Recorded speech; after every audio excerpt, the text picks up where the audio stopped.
The story opens on a rain-soaked battlefield, where cold water pours over shattered weapons and countless fallen bodies. Standing atop that grisly mountain of corpses is Qin Feng. Even while suffering under an accelerated aging curse that drained his life at 100 times the normal rate, he had somehow endured long enough to completely conquer the ruins of the ancient god.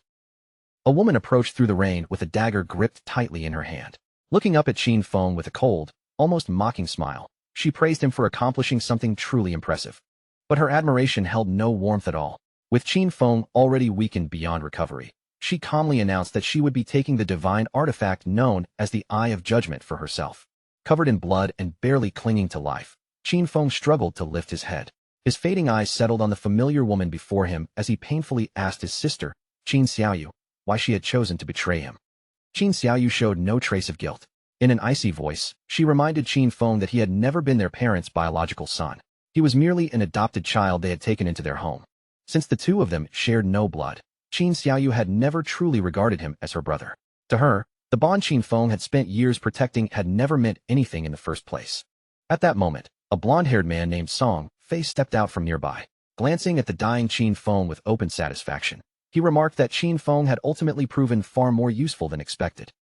Song Fei casually rested one hand on Qin Xiaoyu's shoulder while holding the divine artifact in the other. With a triumphant smile, he thanked Qin Feng, saying that without all his sacrifices, neither he nor Qin Xiaoyu could ever have obtained the Eye of Judgment. To empty Qin Feng's remaining lifespan in a single strike, Song Fei had gone to enormous lengths to acquire the soul-stealing blade now buried inside his body. Leaning closer, he mockingly asked whether Qin Feng liked the farewell gift he had prepared for him. After their parents died, Qin Feng had been the one who raised Qin Xiaoyu and supported her through school. Even after the mysterious game descended upon the world, he continued risking his life for her again and again. Yet as he stared at the sister who had now joined hands with his enemy, Qin Feng finally understood that he had completely misjudged the kind of person she truly was. Qin Xiaoyu coldly revealed the resentment she had carried for years. After their parents passed away, Qin Feng had constantly interfered with her choices, ordering her around and trying to control every part of her life. Back when she and Song Fei still needed his protection, Qin Feng had at least possessed some value. But now that the divine artifact belonged to them, even that final bit of usefulness had disappeared. Song Fei suddenly surged forward, determined to finish Qin Feng before he could resist. As he closed the distance, he wore a cruel smile and promised that after Qin Feng was gone, he would personally take very good care of Qin Xiaoyu. Feeling death rapidly closing in around him, Qin Feng forced his failing body to remain conscious. Through clenched teeth, he swore that he would never allow either of them to escape the consequences of what they had done. However, Qin Feng never got the chance to finish his vow. Before the final words could leave his mouth, Song Fei delivered the killing blow and extinguished his life completely. It had all begun in the year 2025, when the godforsaken game suddenly descended upon the world. Within that brutal game, lifespan became the only currency that truly mattered. Every death stole away a portion of a player's remaining years, while slaying monsters rewarded them with additional time. Lifespan was not only the price of survival. Players could also spend the years they had accumulated to bring their powers, abilities, and physical enhancements from the game directly into the real world. As their strength grew, the most powerful players became living weapons. Some could tear armored tanks apart with their bare hands, slice airplanes from the sky with a single sword strike, or even survive the force of a nuclear explosion using nothing but their own bodies. From the instant the game appeared, the old world collapsed into chaos. Qin Feng fought desperately to survive while protecting Qin Xiaoyu, enduring one nightmare after another until he barely managed to rank among the top 100 powerhouses on the planet. After facing endless dangers and escaping death more times than he could count, he finally conquered the ruins of the ancient god and claimed the divine artifact known as the Eye of Judgment. With that artifact in his possession, Qin Feng had finally obtained the qualifications needed to challenge the highest level of power. For the first time, the summit that had always seemed unreachable was standing directly before him. Yet he never imagined that the reward waiting at the end of that long and bloody road would be betrayal. The only family he believed he still had was the very person who helped destroy him. Every sacrifice Qin Feng had made was dismissed as unwanted interference. Every battle he survived, every treasure he surrendered, and every hardship he endured had done nothing but prepare the path for someone else to seize the glory. As his consciousness faded into darkness, only one final thought remained in Qin Feng's mind. Should he ever receive another chance at life, he would no longer sacrifice himself for anyone else. This time, he would fight solely for his own future. But just when everything should have ended, something impossible occurred. Qin Feng's eyes suddenly snapped open, and instead of finding himself surrounded by corpses and rain, he discovered that he was lying inside his own familiar bedroom. He immediately pushed himself upright, breathing hard as his eyes swept across the room. The furniture, the walls, and every ordinary detail around him confirmed that this was not the game world. Somehow, he had returned to reality. Confusion flooded Qin Feng's mind because he clearly remembered Song Fei killing him. He quickly reached for his phone, and the moment the screen lit up, the date staring back at him revealed that the current year was 2025. Qin Feng hurried to the window and looked down at the peaceful, brightly lit city below. Seeing the streets untouched by destruction, he finally understood what had happened. He had been reborn 9 years into the past, on the exact day the godforsaken game first descended upon Earth. The following day, the bedroom door was suddenly kicked open with a loud crash. Qin Xiaoyu stormed inside, and when she saw Qin Feng sitting calmly at home while drinking coffee, irritation immediately twisted her face. Without even greeting him, she angrily demanded to know why he had ignored all her phone calls. Still fuming, Qin Xiaoyu lashed out and kicked the nearby trash can across the floor. Watching her tantrum unfold, Qin Feng remembered this day clearly. In his previous life, he and Qin Xiaoyu had gotten into an enormous argument shortly before the Forsaken game descended, and the cause of that fight had been Song Fei. Posters of Song Fei covered the wall, making Qin Xiaoyu's obsession impossible to miss. Before the game arrived, Song Fei had been a moderately famous underground idol, and Qin Xiaoyu was one of his most fanatical supporters. Although he appeared charming and glamorous in public, the man was actually a shameless scoundrel who manipulated female fans, stole their money, and exploited their bodies. Qin Feng had repeatedly forbidden Qin Xiaoyu from getting involved with him because he wanted to keep her from being deceived. In the end, however, all his attempts to protect her were twisted into accusations that he was trying to control her entire life. Qin Xiaoyu pointed an accusing finger directly at Qin Feng's face and demanded to know whether he had gone deaf. She blamed him for Song Fei losing first place in that month's rankings, then threatened to throw an even bigger fit unless Qin Feng immediately gave her money so she could help her idol climb back to the top. Qin Feng's expression turned completely cold. Before Qin Xiaoyu could continue shouting, his arm moved without warning, and a powerful slap struck her across the face. The impact knocked her off balance and sent her crashing onto the floor. Qin Xiaoyu sat there in stunned silence, one cheek rapidly swelling beneath the clear mark of his hand. Blood trickled from her nose while tears gathered in her widened eyes. She could not believe that Qin Feng, who had always tolerated her behavior, had actually hit her. Qin Feng stared down at her with a gaze so sharp that it seemed to pierce straight through her. In a calm but threatening voice, he told her that he had neither the desire nor the time to waste arguing with her. If she continued barking at him, he warned, the next thing he would break would be her mouth. He then pulled out a credit card and tossed it over Qin Xiaoyu's head, letting it land behind her. Qin Feng explained that the account contained the money their parents had left behind. No matter how difficult their lives had become over the years, he had never taken even a single cent from it for himself. For the sake of the parents who had raised him, Qin Feng decided he would not drag the argument any further or lower himself by continuing to quarrel with Qin Xiaoyu. Even so, there was one final boundary he intended to establish. Looking at her without the slightest hesitation, Qin Feng declared that from this day forward, he no longer had a sister like her. The declaration struck Qin Xiaoyu harder than the slap. Tears spilled down her face, but instead of reflecting on her behavior, she became even angrier and began crying out in frustration. In his previous life, Qin Feng had sacrificed far too much to keep Qin Xiaoyu safe. He had abandoned countless opportunities, passed up rare secret treasures, and refused to explore dangerous dungeons because the risks might have prevented him from returning to protect her. Now that his decision had been made, Qin Feng took out several sleeping pills. He placed them into his mouth, lifted a glass of water, and calmly swallowed them all before setting the glass aside. As he waited for the medicine to take effect, Qin Feng could not help wondering just how far he might reach without Qin Xiaoyu weighing him down. This time, he intended to use every piece of knowledge and experience from his previous life to move ahead of the entire world from the very beginning. From this moment onward, Qin Xiaoyu would have to survive entirely on her own. As for Song Fei, Qin Feng had already decided how their story would end. When the time came, he would personally take that man's head. The sleeping pills gradually pulled Qin Feng into unconsciousness. When his awareness returned, he was no longer inside his bedroom. He had appeared once again within the vast and mysterious choice hall.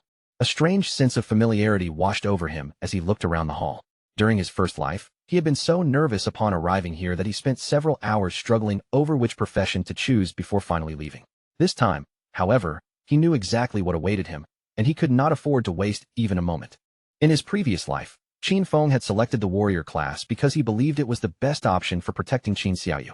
Warriors were certainly powerful, but that path no longer suited the future he intended to create. Without Qin Xiaoyu holding him back, he could focus entirely on clearing challenges alone and progressing at a much faster pace. For a solo player, mobility and reaction speed were the qualities that mattered most. Having already considered the advantages, Qin Feng did not hesitate for even a second before selecting the assassin class. However, the moment his decision was made, something completely outside his expectations occurred. A system notification suddenly echoed through the choice hall, announcing that the divine artifact, the Eye of Judgment, had been successfully bound to him. Before Qin Feng could fully process the message, the Eye of Judgment immediately awakened. An invisible force stirred around him as the divine artifact entered its activated state. The artifact possessed an extraordinary passive authority.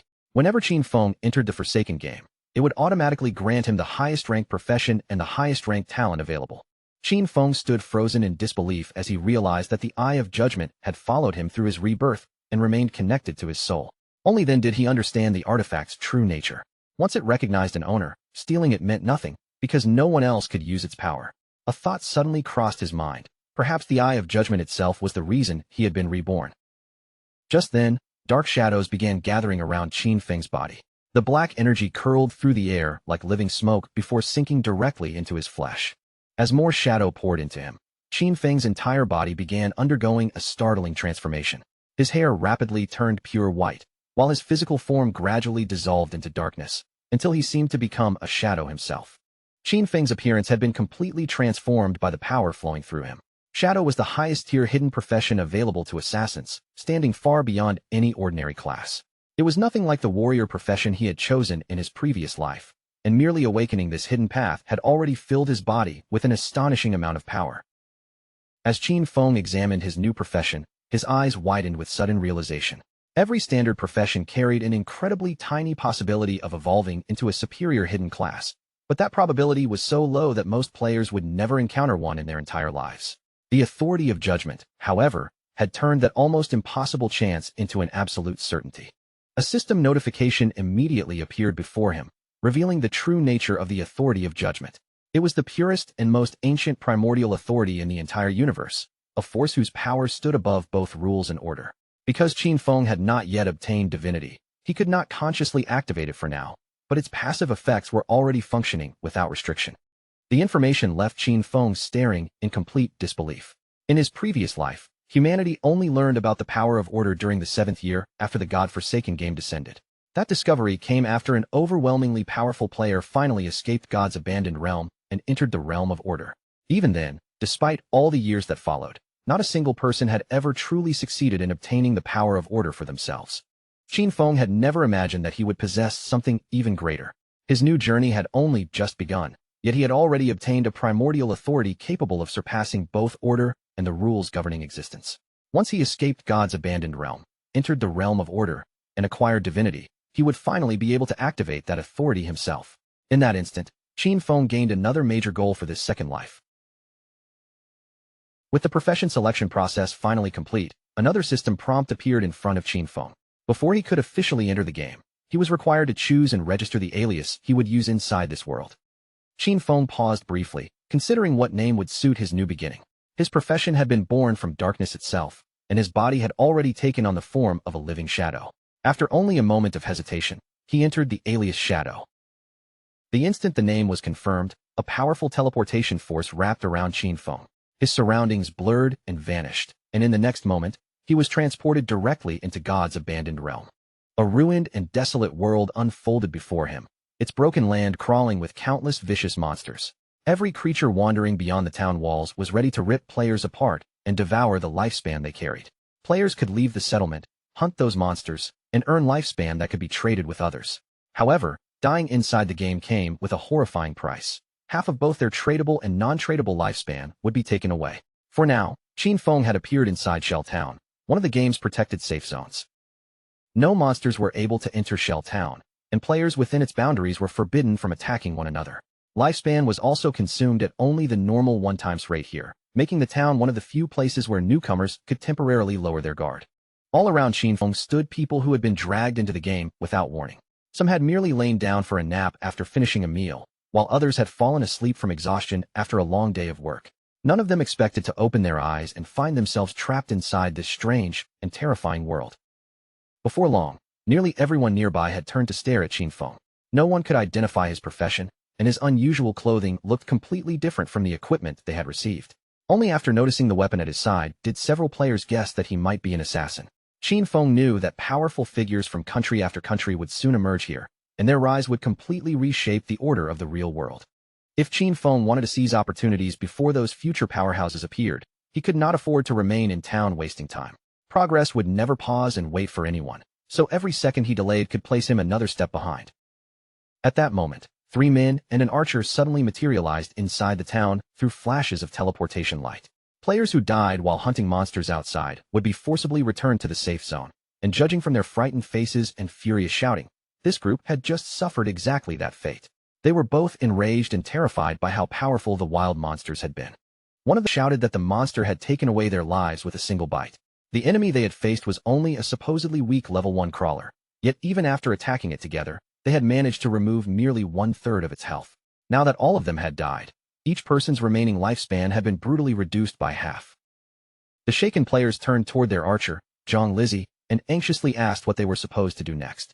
Qin Feng quietly studied her equipment from a short distance away. Ordinary archers began the game carrying simple short bows, so the unusual weapon in her hands immediately told him that Zhang Lizzie had also awakened a hidden profession. Zhang Lizzie was studying Qin Feng just as carefully. After comparing his weapon, clothing, and strange presence with the ordinary players around them, she quickly realized that he, too, must possess some kind of hidden class. A friendly smile appeared on Zhang Lizzie's face as she approached and invited Qin Feng to join their team. She admitted that the monsters outside were far too powerful for them to handle alone. Her party had already been completely wiped out once, but that failure had at least given them some valuable experience. Qin Feng showed no interest in the offer, politely refused her, and continued walking toward the town exit. Zhang Lizzie's companions immediately began mocking him as soon as he turned away. In their eyes, Qin Feng was merely pretending to be some kind of expert. All 5 of them together had failed to defeat a single monster, so there was no possibility that one person could succeed alone. They were convinced that Qin Feng was marching straight toward his own death. Zhang Lizzie opened the system interface and checked the information available about the mysterious player. Although most of his details remained hidden, she was able to see the alias he had registered, Shadow. As Qin Feng continued toward the gates of Shell Town, Zhang Lizzie watched his retreating figure with growing curiosity. After a brief discussion, she decided that they should secretly follow him and observe what kind of abilities his unusual hidden profession possessed. A faint smile tugged at Zhang Lizzie's lips as she considered the possibilities.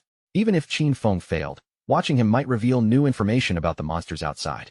At the very least, they would learn what happened when a lone player tried to face those creatures, and perhaps witness exactly how Shadow met his end. Beyond the safety of the town walls, the land abandoned by the gods stretched out beneath a gloomy sky.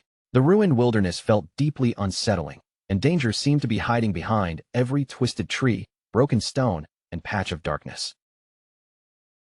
Zhang Lizzie and her companions quietly followed Qin Feng from a distance, carefully trying not to attract his attention.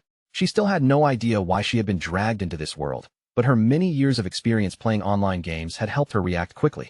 Soon after arriving, she had already gathered nearby players and formed a functional team.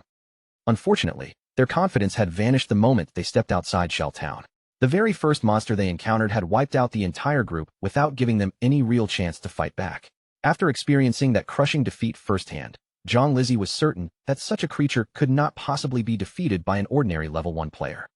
Her companions were still grumbling angrily as they followed. The assassin in their group had started with a regular dagger, while Qin Feng carried a short blade that looked completely different. What bothered him even more was Qin Feng's movement speed, which was clearly faster than his own despite agility, supposedly being an assassin's greatest advantage. Even Qin Feng's clothing bore no resemblance to the basic outfit issued to the group's assassin, making the difference between them impossible to ignore. Everything about Qin Feng suggested that he was no ordinary newcomer. Because of that, Zhang Lizzie became even more determined to keep following him.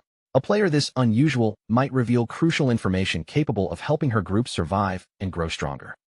Without warning, Qin Feng slowed down and turned his gaze in their direction. The moment Zhang Lizzie sensed his eyes sweeping toward their hiding place, she quickly ducked back behind cover. Her heartbeat quickened as she wondered whether Shadow had already noticed them. Qin Feng did not call them out. Instead, he calmly activated Shadow Sneak. His figure melted into the darkness beneath his feet, disappearing from the road without leaving behind even the slightest trace, as though his entire body had become part of the surrounding shadows.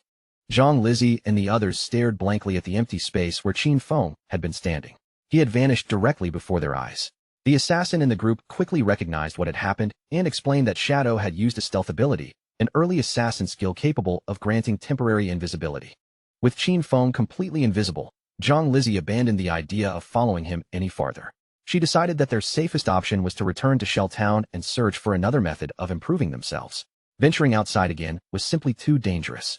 They had already died once and lost half of their lifespan. So they planned to speak with the town's NPCs and search for hidden rewards, secret missions, or treasure chests instead. Shadow Sneak allowed its user to enter stealth for a limited period. Launching an attack would immediately reveal the user, but the first strike delivered after breaking stealth would gain significantly increased damage. Qin Feng's class also possessed Stealth Mastery, which doubled the duration of his concealment and raised the skill's stealth level by 1. The shadow profession truly lived up to its status. At this stage, an ordinary assassin's invisibility could still be detected fairly easily, but the shadow class's enhanced concealment made Qin Feng impossible for both players and low-level monsters to sense during the early game. While moving unseen through the wilderness, Qin Feng could not help thinking that Zhang Lizzie and her companions were far too naive. Searching around the beginner town might feel safe, but there was almost nothing inside Shell Town capable of truly increasing a player's combat strength. The town was nothing more than a temporary refuge where frightened players could hide from danger. In the Forsaken game, anyone who remained weak would eventually become prey for the monsters outside. A few seconds later, Qin Feng's stealth effect faded and his body became visible again. The skill's current duration was still fairly short, but fortunately, its cooldown had begun the instant he activated it. After waiting only a few more seconds, he would be able to vanish once again. Qin Feng opened his status window and carefully examined the values displayed before him. His registered alias was Shadow, and his profession carried the exact same name. He possessed 75 years of non-tradable lifespan and no tradable lifespan at all. His strength and constitution were both 13 points, his spirit had reached 15 points, and his highest attribute was agility at 18. Every player entered the game with 10 points in each basic attribute, while their chosen profession granted additional bonuses.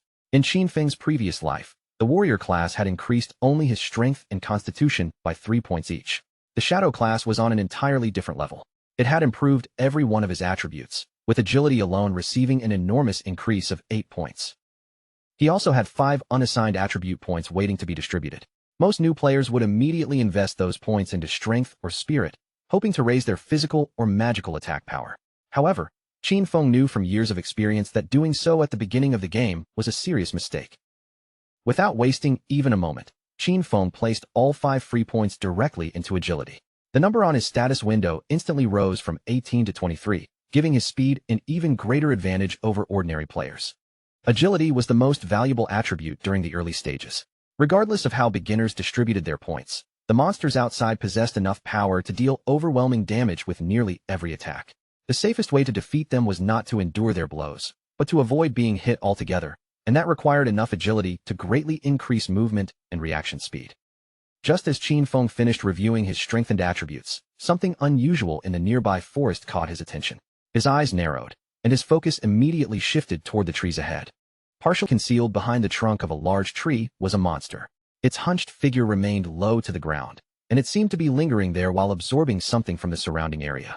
Qin Feng quickly identified it as a normal grade, level 1 crawler.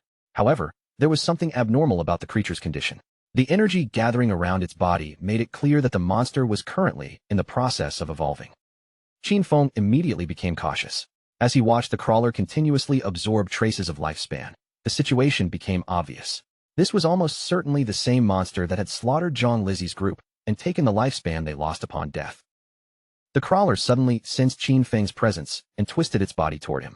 Although the creature was still dangerous, visible wounds covered part of its body, and its health had not fully recovered after losing a portion of its HP during the earlier battle. With a savage growl, the crawler lunged straight at Qin Feng. He reacted instantly, springing away with a sharp jump and avoiding its attack. Monsters that killed players were able to claim part of their stolen lifespan, and once they absorbed enough of it, they could break through their limits and evolve into more powerful forms. As the crawler prepared to charge again, Qin Feng drew the short blade from his side and activated Shadow Sneak. Just before the monster could close the distance, his body faded from view, dissolving into the air and leaving the crawler staring at an empty space. The confused crawler whipped its head from side to side, desperately searching for its vanished target. Before it could locate him, Qin Feng suddenly emerged from above. Activating Stealth Break Strike, he dropped directly onto the monster's back and drove his short blade deep into its head with tremendous force. A damage value of 174 flashed into view, instantly killing the crawler and rewarding Qin Feng with 10 experience points. Even Qin Feng had not expected the crawler to die from a single strike. A moment later, he remembered that attacking the vulnerable area around a crawler's nape could trigger a critical hit. Then another system window appeared, explaining that the backstab skill doubled damage whenever an attack landed from outside an enemy's field of vision. Everything suddenly made sense. Backstab had combined with his stealth bonus, critical strike, and other abilities, stacking several effects together and producing a terrifying damage multiplier. Qin Feng remained standing over the crawler's motionless corpse, his short blade still in hand. For several quiet seconds, he simply stared down at the monster, comparing the effortless victory with the bitter struggles he remembered from his previous life. Back when Qin Feng fought as a warrior, even landing a critical hit on a crawler had dealt barely 40 points of damage. Killing just one of these creatures had felt like an endless battle, forcing him to trade blow after blow while constantly standing on the edge of death. Now, as a shadow, he had erased the same monster with a single perfectly placed strike. The moment the crawler collapsed, its body released a glowing orb that hovered above the corpse. The light pulsing inside it was condensed lifespan, the most valuable resource in the entire Forsaken game. Qin Feng reached toward the floating light and slowly clenched his fist. The orb immediately broke apart, turning into streams of energy that flowed straight into his body. After absorbing it, Qin Feng gained 3 days of tradable lifespan, along with 54 years and 155 days of non-tradable lifespan. 5 players had died to this crawler, and each of them had lost at least 20 to 30 years, meaning the monster had devoured well over a century in total. However, because the crawler had already absorbed and refined that lifespan, Qin Feng recovered only 54 years from it. For the time being, that enormous amount of non-tradable lifespan offered him no immediate benefit. Just then, the Eye of Judgment reacted once more. Its primordial authority activated automatically and granted Qin Feng an entirely new talent known as Infinite Evolution. The talent allowed him to obtain evolution points whenever he defeated monsters entirely on his own. Those points could then be used to improve and evolve the skills he already possessed. Infinite Evolution would automatically generate 5 evolution points every 24 hours. On top of that, defeating a boss-class monster alone would guarantee additional points. At that moment, Qin Feng already had 5 evolution points available. Qin Feng stared at the new talent in amazement. Infinite Evolution meant that his skills were no longer trapped at the rank they started with. In his previous life, he had never heard of any power capable of doing this. No matter what equipment or skill book a monster dropped, its quality was permanently fixed, with absolutely no method of raising it. This ability truly stood beyond the world's rules and order. Curious to test its limits, Qin Feng immediately selected Shadow Sneak and Backstab for improvement. He spent 4 evolution points, and both skills advanced successfully. Shadow Sneak rose from normal quality to bronze, increasing its base duration from 12 seconds to 16. The bonus damage dealt when breaking stealth climbed from 60 to 90, while the cooldown was shortened by 2 full seconds. Backstab also advanced from inferior quality to normal, raising its damage by another 5%. Shadow Sneak could now keep Qin Feng concealed for 16 seconds, and Stealth Mastery doubled that duration to 32. With the skill lasting that long, and its cooldown already counting down during activation, he could now maintain invisibility almost permanently. Had these improvements been available during his previous attack, even a crawler at full health would likely have died from a single strike. At that moment, a muscular young man approached with a woman walking beside him. After seeing Qin Feng defeat the crawler alone, the man laughed and declared that the game looked ridiculously easy. If someone as thin and unimpressive as Qin Feng could kill a monster by himself, then he believed there was nothing to fear. The woman admired his powerful build and confidently said that with a physique like his, he could probably take on 10 opponents at once. Pleased by her praise, the young man smiled broadly and promised that he would protect her. Qin Feng's attention shifted past the overconfident pair toward the branches above them, where another monster was hiding among the leaves. Completely unaware of the danger overhead, the muscular man gave Qin Feng a confident grin and invited him to join their team. A sharp sense of danger washed over Qin Feng before the man could say anything else. Without offering an explanation, he immediately activated Shadow Sneak and vanished into the surrounding darkness. Watching Qin Feng disappear so suddenly, the muscular man misunderstood the situation entirely. Puffing out his chest with satisfaction, he assumed that Qin Feng had been frightened away by the sight of his impressive muscles. Before he could enjoy that pride for long, a massive spider lowered itself from the tree behind them. Its enormous body dropped toward the ground, and the sight of it instantly sent both newcomers into a terrified panic. The creature was a level 1, bronze-grade monster known as the Nurturer. The instant its legs touched the earth, it launched a vicious attack and ended both of their lives before they had any chance to escape. Qin Feng recognized the monster immediately. The Nurturer was a beginner area boss with 1,600 HP, far beyond anything an ordinary rookie could handle. To make matters worse, the enormous spider commanded a swarm of smaller spiders that obeyed its every movement. After killing the two players, the Nurturer lowered its body and began feeding on the lifespan they had left behind. Seeing the boss momentarily occupied, Qin Feng decided this was the perfect opportunity to test the true strength of his newly upgraded abilities. Emerging from concealment with Stealth Break Strike active, Qin Feng rushed straight toward the distracted boss. His short blade flashed through the air before plunging deeply into one of the spider's enormous eyes. The Nurturer immediately swung back in a furious counterattack. Qin Feng reacted just in time, twisting away from the incoming strike before rapidly retreating. The moment he created enough distance, he activated Shadow Sneak again and disappeared from the monster's sight. The strike to the spider's eye dealt an astonishing 338 points of damage. Even so, Qin Feng suffered 9 points of damage during the exchange, despite avoiding the full force of the counterattack. Qin Feng had escaped by the narrowest possible margin, relying entirely on his superior agility. His maximum health was only 130 points, and if the Nurturer's attack had landed cleanly, he would have been killed on the spot. Still, seeing that his own strike had dealt more than 300 damage to a boss left him deeply impressed by the Shadow class's offensive power. The wounded Nurturer erupted into a frenzy. Its massive legs swept through the surrounding forest with terrifying force, slicing nearby trees apart and sending broken trunks crashing to the ground. Qin Feng remained hidden as he watched the destruction unfold. He knew perfectly well that monsters in this world possessed intelligence. The spider would not simply remain motionless and allow him to attack it again and again. Unable to locate Qin Feng, the Nurturer began striking wildly in every direction, hoping to force the invisible attacker into revealing himself. Its smaller spiders also spread out and became alert, sealing off possible approaches. With the entire swarm searching for him, Qin Feng knew that charging in recklessly would be suicide. While the Nurturer's attention remained scattered, Qin Feng spotted an opening. He picked up a stone from the ground and hurled it from outside the monster's field of vision. The rock slammed directly into the spider's abdomen and somehow dealt 299 points of damage. Qin Feng immediately reached down and grabbed another stone. His earlier suspicion had been correct. Most of his damage was coming not from the weapon itself, but from the stacked bonuses of Stealth Break Strike and the Shadow class's enhanced abilities. That meant even an ordinary rock could become a deadly projectile as long as he attacked under the correct conditions. The strategy became obvious. Qin Feng only needed to remain concealed until Shadow Sneak finished cooling down, then launch another stone from the darkness before disappearing again. Each thrown rock could trigger the combined bonuses of Ambush Strike, Backstab, and Weak Point Attack. As soon as Shadow Sneak became available, Qin Feng left concealment long enough to throw another stone. It struck the Nurturer for 279 damage, and before the spider could locate him, Qin Feng activated Shadow Sneak once more.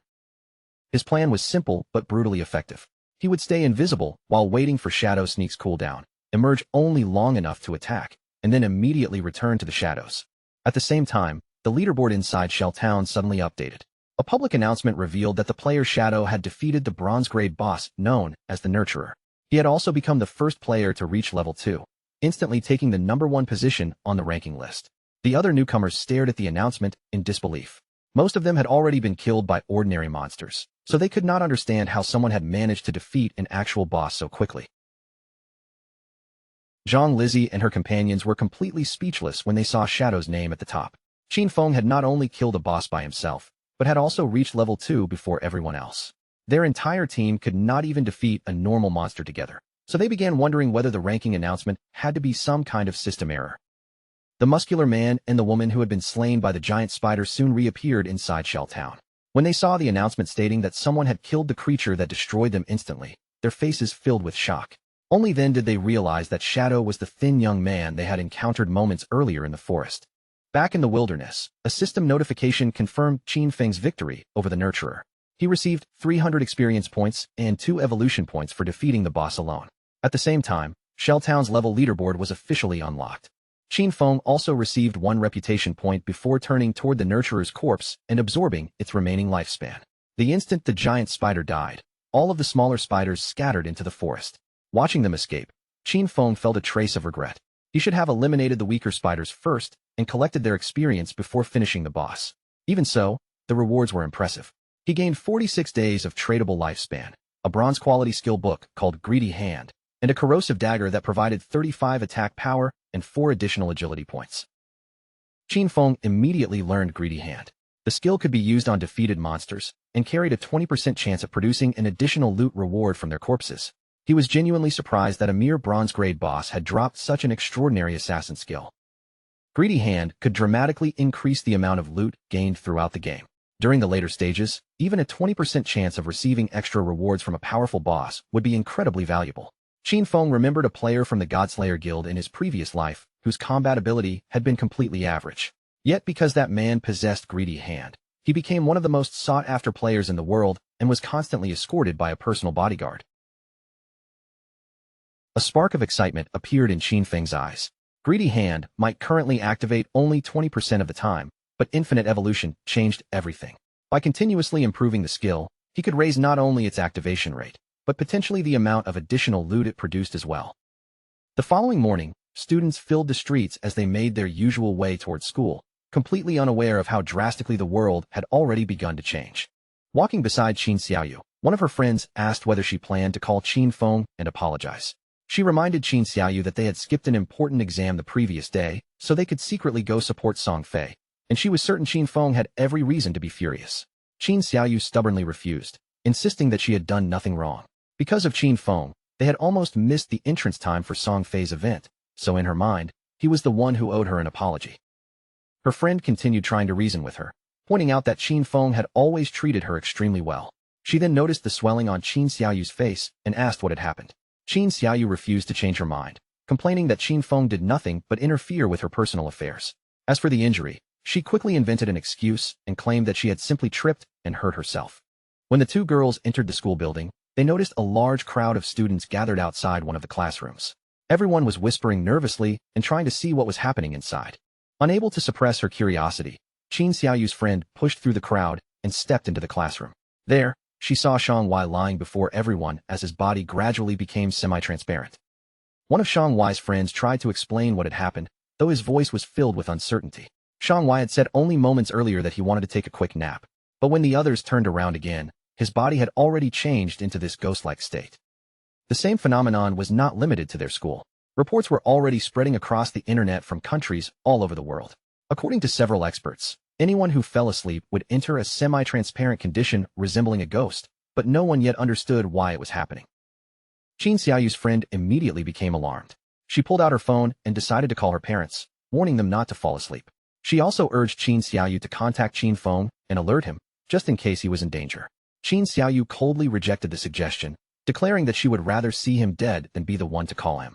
Meanwhile, Qin Feng used Infinite Evolution on Greedy Hand, raising the skill directly from bronze quality to gold. Its chance of producing an additional loot reward surged from 20% to 70%.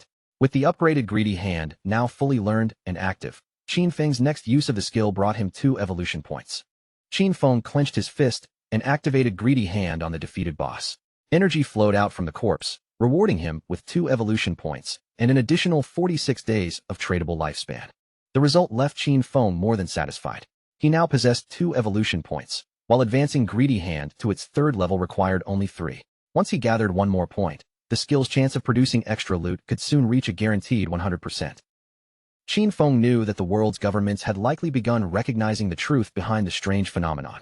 More and more people would soon enter the Forsaken game, so he needed to accelerate his progress before the competition became overwhelming. Without delay, he equipped the bronze-quality corrosive dagger, gaining 35 points of attack power and another 4 points of agility. Qin Feng activated Shadow Sneak and moved through the wilderness without attracting the attention of nearby monsters.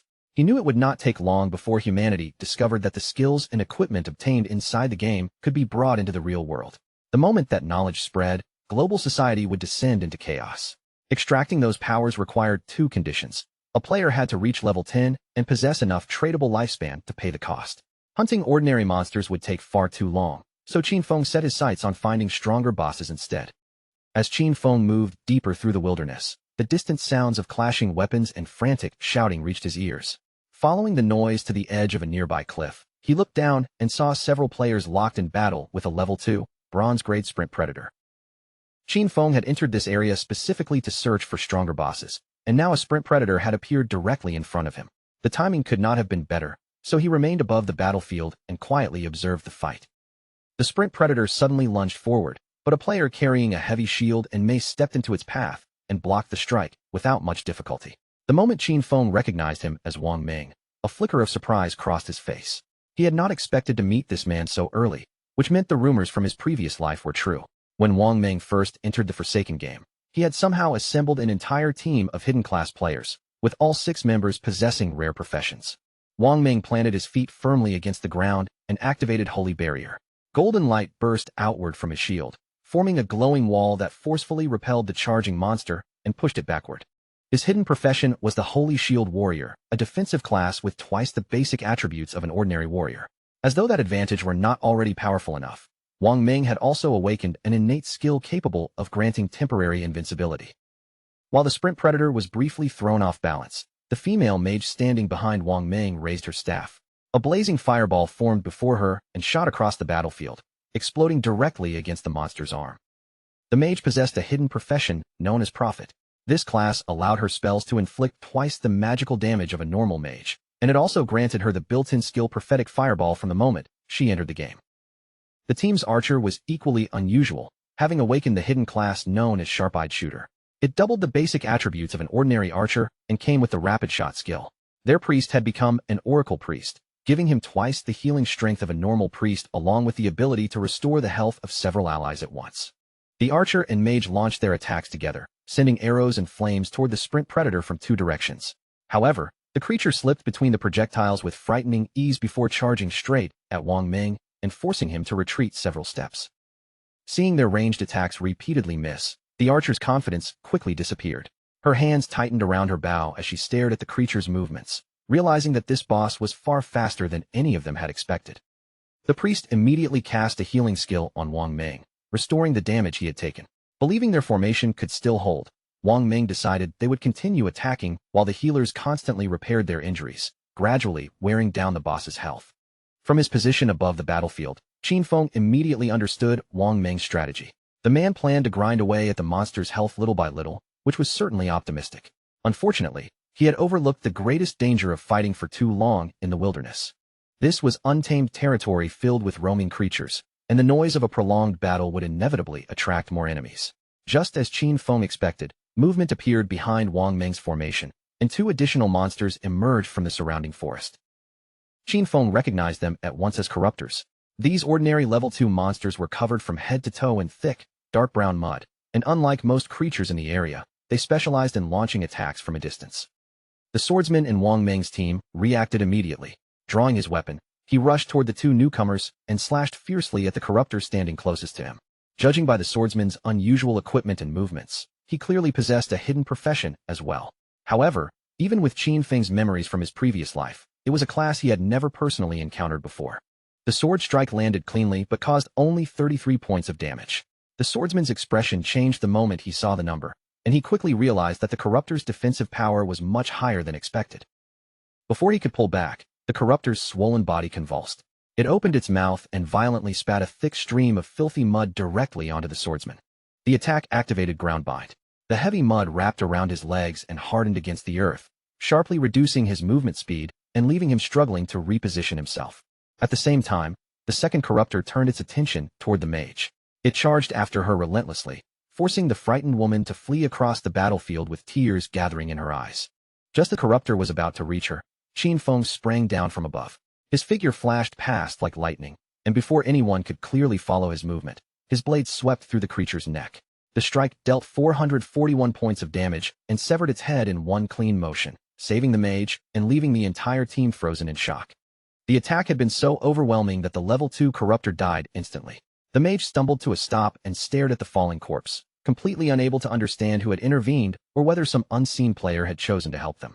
Using his sword for support, the trapped swordsman forced himself upright and stared at the decapitated monster in disbelief. Someone had just eliminated a level 2 corruptor with a single attack, while his entire team normally needed to fight together for around 10 seconds just to defeat a level 1 corruptor. The remaining corruptor tried to launch another attack, but Qin Feng moved again before it could react. Another flash crossed the battlefield, followed by a second clean decapitation. The swordsman began trembling as he looked around in fear and urgently asked Li Zai whether she had seen who was responsible. Still shaken by what had happened, Li Zai quickly replied that she had not seen anyone at all. Wang Ming forced himself back to his feet and warned the others not to lose focus. Deep inside, however, he could only hope that the mysterious attacker was on their side. With both corruptors dead, only the sprint predator remained on the battlefield. Qin Feng had already returned to the branch of a nearby tree, silently watching from above. For killing the two level 2 monsters, he received 40 experience points, 1 evolution point, 8 days of tradable lifespan, and a common quality skill book called Venom Dart. Qin Feng immediately recognized the value of the skill. Venom Dart offered reliable poison damage from medium range, perfectly covering one of the few weaknesses in his current fighting style. Without wasting a second, he used evolution points to improve it. After evolving, Venom Dart rose to level 2 and advanced from common quality all the way to silver. The improved skill allowed Qin Feng to throw a deadly poison dart from as far as 14 meters away. A direct hit dealt 120% attack damage, applied the Venom status, and carried a cooldown of only 5 seconds. Once Venom entered the target's body, it continued dealing damage equal to 50% of the initial attack every second.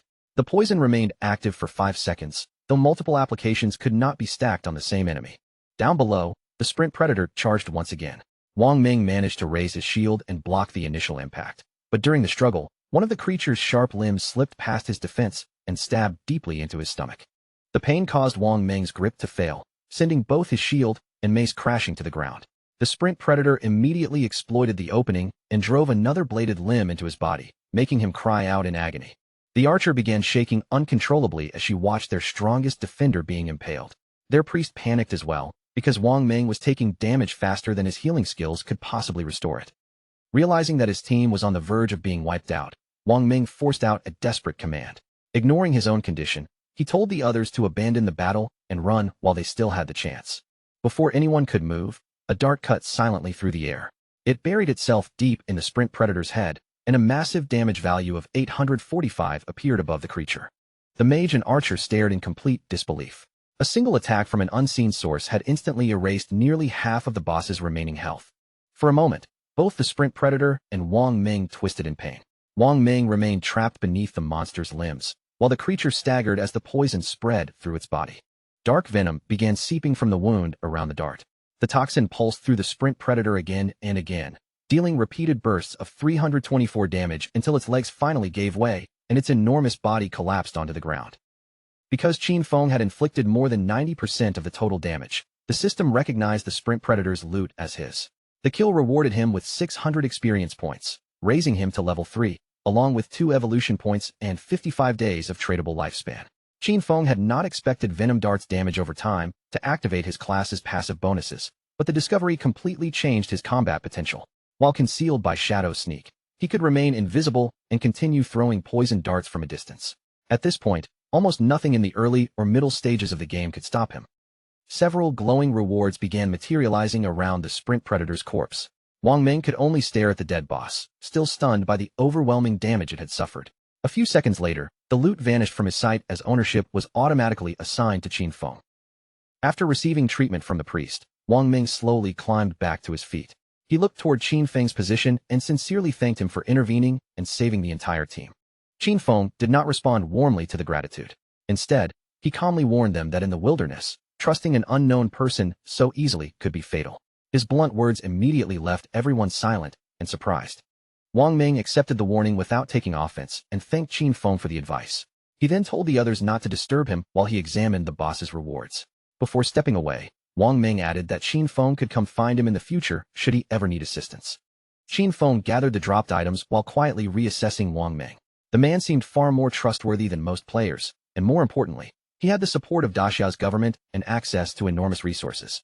Since Qin Feng would soon collect plenty of equipment he could not personally use, he decided that Wang Ming might become a stable channel for selling unwanted loot.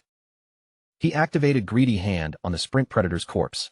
The skill rewarded him with another 3 evolution points, 55 additional days of tradable lifespan, and a pair of bronze-quality sprint predator leather greaves. Qin Feng equipped the leather greaves immediately. The boots granted 9 points of physical defense, 5 points of resistance against every elemental type, and a 15% increase to his cooldown recovery speed. The rewards from this battle had been exceptionally valuable.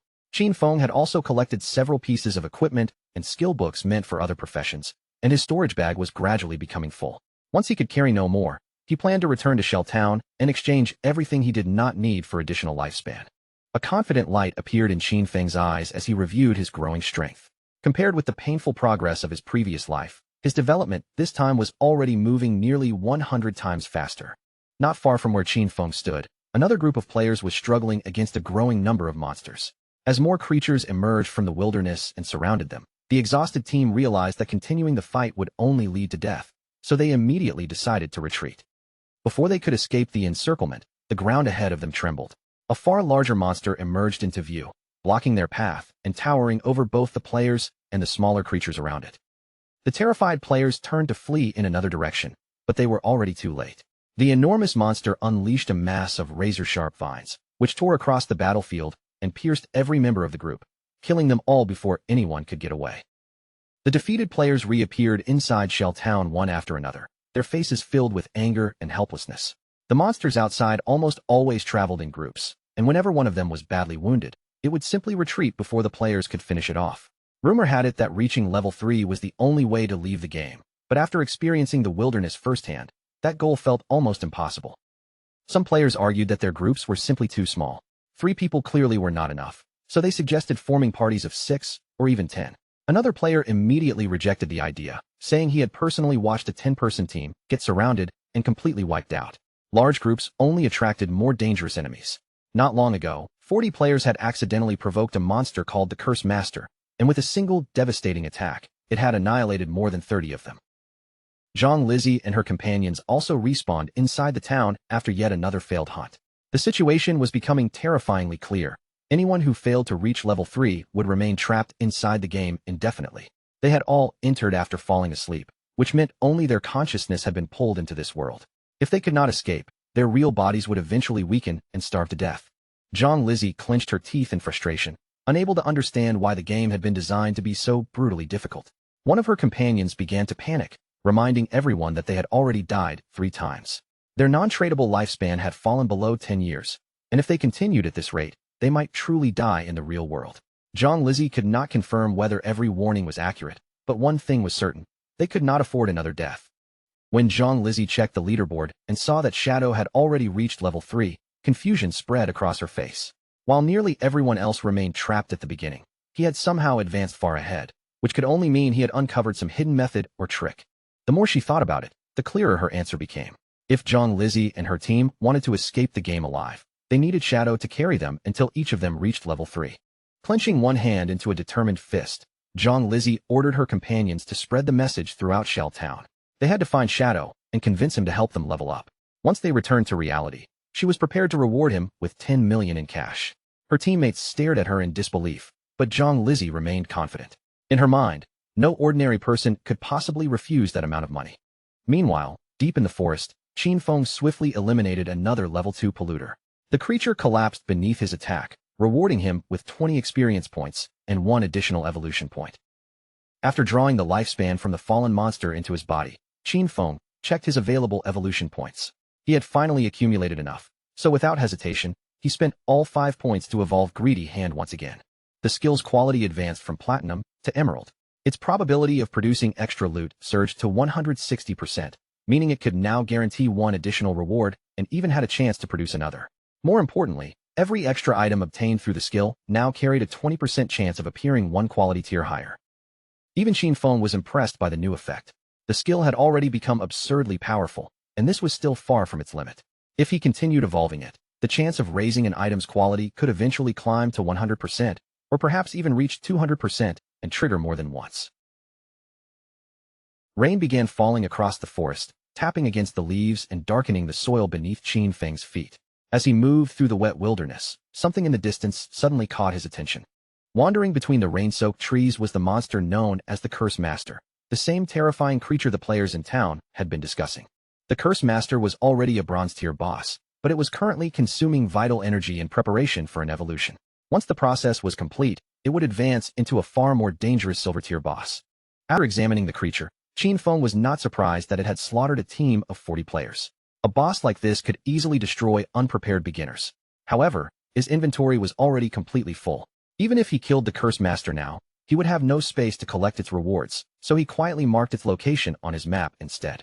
The Curse Master's evolution would require some time to finish, giving Qin Feng a valuable window. He decided to return to Shell Town, empty his inventory, and come back before the boss completed its transformation. By then, news had spread throughout the town that someone was offering 10 million for Shadow, the #1 player on the leaderboard, to help them level up quickly. Players were repeatedly dying and losing enormous amounts of lifespan, so the wealthy had already started using real-world money to search for an escape route. To many ordinary players, it felt as though those without money had already been abandoned to die. As the crowd continued discussing the offer, Qin Feng suddenly appeared inside Shell Town. The moment players recognized Shadow's name above him, conversations stopped and countless eyes turned in his direction. Qin Feng opened the system interface and activated the market stall function. A public notification immediately announced that Shadow was selling equipment and skill books, with the stall remaining open for only 10 minutes. The surrounding players were stunned when they noticed that Qin Feng was already wearing 2 pieces of bronze-tier equipment while offering 2 additional bronze items for sale. Many of them still found it difficult to believe that he had truly killed a bronze-tier boss by himself. As the crowd gathered closer, one player suddenly asked why Qin Feng's face could not be seen clearly. Another player explained that Shadow had activated the face concealment option. Since a person's appearance inside the game normally matched their real-world face, concealing it was the easiest way to protect one's identity and remain mysterious. A female mage soon approached Qin Feng's stall and examined the displayed items with obvious interest. Her gaze settled on the icicle spell skill book, and she asked how much he wanted for it. Qin Feng answered without hesitation, 100 days of tradable lifespan. The mage was Grey Rose, the player currently ranked 11th on Shell Town's leaderboard.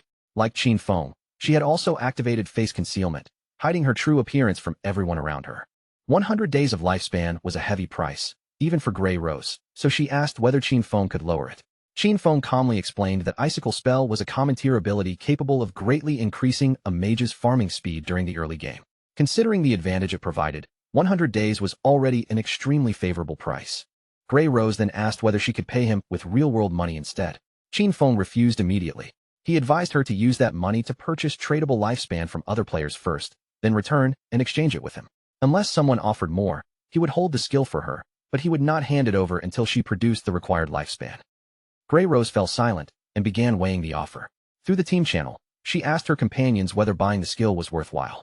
Under her leadership, they had already reached level 2 unusually quickly, so none of them objected.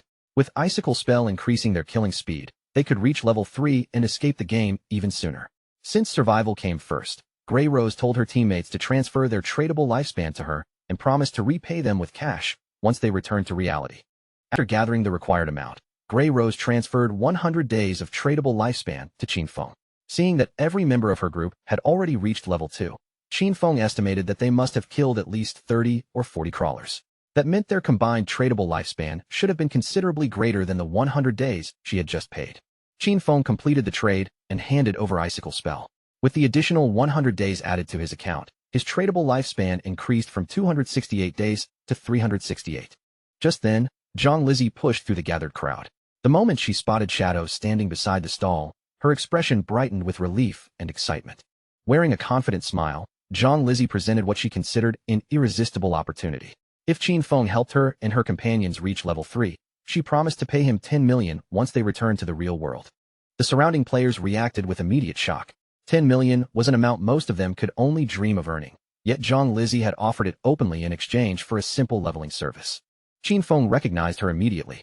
In his previous life, Zhang Lizzie eventually became the leader of a powerful criminal syndicate before the organization was wiped out by the country.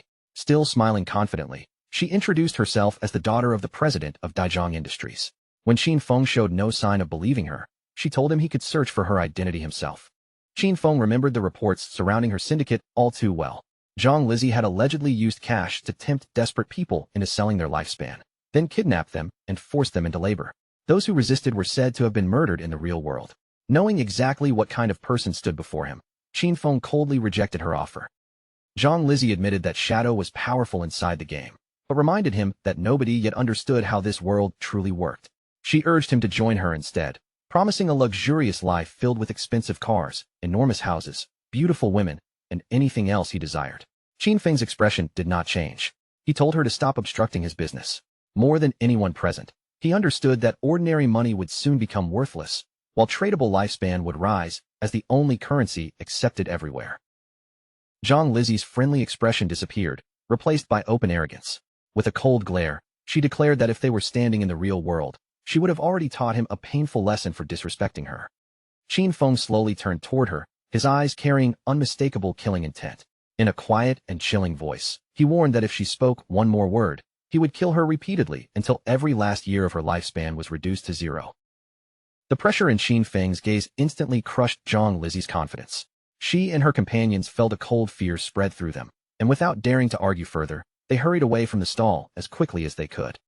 Several minutes later, Qin Feng completed his final transaction.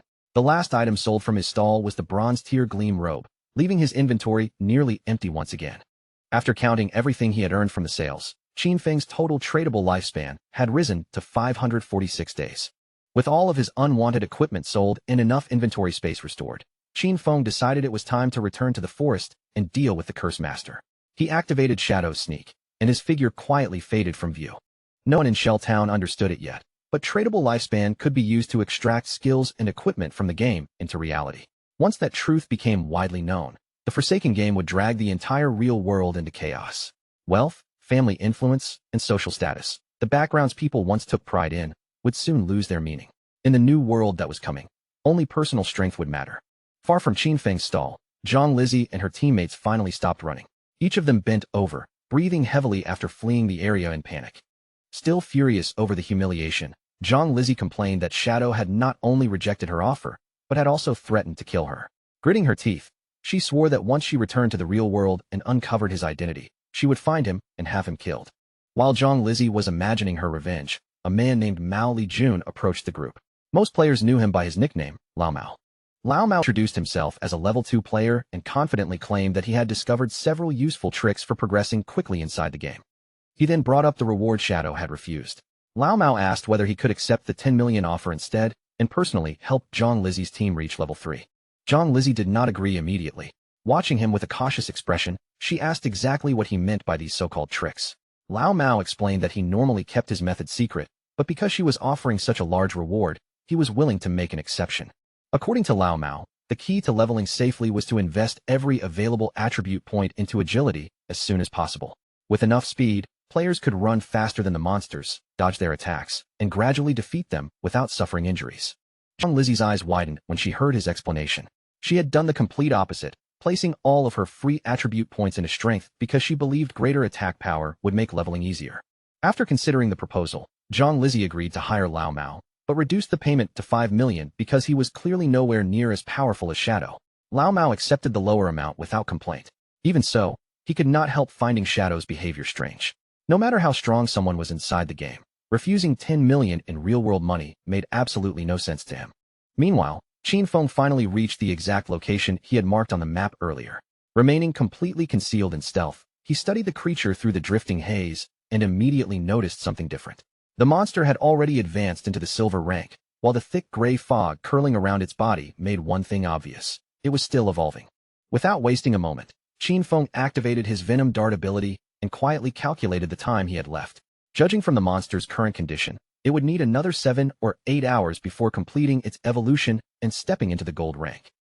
There was no chance Qin Feng intended to stand around for that long. While the monster remained unaware of his presence, he fired the poison dart straight from the shadows. The projectile struck cleanly, and the bonus from his hidden attack caused an immediate burst of 659 damage. The initial impact was only the beginning. Venom quickly spread through the monster's body, continuously eating away at its health and dealing another 219 points of damage with every passing second. Qin Feng immediately closed the distance, springing toward the creature while activating Shadow's Sneak once again. He already understood the scale of the fight ahead of him. A silver rank boss possessed roughly 2 or 3 times the health of an ordinary level 1 bronze monster, so bringing it down would require several carefully timed attacks. Without warning, the monster raised its hands and began drawing in an enormous concentration of magical energy. The power gathered between its palms at a frightening speed, and as the swirling energy grew denser, the creature's already imposing body appeared to expand even further. Even after seeing that display of power, Qin Feng remained composed. Based on the damage from his first strike, he calculated that landing Venom Dart another 2 or 3 times should be enough to finish the monster for good. Before he could make his next move, however, the monster suddenly released the energy it had gathered. A devastating magical attack exploded across the battlefield, tearing through the surrounding ground and destroying everything caught within its enormous range. Qin Feng immediately recognized what he was dealing with. This was a magic-type boss, the kind of monster whose abilities could wipe out a huge area in a single strike. Fortunately, after releasing Venom Dart, he had already begun retreating. Even then, he escaped the edge of the blast by only a narrow margin. Still hidden from the monster's sight, Qin Feng watched the destruction spread across the ground and understood the danger perfectly. With his current health and defensive stats, taking even one of those attacks directly would almost certainly kill him on the spot. The battle continued without pause, and before long, the monster once again lifted its arms. Magical power began surging around its massive body as it prepared to unleash another large-scale attack. The creature's enormous frame slowly turned in Qin Feng's direction, yet he showed no sign of panic. He moved carefully across the damaged battlefield, keeping his distance while repeatedly checking the remaining cooldown on his abilities. Shadow Sneak was still unavailable, which meant he had no choice but to wait until the boss exposed a brief opening. His strategy was straightforward: remain patient, strike at the perfect instant, and vanish before the monster could retaliate. Then, only moments later, the creature suddenly lost its balance and stumbled forward, its attention briefly disrupted. That tiny opening was all Qin Feng needed. The moment he saw the monster falter, he rushed forward without hesitation and activated Venom Dart once more, sending another poisonous projectile directly toward the boss. The dart landed exactly where he intended. The monster's body jerked from the impact as another 659 points of damage were instantly carved from its remaining health. Almost immediately after the strike, the venom began spreading through the creature again. Its health steadily drained away, dropping by another 219 points every second as the poison continued working from within. Sensing that its life was in danger, the badly wounded monster turned and attempted to flee.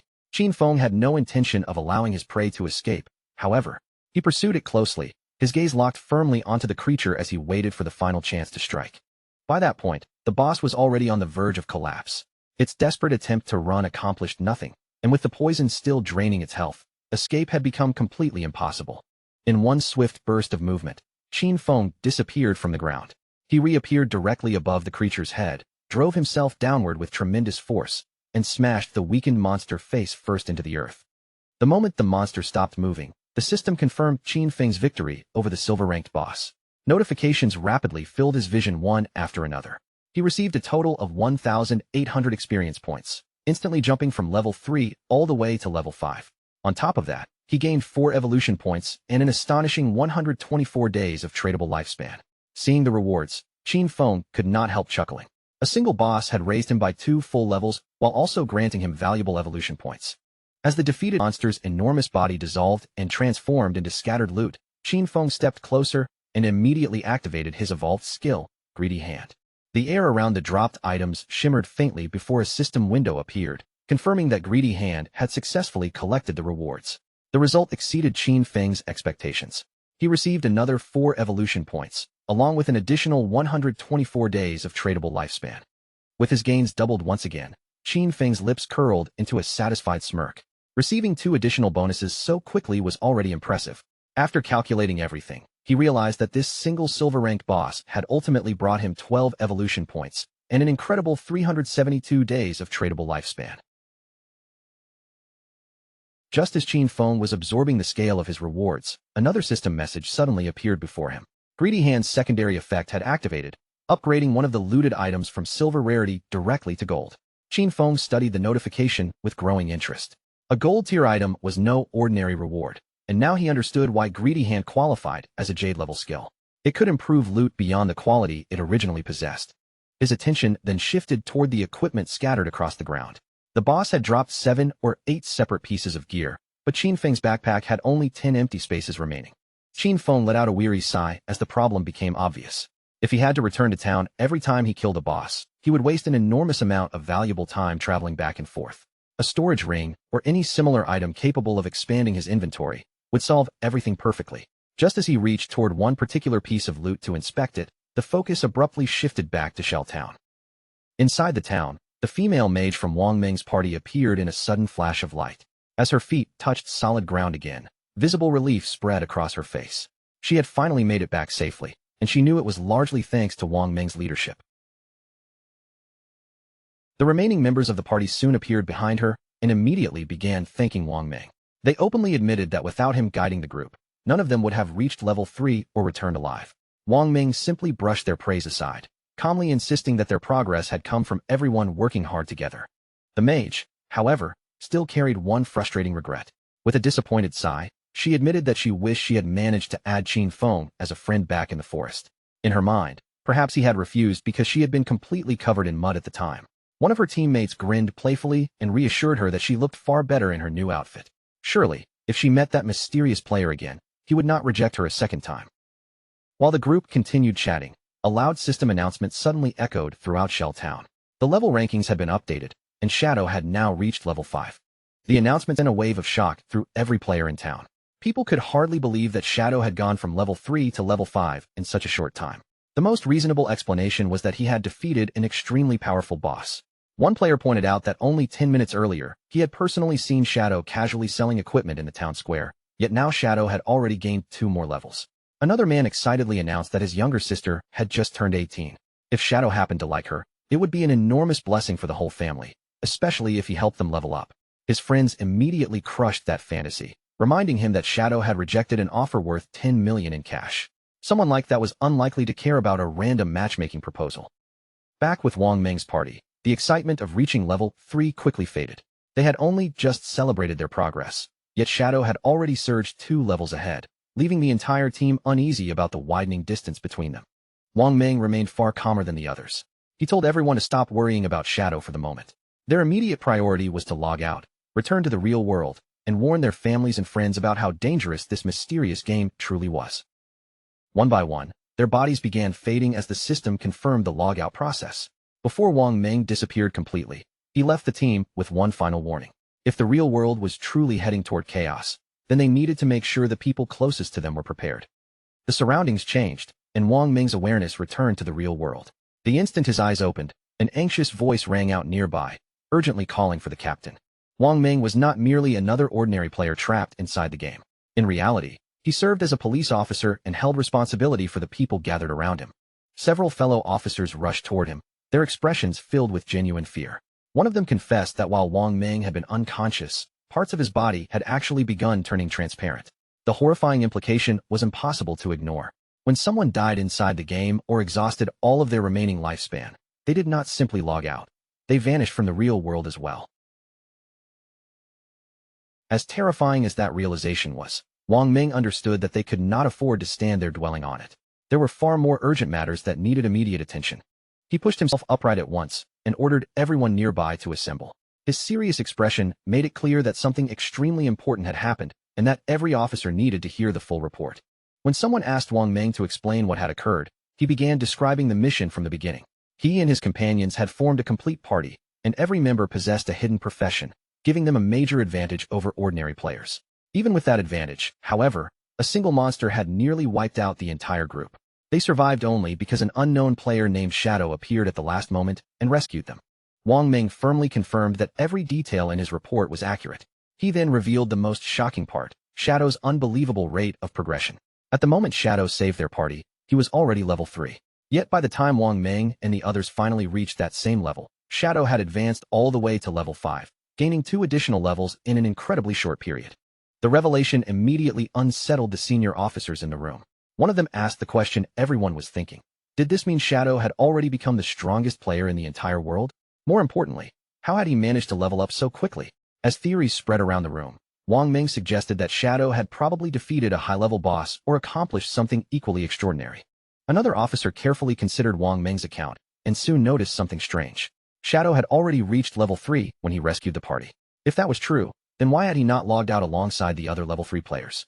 The officer wondered aloud whether Shadow might have no close relatives or friends waiting for him in the real world. At that moment, one of the female officers suddenly stepped forward with a bold and highly unusual theory of her own. She suggested that Shadow might actually be a transmigrator, someone who had suddenly appeared in this world and possessed the kind of destiny that allowed him to grow stronger at an impossible speed.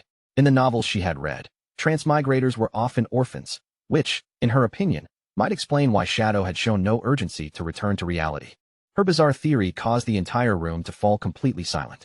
Only then did she seem to realize how ridiculous her words sounded during such a serious meeting, and her cheeks quickly flushed with embarrassment. An unimpressed senior officer called her NEU and sharply told her to stop joking while they were discussing a genuine crisis. He dismissed the idea without another thought, telling her that she had clearly spent far too much time reading fantasy novels. Then his expression hardened, and he redirected everyone's attention toward the real issue before revealing a crucial piece of information. According to secret reports passed down from the higher authorities, researchers had begun investigating a deeply disturbing pattern. Across multiple locations, large numbers of elderly people had mysteriously died while sleeping, without any obvious physical cause. When the researchers compared those deaths with records from players who had returned from the forgotten game of the gods, they discovered a terrifying connection. Every elderly person who had died in their sleep had also suffered multiple deaths inside the game. The evidence pointed toward one horrifying truth. Once a player's remaining lifespan fell to 0 in the game, death followed them into reality as well. One officer voiced the fear weighing on everyone's mind. The forgotten game of the gods was clearly an anomaly, something far beyond the limits of modern knowledge or human understanding. The commanding officer agreed and offered an even more frightening possibility. They might not be dealing with a game at all, but the beginning of an invasion launched by unknown beings from a higher dimension. Heavy silence settled over the room as every officer absorbed the terrifying possibility before them.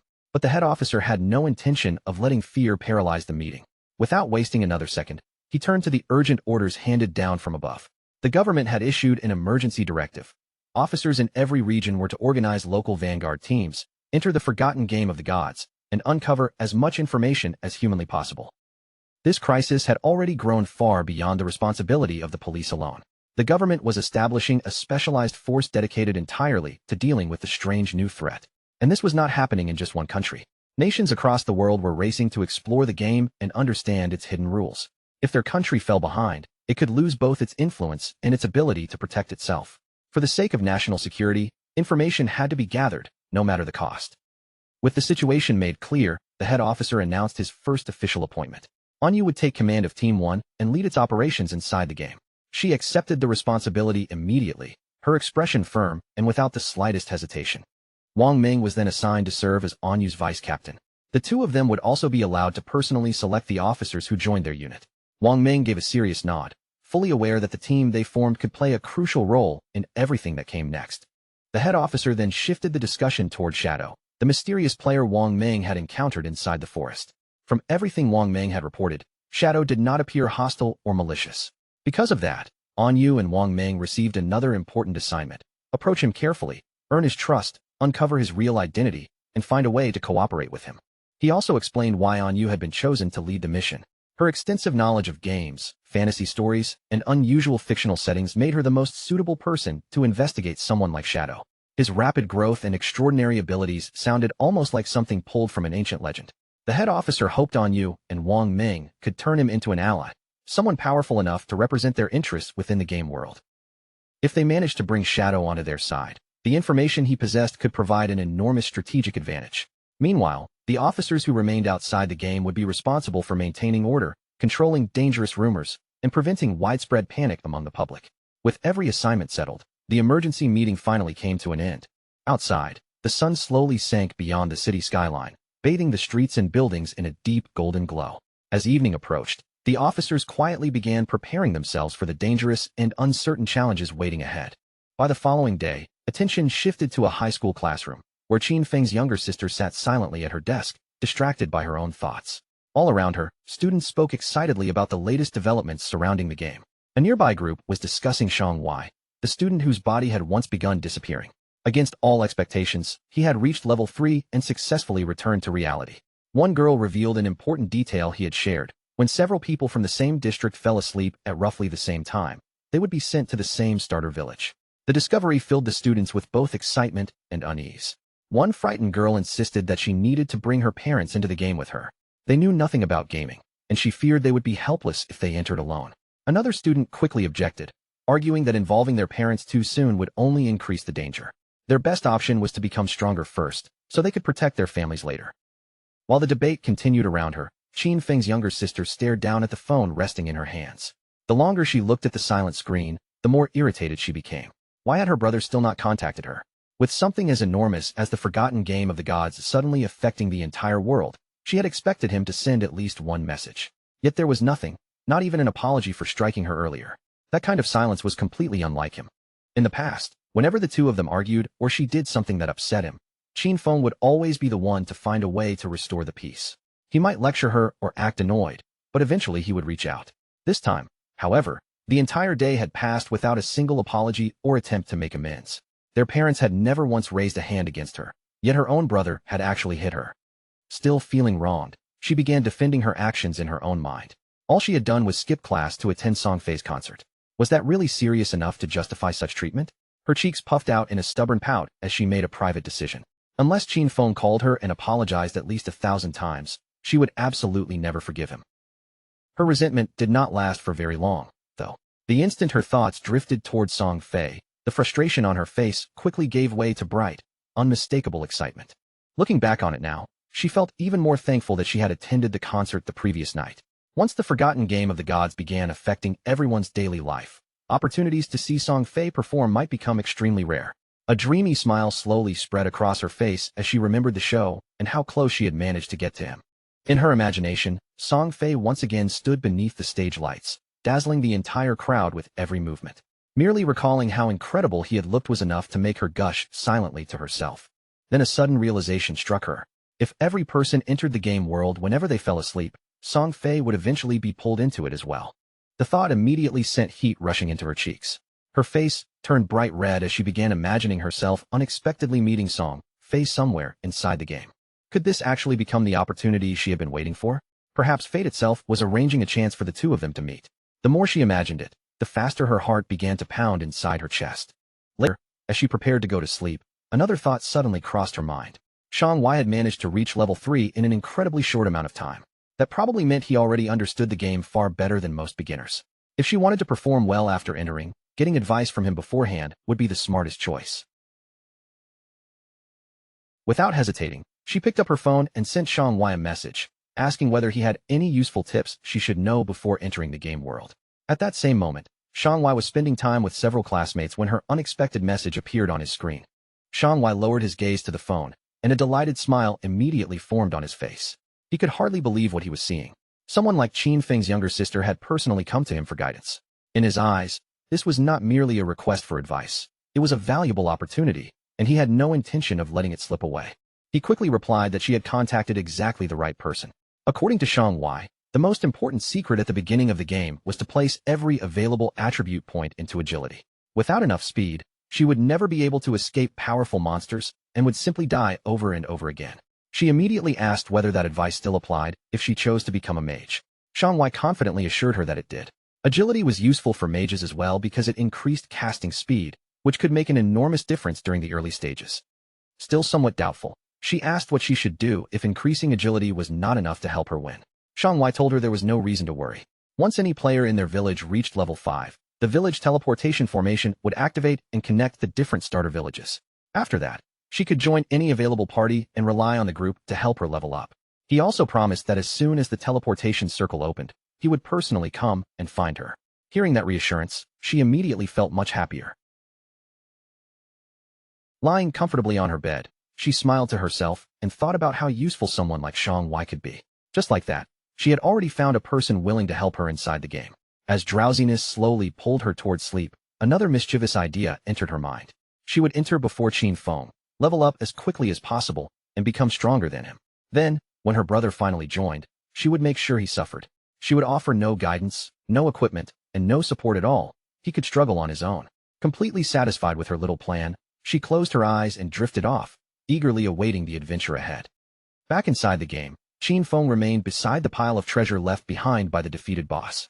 As he examined the scattered rewards, one object immediately drew his attention, a faintly glowing orb shining among the equipment. The moment Qin Feng picked it up, a system window appeared before his eyes.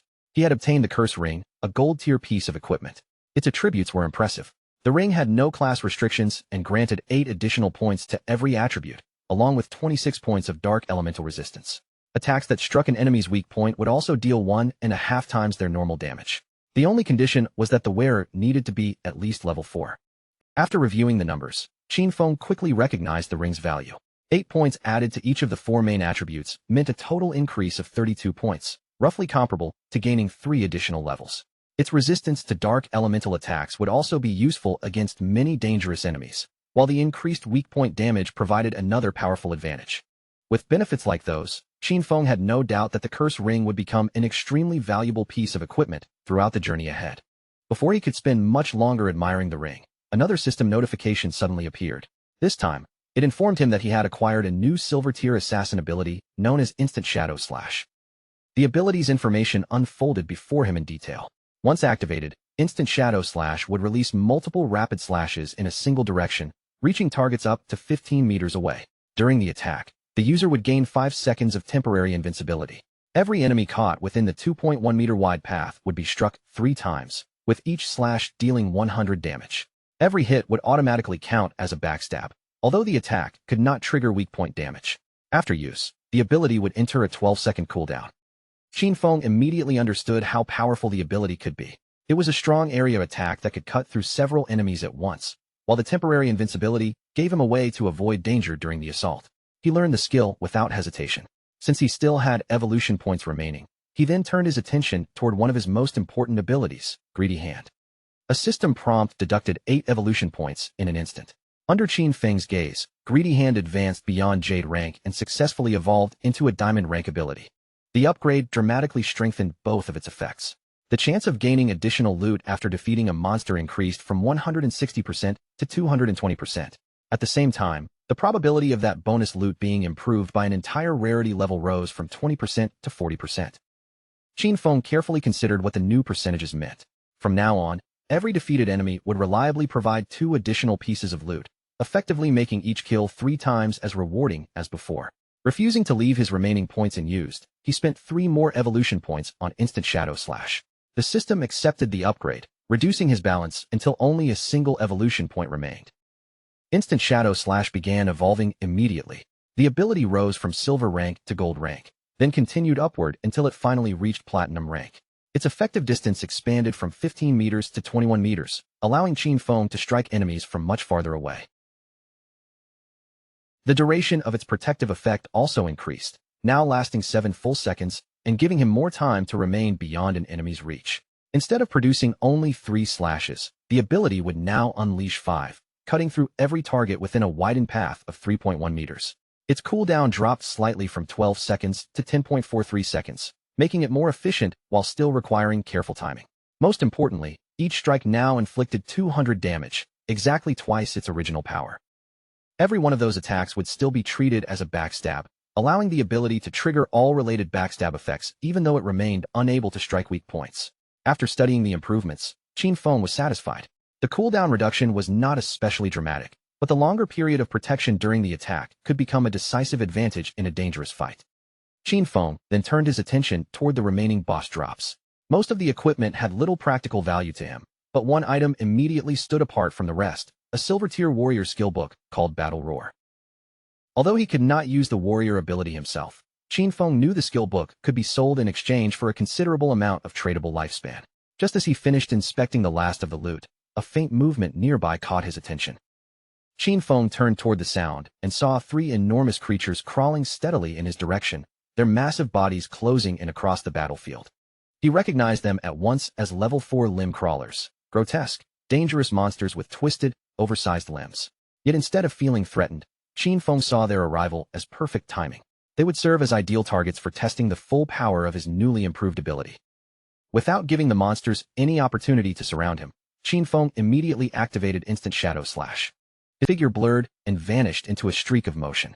In the same instant, a storm of rapid slashes surged forward, slicing cleanly through the approaching limb crawlers before they could defend themselves. The 3 monsters were torn apart so quickly that none of them even had time to react. Their bodies collapsed amid the settling dust, and a system notification appeared immediately afterward, confirming that all 3 creatures had been defeated. The system recorded Qin Feng's victory and issued the rewards. He received 80 experience points, along with an additional 5 days of tradable lifespan. Qin Feng stood calmly amid the aftermath, surrounded by the remains of his enemies as a dark and intimidating aura seemed to gather around him. After witnessing the skill firsthand, he could clearly feel how much his combat ability had improved. A battle strategy quickly formed in Qin Feng's mind. If he combined Venom Dart with Instant Shadow Slash, he could poison his targets and tear through them before the battle had truly begun. He then checked his current tradable lifespan and saw that he had accumulated 618 days. However, bringing his equipment and game abilities into the real world required at least 900 days, roughly 2.5 years. With that target in mind, he organized his next steps. First, he would return to town and sell every valuable item, filling his inventory. If the sales went well, he might reach the requirement much sooner than expected. Then, Once he advanced to level 10, he would finally be able to establish a connection between the virtual world and reality. With his plan decided, Qin Feng began making his way back toward the starter town. His concealment ability remained active, keeping his entire figure hidden as he moved quietly along the road. While passing through the area unseen, Qin Feng overheard voices coming from nearby. A man was congratulating a woman for finally reaching level 3, while also reminding her about a promise she had made to him earlier. Looking toward the speakers, Qin Feng recognized Zhang Lizzie and Lao Mao. Their conversation quickly revealed the arrangement between them. Lao Mao had agreed to help Zhang Lizzie reach level 3 so she could safely log out, and in exchange, she had promised to pay him 5 million in cash. Now that the agreement had been fulfilled, Lao Mao was eagerly waiting for his money. Zhang Lizzie calmly reassured him, asking whether he truly believed her father's company, Young Industry, would be unable to spare such a trivial amount. She would log out first and arrange the payment in the real world. Before leaving, she gave Lao Mao her phone number and instructed him to contact her once he had also returned. Then she presented another tempting offer. She wanted to purchase every day of tradable lifespan he possessed and was willing to pay 10,000 in cash for each one. Lao Mao accepted immediately, his face lighting up as he imagined the fortune he was about to earn. Wearing a smug, self-satisfied expression, Lao Mao mocked Qin Feng for foolishly rejecting Zhang Lizzie's generous offer. He told her they could discuss the full arrangement again once they met in the real world. Neither of them realized that Qin Feng was already moving silently between them, completely concealed despite being only a few steps away. Still unaware of Qin Feng's hidden presence, Lao Mao casually dismissed the importance of tradable lifespan. In his mind, there was no reason to treat it as something precious. As long as he continued killing monsters, he believed he could earn lifespan as easily as ordinary game currency. To Lao Mao, the smartest possible strategy was turning everything he achieved inside the game into real-world cash. The more he thought about it, the more pleased he became, convinced that he had discovered the perfect way to profit from this strange new world. A short while later, Qin Feng arrived at the center of Shell Town and stopped before the dormant teleportation gate. He raised one hand toward the towering structure, and the moment his palm approached it, brilliant blue energy began flowing across the gate's surface. The glow intensified until the entire formation was illuminated. A system window immediately appeared, congratulating Qin Feng for activating Shell Town's teleportation formation and rewarding him with 1 reputation point. It also informed him that he could use the gate once every day without charge, while any additional uses would consume tradable lifespan. Unfortunately, the formation had no practical use for the moment. Since every other teleportation gate in the game remained inactive, there was nowhere for Shell Town's gate to connect to. Qin Feng understood that the teleportation network required 2 active endpoints. Unlocking the gate in Shell Town was only the first step. A player in another starter town would also need to reach level 5 and activate that town's formation before travel between the 2 locations became possible. Memories from his previous life immediately surfaced. Qin Feng knew that Song Fei had started in Firefly Town, so he quietly arranged an altar that would alert him the instant Firefly Town's gate became active. He had no intention of merely waiting for that day. The moment the connection opened, he wanted to be fully prepared to confront Song Fei. As he continued deeper into town, however, his thoughts remained fixed on an even greater objective.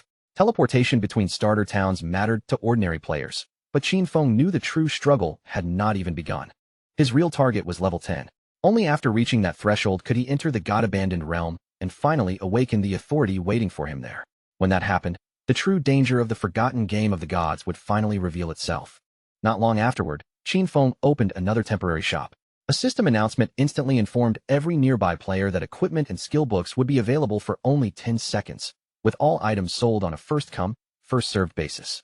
The response was immediate. Excited players rushed toward the stall from every direction, loudly calling Qin Feng an expert as they fought to reach the front. Several players shouted that they had been waiting for Qin Feng to sell again and had deliberately saved their tradable lifespan for this exact opportunity. One man proudly announced that he had accumulated 150 days. Another reminded everyone that during Qin Feng's previous sale, Gray had purchased the Icicle spell and quickly climbed to second place on the rankings because of it.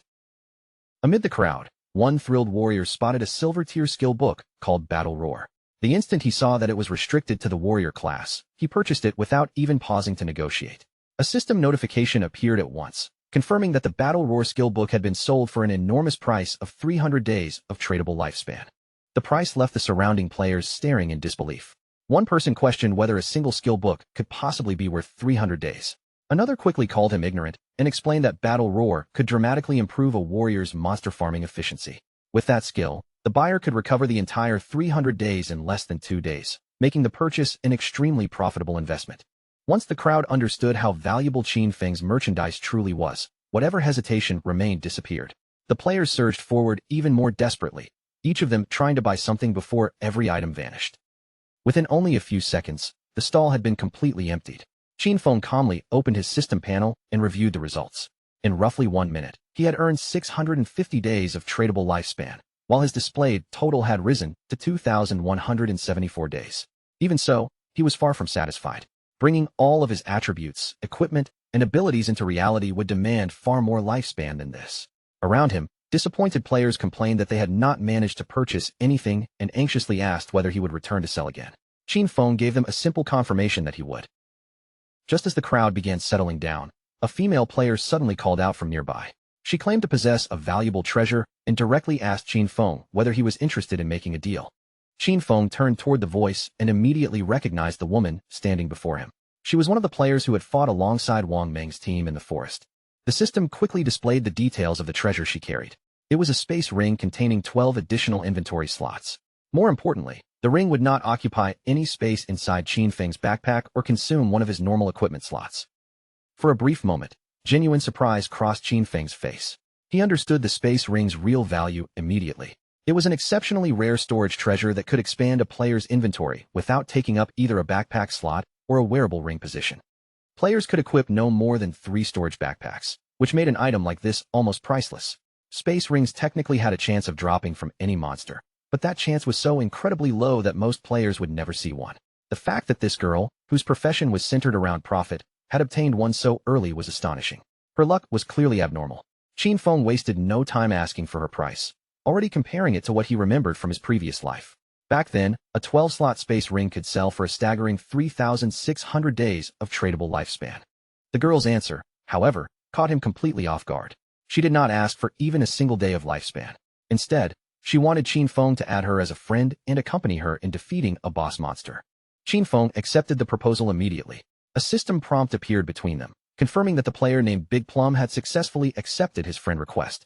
After leaving Shell Town together, Qin Feng asked Big Plum for more details about the boss she had discovered. She explained that it was a gold-tier boss, though she had been too far away to see its actual name. All she knew was that the creature appeared on an old, heavily damaged ship stranded somewhere within the swamp. That description immediately caught Qin Feng's attention. A worn-out vessel in the swamp with a gold-tier boss aboard it. Could she possibly be talking about the Golden Ghost ship? Qin Feng knew the Golden Ghost ship was an extremely rare special boss capable of appearing at almost any level. Its appearance rate was remarkably low, but whenever it surfaced in his previous life, major guilds would launch brutal battles over the powerful equipment it could drop.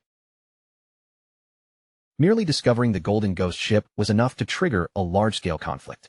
Judging from Big Plum's description and its location near the starter town, Qin Feng suspected this version was only around level 5, making it the weakest and easiest form of the boss to defeat. Even then, he could not understand how Big Plum had stumbled across something so rare this close to Shell Town. His thoughts began moving rapidly as he connected every detail. Big Plum had obtained an early space ring. She belonged to Wang Meng's party, and now she had somehow discovered a rare gold-tier boss through sheer chance. A sudden possibility entered his mind. Could she be the legendary koi fish people had whispered about in his previous life? According to those old rumors, one member of Wang Meng's team possessed almost unbelievable luck. That person could wander aimlessly and somehow encounter rare bosses, hidden treasure chests, forgotten palaces, and ancient temples without deliberately searching for any of them. Qin Feng had always assumed those stories were fabricated to conceal the team's actual intelligence network. But now, after seeing Big Plum's discoveries with his own eyes, he finally understood that the rumors had been true. The famously lucky player from his past life was standing directly beside him.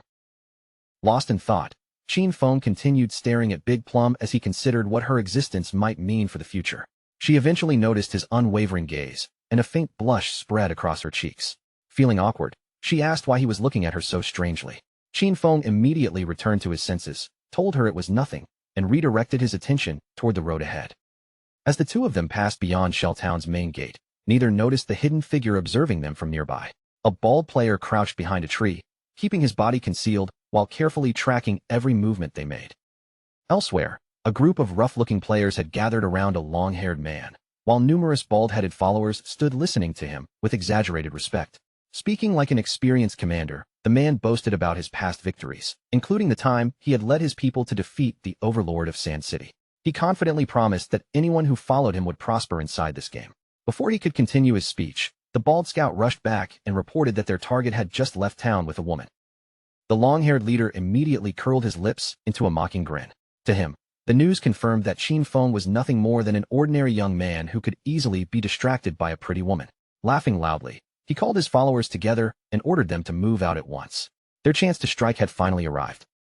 Meanwhile, as Qin Feng and Big Plum continued along the road, Qin Feng calmly explained his conditions for helping her party. Any equipment or skill books that Big Plum herself could use would belong to her, while every other drop from the boss would become his property. Big Plum considered the terms for a moment before asking what Wang Meng and the rest of her teammates would receive. Qin Feng explained that different classes required different equipment, and there was no guarantee that the boss would drop anything useful to an assassin. If nothing suitable appeared, he would have risked his life for no reward at all, which would hardly be fair. After hearing his reasoning, Big Plum agreed, though she still had one small request. She asked whether Qin Feng would be willing to sell any equipment suitable for Wang Meng or the other party members to her at a reduced price instead of keeping or selling it elsewhere. Qin Feng agreed without objection. With their arrangement finalized, Big Plum explained that they could head toward the boss after Wang Meng and the rest of her party logged back into the game. However, after walking beside Qin Feng for some time, she suddenly realized she had no idea where he was leading her. Only when Qin Feng plainly stated their destination did she understand. They were already heading to challenge the gold-tier boss. Big Plum's eyes widened in immediate shock. The very idea sounded completely insane to her. Qin Feng was an assassin, while Big Plum was a mage with little ability to withstand direct attacks. He might be capable of disappearing into stealth, but she would never survive a single blow from a gold-tier boss. Challenging something that powerful this early with only 2 people sounded like deliberate suicide. Qin Feng, however, remained perfectly calm. He explained that he had no intention of asking her to fight. She only needed to remain at a safe distance and watch while he dealt with the boss alone. Even after hearing his confident plan, Big Plum struggled to believe what he was saying. She already knew Qin Feng was exceptionally powerful, but defeating a gold-tier boss completely alone was beyond anything she had ever heard of. Such a feat seemed impossible for any player at their current stage. Just as Big Plum prepared to question him further, Qin Feng abruptly stopped walking. Something in the surrounding area had caught his attention. Without offering any explanation, he activated his latent image skill, and his entire figure vanished from sight. Big Plum remained frozen in place, staring at the empty space where he had stood. She quickly looked around, trying to understand what had happened. Qin Feng had been standing beside her only a moment earlier, yet now there was nothing but open road and silence. Confused and increasingly uneasy, she called his name several times, but no response came. Behind the trees, the group of bald players continued observing from a distance. Their leader wore a confident smirk, certain that Qin Feng and Big Plum had already fallen into his trap. Then one of his followers noticed that Qin Feng had suddenly disappeared. The men exchanged confused looks and turned toward their boss for instructions. He dismissed the matter without hesitation, assuming Qin Feng had deceived Big Plum and abandoned her. With a cruel grin, he ordered the group to advance. Their first objective was to seize Big Plum, and the leader openly declared that they could entertain themselves with her before dealing with anything else. As the group rushed toward the lone girl, he reminded his followers of the promise he had made earlier, that staying by his side would guarantee them a wonderful life. Now, he laughed, even beautiful women were practically delivering themselves into their hands. But just as the group closed the distance, a dark figure suddenly materialized directly in their path. The long-haired leader stopped mid-step, and the cruel grin on his face slowly vanished as he stared into the shadowy aura swirling before him. Confusion flashed across his features. He barely managed to wonder what had appeared in front of them before the danger was already upon him. Qin Feng activated Instant Shadow Slash. In less than a heartbeat, a cold flash tore through the air, and the entire confrontation was over before any of the attackers could raise a weapon. The bald players and their leader collapsed almost simultaneously, their bodies ripped apart by the rapid strikes before they could even understand how they had been attacked. After finishing them, Qin Feng's figure seemed to melt back into the darkness. Within an instant, he disappeared again, leaving no trace of his presence behind. A system notification appeared before him, confirming the result of the ambush. 5 hostile players had been killed, earning Qin Feng another 12 days of tradable lifespan. Qin Feng gave the fallen bodies only a brief glance before turning away. None of the equipment they had dropped possessed any meaningful value, making their loot barely worth his attention. To Qin Feng, eliminating those players had required almost no effort at all. Cutting them down felt no different from casually dealing with 2 weak, low-level monsters blocking his path. With every trace of the brief confrontation already gone, Qin Feng calmly reappeared beside Big Plum as though he had never left. Still completely unaware of what had happened nearby, She immediately questioned his sudden disappearance. Qin Feng merely shrugged and explained that several people had been following them, so he had sent the group back to town. Big Plum accepted the answer at first, but her curiosity soon returned, and more questions quickly followed. With a teasing smile, Big Plum admitted that she had assumed he had slipped away to relieve himself. She then began joking about how useful invisibility must be, since he could handle private matters without anyone ever seeing him. Qin Feng's expression immediately darkened at the strange direction of the conversation. Cutting her off before she could continue, he told her to focus and move faster. They still had a gold-tier boss to reach. At that same moment inside Shell Town, a patch of ground suddenly began glowing, and bright magical lights spread across the surrounding square. A figure soon materialized inside the radiance. It was Qin Feng's younger sister, who had entered the game as a healer. The moment she noticed the magical staff in front of her, her eyes widened with amazement. She reached down and carefully lifted the staff, and the solid weight beneath her fingers immediately confirmed that everything around her was real. She could touch the weapon and clearly feel its surface in her hands. Nearby players soon turned their attention toward her, instantly recognizing from her unfamiliar expression that another newcomer had just arrived. Her initial surprise quickly turned into delight when she discovered that she had received the hidden class known as life sacrifice. A hidden profession had to be extremely powerful, and she confidently imagined using its strength to catch Song Fei's attention. Even so, one concern remained.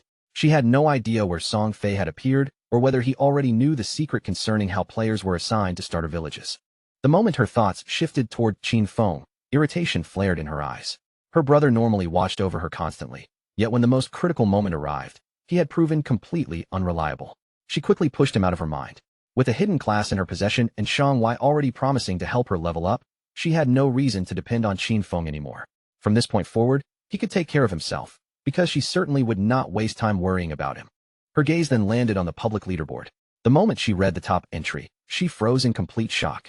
Shadow, the player occupying first place, had already reached level 6. Annoyance immediately surged through her.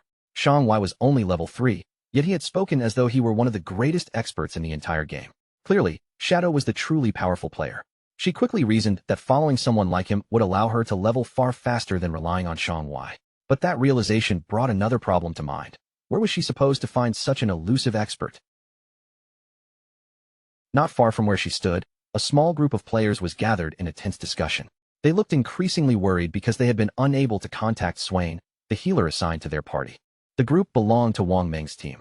Knowing they could not remain in town waiting indefinitely, Wang Ming asked whether anyone had another solution.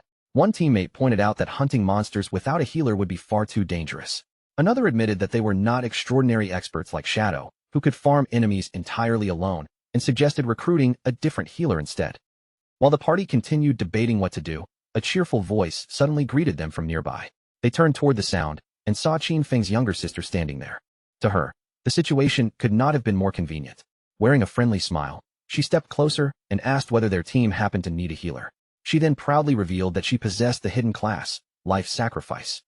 Meanwhile, far beyond the town, Qin Feng and Big Plum had reached the edge of a high cliff. Below them stretched a dark, murky swamp, and half hidden within the misty water rested the ominous golden ghost ship. Qin Feng activated Shadow Sneak, causing his body to fade smoothly from sight. Before descending, he instructed Big Plum to remain hidden and stay alert in case anyone tried to ambush her while he handled the boss. Though still somewhat confused by his confidence, Big Plum nodded and quietly warned him to be careful. Qin Feng descended from the cliff and stepped into the swamp below.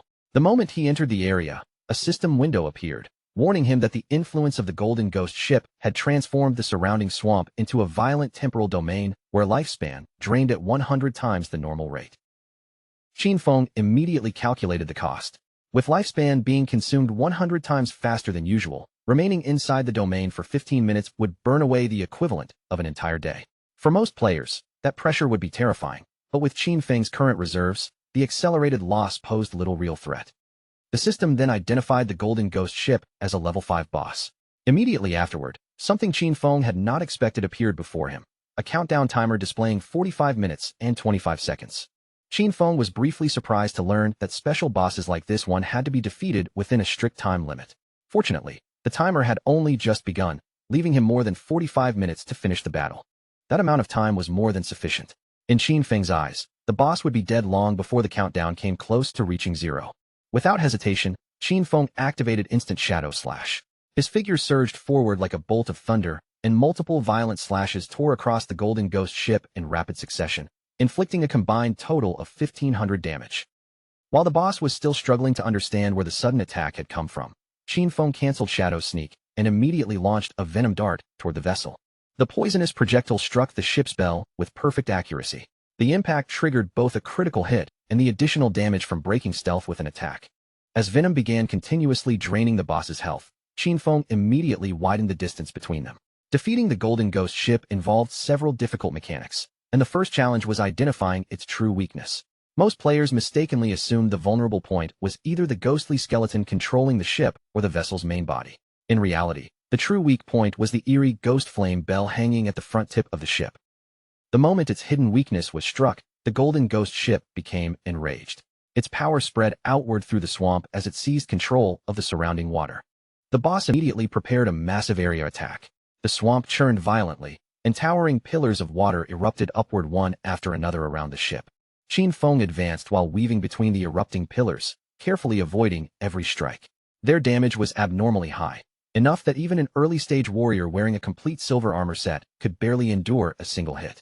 Qin Feng was silently thankful for the exceptional agility granted by his Shadow class. Without that speed, dodging the attack would have been nearly impossible. Just as the final water pillars began to fade, pale hands suddenly broke through the swamp's dark surface. Rotting creatures known as decaying water ghosts began crawling out of the murky water. Qin Feng remembered this stage clearly. Once the boss's area attack ended, it would summon 12 of these monsters, and every one of them possessed silver-tier combat strength. Because Shadow Sneak still concealed Qin Feng, the summoned ghosts could not detect him even though he stood directly among them. The 12 decaying water ghosts were prepared to attack with brutal ferocity, a sight that would send most ordinary parties into immediate panic. Worse still, the Golden Ghost ship would summon another water ghost every 3 minutes. Any team that failed to eliminate them quickly would soon be overwhelmed by their constantly growing numbers and wiped out completely. Qin Feng, however, had remained invisible from the beginning, leaving the creatures unable to locate their target. All Qin Feng needed now was the correct position. He quietly adjusted his footing and searched for the perfect angle that would place every summoned ghost inside a single attack path. The moment the monsters aligned, Qin Feng activated Instant Shadow / once again. His body became a streak of darkness, racing through the group and tearing apart all 12 ghosts in one devastating burst. High above the swamp, Big Plum remained hidden near the cliff's edge, watching Qin Feng dismantle the boss and its summoned monsters below. Her body trembled with excitement, and her cheeks had turned bright red as she finally witnessed the true strength of Shadow, the #1 ranked expert. To her, Qin Feng's abilities were almost unbelievable.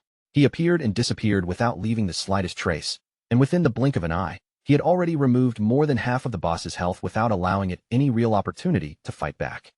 Then, to Big Plum's complete surprise, a message from Qin Feng appeared in the private chat. Addressing her by the strange nickname Little Black, he calmly informed her that he would be dying in a little while. The unexpected statement left her staring at the message in shock. Qin Feng showed no fear at all. With complete confidence, he assured her that there was nothing to worry about. Her only responsibility was to remain where she was and wait for him to revive. Big Plum immediately panicked. From everything she could see, Qin Feng clearly held the advantage, so she could not understand why he was suddenly talking about dying.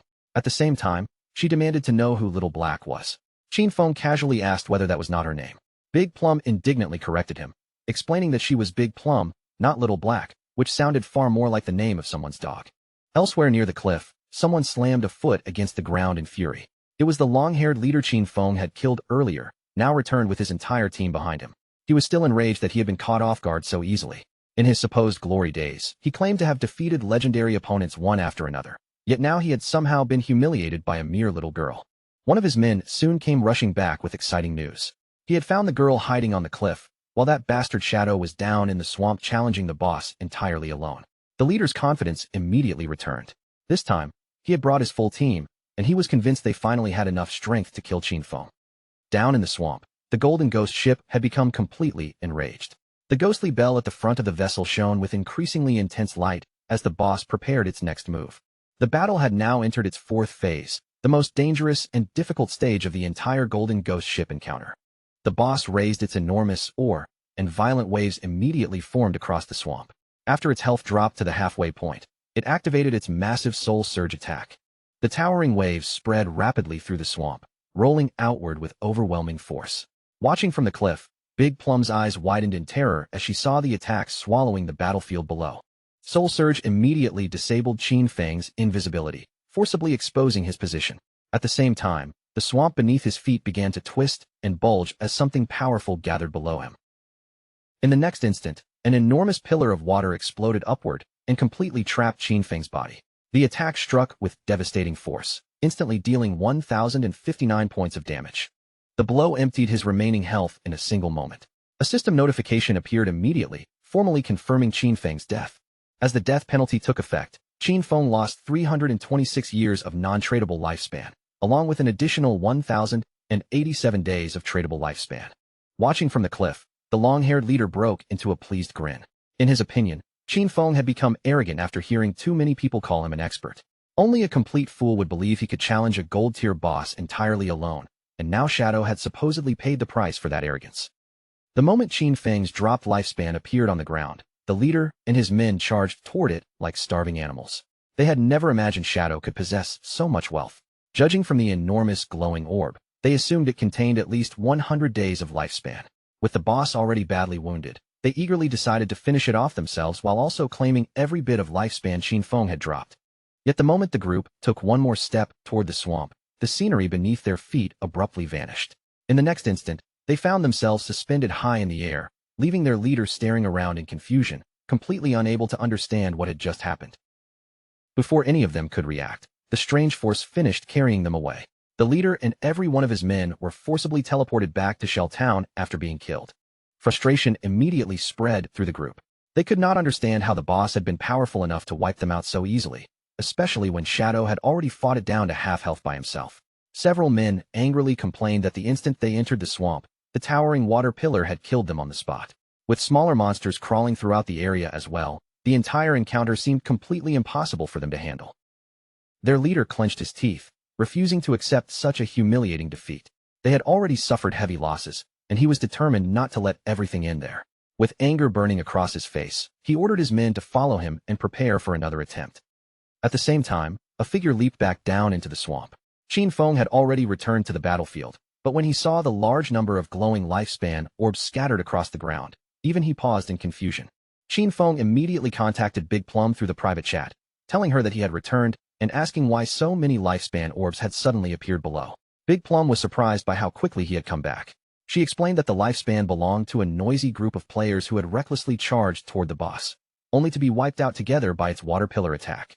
A faint smile appeared on Qin Feng's face when he realized those players had badly overestimated their own strength. Still, the sight reminded him of his previous life, when the Golden Ghost ship had caused him more than enough suffering as well. The boss continued drifting through the swamp, while Qin Feng carefully watched its movements. He knew the Golden Ghost ship would only use its immobilizing attack once, which meant dealing with its remaining health would be much easier. However, once its health dropped below half, every attack carried a fixed chance of making the ship vanish and reappear far away. That troublesome movement was one of the main reasons ordinary players found it so difficult to finish the boss. Without wasting another moment, Qin Feng raised his hand and fired a venom dart. The projectile flew across the swamp and struck the ghostly bell at the front of the ship with perfect accuracy. The Golden Ghost ship flew into a rage and immediately began preparing another powerful attack. The moment Qin Feng noticed the change, he activated Shadow Sneak, causing his figure to disappear from the boss's sight. Qin Feng calmly studied every shift in the ship's movement. He had already seen through its attack pattern long ago, so the instant an opening appeared, he unleashed instant Shadow Slash and tore through the boss with another rapid assault. Meanwhile, the long-haired leader and his men finally returned to the cliff. One of the scouts quickly reported that Qin Feng had already resumed fighting the boss below. Hearing this, the leader narrowed his eyes and decided to wait for the perfect opportunity to eliminate both Shadow and the weakened boss. When Big Plum saw the same group of idiots returning to interfere yet again, anger immediately flared inside her. Shadow was already close to defeating the boss, and she refused to stand by while those shameless players tried to ruin everything. She tightened both hands around her magic staff and focused her power. Electrical energy began gathering around the weapon as streaks of thunder crackled through the air.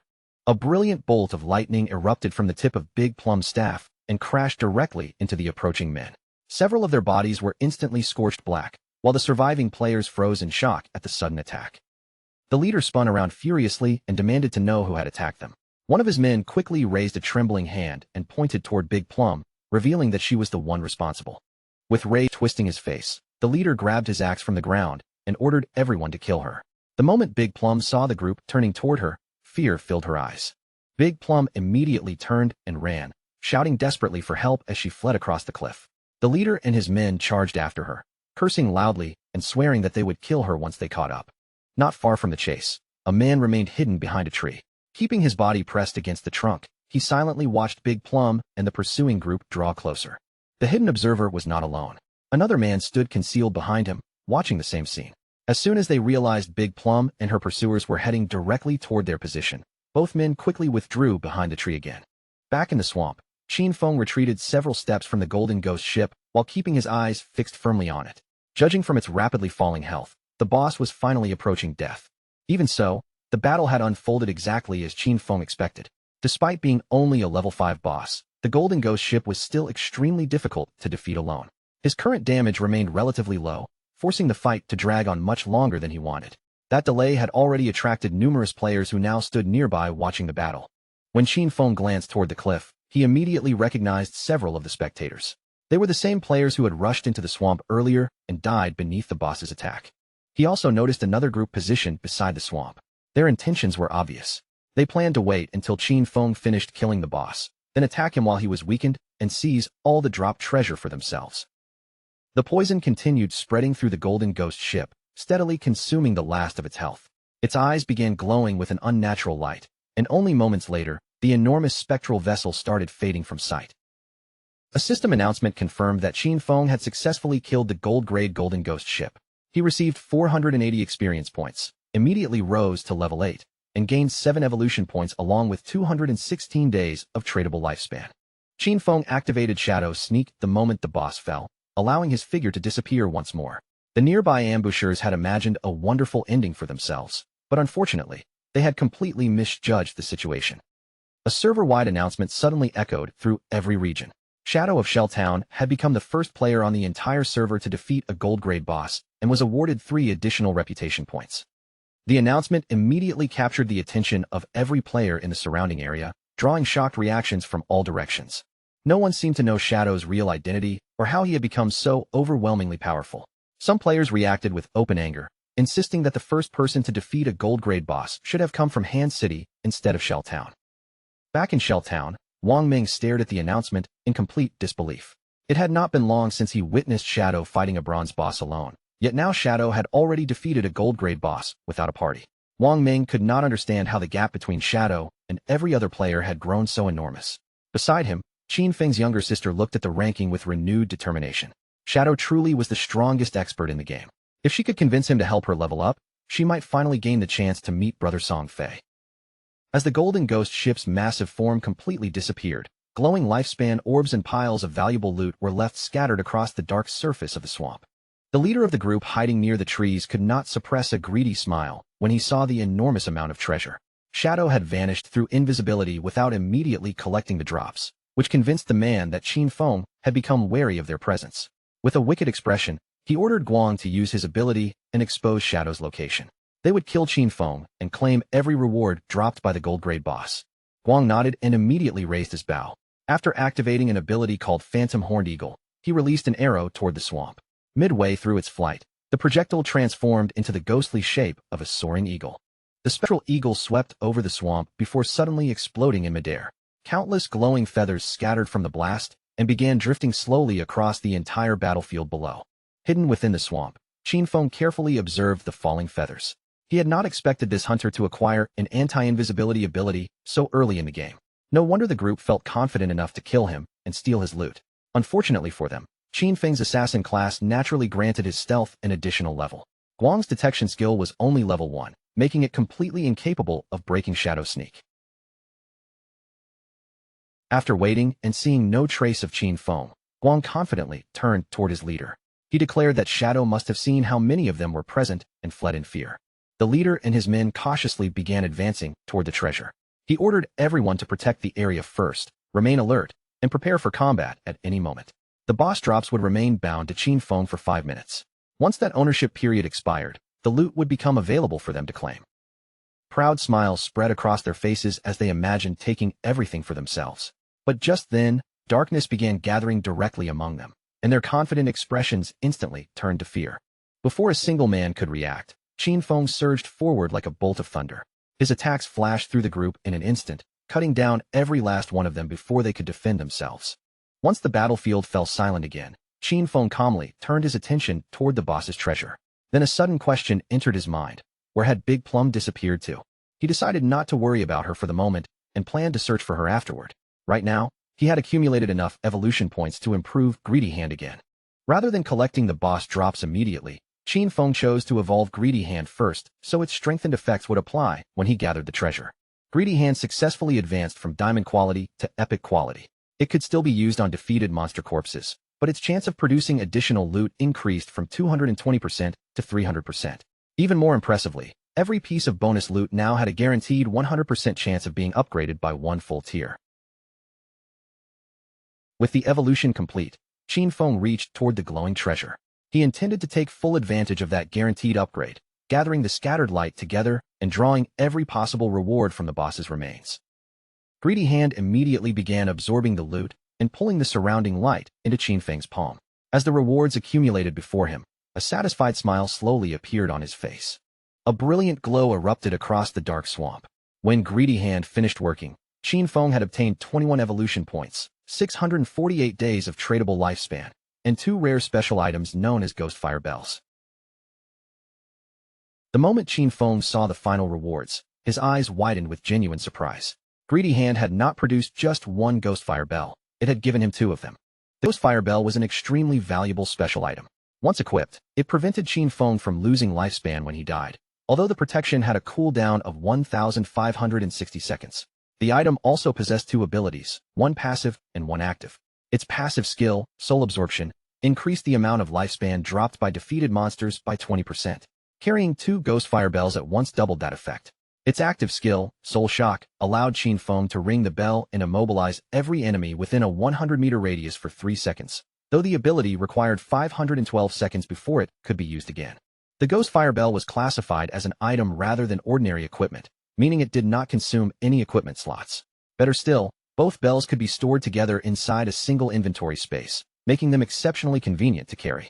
While Qin Feng was still examining them, an urgent message from Big Plum suddenly appeared in the private chat, begging him to come and save her.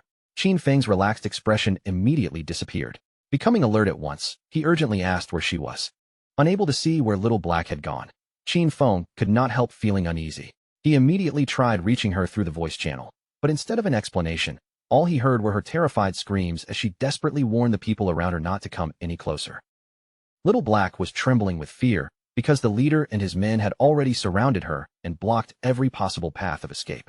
They mockingly praised her impressive resistance, but quickly reminded her that she had nowhere left to run.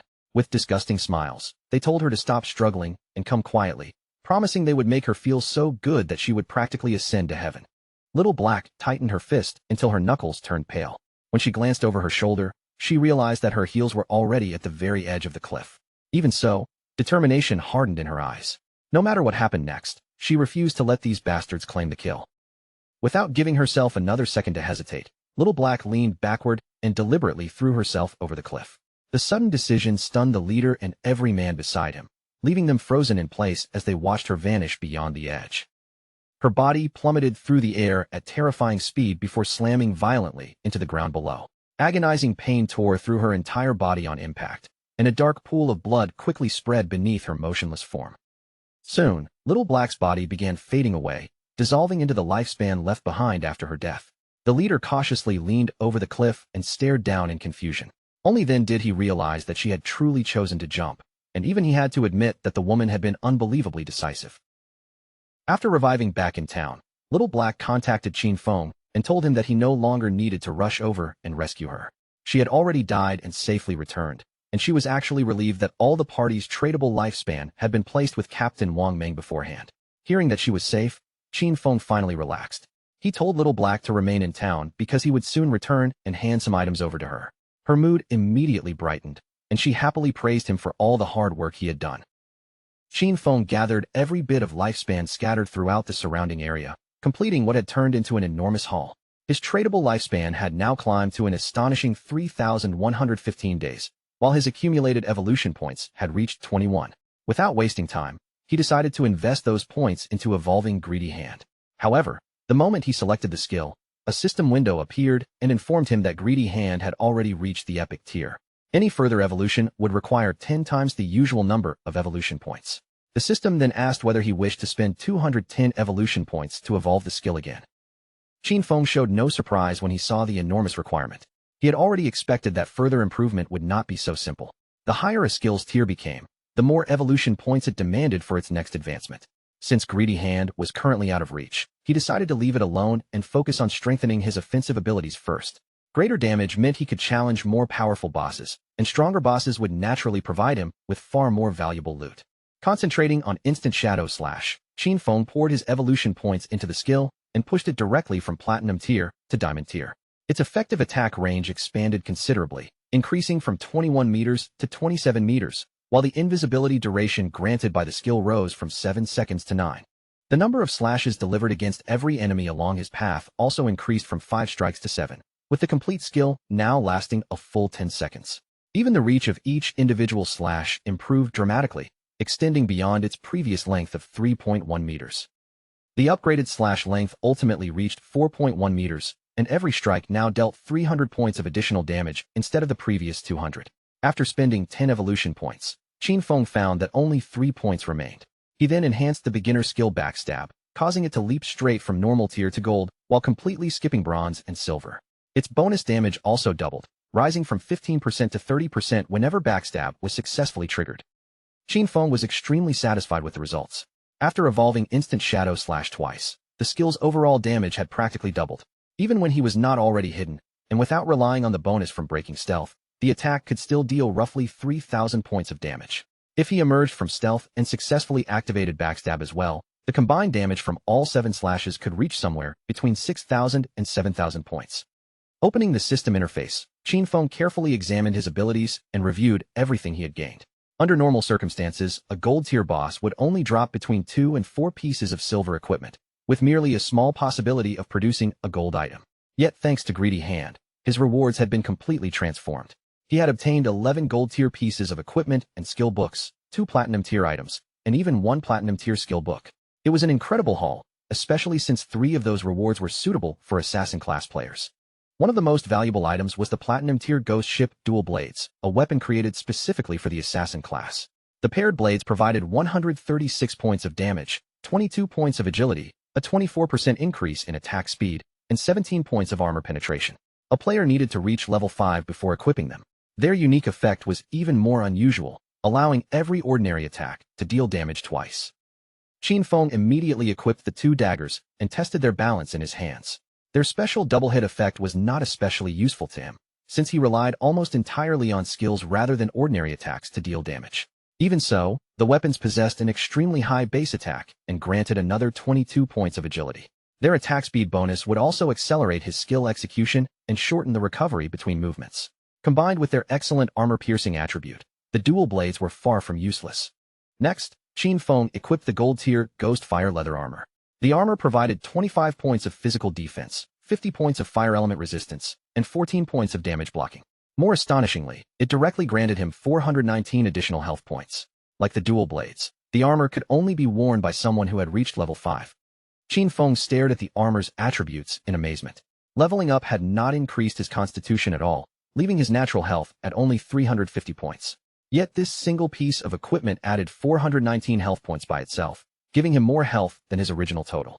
Once he put it on, the majority of ordinary players would probably struggle to break through his defense at all.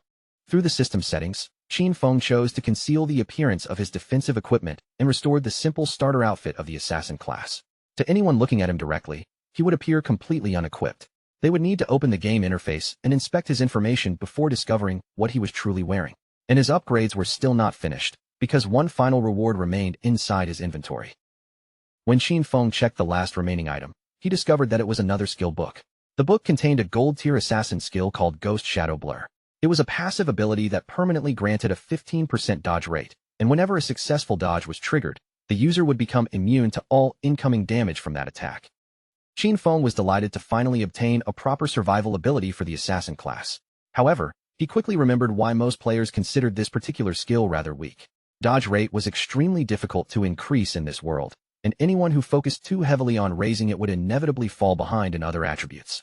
Worse still, if the dodge failed to activate during a critical moment, the player could be placed in immediate danger. A faint glow began spreading across Qin Feng's body as he prepared to learn the skill. Unlike every ordinary player, he possessed the ability to evolve skills without a fixed limit. He could continue raising his dodge rate without sacrificing strength, agility, defense, or any of his other attributes. For someone like him, Ghost Shadow Blur offered advantages without any meaningful drawback. With his upgrades complete, Qin Feng finally left the area and began making his way back toward town. The remaining loot consisted mainly of equipment for warriors, priests, and archers. He planned to offer those items to Wang Meng at a 10% discount. Although Wang Meng and his companions probably could not afford everything immediately, Qin Feng understood his personality well enough to believe that he would gladly take the equipment on credit. This enormous improvement had only been possible because of Little Black. Without that lucky koi leading him toward danger, he never would have discovered a level 5 ghost ship to challenge. Qin Feng therefore decided that he needed to thank her properly. As Qin Feng passed beneath a tree on his return journey, several figures suddenly emerged into his path. The leader who had cornered Little Black appeared with his remaining men, and his face was still twisted with anger over everything that had happened. Qin Feng noticed the group almost immediately, and at the very same moment, they recognized him as well. The anger on their faces disappeared in an instant, replaced by shock as every trace of color drained from their expressions. Terror filled their eyes the moment they realized that the man before them was Shadow. None of them dared to remain where they stood. Turning around in panic, they immediately began running for their lives. Naturally, Qin Feng had no intention of allowing any of them to escape. He calmly activated Shadow Stealth, and as his figure began melting into invisibility, a quiet sigh escaped his lips. Before the fleeing men could even take another proper step, Qin Feng surged forward with the speed of thunder. His invisible figure tore through their formation, and in a single merciless attack, every one of the leader's subordinates was instantly finished off. The leader witnessed his men fall around him and immediately lost all composure. Panic took control of his body, and he ran forward with every ounce of strength he possessed. Unfortunately for him, Qin Feng was never going to let him get away. In the blink of an eye, Qin Feng appeared directly in front of the fleeing leader and released Shadow Stealth. The man nearly crashed face first into him, stopping so close that their faces almost touched. Tears gathered in the leader's terrified eyes as he admitted that he had been wrong and swore he would never repeat his actions. He desperately begged Qin Feng to spare him, revealing that he had less than 1 year of lifespan remaining. Qin Feng merely stared back with an icy expression and asked whether he had ever considered his own fate when he was attacking and tormenting other people. Without showing the slightest trace of sympathy, Qin Feng launched a poison dart into the leader's body. As the man collapsed and writhed in unbearable pain, Qin Feng calmly turned his back on him and walked away without looking back. Because Qin Feng had killed so many players in such a short period, the system placed the killer status upon him. He had now reached the first layer of that status, which meant that if he died, he would lose 75% of all the lifespan he currently possessed. Even after receiving the warning, Qin Feng remained completely calm. He still possessed the Ghost Fire Bell, which protected him from the penalty of 1 death. Even if carelessness caused him to be killed once, not a single day of his lifespan would be lost. Qin Feng eventually returned to Shell Town. The instant he stepped into the crowded streets, heads turned in his direction, and the gazes of nearly every nearby player settled firmly upon him. Whispers quickly spread through the surrounding crowd. News that Qin Feng had successfully killed a gold-tier boss had already reached the town, and the players could barely believe that such an achievement had actually been accomplished so soon. Because Qin Feng appeared to be wearing nothing more than basic starter clothing, several players began suspecting that he must have exploited some kind of bug to defeat the boss. He ignored their suspicious murmurs and continued walking through the town, but before he could go far, a man hurried toward him and politely asked him to stop for a moment. Qin Feng turned around with a curious expression. The approaching man forced a friendly smile onto his face and held out a skill book for him to see. He claimed that his group had accidentally purchased an assassin-class skill they could not use, and asked Qin Feng to accept it as a gift.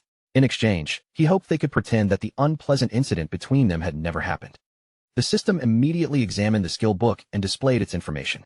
It contained a common tier ability called Impale, a single target attack that added 20 points of damage when it struck. More importantly, a successful hit would stun the target for 2 full seconds. The skill had a cooldown period of 22 seconds. Qin Feng accepted the book, and his eyes widened slightly when he recognized its true value. Although its tier was low, Impale was a genuine control skill, something far more useful than its ordinary appearance suggested. After placing the skill book into his inventory, Qin Feng resumed his journey without another word. He continued along his own path, while the man and the companions waiting nearby turned and headed in the opposite direction. Once Qin Feng was far enough away, one of the men angrily confronted Xian Xiao. He reminded him that Qin Feng had previously killed them and complained that handing over a skill book now was unbearably cowardly. Another member quickly agreed, declaring that no one had ever humiliated their group in such a manner. They decided to use every personal connection available to them and gather as many people as possible. In their minds, once everyone contributed, even a single mouthful of spit from each person would be enough to drown Qin Feng, so there was absolutely no reason to fear him. With a cold and calculating expression, Xian Xiao pointed out that Shadow was growing stronger at an unbelievable rate despite leveling entirely on his own. That could only mean he was hiding an extraordinary secret. Rather than simply defeating him inside the game, he wanted to discover Qin Feng's identity in the real world and have him kidnapped.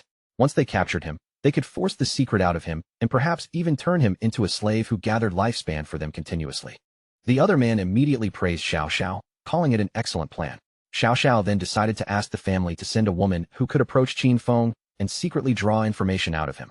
When he had heard Shadow speaking earlier, the voice had sounded completely unfamiliar, proving that Qin Feng was not part of their social circle. In Xiao Xiao's mind, that meant he was probably poor and inexperienced. As long as they found a professional beauty to seduce him, they were certain he would walk directly into the trap. Elsewhere in Shell Town, Qin Feng finally met up with Little Black. He opened a trade request and asked her to accept because he had several things he wanted to give her. Excitement instantly lit up her eyes, although she still took the opportunity to correct him, explaining that her name was not Little Black at all. Her actual name was Big Plum. Qin Feng placed a powerful skill and a necklace into the trade window and handed both items over to her. The moment Big Plum equipped them, bright flames began swirling from the tip of her magic staff. She stared at the fiery effect in delight, because her damage had multiplied several times over, while her mana regeneration speed had more than doubled. Overwhelmed by the improvement, she sincerely thanked Qin Feng from the bottom of her heart. Qin Feng waved away her gratitude and explained that there was no need to thank him. He was merely fulfilling the agreement they had already made. He then reminded her to hand over the space ring. Big Plum smiled, opened her inventory, and took the ring out before telling him that it now belonged to him. A faint blush spread across Big Plum's face as she remembered something else. While fleeing through the forest, she had accidentally discovered an underground cave that appeared to lead into some kind of ancient ruin. Looking toward Qin Feng with clear anticipation, she asked whether he might be interested in exploring it. Qin Feng could not hide his surprise. First, Big Plum had led him to the gold-tier ghost ship, and now she had uncovered the entrance to a mysterious ruin. Becoming friends with this girl was proving more beneficial than he ever could have imagined. Still, he understood that their sincerity worked both ways. Had he not willingly given her 2 pieces of gold-tier equipment, she might never have trusted him enough to share such valuable information. After equipping the space ring, Qin Feng's inventory capacity finally expanded to 27 slots. He then asked Big Plum where Wang Meng had gone, explaining that once he sold the remaining equipment to the group, he would visit the ruin entrance she had discovered. Big Plum raised one hand and explained that the captain and the others had taken their newly recruited priest out for training, so they would not be returning anytime soon. Big Plum opened the map and carefully marked the exact location of the ruin entrance for Qin Feng. She explained that a stone slab was hidden on the ground behind a cluster of bushes. While escaping, she had pushed the slab aside and crawled into the passage to hide. However, she had only advanced a few steps when horrifying screams echoed from somewhere deeper inside. The sound frightened her so badly that she immediately fled from the cave. Had she remained hidden there, the leader and his men would never have managed to catch her. Qin Feng wasted no time lingering in town. After deciding that he could trade with Wang Meng once the captain returned, he quickly disappeared from sight and headed straight for the newly discovered ruins. Big Plum remained where she was, watching him leave with a slightly confused look on her face. Leaving the busy streets of Shell Town behind, Qin Feng crossed beyond the town's boundary and stepped into the dense forest, following the route marked on his map. Originally, Qin Feng had planned to find a suitable hunting ground and grind monsters until he reached level 10. Now that an unexplored ruin had appeared, however, there was no longer any reason to waste time on ordinary enemies. Within the territory of a beginner town, ruins generally appeared in 3 forms: ancient tombs, cursed ruins, and temples of faith. Regardless of which kind he had discovered, the ordinary monsters inside would at least be bronze tier, and there was even a chance that silver tier creatures were waiting deeper within. To Qin Feng, such a place was not merely dangerous. It was practically an entire ocean of lifespan and evolution points waiting for him to collect. Following the exact location Big Plum had marked earlier, Qin Feng traveled through the forest until he finally reached the hidden entrance leading into the ruins. Without pausing outside, Qin Feng entered the passage immediately. As he moved deeper, he once again considered the three kinds of ruins that could appear near a beginner town: tombs, cursed ruins, and temples of faith. Tombs were the most straightforward. They were packed with enormous numbers of monsters, making it extremely difficult to eliminate every last one, and a gold-tier boss would almost always be waiting at the end. Cursed ruins were far more unsettling. Every creature inside had been tainted by ancient gods or evil gods. Some had once been human before losing their minds, while others had died and transformed into wandering ghosts. Temples were occupied by followers of those ancient or evil gods, and their interiors were usually designed like complicated mazes. Ancient murals covered the surrounding stone walls, their faded images stretching along the passage in long, weathered rows. Anyone capable of clearing either of the latter two kinds of ruins could obtain an unusual item or even a rare skill book as a reward.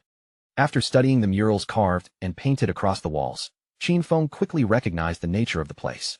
This underground ruin was not a tomb or a cursed stronghold. It was a temple of faith. Qin Feng slowed his steps and examined the murals more carefully, because the figures and symbols within them felt strangely familiar. At that very moment, deep roars echoed through the dark corridor ahead. He continued forward, following the sound, and soon understood exactly where he had entered. This was a temple devoted to the ancient god of judgment, and its power shared the very same origin as his Eye of Judgment. Meanwhile, somewhere else in the forest, Wang Ming and his party were locked in a fierce battle with a monster. Standing at the front of the formation, Wang Ming raised his shield and firmly blocked the creature's repeated attacks. Without warning, the monster suddenly lunged forward. Before Wang Ming could properly adjust his stance, its vicious claws smashed into him with tremendous force. His body was thrown backward through the air, and the brutal strike dealt him an enormous amount of damage. The moment the party's archer saw the captain injured, panic spread across his face. He immediately shouted for the healer to restore Wang Ming's health. Yet Qin Feng's sister stood completely frozen, her body stiff with fear as she stared at the chaos and had no idea what she was supposed to do. Tears gathered in Qin Xiaoyu's eyes as she gripped her magic staff with both hands. Her fingers tightened around it helplessly, and in a trembling voice, she asked them how she was supposed to heal him. While the party's attention was divided, the monster sprang into the air and prepared to strike again. Seeing the danger approaching, the swordsman quickly pulled out his weapon and shouted at Qin Xiaoyu, ordering her to activate her skill immediately. Instead of following the command, Qin Xiaoyu's courage completely collapsed. Her knees struck the ground, the magic staff slipped from her hands, and she began crying uncontrollably as fear overwhelmed her. The monster launched another attack before anyone could recover. Wang Ming and every member of the party were wiped out once again, and their defeated bodies vanished as they were teleported back to Shell Town. After appearing in town, Wang Ming and the others were absolutely furious. Their expressions were dark, and the frustration of yet another failed attempt was written clearly across their faces. Big Plum happened to be nearby when the party returned. She greeted them cheerfully and, still wearing a smile, asked why they had come back so quickly. She then reminded them that the expert Shadow had not returned yet, meaning they still could not purchase any equipment from him. Already boiling with anger, the archer immediately pointed at Qin Xiaoyu and declared that he had never seen anyone so unbelievably stupid. According to him, she could neither dodge a monster's attacks nor use even the most basic of her own skills. Faced with his harsh accusations, Qin Xiaoyu could only lower her head and cry, completely unsure how to respond. Big Plum stepped directly in front of Qin Xiaoyu, shielding the frightened girl from the archer's accusing finger. With a puzzled expression, she asked why he was being so aggressive.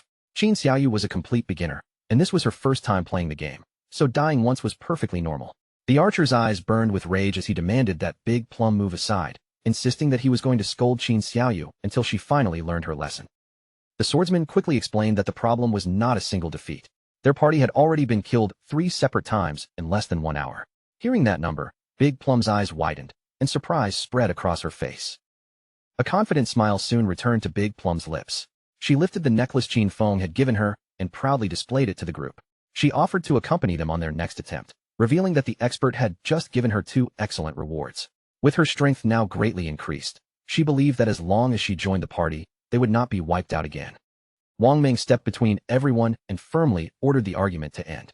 In his opinion, Big Plum's suggestion was actually quite reasonable. With her improved strength supporting them, their next training attempt should go much more smoothly. And perhaps by the time they returned, Shadow would already be waiting in town. Although Qin Xiaoyu was secretly furious, she forced herself to appear grateful. She apologized to the party and promised that she would work harder during the next battle. Deep inside, however, she could not believe their shamelessness. They had failed to handle the monster themselves, yet they still dared to place all the blame on her.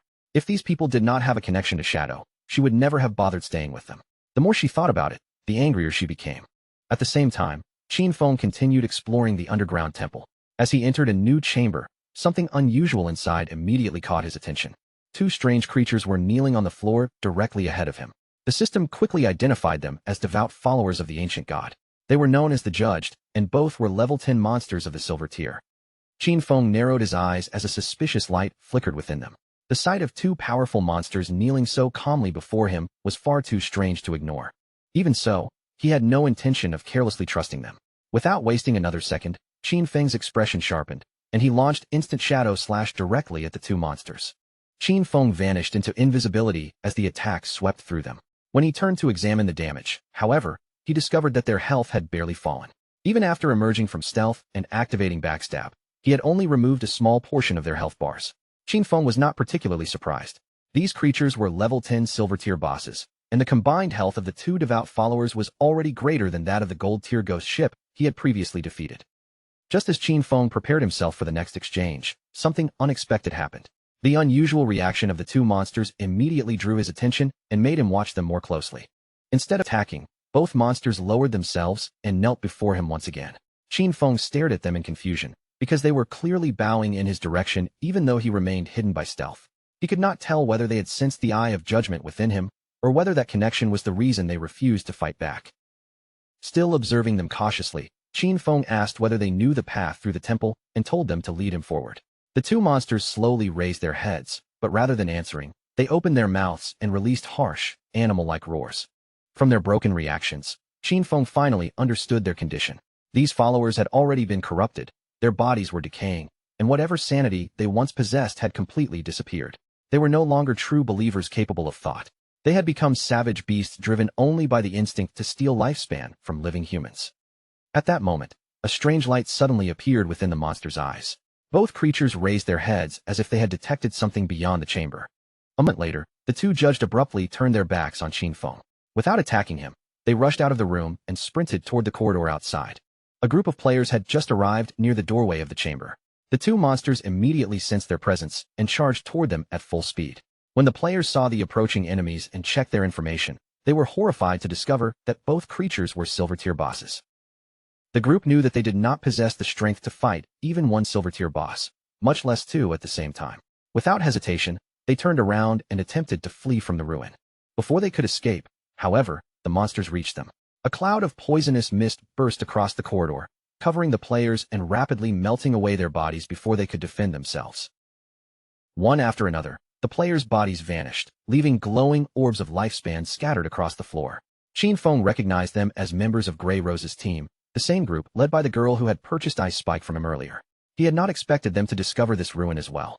Still, after considering the current quality of most players' equipment, Qin Feng concluded that none of them were properly prepared to explore the deeper sections of a place like this.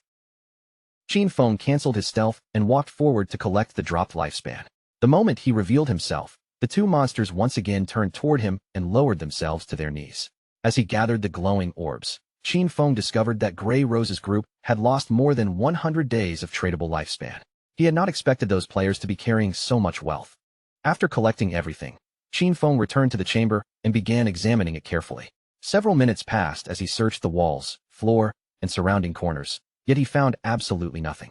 There were no hidden traps, no treasure chests, and no secret passages. In the end, he concluded that the room contained nothing more than the two silver-tier mini-bosses. An irritated light flashed through Qin Feng's eyes. Since there was clearly nothing else worth finding here, he decided to stop wasting time and deal with the two monsters immediately. Without the slightest hesitation, Qin Feng raised his hand and released his poison darts. The projectiles cut through the air and buried themselves directly into the heads of the kneeling monsters. After successfully killing both silver-tier bosses, Qin Feng received 4,000 experience points. The large reward immediately pushed him up to level 9. At the same time, he gained 4 evolution points and another 188 days of tradable lifespan. Qin Feng then activated Greedy Hand over the fallen creatures. Under the power of the skill, the bodies of the two Judged began to fade and dissolve before his eyes. When the final rewards appeared, Qin Feng could barely contain his satisfaction.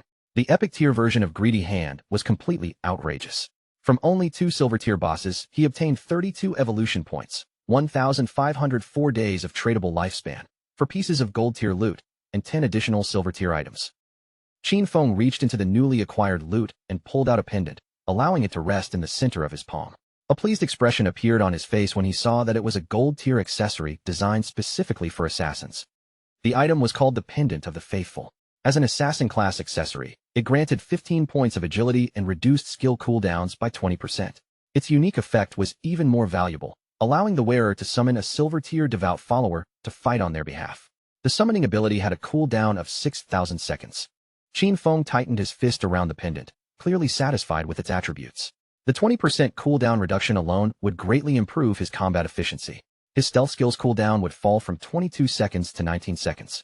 Poison Dart would recover in 3.75 seconds instead of 4.35, while Instant Shadow Slash would drop from a 10-second cooldown to only 8. His future grinding speed would become much faster. Since the rest of his equipment required a level above 8, almost no other player could use items of this level yet. Qin Feng therefore decided to keep the pendant for the time being and sell it later when the market was ready. Just as Qin Feng turned and prepared to leave the chamber, the ground beneath his feet suddenly began to tremble and shift. Curiosity flickered across Qin Feng's face as he turned toward the sudden movement behind him. Before his eyes, a short stone pillar slowly pushed its way up from beneath the trembling floor. The moment he saw the pillar emerge, Qin Feng's eyes lit up with delight. It seemed that eliminating every monster inside the chamber had finally triggered a hidden mechanism buried beneath the temple.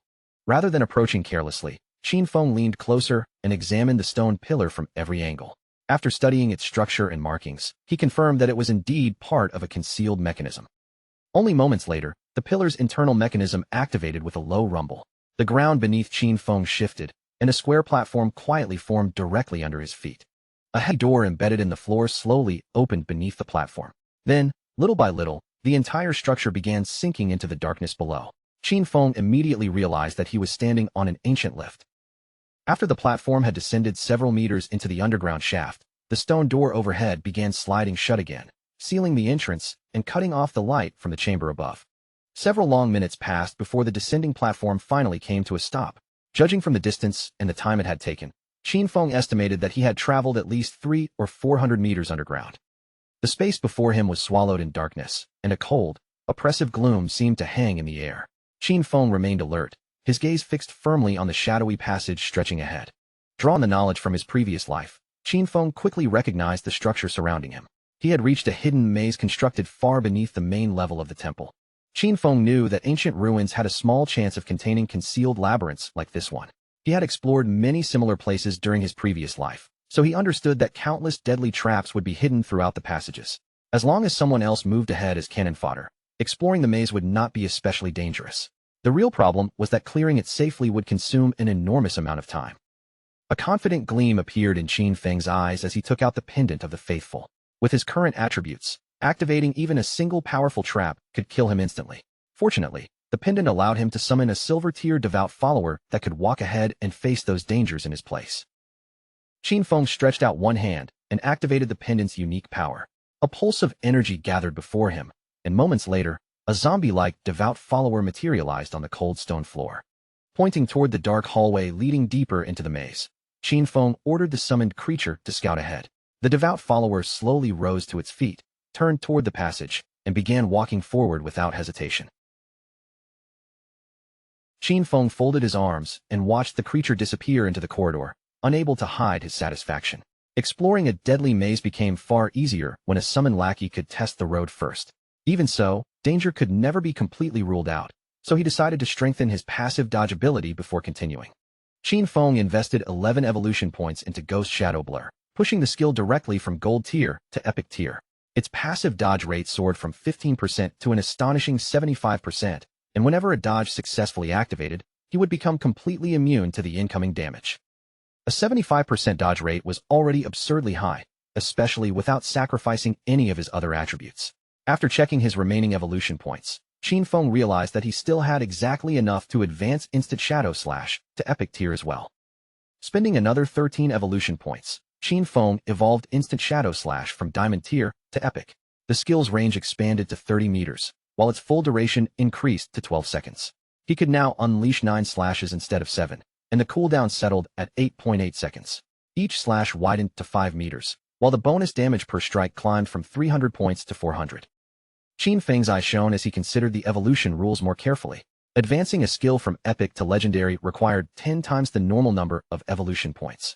This meant that the higher a skill's original starting tier was, the more profitable it became to evolve. For example, if a skill began at epic tier, then raising it to legendary would count as its very first evolution. The base requirement for that first advancement was only 1 evolution point, and because legendary evolution multiplied the cost by 10, the final price would still be merely 10 points. In other words, whenever Qin Feng obtained a skill that already started at epic tier, he could rapidly push it toward legendary, mythical, ancient, and eventually even immortal tier. A normal tier skill was far more expensive in the long run, because it needed to evolve 7 separate times just to reach epic. By the time the tenfold cost applied, the total requirement could rise into the hundreds.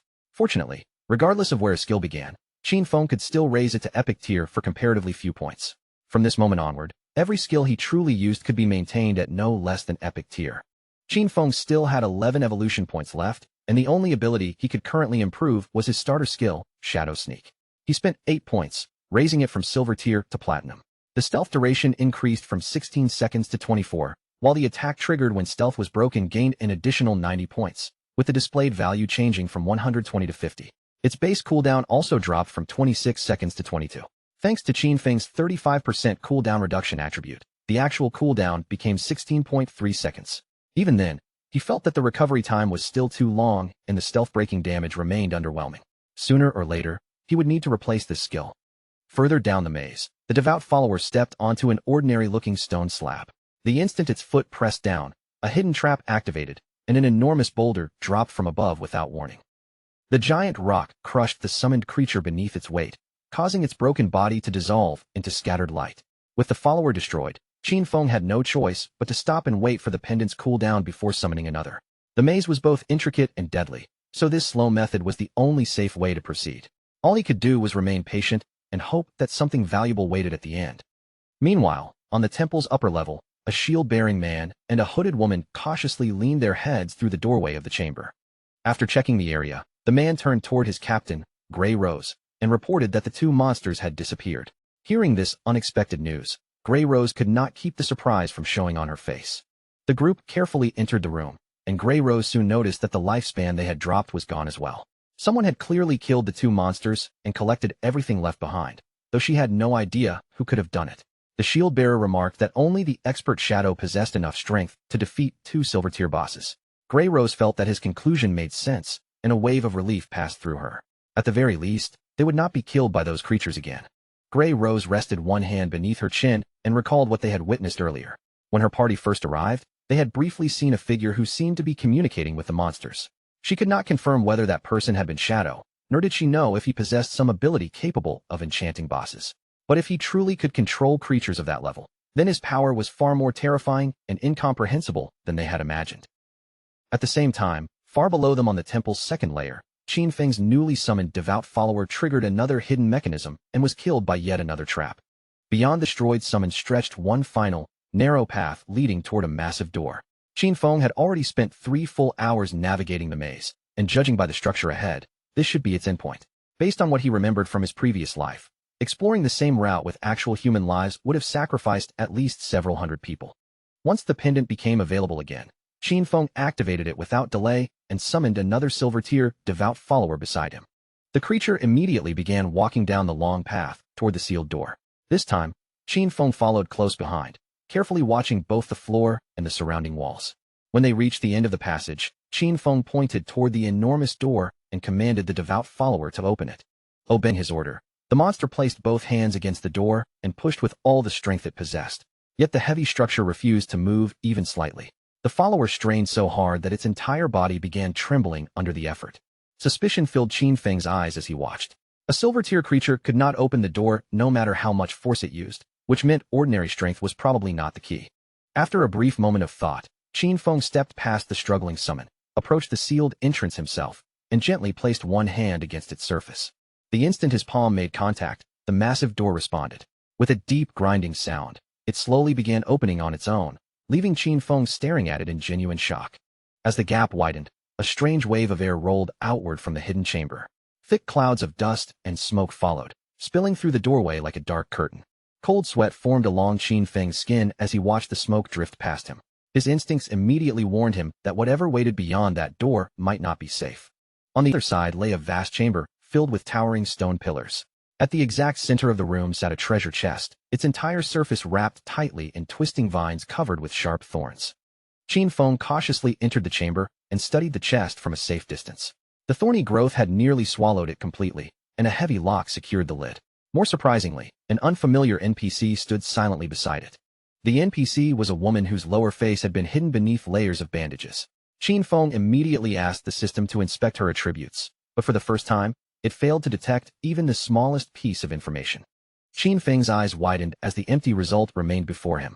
Since entering the game, he had never encountered an NPC so mysterious that even the system could not reveal her name, level, or attributes. The bandaged woman began whispering in a strange language that Qin Feng could not understand. Then she slowly lowered herself to her knees. Light spread across her body, and her figure gradually dissolved into glowing particles before disappearing completely. Qin Feng remained motionless, his eyes fixed on the place where she had vanished. He carefully observed every change in the chamber, unable to understand why the mysterious woman had suddenly disappeared.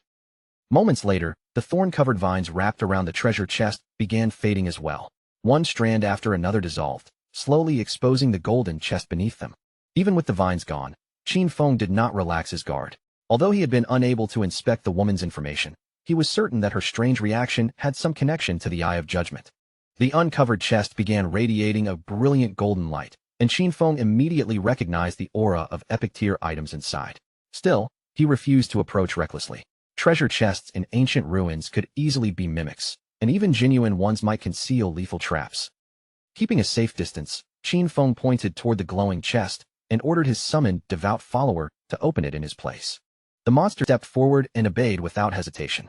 As soon as it lifted the lid, a dazzling beam of light burst from within and illuminated the entire pillar-filled chamber. Qin Feng's eyes opened wide when he saw what was resting inside. It was an extraordinary assassin skill book, a godlike ability that contained both passive benefits and an active effect within the very same skill. Inside the glowing chest rested an epic-tier assassin skill book known as the Stole of Mercy. Its passive effect granted a perfect 100% correction rate when aiming at an enemy's weak points, while also doubling all damage dealt whenever those vulnerable areas were successfully struck. The skill book also contained a powerful active ability called Slit Throat. Once activated, Qin Feng's next attack would inflict the Slit Throat effect, dealing damage equal to 100% of that initial strike every second for the next 3 seconds. Its original cooldown was 60 seconds, but with Qin Feng's current cooldown reduction, it had already fallen to only 44.4 seconds. As Qin Feng examined the skill more closely, he realized that its passive ability effectively doubled the hittable area of every enemy's weak points. That benefit alone was already extraordinary, but the truly outrageous part of the skill was its active effect, Slit Throat. For example, if Qin Feng's opening attack dealt 300 damage, Slit Throat would continue inflicting another 300 damage every second for 3 full seconds. The lingering effect alone would add 900 damage, bringing the complete attack to 1,200 points, 4 times the damage of the original strike. Qin Feng continued reading every detail carefully.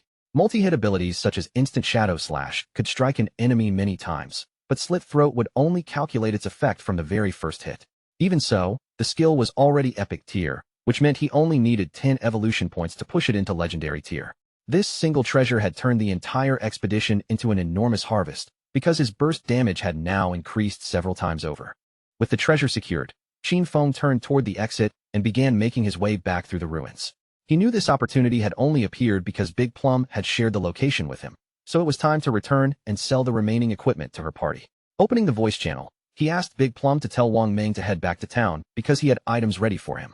Once the party learned that Shadow had finished exploring the ruins, they immediately decided to return. By the time Qin Feng arrived back at Shell Town, he had expected the usual crowded streets. Instead, the sight waiting near the entrance made his eyes widen in genuine surprise.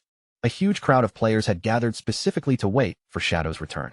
Many rushed forward asking to add him as a friend, while others openly offered to become his followers and promised to support him wherever he went. Even the chairman of the Runding Group from Jianghai City had personally arrived to formally invite Shadow into the corporation.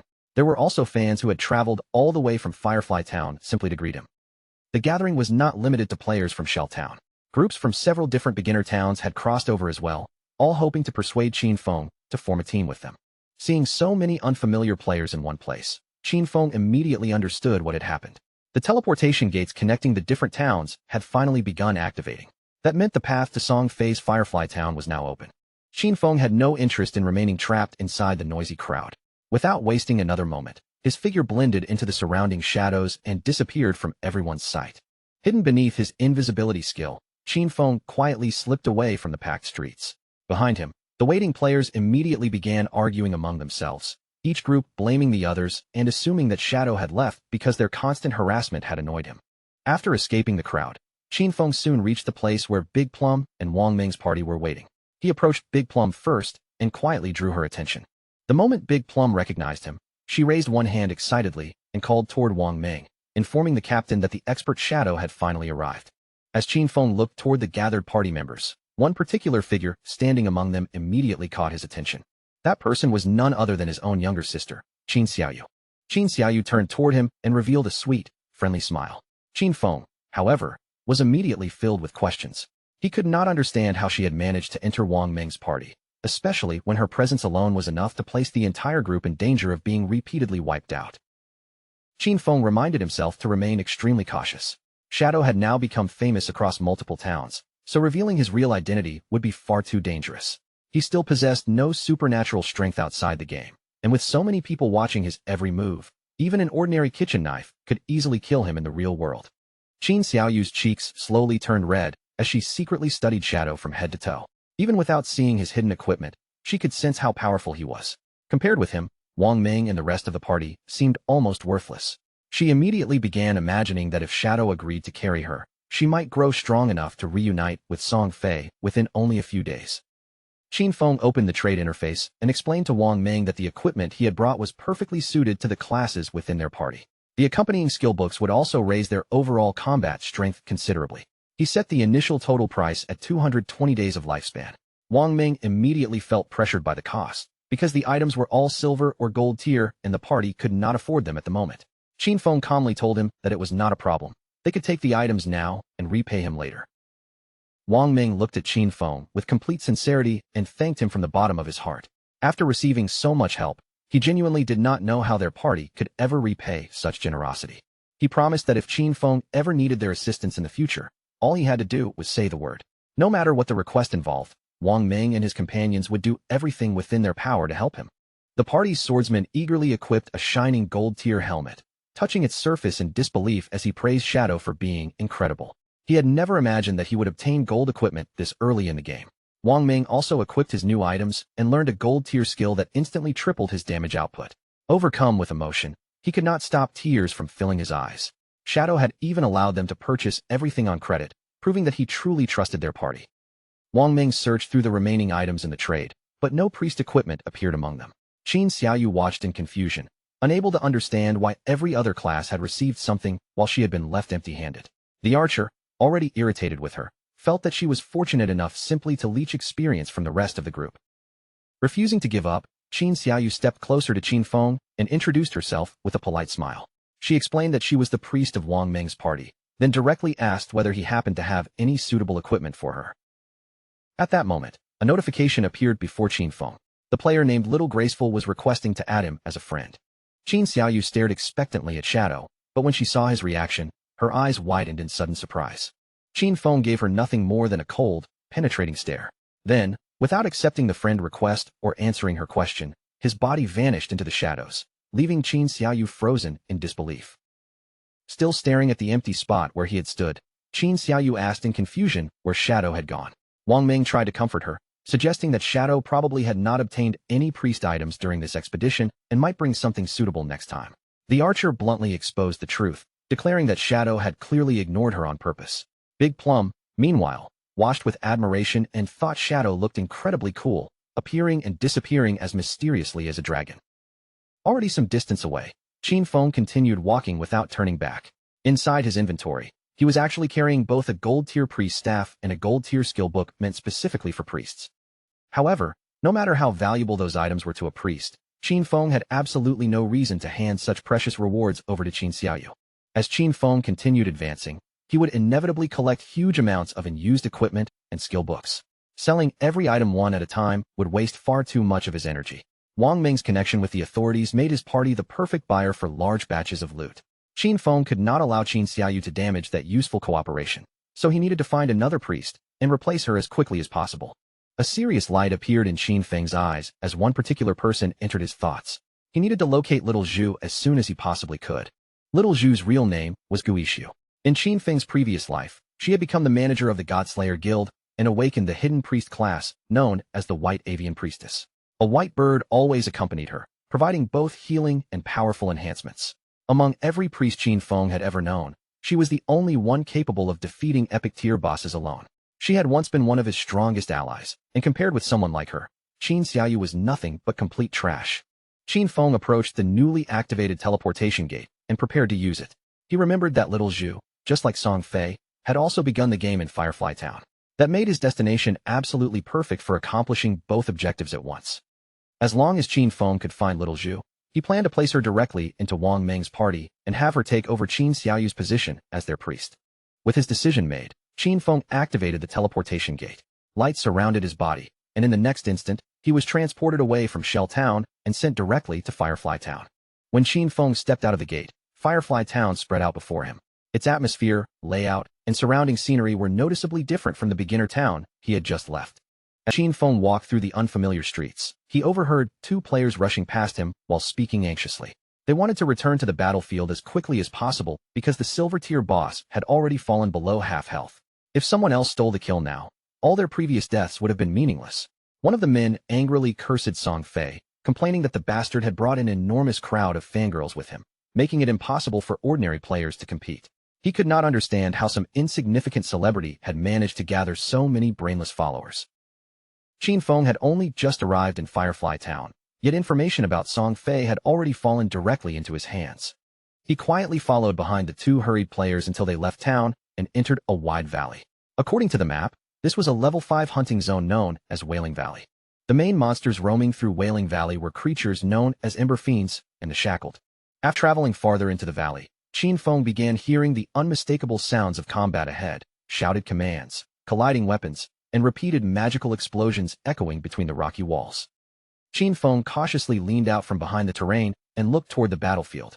A large group of players was surrounding a massive two-headed creature whose entire body burned beneath a layer of raging flames. He immediately recognized the monster as a two-headed Ember Fiend, a powerful silver-tier boss. The battlefield around it was in complete disorder, because instead of focusing entirely on the creature, many of the gathered players were attacking one another as well. Qin Feng carefully scanned the competing groups until his gaze settled on one particular team. Standing among the players at its center was the bastard he had come looking for, Song Fei.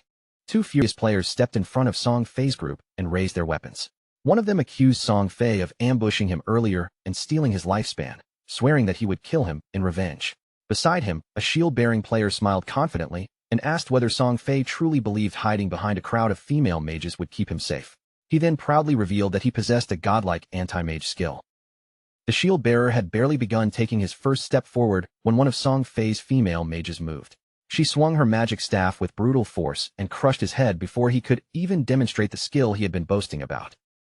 Watching from a distance, Qin Feng remembered exactly how Song Fei had risen in his previous life. Known by the title Heaven-Defying Mage God, Song Fei himself followed the mage class. He had deceived large numbers of devoted fans into choosing the same class, then collected their best equipment and skill books to strengthen himself at an unbelievable speed. Of course, a proper team could not function with ordinary mages alone, so his fangirls had developed their own solution. Some of the women placed nearly all their attribute points into intelligence, turning themselves into fragile but devastating glass cannon mages. Others focused on agility, becoming fast disruption mages capable of interfering with enemy formations. The remaining players invested heavily in health, transforming their mage bodies into makeshift human shields for Song Fei's team. Others poured their points into strength, choosing the path of battle mages who fought at close range and smashed enemies apart with their staffs. During the opening stages of the game, Song Fei's party was almost unstoppable, roaming from place to place and stealing lifespan from helpless players who had no way to resist them. But as the fighting dragged on, the weakness of his group became obvious. Just as anyone might have expected, most of the fangirls surrounding him were eliminated before long. Song Fei lifted one hand and dramatically pointed straight at the approaching boss. With a sorrowful look carefully arranged across his face, he claimed that watching his devoted fans struggle so desperately made his heart ache.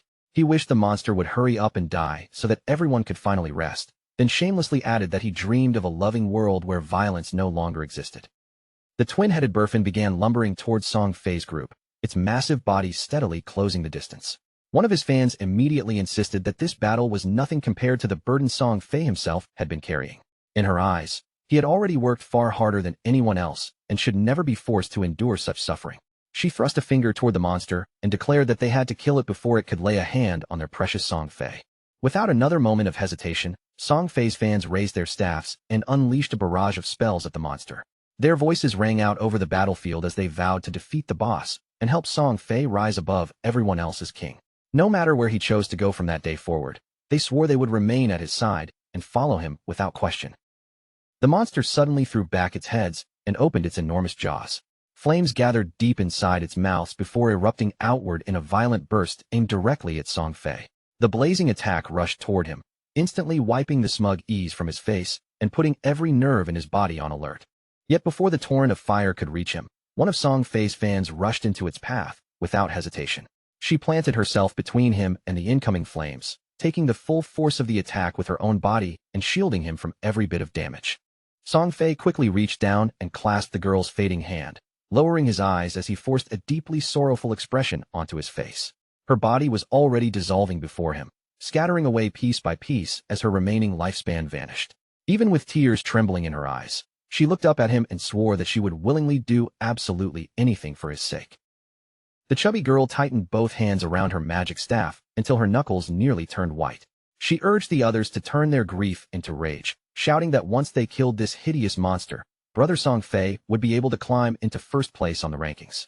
No matter what it took, he had to overtake Shadow and claim the position that she believed rightfully belonged to him.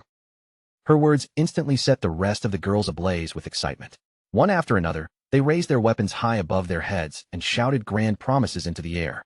They would conquer the world, stand above the heavens, and continue fighting beside Song Fei until no one remained capable of challenging him. The girls poured their mana into several powerful spells at once, filling the area with surging magical energy. Dark clouds seemed to churn overhead as thick bolts of lightning crashed down in rapid succession, slamming into the monster's enormous body and making the entire battlefield tremble. Watching the boss stagger beneath the repeated attacks, Song Fei realized that it was finally close to death. Even so, the sight left him troubled. A silver-tier boss was already this difficult to bring down, so how could anyone possibly have defeated a gold-tier boss alone? He immediately convinced himself that Shadow must have exploited some kind of bug. Song Fei had an entire crowd of devoted fans supporting him, yet he had only reached level 7. He simply could not understand how Shadow had advanced so quickly. A confident smile gradually returned to Song Fei's face as he imagined what would happen next. Once the silver-tier boss fell, the experience reward should push him directly to level 8. Shadow had remained stuck at level 9 for quite some time, which meant this was the perfect opening. Song Fei planned to seize that opportunity, surpass him, and establish himself as the #1 player in Godforsaken. But just as victory seemed to be within his grasp, darkness shifted behind him without making a sound. A hand wrapped in swirling shadows shot forward and clamped tightly over Song Fei's mouth, cutting off his voice before he could even cry out or warn the others. Everything happened within a single blink. Qin Feng's blade flashed across Song Fei's neck, severing his head before he could understand who had grabbed him. In the same fluid movement, Qin Feng activated Instant Shadow Slash, and several dark arcs tore through the remaining body, cutting it apart into multiple pieces. Blood spilled from Song Fei's mouth as his severed head tumbled through the air. The smug confidence that had covered his face only seconds earlier was replaced by frozen disbelief, while crimson droplets scattered across the ground beneath him. For one stunned moment, all of Song Fei's fans stood completely motionless. Their eyes widened as they stared at what remained of the man they had been worshipping.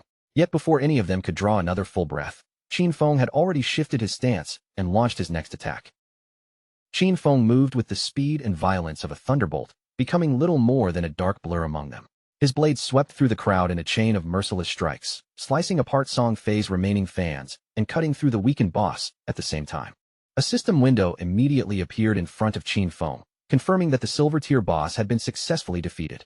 The notification flashed brightly before awarding him a total of 150 experience points for delivering the final blow.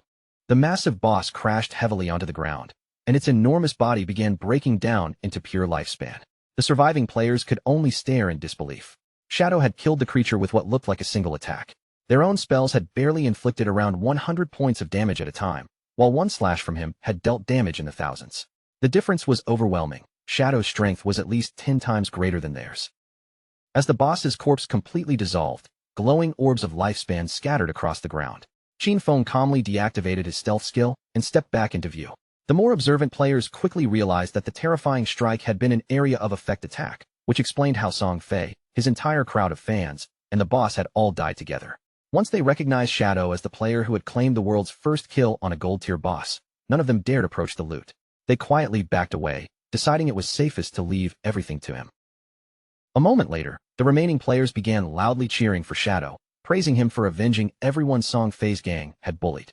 Qin Feng understood the truth behind their sudden enthusiasm. They were terrified that he might turn his blade on them next, so joining together in praise was the only defense they could think of. In his previous life, Qin Feng would not have hesitated for even a second before killing them as well. At the same time, Song Fei respawned inside Firefly Town with panic already spreading across his face. The system coldly informed him that Shadow had killed him, costing him 1,106 days of tradable lifespan along with 18 years and 113 days of non-tradable lifespan. The numbers nearly made his mind go blank. Shadow had actually come to Firefly Town. Out of the hundreds of starter towns scattered throughout Jianghai City, Song Fei could not believe that Shadow had appeared in his territory and stolen his boss kill. Song Fei's fans soon respawned around him as well, each of them struggling to understand what had happened. The chubby girl looked especially confused when she realized that Song Fei himself had also died. Another girl clenched her fists in fury, unable to understand why Shadow had attacked them at all. The others quickly convinced themselves that he had only wanted to steal the silver-tier boss. In their minds, Shadow was a despicable villain who had waited until Song Fei was distracted before launching a cowardly surprise attack. Just then, a female archer cautiously approached Song Fei's group. Her shoulders were tense, and her nervous expression revealed how much courage it had taken her to step forward. She asked whether she might be allowed to join his party, then hurriedly explained that she possessed a skill called Eagle Eye, which gave her the ability to detect enemies hidden by invisibility. Song Fei's fans immediately tried to drive the archer away, reminding her that he had clearly stated he only wanted mages in his party. The chubby girl looked her up and down with open disdain. In her opinion, an archer killed monsters far too slowly and would do nothing except drag down Song Fei's leveling speed and damage his progress on the rankings. Song Fei slowly spread his arms, interrupting the girls before they could continue. With his usual warm and forgiving expression, he declared that even though the newcomer was an archer, she could still become part of his family. After all, he claimed to believe that love was powerful enough to fill every gap and overcome every difference between them. He stepped closer and gently took the archer's hand, gazing at her with an expression carefully shaped to appear kind and understanding. Song Fei told her that he could feel the strength of the emotions inside her heart. Her class did not matter to him, he said. From that moment onward, she could join his team, and together they would work hard, gain levels, and advance side by side. Having Song Fei standing so close instantly sent color rushing into the archer's cheeks. She lowered her eyes, overwhelmed by the attention he was giving her, and tears of happiness soon gathered before spilling down her face. To her, being personally accepted by him felt almost too wonderful to be real. Another girl stepped forward, this one an assassin, and announced that she also possessed the ability to become invisible. Her voice hardened as she vowed to make Shadow pay for killing Song Fei. A mage beside her quickly added that she had recently learned a new area of effect spell. As long as they found Shadow, she was confident she could freeze him in place and prevent him from escaping. Song Fei once again opened his arms as though welcoming everyone into a warm embrace. He proudly announced that his family had always been overflowing with love. From now on, any girl who wished to fight beside him would be accepted into the team, regardless of her class or abilities. The girls were immediately moved to tears by his declaration. Several of them covered their mouths as they cried, while others pressed closer around him with shining eyes. In trembling voices, they swore that no matter what dangers appeared in the future, they would remain beside Song Fei forever. To them, Shadow was a dishonorable coward who had ambushed their beloved Song Fei instead of challenging him openly. They promised that he would pay dearly for that humiliation. The moment they located Shadow, they intended to trap him and allow Song Fei to deliver the killing blow himself, teaching everyone exactly what happened to those foolish enough to offend him. Not far away, two other players turned their attention toward the noisy gathering. Neither of them knew what Song Fei intended to do next, but one fact was already clear. Someone had managed to kill him outside the town. Judging by the satisfied expressions on their faces, the news alone was enough to brighten their day. The two players remembered how Song Fei was constantly surrounded by girls ready to protect him, making it difficult to imagine how anyone had gotten close enough to kill him. After thinking it over, however, they both arrived at the same answer. It had to be Shadow. Their admiration for him immediately grew, and when they looked back at the girls weeping over Song Fei, they quietly concluded that something was seriously wrong with all of them. A self-satisfied smile slowly spread across Song Fei's face. With so many witnesses gathered around him, he believed that defeating Shadow would become the perfect public demonstration. Everyone would finally understand that individual strength meant nothing when someone fought alone, especially when that person was merely an assassin.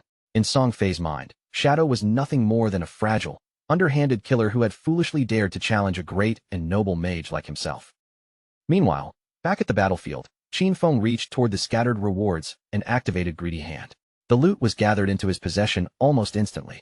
In total, he obtained 16 evolution points, 217 days of tradable lifespan, 6 pieces of silver-tier equipment, and 1 valuable piece of gold-tier loot. Qin Feng immediately chose to evolve Graceful Liberation, spending 10 of the 19 evolution points he possessed. The skill rose from epic rank to legendary, and every part of its effect improved. Weak point attack correction increased from 100% to 200%, while the weak point attack multiplier itself was doubled. Its active ability became far deadlier as well. His next attack would now trigger Throat Slit, inflicting 150% attack damage every second instead of 100%. The effect would last 3 seconds, and the cooldown dropped sharply from 30 seconds to only 18.5 seconds. The greatest change was the additional 100% weak point correction, which brought the total all the way to 200%. In practical terms, the effective size of an enemy's weak points had now been doubled. If the correction continued rising in the future, there might come a time when half of an opponent's entire body would count as vulnerable. Qin Feng even suspected that Shadow Slash could now trigger weak point damage far more easily. The cost of improving the skill, however, rose dramatically with each rank. Graceful Liberation had only required 10 evolution points to advance from epic to legendary, but pushing it from legendary rank into mythical rank would demand 100 times that investment. Qin Feng would need a staggering 200 evolution points before the next evolution became possible. Following the same progression, Qin Feng calculated that the epic-ranked Greedy Hand would require 210 evolution points for its next advancement, and once it reached legendary rank, the following evolution would cost 340 points. Since he had only 9 evolution points remaining, there was no reason to save them for such a distant goal. Instead, he spent 8 points on Backstab Enhancement, raising it from gold rank to platinum, and increasing its passive damage bonus from 30% to 40%. Between the silver tier boss and the group of players he had slaughtered, Qin Feng had collected more than 1,400 days of tradable lifespan in total. That amount was already enough to complete the mission he had come here for. With his objective fulfilled and the rewards safely in his possession, he decided there was no reason to remain and prepared to return. While Qin Feng's attention was still occupied by the rewards and newly evolved skills, a girl crept close enough to launch a surprise attack. She struck without warning, aiming for a fatal blow and clearly intending to kill him before he had time to react. Qin Feng, still known to everyone around him as Shadow, did not show even the slightest trace of panic. He silently watched the girl's approach, read the path of her attack, and shifted aside at the final instant. Her weapon cut through empty air, missing him without forcing him to make any real effort. Refusing to accept the failure, the girl immediately adjusted her footing and attacked a second time. She swung faster and aimed more carefully, but Qin Feng calmly moved beyond her reach once again.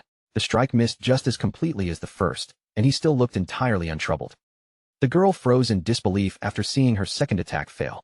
She had expected at least one of her strikes to catch him off guard, yet Qin Feng had avoided both as though he had known exactly where they would land. The ease of his movements left her staring at him in open shock.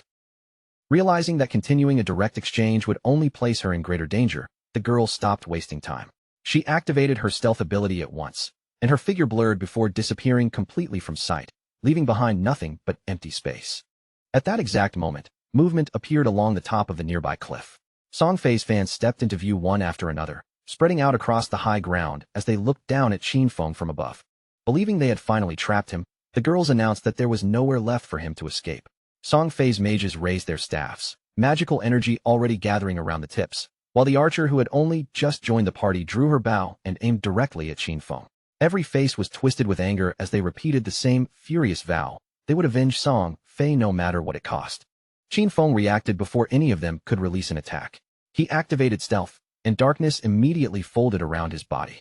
His outline vanished into the surrounding air until not even the faintest trace of him remained, leaving behind only an unseen shadow.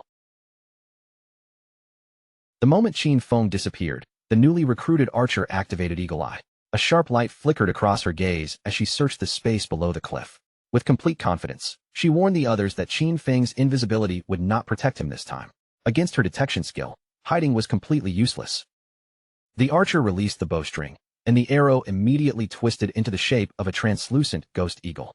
It soared through the air for several seconds before suddenly exploding overhead, scattering countless glowing feathers that drifted down from the sky like a strange, shimmering rain. Those spectral feathers spread across the entire area, and several of them landed directly on the assassin from Song Fei's party. The instant they touched her body, her stealth effect collapsed, forcing her hidden figure back into view for everyone to see.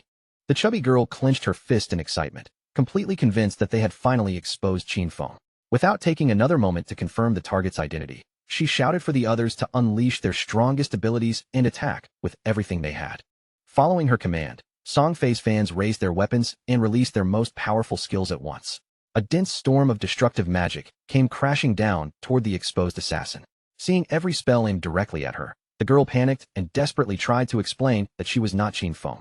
Unfortunately, her warning came far too late.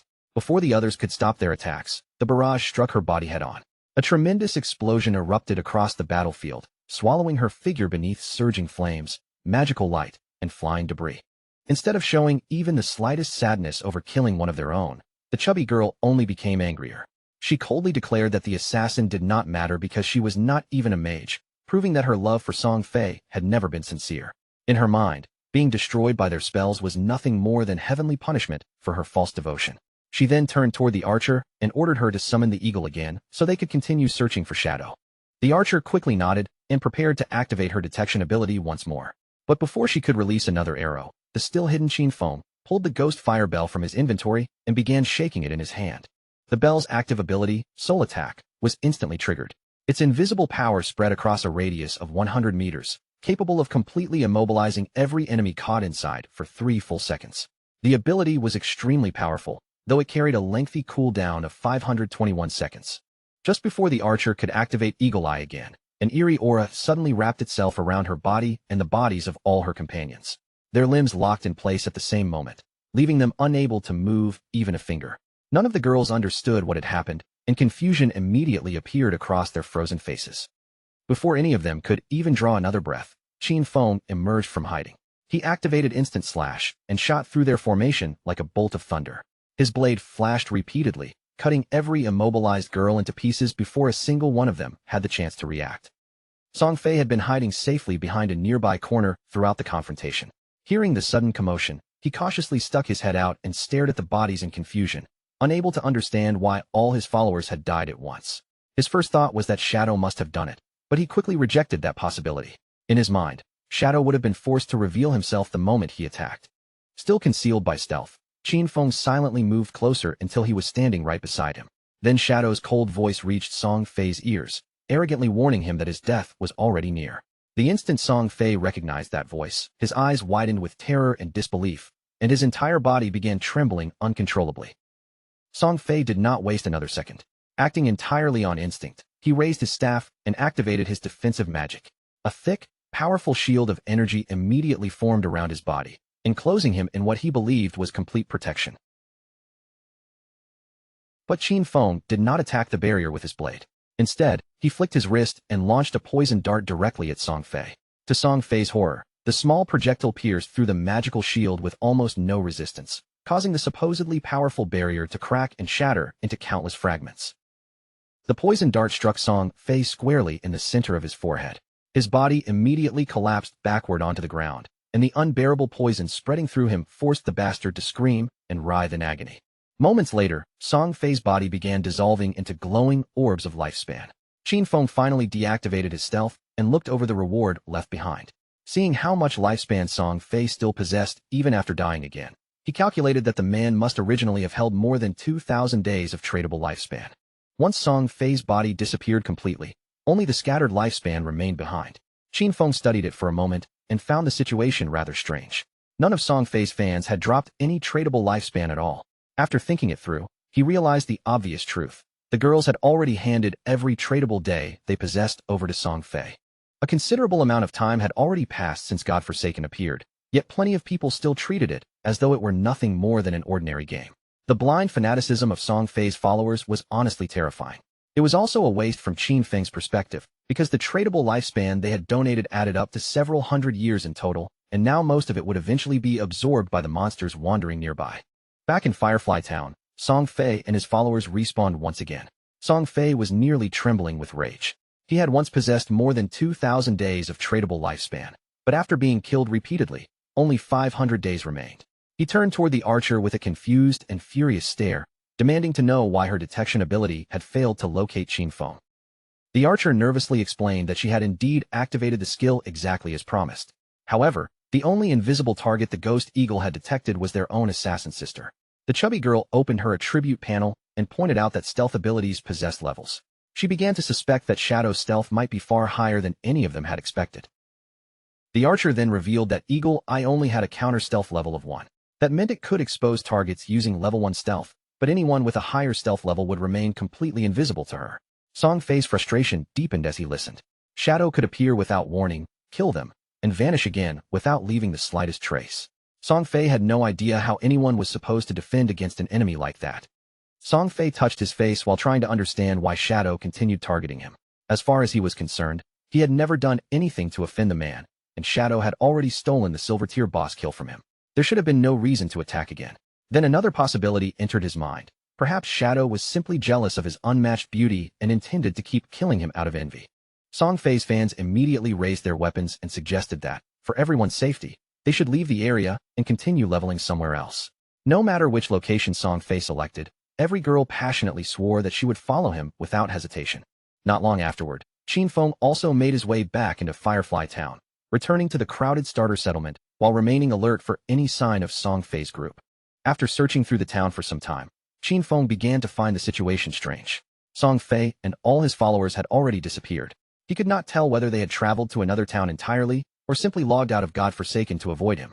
Qin Feng deactivated stealth and approached one of the players standing nearby. He calmly asked whether the man knew where Song Fei and the others had gone. The moment the player recognized Shadow standing in front of him, fear spread across his face and his posture immediately became tense. The frightened man quickly pointed toward one side of town and revealed that Song Fei and his fans had traveled in that direction. He then begged Shadow to hunt Song Fei down and kill him again. However, he also had one personal request. After dealing with Song Fei, he pleaded with Qin Feng to spare his girlfriend, a female hunter named One Flying Treasure Cat. Qin Feng immediately realized that the girlfriend he meant was the archer capable of detecting invisibility, so he bluntly advised the man to start looking for a different girlfriend. Qin Feng activated stealth once more and vanished before the man's eyes. Left staring at empty air, the player continued pleading desperately, insisting that he had worked extremely hard just to find that girlfriend. Although Qin Feng now knew the direction Song Fei's group had taken, he still had no idea where they were actually heading. Searching every possible area along that path would consume far too much time. Behind him, the anxious man placed his hands near his mouth and continued calling out for Shadow. Qin Feng ignored him and realized that finding Gu Yishu would make the entire search much easier. At that moment, a woman happened to pass directly beside him. Qin Feng's attention immediately shifted toward her, and after taking a closer look, a trace of surprise appeared in his eyes. The girl walked through the town was none other than Gu Yishu, the very person Qin Feng had just been thinking about finding. Qin Feng dropped his stealth and appeared beside her without warning. With a cheerful expression, he called her beautiful and asked whether she would be willing to help him with something. Gu Yishu turned toward the voice, and the moment she saw Shadow standing there, surprise flashed across her face. Qin Feng reached into his inventory and brought out the gold-grade staff he had obtained from the boss. Holding the valuable weapon where she could clearly see it, he mentioned that he had heard her class could search for targets across a wide area. If she could locate Song Fei for him, he promised to sell her the staff at a heavily discounted price. The instant Gu Yishu saw the golden weapon, her eyes began shining with excitement. Gu Yishu opened her system window and looked at Qin Feng suspiciously. She wanted to know how he had discovered that she possessed a wide area tracking ability, since she clearly remembered never telling anyone about it. Qin Feng avoided answering directly and simply asked whether she wanted the gold-grade weapon. She immediately admitted that she did, though she was uncertain whether she had enough lifespan to afford it. Qin Feng looked at her in confusion and asked whether she truly did not even possess 500 days of tradable lifespan. He explained that the staff would normally sell for at least 700 or 800 days. Gu Yishu hurriedly checked her system window and discovered that she actually had 700 days available. Hearing that, Qin Feng immediately agreed to the deal and handed the staff over to her. A system notification appeared between them, confirming that the transaction had been completed successfully. Gu Yishu grabbed the new staff with both hands and stared at it, as though it were the greatest treasure she had ever seen. Her excitement became so obvious that she actually began drooling while admiring the golden weapon. Seeing her completely lost in admiration, Qin Feng reached out and gave her cheek a gentle tap to bring her back to reality. He reminded her to stop drooling over the staff and hurry up with the search. The light tap immediately made Gu Yishu's cheeks turn red. She looked at Qin Feng with visible embarrassment, then smiled and nodded to show that she was ready to begin. Holding the newly acquired staff, Gu Yishu closed her eyes and concentrated on activating her tracking power. Even though this was supposedly her first meeting with Shadow, something about him felt strangely familiar. Her owl began circling through the air around her, and she suddenly asked whether he was not worried that she might take the weapon and leave without helping him. Qin Feng remained completely calm and responded by asking whether she did not hate Song Fei. Gu Yishu's eyes widened when she realized that Shadow somehow knew about her dislike for that man. She began wondering whether he might be one of her friends from the real world, but his voice did not sound familiar. Qin Feng only smiled at her confusion and told her she would have to guess his identity herself. Gu Yishu raised one hand, sending her owl soaring higher into the air. She had no interest in wasting time guessing, so she ignored Qin Feng's mysterious smile and focused entirely on locating Song Fei. A moment later, Gu Yishu's expression abruptly changed. Her eyes opened wide in surprise as the vision being transmitted through the owl revealed something in the distance. The owl flew high above Firefly Town and continued scanning the surrounding landscape. Far beyond the settlement, deep among a maze of rocky canyons, Gu Yishu finally spotted Song Fei moving together with his crowd of devoted followers. After confirming the location, Gu Yishu quickly told Qin Feng that Song Fei and his fans were hiding inside the Rocky Canyon region. She urged him to move immediately, warning that the group might leave the area before he could reach them. Her owl was capable of flying at impressive speed, but following a moving group for too long would eventually exhaust it. Qin Feng prepared to leave and calmly told Gu Yishu not to worry. He assured her that he would reach Song Fei's location extremely quickly. The next instant, Qin Feng shot forward like a released arrow. He raced across the rough terrain, leaping over rocks and tearing through uneven sections of ground without losing any speed. However, after guiding him for part of the journey, the owl suddenly stopped moving forward. Qin Feng immediately halted as well. The interruption meant that something nearby was interfering with the tracking ability or blocking the path it was attempting to follow. Qin Feng carefully scanned the surrounding terrain. His gaze soon settled on a nearby tree, where an unusual symbol had been carved or marked across the trunk. Wanting to understand what the strange marking meant, Qin Feng contacted Gu Yishu again. Following his request, she redirected the owl and began using it to examine the surrounding area more thoroughly. It did not take long for the owl to discover two additional trees bearing the exact same strange symbol. One stood approximately 100 meters straight ahead, while the other was positioned roughly 100 meters to the left. Qin Feng approached the three marked trees one after another, carefully examining the strange symbols carved into their trunks. He placed his hand against each mark in turn, tracing their shapes with his fingertips while making sure not to overlook even the smallest detail. After touching all three symbols, Qin Feng released a small stream of energy into each one. The marks immediately lit up, and brilliant lines of light stretched through the air, connecting the three trees together to form a glowing triangular pattern. The ground at the center of that triangle suddenly began shining. A moment later, a treasure chest rose out of the earth, surrounded by vivid green light and a dazzling golden glow. Qin Feng stared at it in shock. He had never expected a treasure of this level to appear in an ordinary starter region like Firefly Town. Even Qin Feng could hardly believe his luck. These mysterious treasures had been left behind by ancient gods, and they were so rare that they could appear almost anywhere without warning. Some released terrifying monsters, others summoned entire swarms of beasts, while a fortunate few, like the one before him, contained incredible rewards. Gu Yishu, watching everything through her owl, was equally stunned. A green treasure chest like this could easily be worth 1,000 days of tradable lifespan, which translated to more than 10 million in real-world money. Qin Feng could not help admiring Gu Yishu's sharp instincts for discovering it. Qin Feng remembered how quickly the value of lifespan had risen in his previous life. At the beginning, 1 year of lifespan had been worth around 10,000, but by only the second day, that same amount had already surged to 50,000. Gu Yishu remained fascinated by the discovery. Through the owl's vision, she carefully memorized the shape and arrangement of the mysterious symbols, making sure she could recognize the same markings again in the future. A clever gleam appeared in Gu Yishu's eyes as she studied them. With her extraordinary tracking abilities, there was no telling how many hidden treasures, forgotten locations, or buried secrets she might eventually uncover. Qin Feng finally stepped forward and opened the glowing chest. Inside rested a skill book wrapped in a dark, ominous aura. Its name was Curse of the Blossoms, a powerful emerald-grade ability. Whenever it was used on a defeated enemy, cursed flowers would grow from the corpse and drain that target's tradable lifespan until it reached 0. The skill had no cooldown, but it could only be activated within 15 seconds after the target's death. Qin Feng immediately remembered just how frightening this ability had been in his previous life. Every enemy he killed could now be transformed into an additional source of lifespan. If he defeated Song Fei again and remained beside the corpse for only a short while, he could drain away everything the man still possessed. A cold and sinister smile slowly spread across Qin Feng's face. This time, Song Fei would not simply suffer another defeat. He would be emptied completely. With that thought in mind, Qin Feng hurried toward his target. While far away, events inside the canyon continued to unfold. Deep within a distant canyon, Song Fei's most devoted fans were surrounding another boss and bombarding it with attacks. The girls did all the dangerous work at the front, steadily wearing the creature down, while Song Fei remained safely behind them and waited for the perfect moment to steal the final blow. Song Fei looked completely relaxed and carried himself with his usual excessive confidence.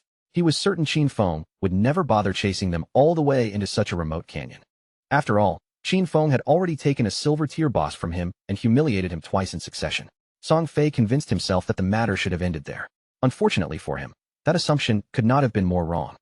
Just as their current boss was nearing death, the chubby mage happened to glance across the canyon. Her eyes narrowed when she noticed another party nearby, fighting a different boss of their own. Song Fei immediately began manipulating his followers again. With a smooth voice and a wounded expression, he claimed that the nearby players must be fans of a rival idol who had deliberately come there to steal attention and make him look inferior. The moment his fans heard that, their expressions twisted with anger. Their hands tightened around their weapons, and jealousy burned in their eyes. As far as they were concerned, no rival idol and no opposing group would ever be allowed to outshine their beloved Song Fei. Without stopping to question his story, the girls abandoned their positions and charged directly toward the other party. Seeing them approaching, the players fighting the nearby boss mistakenly assumed reinforcements had arrived and welcomed them with relieved expressions. But before anyone could even finish greeting them, the chubby mage raised her staff and brought it down with brutal force. Her attack struck the opposing party's leader head-on, knocking him out with a single devastating blow. The rest of the team froze in disbelief as Song Fei's fans suddenly turned their weapons against them. The girls attacked wildly while shouting nonsense about rival idols, destiny, and their duty to protect Song Fei's glorious future.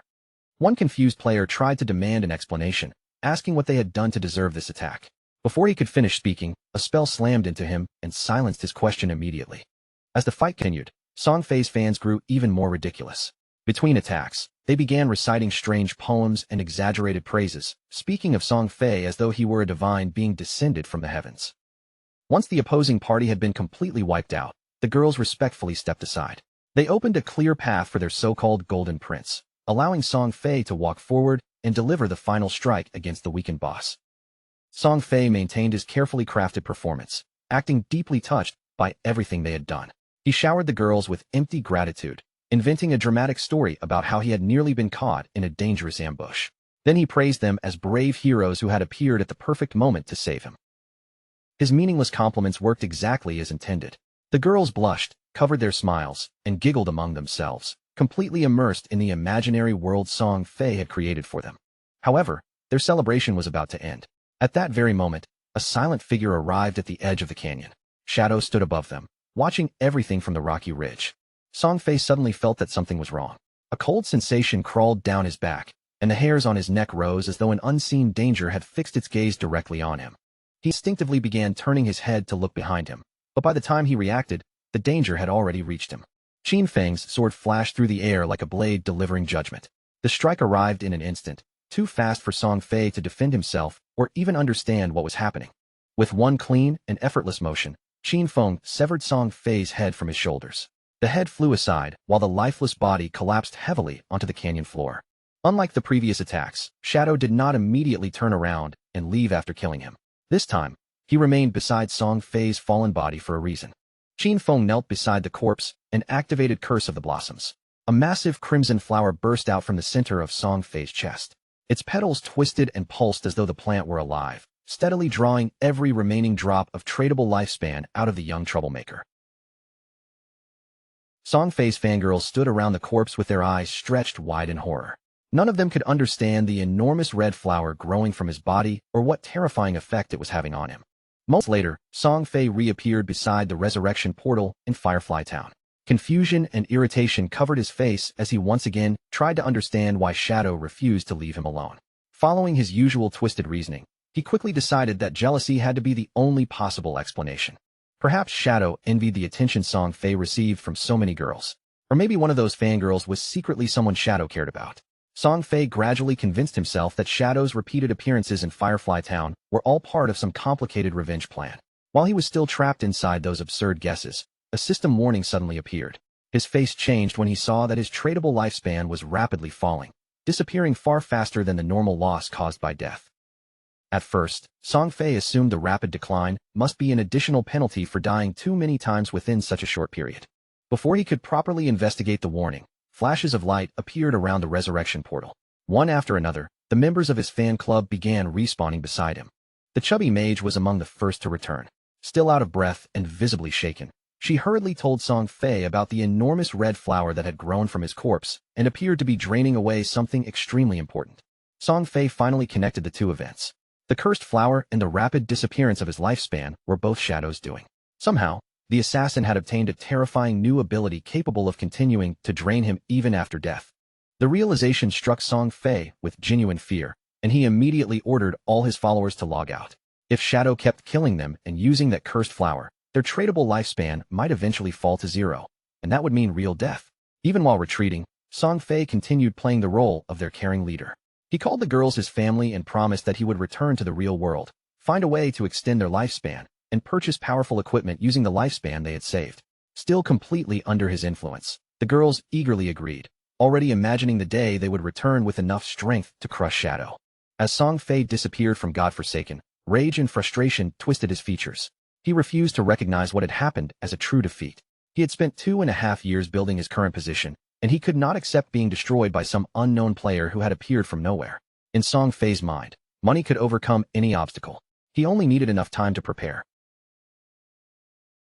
Back inside the canyon, crimson flowers covered the battlefield. Each one had grown from the body of a fallen player and was silently draining the tradable lifespan belonging to Song Fei's followers. Because of Shadow's repeated and merciless attacks, his killer rank had already risen to level 4. Increasing the amount of tradable lifespan lost upon death to a terrifying 96.8%. Qin Feng was not troubled by that number in the slightest.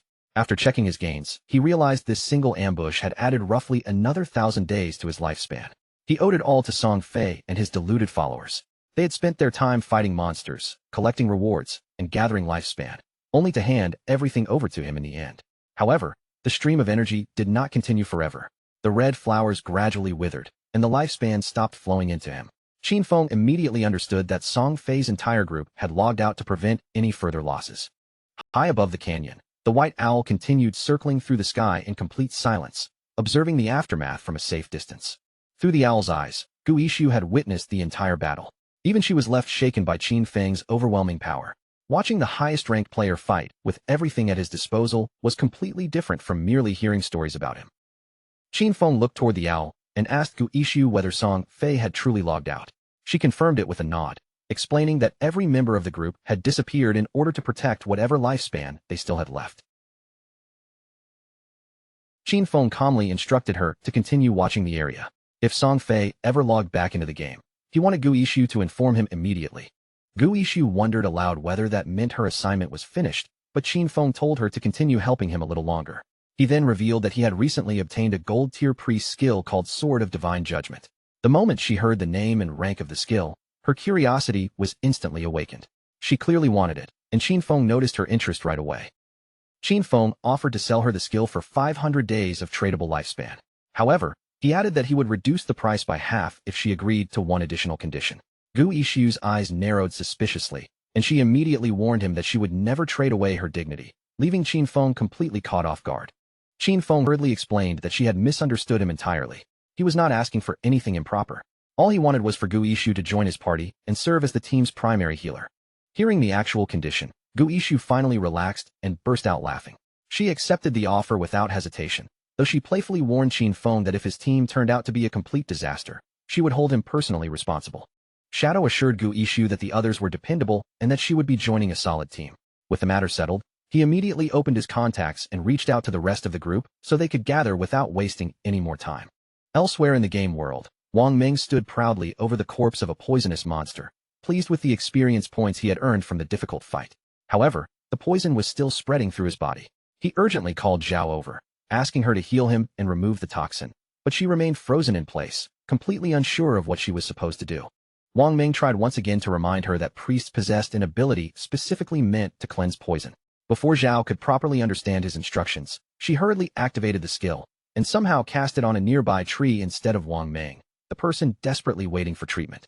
With every second slipping away, the poison continued eating through Wang Ming's remaining health.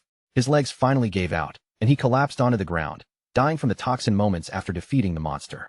All the effort he had put into winning the battle was wasted because the healer had failed to save him. The rest of the team could only stare in stunned silence. Frustration quickly spread across their faces as they turned toward Qin Feng's sister, unable to believe that a priest standing right beside them had managed to be so completely useless when someone actually needed healing. Later, as the group gathered beside the teleportation stone, their leader stood with a troubled expression. The situation had forced him into a difficult decision, and he knew he could no longer keep avoiding it.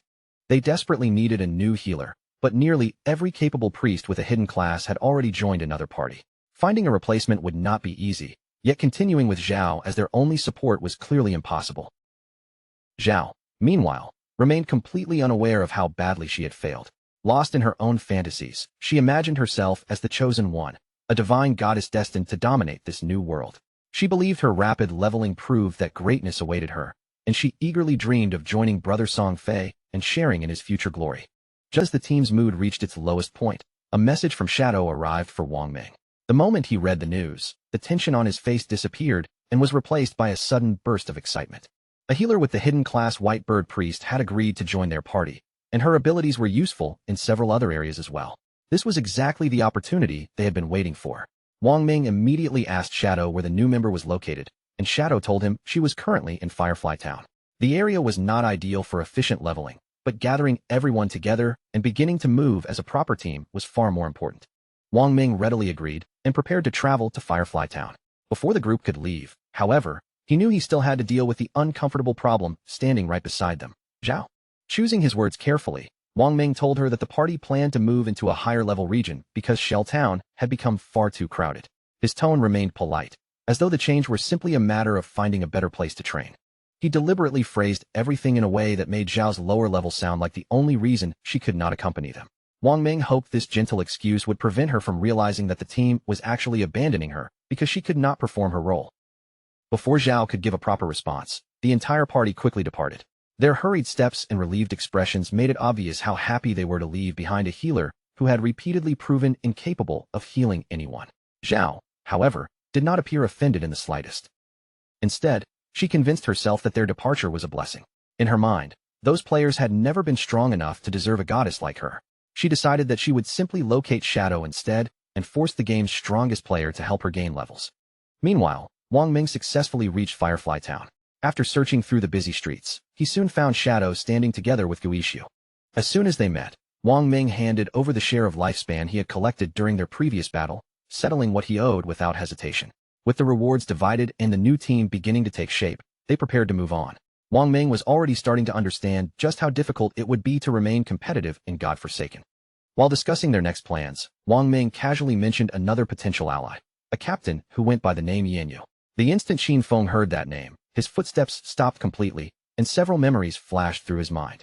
Yanyu was not some ordinary player he could ignore. Before Qin Feng could ask any further questions, the woman herself appeared.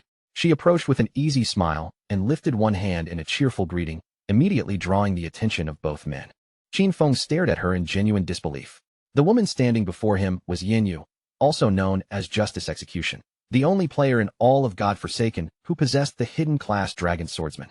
In Qin Feng's previous life, Yanyu had eventually risen into the world's top 20 players and become an essential combat force for the country's official organizations. She had been regarded as a national hero, respected by allies and feared by enemies. Yet here she was appearing far earlier than expected, looking radiant as she gazed at Shadow with clear admiration. With a warm smile, Yanyu introduced herself and openly admitted that she had long wanted to meet him. She even joked that Shadow might secretly be a time traveler or some reincarnated hero. After all, the speed at which he gained strength and accomplished impossible achievements was far beyond anything a normal player should have been capable of.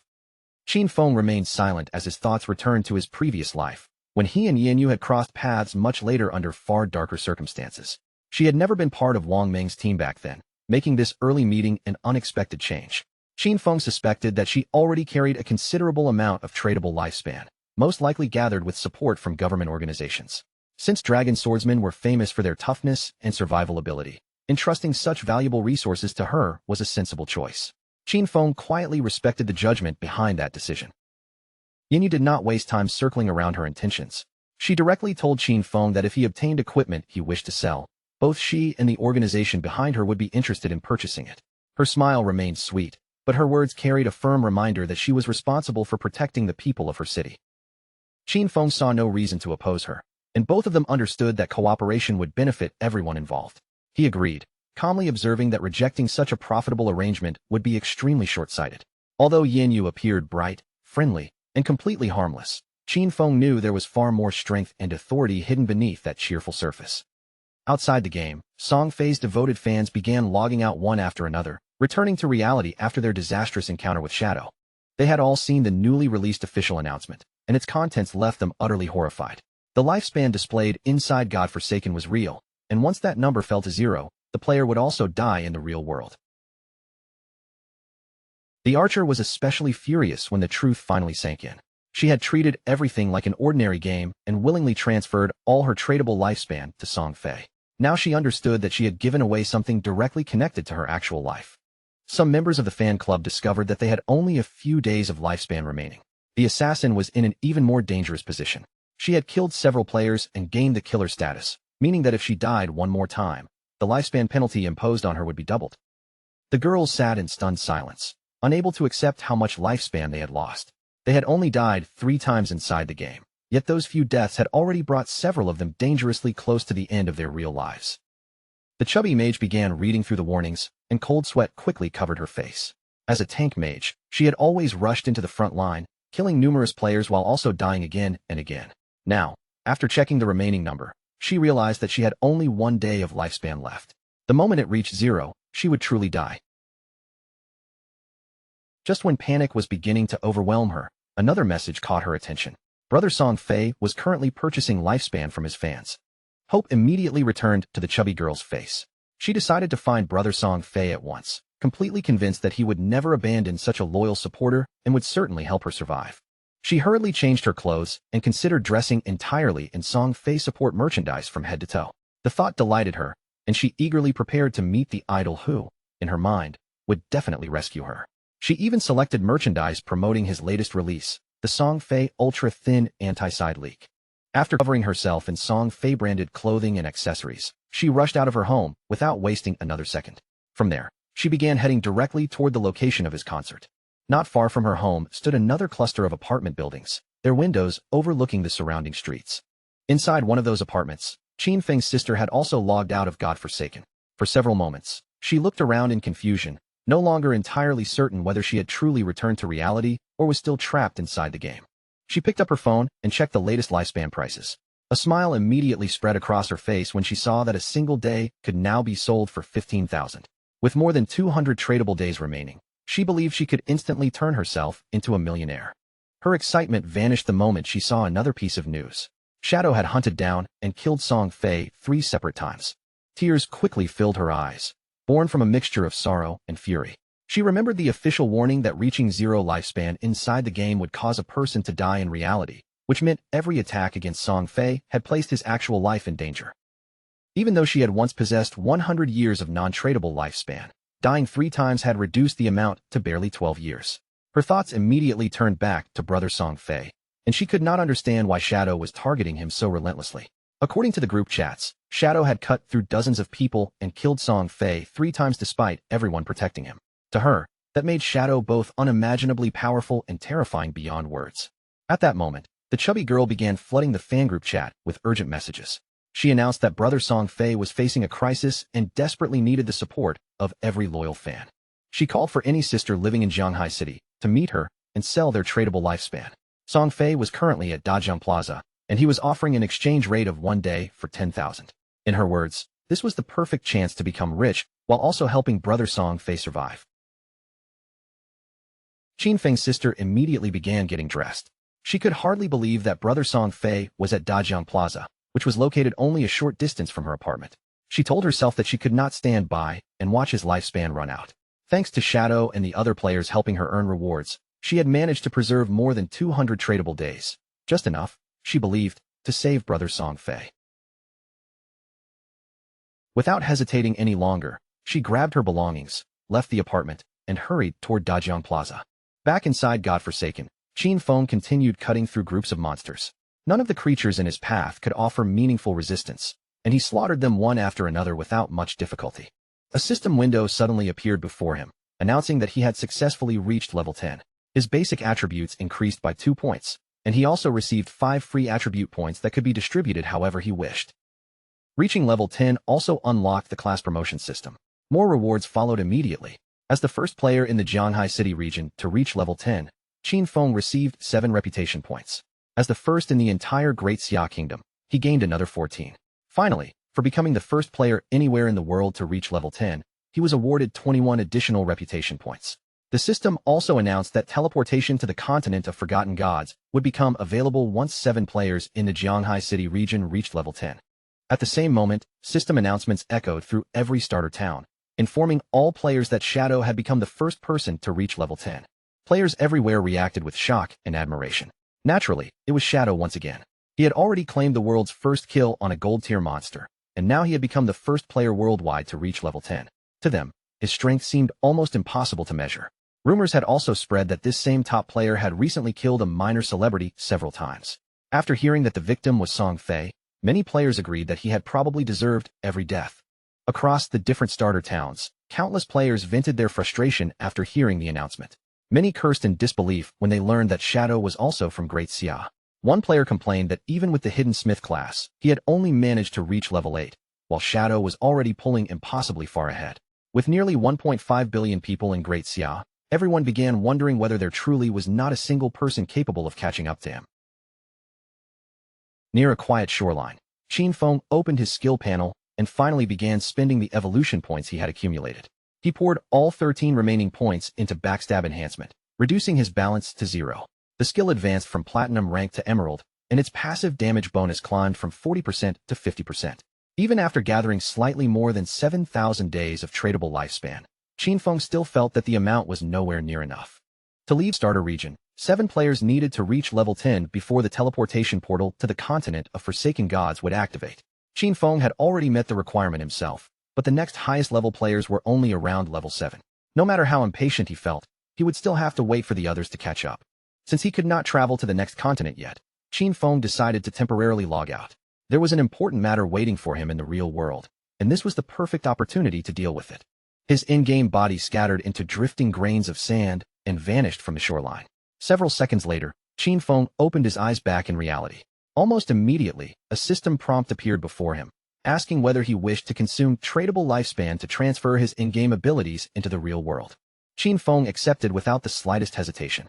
When the system asked which ability he wanted to extract first, he rose from his seat and made his decision. Rather than choosing an ordinary skill, he selected his entire Shadow class. The system deducted 1,000 days of tradable lifespan, and the extraction was completed successfully. Qin Feng obtained the Shadow class in reality, immediately activating its passive benefits. His physical attributes rose sharply. Strength increased by 3, Constitution by 3, Agility by 8, and Spirit by 5. He then chose to extract 2 of his in-game levels. Another notification appeared, confirming that the level extraction had succeeded after consuming 2,000 days of tradable lifespan. Qin Feng's real-world level instantly rose to level 3, granting another major increase to his attributes. 4 points of strength, for Constitution, 14 Agility, and 4 Spirit. The system continued processing his selections. 900 days of tradable lifespan were consumed to extract the Platinum tier skill Shadow Step. After that, another 2,262 days were deducted, so he could bring the Silver tier skill Venomous Dagger into reality as well.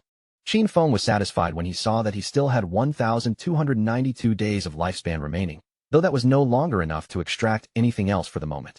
He had only paid the extraction cost normally associated with a lower tier ability, Yet he had successfully obtained the platinum tier shadow step. No matter how he looked at it, the exchange had been extremely worthwhile. As Qin Feng closed the system window, his thoughts returned to Song Fei. His fingers slowly curled into a tight fist, and anger flashed through his eyes as he remembered everything that bastard had done. His basic physical attributes were now roughly twice those of an average person, while his agility had climbed to 32 points, already beyond normal human limits. Combined with limitless invisibility and a poisonous dagger, he could accurately throw from up to 14 meters away. Qin Feng was certain he could find an opening to eliminate Song Fei in reality. Qin Feng picked up his phone and began checking the latest information online. He soon discovered that Song Fei was aggressively purchasing lifespan, which made him wonder whether the bastard intended to return to God-forsaken and retaliate against him. The posts also revealed that Song Fei was currently at Dajiang Plaza. It was only 7 or 8 kilometers away, and with Qin Feng's present speed, he could reach it in a little over 10 minutes. Just then, the phone vibrated in his hand. The moment Qin Feng saw a message from Hu Cabin, the arrogant and powerful supervisor from his company, his fingers began trembling with restrained irritation. Hu Cabin was furious that Qin Feng had become bold enough to ignore her calls after gaining a little confidence. In her eyes, the young lady's interest in him was an opportunity most people would beg for. She could not understand why he refused to cooperate when such an enormous chance had supposedly been placed directly in front of him. Qin Feng blocked Hu Cabin without bothering to reply. As he continued walking, he casually tossed the phone aside and activated Shadow Step, causing his body to fade from sight. Those people still had no idea what God-forsaken truly represented, but Qin Feng knew they would understand soon enough. Several hours later, Dajiang Plaza was packed from end to end for Song Fei's public concert. Excited girls filled the audience, many of them dressed in his merchandise and holding signs bearing his name. Among that enormous crowd was Qin Feng's younger sister. At the center of the brightly lit stage, Song Fei sat comfortably beside a blonde woman. The two spoke quietly while the roaring audience continued cheering below them. With an amused smile, the blonde woman mentioned that she had heard Shadow had killed Song Fei 3 times inside the game. She told him not to worry, explaining that she had already dispatched people to investigate Shadow's real identity. Song Fei leaned slightly closer, curiosity appearing in his eyes as he asked how far the investigation had progressed. Hu Cabin revealed that someone had already been sent into Firefly Town to make direct contact with Shadow. Their plan was to offer Shadow an amount of money he would be unable to reject. The moment he entered the real world to collect the payment, they would capture him. Once he was in their hands, they would make certain that brother Song Fei had every opportunity to vent his anger personally. Song Fei's lips curled into a pleased smile. He told Hu Cabin to inform him immediately when Shadow had been caught. Then, with open curiosity, he asked whether Dajiang Corporation had already used the same method to control several other players and force them to work without compensation. Hu Cabin burst into laughter. In her opinion, those players were nothing but fools, and they were so weak that none of them could gather much lifespan anyway. Supporting Song Fei was far more profitable. Countless women willingly handed him their lifespan, and some were even prepared to sacrifice their lives for him without being asked twice. Hearing that, Song Fei leaned back and began laughing maliciously, clearly delighted by how easily his followers could be manipulated. Suddenly, a man standing among the audience raised his voice above the cheering crowd. He angrily demanded that everyone stop recklessly selling and transferring their lifespan to other people. Turning toward the stage, the man directly confronted Song Fei. He accused him of knowing perfectly well that lifespan was connected to actual life and death, yet continuing to brainwash his fans and purchase their remaining days in enormous quantities. He declared that Song Fei was endangering human lives and announced that they intended to report him to the authorities. Song Fei merely smiled when he heard the accusation. In his mind, every public event seemed to attract at least one fool determined to create trouble and ruin the atmosphere. He slowly rose from his chair and faced the audience with a solemn expression. Song Fei announced that he had noticed the recent controversy surrounding his actions. He admitted that his acquisition of lifespan had occupied public attention and caused inconvenience to many people. For that reason, he claimed to feel deeply regretful and offered everyone his most sincere apology. His fans immediately protested from below the stage. They shouted that he had no reason to apologize because, in their eyes, brother Song Fei had done absolutely nothing wrong. Song Fei gave them a warm, sincere-looking smile. With emotion filling his voice, he said he was truly grateful for every bit of affection, trust, and support his fans had given him. At the same time, he earnestly reminded everyone that love should always remain positive and uplifting. He encouraged his followers to support their idols rationally. During this extraordinary period brought about by the game, they first needed to protect their personal safety, then unite in a positive way, contribute to society, and spread uplifting energy to those around them. Tears filled Song Fei's eyes as he continued. He explained that while the entire nation struggled with the effects of God-forsaken, he had been actively cooperating with the authorities and working tirelessly inside the game. That was supposedly why he had spent his personal fortune purchasing Lifespan. He wanted to become a worthy and responsible idol within the game, someone who deserved the affection of his supporters. Everything he had done, he claimed, was meant to repay his fans, help them gain something beyond the game, and allow everyone to live peaceful, safe, and happy lives while working together toward a better tomorrow. Song Fei lowered his gaze and said he had never imagined his actions would create so much controversy or bring so many problems to everyone. His trembling voice and tearful expression immediately caused countless fans in the audience to begin crying with him. He apologized once more for all the trouble he had caused. The sight of him appearing so remorseful made the audience even more emotional, and the girls began shouting through their tears that Brother Song Fei had never done anything wrong. Their sadness quickly transformed into anger toward the man who had confronted him. The fans insulted him as an uncivilized savage and demanded that he leave the plaza.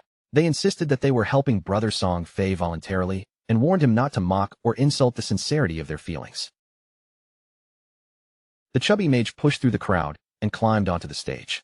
Once she stood beside Song Fei, she raised her voice and urged everyone not to believe the ridiculous rumors spreading outside. She angrily asked how anyone dared question Brother Song Fei. In her opinion, only pig-brained fools believed every rumor they heard. She even challenged the idea that lifespan inside a game could somehow affect a person in the real world. Pressing one hand firmly against her chest, the chubby girl declared that she was personally willing to die for Brother Song Fei. When she logged out, the system had shown that she had less than 1 day of lifespan remaining, yet she was still standing there perfectly fine. Even if the rumors eventually proved true, she insisted that anyone without the courage to die for Brother Song Fei had no right to claim they truly loved him. Her passionate declaration ignited the crowd. The other fans became even more excited, and many decided on the spot that they would transfer every remaining day of lifespan they possessed to Song Fei. Song Fei looked across the emotional crowd with satisfaction hidden beneath his gentle smile. The overwhelming devotion of his fans clearly pleased him. He reached one hand toward the chubby girl and told her that receiving such pure and selfless love from someone like her made him feel truly honored. The chubby girl broke down in tears at his words. Standing beneath the stage lights, she looked at Song Fei with complete devotion, fully prepared to sacrifice her life for him. At that exact moment, something tore through the air at terrifying speed. Before anyone could understand what they were seeing, the projectile pierced straight through Song Fei's head, leaving the entire plaza frozen in shock. Blood immediately spilled from Song Fei's mouth.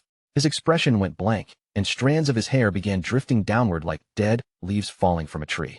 Song Fei's lifeless body tipped forward and collapsed onto the chubby girl's shoulder. The instant his weight struck her, terror flooded her eyes as she realized something was horribly wrong. Unable to support him, the chubby girl stumbled backward and fell heavily onto the ground. She began screaming in confusion and fear, still unable to understand what had just happened in front of everyone. The moment the crowd realized that Song Fei was truly dead, complete panic erupted throughout the plaza. His fans screamed, shoved against one another, and desperately tried to escape the chaos.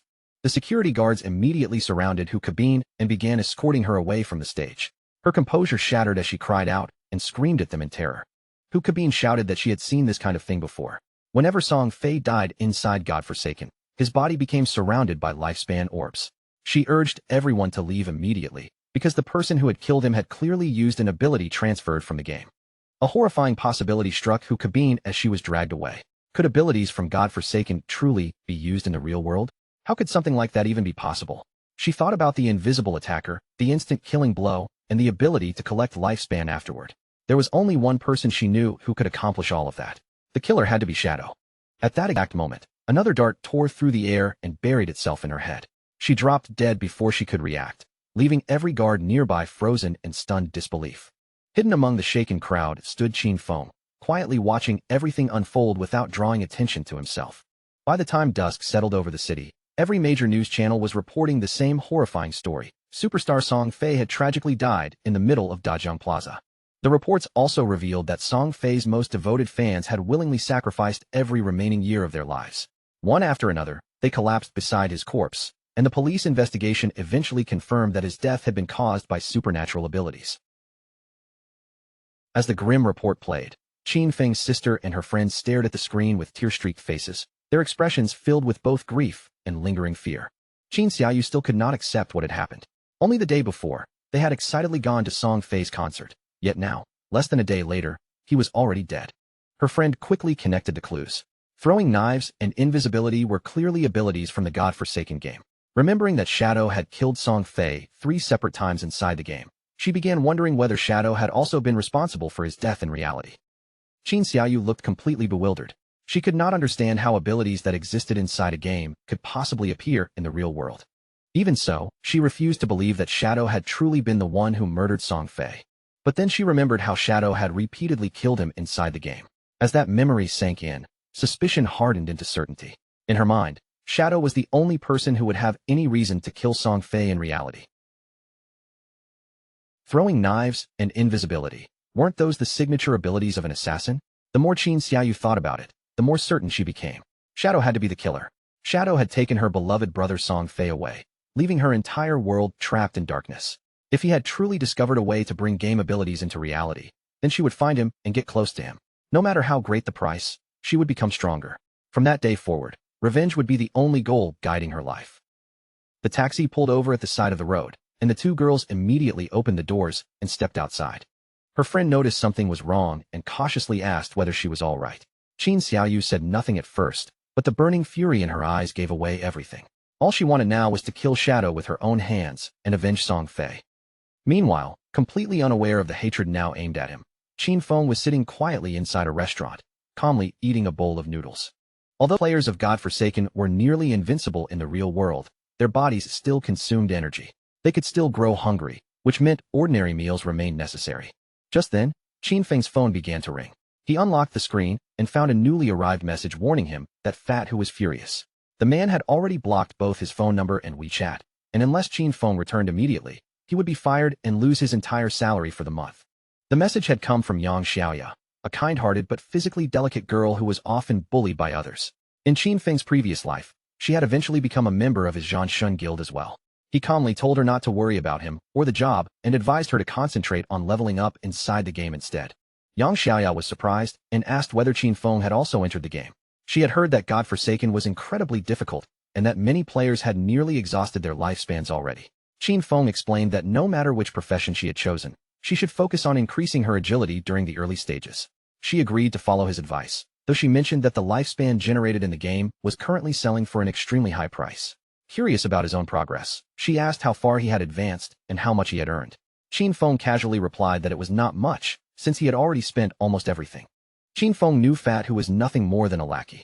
The real threat was the woman controlling him from behind the scenes, Qian Shishir, daughter of the Qian group. Her reputation was already outrageous. She had entered a hotel with 6 middle-aged foreign men, driven around in a sports car with 3 African men purely for entertainment, and recently, she had even begun showing interest in Qin Feng. Qian Shishir was deeply obsessed with foreign culture. After Godforsaken descended, she abandoned Great Xia and traveled to North America, where she helped establish Alice's Wonderland, one of the region's 3 most powerful guilds. That guild had deliberately opposed Great Xia. In Qin Feng's previous life, Qian Shishir had created endless problems for both the nation and the Zhanshin Guild. If Qian Shishir died before leaving, Alice's Wonderland might never be founded at all. Rumors claimed that every major founder of the guild had some personal connection to her. Once that woman disappeared, the fragile bond holding those people together would naturally collapse. Before Qin Feng could think any further, his phone rang once again. This time, the incoming call was from Qin Xiaoyu. Qin Xiaoyu sounded slightly confused when Qin Feng answered, since she had assumed he had already died inside the game. After confirming that he was still alive, she coldly told him that she had earned enough money to buy a house and no longer needed him to worry about her. Qin Feng simply played along and asked whether she had anything else to say. Without hesitation, she told him to stop bothering her and declared that she would never seek him out again either. She went even further, warning him not to investigate where she lived because, from that moment onward, she was severing every connection between them. Qin Feng ended the call, and instead of feeling upset, he could barely contain his happiness. With that troublesome relationship finally settled, Qin Feng decided it was time to return to Godforsaken and continue leveling. It would not be long before someone reached level 10 and discovered that abilities learned inside the game could be brought into reality. The moment that secret became public knowledge, the peaceful world everyone knew would disappear forever. Not long afterward, Qin Xiaoyu and her friend also logged back into the game. Her friend still felt uneasy and asked whether cutting ties with her brother had been too cruel, gently suggesting that the two of them reconcile. Qin Xiaoyu firmly refused. She then revealed that she had sold her lifespan to the Qian group for a staggering 2 million. Her friend stared at her in complete shock. Qin Xiaoyu continued, explaining that she had already purchased a house where the two of them could live together. More importantly, she believed she would soon meet Shadow. Once that happened, Qin Feng would no longer hold any importance in her life. At that moment, a passing player approached the area and immediately caught Qin Xiaoyu's attention. The man walked up with a flattering smile and handed her a skill book, proudly telling her that it was the assassin ability she had requested. He also reminded her not to forget the promise she had made to him. Qin Xiaoyu nodded with a bright, agreeable smile and assured him that after everything was finished, she would satisfy his little wishes. Deep inside, however, she mocked him as nothing more than a shameless flatterer. Once she succeeded in meeting Shadow, no one would care about worthless trash like him. Qin Xiaoyu quickly contacted Wang Meng and informed him that she had obtained an assassin skill book containing a control ability. She asked him to check whether Shadow needed it, saying that she was willing to give the book to him. A pleased smile slowly appeared on her face. In her opinion, Zhang Wei might be an annoying flatterer, but at least he had managed to provide such a valuable skill book. To her, this book would become the invisible red thread connecting her fate with Shadow's. Soon, she imagined herself successfully approaching Shadow and remaining quietly at his side. She would heal his injuries, help him defeat enemies, and accompany him as they leveled up together. She intended to make him notice every bit of assistance she provided. Little by little, she would earn his trust until he finally regarded her not merely as a companion, but as the other half meant to stand beside him. But once Qin Xiaoyu became powerful enough and Shadow no longer had any value to her, she would personally kill him.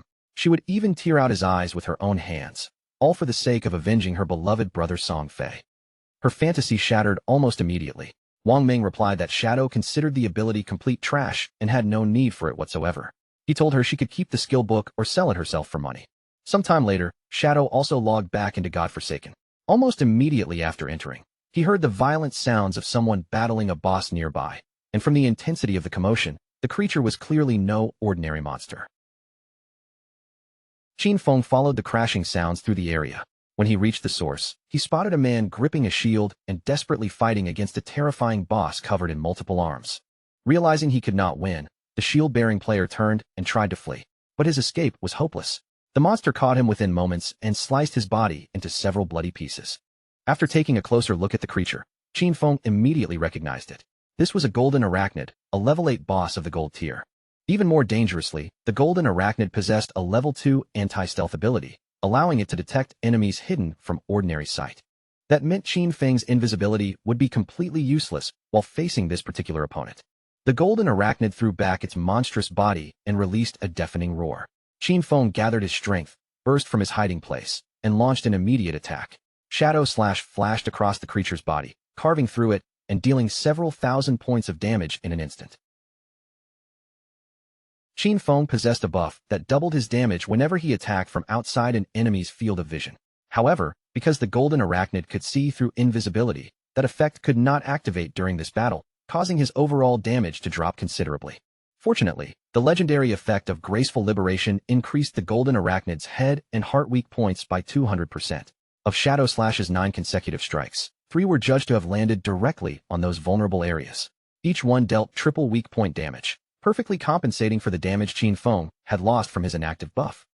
The result made Qin Feng appreciate just how powerful a legendary ability truly was. He also silently thanked Sister Hai, because without her help, he would never have discovered that mysterious temple of faith. Not far from the battlefield, a female mage watched the clash with wide eyes. In her view, Shadow's damage was completely absurd.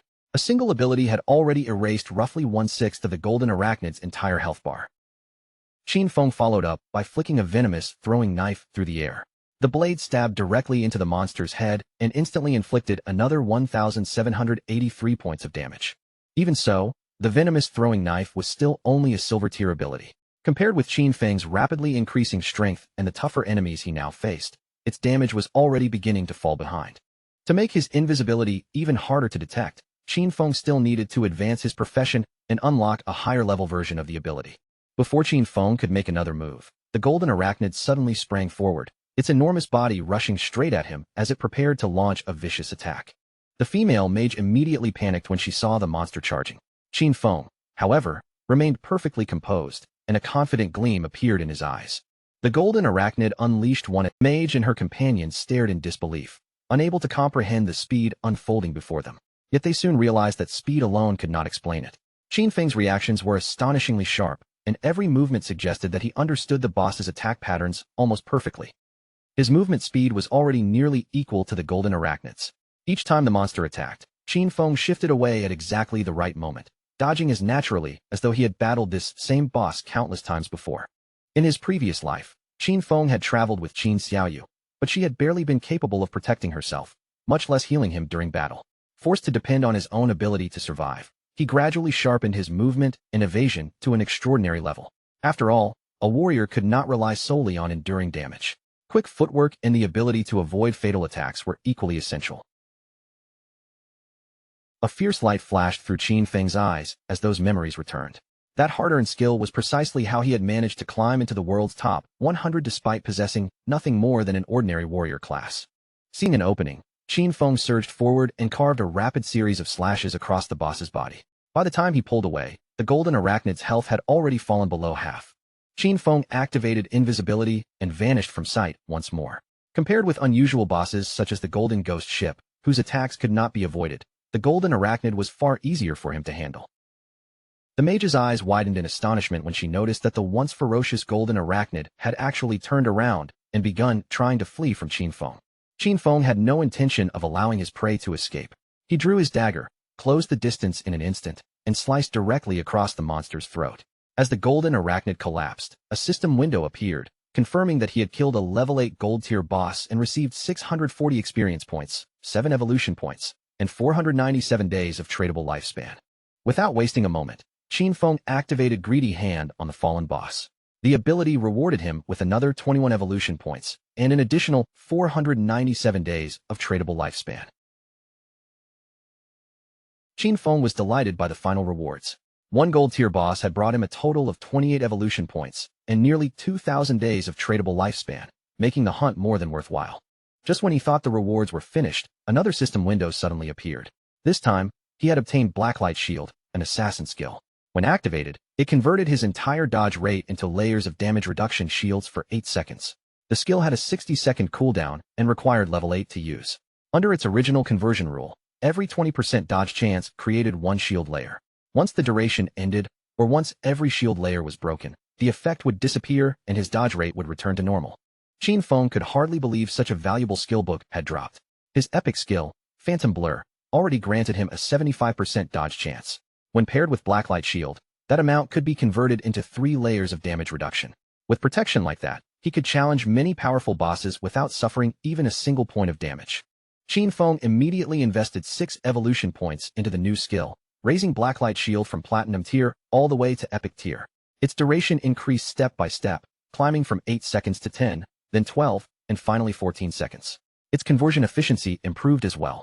Instead of requiring 20% dodge chance for each shield layer, the requirement dropped first to 15%, then 12%, and finally only 10%. Qin Feng was thrilled. His 75% dodge chance could now provide 7 full layers of damage reduction, giving him enough survivability to explore many dangerous high-level regions far earlier than normal. With 22 evolution points still remaining, Qin Feng turned his attention to Venomous Throwing Knife and decided to raise its damage. He invested 16 evolution points, evolving the skill from Silver tier to Emerald tier. Its maximum throwing range increased from 14 meters to 17. The poison's continuous damage still received no weak point bonus, lasted 5 seconds, and could not stack, but the additional damage on impact rose from 120% to 240% of his attack. The poison damage also increased from 50% to 80% of his attack every second. After evolving Venomous Throwing Knife 3 times, Qin Feng estimated that its total damage had at least doubled. Since its base cooldown was only 5 seconds, he could use it continuously, allowing its sustained damage to rival Shadow Slash. He had also obtained 2 pieces of assassin equipment, so he prepared to equip them immediately. The first item was the Platinum tier Agile Ring, an assassin accessory that granted 20 agility, 20% movement speed. After equipping both items, Qin Feng's total cooldown speed rose to 55%.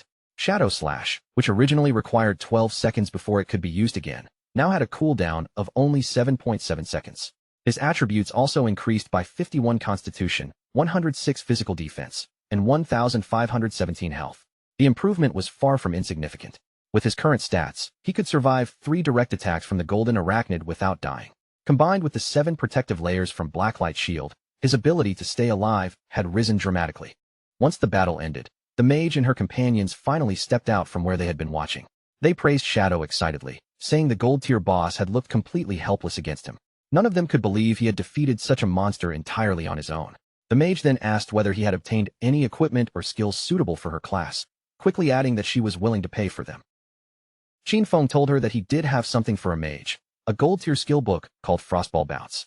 It was a group attack skill that released ice spheres capable of bouncing between targets as many as 10 times. He set the one-time purchase price at 800 days of tradable lifespan. The mage hesitated, feeling that the price was somewhat high, since she had recently seen someone sell a level 5 gold-tier skill book for only 400 days. Qinfeng looked at her seriously and pointed out that Frostball Bounce was a level 7 skill, not level 5. Its damage was more than 40% higher than the book she had seen earlier, so a price of 800 days was not expensive in the slightest. After hearing his explanation, the mage stopped hesitating. She immediately accepted Qinfeng's terms and agreed to purchase the skill book for 800 days of lifespan. A system window appeared, confirming that the transaction had been completed successfully. Qinfeng then activated invisibility, and his figure gradually faded from view.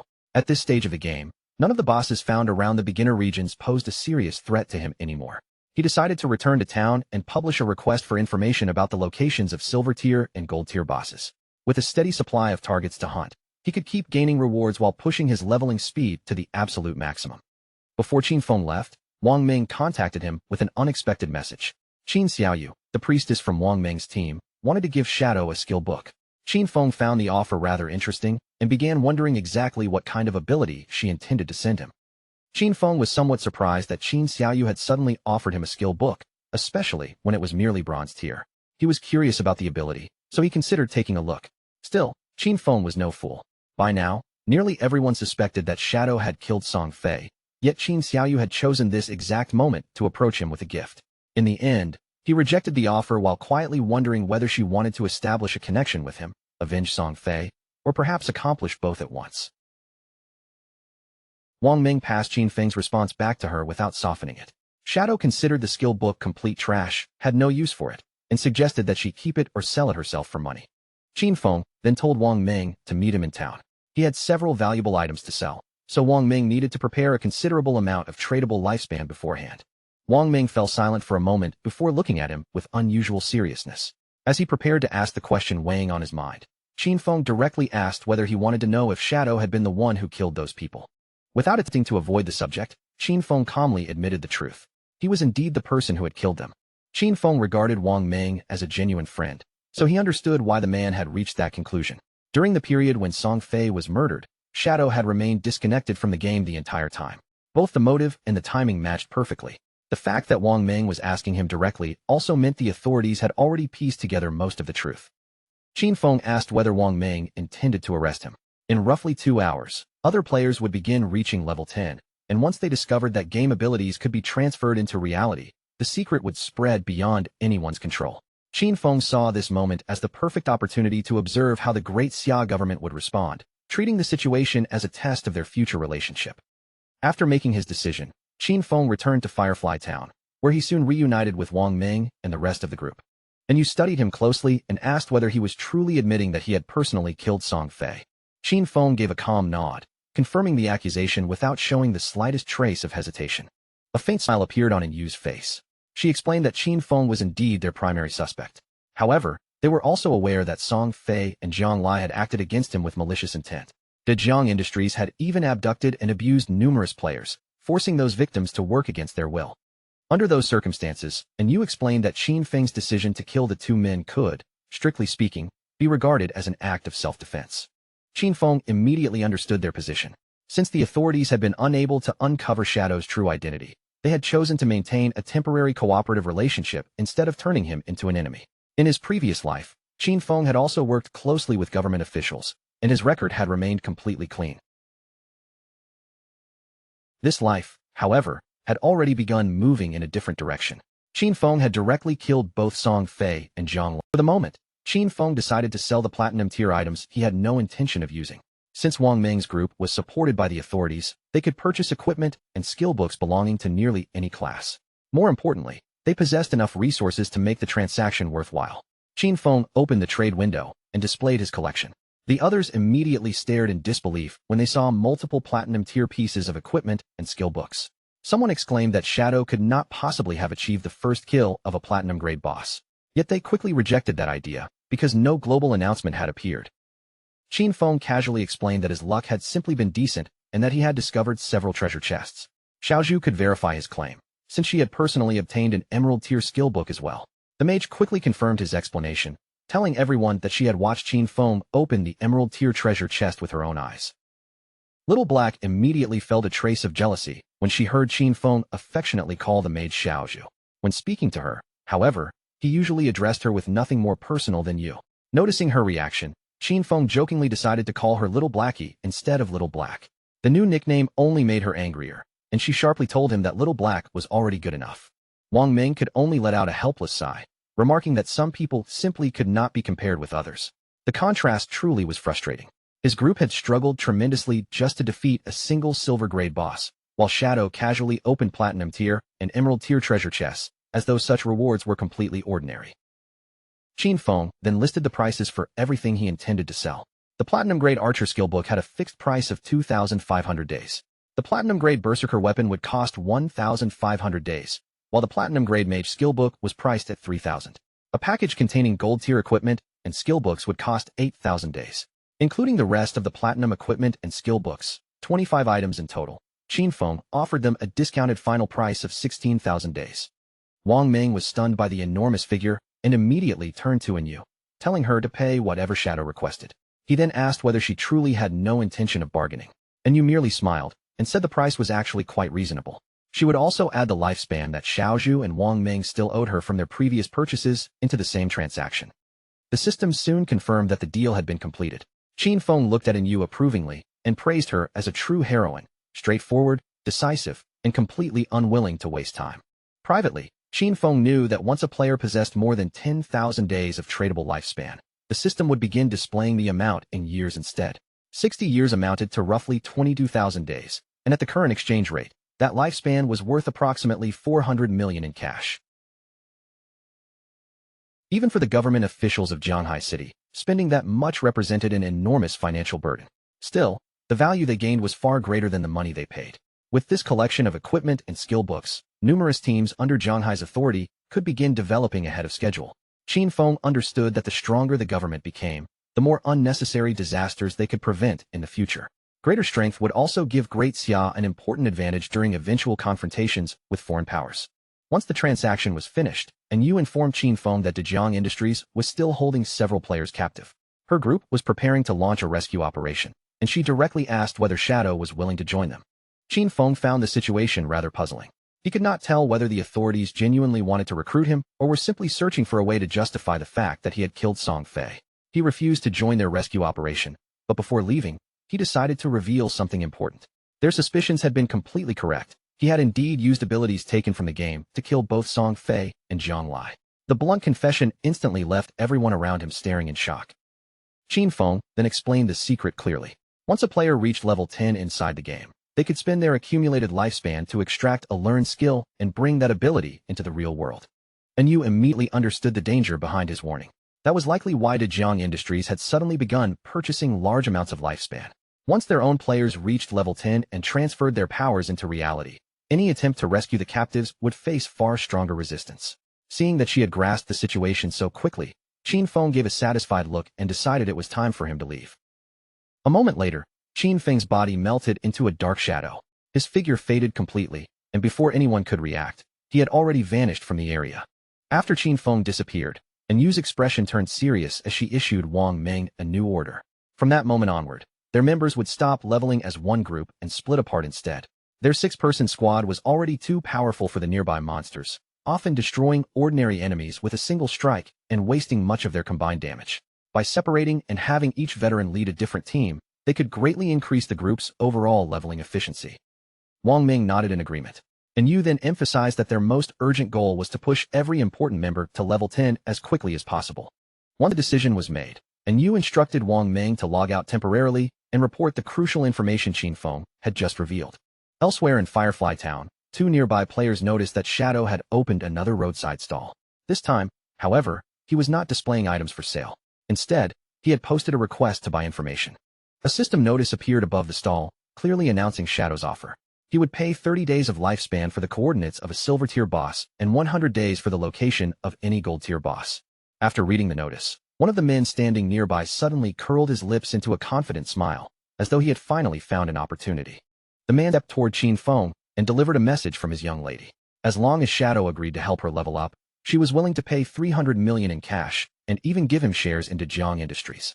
The man spoke as though the decision should be obvious, reminding Qin Feng that an opportunity this generous might appear only once in an entire lifetime. The surrounding players quickly noticed that the messenger had apparently never logged out during the recent chaos.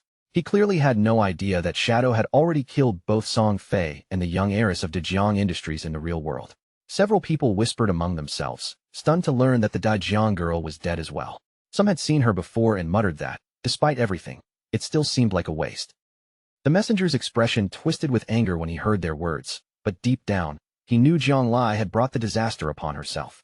She had originally planned to capture Shadow in reality and force him into illegal work, only to be killed on the spot before her plan could succeed. The news struck him like a bolt of lightning. Jiang Lai was truly dead. He remembered how she had first offered Shadow 10 million to carry her through the game. When Shadow refused, he had rushed forward to accept the opportunity himself, blinded by the promise of money. He had believed he would receive a massive payment of 5 million, but when he went to collect it in the real world, her people knocked him unconscious instead. When he finally woke, he found himself imprisoned inside an unfamiliar basement. From that day onward, they whipped and abused him constantly, forcing him to earn lifespan for them inside the game, while also luring more unsuspecting players into the same trap. He had never imagined that while he remained trapped under their control, Jiang Lai had already been hunted down and killed by Shadow. A bitter laugh escaped his throat. That vicious woman had received exactly the death she deserved. He had once mocked Shadow for foolishly refusing such a profitable offer, but now he finally understood that Shadow had never been the fool. The truly stupid one had been himself. Qin Feng studied the man's changing expression and immediately guessed that he had probably helped Jiang Lai lure and imprison quite a few victims. The man became visibly nervous and hurriedly denied it, insisting that he had been forced into everything before turning to leave. Qin Feng had no interest in arguing with someone like him. In his eyes, the man was worthless trash, and the authorities could deal with him later. Soon afterward, 2 other players approached Qin Feng with a genuine offer. They claimed to know the location of a silver-tier boss and were willing to sell the coordinates for the advertised price of 30 days. After confirming the terms, they proposed completing the transaction immediately. Just then, a new player entered the town and instantly drew everyone's attention. Whispers spread through the streets as people recognized her as Ace of Spades. In reality, she was rumored to be Qian Shishir, heiress of the powerful Qian group. Nearby players warned one another to keep their distance, saying she had already killed several people and might attack anyone carrying a large amount of lifespan. Qian Shishir entered the game surrounded by a group of men who had logged in alongside her, forming an imposing entourage as they moved through the town. Looking around at the world of God-forsaken, Qian Shishir could not help smiling dismissively. In her opinion, the game was nothing remarkable. A person only needed enough money to purchase powerful equipment and valuable skills. As long as her combat strength remained ahead of the average player, she could simply hunt down anyone carrying lifespan, kill them, and seize everything they had accumulated. Even so, irritation continued burning inside her. This damn game had disrupted her plans and delayed the international flight she had been preparing to take. By that time, she believed she should already have been in North America, indulging herself with Big Dick and Max Fackel while losing herself completely in pleasure and passion. Her gaze soon settled on 2 nearby players who were trembling under the pressure of her presence. Being trapped in Great Xia's magic city and unable to leave the country had already ruined her mood. As she looked at the Great Xia men around her, she regarded each of them as weak and insignificant as insects. In her eyes, Tony and his companions were far more attractive. Tony grinned when he heard her praise and said she clearly had excellent taste. He boasted that they were naturally much stronger than the men of Great Xia and superior in that particular area as well. He then teased that once they returned to reality, she could personally experience the difference. His words made Qian Shishir's cheeks flush bright red. Qian Shishir had also heard that the useless Song Fei was already dead. She had once played alongside him, only for him to disappear from the game within a single minute. From her perspective, he had always been nothing more than worthless waste. What truly excited her was the identity of the person rumored to have killed him. The man was called Shadow. Although he came from Great Xia, he was still ranked number 1 in the entire world. Someone that powerful might actually be worth meeting. Since Shadow had been capable of eliminating Song Fei, Qian Shishir reasoned that killing an ordinary person in reality should be effortless for him. She quickly decided that this was the perfect chance to establish contact with him. Turning toward her followers, she announced that she would log out briefly, make a phone call, and arrange for someone to approach Shadow on her behalf. Qian sure believed that Shadow might ignore ordinary cash, but there was no chance he would reject an offer of 3,000 days of lifespan. In her mind, earning that reward would require nothing more than killing an ordinary person with a casual flick of his hand.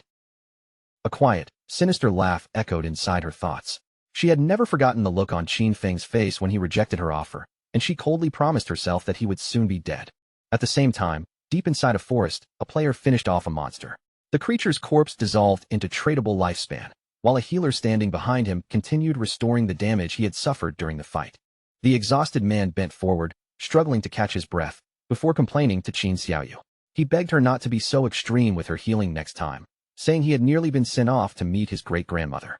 Qin Xiaoyu immediately turned her back on him and demanded to know why he was speaking so harshly. After all, he was still alive. The man looked confused and hurriedly explained that he had not meant to sound fierce. He had only been offering her a reminder. Qin Xiaoyu then mentioned that the system had warned her that her hunger level had reached 90%. She decided to log out and eat with her friend Yin Yan. The two girls disappeared from the forest a moment later, leaving the man standing there in bewildered silence. Once they were gone, anger surged through him. Qin Xiaoyu had once addressed him respectfully as her boss, but after catching a single glimpse of Shadow, she had started looking at him with open disgust. Humiliated by the change, he swore to himself that sooner or later, he would tear the clothes from her body. Meanwhile, Qin Xiaoyu disconnected from the game and opened her eyes inside the new house she had recently purchased. The moment she woke, the emptiness in her stomach became impossible to ignore. She picked up her phone and searched for something to eat, only to stare at the screen in disbelief. Every nearby restaurant had closed, and not a single delivery driver was accepting new orders. Qin Xiaoyu could not help wondering whether everyone had entered godforsaken. Her thoughts drifted back to the days when she lived with Qin Feng. He had always prepared delicious meals for her, and she had never needed to lift a finger or even think about feeding herself. The memory only made anger flare in her eyes. She quickly forced herself to stop thinking about him and reminded herself to be more ambitious. It was only a meal, after all. Compared with the freedom she had finally gained, such a minor inconvenience meant nothing. Qin Xiaoyu clenched her fist and repeatedly encouraged herself. She was the best, she had to keep moving forward, and she could accomplish anything she wanted. Without Qin Feng controlling her life, she was certain that she would live even better than before. Back inside the game, a small cave sat hidden near the shoreline. A wounded crab monster suddenly scrambled out of the narrow entrance, desperately trying to escape whatever was chasing it from within. The instant the crab emerged from the cave, a blade flashed through the air. Before the creature could take another step, its entire body was sliced cleanly into two halves. Shadow stood behind the fallen monster and slowly lowered his weapon. He released a quiet breath, reflecting that he had already killed 4 silver tier bosses in slightly more than an hour. Overall, his hunting efficiency had been quite impressive. Each silver tier boss had rewarded Qin Feng with 16 evolution points. As the crab's corpse dissolved into lifespan, he calculated that every silver boss had produced an average of roughly 3,500 days of tradable lifespan. Thanks to those generous rewards, every piece of equipment he wore was now gold tier or better. A satisfied smile appeared on Qin Feng's face as he reviewed his improved attributes. His cooldown speed had risen from 55% to 75%. Shadow Slash, which originally required 12 seconds before it could be used again, now refreshed in only 6.8 seconds, greatly increasing his sustained damage. Since no platinum tier bosses existed around the outskirts of the beginner town, gold tier equipment was currently the best gear available in the region. At this point, replacing equipment would no longer provide the major improvement Qin Feng needed. The only reliable path to greater strength was advancing his profession. Qin Feng knew that the platinum tier bosses waiting ahead would possess at least level 2 anti-stealth abilities. He needed to complete his profession advancement as soon as possible and raise his invisibility to level 3. Unfortunately, he was still more than 20,000 experience points away from meeting the requirement. Only after raising his stealth to level 3 or higher could Qin Feng reduce the risk of unexpected trouble when challenging platinum tier bosses. After all, in his previous life, bringing down even one platinum boss had required a perfectly coordinated team of 20 players. With that goal fixed in his mind, Qin Feng decided to return to town first and contact the officials so he could sell off everything he no longer needed. His figure gradually faded into invisibility as he set out, determined to stay ahead of every other player and seize the world's first solo kill of a platinum tier boss. When Qin Feng returned to town, his tradable lifespan had already climbed to an astonishing 105 years.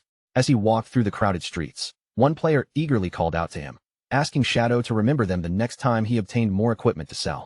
In total, Qin Feng possessed nearly 40,000 days of tradable lifespan. With such an enormous reserve, he knew he would be able to extract quite a few abilities from the game and bring them into reality. Nearby, a man concealed behind a stone pillar cautiously leaned out and studied him. The moment he recognized Shadow, a pleased smile crossed his face. He quickly approached Qin Feng and asked whether he accepted assassination contracts, explaining that the target needed to be killed in the real world and promising that the payment would be worthy of the job. Qin Feng did not even slow down. He ignored the stranger completely and continued walking away as though the offer had never been made. Seeing Shadow leave, the man immediately panicked and hurried in front of Qin Feng to block his path.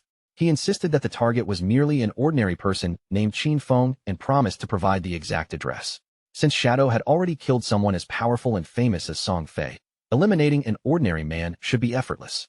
In the messenger's eyes, refusing such easy money would be foolish. Qin Feng stopped and stared at him with a cold, unreadable gaze. Although the request shocked him, he calmly asked whether this Qin Feng had somehow offended the person behind the contract and why they were so determined to have him killed. He then told the man not to worry, making it sound as though he was considering the offer. The messenger's confidence returned, and an arrogant smile spread across his face. He assured Shadow that the reward was anything but small. Once the assassination was completed, Shadow would receive 3,000 days of tradable lifespan. Qin Feng's interest immediately sharpened. At current prices, 3,000 days was worth roughly $50 million, making it a surprisingly generous offer. Still, Qin Feng could not help wondering who wanted him dead. He had never met the messenger in reality, nor did he recognize him as any important player from his previous life. That meant the man standing before him was probably nothing more than an intermediary, while the true person ordering Qin Feng's death remained hidden behind the scenes. In his previous life, Qin Feng's conflicts with others had only begun surfacing during the later stages of God-Forsaken. Yet now, someone had already placed an enormous bounty on his head. The messenger smiled as though the offer were irresistible, while Qin Feng silently concluded that the contract must be connected to an old grudge from before the game's arrival. Only someone who genuinely hated him would be willing to spend such a tremendous amount. As Qin Feng considered the possibilities, one particular name rose above all the others. Could the person behind this contract be Qian Shishir? No one understood her better than Qin Feng. Qian Shishir possessed both a clear motive for wanting him dead and more than enough wealth to hire someone powerful enough to carry out the assassination. However, something about the situation did not quite fit. With the Qian group's financial influence, they could easily have arranged Qin Feng's death long before God-Forsaken appeared. This contract therefore had to serve another purpose. Qin Feng suspected that Qian Shishir's real objective was to establish contact with Shadow. Killing Qin Feng was probably only an added benefit, a petty act of revenge because he had once rejected her invitation to have fun. Qin Feng laughed inwardly at the irony. He had not even gone looking for her yet, but she had already delivered herself straight to him. A faint smile appeared on Qin Feng's face as he finally agreed to accept the contract. However, he immediately set his own conditions. Half of the payment had to be delivered in advance, and he alone would decide when the assassination would take place. The messenger's expression stiffened at those demands. He nervously asked Shadow to wait for a moment, explaining that he needed to contact his superiors before agreeing to such terms. After consulting the people above him, the man returned and agreed to pay half the reward in advance. The transfer was completed directly through the system, placing 1,500 days of tradable lifespan into Qin Feng's hands. Qin Feng was more than satisfied to collect the deposit first, treating it as interest on the trouble Qian Shishir had caused him. Deep inside, he gave a cold snort and silently told her to wait. He would be coming for her soon. The messenger then handed over the target's address and detailed personal information, confidently claiming that someone with Shadow's abilities would have no difficulty locating him. When Qin Feng examined the file, even he was momentarily surprised. Every detail about his identity and residence was completely accurate. After memorizing the information, Shadow turned to leave and casually told the messenger to wait. Before Qin Feng could move far, another voice suddenly called out from behind him, asking him to stop and wait. This time, it was a woman who approached. She had heard that Shadow was purchasing boss coordinates and asked whether he was still interested. According to her, she knew the location of a gold-tier boss. With a friendly smile, she named her price as 100 days and even offered to let him pay only after personally confirming that the boss was there. Qin Feng found those terms perfectly reasonable and agreed to accompany her. The woman motioned for him to follow, explaining that the location was somewhat distant and lay far to the north of the town. As traveled, Qin Feng asked what the boss was called. The woman answered that its name was the Plague Enveloper. Since she knew the creature's exact name, Qin Feng asked whether she had truly seen it herself. She admitted that she had, then hesitantly questioned whether he intended to challenge it alone. The boss released poisonous area damage, so she suggested bringing a healer as a precaution. Qin Feng rejected the suggestion without hesitation and chose to proceed without any healer. He knew the plague enveloper well enough to confirm that it was indeed a genuine gold-tier boss. The creature's most dangerous ability was the poisonous aura surrounding its body. Anyone who remained within range would continuously lose health every second.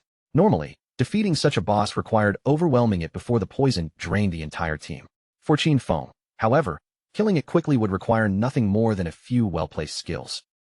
Not long afterward, the woman led Qin Feng to the entrance of a secluded cave.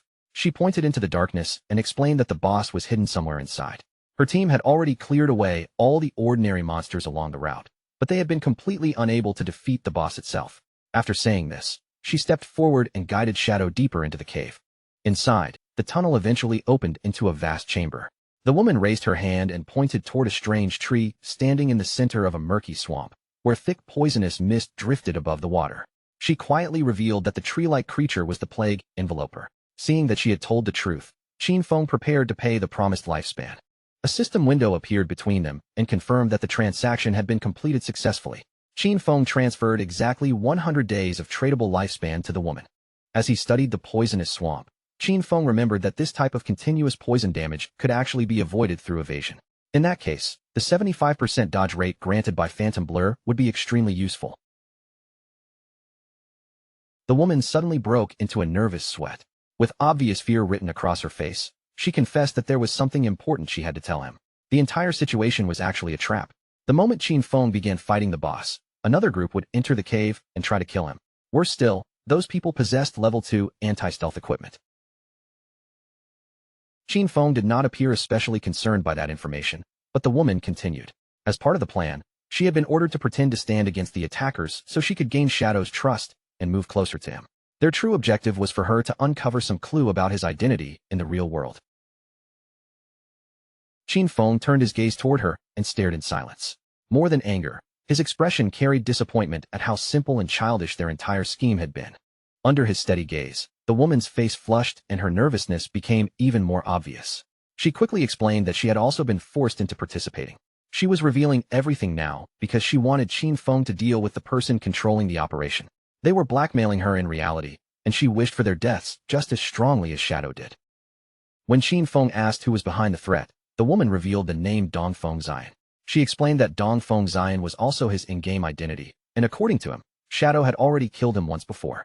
Hearing the name, Qin Feng immediately remembered the player who had first attempted to steal the Golden Ghost ship boss from him. It was the same man who later sent over a skill book and begged Shadow for forgiveness. The woman grew increasingly desperate. Since Shadow had been capable of killing Song Fei in reality, she believed he could also eliminate Dongfeng Xian. She had risked everything by revealing the truth and begged Qin Feng not to expose her betrayal. The best possible outcome, she insisted, was for Shadow to kill Dongfeng Xian completely. Otherwise, once the plan failed, her own life would be ruined. To Qin Feng, their entire arrangement was laughably immature. He had never even heard of Dongfeng Xian during his previous life, which probably meant the man had been eliminated during the early stages of the game. Qin Feng decided to deal with the boss first. As for Dongfeng Xian and his followers, crushing them afterward would be no harder than killing a stray dog that happened to pass by. Qin Feng activated invisibility and leaped directly from the edge of the cliff toward the poisonous swamp below. Before descending, he told the woman to continue following their original plan. She should allow Dongfeng Xian's people to approach, while he handled everything else. The woman watched him jump with panic flooding her face, convinced that the situation was completely hopeless. In her mind, Shadow was rushing straight toward death. Dongfeng Xian had once led 3 full teams, 18 players altogether, against this same boss, yet the entire force had been wiped out in less than 30 seconds. As Qin Feng dropped toward the plague enveloper, the woman shouted another warning after him. The boss's continuous poison damage was terrifyingly high. During their previous attempt, all 18 players together had failed to remove even 5% of its health. No matter how powerful Shadow might be, she believed there was no way to survive an indiscriminate poisonous aura that damaged everything within range. To her, death was the only possible outcome, and she began desperately thinking of a way to escape before Dongfeng Xian's people arrived. The moment Qin Feng entered striking range, he activated Blessed Release.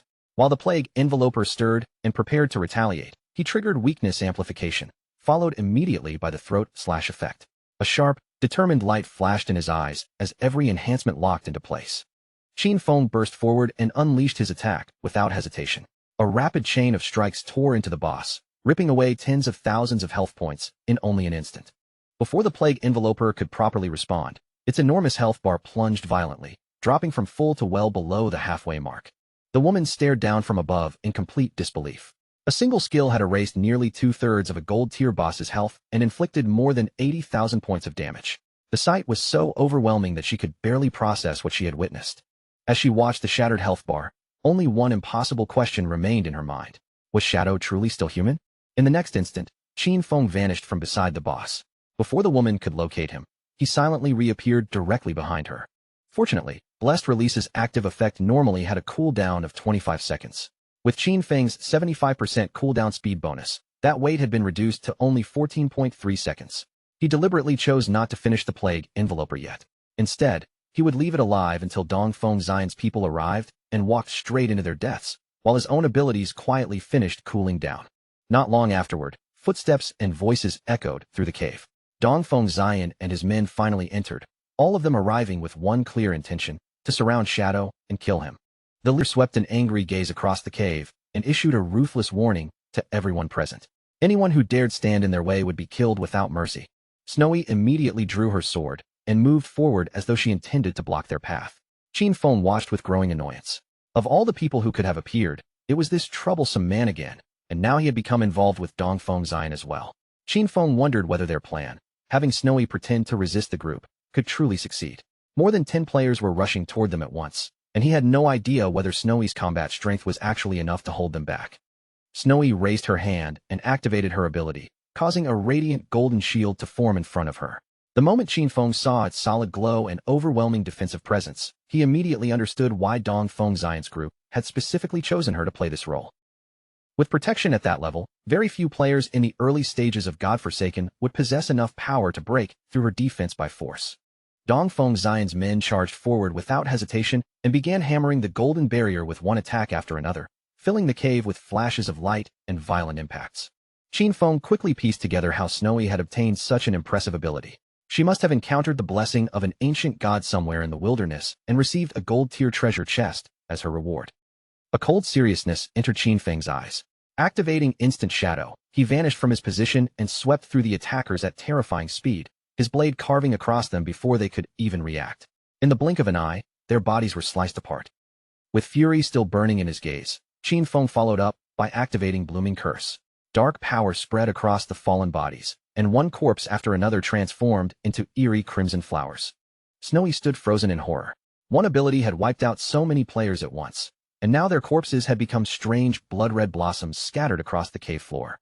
She could not even understand what those flowers were. At the same time, relief washed over her. Fortunately, she had not continued obeying Dongfeng Xian. Otherwise, she might have ended up dying just as miserably as Song Fei and the others. After gathering her courage, Snowy asked Shadow to add her as a friend. She promised that, once the opportunity appeared, she would uncover Dongfeng Xian's real-world location and send it directly to him. Qin Feng considered the offer for a moment before accepting it. Snowy's cheeks suddenly turned red. Speaking in a softer voice, she added that if Shadow ever required any kind of special service, he could come directly to her. For him, she promised, such services would always be completely free. Only then did Qin Feng understand what she had been implying. No wonder her face had become so intensely flushed while she spoke. Without lingering any longer, Qin Feng stepped off the edge and leaped downward, his body rapidly descending along the steep cliff toward the wounded boss below. The moment he reached the plague enveloper, Qin Feng launched another series of powerful slashes. As his attacks tore through the boss, he noted that the lifespan absorbed from more than a dozen dead players could not even compare with the reward this single boss was about to provide. Those people could have remained in safe areas and farmed monsters honestly, yet instead, they had chosen to leave their proper path and create trouble for others. In Qin Feng's eyes, their deaths were entirely deserved. After finishing the fight, Qin Feng turned back toward Snowy and calmly asked whether there was anything else she needed. Snowy quickly shook her head, said there was no problem, and decided to leave the cave. Qin Feng then activated Greedy Hand on the boss's remains. A pleased smile appeared on his face when he examined the reward. It had been quite some time since he last saw an assassin skill book, and now another one had finally dropped. The new ability was a platinum-tier assassin skill called Darkest Hour. When activated, it released a violent burst of dark light from the user's blade, instantly blinding every enemy caught within its range. Darkest Hour had a 60-second cooldown, required the user to reach level 10, and covered an area extending 20 meters. Its base blinding duration was 10 seconds, although enemies with higher spirit attributes would recover more quickly. Qin Feng tightened his hand into a fist, satisfied with the skill's potential, and decided to learn it immediately rather than saving or selling the book. He slowly drew his dagger while considering how well the new skill suited him. As long as an enemy was blinded and unable to see his position, he could still activate the bonus damage from attacking outside their line of sight, even without entering stealth. From now on, no matter how advanced a boss's anti-stealth ability became, it would no longer be able to completely suppress his damage. The weapon in Qin Feng's hand was the Plague Blade, an assassin-class dagger that granted 216 attack and 42 agility. It also increased the damage multiplier of weak point attacks by 0.3. The dagger required level 10 to equip, and every strike applied a poisonous effect that detonated 3 seconds later. When the poison exploded, it inflicted damage equal to 50% of the original attack. With the new weapon and skill secured, Qin Feng decided to leave the cave, feeling that the day had once again been exceptionally productive. He had already accumulated 98 evolution points, meaning he was close to evolving his epic tier Greedy Hand into a legendary ability. As Qin Feng stepped out of the cave, the nearby monsters immediately recoiled from his presence. Checking his experience, he realized he needed only a little more than 10,000 additional points before he could complete his class advancement. Rather than waste time searching for another boss, he decided to farm ordinary monsters directly. Qin Feng surged through the surrounding area and began slaughtering every monster that entered his sight. The creatures quickly realized they had no chance against him, and panic spread as they turned and tried to flee. Qin Feng had no intention of allowing even one of them to escape. His figure flashed repeatedly across the battlefield, and within moments, every fleeing monster had been cut down. As the final experience points entered his body, Qin Feng looked at the system prompt and could not stop a satisfied smile from appearing. At last, he had fulfilled the requirement to advance his class. Brilliant golden energy suddenly erupted around Qin Feng, wrapping his entire body in a radiant glow. At the same moment, a system notification appeared, confirming that his shadow class had successfully advanced. His class rank officially rose from Tier 0 to Tier 1, marking the first major evolution of his hidden profession. The attribute bonuses granted by the class increased dramatically.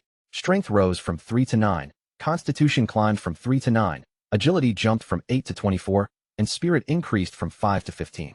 His first class passive now doubled the duration of stealth and gained a powerful new effect, allowing him to activate stealth abilities even while he was already hidden. His second class passive improved as well, raising the stealth level bonus from +1 to +2. Finally, the third passive strengthened attacks launched from outside an enemy's line of sight, increasing the damage multiplier from double damage to triple damage.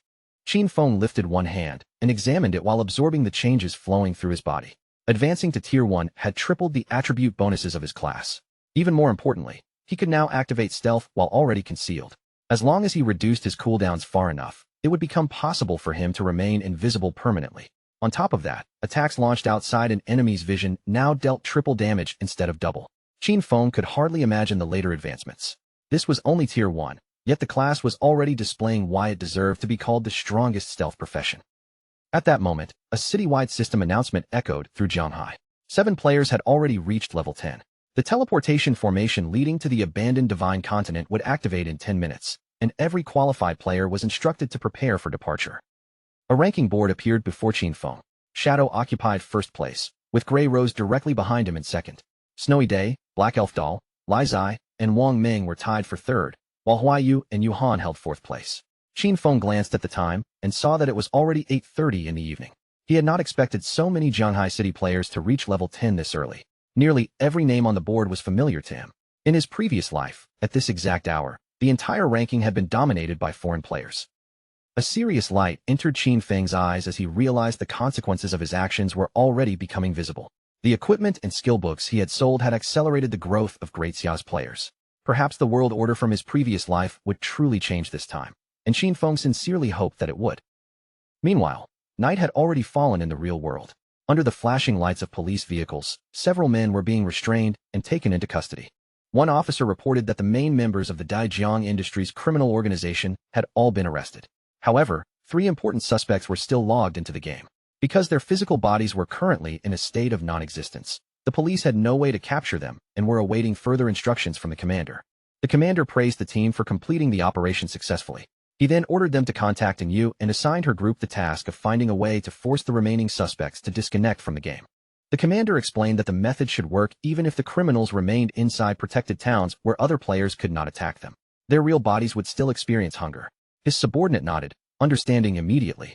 Once the suspects became hungry enough, they would have no choice but to log out and eat. The instant they returned to reality, the police could arrest them.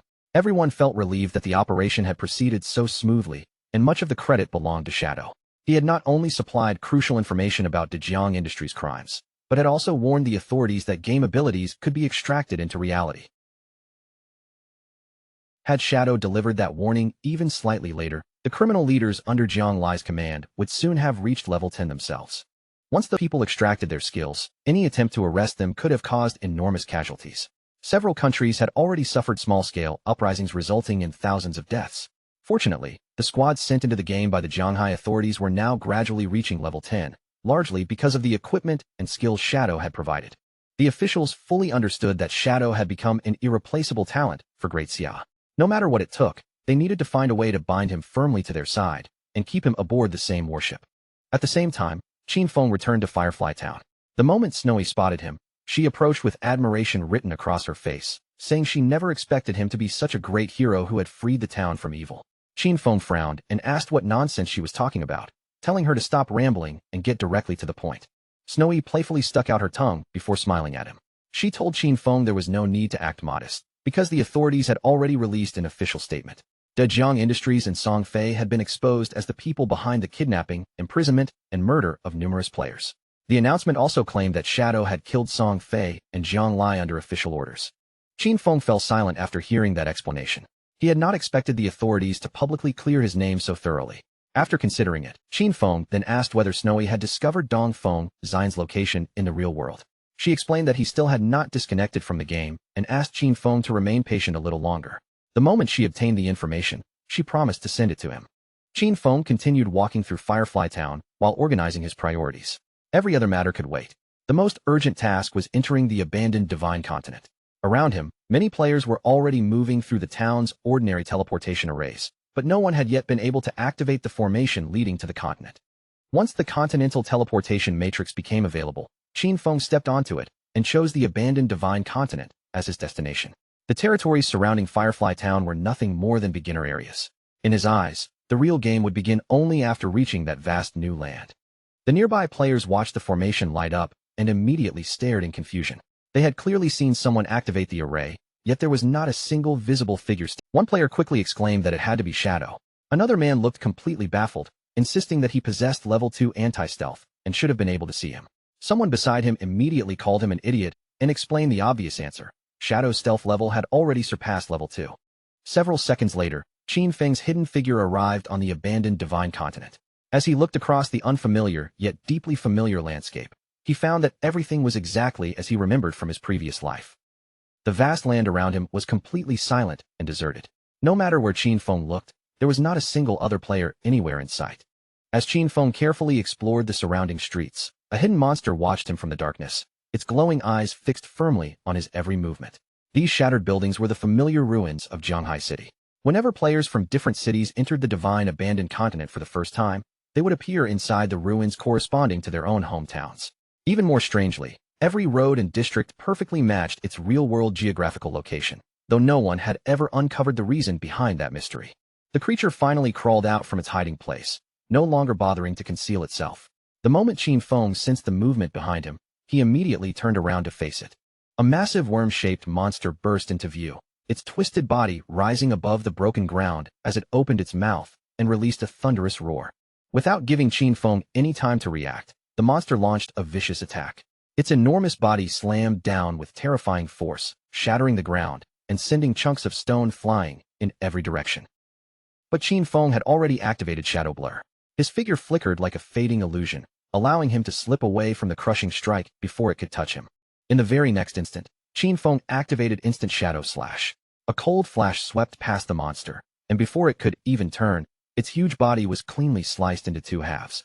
A system window immediately appeared before Qin Feng, confirming that he had successfully killed a level 11 Earthshaker. However, before Qin Feng could move on, several more Earthshakers erupted from the ground and attacked him from multiple directions. He sprang into the air, narrowly avoiding their strikes, while a sharp glow appeared in his eyes. While still moving, Qin Feng activated Blessed Release and immediately followed it with instant Shadow Slash. His blade flashed repeatedly through the air, tearing across the Earthshakers and cutting their massive bodies into scattered pieces. The fallen monsters quickly dissolved, their remains transforming into glowing lifespan. Looking at the dangerous ruins around him, Qin Feng understood that this continent no longer offered protected safe zones like the towns had. Monsters could be hiding beneath the rubble or lurking inside the ruined buildings in every direction. At any moment, another group could suddenly emerge and launch an attack without warning. Still, Qin Feng knew there was a way to secure this dangerous territory. As long as someone discovered one of the refuges hidden beneath the ruins, they could establish a fortress there and gradually take control of the entire surrounding area. Qin Feng clearly remembered that the finest refuge in the ruins of Jianhai City was located toward the northwest. In his previous life, that exact underground stronghold had eventually become the refuge belonging to the Godslayer Guild. At the same time, elsewhere within the Divine Abandoned Continent, another group of players had also completed their arrival. The newcomers were none other than Wang Meng and his party. Little Black stared around with visible surprise, while Wang Meng could not understand why this place looked exactly like the ruins of a modern city. Every broken street and damaged building felt strangely familiar to them. Little Black raised her hand and pointed toward a distant tower, asking whether these were actually the ruins of Zhongnan City. Du Ishu looked in the same direction and confirmed that she was right, noting that several of Zhongnan City's recognizable towers were still standing among the wreckage. Little Black immediately began scanning the area, turning her head from side to side as she searched every nearby street. She had heard someone claim that Shadow had teleported here, so she kept wondering where he had gone. Gu Ishu told her to stop looking so desperately, reminding her that Shadow possessed the ability to turn invisible. At that exact moment, the ground suddenly split open and two Earthshakers forced their way out from beneath the ruins. Wang Meng reacted instantly, pulling out his shield and shouting a warning that monsters were attacking them. Gu Ishu quickly raised her hand and activated her support skill, Elven Blessing, covering the party with its strengthening effect. The Earthshakers charged forward almost immediately, striking Wang Meng's shield with tremendous force. He planted his feet firmly and held the defensive line, and with Gu Ishu's enhancement strengthening him, he managed to endure the monster's powerful blows. Gu Ishu urgently warned Wang Meng to remain careful. These were only ordinary monsters, yet every one of their attacks struck harder than the silver tier bosses they had encountered around the starting town. The archer in their party pulled back his bowstring and activated Binding Shot. A glowing arrow immediately flew through the air, racing directly toward the attacking Earthshakers. The instant the arrow reached its target, it erupted with energy. Several luminous ropes spread outward and tightly wrapped themselves around the monsters' thick bodies, locking them firmly in place. Seeing that the skill had worked, the archer smiled with confidence. He pointed out that the Earthshakers were clearly vulnerable to control effects, so he planned to keep them restrained while unloading all of his damage to finish them off. Little Black lifted her magic staff high above her head. Magical energy gathered around its tip as she summoned a blazing prophetic fireball. Two streams of searing flame shot forward and slammed directly into the immobilized monsters, engulfing their bodies in burning fire. Unable to escape the combined assault, both Earthshakers collapsed and died. Their enormous bodies then began dissolving into glowing particles, gradually transforming into lifespan. With the immediate threat eliminated, Wang Meng turned to Xiaoxiu and ordered her to send her owl high into the sky so it could scout the surrounding terrain. Xiaoxiu nodded, and her owl immediately spread its wings before circling upward above the ruins. Through its vision, she quickly reported that monsters were scattered everywhere, and there were far more of them than expected. The noise from their recent battle had already attracted several groups, which were now moving directly toward their position. She could not find any nearby safe zone either, so she anxiously asked Wang Meng what they should do next. Wang Meng was stunned when he realized there truly was no safe zone anywhere close to them. The archer became even more alarmed, complaining that this ridiculous continent had somehow transformed their adventure into a brutal survival game. Little Black quickly asked Ziozu to search for Shadow instead. She explained that he had arrived roughly 10 minutes before the rest of them, meaning he could not have traveled very far. As long as they managed to locate him, she was certain their group would be safe. At first, she could not spot a single human figure anywhere among the ruined streets. But after searching more carefully, she began noticing traces of glowing lifespan in the distance. Toward the northwest, she discovered an enormous cluster of bright lights scattered across the ground. Those lights were clearly rewards left behind by defeated monsters. She immediately concluded that Shadow must have passed through that area, and his inventory was probably already full, which explained why he had left so much loot untouched. Before the party could discuss it any further, More monsters burst out from beneath the ground and charged straight toward them. The group immediately broke into a run, shouting for everyone to hurry before they were surrounded. Little Black reasoned that the path ahead should be safer because Shadow had already cleared the monsters from that direction. As long as they continued following the glow of the abandoned rewards, those shining traces would eventually lead them straight to him. Wang Ming ordered everyone to remain alert, hold their formation, and make sure no one fell behind. Since the monsters were already closing in, the party would have to keep fighting while steadily retreating toward the northwest. Meanwhile, not far from their position, another group of Earthshakers tore through the broken ground and prepared to launch their own attack. But before those monsters could charge, a figure moved through them at astonishing speed. Several sharp flashes crossed their bodies, and in an instant, the Earthshakers were sliced apart into numerous pieces. The person responsible was Shadow. Qin Feng knew that even without the active effect of graceful release, the total damage from Shadow Slash could still reach somewhere between 20 and 30,000. Against ordinary monsters like these, that amount of damage guaranteed an instant kill, turning this entire region into a perfect farming paradise for him. After continuing through the ruined city for several more minutes, Qin Feng finally reached the location of the hidden refuge. He stopped and carefully examined the collapsed structures around him. Qin Feng knew that beneath these seemingly ordinary ruins rested an enormous underground palace, one that had taken players an extremely long time to discover in his previous life. That underground palace contained more than 1,000 individual resting rooms, along with dozens of enormous halls. It was the largest refuge anywhere in Zhanghai City, and in Qin Feng's previous life, it had served as the main base of his Godslayer guild. Before anyone successfully claimed it, however, the refuge had been no different from a deadly dungeon. Countless traps and monsters filled its interior, and a powerful guardian boss protected its deepest area. The rule was simple: the larger the refuge, the stronger the guardian defending it. As Qin Feng entered the refuge, memories from his previous life returned to him. After establishing the Godslayer Guild, he had assembled 3 complete squads, totaling 18 elite members. Every one of them had reached level 15 and carried the best equipment they could obtain. Yet even with that powerful lineup, they had barely managed to conquer this underground palace. Qin Feng stepped onto the worn stone staircase and began descending deeper beneath the ruined city, moving steadily toward the darkness below. A system window appeared and confirmed that Qin Feng had officially entered the refuge. The underground region was densely populated by monsters, and the entire area was known as the Land of Soul Purification. Rather than feeling intimidated, Qin Feng's eyes shone with complete confidence. He already believed that, even without a party beside him, he possessed enough strength to conquer this place alone.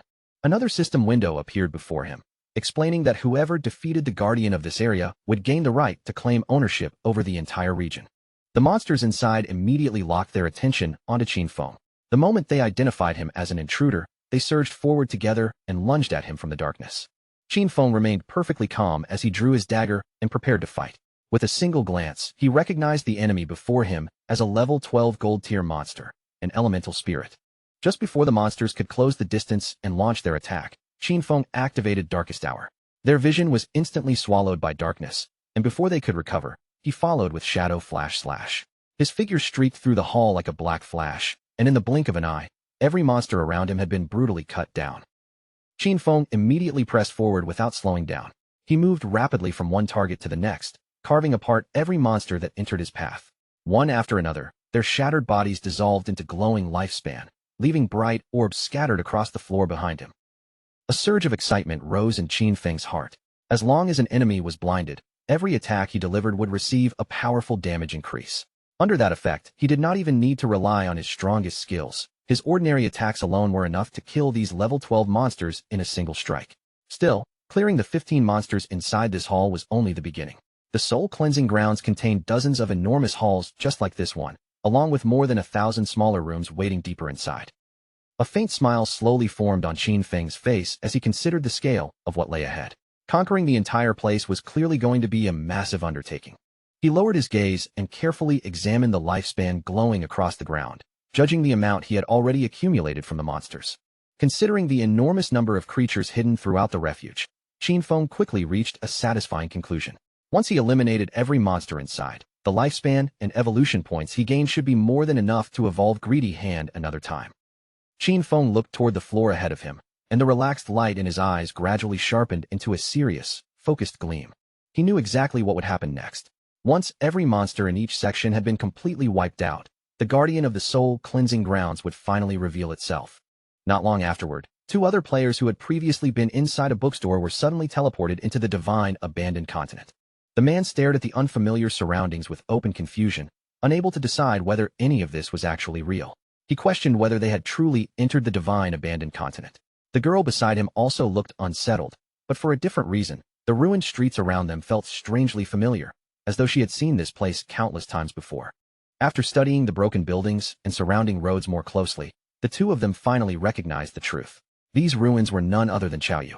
As the man stared at the distant city ruins in complete shock, a disturbing possibility suddenly entered his mind. Perhaps players from different regions had all been transported to ruined versions of the cities they originally came from.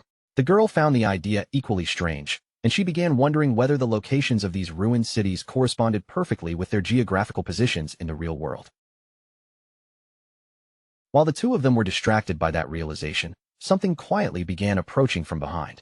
They immediately sensed the danger and turned around, only to find several Earthshakers staring directly at them with glowing eyes. Panic spread across their faces, and without wasting another second, they decided to flee. The Earthshakers immediately launched their attack, tearing through the ruined ground as they charged forward. The two players ran as fast as they could, desperately trying to escape the area before the monsters caught them. Meanwhile, back in the Zhanghai ruins, glowing lifespan covered the broken streets and rubble.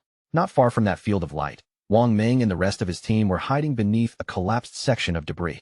Wang Ming cautiously raised his head above the rubble and scanned the surrounding streets. After confirming that no monsters were currently nearby, he suggested that everyone use this brief moment of safety to rest and recover their strength. And you could not stop a blush from appearing on her face as she thought about Shadow's overwhelming strength. She had originally believed their own team was already powerful, yet in the end, all they could do was hide beneath the protection created by that terrifying boss. Wang Ming immediately coughed and warned her to choose her words more carefully. And you looked genuinely confused and asked whether what she had said was not an accurate description of their current situation. Little Black carefully poked her head out from beneath the rubble as well. She remarked that they were extremely fortunate Shadow had already cleared the monsters from this area. Otherwise, with so many creatures roaming around, every member of their party might already have been killed. Then, with a curious expression, she wondered aloud where players would actually reappear if they died somewhere on this continent. While Gu Ishu controlled her owl and continued scouting the area from above, Wang Ming turned toward Yu. He suggested that the six of them temporarily postpone any further exploration. In his opinion, they should wait until every member of their larger team reached level 10, and only then advance together as a complete group. And Yu considered his proposal and nodded in agreement. Through the eyes of Gu Ishu's owl, the group could see monsters throughout the area dropping one after another like flies. However, she could not understand why Shadow's trail had suddenly stopped at this exact location, almost as though he had vanished into thin air. She also noticed that a huge amount of loot remained scattered across the ground, including several pieces of gold-tier equipment. The sight made her extremely tempted to fly down and collect it all immediately. Wang Ming's expression became serious as he looked at the abandoned rewards. Rather than taking anything without permission, he decided to contact Shadow first and ask whether he still intended to keep those items. At that same moment, deeper inside the refuge, Qin Feng sliced another monster into several pieces. The creature collapsed, and its remains transformed into yet more glowing lifespan orbs that joined the countless others filling the area. Qin Feng finally released a quiet breath of relief. After a long and relentless sweep through the refuge, he had at last eliminated every ordinary monster inside. By that point, he had completely cleared more than 40 large halls and searched through over 1,000 smaller rooms. Altogether, more than 400 monsters had fallen beneath his blade. Among those enemies were 4 bronze-tier bosses and 2 silver-tier bosses. Defeating them had rewarded Qin Feng with over 80,000 experience points, while his accumulated evolution points had climbed to an impressive total of 205. Qin Feng continued walking through the now-silent refuge, knowing he needed only 5 more evolution points before Greedy Hand could evolve again. At that moment, a message arrived from Wang Ming. He explained that their party had discovered some of the loot Qin Feng had left behind from the monsters he killed. Wang Ming asked whether they could collect those items and later compensate him with an equivalent. After hearing the message, Qin Feng realized that Wang Ming and his official squad had also arrived in the divine abandoned continent.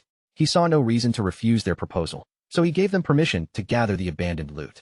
Qin Feng also mentioned that he would contact them later because he had an entire batch of equipment he wanted to sell. Wang Ming thanked him and said their group would wait at coordinates 89,554 and 66,666 inside the shelter hidden within the ruins. Just then, thin arcs of electricity suddenly began appearing throughout the chamber. Qin Feng immediately stopped moving, his full attention locking onto the violent energy gathering ahead. The crackling electricity surged together and began racing rapidly toward Qin Feng, illuminating the surrounding darkness with blinding flashes. The moment he saw the lightning converging, Qin Feng understood what it meant. The guardian of the soul-cleansing grounds had finally appeared. From within the raging electricity, the figure of a lightning maiden slowly took shape before him. This creature was the platinum-tier boss known as the Soul Purifier. A stem window appeared beside the boss and displayed its information. The Soul Purifier was the guardian of this entire domain, and anyone capable of defeating it would immediately become the recognized master of the Soul Purifier's territory. Qin Feng quietly evaluated the enemy before him. He knew that the highest-level monsters found anywhere within the city ruins could only reach level 15. This Soul Purifier, Faisal, stood at the very peak of the city ruins. It was not only the highest-level monster in the region, but also the highest-grade boss hidden there. If Qin Feng's memory was accurate, Faisal possessed a massive total of 750,000 health points and would pass through 3 separate combat phases before it could be defeated. Qin Feng decided to seize the initiative before the boss could fully begin its assault.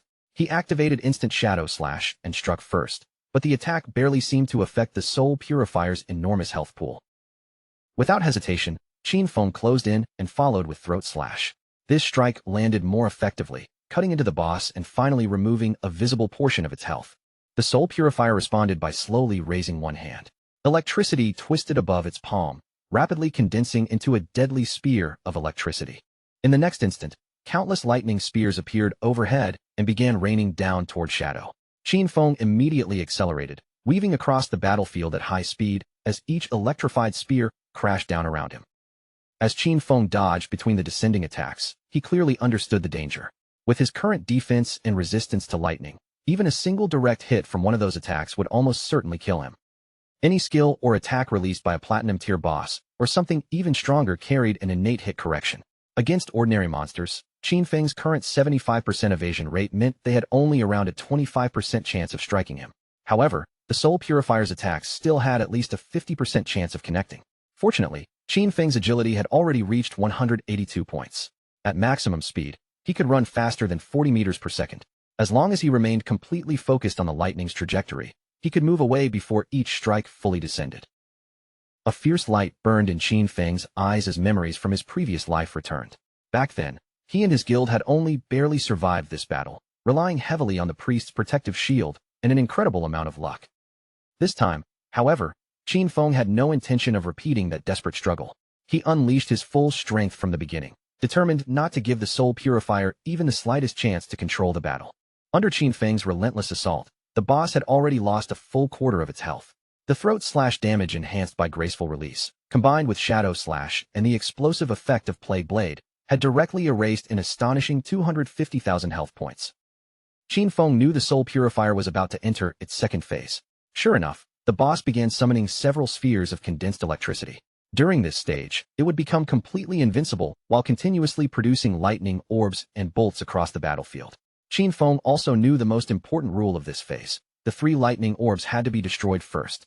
If they remained intact for too long, the Soul Purifier would enter a frenzied state. The sight brought another memory from Qin Feng's previous life rushing back. During their first attempt, his entire team had been annihilated by the boss's frenzied damage. Afterward, Qin Xiaoyu had thrown an enormous tantrum and flatly refused to continue the raid. Because of that, Qin Feng left her behind during their second attempt, and without her, the team cleared the boss in a single run. Qin Feng immediately drew his venomous flying darts and hurled them toward the lightning orbs. He knew that every time one of those orbs was destroyed, the Soul Purifier would suffer a corresponding amount of damage. Once all 3 were eliminated, the boss would be forced directly into its third and final phase. Qin Feng flicked enough. The boss's eyes flared with violent rage. It stretched one hand toward the battlefield, and crackling electricity immediately began spreading outward in every direction, covering more and more of the surrounding area. Qin Feng remained completely calm despite the lightning rapidly filling the chamber. He already knew that during the third phase, the Soul Purifier would repeatedly unleash enormous wide-area lightning attacks without giving him any room to relax. Qin Feng remembered just how desperate this battle had been in his previous life.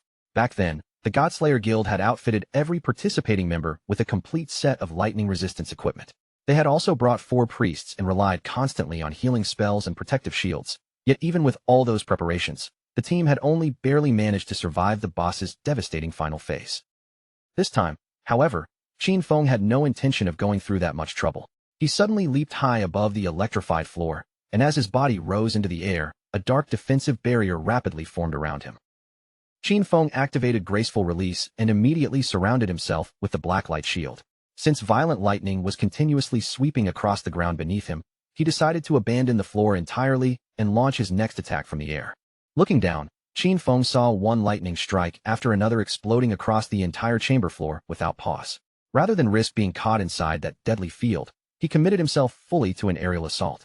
With graceful release empowering his damage and the black light shield protecting his body, Qin Feng steadied himself in midair and prepared to deliver the finishing blow.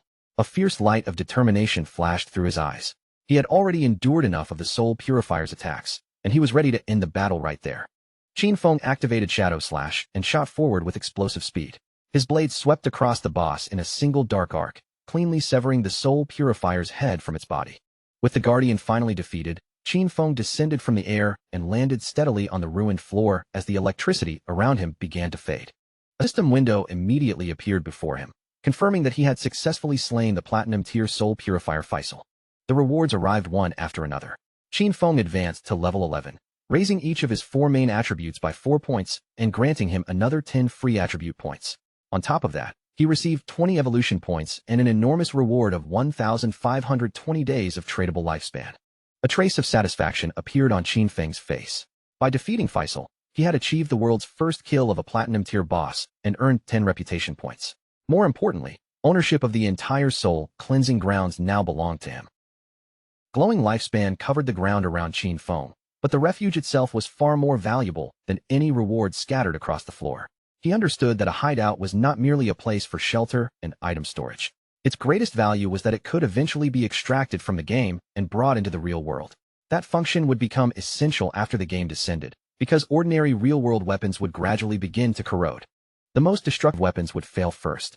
Even nuclear bombs would become completely useless from the very first day. Aircraft, tanks, and other military machines might continue functioning for another month or two, but eventually, they too would decay into piles of worthless scrap. Once that happened, every battle in reality would depend entirely on the abilities, equipment, and power people extracted from the game. Once a hideout was transferred into reality, it could generate a powerful magical barrier around itself. Qin Feng fell silent for a moment before slowly walking away from the battlefield. Memories of his previous life surfaced in his mind, reminding him that the Godslayer Guild had once used this very underground palace as its central base, relying on it to expand and grow stronger without interruption. Many of those memories were filled with laughter and genuine happiness.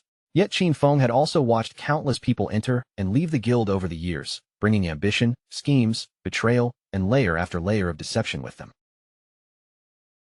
The hesitation in Qin Feng's eyes disappeared, replaced by an unshakable determination. This time, he would not repeat the same path or place his future in the hands of a guild. He would continue strengthening himself alone until he stood at the absolute peak. Outside the refuge, rain poured heavily across the dark battlefield.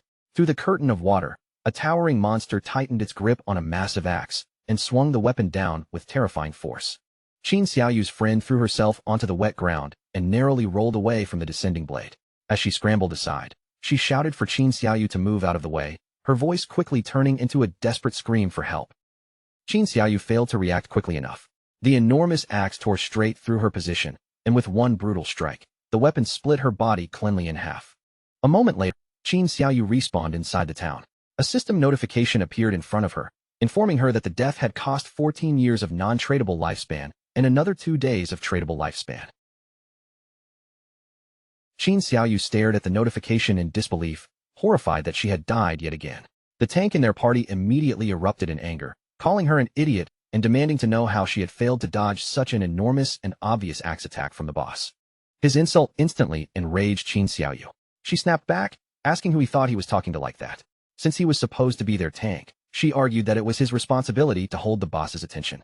If he could not even keep the monster focused on himself, how was she supposed to avoid every incoming skill? The tank became even angrier and called her an idiot again, shouting that an area of effect attack could not be redirected through aggro in the first place. Their argument rapidly grew worse, and in the end, the furious tank simply left the party. The moment Qin Xiaoyu's friend realized their tank had abandoned them, panic spread across her face. The boss had already turned its attention toward her, and as it closed in, she began screaming repeatedly for someone to help. The boss raised its enormous axe and attacked once again. Not long afterward, Qin Xiaoyu's friend also vanished from the battlefield and respawned back inside the town. Still shaken by what had happened, her friend looked toward Qin Xiaoyu with obvious worry. She suggested that they stop challenging bosses for now and focus on killing weaker monsters until their levels increased. Their remaining lifespan was already dangerously low, and the thought of losing even more made her deeply uneasy. Hearing that, Qin Xiaoyu lowered her gaze and quietly considered their situation.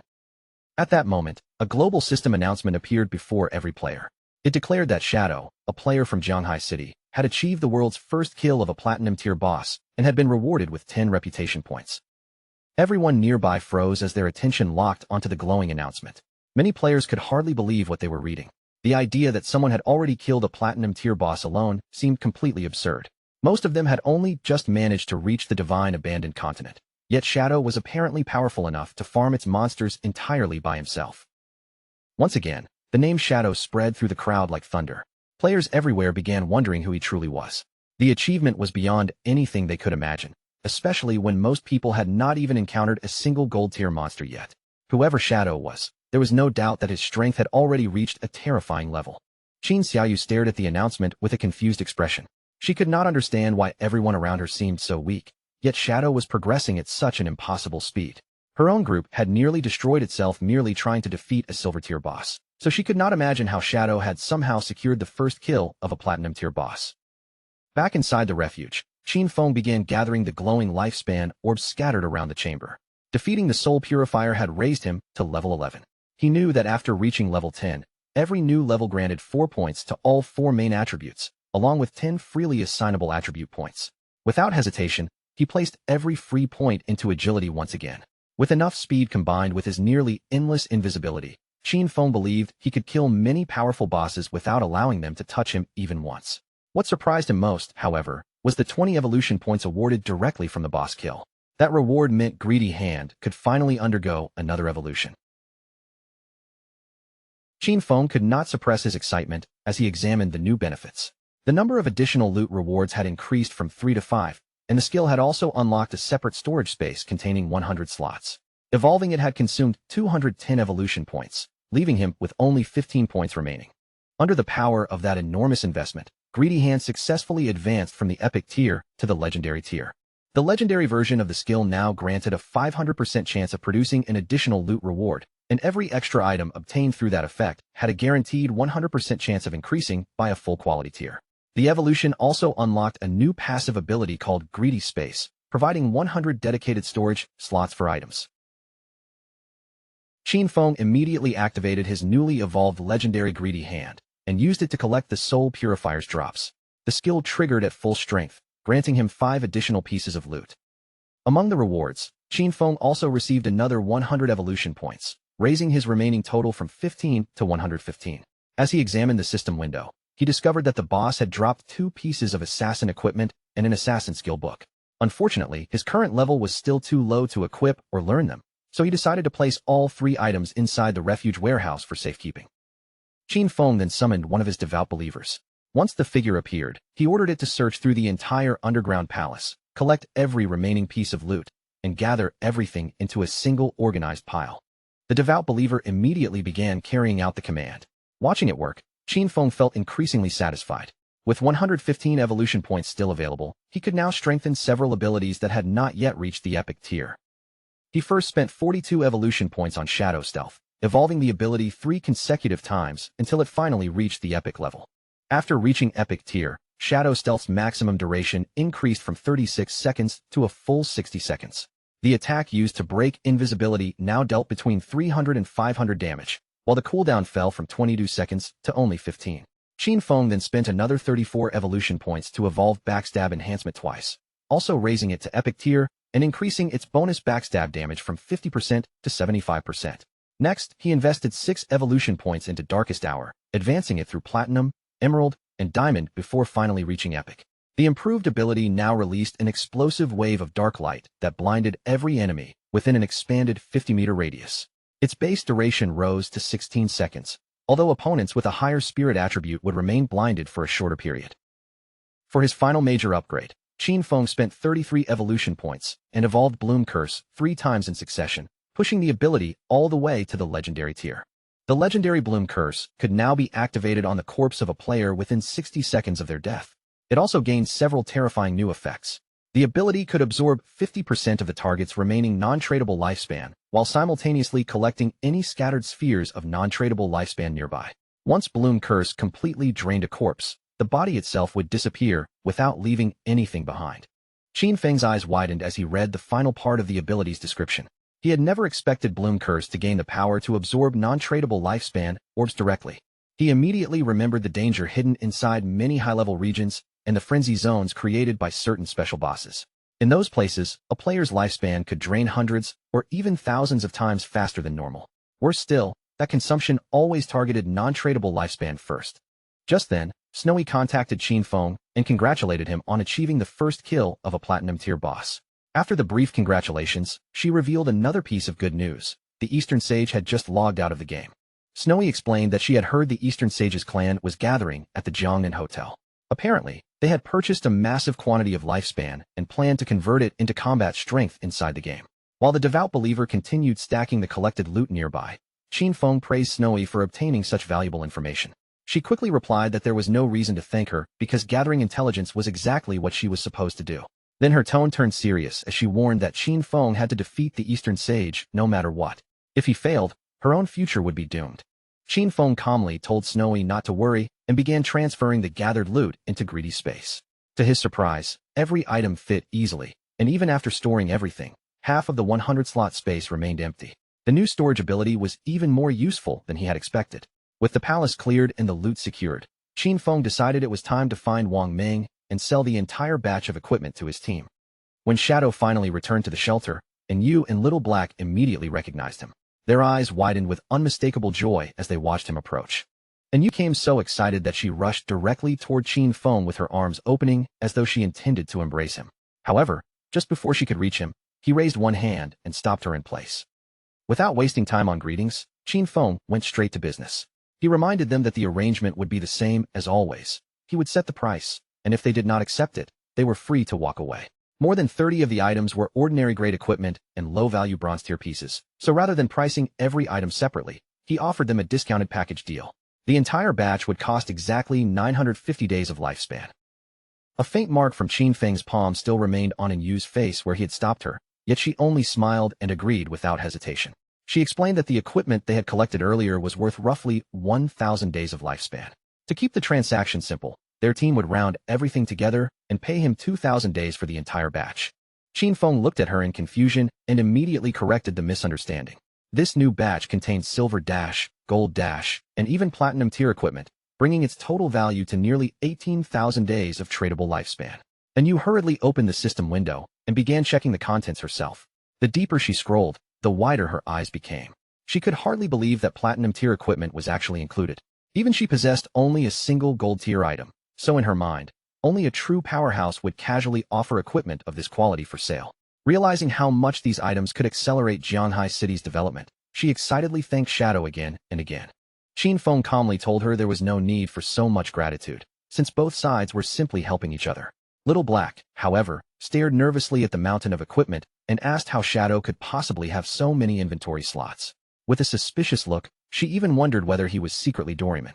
Qin Feng ignored the strange comparison and pointed out that their own bags were probably already full. As a friendly warning, he told them that beneath the statues standing in the center of the city ruins, a hidden staircase led directly to a teleportation portal connected to the starting town. Qin Feng turned and began walking away from the group, but before leaving, he gave them one final warning. Activating the return portal for the first time would consume 500 days of lifespan. Any future trips through it would be free, but whether spending that initial cost was worthwhile was something they would have to decide for themselves. After saying everything he needed to say, Qin Feng disappeared into the distance. Yu immediately pointed after him with a triumphant smile, declaring that she had been right all along. In her opinion, Shadow had to be a reborn player. Otherwise, there was no reasonable way he could know about such deeply hidden information. Watching her growing more excited by the second, Wang Ming looked increasingly uncomfortable and asked Captain and not to behave so strangely, because she was honestly beginning to frighten him. Yu's cheeks immediately turned red. Then, with a surprisingly serious expression, she asked the others what they would think if she actually tried flirting with Shadow. Once Qin Feng had moved far enough away from Wang Meng's group, a system prompt appeared before him. It asked whether he wished to consume tradable lifespan in order to extract his abilities into the real world. Without hesitation, Qin Feng selected both level synchronization and class advancement synchronization, preparing to transfer his current growth beyond the game. The system immediately deducted 27,000 days of tradable lifespan. A moment later, another notification confirmed that both his level synchronization and class advancement synchronization had been successfully completed. Excitement rose in Qin Feng's chest, because the next stage was the extraction of individual skills. He had previously brought Shadow Meld into reality, but the ability had remained at only level 1. This time, he intended not only to raise Shadow Meld to level 10, but also to extract several additional abilities that would greatly strengthen him outside the game. Qin Feng first spent 1,946 days of lifespan to raise Shadow Meld all the way to level 10. He then extracted Backstab Enhancement for 900 days, Greedy Hand for 1,000, Shadow Flash Slash for 3,200, Ghost Blur for 5,366, Bloom Curse for 16,099, and Blacklight Shield for another 11,313 days. Once those abilities had fully synchronized, he still possessed 7,480 days of tradable lifespan. From that remainder, he spent 3,600 days extracting the gold tier Boots of Concealment, followed by 3,394 days for the equally valuable gold tier Pendant of the Devout. With the skills completed, it was finally time for his equipment to manifest in reality. Qin Feng continued navigating through the system interface, while carefully considering his choices. The Pendant of the Devout did more than reduce his cooldowns. Its greatest value was the silver tier follower it could summon, a creature powerful enough to be nearly invincible against ordinary threats in the real world. After spending almost everything in one enormous wave, Qin Feng was left with only 486 days of tradable lifespan. Even so, his real-world combat strength had now risen to almost the same level as his power inside the game. His figure gradually faded until not even a trace of him remained. Qin Feng understood that he urgently needed to obtain more lifespan. By the next time he logged out, he wanted to possess enough resources to complete a full synchronization without leaving anything behind. Several minutes later, dark shadows rolled away from Qin Feng's body as his eyes opened inside the real world. Qin Feng remained still for a moment, silently considering his next move. Kai and Shirshir already knew where he lived, which meant remaining in this apartment was no longer safe. Extracting the entire soul purification sanctuary would require more than 1,300 years of lifespan, far beyond what he currently possessed. Until he accumulated enough, he would need to abandon this place and find a temporary location where no one could easily track him. A serious light settled in Qin Feng's eyes. He raised one hand, activated Greedy Hand, and began drawing every belonging inside the room into his newly acquired storage space. Furniture, clothing, supplies, and personal possessions vanished one after another without leaving the slightest trace behind. Qin Feng was deeply satisfied. Greedy Hand's storage ability was even more practical than he had expected, and everything he owned fit inside it perfectly. With the room completely emptied, Qin Feng sprang upward and landed lightly on the edge of the open window. He pulled out his phone and checked the latest information. Dongfeng Xian was currently staying at the Jiangnan Hotel, located roughly 15 kilometers away from Qin Feng's neighborhood. Qin Feng looked down from the apartment window toward the distant street below. After activating invisibility, he silently descended along the side of the building until his feet touched the ground. Based on his current movement speed, covering 15 kilometers should take no more than 10 minutes. Hidden from ordinary sight, Qin Feng accelerated through the darkness, racing across the sleeping city toward the Jiangnan Hotel. Only several minutes later, he arrived outside the hotel and quietly approached the building. Inside one of the private dining rooms, several men sat around a table enjoying an elaborate meal. One of them spoke confidently about the changing world, pointing out that abilities and lifespan obtained from the game could now influence reality itself. In his eyes, this was an unprecedented opportunity for the Dongfeng family. He praised Dongfeng Xian for acting early, and as Dongfeng Xian responded with a polite smile, modestly claiming that everything he had done was simply part of his responsibility to the family. His grandfather looked especially pleased with his progress. With a broad smile, the old man explained that the family had recently purchased an enormous supply of tradable lifespan, all of which would be used to acquire equipment and valuable skill books. Their immediate goal was to push the family's core members to level 10 as quickly as possible. Once they secured an early advantage inside the game, they could use that strength to expand the Dongfeng family's influence throughout the real world as well. By developing both sides at once, the old man believed their clan would inevitably rise into a dominant power. Perhaps even their dream of establishing a dynasty and preserving the family for 1,000 years would no longer be impossible. Dongfeng Xian quietly watched his grandfather speaking from across the table. Though his face remained calm, a malicious light slowly surfaced deep within his eyes.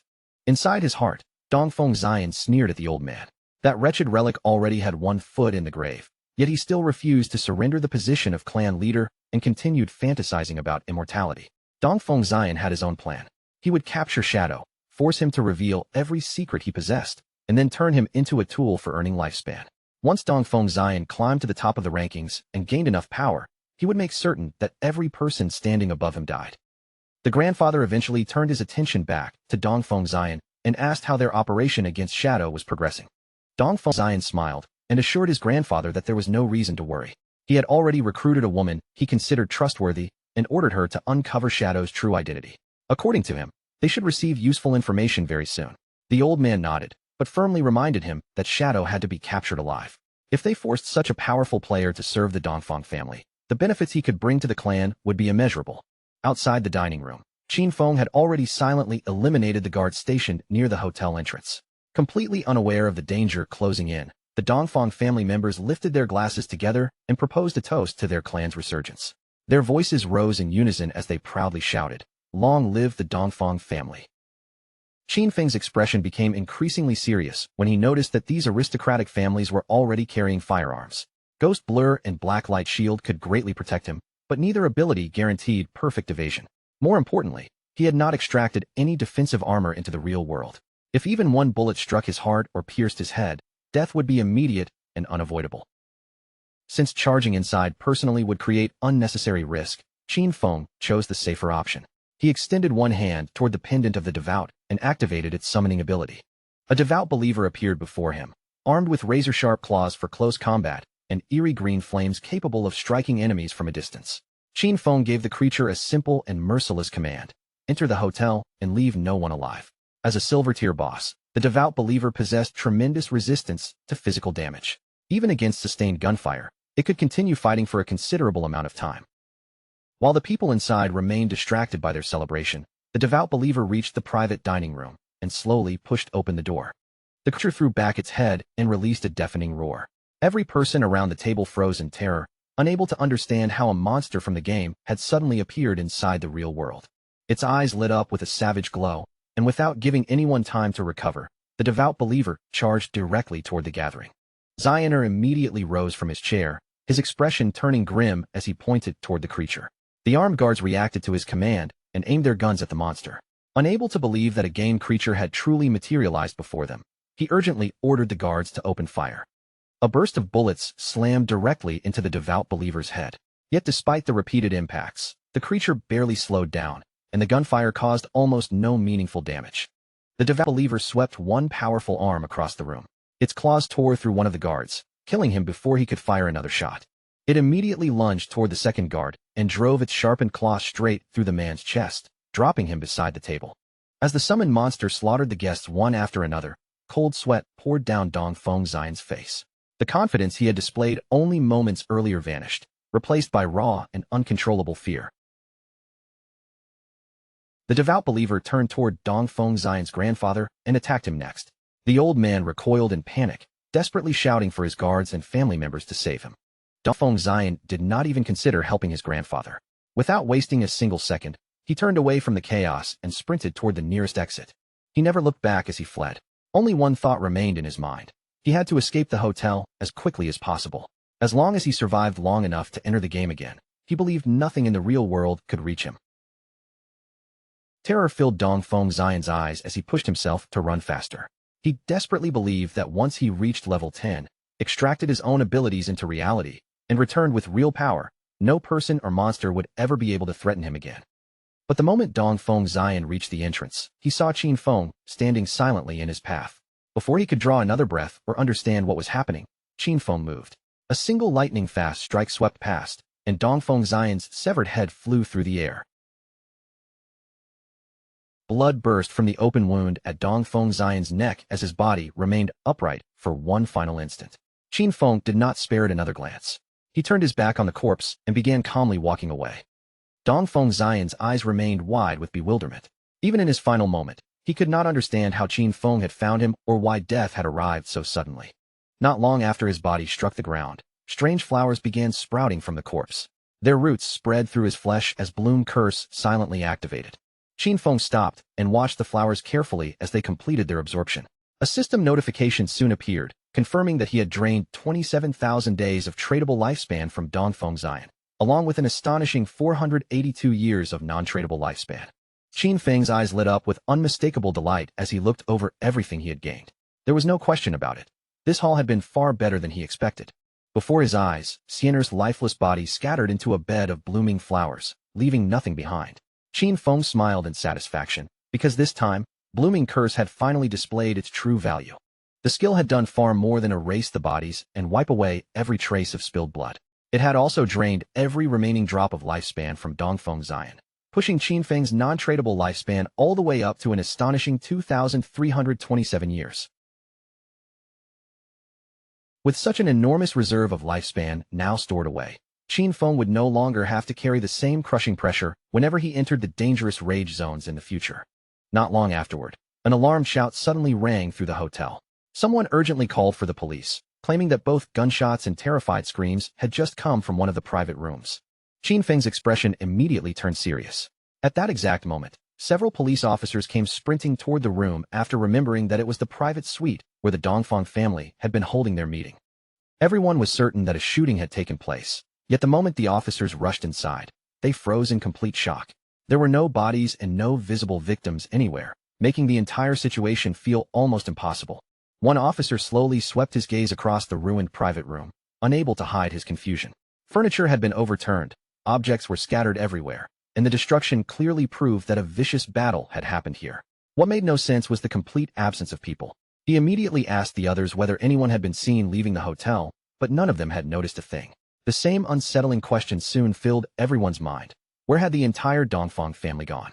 It was as though every last member had vanished into thin air, leaving the officers with no choice but to contact the investigation unit. By then, Qin Feng had already slipped out of the hotel and was steadily putting distance between himself and the building.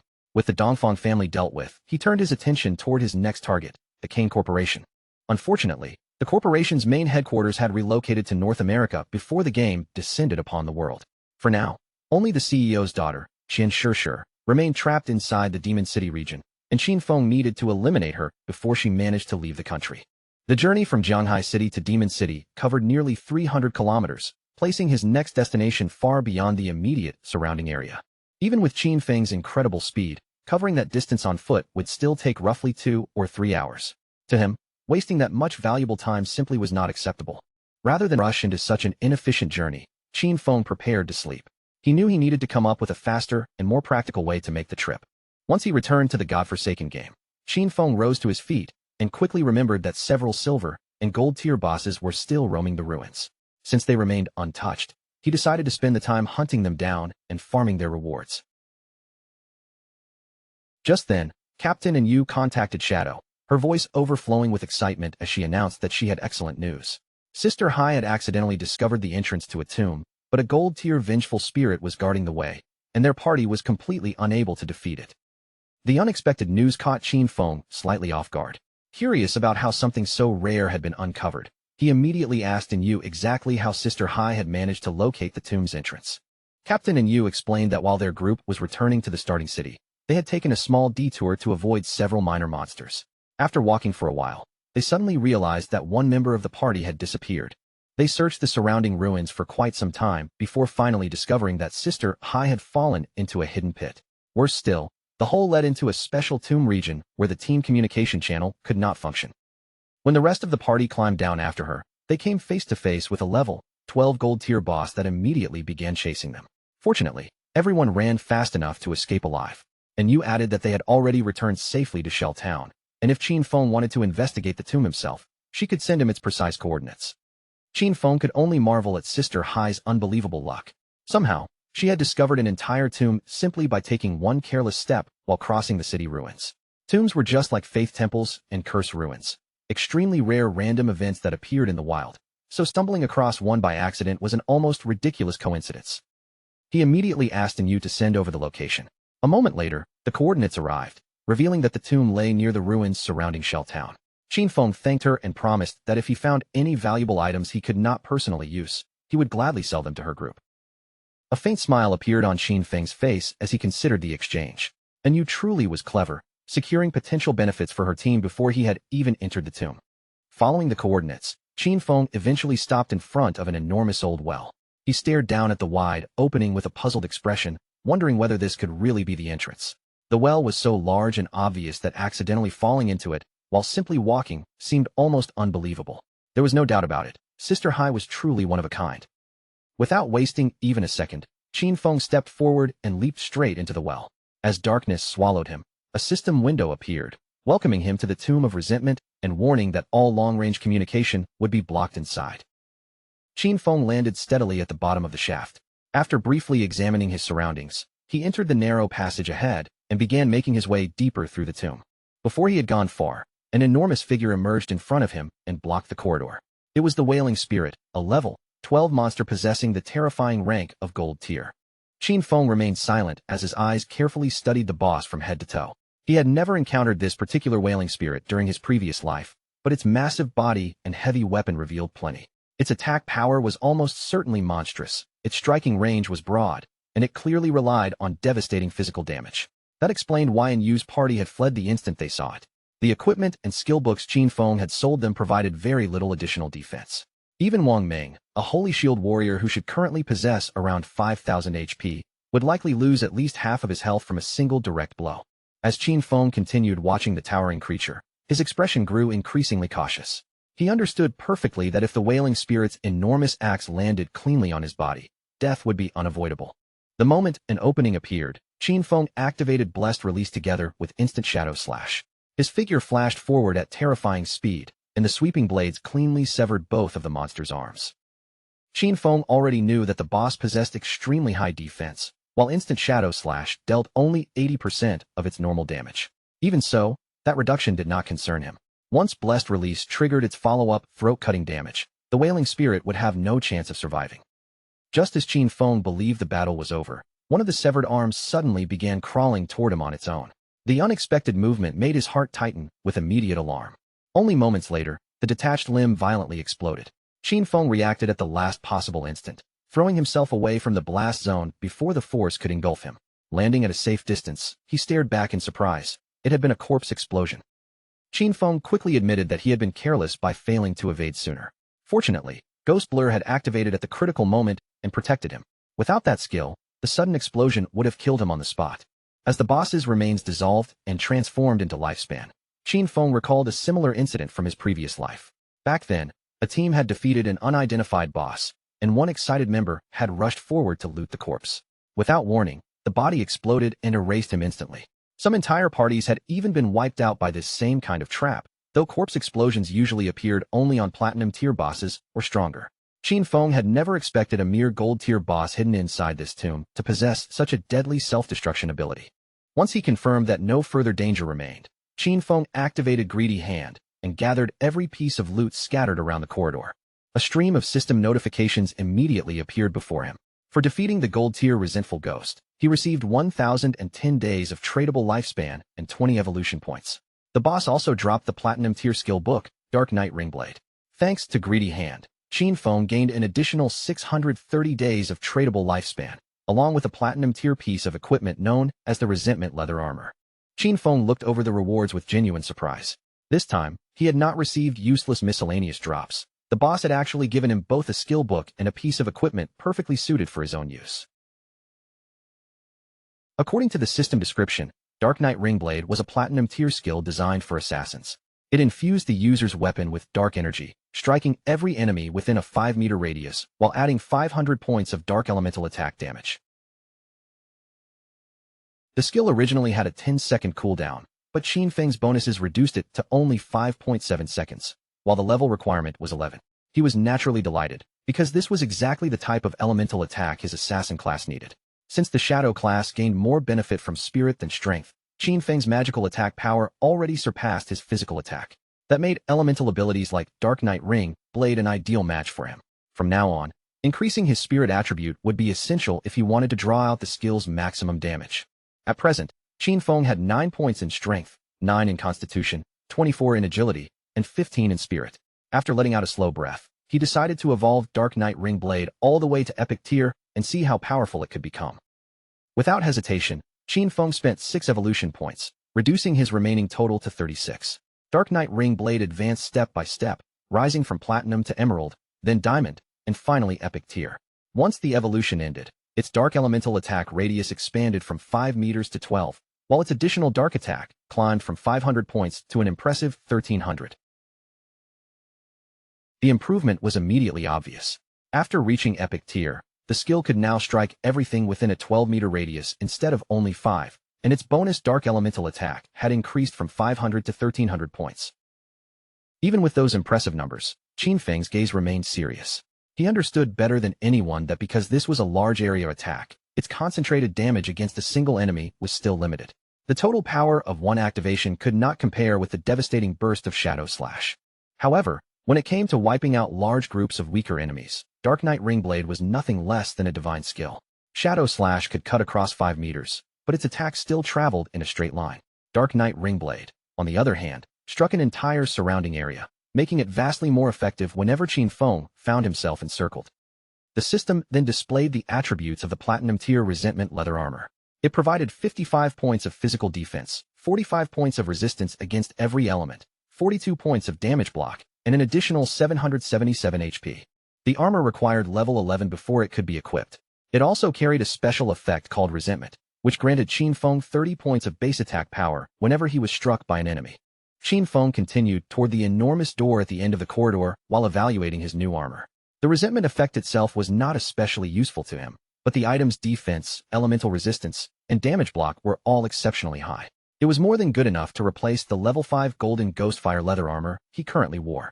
The remaining loot consisted of roughly 20 additional items, and selling everything should earn him over 10,000 days of lifespan. Now that the tomb had opened before him, Qin Feng hoped something truly valuable was waiting beyond the door. Best of all would be a mount, which could solve his current transportation problem. At the same time, elsewhere in the game, a goblin swung its sword with brutal force. The blade tore straight through Qin Xiaoyu and her companion, cutting both of them in half before they could escape. A moment after their deaths, Qin Xiaoyu and the rest of her defeated party reappeared at the town's respawn point, their failed battle ending with everyone sent back together. The man standing among them was overwhelmed by fury. Unable to control himself any longer, he began screaming at the top of his lungs like someone who had completely lost his mind. Still consumed by rage, the man seized Qin Xiaoyu by the collar and hauled her toward him. He called her completely useless, sneering that although her body had grown taller, her brain clearly had not. According to him, every time the team was wiped out, it was always because of her mistakes, and after this latest disaster, he had only 2 years of non-tradable lifespan remaining. With a violent shove, he threw Qin Xiaoyu hard onto the ground. Before leaving, he pointed at her and issued one final threat, warning her not to even think about approaching him at school, because if she did, he would personally deal with her. As Qin Xiaoyu lay on the ground, her friend hurried over and reached down to help her back up. The furious man had no interest in staying any longer, and in the next moment, he disconnected from the game. Her friend gently suggested that Qin Xiaoyu return with her to the small town where her parents lived. She had heard that a community support group had been established there specifically to help elderly residents and inexperienced players like them who had no idea how to survive in the game. Listening to this, Qin Xiaoyu clenched both fists until her fingers tightened, unable to suppress the anger burning inside her. In the end, Qin Xiaoyu rejected the offer and disconnected from the game. Before leaving, she coldly told Yen that she could go to the town alone, because Qin Xiaoyu had no intention of following her. Qin Xiaoyu opened her eyes on her bed, still trembling with fury over everything that had happened. She immediately grabbed her phone and contacted Henin, directly asking whether he would help her gain another level. Henin responded with a smile and did not immediately refuse her request. However, he attached a disgusting condition to his help. For every level he raised her, Qin Xiaoyu would have to spend one night accompanying him. After all, he had always wondered how the school's famous goddess behaved once she was in bed. The shameless proposal made Qin Xiaoyu explode with anger. She called Henin an ugly monster and mocked him for actually believing he was qualified to take advantage of her, before furiously ordering him to get out of her sight. Yet only a moment later, a calculating smile slowly appeared across Qin Xiaoyu's face. Changing her approach, she told Henin that she had secretly liked him all along. The only reason she had rejected his confession before was because her brother, Qin Feng, had been controlling her. Now that she had severed ties with Qin Feng, she claimed the two of them could finally be together openly without anyone standing in their way. Unfortunately for her, Henin did not fall for the trap. Henin immediately called her an idiot, and asked whether she was trying to make him die from laughing. He pointed out that if Qin Xiaoyu could abandon her own brother so easily, then there was no telling what she might do to him in the future. With that, he bluntly told her to get lost. Refusing to give up, Qin Xiaoyu began contacting every man she thought might still help her.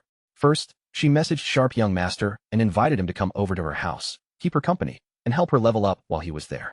However, he immediately saw through her intentions. Laughing at her, he boasted that he now possessed platinum-tier talent and already had more than enough women around him, before ordering her to disappear. Qin Xiaoyu then tried her luck with brother Xiaoma, sweetly telling him that she was bored and waiting for him in Shell Town. His reply was just as merciless. He reminded her that everyone already knew how she had deceived Zhang Wei, and he even threatened to test his newly acquired skill on her if she came near him. With one rejection following another, Qin Xiaoyu sank into sadness and desperation. She bitterly cursed those men in her heart, convinced that not a single one of them could be trusted when she truly needed help. What frightened her most was that she had only 2.5 years of non-tradable lifespan left, and she had absolutely no idea how she was supposed to survive. Tears gradually filled Qin Xiaoyu's eyes as she sat there by herself. For the first time, the loneliness surrounding her felt painfully real, and there seemed to be no one left willing to stand at her side. Then Qin Feng's face suddenly appeared in her thoughts. No matter what had happened between them, she convinced herself that he would never truly ignore her. Qin Feng had to possess some way of resolving her lifespan crisis, so she decided that she needed to find him and confirm it personally. Night had already fallen by the time Qin Xiaoyu finally arrived outside Qin Feng's apartment several hours later. She stood before the familiar door, preparing herself for the meeting she believed was about to happen. For a brief moment, Qin Xiaoyu imagined stepping inside, speaking a few gentle words of apology, and receiving Qin Feng's forgiveness as though nothing had happened. But almost immediately, stubbornness rose inside her and shattered that thought. In her mind, she had done nothing wrong, so why should she be the one to apologize? As she raised her hand toward the door, she firmly told herself that she could not think that way. Instead, Qin Xiaoyu persuaded herself that lowering her head would only be a temporary performance. She would pretend to be obedient long enough for Qin Feng to help her level up. Since he had cared for her more than anyone else throughout their childhood, she was certain he would eventually give in and agree. A pleased smile gradually spread across Qin Xiaoyu's face as her plan took shape. Once Qin Feng raised her level and the threat of running out of lifespan disappeared, she would sever their relationship completely. Believing she had manipulated the situation perfectly, Qin Xiaoyu silently praised herself as a true genius. Feeling satisfied with her scheme, Qin Xiaoyu knocked confidently on the apartment door and called for Qin Feng to open it. When no one responded, she knocked again and again, loudly wondering whether he had already fallen asleep. She announced that she had returned, but as the silence continued, her voice gradually lost its confidence and became increasingly pleading as she begged him to open the door. Her patience finally snapped. Furious at being ignored, Qin Xiaoyu lifted her foot and kicked the door open with force. However, the anger on her face instantly turned to shock when she looked inside and realized that there was not a single person in the apartment. Qin Xiaoyu stared around the empty room, wondering where Qin Feng could possibly have gone. Then her surprise deepened into disbelief as she noticed that it was not only Qin Feng who was missing.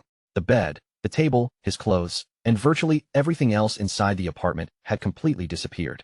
Growing increasingly uneasy, Qin Xiaoyu quickly pulled out her phone and dialed Qin Feng's number. She waited for him to answer, but no matter how long the call rang, there was no response from the other side. Standing alone in the abandoned apartment, Qin Xiaoyu had no idea where Qin Feng had gone. The brother she had assumed would always remain available to save her had vanished without leaving behind a single clue. At that very moment, deep within the tomb of resentment, Qin Feng was far too busy to notice her call. He was advancing through the darkness while mercilessly slaughtering every monster that appeared in his path. After fighting his way through the tomb for some time, Qin Feng finally noticed that the passages ahead had come to an end. He had reached the deepest section of the entire underground area. Qin Feng summoned a devout follower and calmly reviewed everything he had defeated along the way. More than 200 minor monsters had already fallen to him, along with several bronze and silver tier bosses, bringing him extremely close to level 12. Now, only one final coffin stood before him. Qin Feng knew that opening it would awaken the tomb's ultimate boss, and he silently hoped that the creature hidden inside would be at least platinum tier. Following Qin Feng's command, the devout follower stepped up to the massive coffin. It planted its hands against the heavy lid and slowly began pushing it open. Qin Feng kept his full attention fixed on the follower and the coffin ahead. Before long, however, an eerie and completely unexpected change began unfolding in front of his eyes. A cloud of sinister energy seeped out from within the coffin and rushed toward the devout follower. The dark force poured directly into its body through its open eyes and mouth. invading it before it had any chance to retreat. A system notification appeared almost immediately before Qin Feng. The cold message informed him that the devout follower he had just summoned had already been completely annihilated. Qin Feng instantly recognized what had emerged from the coffin, the gold-tier boss known as Death Miasma. He cursed his terrible luck for encountering such a disgusting creature. Death Miasma possessed no true physical form, which meant ordinary physical attacks could not harm it at all. The sight brought back a dangerous memory from Qin Feng's previous life. Someone had once carelessly released this very type of boss, allowing the miasma to escape the tomb and spread toward a nearby survivor base. The consequences had been horrifying.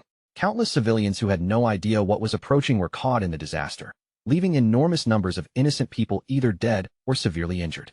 Once someone became possessed by Death Miasma, survival was almost impossible, unless a teammate could immediately remove the possession, or the victim belonged to one of the rare classes equipped with a special invincibility type skill. Being infected was practically the same as receiving a death sentence. Qin Feng's eyes sharpened as his expression turned completely serious. Without hesitation, he activated Dark Night Ring Blade, causing dark shadows to gather around him before spinning rapidly around his body. As the dark elemental power swept through the surrounding miasma, the creature's hidden form could no longer remain concealed. Qin Feng finally saw the boss's true body lurking inside the thick cloud of deathly energy. The instant the target became visible, Qin Feng lunged forward and drove his dagger directly into its true body. A system window appeared immediately afterward, announcing that he had successfully killed the gold-tier boss, Death Miasma. Qin Feng understood that despite its official gold-tier classification, Death Miasma's actual danger clearly surpassed that of many platinum-tier bosses. Unfortunately, its drop quality was still restricted to gold grade. He had only been able to defeat it so efficiently because Dark Night Ring Blade, the skill he had just learned, dealt magical rather than physical damage.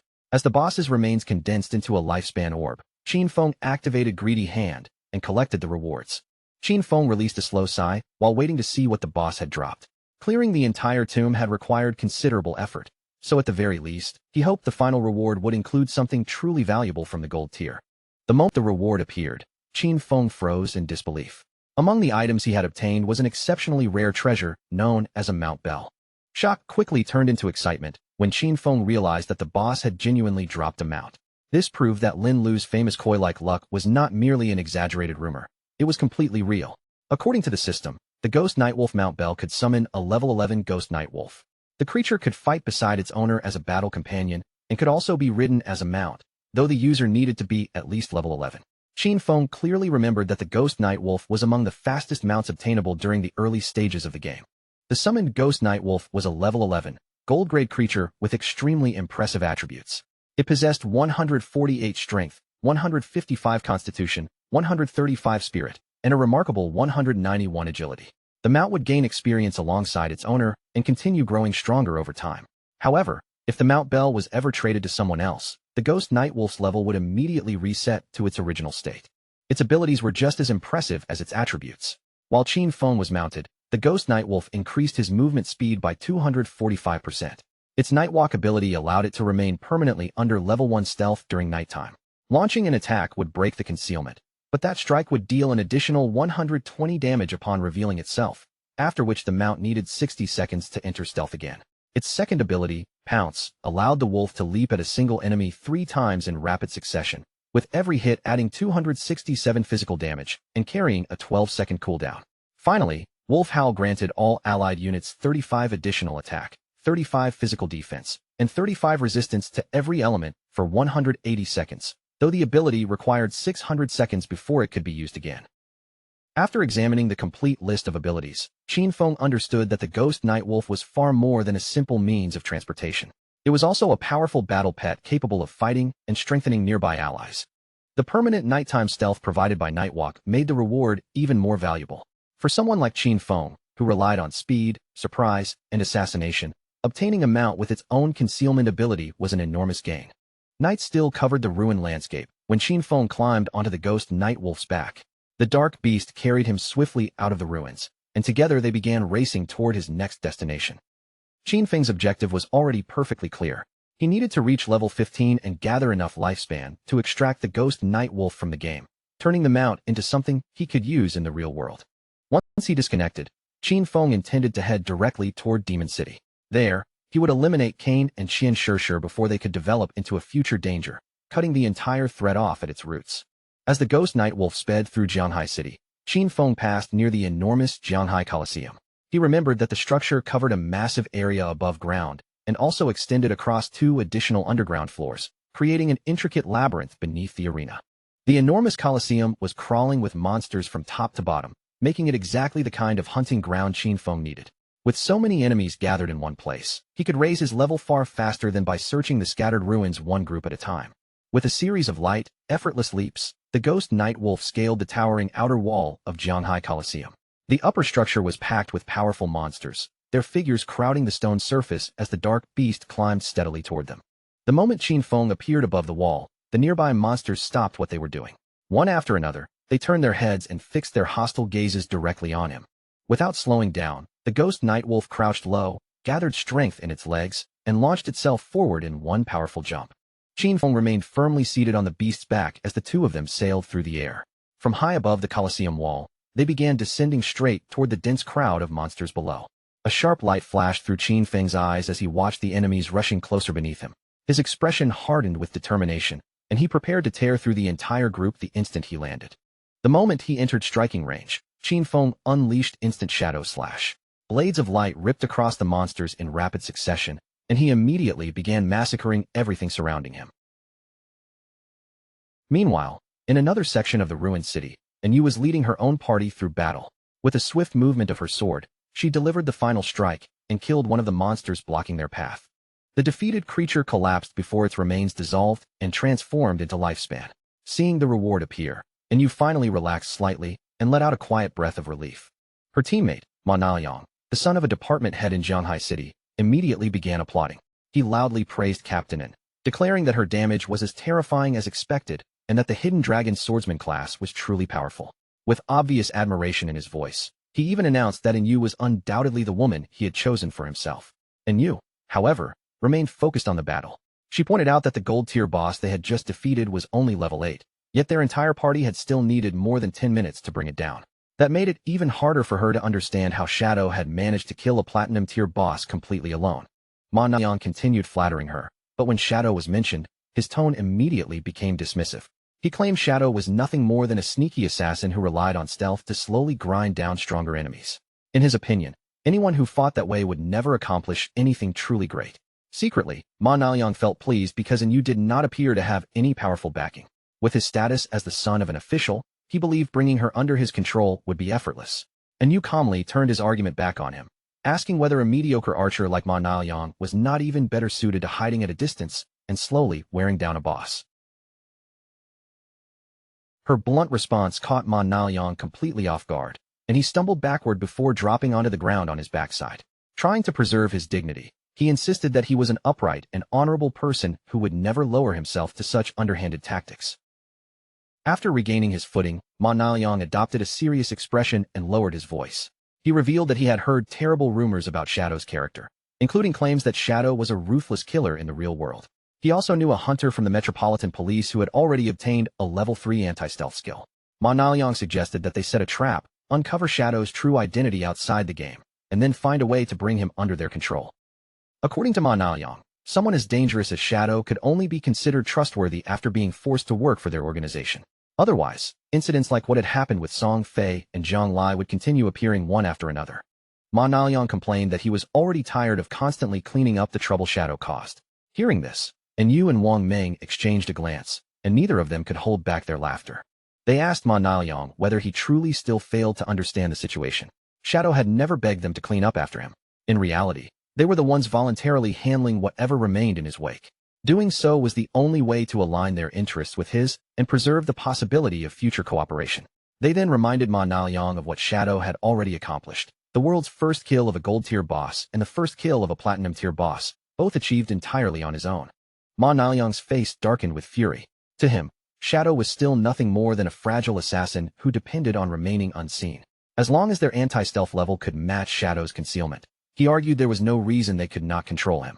He then called the others a group of nobodies and angrily berated them for daring to lecture someone of his status. He turned toward Yu and told her to watch carefully. Ma Naoyang declared that he would personally destroy Shadow's reputation and capture him.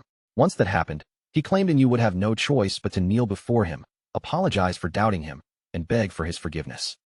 Ignoring Ma Naoliang's arrogant outburst, Wang Ming turned to Yu and asked what rewards the gold tier boss had dropped. Yu checked the items and replied that among them was one piece of gold tier equipment intended for a priest.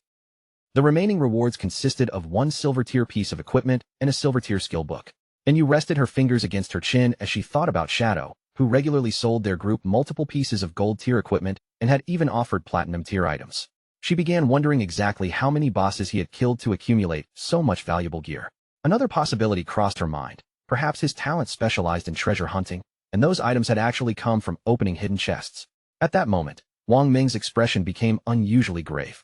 When he admitted that something had been worrying him, Yu looked over in confusion. Wang Ming then brought up the Zhongnan restaurant case, where the entire Dongfang family had been murdered during a private gathering. Wang Ming raised an unsettling possibility. If Shadow had truly been responsible for wiping out the Dongfang family, were they still expected to keep handling the consequences for him? Wang Ming admitted that he still could not understand Shadow's real personality, and what frightened him most was the possibility that Shadow might actually be a merciless serial killer outside the game. Yu's expression changed slightly. She had already heard about the Zhongnan restaurant case and understood exactly which incident Wang Ming was referring to. The higher authorities were treating the matter with extreme seriousness. Within their organization, speculation was spreading rapidly, and many people were already questioning whether Shadow had been connected to the Dongfang family's disappearance. Yet Yu answered with a calm and confident smile. Even if Shadow had truly been responsible for the incident, she would still choose to cooperate with him. She made it clear that if her superiors refused to handle the consequences of his actions, then she was willing to support him personally. Wang Ming stared at her in confusion and immediately asked why she would go that far. Yu simply replied that the real question was who would not want the opportunity to support someone like Shadow. Before Wang Ming could respond, one of their subordinates hurried over and reported that they had discovered a structure resembling an arena in the area ahead. Strangely, every monster inside had already been killed. The subordinate's face remained tense as he explained that corpses covered the entire area. He had no idea which party could possibly have possessed enough strength to clear every monster within such a large arena. Instead of becoming cautious, Yu's eyes brightened with immediate excitement, and she decided they should head straight toward the arena. Watching her suddenly cheerful reaction, Wang Ming only became even more confused. When the group finally arrived at Jianghai Coliseum, they stopped in astonishment.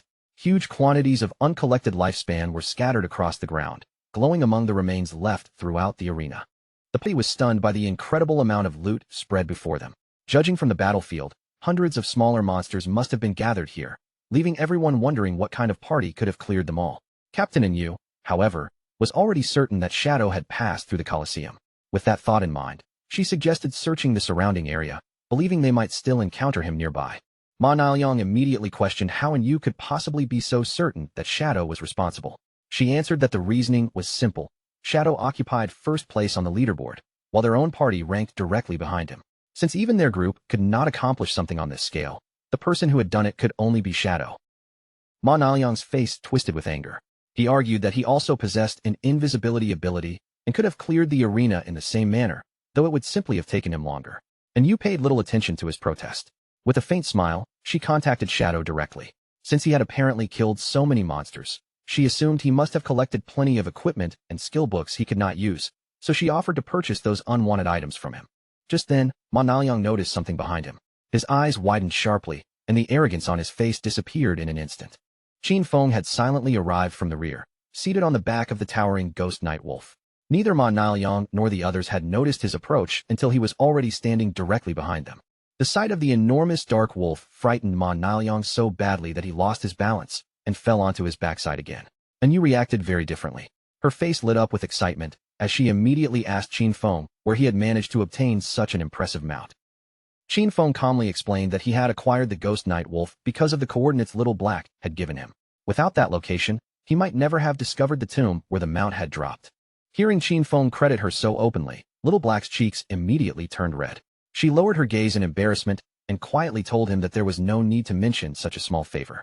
Qin Feng then turned his attention to Captain Yu and proposed another deal.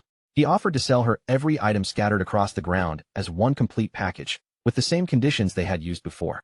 Yu nodded in understanding and repeated the familiar rule. If she was not satisfied after checking the goods, she did not have to buy them. By now, she already trusted that Shadow's prices were consistently fair. While Qin Feng and Yu discussed the transaction, Ma Naoliang stood nearby with his fists tightening. His eyes widened with barely restrained rage as he watched the two of them speak so naturally. In Manhwa's mind, Shadow had humiliated him in front of the entire party. Rage burned through him as he silently swore that sooner or later, he would make both of them pay for treating him this way. After completing his business within Yu's group, Qin Feng remained mounted on the ghost Nightwolf and continued traveling through the ruined city, leaving the Colosseum behind him. According to the system leaderboard, Qin Feng had already reached level 13. Far below him at level 10 were Justice Enforcement and Wang Ming, while Black Goblin Big Liza had also climbed to level 10. Qin Feng now possessed 245 years of tradable lifespan and 255 evolution points. He was particularly satisfied because clearing the Colosseum ruins had rewarded him with a surprisingly useful gold-grade skill book. The skill was called Silent Concealment. It was a gold-grade ability that allowed the user to enter stealth while remaining completely still. As long as the user neither moved nor attacked, the invisibility could be maintained indefinitely. Striking from this concealed state granted an additional 300 points of detection penetrating damage. The skill had a cooldown of 120 seconds and required the user to reach level 13. Qin Feng quickly understood that silent concealment offered far more than a simple improvement to his stealth abilities. Its true value would appear after extraction into reality. By combining permanent concealment with the invincible state provided by the game, he could make his body disappear completely in the real world. Recognizing how powerful that possibility was, he immediately decided to evolve the skill to epic tier, consuming 11 evolution points in the process. Silent concealment advanced through several grades in rapid succession, rising from gold to platinum, then emerald, diamond, and finally epic. After the evolution, the additional detection penetrating damage from a stealth attack increased from 300 to 800 points. At the same time, the cooldown was cut in half, dropping from 120 seconds to only 60. Satisfied with the result, Qin Feng turned his attention toward evolving several of his other skills. First, Qin Feng spent 34 evolution points to raise Venomous Dart to epic tier. The skill progressed from emerald to diamond and finally epic, improving every important attribute. Its maximum casting distance expanded to 20 meters, while its direct impact damage rose to 400. It also inflicted the Venom status, which now dealt damage equal to 100% of Qin Feng's attack every second for 5 seconds. The poison gained no additional weakness bonus and could not stack with itself. Next, Qin Feng invested an enormous 200 evolution points into Blessed Release, pushing it from legendary all the way to mythic tier. Its bonus damage against weaknesses increased to 300%, and its weakness attack multiplier doubled, though the skill itself remained level 5. When activated, it now inflicted Throat Slash, dealing 200% of the original attack's damage every second for 3 seconds. Its base cooldown fell to only 15 seconds, which became 9.7 seconds after Qin Feng's bonuses were applied. Qin Feng could not hide his satisfaction. Mythic tier skills were every bit as overwhelming as he had expected. Unless he encountered a monster with unusual defenses, nearly every attack he launched would now count as a strike against a weak point. He then took out a necklace, examined it closely in his hand, and decided that the time had come to evolve that item as well. The necklace was the platinum-grade Deceiver's Pendant, an assassin accessory that granted 45 physical attack, 20 strength, and 20 constitution. It required level 13 to equip and possessed a rare additional effect that increased the wearer's stealth level by 1. After combining the pendant's bonus with his existing skills and equipment, Qin Feng calculated that his total stealth had now reached level 4. At the current stage of the game, he was convinced that almost no one possessed the ability to detect him. Qin Feng also possessed another valuable item known as the Shadow Veil. Once its bonus was included, his total evasion rate had climbed to an astonishing 83%.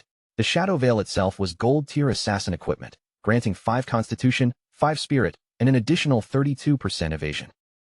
At that moment, a muffled explosion suddenly echoed through the nearby ruins. The brief blast disturbed the surrounding silence and immediately caught Qin Feng's attention. Qin Feng slowed the ghost Nightwolf and brought it to a stop. Rather than continuing forward without knowing the cause, he decided to investigate what had just happened behind him.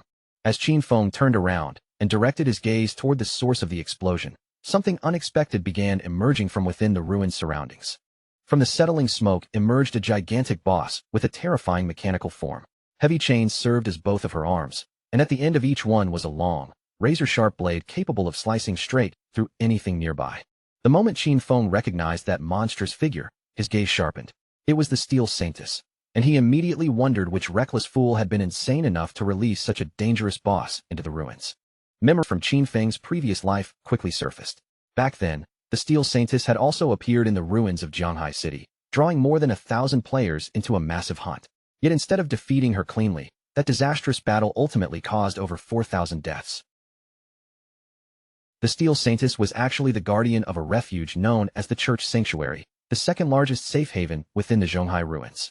Qin Feng had originally intended to eliminate Cain and Qian Shishir before challenging her, but now that the boss had appeared directly in front of him, he changed his plans and decided to deal with her first.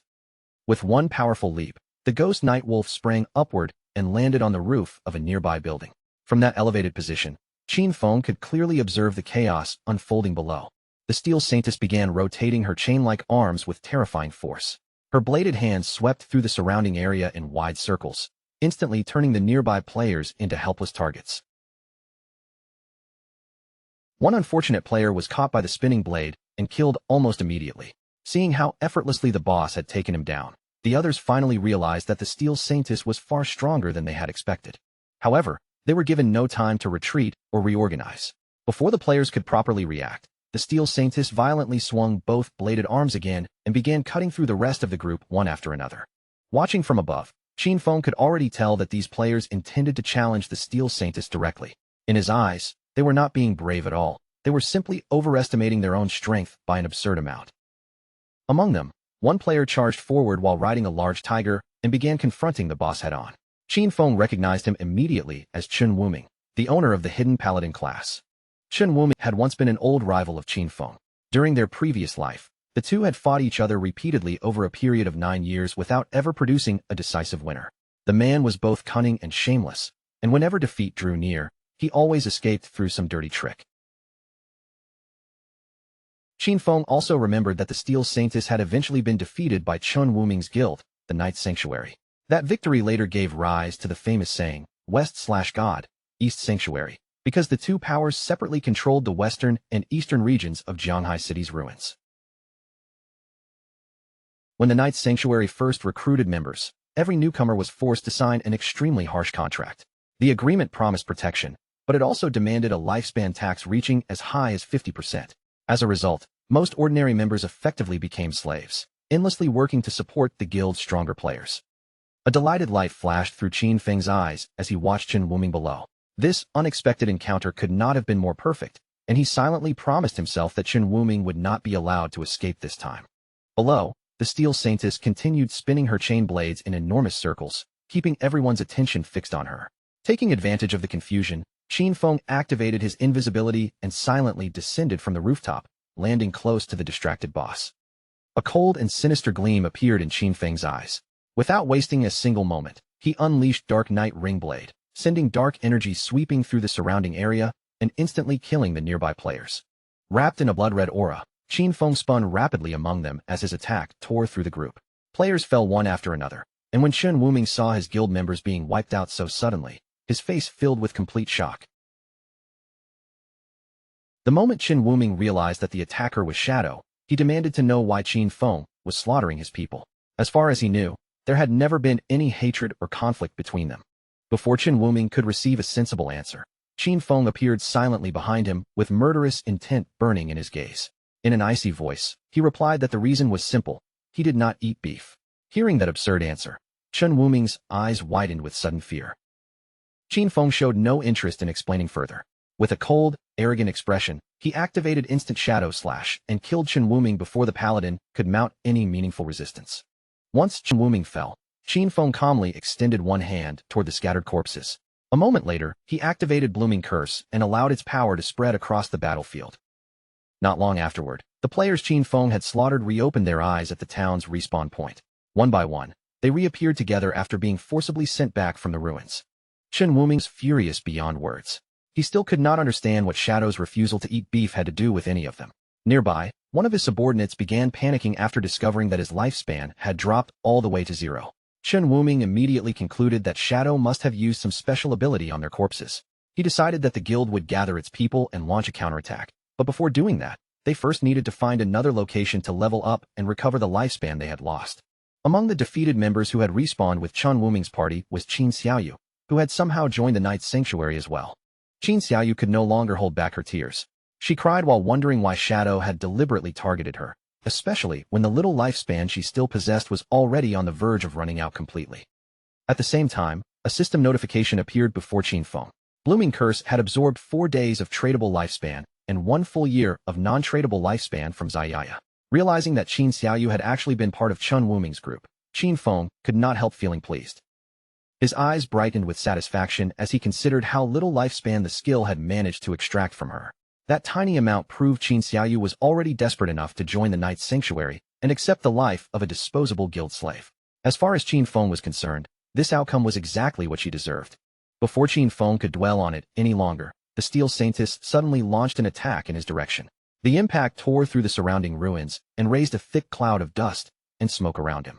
When the smoke finally dispersed, Qin Feng was still standing safely outside the damaged area. He had avoided the attack through ghost blur, and he remained calm because he knew the Steel Saintess was not particularly difficult during her first phase. The Steel Saintess paused for a brief moment, seemingly confused that her attack had failed to strike the enemy standing before her. The long chains forming both of her arms slowly pulled tight. Each metal link stretched under the growing force as she prepared another attack. A moment later, the chain arms began rotating again. The two blade-tipped limbs spun faster and faster, gathering enough momentum to tear apart everything within their reach. Even the Steel Saintess seemed unable to understand what had happened. Her target had vanished from the point of impact so completely that the boss could no longer determine where he had gone. Qin Feng watched her movements with a serious expression. During this phase, the Steel Saintess relied almost entirely on repeatedly swinging her chain blades, using either focused strikes or broad physical attacks that covered the surrounding area. Qin Feng suddenly appeared in the air above her and prepared a combination of Blessed Release and Plague Blade. Once his attack landed, Blessed Release would apply Throat Slash, triggering a violent burst of damage, while Plague Blade would create a second explosion of toxic damage 3 seconds after the initial strike. He descended with incredible speed and struck before the Steel Saintess could adjust her defenses. The combined attack exploded against her body, instantly inflicting several thousand points of damage. Immediately afterward, the Throat Slash effect activated. A deep wound opened across the Steel Saintess's throat, and another brutal wave of damage tore through her health. In only the blink of an eye, the boss's health bar plunged below the halfway mark. Qin Feng had forced her through the entire first phase with a single carefully timed combination. The Steel Saintess's eyes began glowing with violent rage. The aura surrounding her changed sharply as something far more dangerous awakened inside her body. Qin Feng remained completely calm despite the transformation. He knew that the true reason the Steel Saintess could guard such an important sanctuary was the terrifying power hidden within her second phase. Once her health fell below 50%, the demon sealed inside the Steel Saintess would awaken. From that point onward, every bit of damage she received would be reflected equally back toward the attacker. There was even an old legend claiming that a mysterious portal existed inside the demon's stomach. According to that rumor, anyone swallowed by the demon would be transported to an unknown location believed to lie at the bottom of a volcano. However, no one in Qin Feng's previous life had ever successfully confirmed it. He suspected that some foolish players had merely confused the Steel Saintess's mechanics with features from another game. A group of players had gathered at a distance to watch the battle unfold. As they whispered among themselves, they called Shadow utterly ruthless. The Knight's Sanctuary had summoned the Platinum Tier boss, yet Shadow had suddenly appeared, slaughtered the entire guild party, and taken over the fight. What stunned them even more was what happened afterward. With only one powerful combination, Shadow had erased half of the Steel Saintess's health and pushed the boss directly into her second phase. While those players continued discussing him, Qin Feng remained concealed through invisibility. Even so, his attention had already shifted toward their hiding place, and he carefully listened to everything they were saying. A serious light entered Qin Feng's eyes as he reviewed the boss's second phase weakness. Whenever the Steel Saintess launched an attack of her own, the damage reflection effect surrounding her would disappear for one brief instant. That meant Qin Feng could attack at exactly the same moment she did and avoid having the damage reflected back at him. The real problem was that several of his strongest abilities, Instant Shadow Slash, Throat Slash, Plague Blade, and Venomous Dart, continued inflicting damage after the initial hit. If he used any of them now, the delayed damage would still be reflected, and with his current health, even one such backlash would kill him instantly. As Qin Feng considered how to overcome this problem, he remembered the players secretly observing the battle from the nearby cliff. A new idea immediately formed in his mind, and he decided those spectators could be put to good use. At the edge of the cliff, one of the players pushed through the crowd and told the others to move aside. He wanted a clearer view so he could personally see exactly what was happening below. The man was known as Anxuan, and the surrounding players became visibly excited the moment they recognized him. One of Anxuan's subordinates explained that they had already been watching the battle for a long time and had memorized every ability the Steel Saintess had used.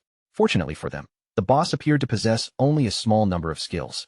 With a confident smile, the girl stretched out both hands and explained what they had witnessed. The moment the boss's health fell below half, she had abruptly stopped moving, while subtle changes across her body suggested that new abilities were awakening. At almost the exact moment the Steel Saintess entered her second phase, Shadow vanished without a trace. Anxuan could hardly believe that Shadow had truly been challenging such a monster entirely alone. A furious light flashed through Anxuan's eyes as he stared toward the battlefield. Refusing to believe Shadow had escaped unnoticed, he immediately ordered his subordinate, Xiao Tu, to activate Red Eye and determine whether Shadow was still hiding nearby. Xiao Tu gave a quick nod and focused her attention on the area below. Her expression became serious as she began channeling the special detection power of Red Eye.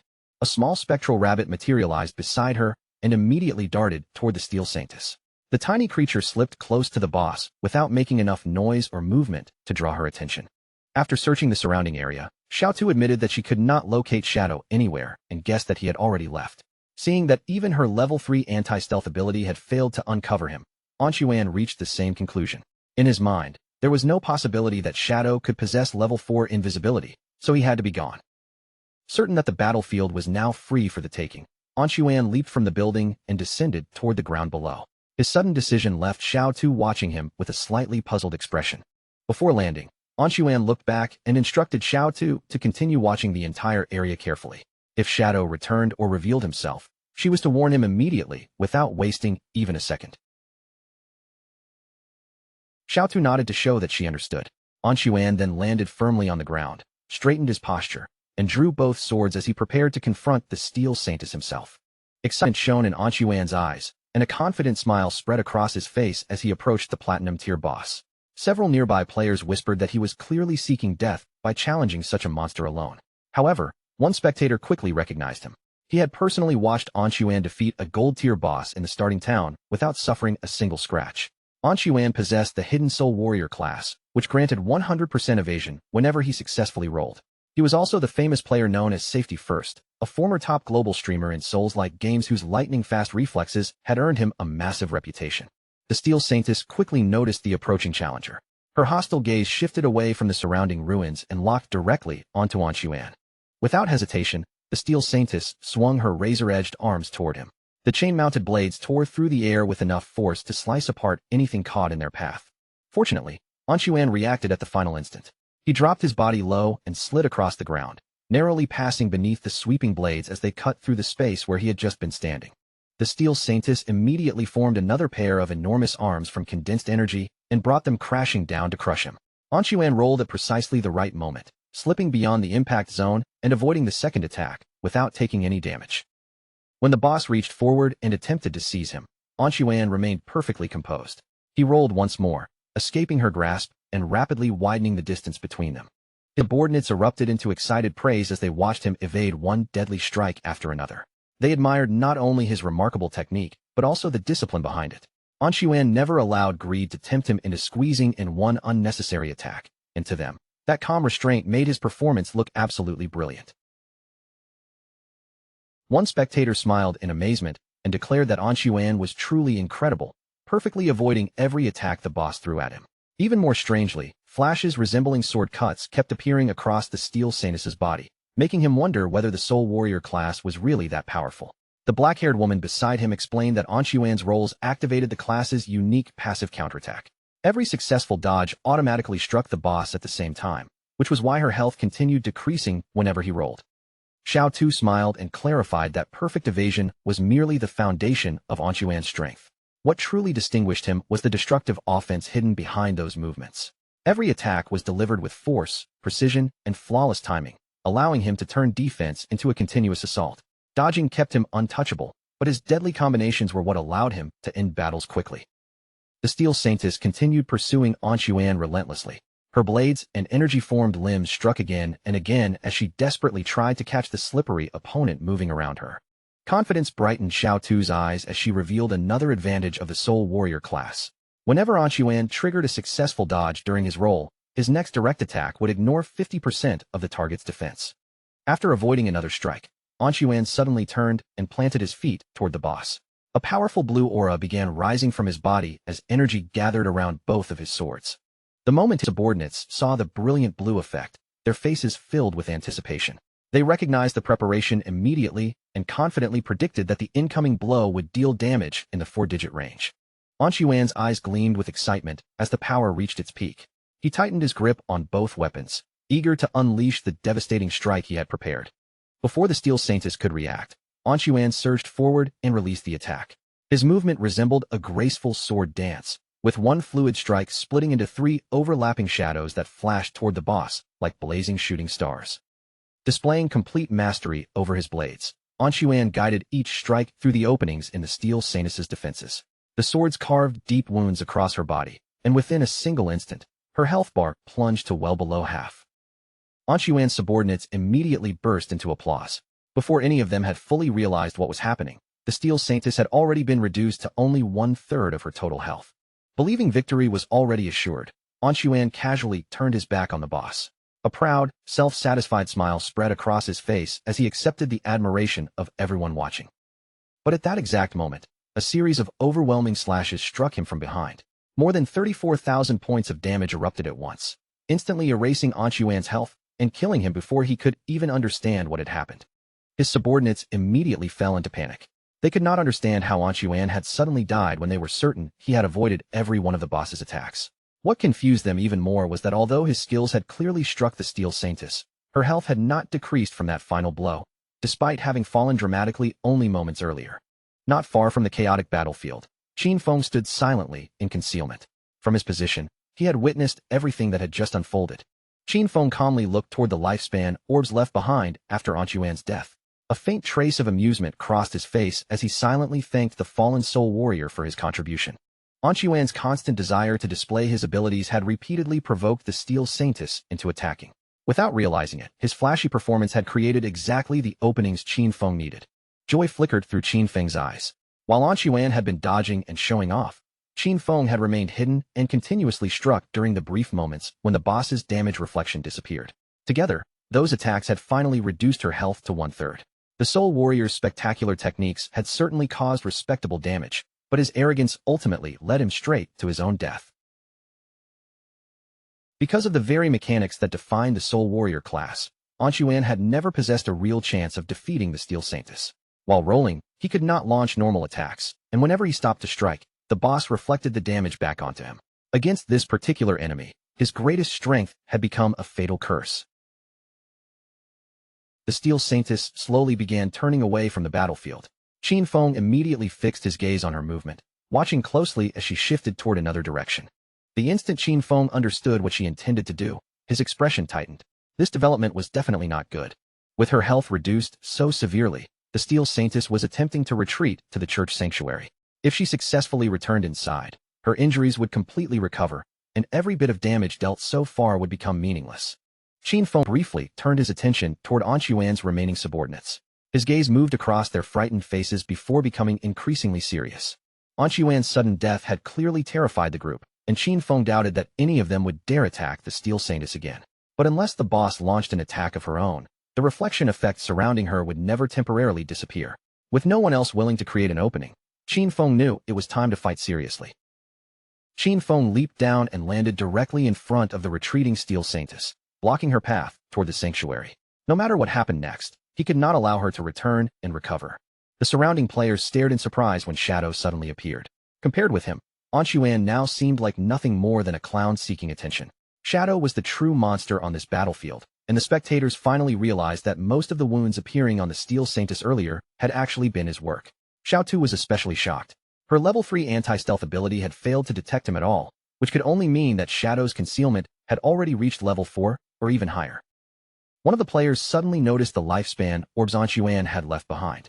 Greed immediately filled his eyes, and his mouth nearly watered at the sight of the fallen soul warrior's unclaimed loot.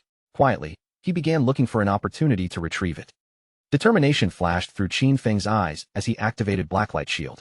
A radiant golden barrier instantly formed around his body, dividing itself into 10 separate layers, with each layer capable of blocking one individual instance of damage.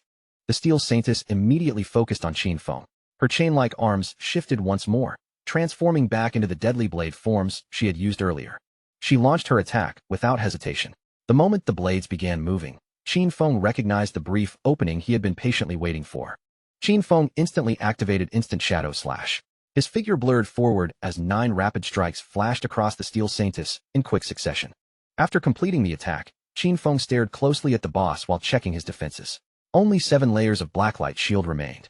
Of the 9 strikes released by Instant Shadow Slash, the final 3 had landed just after the Steel Saintess finished attacking, when her damage reflection had already returned.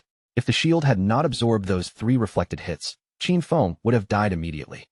The Steel Saintess suddenly began gathering energy inside her abdomen. A moment later, she leaped upward, and a violent stream of purple flames erupted outward from her body. Qin Feng rapidly retreated from the spreading fire. By the time he escaped the attack's range, every remaining layer of Blacklight Shield had already been destroyed. The Steel Saintess stared at him with an evil glow burning in her eyes. Qin Feng immediately understood that the flamethrower produced damage far too frequently to rely on ordinary evasion.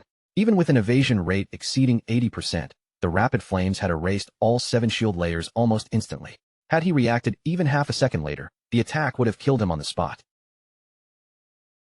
While Qin Feng's attention appeared focused on the Steel Saintess, the greedy player quietly rushed toward Anshuan's abandoned loot. Qin Feng noticed the movement from the corner of his eye and flicked his hand without hesitation, launching a venomous dart that buried itself directly in the man's forehead. The defeated player's body vanished from the battlefield, confirming that he had been completely eliminated. Qin Feng's attitude was unmistakably firm. No matter who came forward, he had absolutely no intention of allowing anyone to snatch away the loot that now belonged to him. A string of system notifications immediately appeared before Qin Feng. From Safety First, he had obtained 612 days of tradable lifespan along with 67 full years of non-tradable lifespan. At the same time, Blossom Curse had drained 355 days of tradable lifespan and another 20 years of non-tradable lifespan from clean hands and feet. Those numbers made Qin Feng pause in surprise. Safety First possessed an unusually enormous reserve of lifespan, which most likely meant that the man had never suffered a single death. Finding that rather interesting, Qin Feng chose not to use Blossom Curse on him for the time being. The Steel Maiden suddenly threw back her head and released a deafening roar, but Qin Feng remained perfectly composed, showing no trace of panic before the raging boss. Qin Feng understood that this battle could not be rushed. He would have to depend on the protection of his Blacklight Shield while repeatedly striking with ordinary shadow slashes, slowly grinding down the Steel Maiden's remaining health. The Steel Maiden swung at him with terrifying force, but Qin Feng slipped beyond the reach of the attack just in time. Her enormous hand slammed into the ground instead, sending a heavy impact through the area. This method of fighting was certainly slow and inefficient, but it allowed Qin Feng to wear her down without taking unnecessary risks. As Qin Feng continued trading blows with the boss, Xiaotu stood at a distance and watched every movement with growing astonishment. Shadow's ferocity was far beyond anything she had imagined, leaving her wondering what kind of terrifying skills he possessed. Until now, she had never truly understood how he had secured so many first kills. But after witnessing his strength with her own eyes, every lingering doubt disappeared, and she became completely convinced that his power was genuine. A sharp light of determination flashed through Qin Feng's eyes. Realizing that the Steel Maiden had finally been weakened enough, he steadied himself and prepared to deliver the decisive finishing blow. Qin Feng burst forward with astonishing speed, his blade flashing again and again across the Steel Maiden's body. In only a few swift movements, he carved the massive boss into pieces as effortlessly as though he were cutting through something completely defenseless. The moment the Steel Maiden collapsed, the system confirmed Qin Feng's victory. He had successfully slain the boss and received 48,000 experience points, 120 evolution points, and a valuable church sanctuary key as his rewards. The surrounding players stared at the battlefield in stunned silence. None of them could believe that Shadow had genuinely defeated such a powerful boss entirely on his own. Yet after seeing the result firsthand, they finally understood exactly why he occupied the #1 position on the leaderboard. Without wasting a moment, Qin Feng activated Greedy Hand and gathered the scattered rewards. Among the loot was an emerald-tier piece of leather armor designed specifically for assassins, the Black Flame's gift-piercing leather armor. The armor's attributes were extraordinary. It provided 95 points of physical defense, 120 points of resistance against every element, 77 points of damage reduction, and an additional 77 points of constitution. Its special effect, Black Flame's gift, applied 1 stack of Black Flame whenever the wearer attacked or received an attack, accumulating up to 5 stacks.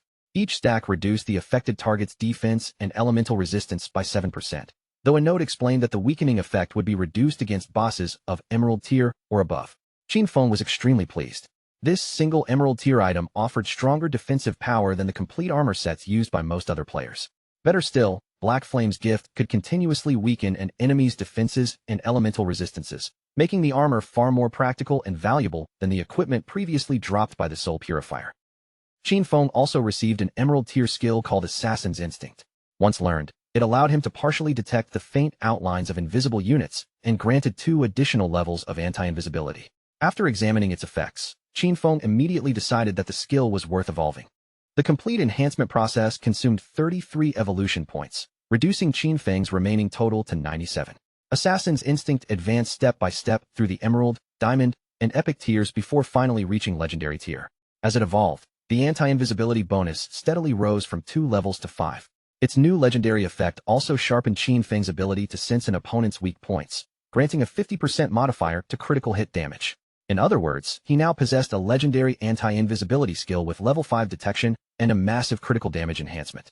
Combined with the passive effect of Graceful Deliverance, his total critical hit damage bonus climbed to an incredible 350%.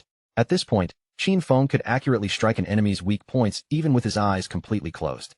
With 97 evolution points still available, Qin Feng turned his attention to Ghostly Blur and chose to evolve it to Legendary tier first. The upgrade consumed 80 points, leaving him with only 17. Ghostly Blur successfully advanced from Epic to Legendary, raising its passive evasion rate from 75% to 85%. Even more importantly, whenever the evasion effect activated, Qin Feng would now become completely immune to the incoming damage. Just then, Captain Anyu arrived with the rest of her group.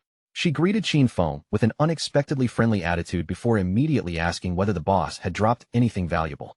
Her unusual behavior left Qin Feng slightly puzzled, and he could not help wondering what had suddenly gotten into her. Captain Anyu smiled and admitted that she had not checked the leaderboard earlier. She had never expected Qin Feng to climb all the way to level 13 in a single night, and in her eyes, such progress was simply insane. Wang Ming quickly added that their entire group had been grinding without rest through the night, yet they had not even completed half of level 11. Compared with them, Qin Feng's leveling speed seemed almost impossible. Before Wang Ming could continue, Captain Anyu struck him sharply on the head and warned him to stop spouting nonsense. With complete confidence, she declared that everyone already knew men naturally leveled faster. Qin Feng remained somewhat bewildered by her attitude, but he soon turned the conversation back to business. He explained that he had obtained several useful items and had already valued the entire collection at 45,000 days of lifespan as one complete package. Captain Anyu accepted the price and transferred the required lifespan to him, after which the system promptly confirmed that the transaction had been completed. Qin Feng's expression then became noticeably more serious.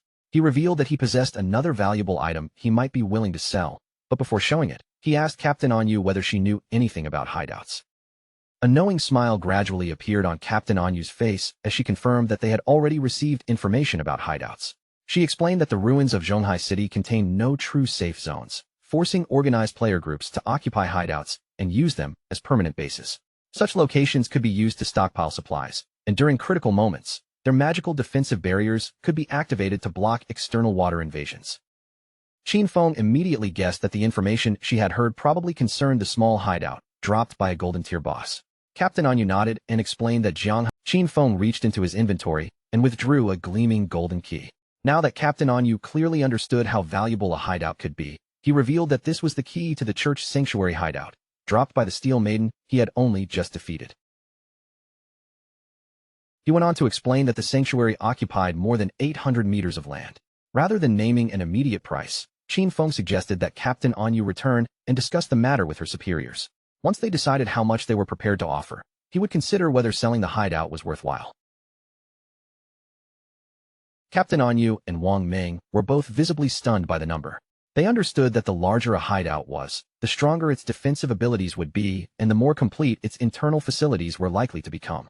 A sanctuary spanning more than 800 meters was enormous, large enough for every member of Zhonghai City's official forces to receive a private room of their own.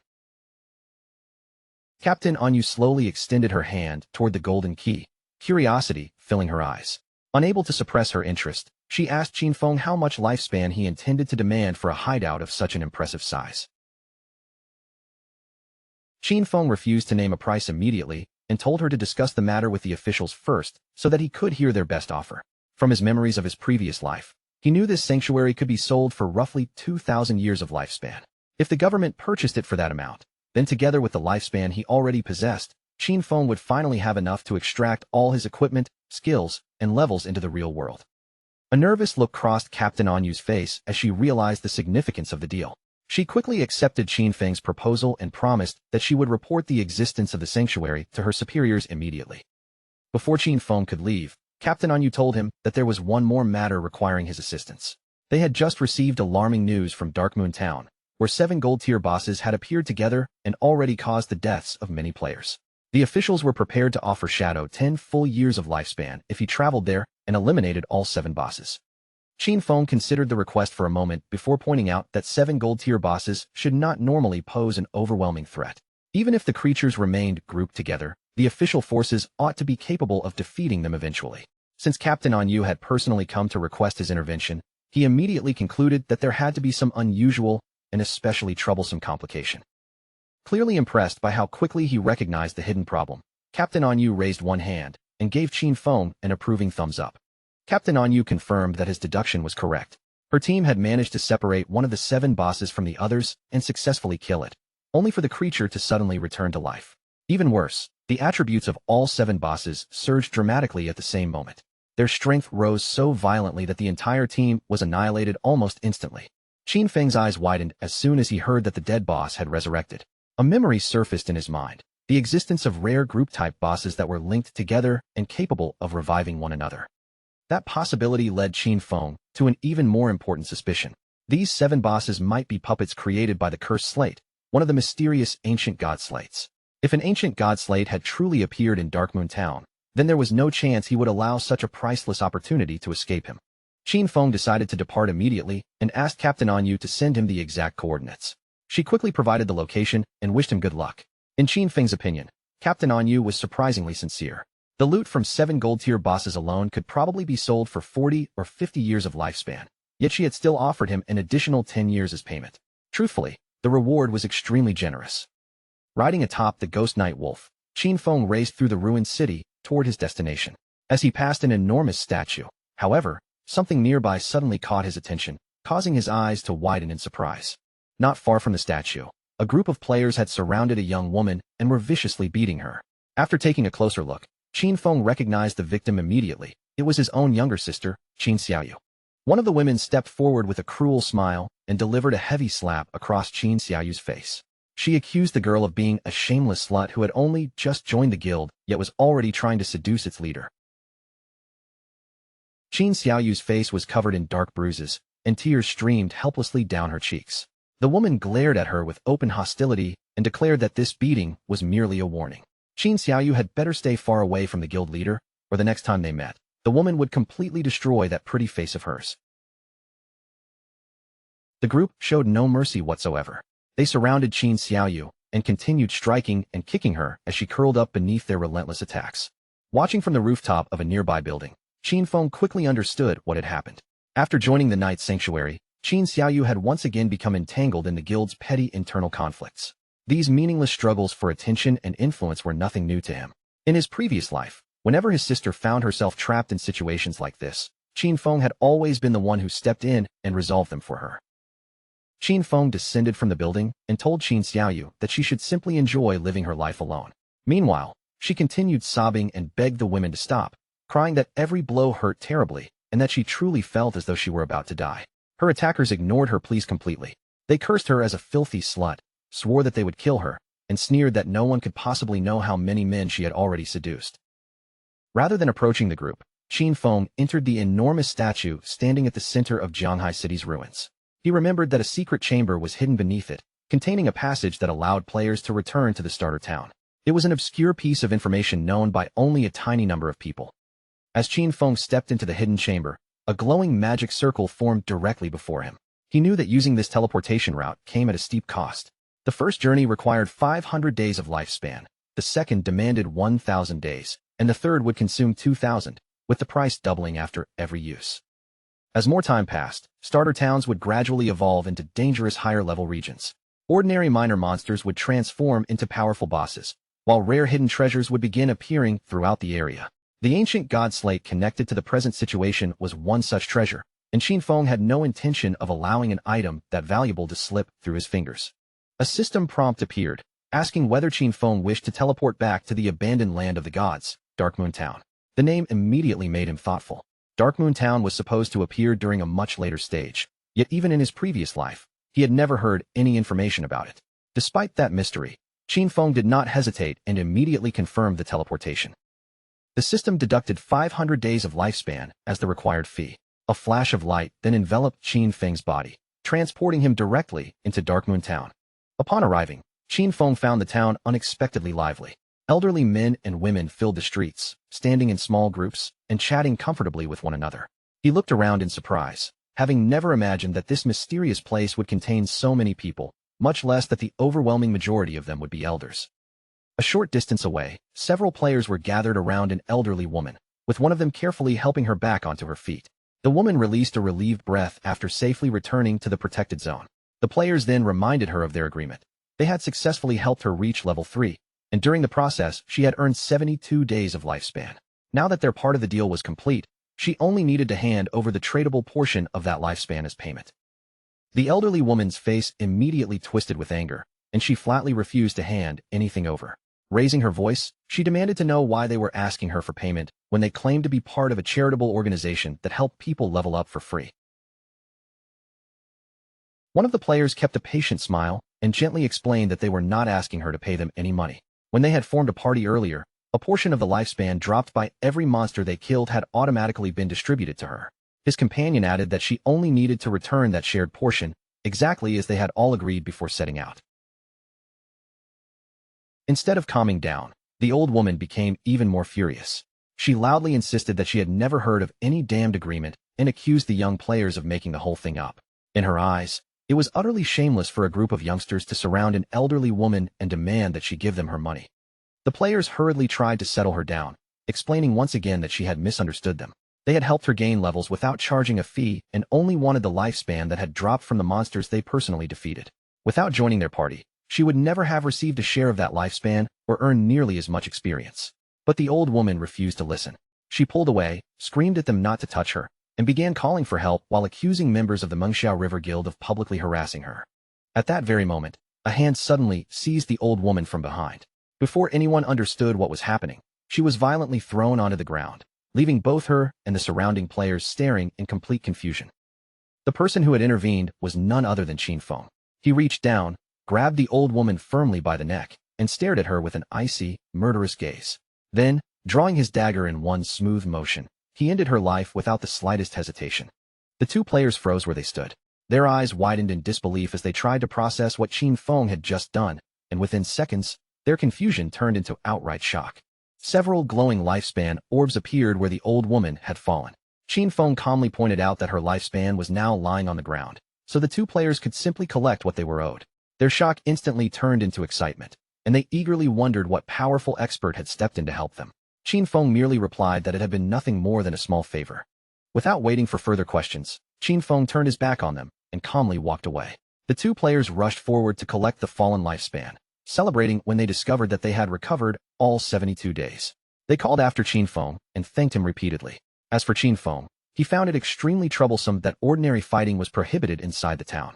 As he continued through the streets, Qin Feng thought back to the Manhwa River Guild. Only now did he realize that this guild had originally been founded right here in Dark Moon Town. From what Qin Feng remembered, the Manhwa River Guild had been established around charitable work.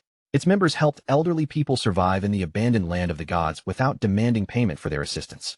As time passed, the guild gained official recognition and received powerful support. Judging purely by membership numbers, Manhwa River eventually became the largest guild in all of Huaxia. A thoughtful light appeared in Qin Feng's eyes. In an apocalypse filled with chaos, betrayal, and death, he believed that organizations like Manhwa River and people willing to help the weak were needed more than ever. Night had already fallen, and deep inside a dark forest, a small group of players was locked in battle with a hulking monster whose entire body appeared to be formed from thick, shifting mud. Two mages stood near the back of the formation. One of them urgently called to Mother, telling her to cast Lightning Strike. Mother immediately obeyed, gripping her magic staff with both hands as crackling energy gathered around its tip. A moment later, a violent bolt of lightning burst upward and crashed into the mud monster. Its massive body stiffened beneath the electrical shock, and the swordsmen in the party instantly seized the opening. Charging in together, they swung their blades and sliced the creature cleanly in half. The mud monster's broken corpse slowly dissolved, transforming into glowing orbs of lifespan scattered across the forest floor. The man in the group finally relaxed after seeing that the creature had truly been defeated. Chu Yin happily praised everyone, declaring that they were amazing. Mother smiled and reminded them that even players like them could defeat weaker monsters as long as they carefully followed the guidance and tutorials provided by more experienced people. After gathering their rewards, the group continued walking through the forest. Along the way, the man turned toward Chu Yin and asked whether her close friend Qin Xiaoyu had truly joined the Knight's Sanctuary Guild. He had heard that the guild charged an extremely expensive membership fee. Chu Yin nodded and explained that she had previously invited Qin Xiaoyu to join the Mengxiao River Guild with them instead. With a sincere expression, Chu Yin explained that she had told Qin Xiaoyu everything about Mengxiao River. It was a charitable guild where players who were not particularly talented at games could support one another, and experienced members were even available to guide them. Unfortunately, Qin Xiaoyu had rejected the invitation and refused to join. Another member of the group pointed out that Qin Xiaoyu had already reached level 10 because players from the Knight's Sanctuary had helped raise her level. However, she had also heard troubling rumors about the guild's membership contract. Once someone signed it, they were bound to the organization for 3 full years and were essentially forced to serve as the guild's slaves throughout that entire period. The man shook his head, understanding that even though the Knight's Sanctuary had helped Qin Xiaoyu reach level 10, they probably viewed her as nothing more than a useful tool. In his opinion, players without exceptional skills were better off quietly hunting weaker monsters and slowly building up their lifespan and experience. That was exactly how their own group survived. They focused only on small monsters and immediately withdrew to seek assistance whenever they encountered a boss. Chu Yin let out a helpless sigh. She knew Qin Xiaoyu believed that she was. Before anyone could continue the conversation, countless invisible arrows suddenly tore through the darkness and rained down upon the unsuspecting group. There was no time for them to dodge or defend themselves. The hidden arrows pierced straight through the male player's body in an instant, stripping away 1,200 points of health before he could even understand where the attack had come from. The man collapsed, and his corpse quickly dissolved into glowing lifespan. Chu Yin immediately panicked, because the player who had just been killed was her own father. Beside her, Mother stared at the place where her husband had fallen and burst into uncontrollable tears. The archer responsible for the attack stepped out with a satisfied smile, proudly boasting that a single skill had been enough to eliminate the man instantly. The masked men accompanying him told him to stop wasting time. They mocked the Mengxiao River Guild, saying it could never contain any genuine experts. In their eyes, the guild was filled with useless trash, because no skilled player would willingly waste time carrying elderly people. To them, every member of Mengxiao River was nothing but scum. The masked attackers slowly closed in around Chu Yin and her mother. Wearing a cruel smile, the archer demanded that the 2 women surrender every last bit of tradable lifespan they were carrying. Fear tightened around Chu Yan's chest as she faced the armed group. She knew that the authorities had officially forbidden players from killing one another inside the game. By murdering her father and threatening them, these attackers were risking being identified and hunted as wanted criminals. The archer raised one finger and pointed it directly at Chu Yin, his arrogant smile never fading. He openly declared that he did not give a damn about the authorities or their rules. Then, losing patience with the conversation, he gave the 2 women exactly 3 seconds to hand over their lifespan. Terrified for her daughter's safety, Mother prepared to obey the demand. Chu Yin, however, planted her feet and firmly told her mother not to give them anything. She urged Mother to request help through the guild channel immediately while she stayed behind and tried to hold the attackers off. Seeing Chu Yin resist, the archer's expression turned vicious. He ordered his masked subordinates to attack at once, telling them to kill the older woman while leaving the younger one alive so they could amuse themselves with her afterward. The masked men charged toward Chu Yin and her mother with their weapons raised. But just before they could reach them, a massive wolf suddenly burst from the darkness, lunged at the attackers, and sank its fangs into their bodies. Chu Yin stood frozen in place, staring at the enormous wolf with wide eyes. The sudden turn of events left her completely confused, and she had no idea who, or what, had come to save them. The archer was equally stunned. His confidence vanished as confusion filled his eyes, and he frantically looked around for the person controlling the attacking wolf. Before the archer could even draw another breath, a shadow flashed past him at incredible speed. A blade swept across his neck, and his severed head flew away before his body had time to react. The one who had struck was Qin Feng. While the ghost night wolf tore into the archer's masked subordinates, Qin Feng stood silently beside the fallen head and looked down at it without emotion. Watching his overwhelming speed and the familiar wolf beside him, Chu Yin quickly realized that her mysterious rescuer was Shadow. The archer and his surviving subordinates soon respawned back inside Darkmoon Town. Every one of them was furious, but their anger quickly gave way to panic. At first, they wondered whether their strange condition had something to do with their killer status. Even so, there was no reasonable way that status alone could have completely drained their entire reserves of lifespan. The men stared at their empty lifespan totals in disbelief. They could not understand how everything they possessed had vanished, nor why such an enormous amount of their lifespan had dropped as tradable orbs after their deaths. Realizing how dangerous their situation had become, the group immediately sprinted toward the forest. If they remained without lifespan, another death could finish them completely. Their only chance was to find monsters as quickly as possible and recover enough lifespan to survive. Before they could make it far, a strange wave of energy suddenly spread through the air around them. Moments later, an enormous sword formed entirely from glowing power descended from above and struck the ground in their path. The energy released by the sword locked their bodies in place, leaving them unable to move even a finger. As footsteps approached from behind, the attackers understood that their luck had finally run out. After roaming around and murdering other players, they had finally been caught. Two priests emerged and stopped in front of the immobilized group. The man holding a skill book identified himself and his companion as official bounty hunters. According to the law, the attackers were now under arrest, and he ordered them to provide their real-world identities and personal information. The second priest fixed them with a cold, serious stare and warned that if they attempted to resist, their remaining lifespan would be erased immediately. Back in the forest, strange flowers began pushing their way out of the archer's lifeless corpse, blooming across his body as Blossom Curse continued to take effect. Chu Yin looked at Qin Feng with overwhelming relief and gratitude. She sincerely thanked him for intervening, knowing that without his sudden arrival, both she and her mother would have been completely doomed. Qin Feng lowered his gaze and quietly studied Chu Yin. He had never expected Qin Xiaoyu's closest friend to possess such a kind heart or enough courage to stand against armed killers for her mother. In both personality and character, Chu Yin was completely different from Qin Xiaoyu. Qin Feng could not understand how the two of them had ever become best friends, but fortunately, they had eventually chosen separate paths.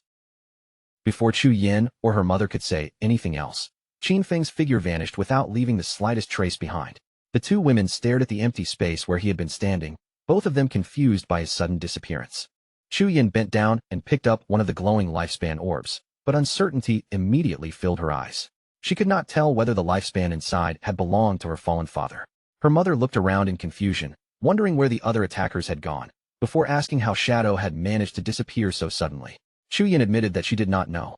The only thing she knew for certain was that the man who saved them was Shadow, the world's #1 expert. Elsewhere in the forest, another group of players waited near the location of the 7 bosses. Captain Anyu had told them that Shadow would arrive within a few minutes, yet almost half an hour had already passed. Growing impatient, they began wondering what could possibly be delaying him. One of the waiting players glanced toward the dangerous area ahead and asked whether Shadow could truly defeat the bosses inside. His companion openly doubted it. After all, those bosses could return to life after being killed, and he found it unbelievable that Shadow had accepted a mission involving enemies that could seemingly resurrect forever. Neither of them noticed Qin Feng, concealed by invisibility, silently passing directly between them. Qin Feng left the waiting players behind and continued toward the bosses. He clearly remembered that every ancient god slate could add 1 beneficial affix and 1 harmful affix to a piece of equipment. With enough luck, those special affixes could even alter the fundamental traits of a player's class. Qin Feng also remembered an astonishing event from his previous life.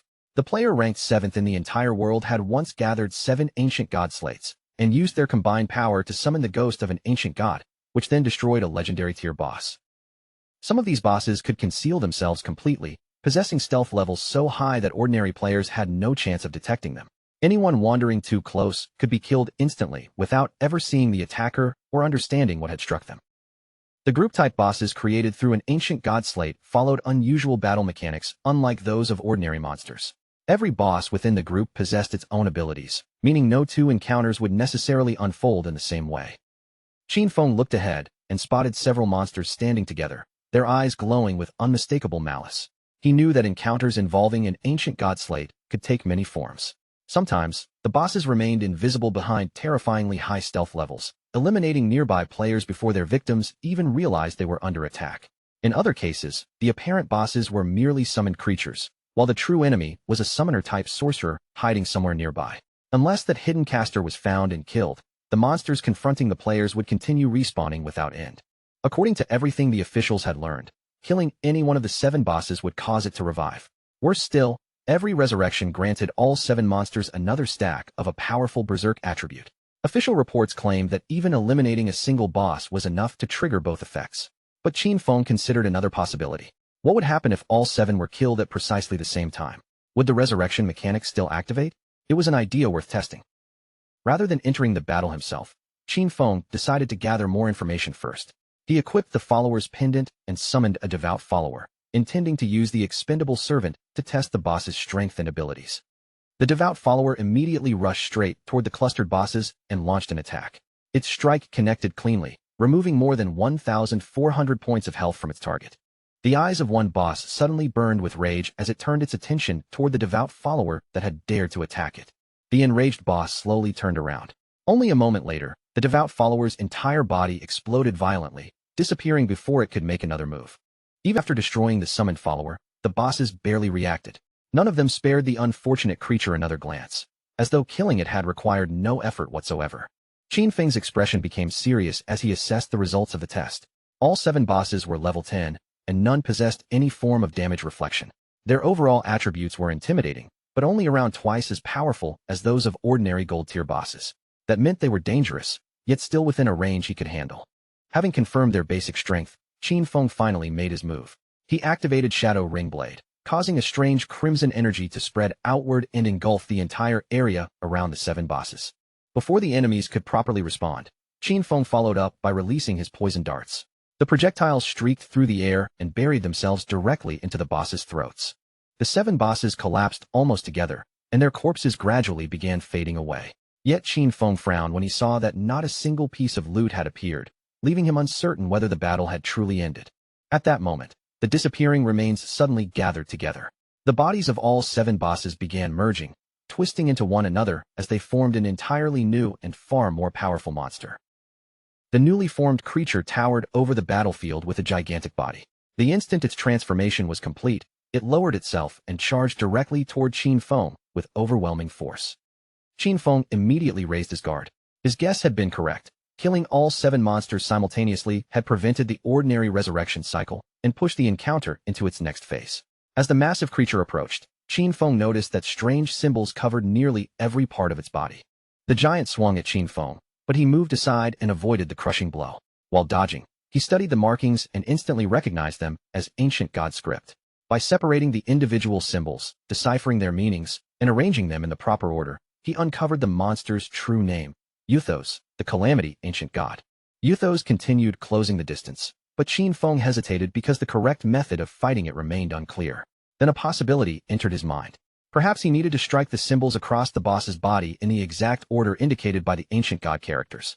After all, he had once invested enormous manpower and resources into researching ancient god script specifically so he could conquer the ancient god ruins.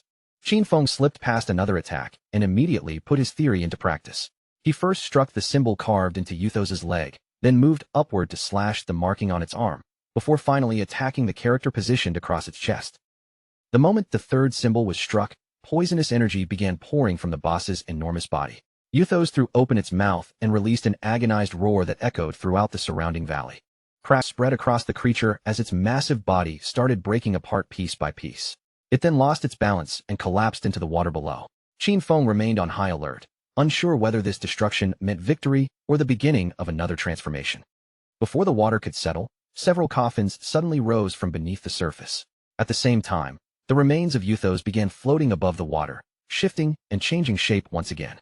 The boss's body twisted through another grotesque mutation. Moments later, multiple monsters tore their way out from within it, landing around the coffins and roaring loudly into the night. Qin Feng carefully compared the newly emerged creatures with the coffins surrounding them. The raised inscriptions carved into each coffin corresponded perfectly with one specific monster. From this, he immediately understood the rule of the current phase. Every creature had to be killed beside its matching coffin. Beyond the monsters, Qin Feng could already see the ancient god slate waiting in the distance. Its appearance meant that he had most likely reached the final phase of the encounter. The summoned creatures roared together and began charging toward him from every direction. Qin Feng held his ground without taking a single step backward. Determination sharpened his gaze as he prepared to face the final wave head-on.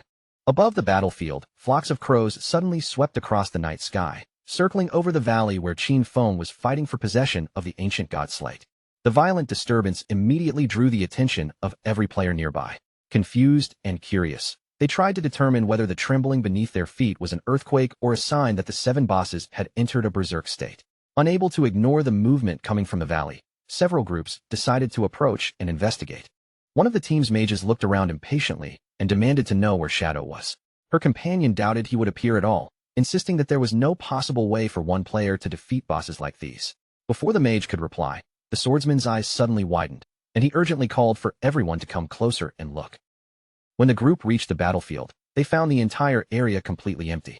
There was no sign of Qin Feng, but even more astonishingly, the 7 bosses had vanished as well.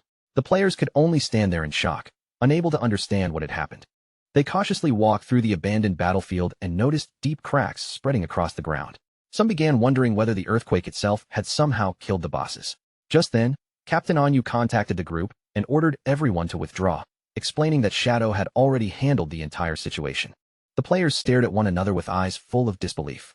None of them could accept that Shadow had genuinely defeated all the bosses alone.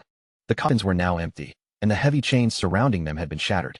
Only moments earlier, these players had openly doubted that Shadow could defeat 7 bosses capable of resurrection. Yet barely 10 minutes later, every monster had disappeared, and none of them had even noticed Qin Feng entering the valley. They could not imagine how he had accomplished it, especially when the bosses were supposed to revive endlessly. For the first time, they began to understand why their leader placed so much trust in Shadow's abilities and decisions. Meanwhile, Qin Feng walked alone beneath the pale moonlight, holding the ancient god slate securely in one hand. Looking over the rewards he had gained, he decided that the results of this trip were not bad at all. A pleased light appeared in Qin Feng's eyes. The battle had raised him all the way to level 14, and after killing all 7 bosses and collecting their rewards through greedy hand, he had obtained a total of 294 evolution points. More important than the levels or evolution points, however, was the ancient god slate now in his possession. Its mechanics were far too complicated for the authorities to decipher quickly. Qin Feng estimated that they would need at least a month to understand it, and the number of players lost during that period could have been catastrophic. Without hesitation, Qin Feng invested 210 evolution points into another upgrade.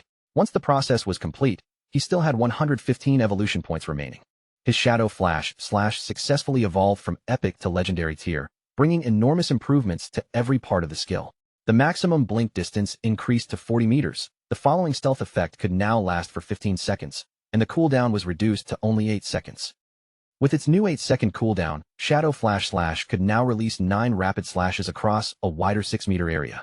Every individual strike received an additional 700 points of attack power. Yet, even those enhancements were secondary compared with the completely new effect unlocked by the legendary evolution. Each successful slash now granted Qin Feng a shield equal to 100% of his maximum health. These shields could stack up to 9 times, and every layer would remain active for a full 60 seconds. Qin Feng could not suppress his cheerful confidence after understanding the new effect. As long as all 9 slashes connected, the accumulated shields would raise his effective health to 10 times its normal amount. His ability to survive mistakes or unexpected attacks had just increased dramatically. Qin Feng activated his invisibility and quietly continued through the surrounding area. Based on his current leveling speed, he calculated that he would reach level 15 in approximately another 5 hours. Once that happened, it would finally be time to travel toward Magic City. Several hours later, Qin Feng returned to the ruined city. To his surprise, the same group of women was still gathered around Qin Xiaoyu, continuing the beating they had started earlier. Judging from the force behind every strike, the women seemed fully prepared to beat Qin Xiaoyu to death. Qin Feng watched with mild surprise, unable to believe that the assault was still going on after so much time. These women were far more ruthless and persistent than he had expected. The white-haired woman finally stepped away and stretched both arms, trying to loosen her aching body. Completely exhausted, she complained that both her back and waist were hurting. Her companion was equally irritated, staring at her badly swollen hand and grumbling that after hitting Qin Xiaoyu for so long, her palm practically felt as though it were smoking. Before leaving, the women spat contemptuously on Qin Xiaoyu's battered body. They decided that she had suffered enough for one day and declared that the beating should serve as a lesson she would not soon forget. After the women walked away, Qin Xiaoyu slowly pushed herself upright. Her body was covered in painful bruises, cuts, and swollen wounds from the prolonged assault. Tears immediately began streaming down Qin Xiaoyu's face. Instead of blaming the women who had attacked her, she bitterly decided that everything was Qin Feng's fault. She had told him to cut ties with her, yet he had truly taken her words seriously and ignored her. In her mind, he should have understood that when a girl said something like that, she often meant the exact opposite. Using her magic staff for support, Qin Xiaoyu struggled back onto her feet. Fortunately, she had already signed a 3-year contract with the Night Sanctuary, so she believed she no longer needed to worry about surviving during that period. Although the guild would take 50% of all the lifespan she earned, the remaining half would still belong to her. That advantage, she believed, would allow her to grow much faster than Chu Yin and the others. Qin Xiaoyu then cast Holy Healing, a skill capable of fully restoring the target's health. As her wounds rapidly recovered, resentment hardened her expression. She swore that once she became powerful enough, none of the people who had looked down on her would escape without punishment. Neither Qin Feng nor the vicious women who had beaten her would be allowed to get away so easily. To everyone's surprise, the golden light from Holy Healing did not settle over Qin Xiaoyu at all. Instead, the spell drifted toward the invisible Qin Feng nearby and began restoring his health without revealing his hidden figure. Poor Qin Xiaoyu stared at her empty hands before sinking helplessly to her knees. Believing that she had somehow failed to cast the spell yet again, she looked around in complete confusion, wondering where all that healing energy had gone. At the same time, far away among the shattered streets of Magic City's ruins, a large group of players was locked in a fierce battle against a towering boss formed entirely from solid rock. The stone boss brought its enormous arm crashing down, but the party's tank immediately stepped forward, bracing both feet against the ground. He raised his shield and absorbed the heavy blow for everyone behind him. Not far from the battlefield, 3 players remained hidden among the ruins, silently watching the entire fight from a safe distance. Qian Shishir was among them, waiting patiently for the right moment to make her move. Watching the 18-player team struggle against a single boss, Qian Shishir curled her lips in contempt. In her opinion, the men of Daxia were pathetically weak, gathering so many people for one enemy, while still looking terrified of fighting it. Her companion playfully winked and told her not to speak so harshly. After all, those players were exhausting themselves for their benefit, so they ought to show at least a little gratitude. Qian Shishir blew him a teasing kiss and laughed, calling him unusually polite. Even so, she complained that those Daxia pigs dealt such miserable damage that defeating one pathetic gold-tier boss was taking them forever. Unaware that they were being watched, the players continued surrounding the rock boss and attacking from every direction. After their long effort, its health bar had finally fallen below the halfway mark. The mage leading the assault broke into an excited smile and urged everyone to keep pushing with everything they had. The boss did not have much health remaining, and if they maintained their formation, the final blow would soon be within reach. Before he could finish encouraging the team, a spear suddenly burst straight through his chest from behind. The attack killed him instantly, and his body dissolved into glowing lifespan before the others could react. The attacker who had delivered that fatal strike was one of Qian Shishir's subordinates, who had been waiting and hiding alongside her. With a satisfied smile, the man looked toward the fallen mage and mockingly thanked him for all his hard work, as well as for the generous offering provided by such a helpless weakling. The remaining players immediately panicked when they recognized their attackers as members of the Spade Gang, a notorious band of thieves composed of mysterious women from Daxia and several foreigners. They could not understand how people this vicious could exist, traitors willing to lead outsiders in slaughtering their own countrymen. Despite the shock, the surviving players quickly raised their weapons and charged forward. Their leader shouted for everyone to remain calm and attack together, insisting that the enemy group contained only a few people.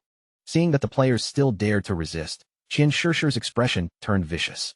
She promised to slaughter every Daxia pig in front of her and coldly warned them to prepare for death. One of her subordinates pulled out a pair of heavy war hammers and slammed them down while activating thunderous tremor. The earth shook violently beneath the players, cracking open and trapping their lower bodies deep inside the ground. Qian Shishir drew both daggers and shot forward with the speed of thunder. Her figure flashed through the immobilized formation, and within the blink of an eye, every trapped player had been cut down. Looking over the bodies scattered around her, Qian Shishir could not resist laughing in contempt. As far as she was concerned, the men of Daxiao truly were nothing more than a crowd of useless fools. A malicious light gleamed in her eyes as she considered the situation. Daxiao's authorities had already circulated information about their crimes, but she found that completely meaningless. In her eyes, the entire country was merely a filthy garbage dump overflowing with worthless trash. Her companion casually pointed out that the people they had killed were only ordinary players. There was never any possibility that such powerless individuals could compete with people like them, who possessed the backing of enormous capital. As the corpses around them continued transforming into lifespan orbs, Qian Shishir reminded the others that their real identities had not yet been exposed. Even so, remaining in Daxiao was becoming increasingly dangerous, so they should leave as soon as possible and relocate to North America. Qian Shishir lowered her gaze toward the scattered rewards and decided that once they arrived there, they would establish a guild devoted entirely to hunting Daxiao players. The black man beside her immediately agreed that it was a wonderful idea, while the other companion curiously asked what they planned to name this new guild. Qian Shishir slowly raised one of her gleaming daggers and admired its edge. With a pleased smile, she declared that their new organization would be known as the Alice Guild. She then dropped lazily onto the ground and began fantasizing about being surrounded by black men. Deciding that they had caused enough trouble for one day, Qian Shishir announced that it was time to log out and celebrate the founding of the Alice Guild with a huge party. Elsewhere, Captain Anyu contacted Qin Feng with a bright smile and waved toward him. She told him that the officials had already arrived, then suggested that they meet and properly discuss the price of the sanctuary hideout. Qin Feng immediately asked what price they were prepared to offer. Captain Anyu answered with 1,500 years of lifespan, but he rejected the figure without hesitation, stating plainly that it was far too low. Captain Anyu admitted that she had known 1,500 years would never satisfy him. She explained that she had argued fiercely with her superiors and finally persuaded the highest-ranking official to increase the offer to 2,000 years. This time, Qin Feng accepted the deal and instructed her to meet him beside the enormous statue standing at the center of the ruins. He knew Captain Anyu was extremely clever, though even she had still attempted to test him with an intentionally low opening price. A short while later, Qin Feng reached the central statue. Captain Anyu was already waiting there, accompanied by several heavily equipped knights who stood watch around her. Captain Anyu smiled with a faint blush and explained why she had brought such an imposing escort. She was currently carrying an enormous amount of lifespan, and the High Command had considered it too dangerous for her to travel alone, so they had arranged military protection. Qin Feng studied the knights with a serious gleam in his eyes, but he was not impressed. The authorities still had no understanding of his true strength, and these escorts appeared to know only one or two useful combat techniques. Without wasting any more time, Qin Feng handed the Golden Sanctuary key over to Captain Anyu. A system notification immediately appeared, confirming that the exchange between both parties had been completed successfully. The church sanctuary hideout key disappeared from Qin Feng's possession. In return, his account received an astonishing 2,000 years of fully tradable lifespan. With the transaction finished, Qin Feng turned and prepared to leave, while Captain Anyu cheerfully said goodbye. The knights beside her looked confused, unable to understand why the authorities had paid 2,000 years of lifespan for a single key. Captain Anyu explained that they did not grasp its true value. This sanctuary could shelter hundreds or possibly thousands of people, and aside from Shadow, almost no one would willingly surrender something so valuable. For Qin Feng, the timing of Captain Anyu's payment could not have been better. With this lifespan in hand, he could finally complete his preparations before traveling to Magic City. Qin Feng immediately began spending the tradable lifespan he had received. He first consumed 71.2 years to raise himself to level 15. Afterward, he extracted several important abilities, including the level 1 mythic skill Blessed Liberation for 161.7 years and the legendary skill Assassin's Instinct for another 71.12 years. He then purchased 3 epic tier skills, Shadow Ringblade for 36.35 years, Silent Concealment for 23.71 years, and Darkest Hour for 34.65 years. Finally, Qin Feng spent 113.89 years to extract the Mount Bell item. Aside from his equipment, his level, abilities, and other major powers were now completely synchronized with reality. His strength in the real world had become almost identical to what he possessed inside the game. Just as Qin Feng finished synchronizing his power, the system issued another warning. His hunger level had already climbed to a dangerous 90%. Qin Feng realized that he had gone far too long without eating. With his body demanding immediate nourishment, he decided to log out and deal with his hunger before doing anything else. After disconnecting from the game, Qin Feng opened his eyes in the real world and found himself still locked inside a cage within the Huiluan Hotel. The men gathered nearby quickly noticed that Qin Feng had awakened. Their attention immediately shifted toward the cage as they began closing in around him. They drew their weapons and ordered Qin Feng to surrender every bit of lifespan he possessed, warning that otherwise he would end up like the other victims scattered throughout the hotel. One of the men laughed excitedly, claiming that the apocalypse was wonderful because he could finally kill anyone he wanted without restraint. Qin Feng slowly raised his eyes and fixed them with a cold, penetrating stare. Irritated by his silence, one man shouted at him to stop wasting time and hand over his lifespan immediately. Another eagerly begged his boss for permission to tear Qin Feng apart with his own hands.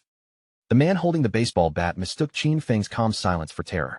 Believing their captive had become too frightened to move, he decided there was no point continuing the interrogation and suggested simply killing him. Before any of them could draw another breath, an unfamiliar and oppressive energy suddenly spread through the air, filling every corner of the hotel. Qin Feng activated Shadow Ringblade.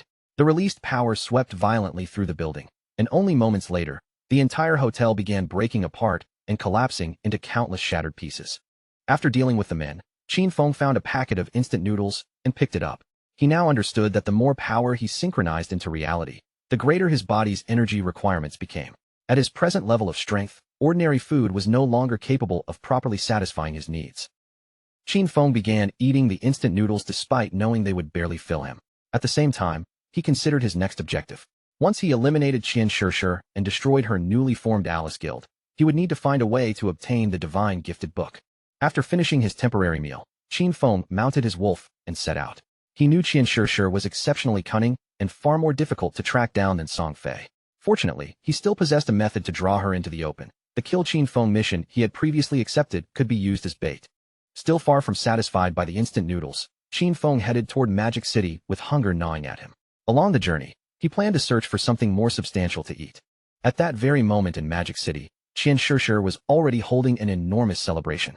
Surrounded by her companions at the lively party, she praised her men enthusiastically and declared that they had performed brilliantly. Qian Shishir wrapped both arms around the two black men beside her, laughing as she described. One of Qian Shishir's subordinates suddenly stepped forward with important news. Shadow had just contacted them, claiming that Qin Feng was already dead.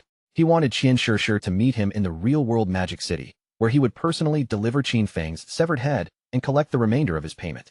Qian Shishir immediately sensed the danger in meeting Shadow face-to-face and said there was no need to take such a risk. A simple photograph would be enough.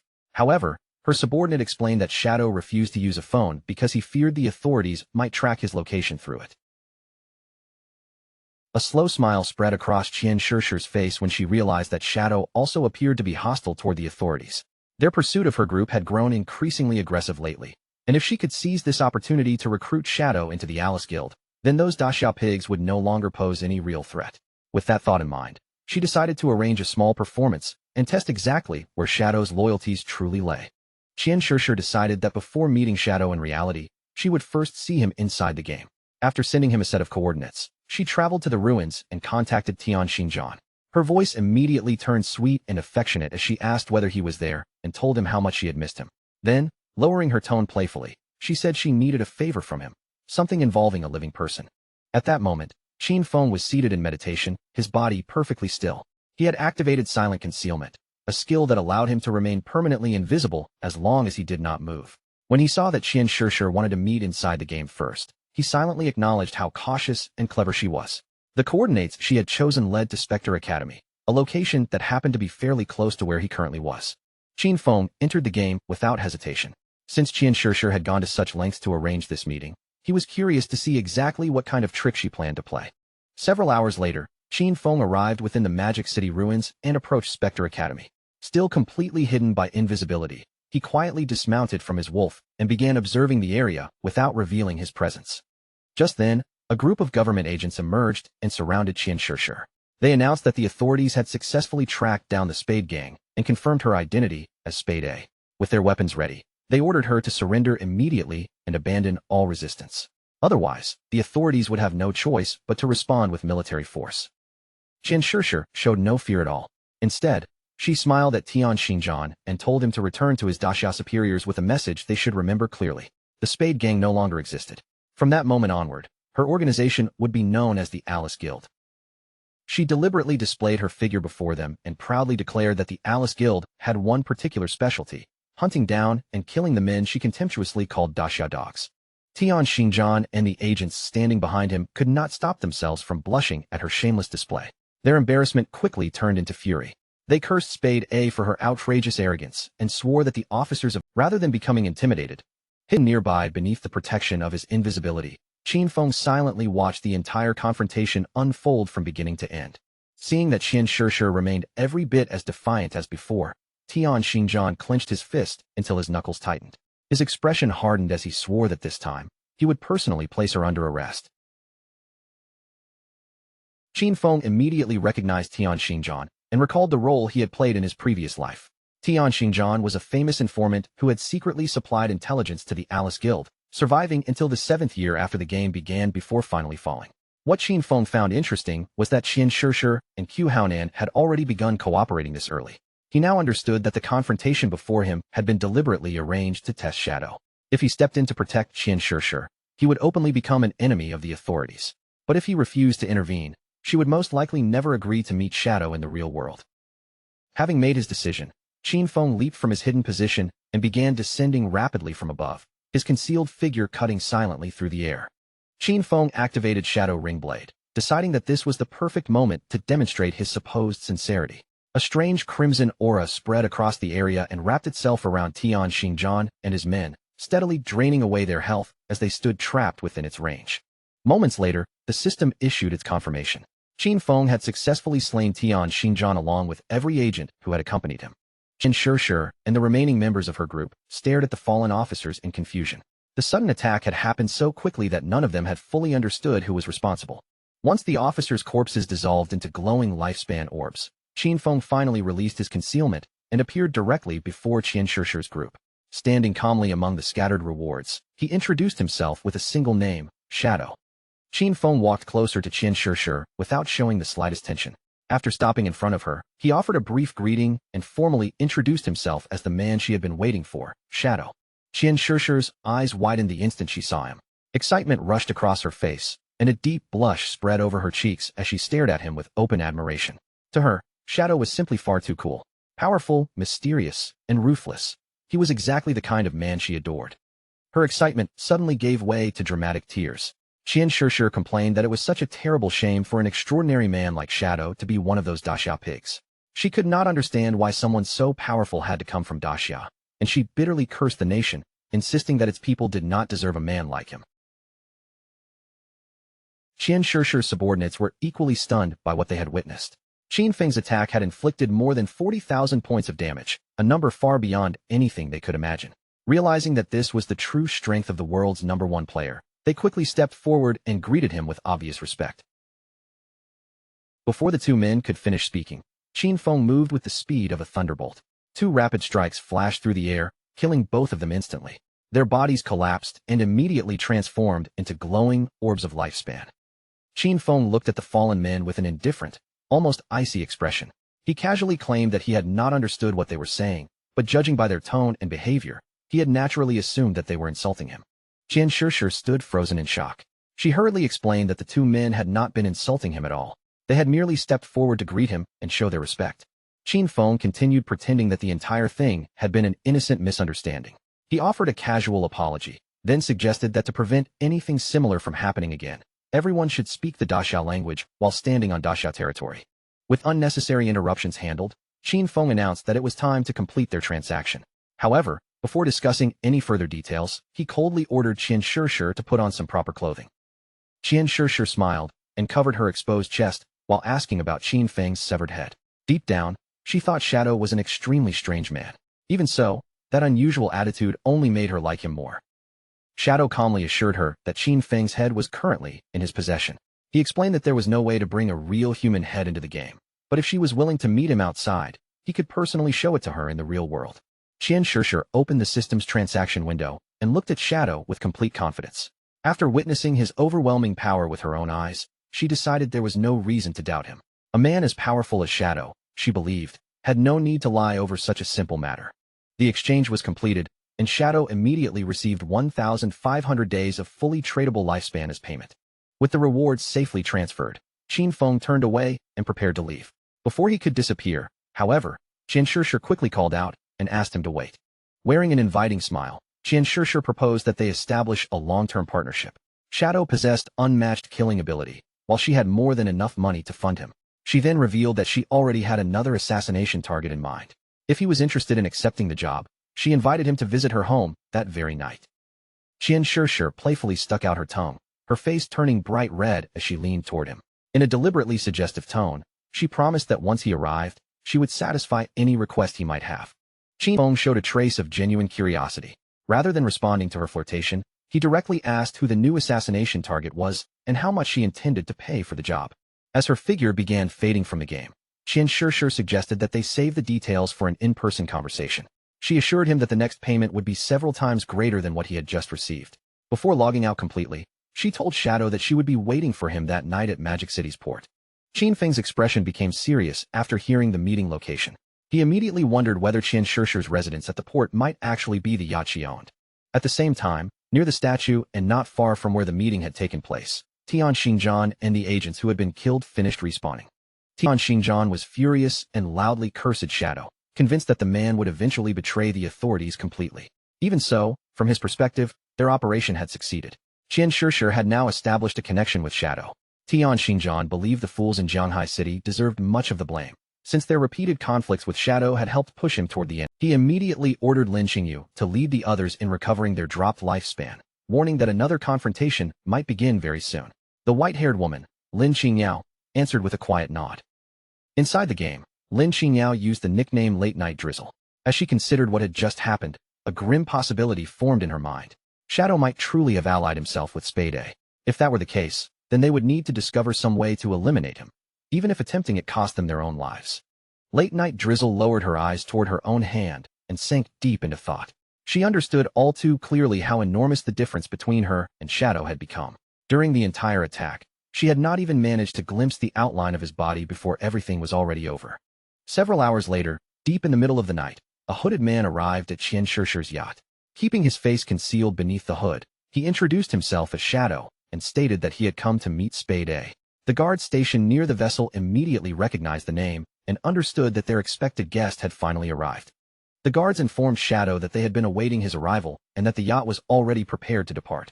They respectfully invited him to come aboard, but Shadow offered no response and remained completely silent. Under the darkness of night, the yacht sailed steadily through the open sea. Before long, it had traveled far beyond the lights of Magic City and the reach of any nearby shore. While Shadow appeared distracted, Qian Shishir approached him with a glass of wine. Shadow ignored the wine and wasted no time on pleasantries. Fixing his attention directly on Qian Shishir, he asked her to name the person she wanted him to kill. Qian Shishir stepped closer with a mischievous smile curling across her lips. She told Shadow that rushing straight into business took all the fun out of their meeting. With such a beautiful night surrounding them and such pleasant company at his side, she suggested that they leave those dull matters until later. Instead of confronting him, Qian Shishir softened her expression and raised her glass with an inviting smile. She suggested that they share a drink together and make a toast to the beautiful evening the two of them were about to enjoy. Shadow calmly accepted the wineglass from her hand. Without showing the slightest trace of suspicion or hesitation, he brought it to his lips and took a measured sip. Seeing him drink so readily, Qian Shishir could barely contain the happiness rising inside her. Before long, Shadow settled onto the sofa, looking completely unaware of the trap that had already been set around him. Qian Shishir quickly lowered herself onto the cushion beside him and wrapped both hands around his arm. Wearing a sweet, knowing smile, she leaned closer and asked whether he was beginning to feel anything yet, proudly revealing that the wine contained a special secret recipe of her own. Her breathing gradually grew heavier as excitement spread across her face. She explained that anyone who swallowed her concoction would soon become completely obedient and follow every command she gave. Everything was unfolding exactly as she had imagined, and she celebrated inwardly, convinced that even the legendary Shadow was still nothing more than an ordinary man in the end. But when she saw just how powerful his apparent reaction was, her smug excitement immediately turned into wide-eyed astonishment. Nearly drooling with anticipation, Qian Shishir positioned herself in front of Shadow and gently told him not to be tense, urging him to relax and simply enjoy what was happening. She then revealed the fantasy she had prepared in advance. When the two of them finally reached the highest point together, she would personally lift his hood and look clearly at the face hidden beneath it, certain that a man like Shadow had to be unbelievably handsome. Until that moment arrived, however, she wanted the mystery surrounding him to remain untouched. Qian Shishir soon lost herself completely in the encounter, stunned that Daxia could possess such an extraordinary man. Only then did she feel as though she truly understood why he had earned the name Shadow. A blazing sensation swept through her entire body, growing hotter with every passing second as the overwhelming experience pushed her further beyond control. Breathless and flushed, she kept urging him not to stop, crying out that she was ready and begging him to continue until the rising wave finally broke over her and carried her to climax. Right at that critical moment, something completely unexpected happened. Eerie green flames suddenly erupted from Shadow's body, surging outward and wrapping themselves around Qian Shishir before she had any chance to escape. Qian Shishir froze in pure shock as an unbearable heat scorched across her body. Panic filled her widened eyes, and only one terrified thought remained in her mind. Were those strange green flames actually real fire? Before the flames could finish her, a figure abruptly appeared beside her and seized the crystal pendant hanging from her neck. He clearly had not expected her to possess such a valuable treasure, and it was only because of that item that she had survived the attack. The pendant was a gold-tier universal accessory known as the Protective Crystal Pendant. Its unique ability automatically granted the wearer a layer of damage immunity once every 300 seconds. The mysterious figure was none other than Qin Feng.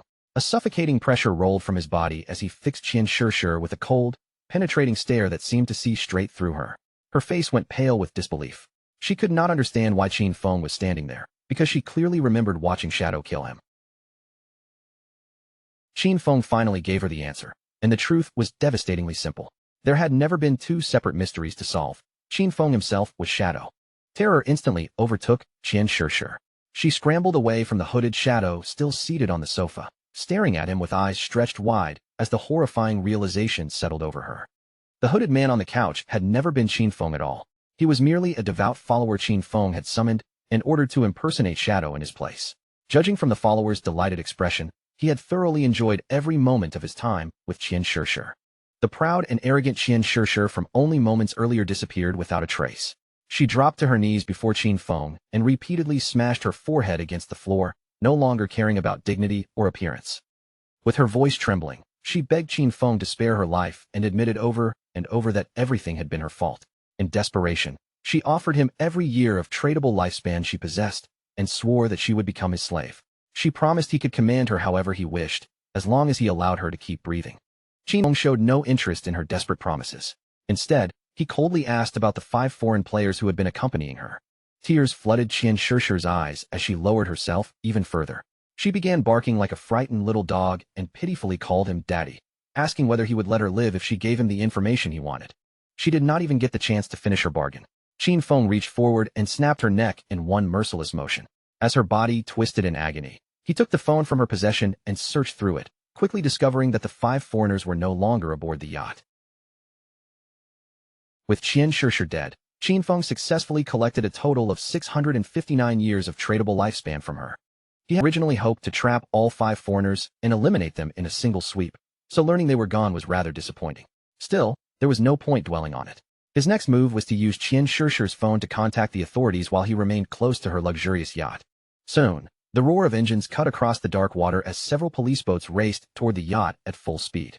A large-scale murder had been reported aboard the vessel, and one of the alleged victims was the daughter of the president of the powerful Qian Group.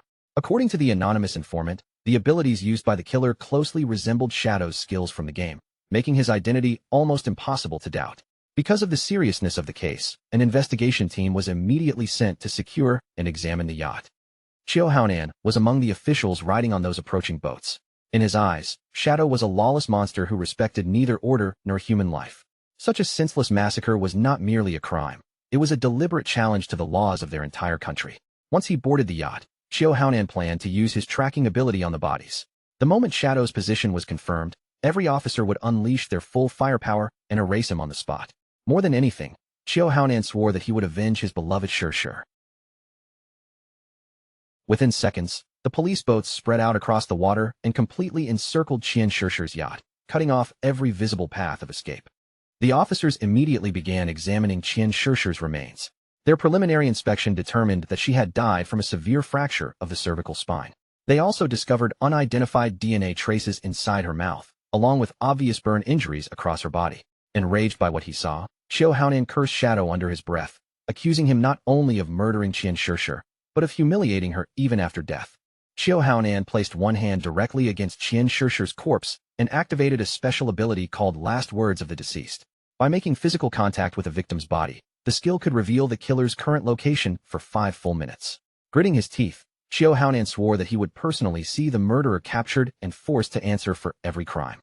The instant the skill took effect, Qiu Haonan's expression changed completely. His eyes suddenly widened as the location revealed to him defied everything he had expected. He immediately raised his guard, drew his pistol, and warned every officer nearby to stay alert. Shadow was not somewhere far away, he was right there with them. Qiu Haonan began shouting urgent orders, commanding the entire team to concentrate their attack toward the 6 o'clock direction. Before Qiu Haonan could even finish turning around, a powerful venom-coated dart tore through his head. The attack was so sudden that every officer nearby froze in stunned disbelief. Xiao Haonan's lifeless body collapsed beside Qian Shishir's corpse with a heavy thud. Even after witnessing their investigator die without warning, Lin Xingyu managed to keep her composure and remain focused on the threat before them. Determination hardened Lin Xingyu's expression as she activated a protective group shield around the officers. She immediately opened fire toward Shadow's position, accusing him of killing an official investigator. With her weapon still raised, she demanded to know whether this attack meant he had chosen to become an enemy of the authorities. Qin Feng calmly told everyone to stop panicking. He explained that Xiao Haonan had been killed because he was a traitor who secretly leaked official information to Qian Shishir in return for personal benefits. As for proof, Qin Feng pointed out that the evidence should still be stored on Xiao Haonan's phone. The officers were welcome to examine it as thoroughly as they pleased. One of the officers quickly unlocked Xiao Haonan's phone and searched through its contents. A moment later, he reported to Captain Lin that Qin Feng had been telling the truth. They had discovered extensive communication records between Captain Xiao and Qian Shishir. The information on the devices also confirmed another shocking fact. Qian Shishir was the player known inside the game as Black Ace. Lin Xingyu found the revelation difficult to accept. Refusing to rely only on someone else's report, she decided that she needed to look through the evidence with her own eyes. She reached out and took the phone, but the officer beside her suddenly panicked and hurriedly asked her to wait. Lin Xingyu paused in confusion, wondering what could possibly be on the device that even she, the captain, was apparently not supposed to see. Her question was answered the moment the screen came into view.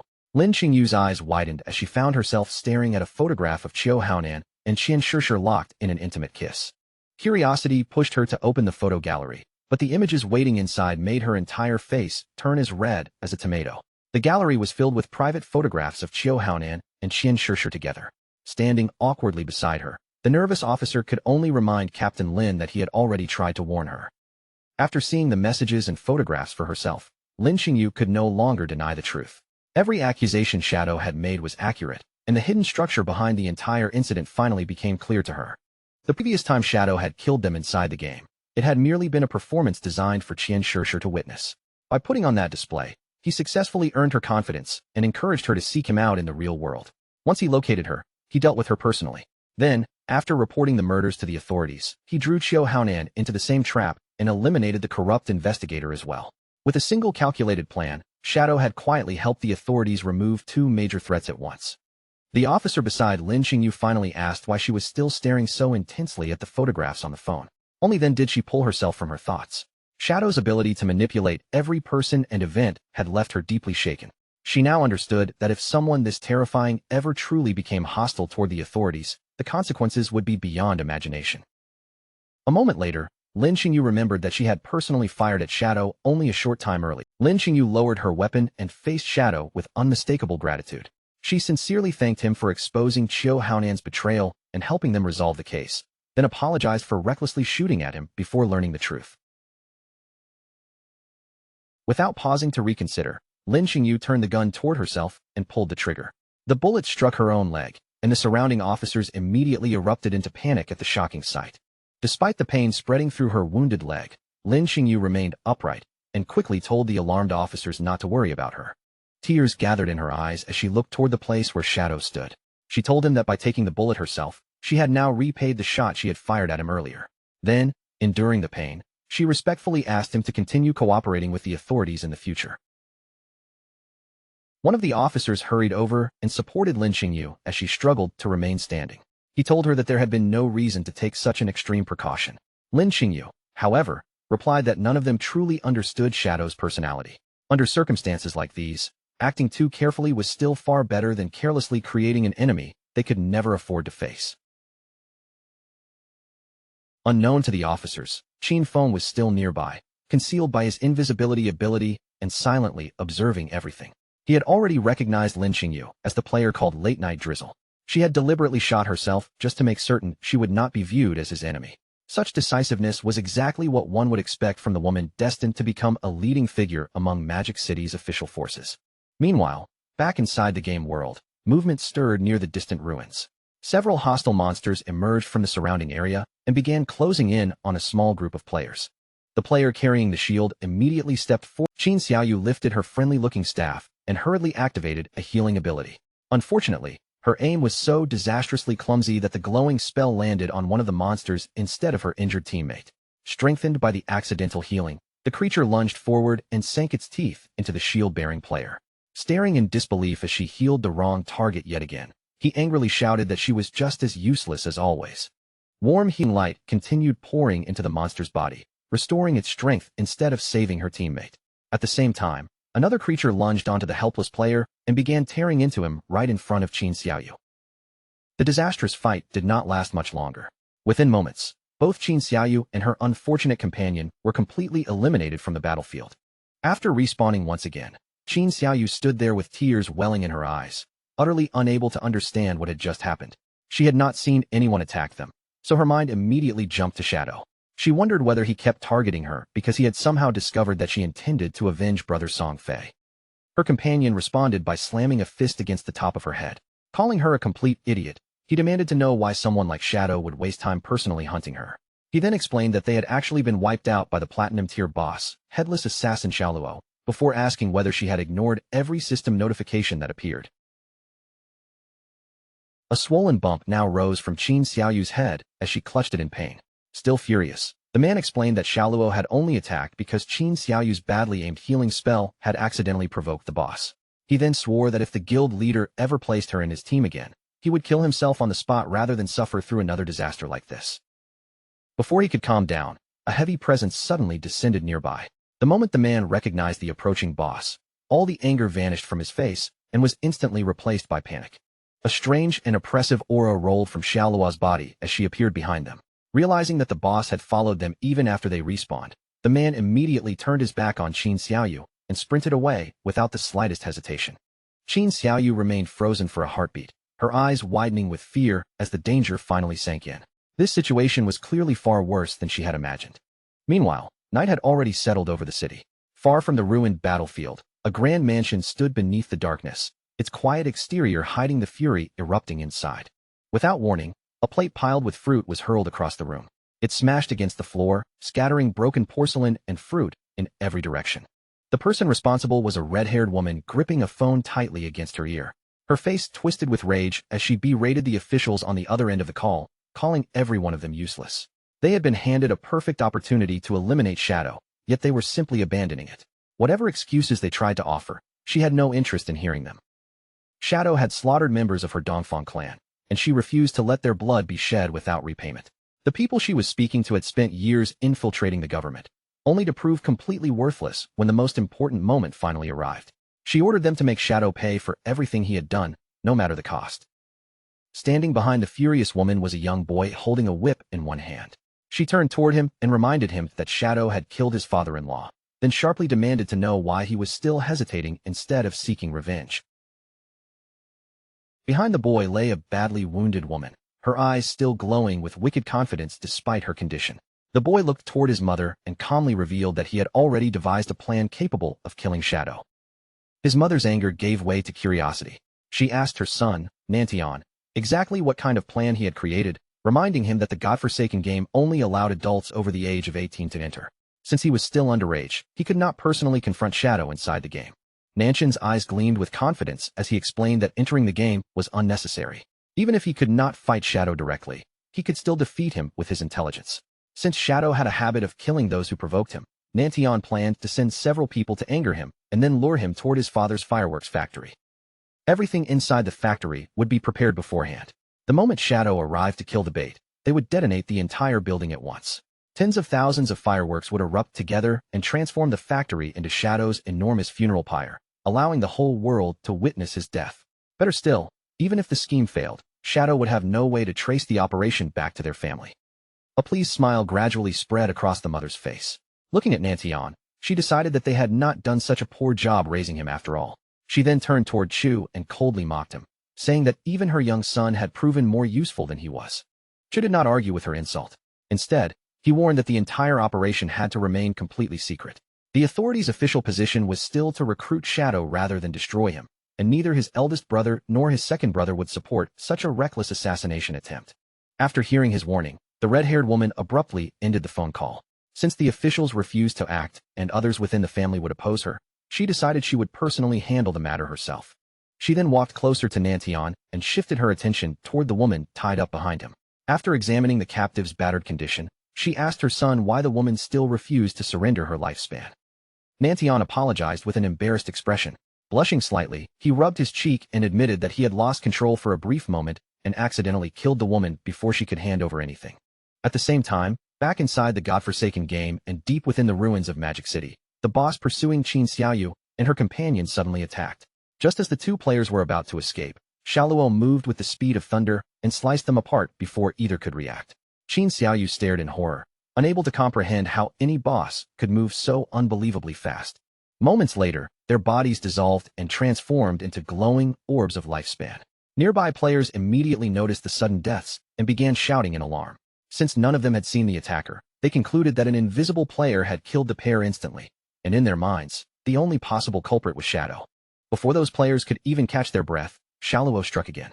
Her unseen attack swept through them in an instant, killing the entire group and reducing their bodies to more floating lifespan orbs. The remaining players finally lost all courage and scattered in every direction. Convinced that Shadow had gone completely mad, they fled the ruins while shouting that he was slaughtering innocent players without reason. Far away from that chaos, Qin Feng stood calmly above the open sea, lightly whistling as he admired the vast stretch of water below. Since he was well beyond the city and far from ordinary people, he decided this isolated location was suitable for extracting his hideout into reality. A system prompt appeared before Qin Feng, asking whether he wished to consume a total of 1,315.2 years of lifespan to complete the extraction. The lifespan would be spent to bring the soul-cleansing land out of the game and into the real world.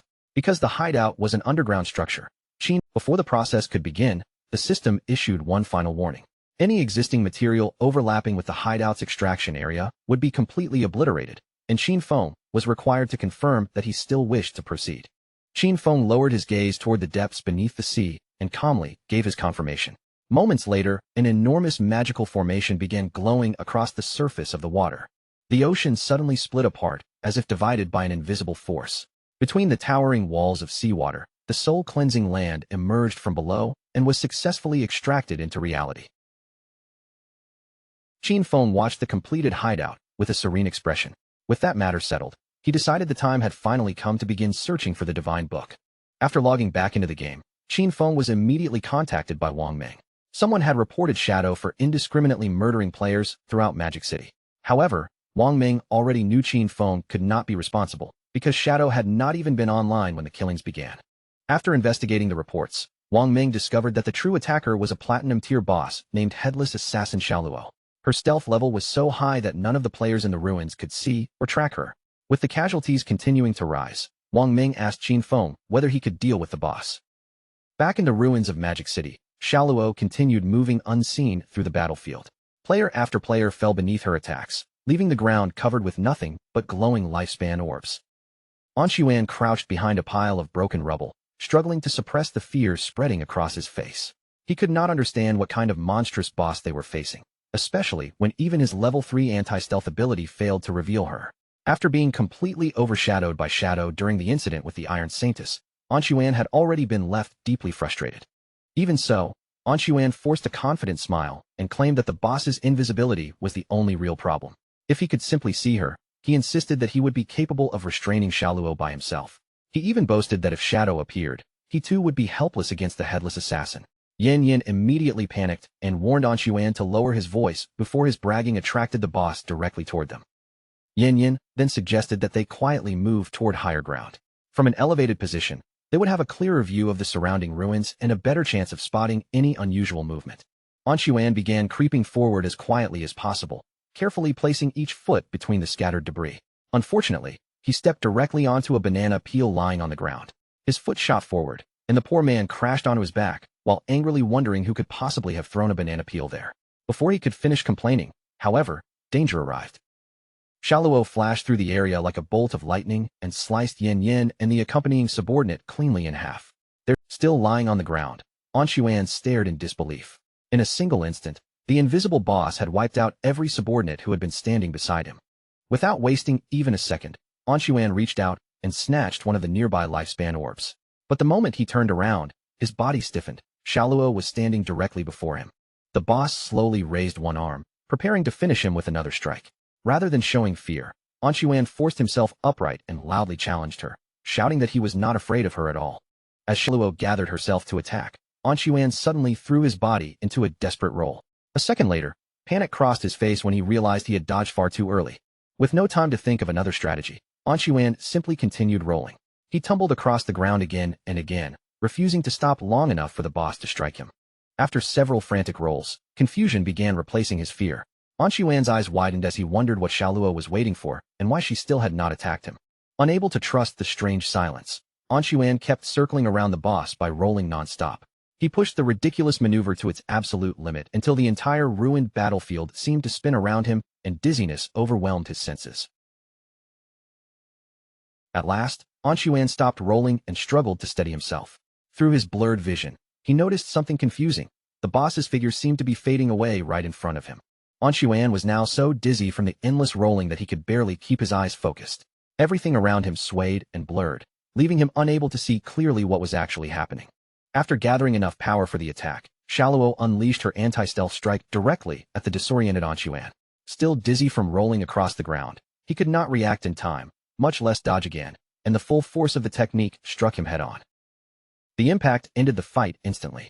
An Chuan's body vanished on the spot, breaking apart and transforming into a glowing mass of lifespan.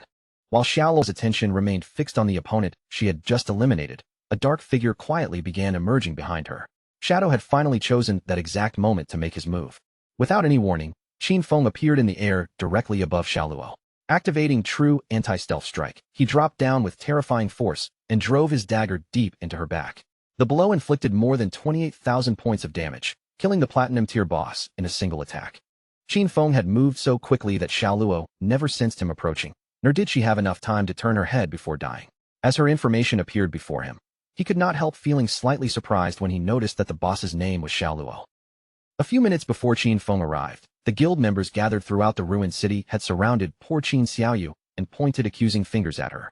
They blamed her misdirected healing spell for awakening the headless assassin, claiming that Xiaoluo had locked onto her and followed her all the way back to the respawn point.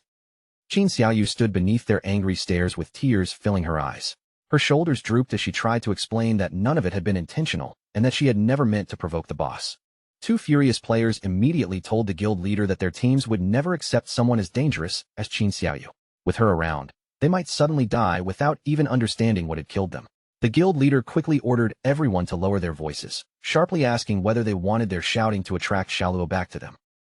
The guild leader studied Qin Xiaoyu with a serious expression and finally accepted that she simply was not suited for direct combat. He informed her that from that moment onward, her duty would be gathering information about hidden bases instead of joining battle teams.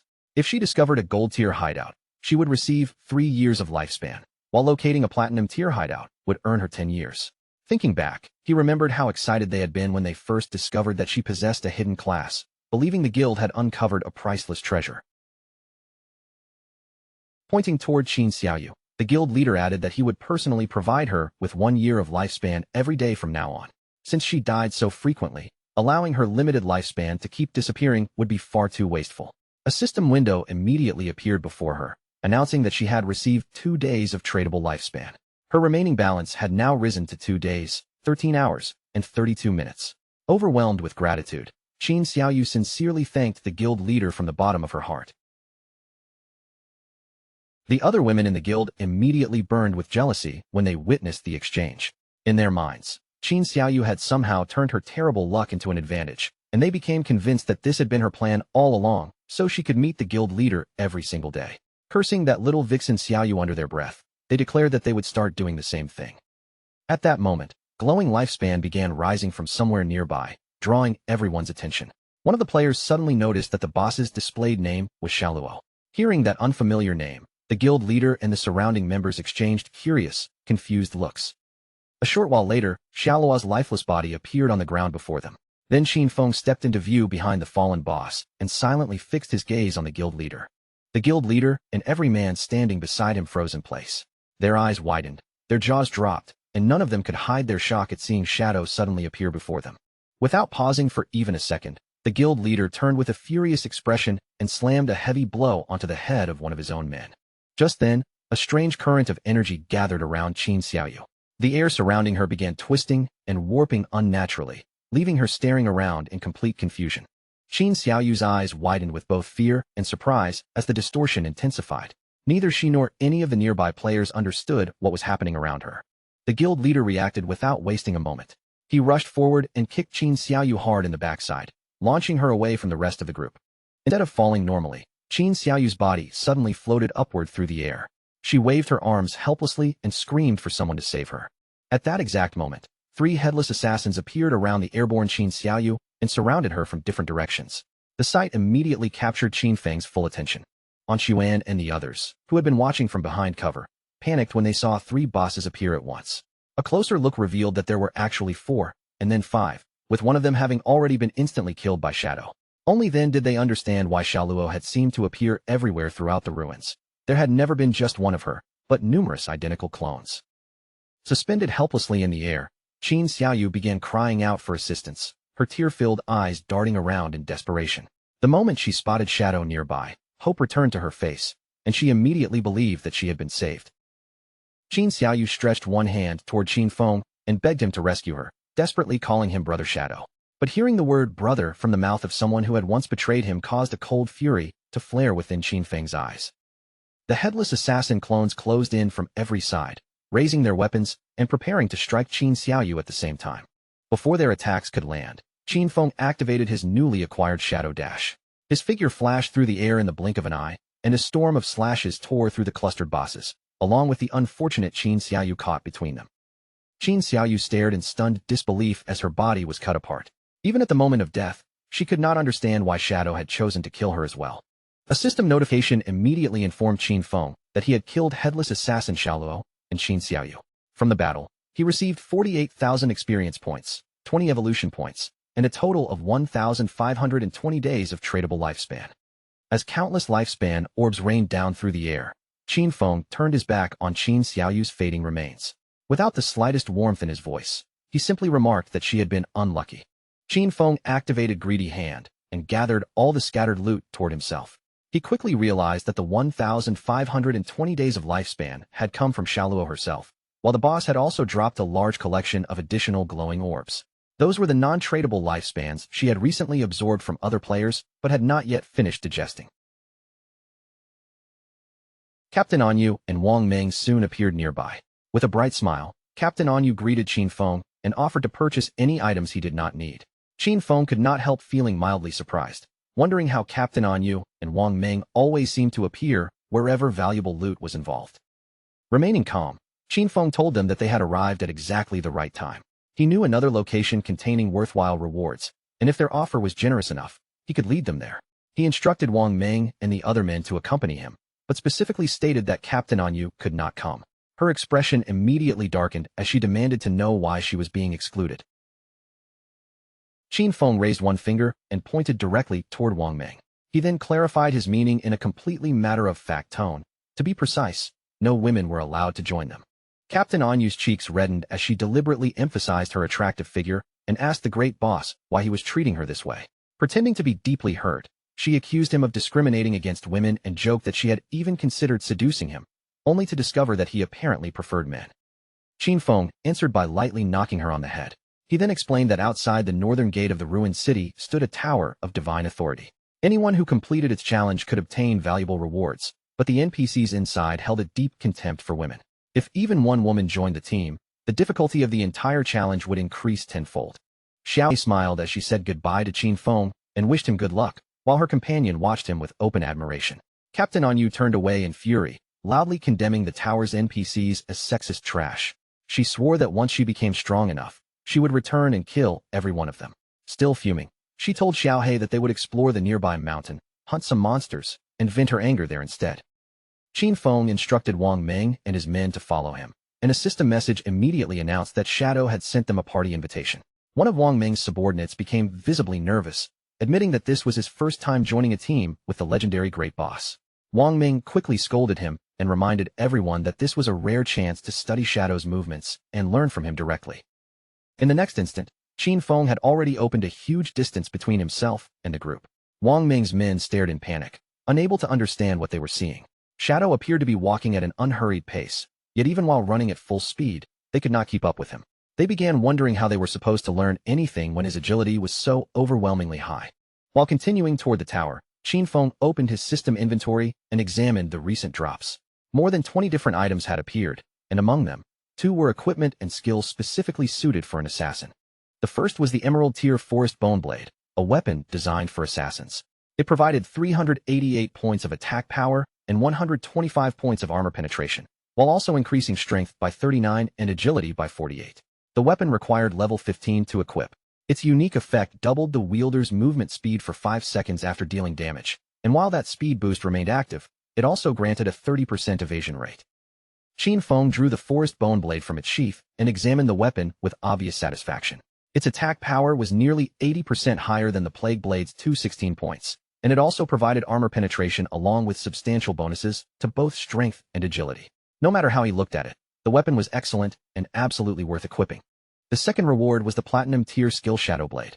The skill formed a blade from condensed dark elements and launched it at a single target within 20 meters, dealing dark element damage with an additional 600 points of dark elemental attack. When the blade struck, it also removed 1 random enhancement effect of up to Platinum Tier. Its base cooldown was 12 seconds, reduced to an effective 6.49 seconds for Qin Feng, and the skill required level 14 to learn. Qin Feng decided to evolve Shadow Blade all the way to Legendary Tier. Although its single-target dark element damage did not seem especially impressive, the ability to strip beneficial effects from an enemy made the skill extremely valuable in the right battle. The evolution consumed 56 evolution points, leaving Qin Feng with 219 points remaining. Shadow Blade advanced through Platinum, Emerald, Diamond, and Epic Tier before finally reaching Legendary. Its additional dark elemental attack increased to 1,500 points, and it could now dispel 1 random buff of up to Legendary Tier. The base cooldown dropped to 7 seconds, with an effective cooldown of 3.78 seconds for Qin Feng. On top of those improvements, the skill gained an entirely new legendary effect. Whenever Shadow Blade struck an enemy's weak point, 3 seconds of the skill's cooldown would be refunded immediately. Holding his newly equipped blade, Qin Feng could not hide his satisfaction. As long as Shadow Blade connected with a weak point, 3 seconds would instantly be removed from its cooldown. Combined with his existing cooldown reduction, that meant the skill's true waiting time would fall to only 0.78 seconds, allowing Qin Feng to launch the legendary skill again almost immediately after every successful weak point strike. Qin Feng finally pulled his attention away from the upgraded skill. But when he turned around, he discovered that Wang Meng and the rest of the group had vanished from sight without leaving even a trace behind. At that same moment, roughly 2 kilometers behind Qin Feng, Wang Meng's subordinates were staggering forward while gasping heavily for air. Completely exhausted, they complained that Shadow moved far too quickly for anyone to follow. One of the men finally told his captain that he could not take another step. Wang Meng immediately grabbed the exhausted subordinate by both feet and began dragging him across the ground. Refusing to leave anyone behind, he ordered the man to stop complaining and talking nonsense. After the difficult journey, Qin Feng and the others finally reached the Tower of Divine Authority, standing deep within the forest. The structure rose so impossibly high above the trees that, from the ground below, its uppermost point could not be seen at all. Qin Feng looked toward the enormous tower and informed Wang Meng and his exhausted men that they had finally reached the correct place. Once they stepped inside, an NPC would appear before them and present the group with a special challenge they needed to complete. Before anyone entered, Qin Feng warned them that the NPC inside was particularly shameless. The better their team performed during the trial, the more expensive the NPC would make every item he offered afterward. With his usual calm expression, Qin Feng advised them to reveal no more than 1% of their actual strength. Even while holding back that much, they still needed to perform carefully, because the challenge only required them to defeat a single gold-tier boss. But when Qin Feng turned around to check on the others, he found Wang Meng and his men sprawled across the ground behind him. Their bodies trembled from exhaustion, making it painfully clear that none of them had been capable of keeping pace with him.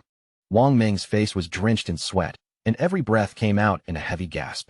Even so, he forced one arm into the air, gave Qin Feng a confident thumbs up, and promised that there was no need to worry because he guaranteed the mission would succeed. As Qin Feng walked toward the entrance of the Tower of Divine Authority, he reminded everyone to communicate through team chat at all times so the NPC could not overhear their conversation. He explained that once the challenge was cleared, they would gain the right to purchase excellent items from the NPC, confidently assuring them that the rewards would not leave them disappointed. With everyone finally gathered at the entrance, Qin Feng and the others pushed open the massive doors of the Tower of Divine Authority and stepped inside together. The moment they entered, Wang Meng and his men stared in surprise as a hooded NPC appeared before them, floating silently above the floor. In a warm and welcoming voice, the figure greeted them as friends from Blue Star and assumed that the arrival of the Forsaken Gods had already filled them with unease. The floating figure revealed that this place was known as the Tower of Divine Authority. If they successfully completed the challenge awaiting them, they would earn permission to trade with him. He then calmly asked them to inform him once they were fully prepared to begin. Wang Meng's men exchanged bewildered looks, surprised that the game actually contained NPCs capable of speaking with them like this. One player quickly asked Shadow what sort of boss they would be facing. Qin Feng merely told everyone to follow his commands once the battle started, assuring them that the challenge was simple. That vague answer only made the swordsman more confused, and he immediately pressed Qin Feng for specific details. The swordsman wanted to know exactly how long the battle would last, how many phases the boss possessed, and what kinds of skills it could use. He asked whether victory depended more on complicated mechanics or raw attributes, then continued without taking a breath. Did the boss have movement abilities? Were there instant death attacks? Would its skills lock on a particular players? Where were its weak points, and how long were they expected to keep fighting? Wang Meng told Qin Feng not to take the endless questioning too seriously. He explained that the swordsman was nicknamed Steady as an old dog. Ever since an accident during a previous mission had resulted in the deaths of 2 party members, the young man had become excessively cautious about everything he did. Rather than waste any more time answering questions, Qin Feng turned toward the floating NPC and announced that the party was ready to begin. The swordsman immediately panicked behind him, waving his hands and protesting that he personally was nowhere near ready. The NPC slowly lowered his hooded head toward the group. In a strangely pleased voice, he announced that the time had finally come for them to start enjoying the challenge. A portal soon opened inside the tower, its surface twisting with violent energy. From within stepped a powerful level 20 gold tier boss, known as the Obsidian Skull-Splitting Puppet. The swordsman's eyes widened with immediate fear when he saw the boss's level. Their strongest party member had only reached level 11, yet the monster standing before them was already level 20. Qin Feng remained completely calm and assured everyone that the level difference would not be a problem. He motioned for Wang Meng to attack first. Following Shadow's command, Wang Meng brought out his sword, raised his shield, and activated Shield Charge. His body launched forward headfirst, and the edge of his shield smashed directly into the puppet's teeth with tremendous. The obsidian puppet flew into a rage and immediately counterattacked Wang Meng. Fortunately, Wang Meng reacted quickly enough to raise his shield, and Qin Feng flashed across the chamber like a bolt of thunder and caught Wang Meng before he could slam into the tower wall. Watching this happen, the swordsman and archer exchanged confused expressions, and both began feeling worried about how Shadow intended to handle such a powerful enemy. Qin Feng calmly studied the boss and told the archer that there was nothing to fear. He ordered him to use Starshine Shot, then instructed the swordsman to follow with triple ground slash. Both party members tightened their grips on their weapons and nodded in agreement. The archer drew back his bow and unleashed Starshine Shot. A dense rain of arrows streaked across the chamber and struck the boss repeatedly, leaving the towering puppet reeling in obvious pain. The swordsman seized the opening created by the arrows.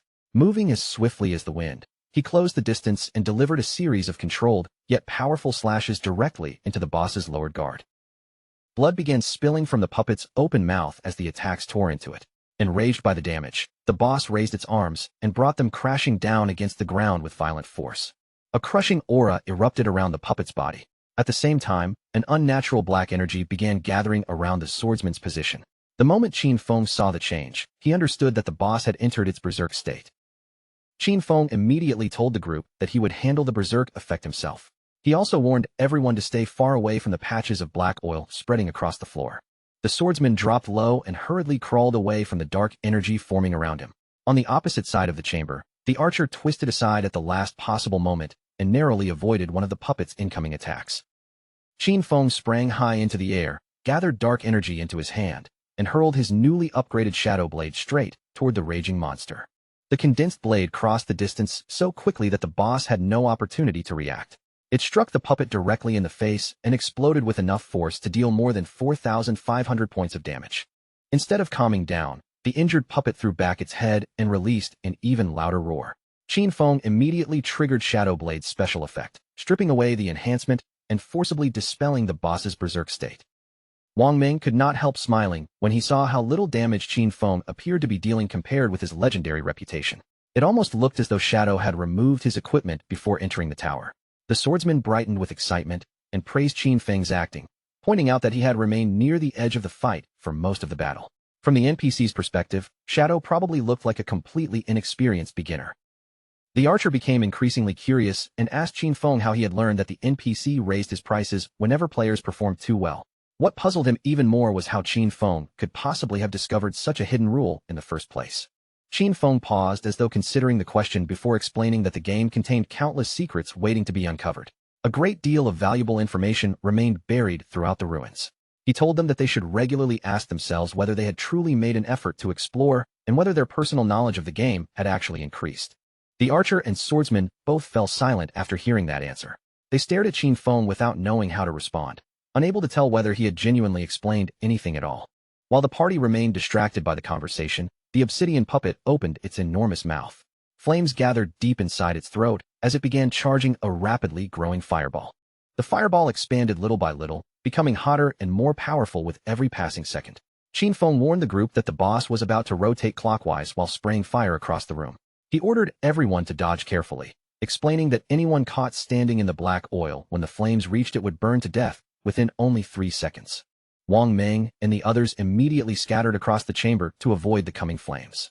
In the middle of the confusion, Wang Meng noticed the swordsman moving the wrong way and shouted that Old Dog was running directly toward danger. Qin Feng quickly judged the boss's angle and realized that it was already too late for the swordsman to escape normally. He ordered Wang Meng to activate his invincibility skill and intercept the fire attack before it could strike their teammate. Wang Meng obeyed without hesitation. He planted his feet firmly, raised his shield, activated invincibility, and used his body to block the full force of the puppet's fiery assault. Qin Feng praised Wang Meng for reacting correctly. He then instructed the entire party to wait until the flames disappeared before unleashing their strongest damage skills and attacking the boss with everything they had. The moment the fire subsided, the archer released another overwhelming rain of arrows. At the same time, the swordsman leaped into the air with his blade raised, while Wang Meng followed closely behind them, prepared to block any counterattack the boss attempted. Their coordinated assault worked perfectly. Before the obsidian puppet could even recover enough to take another breath, Wang Meng and his companions dealt more than 25,000 points of combined damage, destroying the boss instantly. A system notification appeared and congratulated the party for defeating the level 20 obsidian skull-splitting puppet. Wang Meng and the others finally relaxed, their exhausted faces filling with relief and happiness. Qin Feng, however, did not immediately lower his guard. He remembered that the truly troublesome feature of this boss was its ability to enter berserk mode once its health dropped below 70%. After that enhancement was removed, its actual strength fell to roughly the level of an ordinary silver-tier boss. The hooded NPC reappeared above the battlefield and warmly congratulated the group. He announced that they were the first players from Blue Star to successfully overcome his trial. As various items slowly materialized around him, the NPC began laughing with delight. He revealed that from this moment onward, they could offer him lifespan in exchange for the treasures he carried, including the divine gifted tome. The NPC released a pulse of power, and his identity finally appeared above his head for everyone to see. His displayed name was Vickley. As the swordsman looked more closely at Vickley, his expression shifted into surprise. The strange NPC did not have ordinary hands. One of them clearly possessed 6 fingers. The moment the swordsman noticed that detail, Vickley's eyes began glowing with an ominous light. His expression turned cold as his gaze locked directly onto the swordsman. Without offering any warning, Vickley raised his hand and summoned a violent bolt of lightning from above. The thunder struck the swordsman directly, inflicting more than 99,000 points of damage and killing him on the spot. The swordsman's body immediately broke apart and transformed into glowing lifespan orbs. Wang Meng stared at the remains in panic, completely unable to understand why the NPC had suddenly attacked one of their party members. Remaining as composed as ever, Qin Feng calmly explained that the taboo established by this particular NPC was connected to one very specific subject, his fingers. He went on to clarify the rule in greater detail. NPCs and players were forbidden from attacking one another unless the player personally violated the taboo imposed by the NPC first. That meant they were perfectly safe for now. As long as nobody brought up Vickley's fingers again, he would have no reason or authority to harm them. A troubling question suddenly crossed Wang Meng's mind. He had no idea whether Qin Feng was actually capable of defeating an NPC as terrifying as Vickley. Qin Feng answered honestly, admitting that, at least for the moment, he could not. The system had already exposed the frightening truth behind these NPCs. They were powerful beings who had crossed over from other timelines after obtaining divinity. Restrained by ancient, eternal laws, they entered Blue Star while disguising themselves as ordinary NPCs, all for the purpose of harvesting the lifespans of its players. Vickley looked down at the group with open arrogance, clearly having no patience left for them. He coldly ordered them to select whichever divine skill books they needed, trade away the required amount of lifespan, and then immediately get out of his sight. The instant Wang Meng examined the available skill books, his eyes widened in disbelief. By spending lifespan, these books could create real-world necessities such as food, clean water, drinks, and many other essential supplies. He quickly realized what that meant. Even if a massive disaster struck the outside world, anyone possessing these divine books would never have to worry about running short on basic provisions. As expected of Qin Feng, he had once again brought them to a place filled with incredible rewards. Both Wang Meng and the archer stood there in stunned silence, once again reminded that Qin Feng never seemed to disappoint them. Their amazement only intensified when the archer spotted a divine book called Mechanical made among the choices.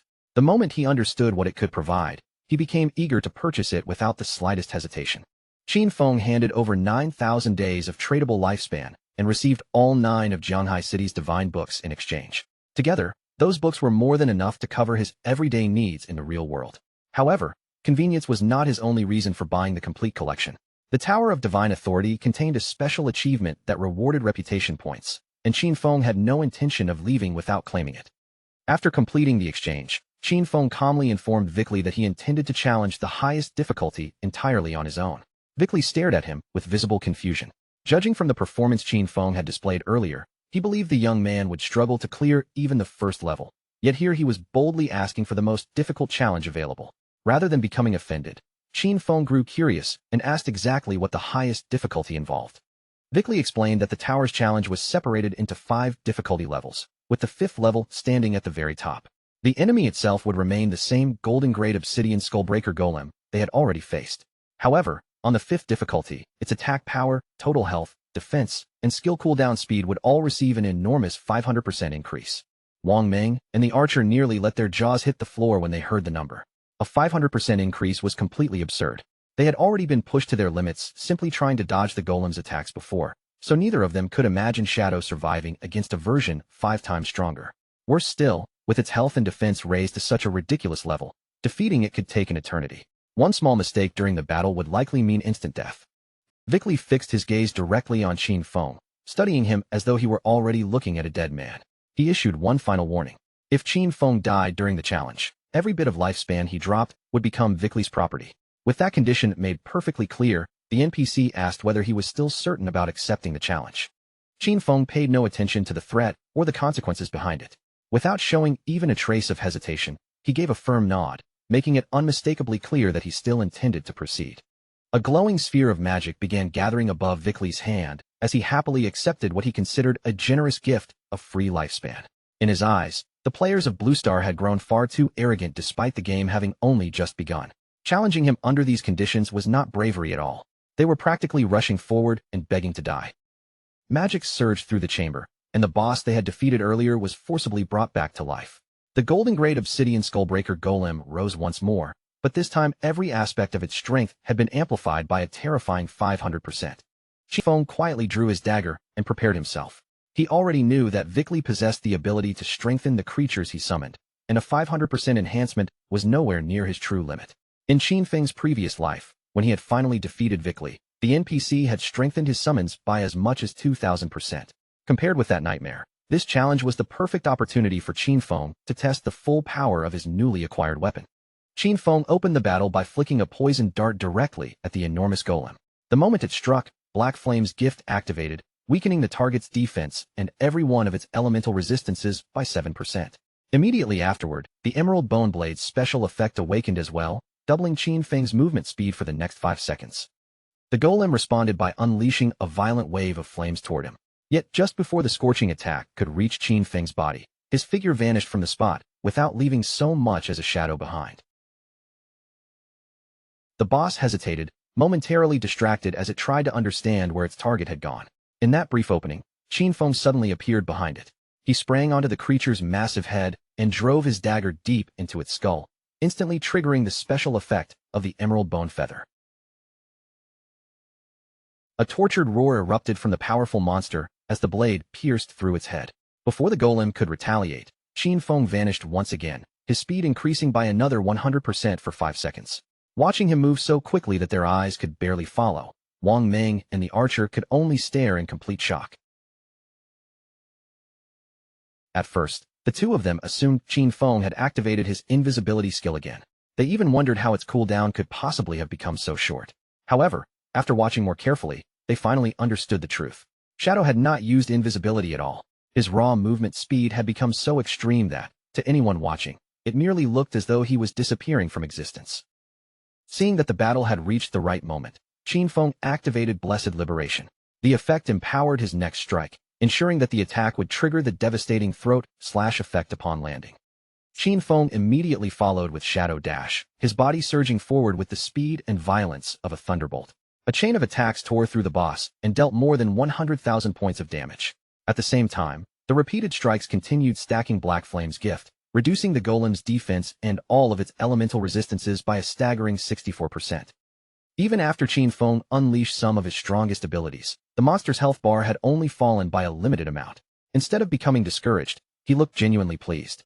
He knew the damage had reached this level only because of the enhancement provided by the ancient God's Stone Tablet. Without that item raising the maximum stacking limit of Black Flame's gift, each individual strike from Shadow Dash would have dealt no more than roughly 18,000 damage at best. Wang Ming was completely stunned when he realized that a single offensive sequence had erased nearly 1/3 of the boss's enormous health bar. He could not stop wondering what kind of skill Qin Feng had just used. For the first time, the archer had managed to see part of Qin Feng's attack clearly. To him, it resembled an instantaneous Shadow Slash, but the version of Shadow Slash he knew was limited to only 3 strikes. What Qin Feng had performed was clearly far beyond that. Meanwhile, Vickley remained silent at the edge of the battlefield, his eyes following Qin Feng's every movement. He could not understand how a Blue Star player had already become so powerful when the game had only recently begun. The question continued circling through his mind. Just what level of talent did this young man possess? Qin Feng's eyes gleamed with unconcealed excitement as he watched the accumulated damage take effect. The time had finally come to activate Throat Slash, an ability that would continuously deal 200% of the damage from his previous attack every single second. In the next instant, deep wounds opened across the golem's massive body. Thick streams of blood began spilling outward, running down its hardened frame as the Throat Slash effect took hold. The monster threw back its head and roared in unbearable agony. At the same time, its health bar began plunging at a frightening rate, with each passing second tearing away another enormous portion of its remaining life. Only a few seconds later, the powerful monster's remaining health was completely exhausted. Its enormous body collapsed, and then dissolved into glowing orbs of lifespan. The system immediately congratulated Qin Feng for completing the achievement challenge on the 5th difficulty level of the Divine Authority Tower. Because he had surpassed every level, he received a total of 15 reputation points. Then another reward appeared. As the first player in the world to clear the tower alone, Qin Feng gained an additional 75 reputation points. Finally, a global announcement rang out across the entire game, declaring that player Qin Feng had become the first person in history to clear the Divine Authority Tower's maximum difficulty challenge. Rather than celebrating the announcement, players across the world were left completely bewildered. None of them even knew what the Divine Authority Tower was. In the ruined cities where they had awakened, they had never encountered any structure that resembled such a tower. Yet despite not understanding where the challenge had taken place, they all reached the same conclusion once again. Shadow was already several steps ahead of everyone else. Vickley's expression darkened with anger. From his perspective, the entire transaction had turned into a complete scam, with him being the one who had suffered the loss. He cursed the cunning nature of Blue Star's people and bitterly regretted setting the prices so low. Had he known this would happen, he would have charged 10,000, or perhaps even 100,000, days of lifespan for every single Divine Authority book. Unable to tolerate the sight of them any longer, Vickley raised his hand and summoned an intensely bright sphere of magical energy. The light expanded through the chamber as he furiously shouted at the group to get out, declaring that he never wanted to see any of them again. The blinding radiance forced Wang Ming and the archer to cover their eyes. Believing the furious NPC was about to unleash a devastating attack, both of them became convinced that they were finished and instinctively braced themselves for death. Vickley's glowing spell came crashing down over the group. Wang Ming and the archer crouched lower, shielding their heads with both arms as they waited for the impact. Qin Feng, however, did not move at all. He remained standing in the same spot, perfectly calm and completely unafraid. A flash of magical light swallowed them, and in the next moment, Qin Feng and his companions found themselves standing outside the tower. Wang Ming and the archer looked around in confusion, unable to understand what had just happened or how they had suddenly arrived there. The two of them immediately panicked, fearing that they had somehow been killed without realizing it. After quickly checking themselves, however, they discovered that they were still alive and unharmed. Vickley had not attacked them at all. He had merely teleported the entire group out of the Tower of Divine Authority. Qin Feng calmly reminded them that there had never been any reason to panic. As he had already explained inside the tower, NPCs were unable to attack players unless their specific taboo was violated. Vickley's display had looked threatening, but it could never have truly harmed them. Now that they had successfully obtained everything they had come for, Qin Feng decided there was no reason to remain online. He told the others that he was going to log off and get something to eat. Wang Ming sincerely thanked him for guiding them through the tower and asked Qin Feng to bring them along again if another opportunity like this appeared. Qin Feng agreed with a nod, and the archer gave him a final farewell before they separated. Qin Feng opened his eyes back in the real world, awakening inside his hidden shelter. Almost immediately, the system began extracting the 9 divine gift books from the game and transferring them into reality. Completing the entire process required an additional payment of 90 days from his tradable lifespan. With the divine books now available, Qin Feng decided to spend another 106 years of lifespan. In exchange, he purchased high-end furniture, a full range of everyday necessities, fresh cooking ingredients, and, most importantly, a multifunctional mechanical made capable of handling work throughout the hideout. A moment later, a young maid with a pair of dog ears materialized directly in front of him. After politely introducing herself, she explained that she was capable of managing every household responsibility. Whether Qin Feng needed cleaning, cooking, organization, or any other form of assistance, she had been created to serve him and fulfill whatever task he assigned. Qin Feng sank comfortably into his newly purchased luxury sofa and immediately issued his first command. He ordered the mechanical maid to begin a complete cleaning of the entire hideout without delay. She obediently started with the floor, carefully working her way across the room, while already planning to prepare a lavish feast for him once the cleaning was finished. At that very same time, elsewhere in the real world, the atmosphere in Jianghai City was far less peaceful. Local authorities were in the middle of investigating a disturbing series of murders that had begun spreading fear throughout the city. The officer assigned to the case reported the grim details to his superior. This was already the 3rd female body discovered within a single week. Just like the previous 2 victims, the woman's limbs had all been severed, and both of her eyes had been removed. The repeated method made it highly likely that all 3 murders had been committed by the same person. After listening to the report, the superior immediately asked whether the investigation team had uncovered any useful evidence. The officer responded that the killer clearly understood how their investigative abilities worked. Every body had been abandoned at a carefully selected time, just beyond the effective duration of the investigator's skills. Whoever was responsible was deliberately avoiding the period in which those abilities could trace what had happened. Hearing this, the superior's expression became even more serious. He ordered the officers to ask around and determine how much longer remained before the researcher completed his professional advancement. They could no longer afford to waste time. No matter what it took, this murderer had to be caught. The officer beside him nodded in acknowledgement, but another investigator suddenly asked everyone to wait. The superior immediately turned toward him and asked whether he had discovered something. The investigator's eyes sharpened as he stared at the information in front of him.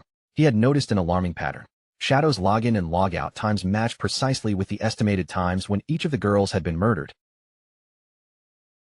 The superior fell silent and considered the discovery carefully. Matching schedules alone were nowhere near enough to prove that Shadow was responsible.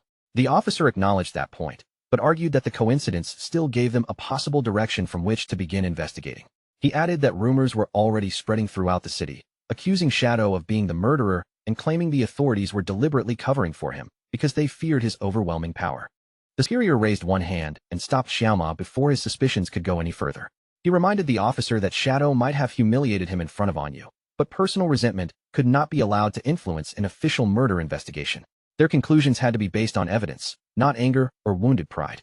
The superior assured Xiaoma that the technology department would provide support around the clock until the case was solved. The hideout was not especially difficult to locate, nor was it concealed particularly well. Even so, rumors claimed that the defensive barrier surrounding it was the most powerful protective formation anywhere in Huaxia. A system notification appeared before Qin Feng, informing him that creating the guild named Shadow had consumed 2.74 years of his tradable lifespan. His objective was straightforward: seize control of this hideout, register it as territory belonging to his new guild, and establish a permanent sanctuary within the ruins of Magic City.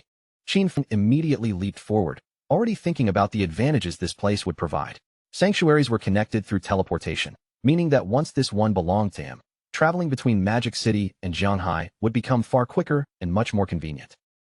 Activating his invisibility, Qin Feng slipped through the entrance without making a sound. His figure vanished completely as he moved deeper into the hideout, carefully walking through its silent corridors while keeping his presence concealed. Several minutes passed as Qin Feng continued descending through the structure. Yet even after reaching the third underground floor, the deepest level of the entire hideout, he had not encountered so much as a single monster. That unusual emptiness told him something important. Someone had already cleared this place before him, and judging by how thoroughly it had been emptied, it was likely either one powerful individual or an entire group of highly capable players. Just then, a man's shout suddenly tore through the silence, declaring that the woman ahead of them had nowhere left to escape. The unexpected voice immediately caught Qin Feng's attention. Remaining invisible, he quietly approached the corner and glanced around it. On the other side, several men had formed a tight circle around a lone woman, cutting off every path she could use to flee. Fear filled the woman's eyes as she watched the men closing in.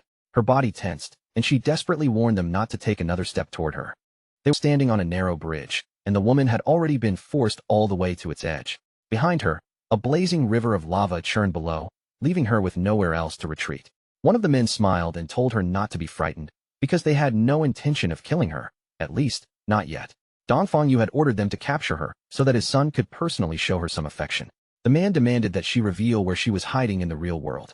If she refused, they would hunt her down and kill her repeatedly until every remaining year of her lifespan had been drained away. He also warned her not to consider jumping into the lava. Members of their guild, Shura Hall, were already stationed at the respawn point, ready to seize her the moment she returned.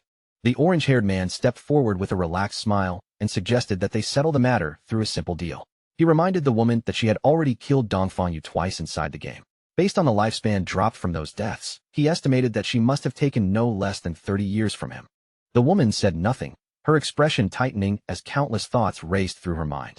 Seeing her hesitation, the orange-haired man continued. All she had to do was return those 30 years of lifespan, and then spend a little time entertaining the three of them. In exchange, he promised that they would allow her to leave alive. Tears gathered in the corners of the woman's frightened eyes. Her voice trembled as she cautiously asked what, exactly, the three men intended to do with her. The men exchanged knowing smiles, their expressions becoming increasingly disgusting. Then one of them reached down and pulled open his pants, causing the trapped woman's face to turn pale as panic surged through her. The orange-haired man watched her reaction with a lecherous grin. Gesturing toward his companion, he told her that this was the kind of game they wanted to play with her. For a moment, the woman lowered her gaze and remained silent, as though she were struggling with the decision. Then she turned her face aside, a blush spreading across her cheeks, and softly asked whether they truly promised to release her once they had finished playing. The orange-haired man immediately brightened, clearly believing that she had finally surrendered. With a cheerful smile, he gave his word and eagerly invited her to begin with him. The bald man beside him quickly added that he intended to have his turn next. The woman slowly began walking toward them, every step accompanied by the visible trembling of her body. To the men, she appeared terrified and obedient. But as she closed the distance, the fear in her eyes abruptly hardened into fierce determination. In one swift motion, her hand darted toward her weapon, and she pulled out a poisonous dart that had been hidden from their sight. She suddenly lunged at the orange-haired man, driving forward before any of them could react. However, the blindfolded man moved at that exact moment. Activating Golden Cauldron Earthquake, he came crashing down with tremendous force and slammed the woman's body violently against the ground. Looking down at her pinned beneath his attack, the blindfolded man coldly remarked that their little captive was clearly refusing to behave herself. Unable to move under the crushing pressure, the woman could do nothing except squeeze her eyes shut. The orange-haired man approached her with a twisted expression, slowly sticking out his tongue as he leaned closer. He stopped directly in front of her and warned that this was the final opportunity he would give her. His voice turned commanding as he ordered her to open her mouth. But instead of obeying, the fear suddenly vanished from the woman's face. A confident smile curled across her lips, and without warning, she released the powerful ability she had been holding back. Her attack flashed through the air with terrifying speed.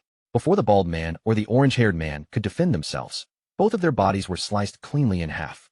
The blindfolded man froze where he stood, completely unable to understand how the situation had reversed so suddenly.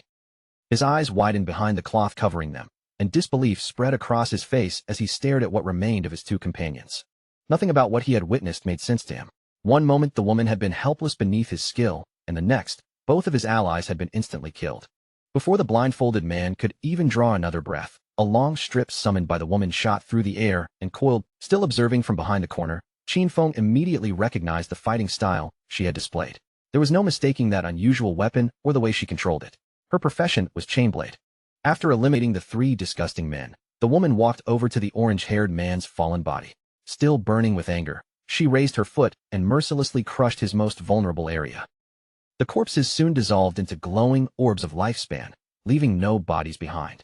The woman watched them disappear with hatred still written across her face, then coldly mocked the men who had believed they could humiliate her. It was only then that Qin Feng understood the full truth. The woman did not merely possess an ordinary chainblade profession. She had inherited the far rarer and much more dangerous blade of the underworld. Her gaze remained sharp and unshaken as she stared at the fading lifespan orbs. With unmistakable determination in her voice, she swore that she would personally kill Dongfang Ming, no matter what it took. The young woman was the hidden class wielder known as Ghost Spirit, and the profession she carried was none other than Blade of the Underworld. Qin Feng finally stepped away from the corner and began walking in her direction. Like his own class, Ghost Spirit's Blade of the Underworld was the only unique hidden profession belonging to the assassin branch. He remembered her clearly from his previous life.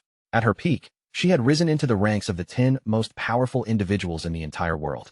However, after she became an enemy of the Chu family in Demon City, her identity in reality was exposed, and numerous hostile forces joined together to surround and hunt her down. Even while trapped by countless enemies, Ghost Spirit had refused to surrender. She slaughtered thousands of attackers before her strength finally gave out, and she died from complete exhaustion. Qin Feng still remembered the overwhelming grief that spread through her guild when news of her death became known. He had never imagined that he would encounter her here, so early in the game. Yet one question continued troubling him. Who exactly was the Dongfang Ming she had just sworn to kill?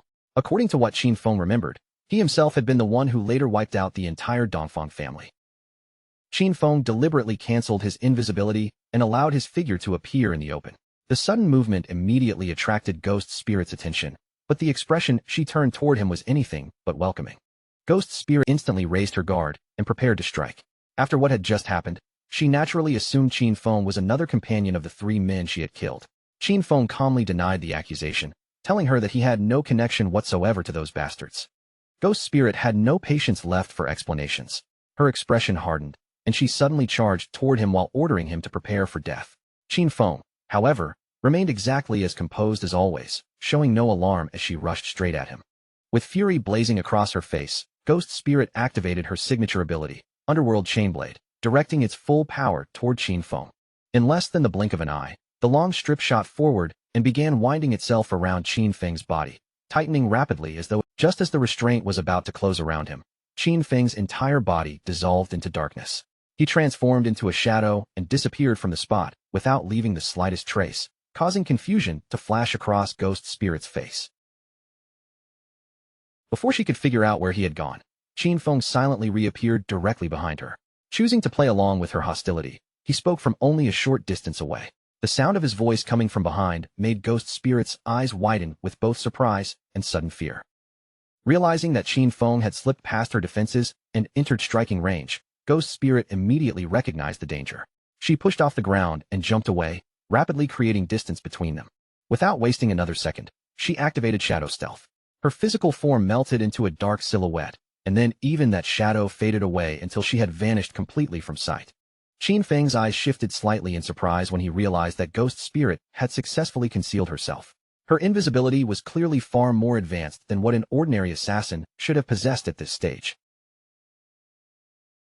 Rather than searching for her openly, Qin Feng activated Shadow Stealth as well. His body merged with the surrounding darkness, and in the next instant, he disappeared from the area just as thoroughly as she had. Several long minutes passed, in complete silence. Neither of the hidden assassins revealed their position, and no attack disturbed the stillness of the underground floor.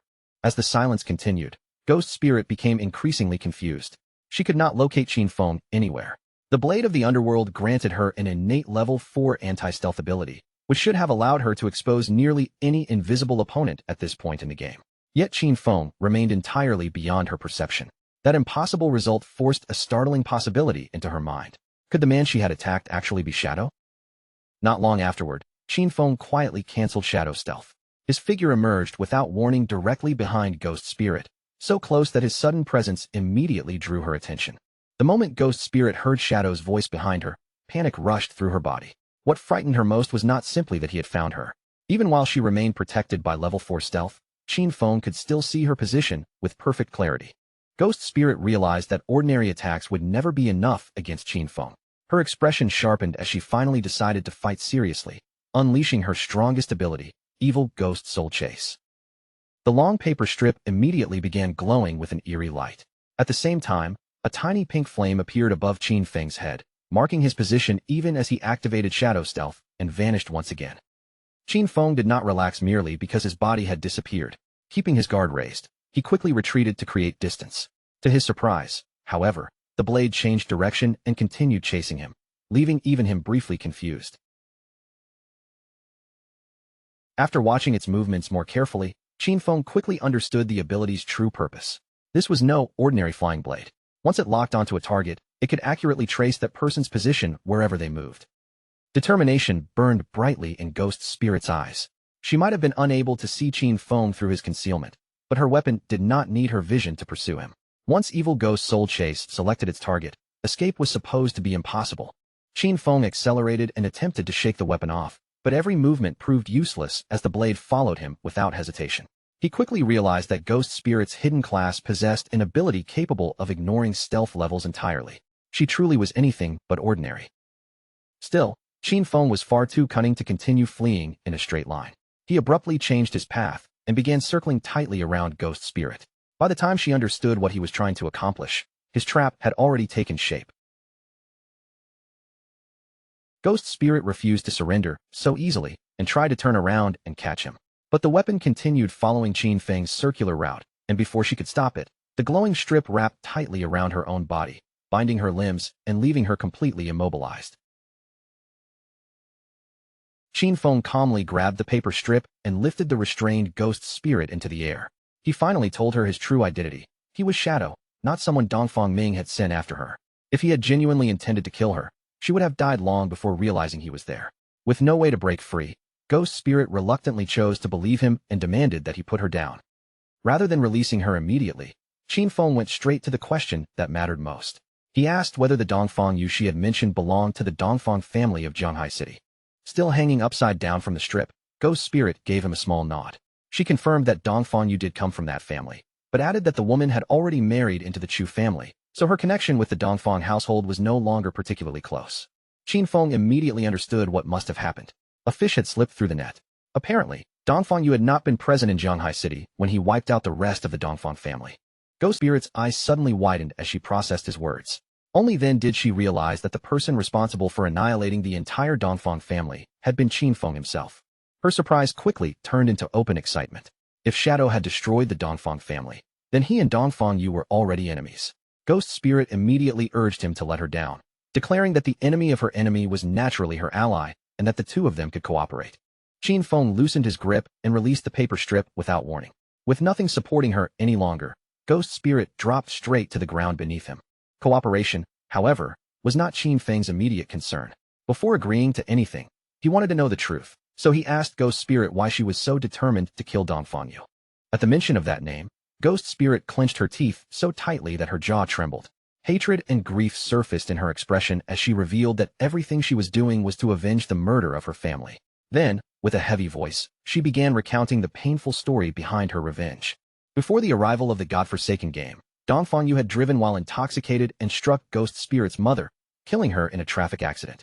Yet instead of facing punishment, Dongfang Yu escaped responsibility because the powerful Chu family arranged for someone else to take the blame. Ghost Spirit's father could not accept such an obvious injustice. He investigated the incident himself and eventually uncovered evidence that could expose and convict Dongfang Yu. But before he could use it, his body was pulled from a river the following day, and the authorities officially declared that he had committed suicide. Broken by the loss of both parents, Ghost Spirit went directly to Dongfang Yu's home and demanded an explanation. Instead of receiving answers, she was surrounded by guards from the Chu family and beaten until she nearly died. Consumed by despair and prepared to end her own life, she reached her lowest point just as the godforsaken game descended upon the world. The moment Ghost Spirit entered the game, the first thing she did was hunt down and kill Dongfang Yu. But killing her once was nowhere near enough. To erase Dongfang Yu permanently, Ghost Spirit would have to drain every last year of lifespan she possessed. After reviving, Dongfang Yu immediately used her influence and wealth to hire countless players to hunt Ghost Spirit down. That relentless pursuit eventually led to the confrontation Qin Feng had just witnessed on the bridge. Qin Feng remained completely silent while Ghost Spirit told him everything. He did not interrupt her even once, allowing her to finish the entire painful account in her own words. By the time her story ended, tears were streaming freely down Ghost Spirit's cheeks. Looking directly at Shadow with desperate hope, she begged him to help her kill Dongfang Yu. Qin Feng did not soften his answer or attempt to comfort her with empty promises. His expression remained cold as he refused her request without the slightest hesitation. Even after being rejected, Ghost Spirit refused to give up. Tears of grief continued gathering in her eyes as she pleaded with him once more, desperately asking Shadow to help her take Dongfang Yu's life. Qin Feng stared at her quietly, carefully studying the determination beneath her sorrow. Ghost Spirit was clearly not the kind of person who would abandon her goal after hearing a single refusal. With pain still written across her face, Ghost Spirit promised that she would never expect his assistance for free. She offered him everything she possessed. She would work under him, hand over every year of lifespan she earned, and give him all her equipment and skills, asking for only one thing in exchange: his help killing Dongfang Yu. Her desperation went even further. Ghost Spirit declared that, if necessary, she would willingly surrender her freedom and become Qin Feng's slave of her own accord. Qin Feng observed her in silence, genuine surprise flickering through his eyes. Then his gaze became proud and unwavering as he told her that he would not kill Dongfang Yu on her behalf. This was Ghost Spirit's revenge, and such a debt could only truly be settled by her own hands. Still, Qin Feng was not cruel enough to abandon her completely. He told Ghost Spirit that he would provide help and guidance until she became capable of taking revenge herself. How far she ultimately managed to go, however, would depend entirely on her own ability and destiny. Ghost Spirit stared at him in shock, her eyes widening with uncertainty. She understood his refusal to fight in her place, but she could not imagine how he intended to help her become strong enough to accomplish the revenge herself. Qin Feng answered her honestly, his expression calm and steady. He invited Ghost Spirit to join his guild and become one of his own people. As long as she accepted, he would help her gain the strength needed to complete her revenge personally. A transparent system window immediately appeared before Ghost Spirit. The notification clearly informed her that player Shadow had invited her to join his newly established guild, also named Shadow. Ghost Spirit fell silent and considered the invitation carefully. Then her eyes began shining with happiness when she noticed that the entire Shadow Guild currently consisted of Qin Feng alone. She asked whether joining him was really all she needed to do. Once he confirmed it, she wasted no more time and accepted the invitation, prompting another system window to confirm that she had officially entered the guild.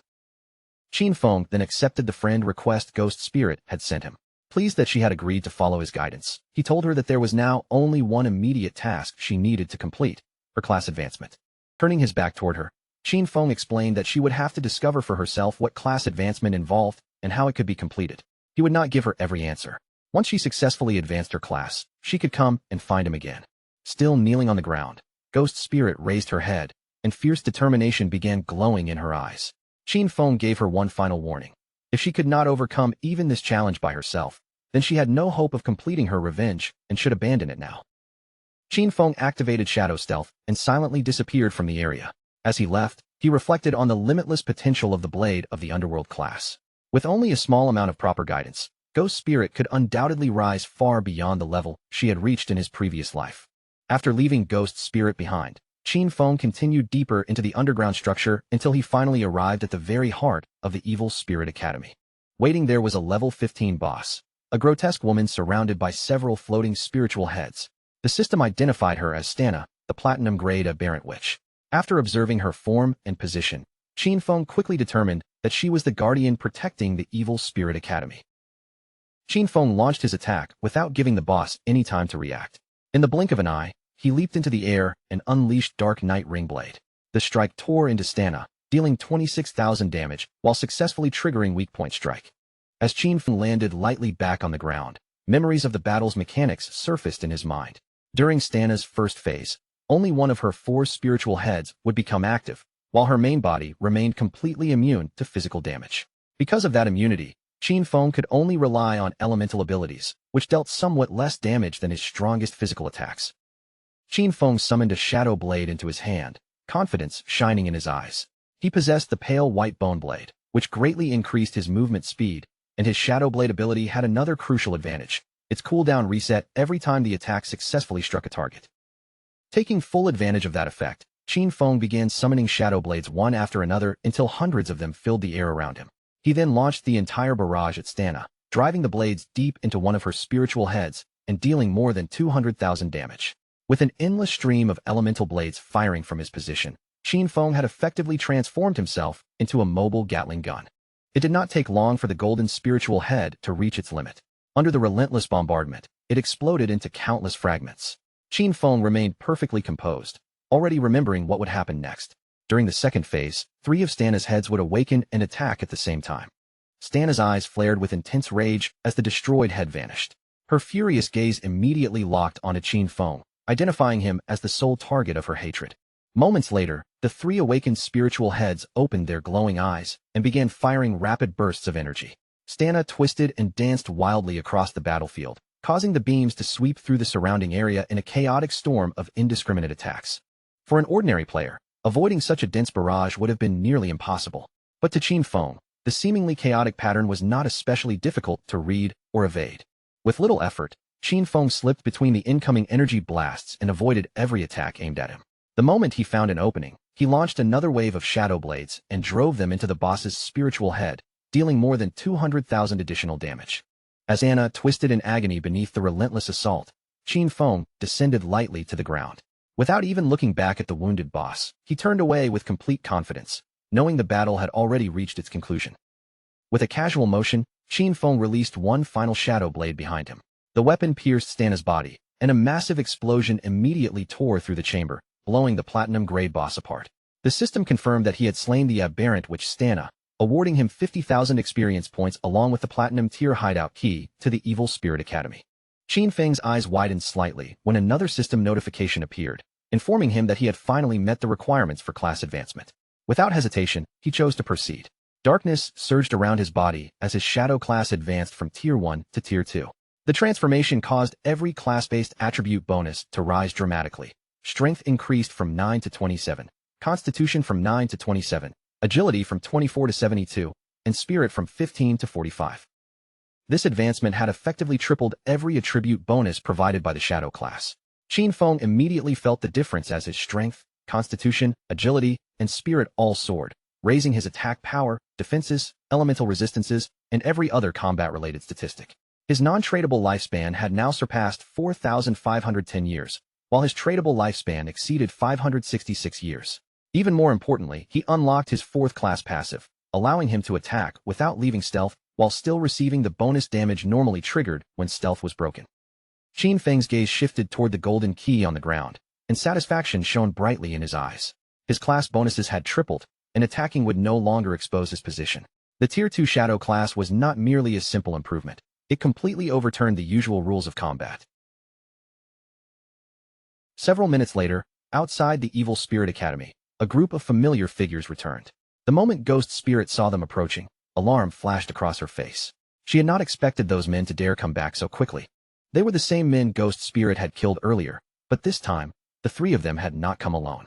Every member of their guild had accompanied them.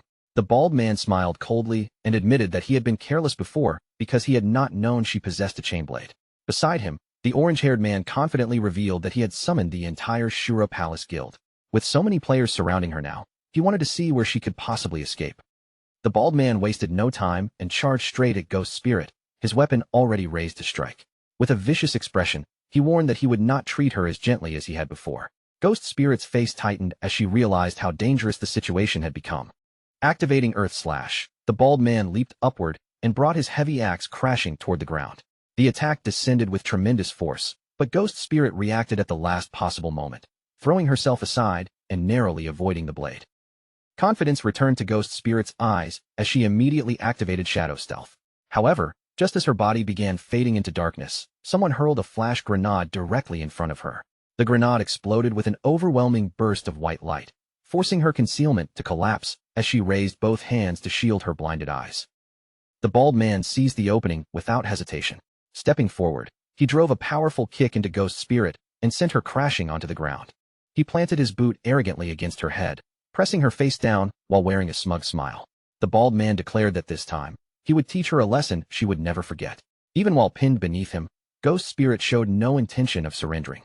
Her hand quietly reached for a small green vial hidden among her belongings. But before she could bring it to her lips, the orange-haired man stepped hard on her wrist and snatched the bottle away. After examining the vial closely, the orange-haired man recognized it as suicide poison. Drinking it would cost the user half of their remaining lifespan, while immediately sending them back to the respawn point. Rather than becoming angry, he seemed amused by the fact that Ghost Spirit had prepared such a ruthless final escape. The orange-haired man slowly ran his tongue across his lips, excitement spreading through his expression. Her fierce refusal to submit only made him like her personality even more. Ghost Spirit's eyes widened with unmistakable fear as he leaned closer, leaving her trapped beneath the surrounding guild members. The orange-haired man lowered his face and began licking her cheek. But in the middle of his disgusting behavior, his eyes suddenly widened as a system window appeared before him. The message announced that the great platinum sanctuary known as the Evil Spirit Academy now belonged to the Shadow Guild. Its protective barrier had been activated, and every person who was not a member of that guild would immediately be classified as an intruder.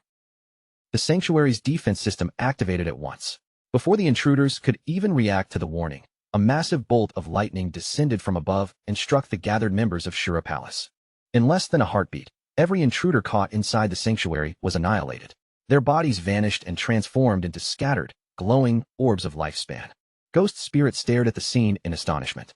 Only then did she realize that the Evil Spirit Academy was actually a sanctuary and that it now belonged to the guild she had just joined. That meant Shadow had entered the academy, defeated its guardian, obtained the hideout key, and claimed the entire location within only a matter of minutes. Along with the hideout key, Qin Feng had also obtained the Jade Tier Aberrant Witch's Ring. The level 14 accessory could be equipped by any class, increasing every attribute by 22 and raising cooldown speed by 30%. Its unique effect expanded the area of effect of all abilities by 25% while increasing area damage by another 10%. As though that were not already valuable enough, Stana had also dropped the platinum-grade skill Virulent Poison Trap. Virulent Poison Trap was a platinum-grade ability designed for assassins and hunters. It allowed Qin Feng to place a trap concealed by level 5 stealth. Any enemy who triggered it would immediately suffer 500 additional poison damage, have their movement speed reduced by 50% for 5 seconds, and continue taking poison damage equal to 100% of Qin Feng's attack power. He could maintain up to 3 traps at the same time. Each trap had a cooldown of only 4.65 seconds and could remain active for a full 3,600 seconds. Qin Feng was quite satisfied that the boss had dropped 2 items perfectly suited for an assassin.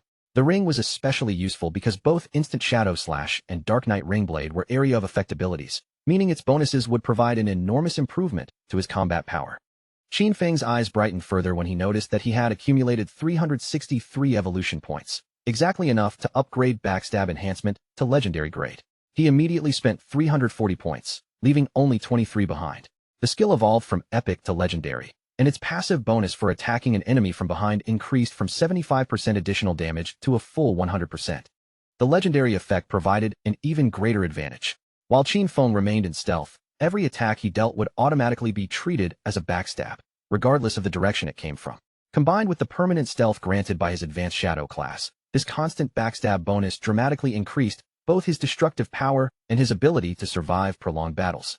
Just then, Little Black contacted Qin Feng and excitedly reported that she had discovered another set of ruins, asking whether he wanted to inspect them.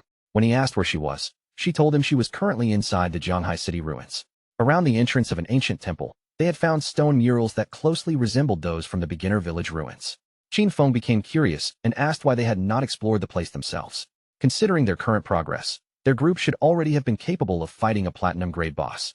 Little Black admitted that they had tried. However, after clearing every enemy and reaching the end, they encountered a mysterious teleportation orb. When the group touched the orb, nothing happened. Instead, the system informed them that only a fated person was qualified to enter. Little Black therefore wondered whether her boss might be the person it was waiting for. Qin Feng agreed to investigate and told her to remain there. He also instructed her to prepare enough lifespan because he intended to bring over the new equipment he had obtained. With the sanctuary teleportation network now established, traveling from the Magic City ruins to Zhanghai had become far more convenient. Little Black added that the officials in Zhanghai currently lacked sufficient lifespan to purchase much, so Qin Feng could instead sell his goods directly to the people in Magic City. At that same moment, Little Black was waiting near the outer edge of the Zhanghai City ruins, keeping watch over the area while expecting Qin Feng's arrival. She sat comfortably on the back of a fluffy white llama, which had lowered its head and was peacefully chewing the grass beneath the ruined landscape. Not long afterward, Qin Feng silently appeared behind her. Without announcing his arrival, he casually asked where the newly discovered ruins were located. The sudden sound of his voice startled both Little Black and the llama beneath her. She spun around and complained that he should stop appearing behind people like that.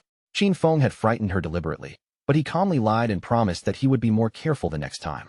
Little Black leaned forward and cautiously peered over the edge of the nearby cliff.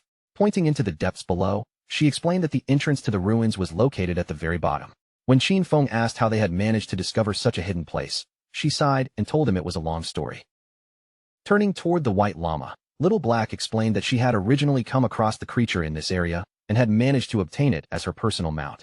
Affectionately, she referred to the fluffy animal as her little sheep. While she had been happily playing with her newly acquired mount, a powerful silver-grade boss suddenly emerged nearby. Its unexpected appearance frightened both Little Black and the animal. In her panic, Little Black lost her footing and tumbled over the edge of the cliff. Fortunately, instead of falling all the way to her death, her body became caught in the branches of a tree growing near the bottom. From that position, she happened to notice the hidden cave entrance. Little Black carefully began climbing down the steep cliffside, warning Qin Feng to watch his footing and avoid slipping. She explained that after she eventually respawned, she contacted Captain Un and Uncle Wang Meng, then brought them back so the three of them could explore the cave together. Qin Feng simply stepped off the cliff and descended with a controlled leap, remarking that discovering a place in such an absurd manner suited Little Black perfectly. Impressed by his smooth landing, she praised his movement and mentioned that Wang Meng had attempted the exact same jump earlier. Unfortunately, he slipped during the descent and died from the fall. The two of them entered the cave and began moving through the dark passage. Along the way, Little Black explained that a large labyrinth waited farther ahead, though her group had already eliminated all the monsters and explored every available route. Qin Feng warned her that from now on, she should avoid dying whenever possible. Allowing her non-tradable lifespan to fall all the way to 0 would place her in an extremely dangerous position. Little Black smiled confidently and assured him that she understood the danger. She already knew about abilities capable of draining another player's lifespan, but their group had prepared a method for restoring non-tradable lifespan whenever necessary. Qin Feng looked at her with mild surprise and asked whether they had truly found a reliable way to replenish it. Little Black raised one finger as she explained their method. Inside the city ruins, they deliberately searched for monsters that had absorbed large amounts of non-tradable lifespan, then lured those creatures into an isolated location where no outsiders would interfere. After killing the monsters, the group left all of the dropped non-tradable lifespan stored in that secluded area. Whenever one of them needed to replenish their own supply, they could simply return to that location and absorb what had been saved. Qin Feng became genuinely interested after hearing her explanation. He admitted that the method was surprisingly effective, then asked whether a newcomer in their group had been the one to think of it. Little Black stared at him in shock, amazed that he had guessed correctly so easily. Qin Feng, however, remembered the method from his previous life. Back then, it had also been invented by a newcomer, and as time passed, nearly every major group eventually adopted the same strategy. Before long, the pair reached the mysterious teleportation orb at the end of the ruins. Little Black placed her hand against its surface once again, but the system immediately informed her that she was not the fated person and that the mechanism would therefore remain inactive. Pulling her hand away, Little Black asked Shadow to try touching it. She explained that everyone believed this hidden temple might somehow be connected to the ancient temple they had discovered near the beginner village. Qin Feng did not touch the orb immediately. Instead, he stood before it in thoughtful silence, carefully examining its surface and the strange energy hidden within it. After a brief pause, Qin Feng finally extended his hand toward the orb. The instant his fingers made contact, the entire sphere lit up, and a wave of intense energy began surging outward from its core. The sudden brilliance forced Little Black to cover her eyes with both hands. Blinded by the overwhelming glow, she could not understand what the teleportation mechanism was doing. When light finally faded, Little Black lowered her hands and stared ahead in surprise. Qin Feng had vanished completely, and the teleportation orb had disappeared along with him. Seeing both gone confirmed her suspicion once and for all. Her boss truly was the fated person the system had been waiting for. Meanwhile, Qin Feng found himself transported into an entirely unfamiliar location known as the Cave of the Ice Tide. The moment he arrived, he discovered that every form of remote communication had been completely blocked. Qin Feng remained cautious after arriving in the unfamiliar cavern. Refusing to expose himself before understanding the danger around him, he immediately activated Shadow Stealth and concealed his presence completely. A system notification soon appeared, assigning him a new mission: protect the Ice Tide Crystal. Qin Feng's gaze settled on the frozen crystal ahead, and he recognized it immediately. From what he remembered, even the slightest attack striking its surface would cause it to release a devastating wave of freezing energy. After carefully examining the surrounding caves, Qin Feng noticed that monsters would soon emerge from the dark passages and charge straight toward the crystal. They would do everything possible to destroy it. He immediately understood the stakes. If even one of them succeeded, the resulting ice tide would likely kill him on the spot. Qin Feng pulled virulent poison trap from his inventory and quickly considered his options. Dying once was not what concerned him most. The real danger was failing the mission, because failure would permanently prevent him from returning to this place or claiming its hidden reward. Knowing he could not afford even the slightest mistake, Qin Feng chose to evolve virulent poison trap. After consuming the required evolution points and reducing his remaining total to 17, the skill advanced from platinum grade to epic grade. The evolution strengthened nearly every part of the ability. The trap's concealment rose from level 5 to level 8, while enemies who triggered them would now suffer an additional 1,200 poison damage and remain slowed for 8 seconds. The slowing effect stayed at 50%, and the continuing poison damage still equaled 100% of Qin Feng's attack power each second. Most importantly, the maximum number of traps he could maintain increased from 3 to 9, while each trap retained its full 3,600 second duration. Qin Feng immediately placed 3 virulent poison traps across the entrances leading out of the surrounding caves. The moment they were set, the system announced that the Aberrant Witch's Ring had activated, expanding the area covered by each skill by 25%. After checking the trap's positions, Qin Feng knew the upgraded range now covered the passages perfectly. There was no open path left between them. Any monster attempting to leave those caves would be forced to step directly into at least one trap. Just as Qin Feng finished making his preparations, movement began echoing from deep within the dark tunnels. The first wave of enemies had finally arrived. Pairs of glowing eyes appeared one after another inside the caves, all turning toward Qin Feng with murderous focus. A moment later, an entire horde of monsters poured from the passages and rushed toward him in a violent mass. However, the charging creatures had barely crossed the cave entrances when their feet landed inside the concealed traps Qin Feng had prepared. Thick, thorn-covered vines burst violently from the ground and twisted around the monsters' bodies. The poisonous restraints tightened from every direction, tearing through the horde and dealing more than 100,000 points of damage. The force of the attack sent dust and broken stone billowing through the cavern. Even with his vision partially obscured, Qin Feng remained perfectly composed, calmly watching for any threat that might slip past the traps.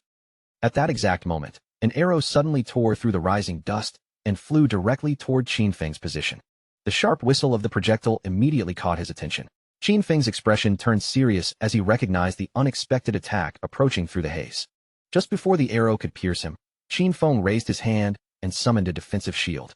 The projectile struck the barrier at the final instant, stopping only a breath away from his body. Qin Feng followed the arrow's path and locked his gaze onto a monster standing deeper inside the horde with a bow in its hands. Only then did he realize the wave did not consist entirely of close-range creatures. There were ranged attackers mixed among them as well. Meanwhile, outside the Magic City ruins, Dongfang Yu met with the orange-haired man from Shura Palace. With irritation in her voice, she demanded to know whether his guild truly intended to abandon its pursuit of Ghost Spirit, also known as Guiling, merely because she had joined the Shadow Guild. The orange-haired man answered with a firm nod. He admitted that Shura Palace could no longer continue the assignment and told Dongfang Yu that she would have to find someone else willing to take the risk. Dongfang Yu tightened her grip around her magic staff, anger rising across her face. She demanded to know why he feared Shadow more than he feared her. Calling him a peasant once again, she reminded him that she possessed all of his personal information and could have him killed in the real world without any difficulty. The orange-haired man's eyes widened with fury. After enduring her insults repeatedly, the final trace of patience vanished from his expression. Before Dongfang Yu could say another word, the man suddenly stepped forward and drove a heavy fist into her cheek. The impact lifted her from the ground and sent her body flying several meters away. The moment Dongfang Yu crashed to the ground, the orange-haired man drew his dagger and charged after her. He struck her again and again, roaring that he was completely sick of her arrogance. He might not have been strong enough to defeat Shadow, but killing her was still well within his ability. Furious over being called a peasant so many times, he screamed for her to die with every vicious blow he delivered. The assault ended almost immediately. Dongfang Yu's health was completely exhausted, and her fallen body dissolved into a collection of glowing lifespan orbs. Dongfang Yu opened her eyes again in the real world, awakening inside the Chu family residence with her gold-cased phone still in hand. Rage twisted her expression as she clenched her fist. She could not accept that those lowly members of Shura Palace had actually dared to turn against her and kill her. Without wasting a moment, Dongfang Yu ordered her husband to send people out and capture every member of the group. Confused by her sudden demand, he asked whether she was referring to Shura Palace, the same guild she had personally hired to capture Ghost Spirit. Still trembling with anger, Dongfang Yu explained that Ghost Spirit had joined Shadow's guild. Because of that connection, the members of Shura Palace had become too afraid of Shadow's retaliation to continue hunting her. Her husband calmly replied that they would deal with those peasants later, after Shadow himself had been eliminated. He then revealed that he had already arranged for members of Black Dragon Hall in Magic City to target Shadow. The plan was already underway, and he assured Dongfang Yu that she would soon have the chance to avenge what had happened to the Dongfang family. Dongfang Yu's eyes widened as fury surged through her once again. Her hatred was no longer directed solely at Shadow. She now wanted revenge against the Shura Palace members who had humiliated her as well. The thought of retaliation filled her with growing excitement. Wearing a confident and vicious expression, Dongfang Yu swore that she would avenge the Dongfang family and slaughter every last person who had dared oppose her. Back inside the cave of the Ice Tide, Qin Feng flicked his short blade through the air. The weapon crossed the cavern in an instant and buried itself directly in the eye of the bow-wielding monster, killing the creature on the spot. The presence of ranged enemies did not trouble Qin Feng in the slightest. Whenever Shadow Blade struck a weak point, its cooldown immediately reset. As long as he aimed accurately, dealing with the archers was as simple as throwing one blade for every kill. By the time the final enemies fell, cracks had already spread across nearly the entire Ice Tide crystal, leaving it moments away from breaking apart. Then the system suddenly announced that the protection mission had been completed and instructed Qin Feng to claim his reward. The notification caught him off guard, and he wondered whether the trial had truly ended so quickly. The heavily fractured Ice Tide crystal finally shattered, scattering frozen fragments across the ground. As the icy pieces faded away, a golden treasure chest materialized in the space where the crystal had stood. Qin Feng's full attention shifted toward the newly appeared chest. Judging by the powerful glow surrounding it, he immediately realized that this was an epic-grade treasure chest. He slowly extended his hand toward the lid. The last epic chest he had opened had rewarded him with graceful liberation, an extraordinarily valuable ability. Now he was eager to discover what reward this chest had prepared for him. The chest opened beneath his hand, and an overwhelming golden radiance poured from within, illuminating every corner of the frozen cavern. Within that brilliant light, the outline of a woman gradually began to form, her body slowly taking shape above the open chest. As the light settled around her figure, Qin Feng immediately recognized that the mysterious woman was not a player. She was an NPC. A hint of surprise crossed Qin Feng's face when he took a closer look at her. She was the very same NPC who had appeared beside the epic treasure chest during his previous temple trial. With her eyes still gently closed, the woman began speaking in an ancient and unfamiliar tongue. Qin Feng recognized the strange words as the language once used by the old gods. Her words carried a clear message. Qin Feng had successfully passed both trials and had proven himself to be the chosen one. The situation felt strange to him. He had never learned the language of the old gods and should not have understood a single sound, yet the meaning entered his mind with perfect clarity. Qin Feng could only wonder whether the Eye of Judgment was allowing him to comprehend her. As the woman continued speaking, golden energy flowed across her body and began transforming her appearance. In the same solemn voice, she revealed that the old gods had already fallen and no longer existed in this world. With their era brought to an end, she declared that Qin Feng had been selected to inherit the mantle of judgment and carry its authority forward. The NPC's body continued changing before his eyes, becoming increasingly divine and otherworldly. Qin Feng could do nothing except remain where he stood, watching the transformation unfold in silent amazement. Little by little, every part of the woman's form was reshaped by the surrounding power, as though her true appearance were finally emerging from beneath the golden light. At last, the third eye on her forehead slowly opened. A tremendous aura surged from her transformed body and swept through the cavern. She introduced herself as a satyr, then informed Qin Feng that she would follow his journey and personally witness the day he became the true god of judgment. After revealing her identity, Asatis extended her hand toward Qin Feng and asked him to accept the special gift she had prepared for him. The gift was Asathis's summoning bell, an artifact personally created by Asatis, the herald of judgment, using the fundamental power of order. Qin Feng would be able to summon her once upon reaching level 25, again at level 35, and one final time at level 50. Every summon would open a special ruin for him to challenge. If he successfully cleared all 3 trials, Asatis would be permitted to reside inside his hideout and provide him with the ability to upgrade skills. Qin Feng accepted the summoning bell, and delight immediately shone in his eyes. The previous temple had been intended for level 5 players, while this second trial was designed for level 15. When he realized that Little Black had somehow stumbled across both locations, he could only marvel at how absurdly powerful her luck truly was. Asadis then told Qin Feng to select one of his abilities. As part of the reward for completing the 2 trials, she would grant him a single free opportunity to upgrade any chosen skill to the highest grade currently permitted by his level. Qin Feng's expression gradually turned serious as he carefully considered everything he had learned. The strength of any skill, he understood, was ultimately measured by 2 separate standards: the skill's inherent quality and the level required before it could be used. Under normal circumstances, a skill's quality was permanently fixed, meaning there was no conventional way to raise its grade after obtaining it. Qin Feng, however, possessed infinite evolution, allowing him to forcefully break through that restriction. Even a common ability such as Shadow Lurk could be elevated all the way to mythic grade if he was willing to invest enough resources. The level requirement worked differently. It determined not only when someone became capable of learning or activating a skill, but also how powerful that ability would ultimately become. Looking purely at its attributes, a level 5 Shadow Lurk and a level 51 version were separated by an enormous gap. For ordinary players, finding skills that were both high-grade and high-level was incredibly difficult. For Qin Feng, however, those limitations would no longer be a problem in the future. As long as he was willing to consume lifespan, he could directly raise the level of practically any skill in his possession. Confidence sharpened Qin Feng's gaze as he made his decision. Rather than wasting this opportunity on something ordinary, he selected his highest grade ability, Graceful Release, and prepared to upgrade it. Asadis gently lifted Qin Feng's hand and pressed a kiss against it, granting the wish he had chosen. The moment her lips touched his skin, power surged through his mythic skill. Graceful Release immediately leaped from level 10 to level 16, its attributes undergoing a dramatic transformation. The weak point attack correction climbed from an already terrifying plus 300% to plus 410%, while the attack multiplier applied to those vulnerable points was doubled as well. Its active effect became even deadlier, now inflicting throat slit on the target. That wound dealt damage equal to 310% of the initial attack every second for 3 seconds, and the upgraded ability carried a cooldown of only 6.97 seconds. With Qin Feng's wish fulfilled, Asathis's figure began fading away little by little, her body dissolving into the surrounding air. Before completely disappearing, she looked toward him and calmly said that she was already looking forward to the day they would meet again.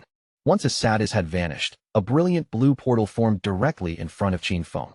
Rippling light swirled across its surface, making its purpose immediately obvious. This was the passage that would allow him to leave the hidden space and return outside. Qin Feng was just about to step through when he paused and glanced back over his shoulder. Something inside the treasure chest caught his attention.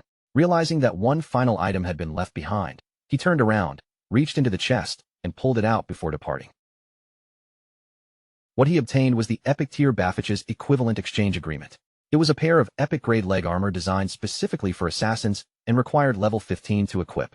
The armor provided 198 physical defense, resistance to every element, damage blocking, 19.8% damage reduction, and an additional plus 19.8 whispering resistance. Its most valuable feature was the unique ability art of equivalent exchange, which allowed the wearer to sacrifice one piece of equipment or one skill book of epic grade or below. In return, the ability would randomly produce another item of the same level and grade suited to the user's class. The effect could be activated once every hour. Holding the newly acquired item, Qin Feng's eyes lit up with unmistakable excitement. He immediately understood how valuable its equivalent exchange effect could become. His inventory was still packed with jade-grade equipment and skill books that were nearly useless to him in their current forms. Now, every one of those unwanted items had the potential to be converted into equipment or abilities specifically meant for an assassin. After checking over his rewards one last time, Qin Feng decided there was no reason to remain inside the ruins any longer. The amount of loot he had gained from this trip was far beyond his expectations. Thinking back on how everything had started, he knew he truly owed Little Black a proper thank you for leading him to such an incredible opportunity. Outside the cave, Little Black remained beside the entrance with her small llama, patiently waiting in the same place. When Qin Feng finally emerged, he could not help looking at her with mild surprise. An entire hour had passed, yet she had not used that time to hunt monsters or gain levels. Instead, she had stayed near the exit the entire time, waiting for him to return. The moment Little Black spotted Qin Feng stepping out of the cave, relief and happiness appeared across her face. She explained that she had deliberately guarded the entrance in case another player arrived and attempted to ambush him when he came out. Appreciating her loyalty, Qin Feng took out one of the skill books he had collected inside the ruins and handed it to her as a reward. Little Black stared at the skill book in complete disbelief. It contained the level 13 Platinum Magic Shield skill, an ability far more valuable than anything she had expected to receive. After recovering from her shock, she hurriedly thanked her boss. With this defensive skill in her possession, her chances of surviving dangerous battles would increase tremendously. Still delighted by the unexpected gift, Little Black climbed onto the back of her small llama. She turned toward Qin Feng, waved goodbye with a cheerful expression, and then guided her unusual mount away from the cave, gradually disappearing into the distance. Once Little Black had left, Qin Feng saw no reason to remain online either. His body slowly became transparent as the log-out process began, fading from the game world piece by piece. After spending so long exploring and fighting, he had finally decided to return to reality and take care of his empty stomach. Meanwhile, elsewhere among the crumbling remains of Jianghai City, a newly claimed silver-grade guild sanctuary stood proudly within the ruins. This fortified shelter now belonged to the Knights Templar, giving the guild its first true base in the chaotic world. Standing before the gathered members, the guild leader could not keep the broad smile from spreading across his face. With obvious pride in his voice, he announced that this was a truly important day. After all their struggles, the Knights Templar Guild finally possessed a home that they could call their own. His announcement immediately stirred excitement throughout the crowd. The leader admitted that their new sanctuary was not particularly large or impressive compared with greater strongholds, but that hardly mattered. To everyone present, this place represented a wonderful beginning and the first real step toward building something greater. With the sanctuary protecting them, guild members would no longer need to constantly fear being massacred by some powerful boss that suddenly appeared without warning. Whenever they became exhausted from grinding levels, they would finally have a secure haven where they could rest and recover. According to the leader, all of this had been made possible by one person alone, Qin Xiaoyu. Qin Xiaoyu had been the first person to discover the sanctuary and lead the guild to this valuable location. The guild leader lifted his voice and invited her onto the platform, asking every member present to welcome their contributor with the loudest and warmest applause they could offer. Applause and enthusiastic praise immediately erupted around the sanctuary. Guild members called out Qin Xiaoyu's name and openly celebrated her achievement. Surrounded by so much admiration, she could not hide the happiness spreading across her face as she stepped forward. Standing on the raised platform, Qin Xiaoyu began by expressing her gratitude to her master, who had patiently and tirelessly taught her so much. She then thanked the friends who had reached out and supported her whenever she encountered hardship. After that, she even offered thanks to those who disliked and ridiculed her, explaining that their mockery and contempt had only pushed her to work harder and become stronger. As Qin Xiaoyu spoke with such sincerity, the women gathered below exchanged impressed glances.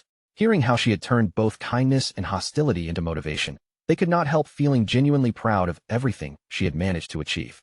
By the end of her speech, tears had gathered in Qin Xiaoyu's eyes.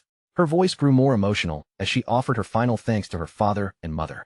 She wished with all her heart that they had not died, because then they could have stood there and witnessed what an outstanding person she had become. She was certain that, had they been alive, they would have been incredibly proud of her. Before Qin Xiaoyu's emotional speech could continue any further, the guild leader quickly interrupted and redirected the conversation. Rather than hearing more words of gratitude, he asked her to tell everyone exactly what dangers, difficulties, and obstacles she had overcome while searching for this hidden sanctuary. Qin Xiaoyu did not attempt to exaggerate her achievement or create some heroic story. Instead, she answered with complete honesty, revealing that everything had begun because of a strange dream she had experienced some time ago. Within that dream, an incredibly powerful warrior had appeared and personally guided her through the area. Together, they eventually captured the hidden sanctuary. Most of the details became hazy after she woke up, yet the experience had felt so vivid and realistic that she could not simply ignore it. With nothing more than a "there's no harm in trying" attitude, she came to investigate the location. Even she had never expected the sanctuary from her dream to actually exist. For a brief moment, the gathering fell silent. Then the surrounding guild members burst into laughter and began teasing her without restraint. The idea that Qin Xiaoyu had discovered such an important place by blindly following a dream sounded completely ridiculous to them, and many wondered whether she could possibly be serious. The guild leader was also struggling to keep himself from laughing. Forcing his expression to remain composed, he thanked Qin Xiaoyu for her wonderfully memorable speech. Then, unable to resist teasing her a little further, he asked whether she had happened to experience any other useful dreams the previous night. Qin Xiaoyu lightly touched her cheek as she considered the question. To everyone's surprise, she admitted that she really had experienced another dream. This time, she had seen an enormous and magnificent sanctuary packed with people. Judging by its impressive scale and appearance, she believed that the place might have been a platinum-grade hideout. Her answer triggered another wave of laughter from the guild members. Several people joked that Qin Xiaoyu truly was dreaming this time, while others playfully declared that the Knights Templar would apparently be moving into a much larger home very soon. After allowing the laughter to continue for a moment, the guild leader's expression became serious again. He declared that Qin Xiaoyu's new dream sounded excellent, regardless of whether anyone else believed it. He then handed over the reward she had earned for discovering the current sanctuary, 1 full year of tradable lifespan. Smiling warmly, the guild leader placed one arm around Qin Xiaoyu's shoulder and told the gathered members that he hoped everyone would learn from her willingness to contribute to the guild. As long as they remained united and worked together with a single purpose, he believed the Knights Templar could establish a firm foothold in these chaotic times and continue growing stronger. With that, he dismissed the crowd, ordering those who needed levels to return to grinding and those responsible for exploration to begin moving. Before letting Qin Xiaoyu leave, he assigned her the task of continuing to search for additional hideouts. He encouraged her to maintain her excellent work and made it clear that the guild was counting on her. The moment she heard that she had been personally entrusted with such an important responsibility, Qin Xiaoyu's eyes sparkled with joy. A bright smile appeared on her face, and she nodded enthusiastically, clearly determined not to disappoint the leader's expectations. Several hours later, Qin Xiaoyu could be seen moving through the abandoned ruins of Jianghai City, with her magic staff gripped firmly in one hand. She had already left the safety of the guild's sanctuary behind, and was now personally investigating the location she remembered from her dream. Despite her earlier excitement, worry now flickered within Qin Xiaoyu's shining eyes. She had carefully followed the faint sense of direction left behind by the dream, yet the platinum-grade hideout that was supposed to exist somewhere in this area remained nowhere to be found. Unknown to Qin Xiaoyu, several female members of the guild were secretly trailing her from a safe distance. They had noticed that she came directly to this part of the ruins immediately after the meeting ended. Whispering among themselves, they began wondering whether she had genuinely come here to search for the platinum-grade sanctuary from her latest dream. When they watched Qin Xiaoyu slip inside one of the ruined buildings, curiosity quickly overcame their hesitation. Exchanging cautious looks, the women decided not to turn back.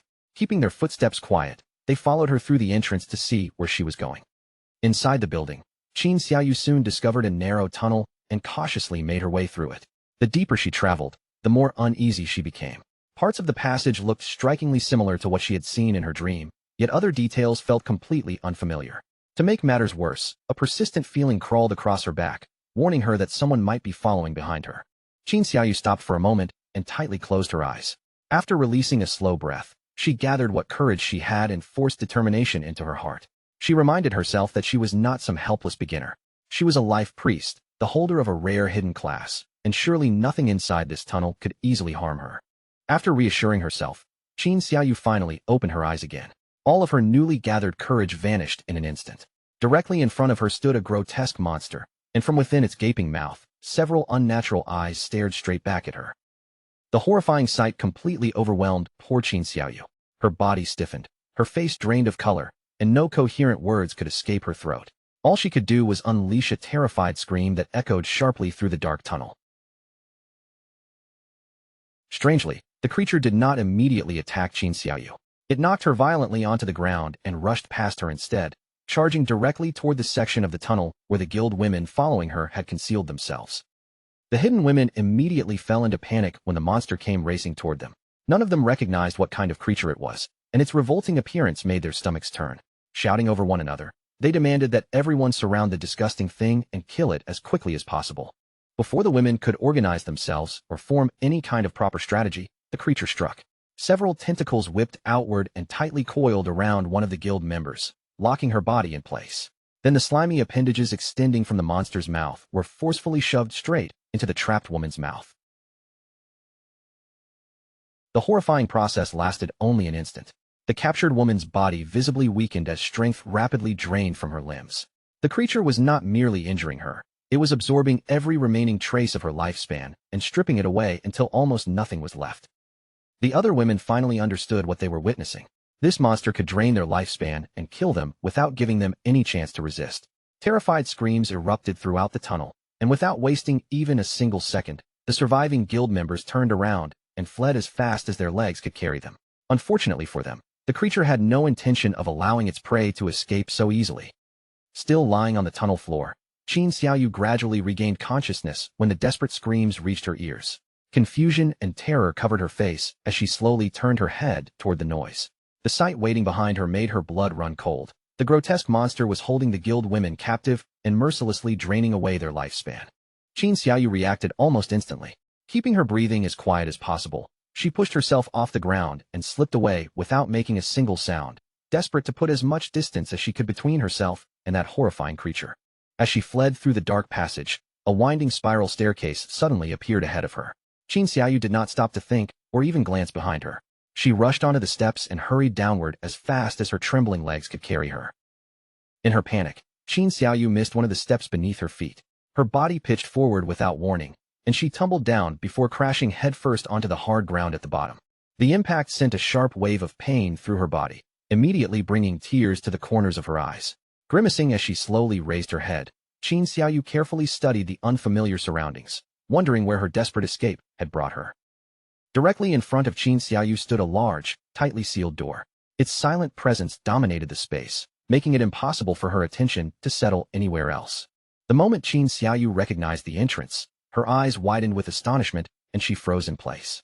This was the exact door she had seen within her dream.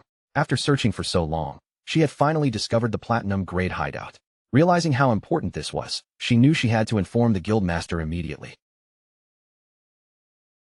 Qin Xiaoyu hurriedly contacted the guildmaster and reported that she had located the platinum-grade hideout.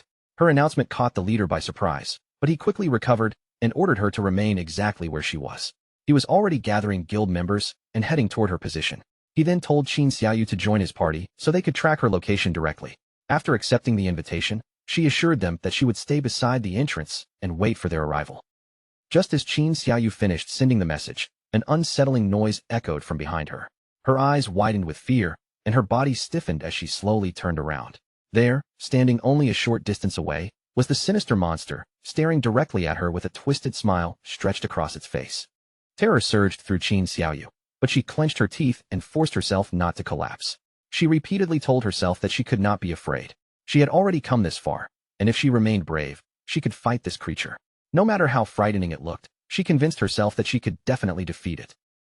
While the sinister monster continued watching her, Qin Xiaoyu slowly rose from the ground and tightened both hands around her magic staff. She reminded herself that she was no longer the weak and helpless person she had once been. She had grown stronger, and this time, she truly believed she had the power to defeat the creature standing before her. A powerful aura suddenly surged outward from Qin Xiaoyu's body, causing her clothes and hair to tremble around her. Confidence returned to her expression, and a proud smile formed on her face as she reminded herself of her true identity. She was not an ordinary priest, but the noble wielder of the hidden class known as the Life Priest. Qin Xiaoyu raised her magic staff and immediately unleashed her strongest ability, venomous vines. Thick, poisonous vines burst from the tip of the staff and shot across the room, wrapping tightly around the monster's body. The attack struck successfully and tore away more than 500 of the creature's hit points. Seeing the damage appear, Qin Xiaoyu became so excited that she nearly jumped with joy. Her first attack had landed perfectly. Now the venom inside those vines would continue eating away at the monster while she prepared another skill to finish the battle. Without wasting the opening, Qin Xiaoyu aimed the end of her magic staff straight at the restrained creature and activated corrupting poison mist. A thick cloud of toxic vapor poured into the room and surrounded the boss, steadily draining its health as the poison continued inflicting damage. This was no ordinary poisonous fog. Corrupting poison mist contained a vicious toxin capable of eating away at its victim far more brutally than common poison, making every breath inside the cloud increasingly dangerous. The poisonous mist did not remain gathered around the monster for long. It continued swelling outward, spreading farther and farther until the murky cloud began filling every corner of the enclosed space. The sight immediately wiped the excitement from Qin Xiaoyu's face. Panic filled her eyes as she realized the terrible mistake she had made. This chamber was completely enclosed, and the poisonous mist had already spread throughout the entire area. Rather than trapping only the monster, she had trapped herself inside the toxin as well. Qin Xiaoyu frantically waved both hands in front of her face, trying to push the thick smoke away from her mouth and nose. She had been holding her breath since the mist began spreading, but the pressure inside her chest was becoming unbearable. Just as Qin Xiaoyu reached the point where she could no longer keep herself from breathing, a sudden realization flashed through her mind. She was a life priest, and among her abilities was an antidote spell capable of cleansing poison. Qin Xiaoyu quickly lifted her magic staff and cast the antidote without hesitation. Cleansing energy spread through the chamber, causing the poisonous mist to thin and gradually disappear. Unfortunately, removing the toxin from the room also stopped the poison from continuing to harm the monster. With the poisonous cloud fading away, the creature's attention settled completely upon Qin Xiaoyu.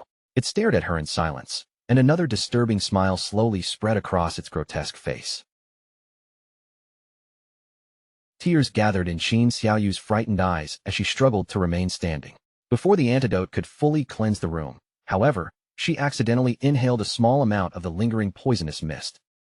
The poison took effect immediately. Qin Xiaoyu's body lost all strength, and she died before she could react. A moment later, her physical form dissolved completely, transforming into lifespan and vanishing from the chamber. A system notification immediately announced that the player Qin Xiaoyu had committed suicide. She then respawned safely inside her guild's hideout. Almost the moment she reappeared, the guild master contacted her through the chat and asked why she had suddenly returned. Qin Xiaoyu explained that a monster inside the newly discovered location had killed her. The guild master replied that he and his men had already defeated the creature. He asked whether Qin Xiaoyu was referring to the soul-sucking hag, the silver-grade monster they had just killed. Still, something about her explanation confused him. The soul-sucking hag moved slowly and possessed very little direct attack power, but once it captured someone, it would completely drain that person's lifespan. Because of that deadly ability, the guild master could not understand how Qin Xiaoyu had managed to escape permanent death. After hearing his confusion, a pleased smile appeared on Qin Xiaoyu's face. She proudly explained that, in the moment of greatest danger, she had deliberately killed herself. She knew that if the soul-sucking hag caught her, it would drain away all her lifespan, and she would certainly die for good. The guild master was stunned by her answer and exclaimed that she had somehow discovered the only possible method of surviving the encounter. The guild master continued praising Qin Xiaoyu, declaring that she was nothing less than a genuine genius. She happily thanked him for the compliment and told him that she was already on her way back. At the same time, another thought filled her with secret excitement. It seemed the 3 women who had followed her were now permanently dead. In Qin Xiaoyu's mind, that was exactly what happened to people who dared to provoke her. Sometime later, Qin Xiaoyu returned to the mysterious stone door and met the guild master beside it. Pointing toward the sealed entrance, she explained that the platinum-grade hideout was located directly beyond that door. The leader gave her an approving pat on the back, praised her for doing excellent work, and promised that she would receive another reward once the guild had successfully secured the hideout. The guild master then turned toward the assembled members and called out to Datu. He ordered him to take several men and clear the surrounding area, making certain that no other players approached and interfered with their operation. Datu immediately nodded and assured the guild master that there was nothing to worry about. He boldly declared that they would eliminate anyone who dared cause trouble, even if the intruder turned out to be Shadow himself. With the perimeter assigned, the guild master extended one hand and pointed directly at the hideout's stone entrance. He ordered the remaining members to charge forward and kill the guardian waiting inside. Once that guardian fell, the platinum-grade hideout would officially belong to the Knights Templar. Several guild members rushed toward the entrance and gathered around the enormous stone door, ready to force their way inside. Excited war cries filled the chamber as they shouted for everyone to charge, destroy the guardian, and celebrate the coming victory of the Knights Templar. Those standing farther back impatiently urged the front line to hurry. However, after pushing and pulling at the entrance, one of the men turned toward the guild master and reported that the stone door refused to open. The guild master stared at the immovable entrance with a curious expression, his excitement giving way to thought. He began recalling an important rule of the game. Every hideout, regardless of grade, was supposed to possess a guardian that protected it from intruders. After considering the strange situation for another moment, realization suddenly flashed through the guildmaster's eyes. In that instant, all the pieces came together, and he finally understood what was happening. Confidence returned to the guildmaster's face as he raised one hand and pointed straight at the sealed entrance. He revealed that there was no guardian waiting behind the stone door. The massive stone door itself was the guardian they needed to defeat. One of the guild members stepped forward, gripped his axe with both hands, and swung the heavy weapon directly into the surface of the stone door. The axe struck with a loud crash, and a damage number of 320 immediately appeared above the entrance. That single attack confirmed the guildmaster's theory. The stone door was not merely blocking their path, it truly was the guardian of the hideout. The guild members immediately began praising their leader's intelligence, impressed that he had solved the mystery so quickly. Wearing a satisfied smile, the guildmaster announced that this platinum-grade hideout was practically being handed to them as a gift. He ordered everyone to destroy the door, and the assembled members answered his command in a single enthusiastic voice. The Knights Templar members surged toward the stone door and unleashed their attacks without restraint. Weapons repeatedly slammed into the entrance, and within moments, the chamber disappeared behind a thick curtain of dust and flying debris. At that exact moment, several system windows appeared before Qin Feng, warning him that his hideout, the land of purified souls, was under attack. The entrance's stone door had fallen to 99.3% durability and was continuing to take damage, while the magical defense barrier still remained untouched at 100%. The system also informed him that ordinary teleportation into the hideout had been blocked. His only option was war teleportation, and that emergency function could be used only once that day. Qin Feng's expression immediately became serious, while confusion flickered through his eyes. Someone had somehow discovered the hidden entrance to the land of purified souls and was now openly attacking his hideout. Rather than immediately consuming his only war teleportation, Qin Feng mounted his wolf and began riding toward the hideout. Judging from how slowly the entrance's durability was dropping, the invaders' attack power was almost laughable. At their current speed, it might take them an entire year to break through the door. Since there was clearly no urgency, Qin Feng decided to travel there normally and see for himself who had caused the disturbance. After riding for some time, Qin Feng finally reached the outskirts surrounding the land of purified souls. He slowed his wolf as he approached the hidden area, carefully observing everything ahead. Before Qin Feng could continue toward the entrance, something nearby suddenly caught his attention. His eyes sharpened and lit up as he turned toward the unexpected commotion. Not far away, two men were pursuing a fleeing woman through the ruins. They repeatedly ordered her to stop, shouting that if she continued running, they would catch her and slaughter her on the spot. Before the woman could escape in another direction, a man armed with a heavy spiked mace stepped directly into her path. Blocking the way forward, he looked at her with a threatening expression and demanded to know where she thought she was going. The exhausted woman barely had time to draw another breath before the man swung his weapon and struck her with brutal force. The impact lifted her body from the ground and sent her flying violently through the air. As the woman crashed down, a purple-haired man watched with a satisfied smile. He calmly extended one hand toward her helpless body and activated his ability, Sacred Chains. For glowing swords formed high above the woman and plunged downward in an instant. The energy blades pierced through both of her hands and both knees, pinning her firmly in place and forcing a scream of unbearable pain from her throat.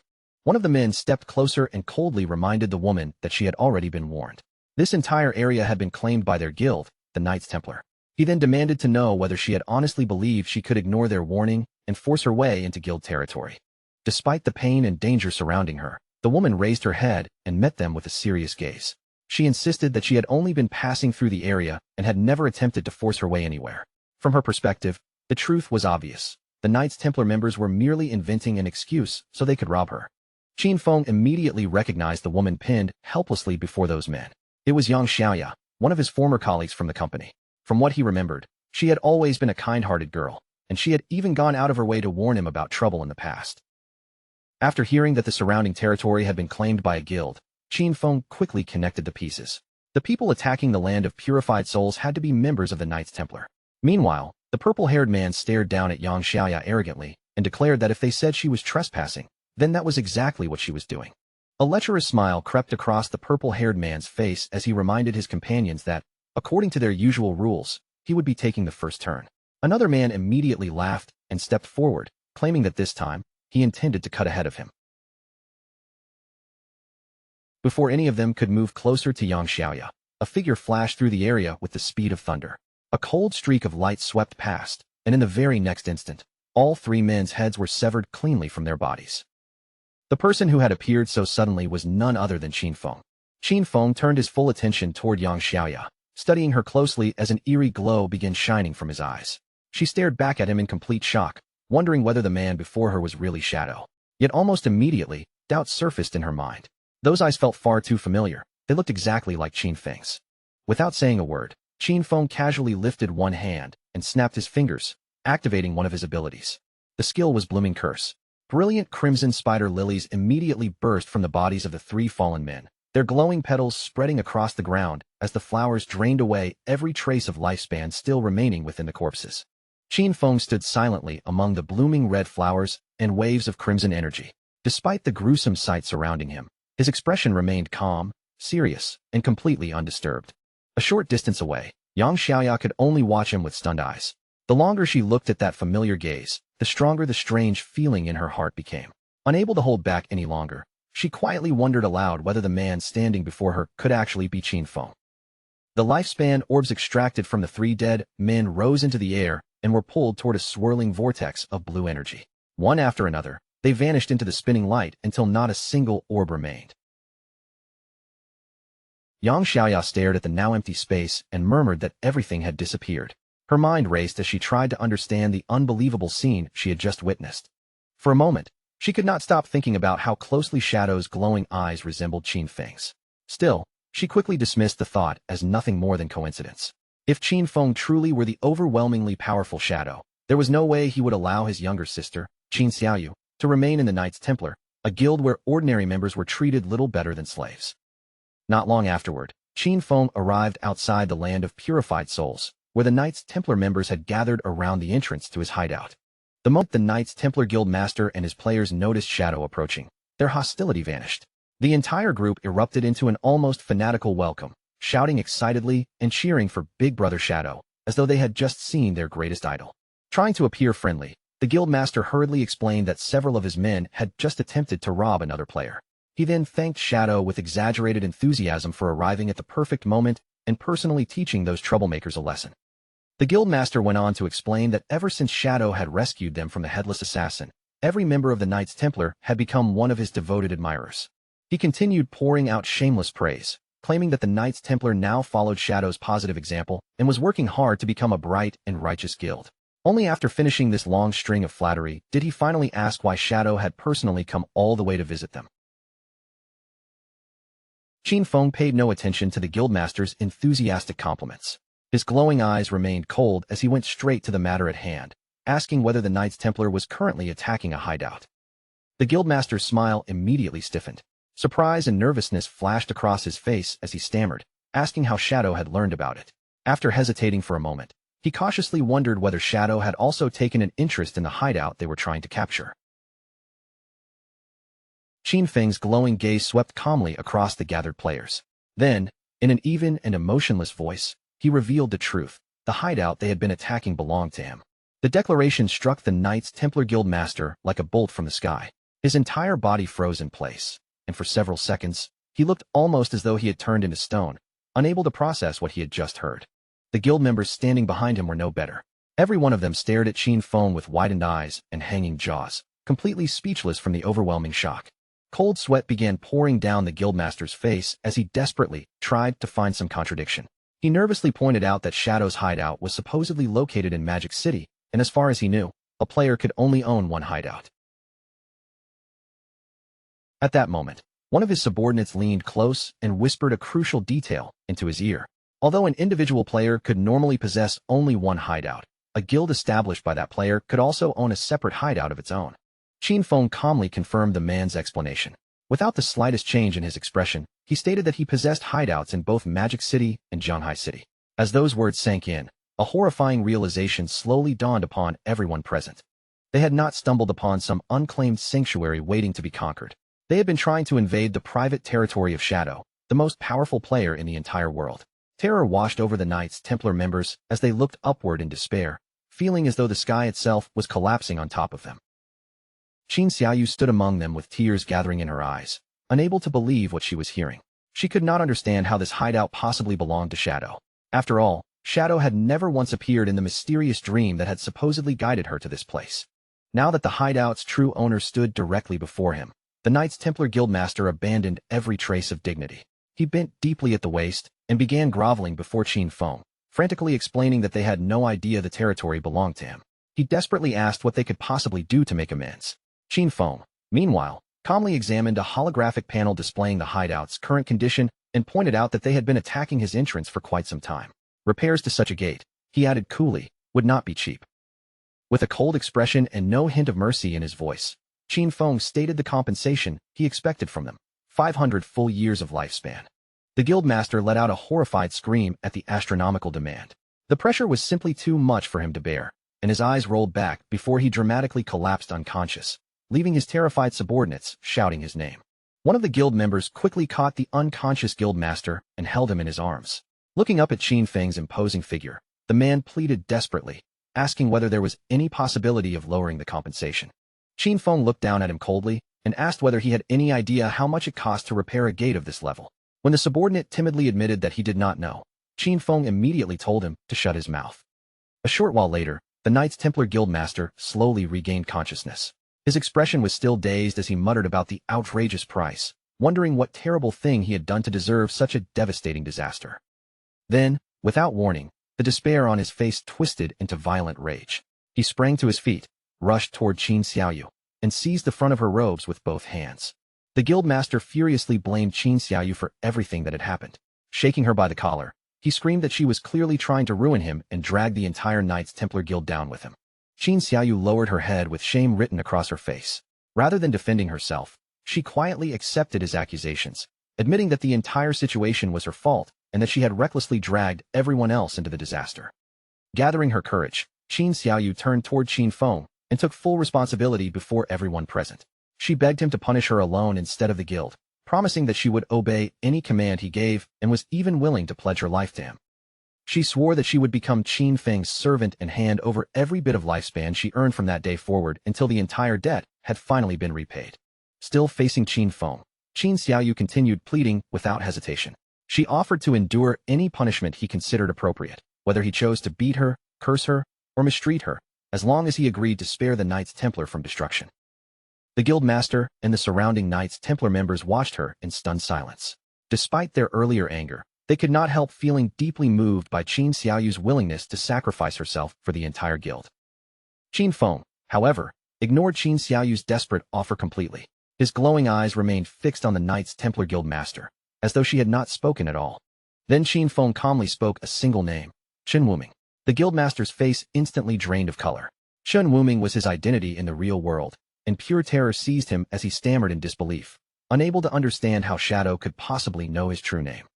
Without giving Chen Wuming time to recover, Qin Feng asked him a cold and pointed question. Did he honestly believe Qin Xiaoyu was worth the 500 years of lifespan that his guild now owed? The moment he heard that question, the fear in Chen Wuming's eyes suddenly changed. A twisted, almost manic grin slowly spread across his face. In a shocking reversal, Chen Wuming spun around and launched himself at Qin Xiaoyu. His fist flew forward with furious force as he screamed at her to die. The blow sent Qin Xiaoyu flying through the air before she crashed heavily onto the ground. Chen Wuming continued shouting, accusing her of leading the guild into an invasion of Qin Feng's hideout, and then pretending to be some noble hero afterward. His true jealousy finally spilled out as he screamed that she had only offered herself because she wanted to get close to Qin Feng and become his servant, an opportunity he insisted she did not deserve. With Qin Xiaoyu lying unconscious nearby, Chen Wuming dropped to his knees before Qin Feng and immediately resumed begging for mercy. He bitterly lamented that his own plan to build a connection with Qin Feng had completely failed. Then he pleaded for another option, explaining that the Knights Templar was only a small guild and could never gather 500 years of lifespan. As long as Qin Feng reduced the price, Chen Wuming promised to fulfill any other demand placed before him. Qin Feng finally offered them an alternative arrangement. The Knights Templar would first pay 100 years of lifespan immediately. As for the remaining 400 years, they could repay that portion by capturing and delivering every guild member who carried killer status. Each killer they brought to Qin Feng would reduce their outstanding debt by exactly 1 year. Chen Wuming's despair vanished the moment he heard the new conditions. Overjoyed, he explained that the task would be easy because the Knights Templar had more than 2,000 members. Better still, handing over the guild's killers would also allow him to clear his own killer status in the process. Without wasting another second, he transferred the first payment, and a system notification immediately confirmed that Qin Feng had received 100 years of lifespan. After asking Qin Feng to remain there for a moment, Chen Wuming hurriedly turned toward his guild members and began issuing urgent orders. Every Knights Templar player carrying killer status was to stop whatever they were doing and gather before him immediately. While the marked guild members assembled nearby, Qin Feng turned his attention to the lifespan he had just received. A system window appeared before his eyes, asking whether he wished to spend 7 days of lifespan to repair the damage inflicted upon his hideout. Qin Feng accepted the cost without the slightest hesitation. Another notification instantly appeared, confirming that the 7 days had been deducted and every damaged section of the hideout had been completely restored. Once all 400 Knights Templar members carrying killer status had gathered, Qin Feng raised his hand and unleashed a terrifying attack. A vast vortex of dark energy swept through the crowd, its countless blades cutting down all 400 players in one devastating instant. A system notification confirmed their deaths as glowing lifespan orbs covered the ground. Slaughtering so many marked players also reduced Qin Feng's own killer status, dropping it from level 4 to level 3. Chen Wuming immediately began clapping with exaggerated enthusiasm, loudly praising Shadow for handling all 400 men with such incredible efficiency. Without showing the slightest concern for his fallen members, he claimed they were merely unruly troublemakers who had violated guild rules and fully deserved the harsh lesson Shadow had given them. Qin Feng then turned toward Chen Wuming and presented him with another arrangement. From that point onward, the Knights Templar would be responsible for protecting the land of purified souls. He added that assigning troublesome members to guard duty would also be an excellent way for Chen Wuming to keep the guild's more unruly players under control. Qin Feng ordered the Knights Templar to station guards around the hideout in rotating shifts, ensuring the entrance remained protected at all times. His glowing gaze then settled on Chen Wuming as he warned that if anyone attacked this place again, the guild master himself would be held personally responsible. Chen Wuming wore an obedient smile and readily agreed to every condition Qin Feng set. Inside, however, he was cursing Shadow furiously. Not only had he lost hundreds of guild members, but now he was being forced to turn the rest of his men into unpaid security guards. Before Qin Feng could deal with anything else, another urgent system notification suddenly appeared. His second hideout, the Evil Spirit Academy, was also under attack, and its defensive barrier was rapidly taking damage. The system once again offered him the option of war teleportation, reminding him that he possessed only one such use for the entire day. Annoyance flashed across Qin Feng's face. Since the attack on the Evil Spirit Academy appeared far more serious, he decided there was no reason to delay and immediately chose to use his daily war teleportation. Brilliant blue light wrapped around Qin Feng's entire body as the teleportation began. While his figure gradually disappeared, he wondered aloud who could possibly be foolish enough to provoke him so openly, especially when practically everyone knew that the Evil Spirit Academy belonged to Shadow. The moment Shadow vanished within the blue light, Chen Wuming's respectful expression disappeared as well. He immediately turned toward the remaining Knights Templar members and ordered everyone to gather their belongings and leave the area. One subordinate cautiously reminded Chen Wuming that Shadow had ordered the guild to guard the hideout. Hearing this, the guild master pointed toward Qin Xiaoyu, who was only just beginning to regain consciousness nearby, and coldly declared that she alone would remain behind to perform the guard duty. Chen Wuming looked down at Qin Xiaoyu and mocked her, saying this was exactly the kind of opportunity she had wanted. He ordered her not to leave the entrance and demanded that she report immediately if any trouble appeared. If she failed in that responsibility, he threatened to drain away her lifespan himself. Meanwhile, deep within the ruins of Magic City, the Evil Spirit Academy towered above the surrounding wreckage. The enormous hideout resembled a dark Gothic cathedral, with its ancient walls and shadowy spires creating an oppressive presence over the ruined district. Outside the cathedral's massive main entrance, a large group of players from the Magic City Black Dragon Hall launched attack after attack. Their weapons and abilities repeatedly crashed against the glowing magical barrier as they desperately tried to force their way inside. A burst of blue light suddenly erupted within the Evil Spirit Academy. Qin Feng emerged directly from the war teleportation and landed safely inside the besieged hideout. Qin Feng soon appeared atop the academy's towering outer walls, silently looking down at the attackers gathered below. Confusion flickered in his glowing eyes. He could not remember ever dealing with the Magic City Black Dragon Hall, so he had no idea why they had suddenly chosen to make an enemy of him. Below the walls, the leader of the Magic City Black Dragon Hall raised his weapon and shouted to his exhausted men. The barrier was already close to collapsing, so he ordered everyone to gather their strength for one final, decisive strike. At their leader's command, the surrounding players stretched out their hands and poured their power toward a single point. Streams of dark energy twisted together above them, gradually forming an enormous sphere filled with their combined strength. Once the attack had reached its limit, the Black Dragon Hall leader thrust both hands forward and roared the name of the technique, Black Flame, Magic Dragon Break. The colossal mass of darkness shot across the battlefield and slammed violently into the Academy's defensive barrier. Deep cracks immediately spread across the magical barrier, and its remaining durability plunged to only 13%. The Black Dragon Hall members erupted into wild celebration, convinced that the entrance was only moments from shattering. They excitedly cheered over the hundreds of years of lifespan they expected to seize once they broke inside. Watching their reactions from high above, Qin Feng quickly realized that these attackers were nothing more than hired pawns. He considered everyone who might still be alive and hold such a deep grudge against him.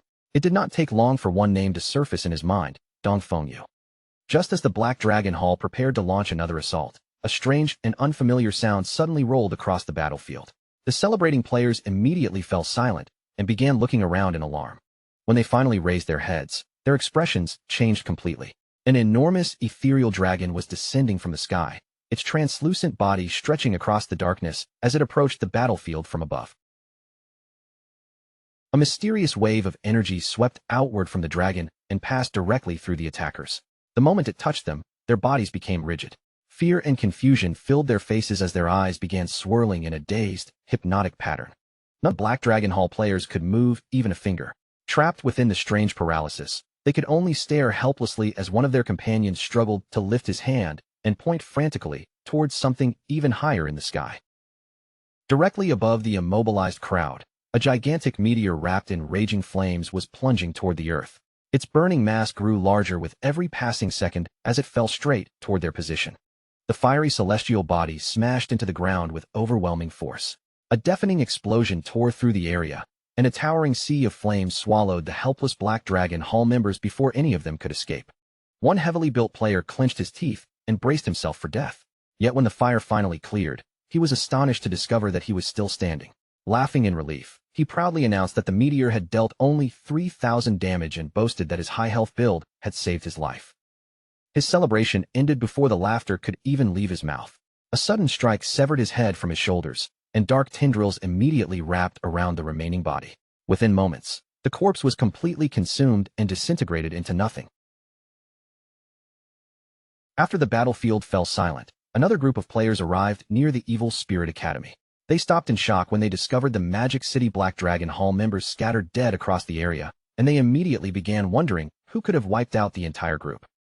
Among the newcomers was a young woman with pink hair and a pointed witch's hat. After examining the destruction around the entrance, Zhang Yaoying quickly voiced her suspicion that the person responsible had to be the legendary player Qin Feng. Her companions looked around the empty battlefield and expressed their doubts, pointing out that no one else was visible. Zhang Yaoying firmly rejected that reasoning. Shadow's abilities could not be measured by ordinary standards, and for all they knew, he might possess a skill that allowed him to remain permanently invisible. Hidden from their sight, Qin Feng quietly observed the newcomers from his concealed position. Their insignias and equipment immediately revealed that they belonged to the Sky Dome Guild. Qin Feng's attention settled on the pink-haired woman standing at the front of the group. He recognized her as Zhang Yaoying, a well-known player who possessed the rare and unique hidden class known as Soul Painter. With her identity confirmed, Qin Feng immediately understood where the ethereal dragon and flaming meteor had come from. Zhang Yaoying had used her enchanted brush to paint those creatures and attacks into existence before unleashing them against the Black Dragon Hall. Qin Feng remembered that the Soul Painter was an exceptionally powerful class during large-scale battles. Its painted creations could overwhelm entire groups from a distance, though the class itself remained dangerously vulnerable whenever an enemy managed to launch a surprise attack. Certain that Shadow was somewhere nearby, Zhang Yaoying stepped forward and looked around the battlefield. Raising her voice toward the seemingly empty surroundings, she respectfully asked whether Senior Shadow would be willing to come forward and speak with her. To the astonishment of Zhang Yaoying and every companion beside her, Qin Feng's voice suddenly answered from empty air. Without revealing his position, he calmly asked what business she had with him. A faint blush appeared on Zhang Yaoying's cheeks as she explained her reason for coming. She needed to enter the Evil Spirit Academy and retrieve something required for the advancement of her hidden class. In return for being allowed inside, she promised that Shadow would be paid generously. Qin Feng immediately connected her request with what he remembered from his previous life. Back then, the Sky Dome Guild had controlled the Evil Spirit Academy, and now he finally understood how that had happened.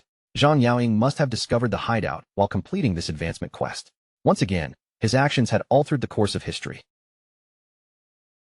As he listened to her speak, Qin Feng found himself remembering the popular gaming broadcast Zhang Yaoying had once hosted alongside her grandfather. He had spent many hours watching the pair, and those old memories remained surprisingly clear. Zhang Yaoying's grandfather, widely known as Old Man Zhang, was the founder of the Sky Dome Guild. Under his leadership, the organization had steadily risen until it became one of the most powerful and respected guilds in the entire nation. Hidden behind his mask, Qin Feng felt his face grow slightly warm.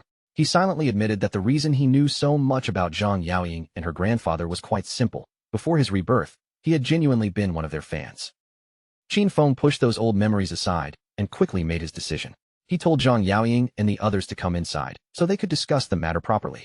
As his voice echoed through the area, the enormous sealed doors of the Evil Spirit Academy slowly swung open, revealing the dark and cavernous passage beyond. Deep inside the Gothic halls of the Evil Spirit Academy, Qin Feng sat upon a massive throne while streams of dark energy curled through the air around him. Looking down at the assembled members of the Sky Dome Guild, he calmly instructed them to explain exactly what they wanted. Zhang Yaoying stepped away from her companions and approached the throne. She explained that advancing her Soul Painter class required several extremely special materials, and those materials could only be found within the Evil Spirit Academy. She then revealed that the Sky Dome Guild had heard about Qin Feng selling another hideout for an enormous price. Rather than requesting temporary entry, Zhang Yaoying offered to purchase the entire Evil Spirit Academy from him. Her advancement required such a large quantity of the material that owning the hideout would be far more practical than gathering it through a single visit. Qin Feng looked at Zhang Yaoying with renewed interest. Her willingness to purchase an entire high-grade hideout genuinely impressed him, and he began wondering how the Sky Dome Guild had managed to accumulate such an enormous reserve of lifespan. Qin Feng silently credited Zhang Yaoying's confidence to the influence of her grandfather, Old Man Zhang.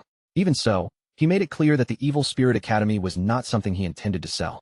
As a compromise, he offered her guest privileges instead, allowing her to enter and move freely throughout the entire ground floor whenever she needed. Zhang Yaoying was clearly not satisfied with merely receiving free access. After thinking for a moment, she proposed renting the space instead.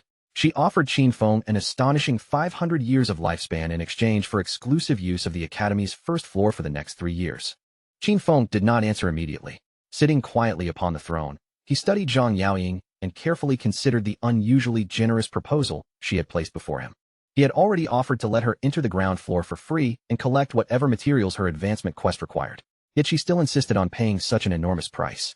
That could only mean the Sky Dome Guild's real objective went far beyond gathering materials. They wanted to use this agreement to formally establish a relationship with Shadow.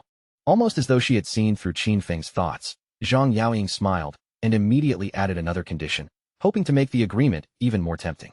A slightly devious grin appeared on her face as she promised that, once the rental agreement was signed, the Sky Dome Guild would personally deal with the Magic City Black Dragon Hall. The guild that had just attacked his hideout would be hunted down and completely wiped out. Her old promise genuinely caught Qin Feng off guard. Looking at her with renewed interest, he asked whether she could truly make a decision that might start a full-scale guild war without first consulting her grandfather. Zhang Yaoying laughed when she realized Qin Feng even knew about Old Man Zhang. With complete confidence, she assured him that her grandfather usually listened to her anyway. Besides, destroying a minor guild like the Black Dragon Hall would hardly count as a difficult war for the Sky Dome Guild. Qin Feng found himself admiring how decisive and fearless she was. No longer hesitating, he accepted her proposal and casually tossed the prepared rental contract toward her. The moment Zhang Yaoying accepted the contract, a system notification appeared before Qin Feng. The agreement had been completed successfully, and Shadow had received the full payment of 500 years of lifespan. Qin Feng informed the Sky Dome Guild members that they could use the entire first floor however they wished during the rental period. He also told them not to worry about the damaged defensive barrier, since the lava flowing through the Academy's lower levels would gradually repair it on its own. With the deal officially settled, Zhang Yaoying and her companions broke into excited celebration. After the Sky Dome Guild members disappeared into the depths of the hideout, Qin Feng allowed a faint smile to form beneath his mask. Zhang Yaoying was even livelier and more energetic in person than she had appeared during her broadcasts. Realizing where his thoughts were drifting, he felt his face warm slightly, shook his head, and reminded himself that he still had important business to handle. Qin Feng made his way into the hideout's warehouse, where piles of stored equipment and skill books waited to be sorted. By now, he had already activated his equivalent exchange abilities several times, and each use had produced surprisingly useful results. Seeing that the skill's cooldown had finally ended, Qin Feng decided to activate it once more. Golden energy spiraled around his hand as Baffich's equivalent exchange consumed one of his less valuable possessions.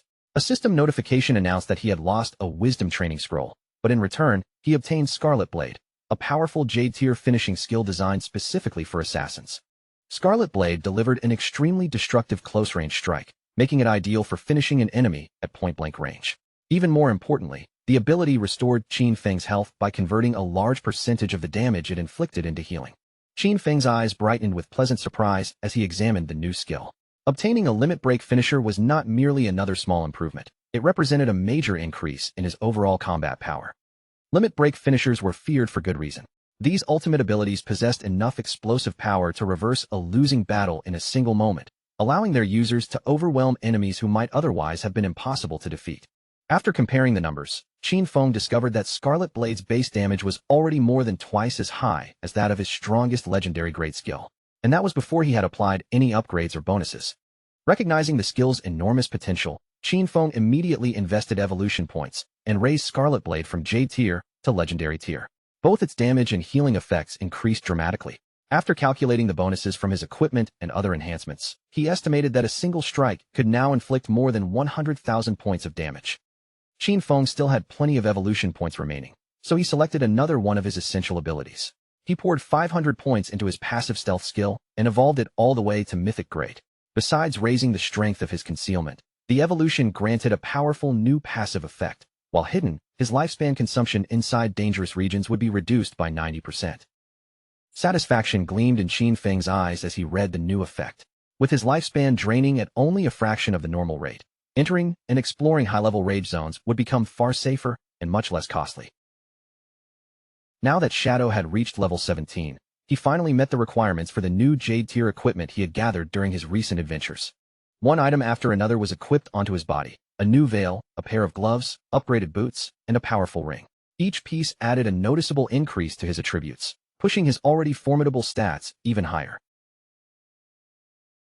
With those final pieces in place, nearly Qin Feng's entire equipment set had reached Jade tier. Yet when he looked down and saw the strange combination of colors and designs covering his body, his face immediately twisted with disgust. He could not help remarking that lower-level equipment always looked unbelievably ugly when worn together. Without another thought, he hid the mismatched appearance and switched back to his familiar default outfit, covering himself once again in the sleek, all-black clothing of Shadow. Now armed with stronger skills, improved stealth, and an almost complete set of Jade tier gear, Qin Feng felt fully prepared. His glowing eyes sharpened as he declared that it was finally time to conquer the next hideout. Meanwhile, far from the game world, an armored vehicle rolled through the suburbs of Magic City and came to a stop outside an enormous, luxurious mansion. One of the armed guards stationed near the entrance approached the vehicle and asked his colleague how many people they had managed to bring back. The other guard answered that, despite their efforts, they had found only 4. The first guard frowned in disappointment at such a small number. His colleague explained that fewer people were willing to sell their lifespan these days. He then struck the side of the vehicle and ordered the newly arrived sellers to get out. 4 figures stepped down from the armored transport: a huge muscular man, a man wearing a long coat, another dressed neatly in a suit, and a young woman whose face was partly hidden beneath a hood. The long-coated man looked up at the magnificent mansion and commented that whoever lived there had to be incredibly wealthy. One of the guards ordered the group to remain outside while he went in to notify Dongfang Yu. The muscular man glanced toward the mansion with obvious annoyance and complained that they were not even being invited inside. Beside him, the hooded woman grew impatient and sharply told the guards to stop wasting time and hurry up. Watching their arrogant behavior, the nearby guard gave a quiet scoff. In his mind, these 4 fools had no idea what kind of place they had walked into, but they would soon learn exactly what was waiting for them. Inside the mansion's grand hall, Dongfang Yu appeared with her young son, Nantian, standing nearby. Her gaze moved coldly across the 4 newcomers as she confirmed that they were the people who had come to sell lifespan. Without offering any greeting, she ordered them to convert it into glowing orbs and throw everything onto the floor.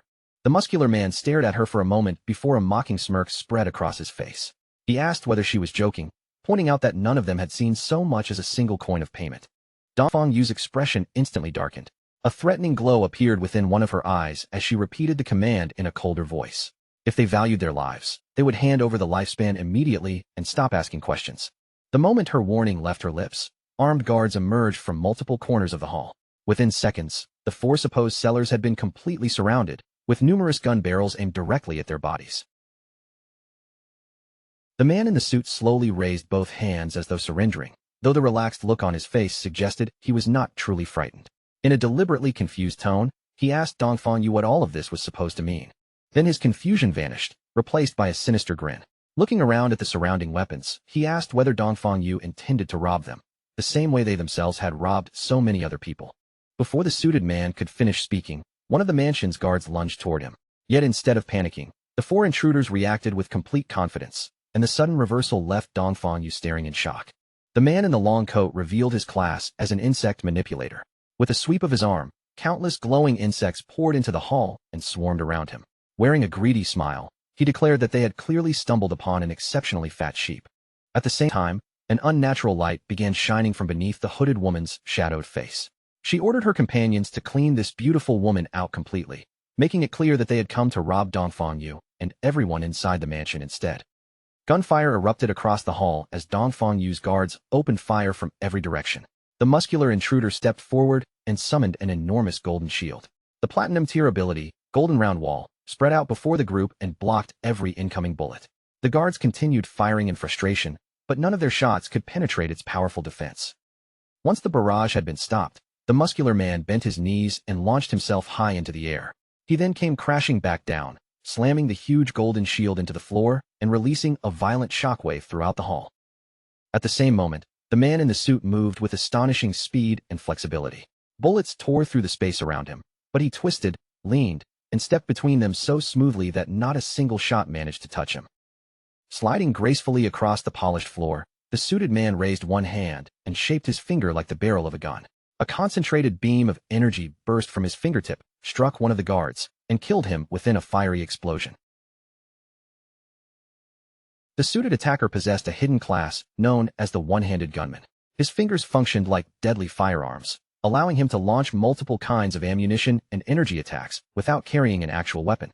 The battle rapidly spread deeper into the mansion as the intruders pushed forward and Dongfang Yu's surviving guards retreated through the interior halls. The hooded woman shot through the air with frightening speed. Blue energy spiraled around her body before sweeping outward in a sharp arc, cutting down several guards in a single attack. As his companions fell, one surviving guard desperately shouted for immediate backup.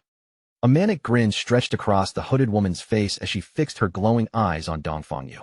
Without slowing down, she flew straight toward her target and screamed for the beautiful woman to die. Her attack was only a heartbeat away from striking Dongfang Yu when a powerful kick suddenly came from the side. The hooded woman was knocked cleanly out of the air and sent flying before she could land the killing blow.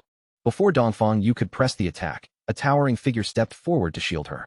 It was her hulking bodyguard, his muscular frame unmistakable even beneath the bandages wrapped across his face.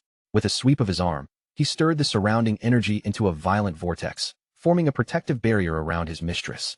Keeping his eyes fixed on the enemy, he warned Dongfang Yu not to underestimate them. One of their opponents possessed a hidden class, which made this far more dangerous than an ordinary fight. Dongfang Yu only grew more furious. She coldly ordered him to capture the group alive, planning to turn them into slaves and force them to gather lifespan for her son. The bodyguard's expression remained grim as he judged their strength, admitting that their chances of succeeding were only around 50%. The muscular man raised his gleaming golden shield and studied the enemy formation more carefully. His face tightened as he realized the danger was not limited to a single hidden class player. Several members of the opposing side also seemed to possess rare or specialized classes, meaning this battle would be far more troublesome than they had expected. The insect manipulator's mechanical bug hovered overhead, its metal wings buzzing sharply through the air.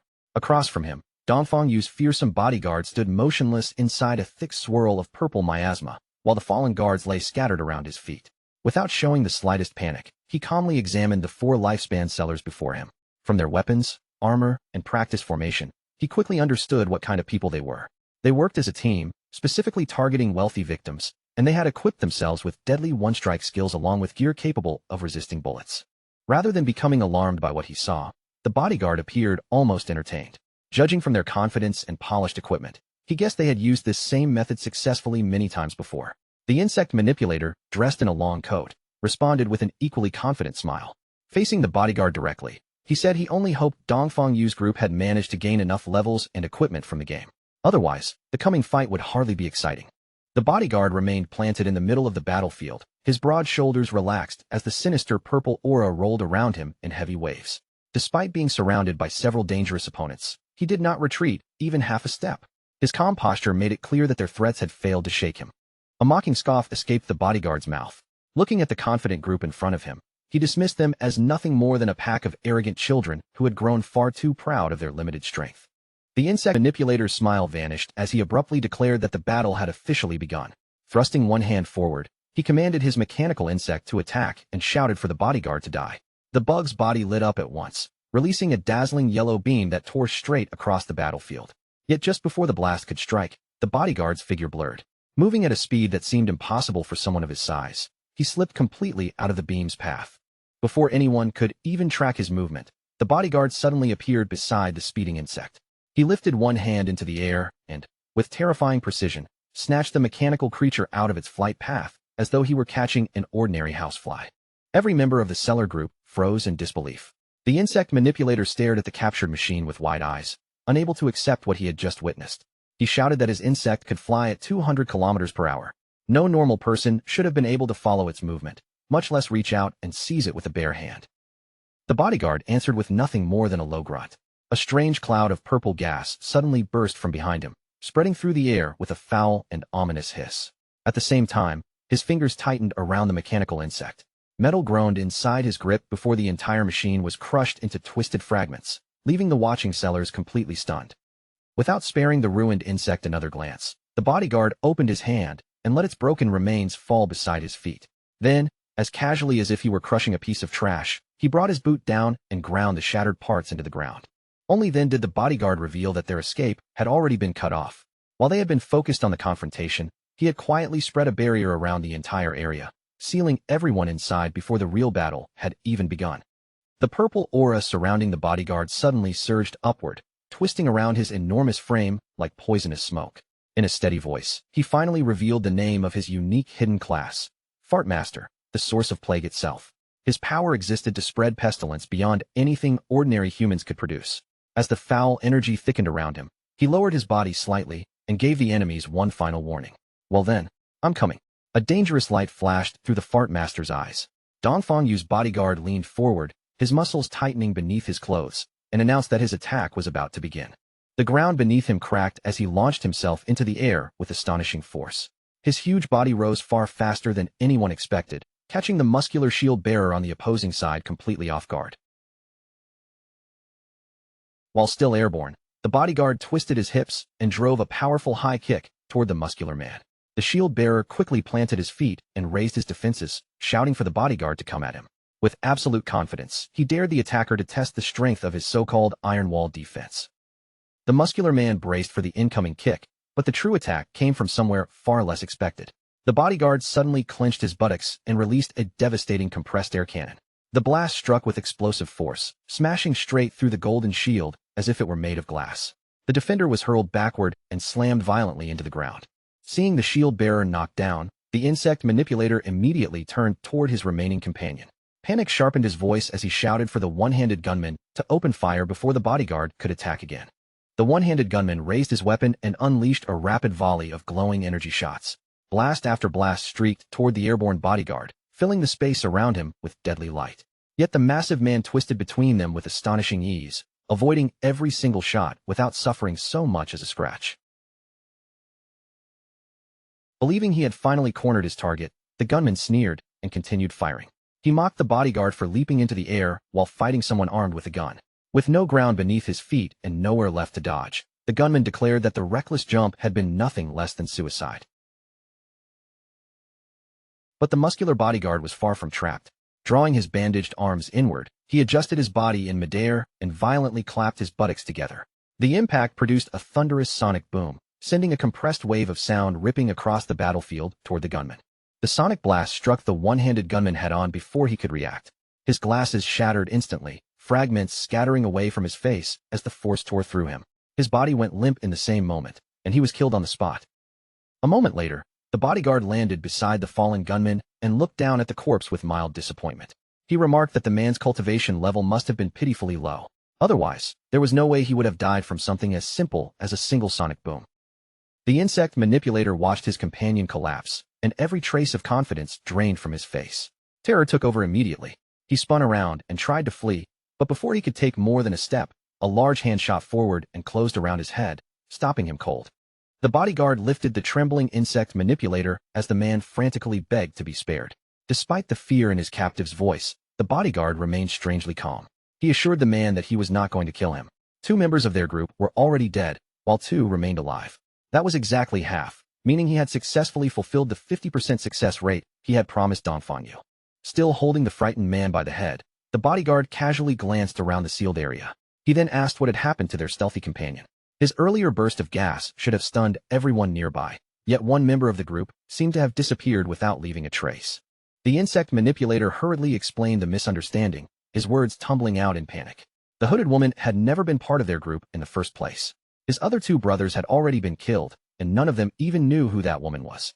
She had simply happened to step out of the same vehicle at the same time, because she had also come there to sell her lifespan.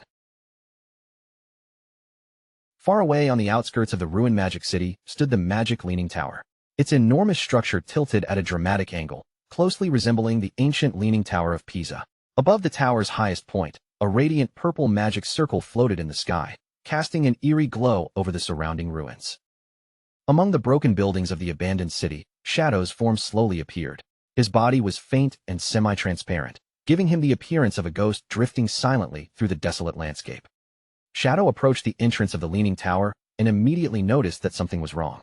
The guardian monster that should have been stationed outside was nowhere to be seen. After checking the area, he concluded that another group had arrived before him and had already defeated it. With no guardian left to block his way, Shadow moved toward the enormous entrance. Frost covered the towering doorway, and cold mist clung to its frozen surface as he passed through and entered the tower. Once inside, Shadow slowed down and carefully examined the space around him. The magic leaning tower was not merely a tower, but an enormous library stretching across countless floors. Its corridors formed a massive maze, and hidden traps waited throughout the structure for careless intruders. He also remembered the old legend tied to this place. Somewhere deep within the tower, a terrifying monster had been sealed away, a princess who had been transformed by an evil white dragon. Shadow floated silently through the library's maze-like passages, passing rows of towering shelves and scattered books. Signs of recent looting appeared everywhere. Drawers had been opened, items had been taken, and the path ahead had clearly been disturbed. From this, he realized that another party had already pushed deep into the tower. He then remembered that the mechanism capable of teleporting someone directly to the top floor was hidden somewhere in this section. It did not take Shadow long to locate the trigger. Among the countless books on the shelf, one volume glowed with a faint magical light. Its title read, Postpartum Care for Souse. Despite the absurd name, Shadow knew exactly what it was. Pulling that particular book would activate the tower's hidden teleportation spell. Shadow reached out and pulled the glowing book from its place. The moment it moved, brilliant light erupted around his body. Before he could see anything else, the magic enveloped him completely and transported him away. A flash of light appeared on the rooftop, and Shadow materialized high above the ruined city. He floated silently behind two nearby players, both of whom jolted in shock when they realized that a ghostly figure had suddenly appeared at their backs. From his position above the rooftop arena, Shadow took in the battle unfolding below. A large force of players had surrounded the tower's guardian and were desperately attacking from every direction. Their enemy was a gigantic tentacled creature known as the Desperate Princess, whose monstrous body dominated the entire rooftop. Shadow watched the chaotic fight for several moments and quickly understood the condition of the attacking force. Their weapons and armor were noticeably below the level required for an opponent like this. As a result, players were falling one after another, and their casualty rate had already climbed dangerously high. Even so, Shadow could not help feeling somewhat impressed. With such mediocre equipment and such a severe disadvantage, this group should never have reached the top of the tower. The fact that they had advanced this far proved that their organization and determination were anything but ordinary. His gaze soon settled on the person commanding the entire force. A woman with long gray hair stood near the center of the formation, loudly rallying the surviving players as the battle raged around her. She ordered them not to be afraid of dying. Even if they were killed, all they had to do was run back and rejoin the fight. Shadow immediately recognized both the group and its commander. They belonged to the Faker Heavy Industry Guild, and the gray-haired woman leading them was Huang Huifan. In his previous life, Faker Heavy Industry had been a massive and influential corporation even before the world changed. When the game descended into reality, Huang Huifan had reacted faster than most people. She converted the company's available funds into lifespan and organized her employees into a guild before other corporations could adapt. Shadow also remembered that her class was Illusionist, an exceptionally powerful support class. Its signature ability, Teleportation Gate, allowed her to reposition large numbers of people across the battlefield with remarkable efficiency. Remaining at a distance, Shadow quietly observed the guild's movements. Rather than joining the battle immediately, he followed the flow of reinforcements and deaths, gradually understanding the strategy Huang Huifan had arranged. Shadow knew exactly why Teleportation Gate was considered such a powerful skill. It allowed the user to establish one entrance and one exit, linking two separate locations through a stable portal. Once the passage was formed, anyone could move through it without needing the ability themselves. Huang Huifan had placed the portal entrance close to the guild's respawn point while positioning the exit beside the boss arena. Because of this setup, every player who died could revive, step through the gate, and return to battle almost immediately. They could also hurry back to the place where they had fallen and recover the lifespan they had dropped. Shadow remembered how effective this tactic had eventually become. In his previous life, Huang Huifan had relied on this relentless reinforcement strategy to expand Faker Heavy Industry's strength, helping the guild rise until it ranked among the 20 most powerful guilds in the entire nation. Unfortunately, this particular opponent completely countered that method. The Desperate Princess was a level 18 Platinum tier boss, and against a creature with her abilities, repeatedly throwing revived players into battle would accomplish nothing. The true danger did not come only from the Desperate Princess's enormous body or the tentacles tearing through the players. Hidden within her abilities was an effect far more terrifying than ordinary physical destruction. Whenever the Desperate Princess killed a player, she absorbed that victim's lifespan at 100 times the rate of an ordinary monster. Every guild member who fell was therefore not simply a casualty. They became fuel that made the boss even stronger. Shadow could already see where this battle was heading. If Faker Heavy Industry continued relying on a war of attrition, the Desperate Princess would soon gather enough power to evolve into a Jade-tier boss. Once that happened, her health would regenerate, erasing nearly all the progress the guild had made. Shadow understood that the outcome would be catastrophic. The entire attacking force would eventually be wiped out, and the enormous loss of lifespan could cripple or even destroy Faker Heavy Industry. Since allowing the battle to continue would only feed the boss further, he finally decided that it was time for him to intervene. Shadow dropped from above and landed directly in front of the guild's gray-haired leader, Huang Huifan. His sudden arrival made her tense at once, but before she could question him, he calmly stated his price. Give him 1,000 years of lifespan, and he would personally kill the boss for them. However, any equipment or items meant for an assassin that dropped afterward would belong entirely to him. Huang Huifan stared at the ghostly figure before her, visibly shaken by what she had just heard and seen. Her lips parted, but the words came out in a nervous stammer as recognition finally struck her. The mysterious man standing face to face with her was none other than the legendary assassin known as Shadow. Shadow calmly confirmed that she had recognized him correctly. Then, without softening his tone, he delivered a blunt warning. Huang Huifan and the Faker Heavy Industry Guild had no chance of defeating the Desperate Princess. Their only sensible choices were to accept his offer or withdraw from the tower immediately. He finished laying out those two options before Huang Huifan could even gather herself enough to answer. Before Huang Huifan could respond, an arrogant young man stepped forward from among the guild members. Anger twisted across his face as he openly challenged Shadow, demanding to know what gave this stranger the right to declare that their entire guild was incapable of winning. The young man then scoffed at Shadow's demand for 1,000 years of lifespan, calling the price completely insane. With no respect in his voice, he told Shadow to stop talking nonsense and get lost. Huang Huifan immediately tried to cut him off, urgently shouting, "Huang Ziqing, don't be rude." But her warning came a moment too late. Before Huang Huifan could finish speaking, Shadow had already moved. His hand shot forward without warning and clamped firmly over Huang Ziqing's face, silencing the young man in an instant and leaving the surrounding guild members too stunned to react. Shadow did not waste a single motion. With one smooth turn of his body, he lifted Huang Ziqing off balance and hurled him straight into the glowing teleportation gate that the guild had been using to return to the battlefield. Huang Ziqing vanished through the portal and emerged from its exit on the other side of the rooftop. The instant his body reappeared, Shadow raised his weapon and released the Dark Knight Ring Blade skill, giving the young man no chance to understand what was about to hit him. A crescent-shaped wave of dark red energy tore across the rooftop with terrifying speed.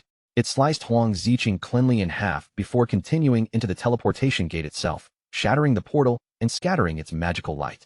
As the broken remains of her subordinate fell to the ground, Huang Huifan's composure collapsed, and she screamed out in horror, "Son!"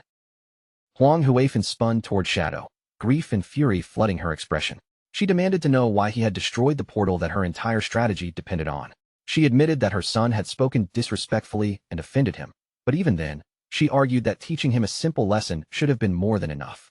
Shadow's golden eyes glowed as he looked down at the furious guild leader. Unmoved by her accusation, he calmly told Huang Huifan that she would understand the reasons soon enough. Then he repeated his terms without changing a word, 1,000 years of lifespan, and he would eliminate the boss troubling her guild. With his offer delivered, Shadow's spectral form dissolved into the air, leaving Huang Huifan and the surrounding guild members frozen in stunned silence. None of them realized the real danger they were facing. Unlike them, Shadow knew that the Desperate Princess was already on the verge of evolving. That was precisely why he had destroyed their teleportation gate. Huang Huifan's strategy of endlessly reviving her guild members and sending them back into battle would not defeat this enemy. Every death would only feed more lifespan into the boss, strengthening her until the entire guild was eventually slaughtered. However, Shadow's decision had not been driven entirely by a desire to save them. Beneath the warning and intervention lay a far more practical reason, one based on his own interests rather than simple kindness. Shadow summoned his spectral wolf and mounted the ghostly beast. In his mind, the possible destruction of Faker heavy industry was only a minor concern. Losing the chance to collect 1,000 years of lifespan, on the other hand, would be a genuinely serious loss. Riding the spectral wolf, Shadow descended into the ruins of the city and landed among the shattered streets below. He remained completely confident in his calculations. The guild members still fighting upstairs carried just enough remaining lifespan to push the desperate princess through her evolution, and the increasingly violent pulse of light coming from the tower confirmed that the final moment was approaching. From Shadow's perspective, the next step required no complicated scheme. His entire plan could be reduced to one simple and perfectly timed move. He would wait until the desperate princess successfully evolved into a Jade-tier boss. Once she reached that higher rank, Shadow would return to the tower, kill her himself, and claim rewards far greater than anything the Platinum-tier version could have provided. Just as Shadow settled down to wait for the evolution, a message suddenly arrived from Ghost Spirit. Her voice carried excitement as she reported that she had located Dongfang Yu inside a manor in the suburbs. However, the woman was protected by an extremely powerful player, and Ghost Spirit admitted that the guard had nearly killed her during their encounter. Shadow instructed Ghost Spirit to meet him at the Withered Bone Field and explained everything in detail once she arrived. At the same time, he could not help being impressed by her performance. Finding one specific person inside the enormous and chaotic Magic City was no small achievement, proving that Ghost Spirit was far more capable than most people. Not long afterward, the two assassins met in the Withered Bone Field, a desolate wasteland where pale bones and weathered grave markers covered the ground. Standing amid the lifeless scenery, Shadow asked Ghost Spirit to describe Dongfang Yu's guard and every ability she had witnessed. Ghost Spirit explained that the guard was an incredibly fast and powerful close combat fighter. His primary method of attack, bizarrely enough, involved releasing devastating farts. More importantly, he had been able to detect her even while she was hidden in stealth. A thick, smoky aura also surrounded his body, spreading roughly 10 meters in every direction. Shadow understood the man's identity as soon as he heard those details. Ghost Spirit had encountered a player who possessed the source of the Plague hidden class. The 10-meter aura was one of its first-tier abilities, known as the Plague Field. It could sense any physical body entering its range, which was why her stealth had been completely ineffective. Shadow further explained that the class could use plague-based abilities to strengthen the user's body and accelerate regeneration. At higher tiers, legends even claimed that those who mastered it became nearly impossible to kill. Ghost Spirit's face paled as she listened. The thought of facing an opponent who could detect her stealth, rapidly heal, and potentially become almost immortal filled her with horror. For a moment, despair crept into her voice as she wondered whether she would ever become strong enough to complete her revenge. Shadow then revealed that the source of the plague was not without a fatal weakness. Although the plague continuously reinforced the user's body, it also ate away at the mind. The stronger the corrupted flesh became, the more the user's mentality risked deteriorating. Because of that, a fragile state of mind was the class's greatest flaw. He then turned the conversation toward Ghost Spirit's own hidden class. The Blade of the Underworld was not limited to its current form. Once she successfully advanced to the second tier, the class would evolve into something far more powerful, the Yellow Spring Evil Ghost. As Shadow spoke the name of that evolution, a colossal spectral demon began taking shape behind Ghost Spirit. Its enormous body glowed with an eerie green light, while its blazing eyes opened in the darkness and stared down over the bone-covered field. Ghost Spirit stood motionless beneath the towering apparition, overwhelmed by the sight of what her power could eventually become. An otherworldly glow lit up her own eyes as she stared ahead in awe, finally beginning to understand the true potential hidden within her class.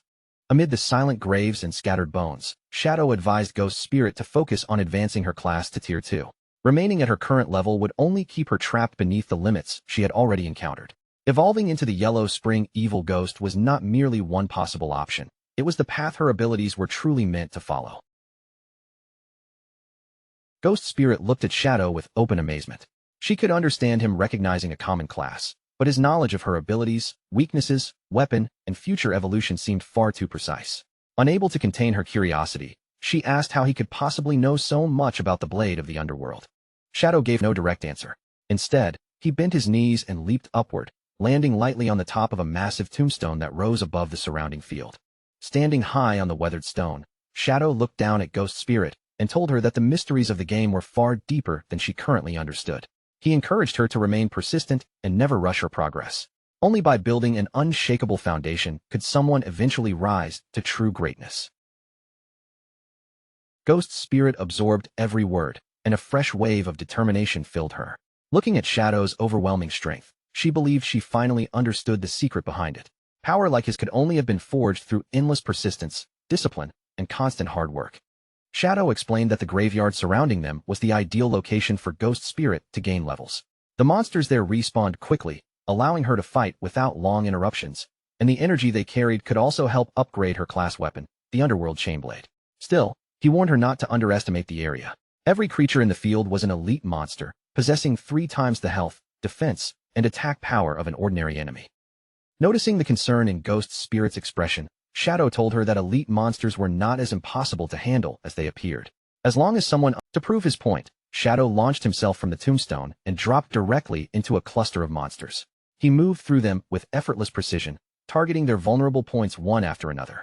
Each strike landed exactly where it needed to, and within moments, the entire group, Ghost Spirit watched the display with wide, astonished eyes.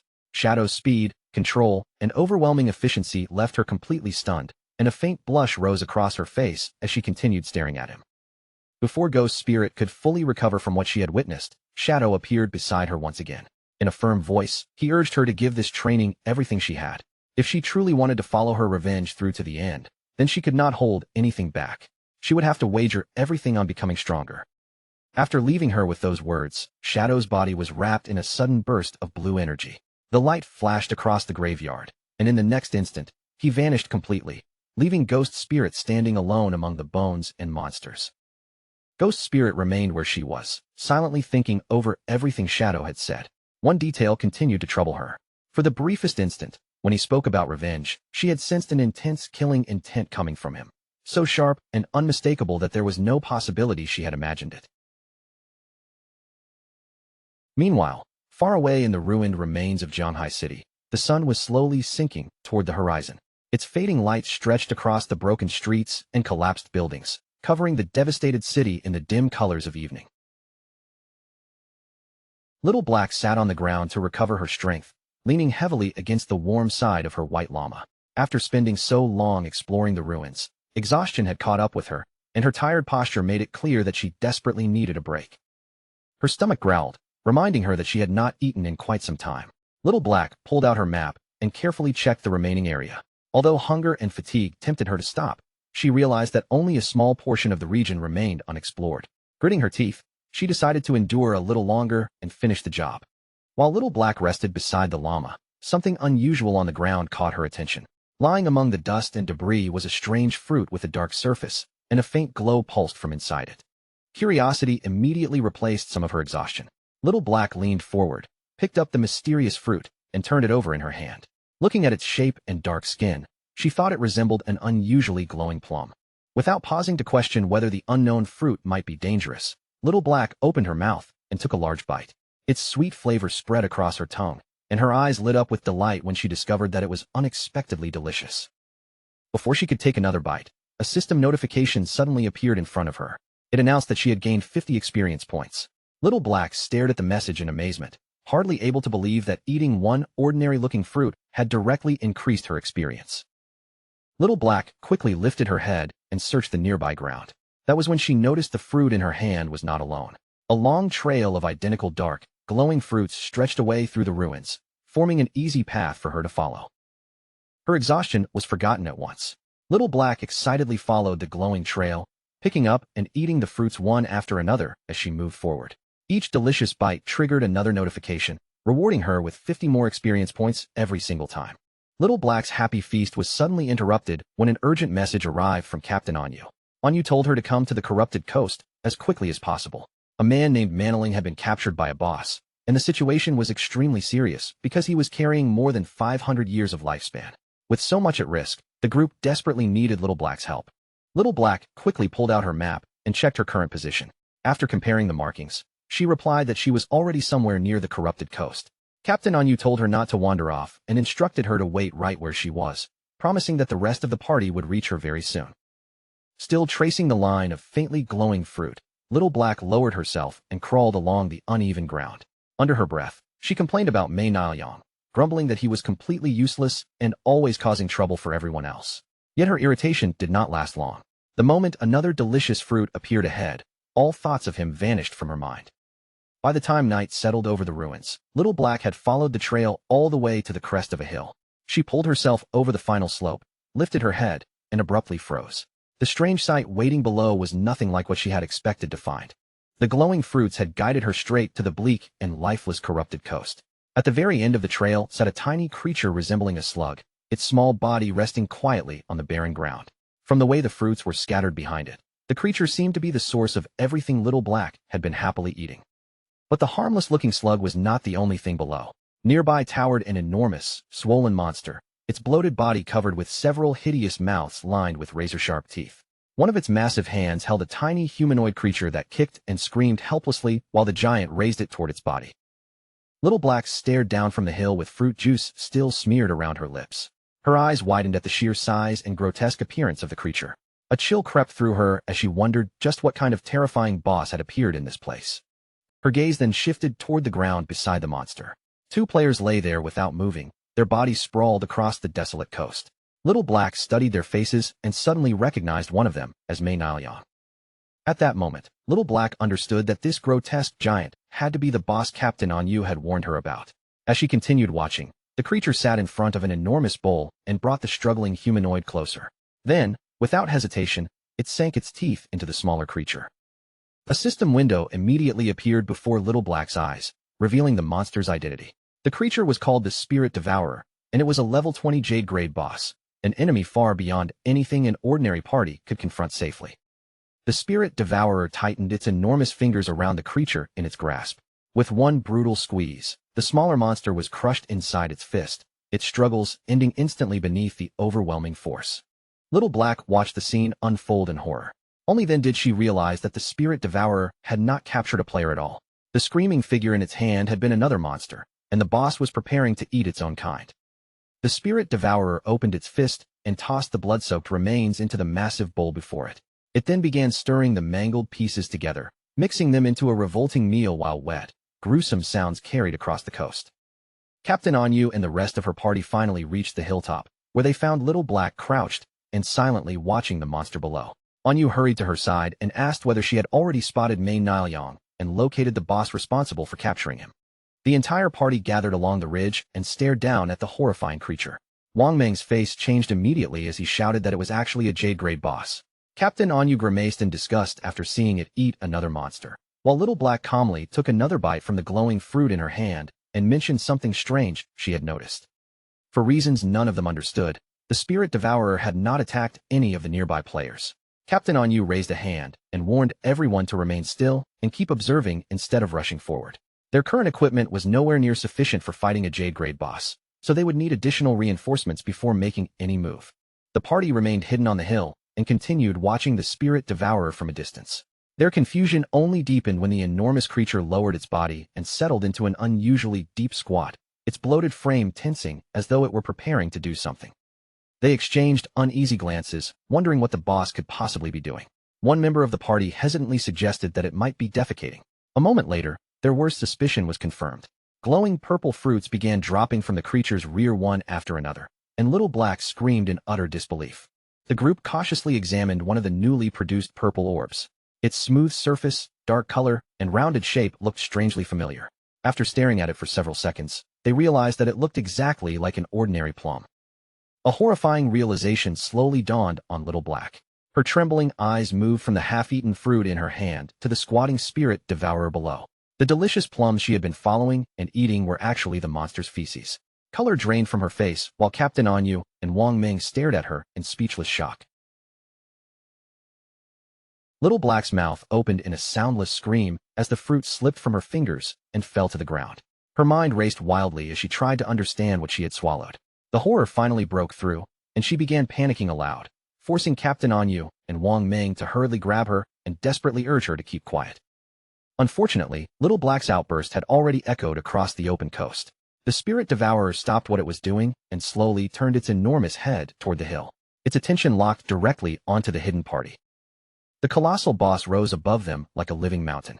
One of the monstrous mouths embedded in its back stretched open, revealing rows of jagged teeth, and a deafening roar burst from within. The sound carried faint, overlapping whispers that seemed to belong to some ancient god of endless hunger. Every member of the party froze, instantly aware that they were now in mortal danger. As the spirit devourer's roar rolled across the hill, the space around Captain Anyu, Wang Ming, and the others seemed to twist and blur. An invisible force swept through their bodies. Their eyes suddenly glowed a violent red, and they screamed in agony as the strange power took hold. They clutched both sides of their heads, staggering beneath an unbearable sensation. A savage hunger flooded their minds, drowning out fear, reason, and every other thought until nothing remained except the desperate need to eat. Little Black watched in complete confusion as Captain Anyu, Wang Ming, and the rest of the party suddenly charged past her.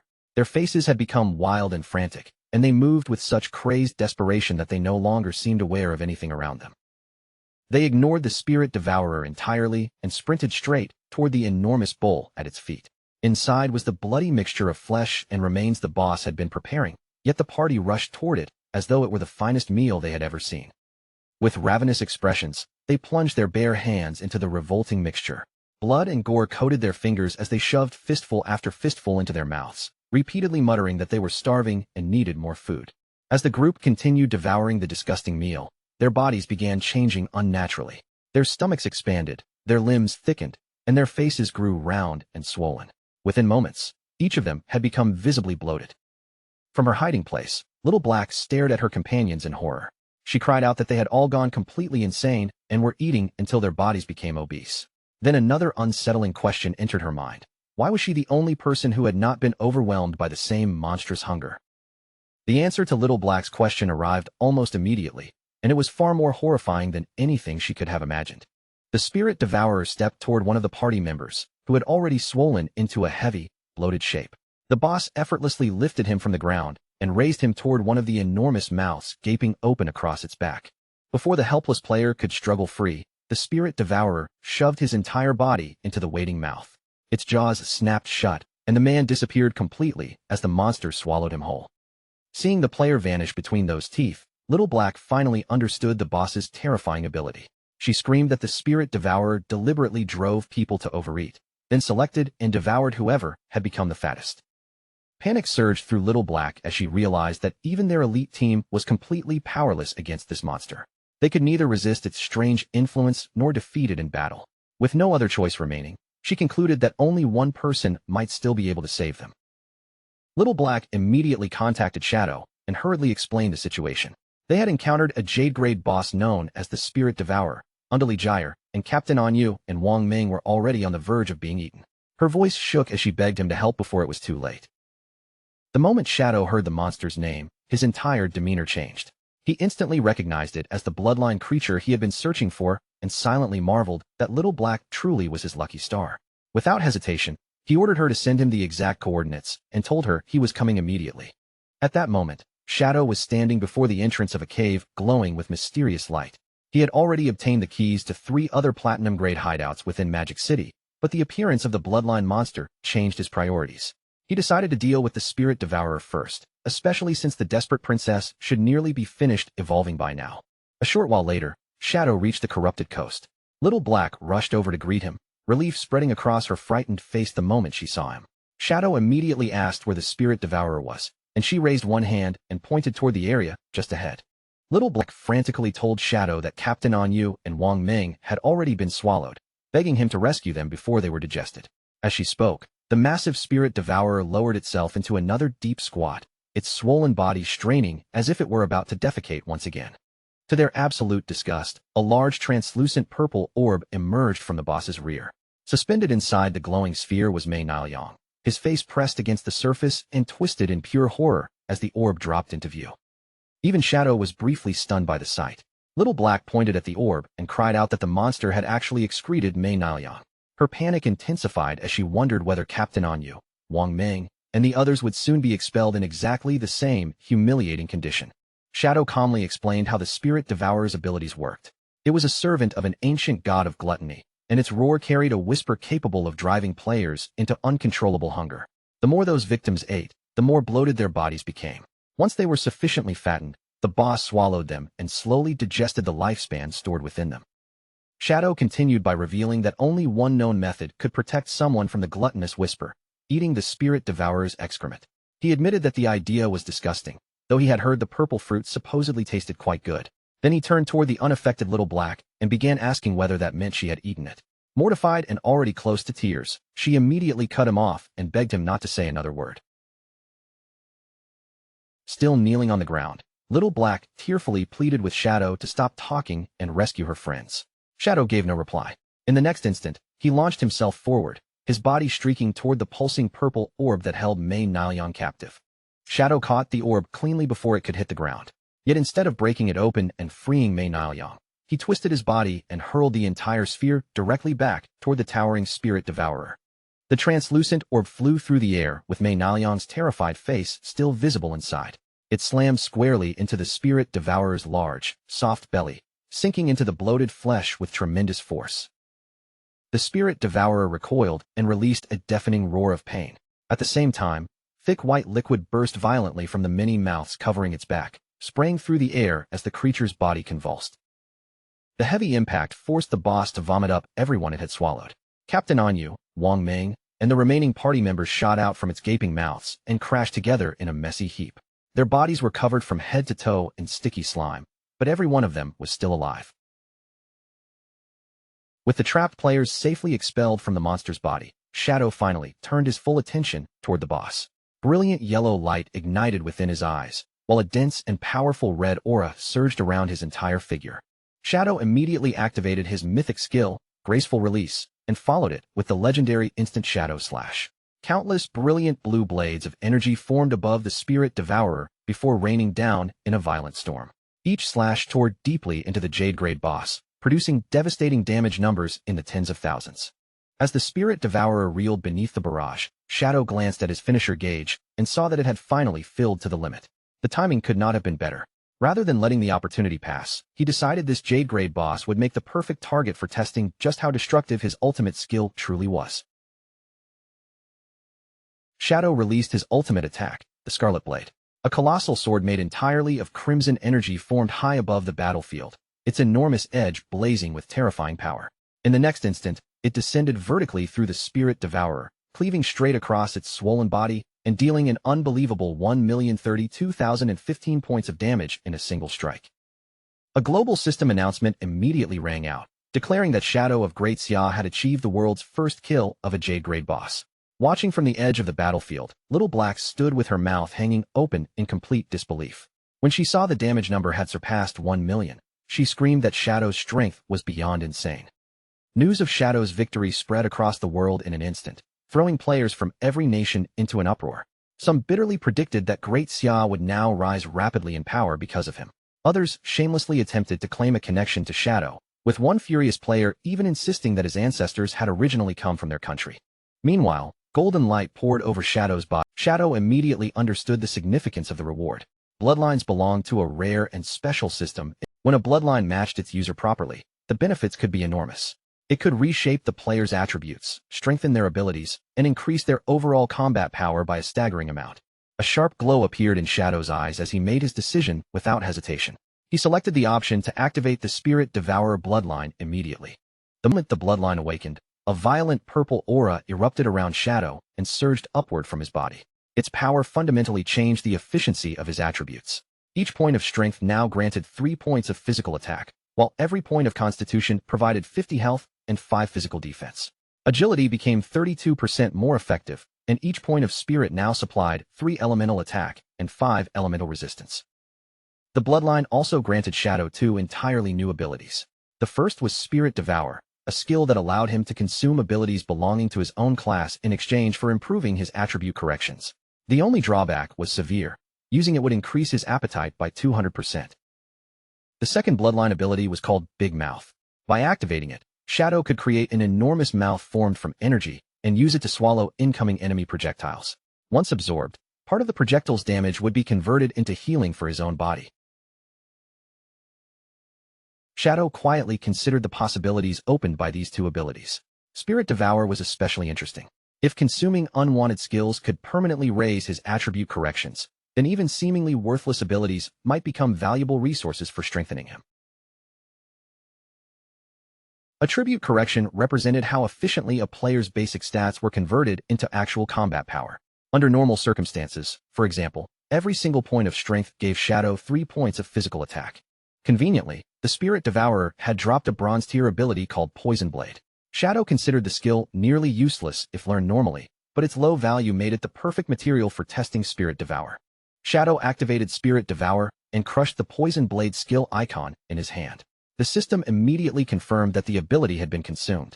His strength conversion then rose from 3 physical attack per point to 3.3, granting an additional 0.3 attack for every point of strength he possessed.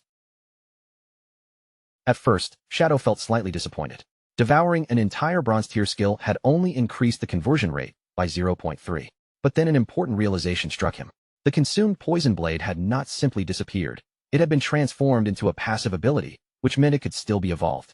Without waiting another second, Shadow spent 242 evolution points and upgraded the devoured Poison Blade all the way from bronze tier to legendary tier. The result far exceeded his expectations. A new system message appeared, informing him that his strength conversion had risen from 3 points of physical attack to 5 for every point of strength. Excitement flashed across Shadow's glowing eyes. If he continued devouring skills and then evolved the resulting passive abilities, his attribute efficiency could eventually become hundreds of times greater than that of ordinary players. A confident smile spread across his face as he silently declared that he had become invincible once again. With the battle finally over, Captain Anyu, Wang Ming, and the rest of the party were alive, though their condition was both miserable and embarrassing. Their bodies were still swollen from the gluttony effect, and sticky slime covered them from head to toe. Wang Ming tearfully thanked Shadow for saving everyone, relieved that they had not all been excreted like Mei Niaoliang. While the others struggled to recover, Little Black hurried over to the still bloated Captain Anyu and wrapped both arms around her.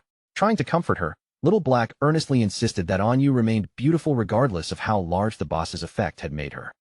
Once the party's bodies had finally returned to normal, Captain Anyu approached Shadow to discuss the reward he was owed. Captain Anyu readily accepted the alternative arrangement. With their agreement finalized, Shadow's figure vanished inside a swirling mass of dark energy. Now that the rescue mission was complete, Anyu turned toward her exhausted teammates and told them it was time to return as well. As the group began leaving the corrupted coast, Mei Niaoliang remained trapped inside his translucent purple prison, rolling helplessly along with them. Tears streamed down his face as he made everyone promise never to reveal how the boss had expelled him. Too exhausted to argue, the rest of the team reluctantly agreed to keep the humiliating incident secret. The events then returned to the magic Leaning Tower, shortly after Shadow had leaped away from its highest floor and left Faker Heavy Industry to continue fighting without him. At the tower summit, the battle against the desperate princess was still raging. The enormous tentacled creature lashed out wildly across the rooftop, but repeated attacks from the guild had reduced her health to roughly the final third. Huang Huifan remained at the center of the formation, shouting commands over the chaos. Seeing her guild members struggling to endure the boss's attacks, she ordered a healer named Xiao Kuei to activate her Tree of Life skill immediately. Xiao Kuei obeyed at once. Brilliant green light burst from the ground, and an enormous tree made of glowing energy rose above the battlefield. Waves of restorative power spread from its branches, continuously healing every guild member within range. With the Tree of Life supporting them, Huang Huifan rallied the entire guild. She reminded everyone that Shadow had destroyed their teleportation gate, meaning death was no longer something they could recover from quickly. Since they could not afford to fall, she ordered them to give everything they had in one final assault. Convinced that victory was finally within reach, the guild members surged forward with renewed determination. The tanks charged directly at the weakened desperate princess, while the fighters behind them unleashed a concentrated barrage of skills, weapons, and elemental attacks. When the boss appeared to collapse beneath the final barrage, Huang Huifan believed the battle had been won. She turned toward Xiao Kuei in celebration and praised the strength of her life priest class, crediting its continuous healing for carrying the guild to victory. Their celebration ended almost as soon as it began. One of the desperate princess's tentacles suddenly whipped across the rooftop with explosive force. It smashed straight through a tank's shield and killed the heavily armored player instantly. After slaying him, the desperate princess slowly closed her eyes. A strange stream of blue energy rose from the fallen player's body and flowed toward her, disappearing into the monster as she began absorbing it. A moment later, the desperate princess's eyes snapped open. The light inside them had changed completely, now burning with a sinister yellow glow filled with unmistakable malice. Huang Huifan and Xiao Kuei stared in horror as the boss's presence rapidly intensified. The energy surging from the desperate princess grew more violent by the second, making it obvious that something far worse than a normal counterattack was about to happen. The desperate princess suddenly released an enormous explosion of blazing energy. A fiery shock wave erupted from her body and swept across the entire summit of the magic leaning tower, swallowing the rooftop in light and flame. Every remaining member of Faker Heavy Industry was caught inside the blast. Before any of them could escape or defend themselves, the flames consumed their bodies and reduced them to ashes in an instant. When the flames and dust finally cleared, the desperate princess was nowhere to be seen. In her place, a huge glowing blue egg rested upon a pedestal, surrounded by lifespan orbs dropped by the fallen guild members. Even more terrifyingly, the boss's health bar had completely refilled. The desperate princess had successfully evolved. Inside the translucent blue shell, a woman with long, pale blue hair could be seen curled tightly into herself. A system window appeared beside the egg, identifying this evolved form as the Desperate Egg, a level 30 Jade-grade boss possessing an overwhelming 10 million health points. Meanwhile, the guild members who had been wiped out began respawning inside Faker Heavy Industries' hideout, each of them still shaken by the sudden and complete defeat. Huang Ziqing hurried toward his mother in a panic as soon as she reappeared. With anxiety written across his face, he asked Huang Huifan what had happened at the tower and whether the guild had managed to defeat the boss. Huang Huifan explained that they had reduced the desperate princess to almost no health at all. But just when victory seemed certain, the boss suddenly restored her entire health bar, transformed into a massive egg, and released a devastating attack that wiped out the whole guild. Still shaken by the memory, Huang Huifan quickly understood what the full recovery meant. A boss could not ordinarily restore all its health in a single moment. Such a phenomenon only occurred when the creature completed an evolution. Her thoughts immediately returned to Shadow's appearance at the tower. She remembered his expensive offer and his cold warning that Faker Heavy Industry had no chance of winning with their current strategy. The truth suddenly became clear. Shadow had known from the very beginning that the boss was about to evolve. Shadow had predicted that their human wave tactic would fail because each fallen player only supplied the boss with more lifespan, accelerating her transformation. Now that the platinum-grade creature had evolved into a jade-grade boss, Huang Huifan knew her guild had no possibility of defeating it. With no other path remaining, she reluctantly accepted that she would have to seek Shadow's help. Back at the now-silent summit of the magic leaning tower, the air rippled faintly before the enormous blue egg. Shadow's invisible form quietly returned, stopping directly in front of the newly evolved boss. Shadow carefully he observed that the egg possessed no visible means of attacking or defending itself. That made Shadow suspect this was merely a transitional stage, and that an even more powerful creature might eventually hatch from within the shell. Rather than waiting to discover what would emerge, Shadow decided to attack immediately. He sprang into the air, gathered dark energy around a dagger, and hurled the weapon straight toward the center of the glowing egg. The darkened blade struck the egg's surface with a sharp burst of energy. The attack successfully penetrated its defenses and inflicted more than 28,000 points of damage. Yet against the desperate egg's enormous pool of 10 million health points, the damage was almost meaningless. Its massive health bar barely moved, leaving only the smallest visible reduction after Shadow's attack. While remaining in his spectral form, Shadow examined the enormous egg and saw that it possessed a staggering 10 million health points, putting it on the same level as an epic-grade boss. Even so, something about the object felt deeply unnatural, and he knew he could not simply stand by while it continued incubating. After studying it for a moment, he realized its massive health pool was the only real obstacle. The egg had no ability to detect invisible enemies, which meant it was completely unaware that Shadow was even there. With that weakness exposed, Shadow quickly settled on a straightforward plan. He would keep striking the defenseless egg with one skill after another, steadily building energy until his ultimate finishing move was fully charged. The instant his ultimate became available, Shadow made his move without hesitation. Gathering the accumulated power into his weapon, he unleashed the Scarlet Blade once again. A gigantic surge of crimson energy tore across the chamber and crashed directly into the egg. The attack dealt more than 100,000 damage in a single blow, and thick cracks immediately raced across the shell in every direction. Shadow stood calmly among the fragments of the shattered shell, his posture filled with complete confidence. Against an opponent that could neither move nor detect him, he knew victory had never been anything more than a matter of time. But just as he thought the battle was finished, something unusual suddenly caught Shadow's attention, drawing his gaze toward the remains of the broken egg. After completely destroying the desperate egg, Shadow looked into the cracked shell and froze in surprise. What had been hidden inside was nothing like the monster he had expected to find.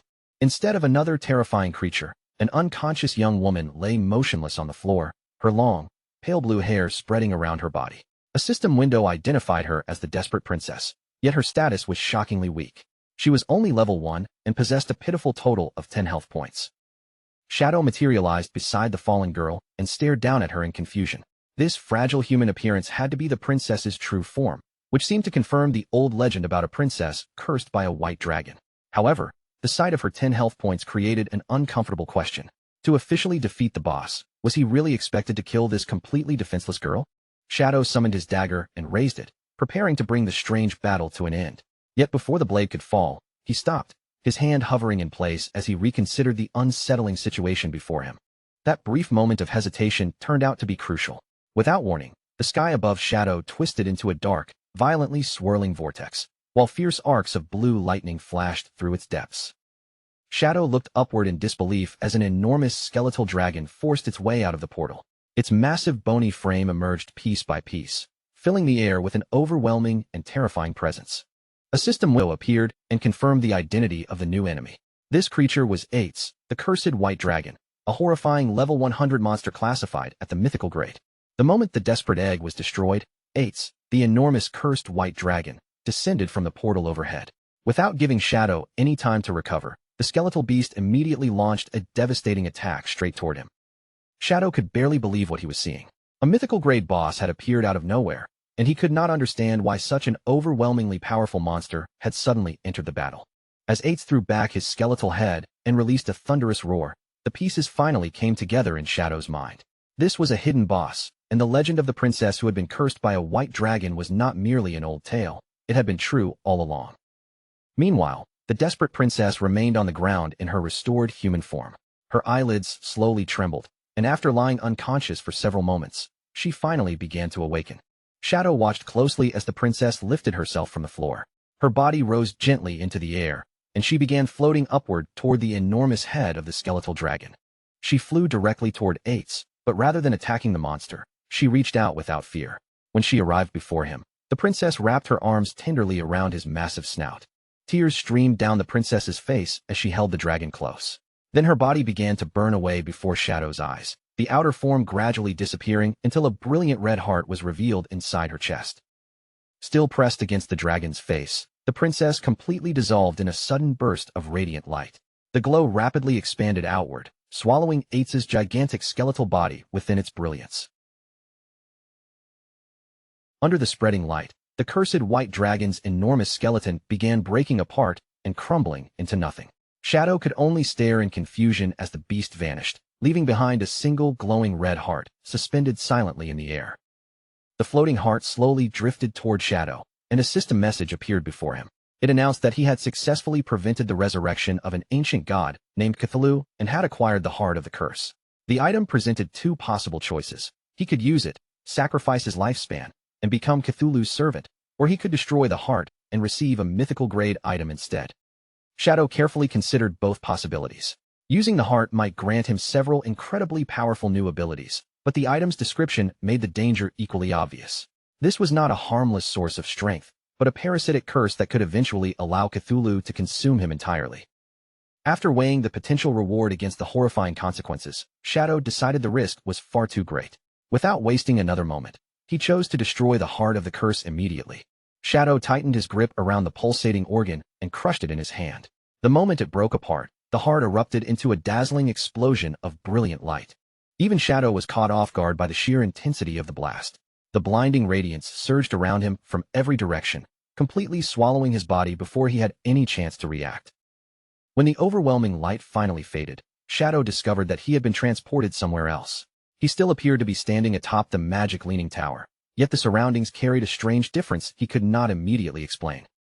Shadow soon realized he was no longer inside his own body. He now occupied the form of a horned knight, and as he lowered his gaze toward the armored hands before him, he wondered whether destroying the heart had triggered some kind of hidden trial, or perhaps drawn him into an old memory. Before Shadow could make sense of the situation, a young princess with long, greenish hair came running toward him. She approached with obvious affection and happily called him by the name Ates. Through the borrowed eyes of the memory, Shadow saw a young, white-haired man with horns sitting upon the wall. Looking up at him, the princess asked Ates whether he was planning to leave the kingdom again. Ates answered her with an apologetic smile. He explained that an enemy had summoned a monster to attack the harbor, and because he served as one of the kingdom's guardians, he had no choice but to travel there and provide support. The young princess immediately became furious. She accused Ates of lying and sharply reminded him that he had already promised to teach her how to ride the wind that very day. She angrily pointed out that reaching the coast required a full 7-day journey, making it impossible for Ates to return before the day ended. What upset her most was that he was lying to her in exactly the same way her father always did. With frustration written across her face, the princess thrust a finger toward Ates and loudly declared that every man was nothing but a terrible liar and a shameless scoundrel. Ates looked completely flustered by the sudden accusation. Trying to calm the furious princess down, he awkwardly asked where she had possibly learned to use such harsh and insulting words. After gathering himself, Ates held out a small silver object shaped like a gleaming scale. Presenting it to the princess, he introduced the mysterious item as the Scale of Promise. Ates explained that any promise made under the scale's witness carried a serious consequence. Whoever broke their word would lose their wings and would never again be able to soar through the sky. The princess's anger vanished almost instantly. Her cheeks flushed as she hurriedly rejected the scale, crying out that she did not want Ates to lose his wings because of her. Ates gently reassured the worried princess that he had no intention of breaking his promise. With renewed confidence, he told her not to underestimate just how skilled he was at riding the wind. Then, in one magnificent motion, Ates spread a pair of enormous white wings from his back. The bright feathers unfolded to their full length, forming an impressive sight against the open sky. The princess stared at him with sparkling eyes, all traces of her earlier anger forgotten. Filled with admiration, she exclaimed that Ates always looked incredibly handsome and cool whenever he transformed like that.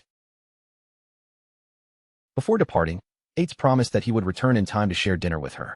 He also explained that his 3 shadow guards would remain behind, keeping the princess company until he came back.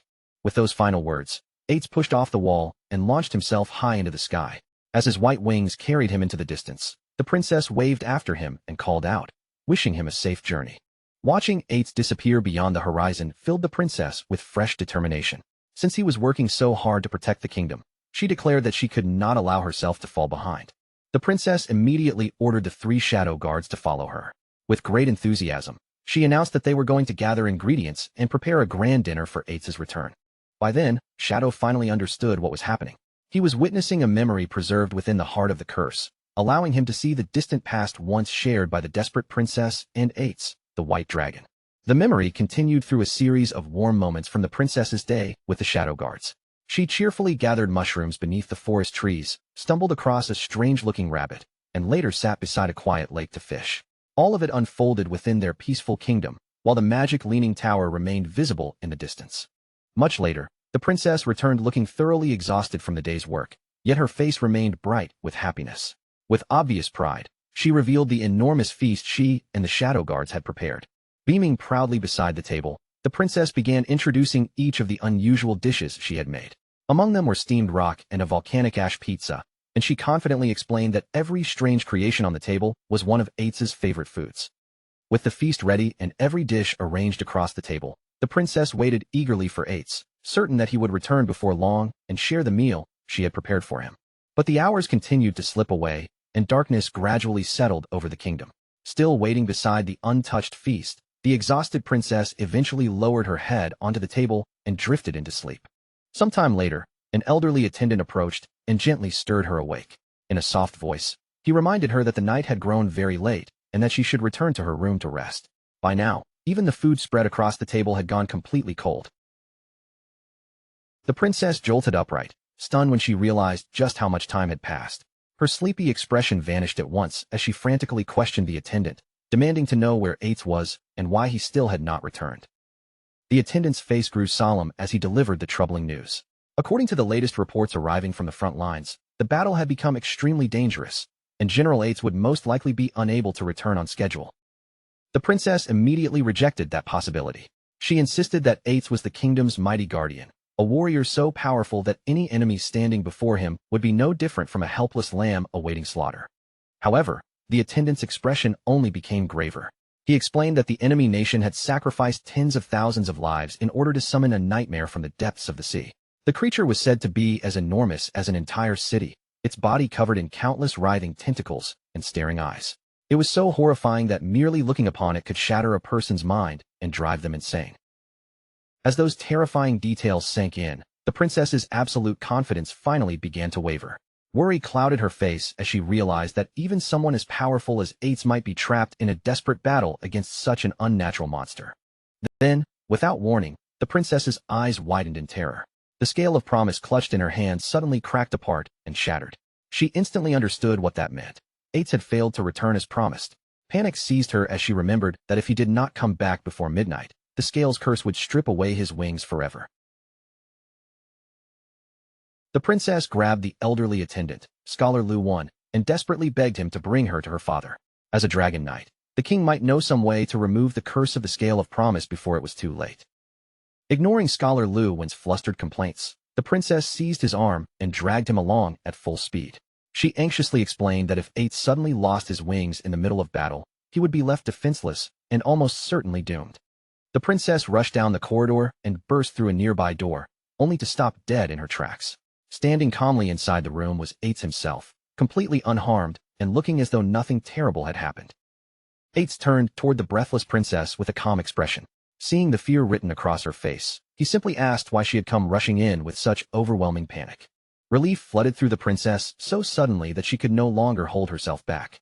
She ran straight into Eights' arms, wrapped herself tightly around him, and tearfully cried that she was incredibly grateful to see him home and safe.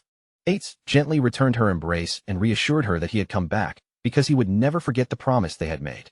Still clinging to him, the princess admitted that she had been terrified after hearing how disastrous the situation on the front lines had become. Standing nearby, Scholar Lu Wan finally steadied his breathing. He then looked toward General Eights and cautiously asked how the battle at the harbor had actually ended. Eights answered with a relaxed, confident smile. He admitted that the enemy had caused considerable trouble and that resolving the crisis had required some effort, but the main threat was already gone. The remaining soldiers could handle the battlefield cleanup without him. Scholar Lu Wan immediately praised Eights as a guardian truly worthy of protecting the kingdom. Meanwhile, Eights noticed the enormous feast waiting on the table and walked toward it with obvious hunger. He exclaimed that he was starving and asked whether the princess had prepared every dish herself. She proudly confirmed that she had, though her shoulders drooped slightly as she added that everything had probably gone cold. Eights sat down and began eating with tremendous enthusiasm, declaring between mouthfuls that the temperature did not matter because every dish was delicious. Watching him devour the meal, the princess fondly urged him to slow down before he choked, while Scholar Lu Wan stood nearby and observed their warm exchange with a gentle smile. Later that night, Eights brought the princess to the top of the magic leaning tower. Standing beneath the open sky, he reminded her of the promise he had made and announced that it was finally time for her to learn how to ride the wind. Before the lesson could even begin, however, the princess opened her mouth and released an enormous yawn, her tired eyes nearly closing on their own. Noticing her exhaustion, Eights asked whether she was already sleepy. The princess admitted that she had spent the entire day gathering ingredients and preparing his feast, leaving her completely worn out. With another tired look, she suggested that they postpone the lesson until tomorrow. Even though she lacked the energy to practice, the princess still wanted to fly. She dropped to the ground, wrapped both arms around Eights' leg, and pleaded with him to reveal his true form and take her for a ride instead. Eights hesitated, reminding her that the king had explicitly forbidden him from involving her in anything so dangerous. The princess immediately became irritated. She grabbed the edge of his armor and blamed him for returning so late in the first place. After everything she had done to prepare his meal, she grumbled that he was still a faithless scoundrel, finishing her complaint with a long, dramatic sigh. Faced with her stubborn pleading, Eights finally gave in. However, he made her promise that she would never mention the flight to the king, warning that he would receive a severe scolding if the truth came out. The princess instantly brightened, and every trace of her anger disappeared. Eights slowly closed his eyes and focused his power. Streams of brilliant blue energy began circling his armored body, swirling faster and faster as his human form started to change. A blinding flash illuminated the top of the tower, and when the radiance cleared, Eights had transformed into a magnificent white dragon. The princess stared upward in complete wonder, overwhelmed by the majesty of his enormous true form. The princess stepped closer to the towering white dragon without fear. Reaching up, she gently placed her hand against his broad snout and affectionately reminded Eights to keep her safe during their flight. A soft current of green energy gathered around the excited princess and lifted her carefully from the ground. Carried upward by the glowing force, she settled securely on top of Eights' enormous head. Eights spread his gigantic white wings and drove them downward with a powerful beat. The force launched him into the night sky, carrying the delighted princess far above the sleeping land below. The memory moved forward once more. After their flight, Eights gently tucked the sleeping princess into bed and placed her teddy bear beside her. Yet while she rested peacefully, The king nearby wore a deeply troubled and serious expression. The king revealed that he believed the enemy empire was carrying out a sinister ritual in secret. He could already sense a dreadful wave of disaster gathering in the distance, preparing to sweep across the entire continent. He warned Ates that everyone needed to be ready, because even someone of the dragon race would not be spared from the danger that was approaching. Beneath the dark and ominous sky, Ates stood firm without showing the slightest hesitation. He pledged his complete loyalty to the kingdom and agreed to follow whatever arrangements the king believed were necessary. Time passed, and the memory shifted to another night. The magic leaning tower rose quietly beneath a vast sky, filled with countless glittering stars. But the peaceful sight vanished almost immediately. Broken pieces of Ates's armor lay scattered across the floor, surrounded by dark splashes of blood, silent evidence that a horrific battle had already taken place. The kingdom had been plunged into a brutal and seemingly endless war. Day after day, terrifying enemy forces continued attacking, leaving the defenders with scarcely a moment to breathe. Throughout the city, soldiers and civilians cried out in horror as word spread that an enemy nation had invaded with an entire army of monstrous, inhuman creatures. Panicked crowds fled through the streets, screaming desperately for help. Behind them, the invading monsters advanced without mercy, crushing anyone unfortunate enough to fall into their path. The capital was soon overrun by savage red creatures whose bodies appeared completely stripped of skin. Snarling like wild beasts, they rampaged through the streets and tore apart everything around them. From a high balcony overlooking the capital, the king stood motionless and watched the catastrophe unfold as endless waves of monsters poured into his city. The king's face hardened as he studied the overwhelming number of creatures below. He grimly declared that the Moraga Empire had truly descended into madness. Their enemies were no longer seeking an ordinary victory. They intended to drag the entire world into ruin along with them. Across the battlefield, the Empire's dark banner rose above the invading army. Amid the screams, collapsing buildings, and spreading chaos, the desperate princess raced frantically through the city, searching for the one person who might still save them. She repeatedly screamed Ates's name, shouting that the enemy had already broken through the city walls. At last, she spotted him sitting silently atop a high wall, with two of his shadow guards positioned beside him. The princess looked down at the bloodshed consuming the streets, then rushed toward Ates and begged him to take action. She explained that the enemy army was made up of unnatural monsters their ordinary soldiers could not possibly defeat. Unable to understand his silence, she demanded to know why he had not entered the battle and pleaded with him to help the kingdom before everything was lost. Ates calmly turned his head toward the desperate princess. Rather than reacting to the destruction below, he told her that he had actually been preparing to go and find her. He instructed the princess to remain inside the magic leaning tower, assuring her that its defenses would keep her safe. She was not to leave the tower or wander anywhere else. The princess quickly agreed, but immediately urged Ates to hurry down and destroy the enemy army. To her disbelief, Ates refused. He stated that he would stay exactly where he was and protect her personally. Confusion quickly turned into anger as the princess demanded to know what he was talking about. She reminded him that he was the guardian of the kingdom, and that his duty was to defend the entire nation, not merely stand beside her. The princess stretched out an arm toward the city below, where the kingdom's soldiers were being overwhelmed and torn apart. With desperation in her voice, she cried that the capital was on the verge of falling and innocent people were being slaughtered in the streets. As the kingdom's guardian, Ates was supposed to assume his dragon form and reduce their enemies to ashes. She insisted that she did not need Ates himself to remain at her side. His shadow guards were more than enough to protect her, just as they had always done whenever he left to fight in the past. Ates offered no answer. Faced with the princess's desperate plea, he simply lowered his head and remained completely silent. After a long silence, Ates finally began explaining the history behind the horrifying power now being used by their enemies, revealing how the Moraga Empire had reached this desperate point. Ates revealed that 5 years earlier, they had discovered the Moraga Empire secretly performing a mysterious ritual known as Forsaken by the Gods. Despite its terrifying name, the ritual itself operated through one brutally simple exchange. Those performing the ritual could sacrifice portions of their own lifespan to summon creatures that did not belong among humans. The more years they surrendered, the larger, stronger, and more terrifying the resulting monster would become. Ates explained that Forsaken by the Gods was an ancient and nearly forgotten ritual, because no rational person would willingly trade away their own life merely to obtain a monster. For the collapsing Moraga Empire, however, that horrifying bargain had become their final and only hope. To make the situation clearer, Ates unfolded a map before the princess. The Moraga Empire occupied an inland archipelago famous for producing an extremely rare magical plant called the blood flower. Found nowhere else in the world, These flowers released powerful magic that extended the lives of Moraga's people, allowing them to survive for an average of 700 years. Thousands of years earlier, however, conflict surrounding the Moraga Empire had gradually spread outward, dragging more and more nations across the continent into repeated wars. In an effort to end those seemingly endless battles, the Moraga Empire began sending powerful envoys like Eights into foreign kingdoms. Bound by strict contracts, each envoy was required to serve the nation to which they had been assigned. Whenever war erupted, they would lend their overwhelming strength to the weaker side, preserving the balance of power and preventing any single kingdom from dominating the others. That fragile peace did not last. Before long, the rulers of the surrounding nations quietly reached a secret agreement, uniting around one merciless objective. The people of the Moraga Empire had to be completely wiped out. What followed was an age of unbearable suffering for Moraga. Deadly curses spread among its people, plagues ravaged entire regions, and division tore the once powerful empire apart from within.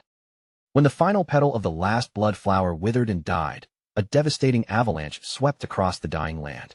Surrounded by darkness and facing extinction, the remaining people of Moraga clung desperately to the only hope they still possessed. That final hope was forsaken by the gods. With sorrow weighing heavily on his face, Eights admitted that he could no longer transform into a dragon, then continued by revealing a secret he had kept buried deep inside. Amid the smoke and broken rubble around him, he paused briefly to catch his breath before going on. Supporting his exhausted body with his sword, Eights reflected on how quickly the years had passed. Looking back on everything that had happened, he could hardly believe how completely their lives and their kingdom had changed. Those changes had gradually created a deep rift between Eights and the king.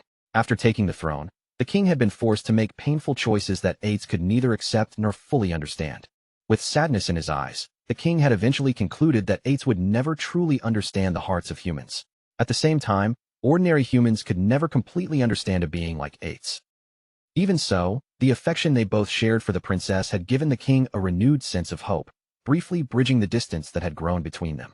Now, standing before the destruction closing in around him, the king stared straight ahead. His face remained strangely calm, as though he had already accepted the fate waiting for him. The monstrous creature gathered its power and suddenly unleashed a devastating blast of energy, sending a brilliant torrent directly toward the unmoving king.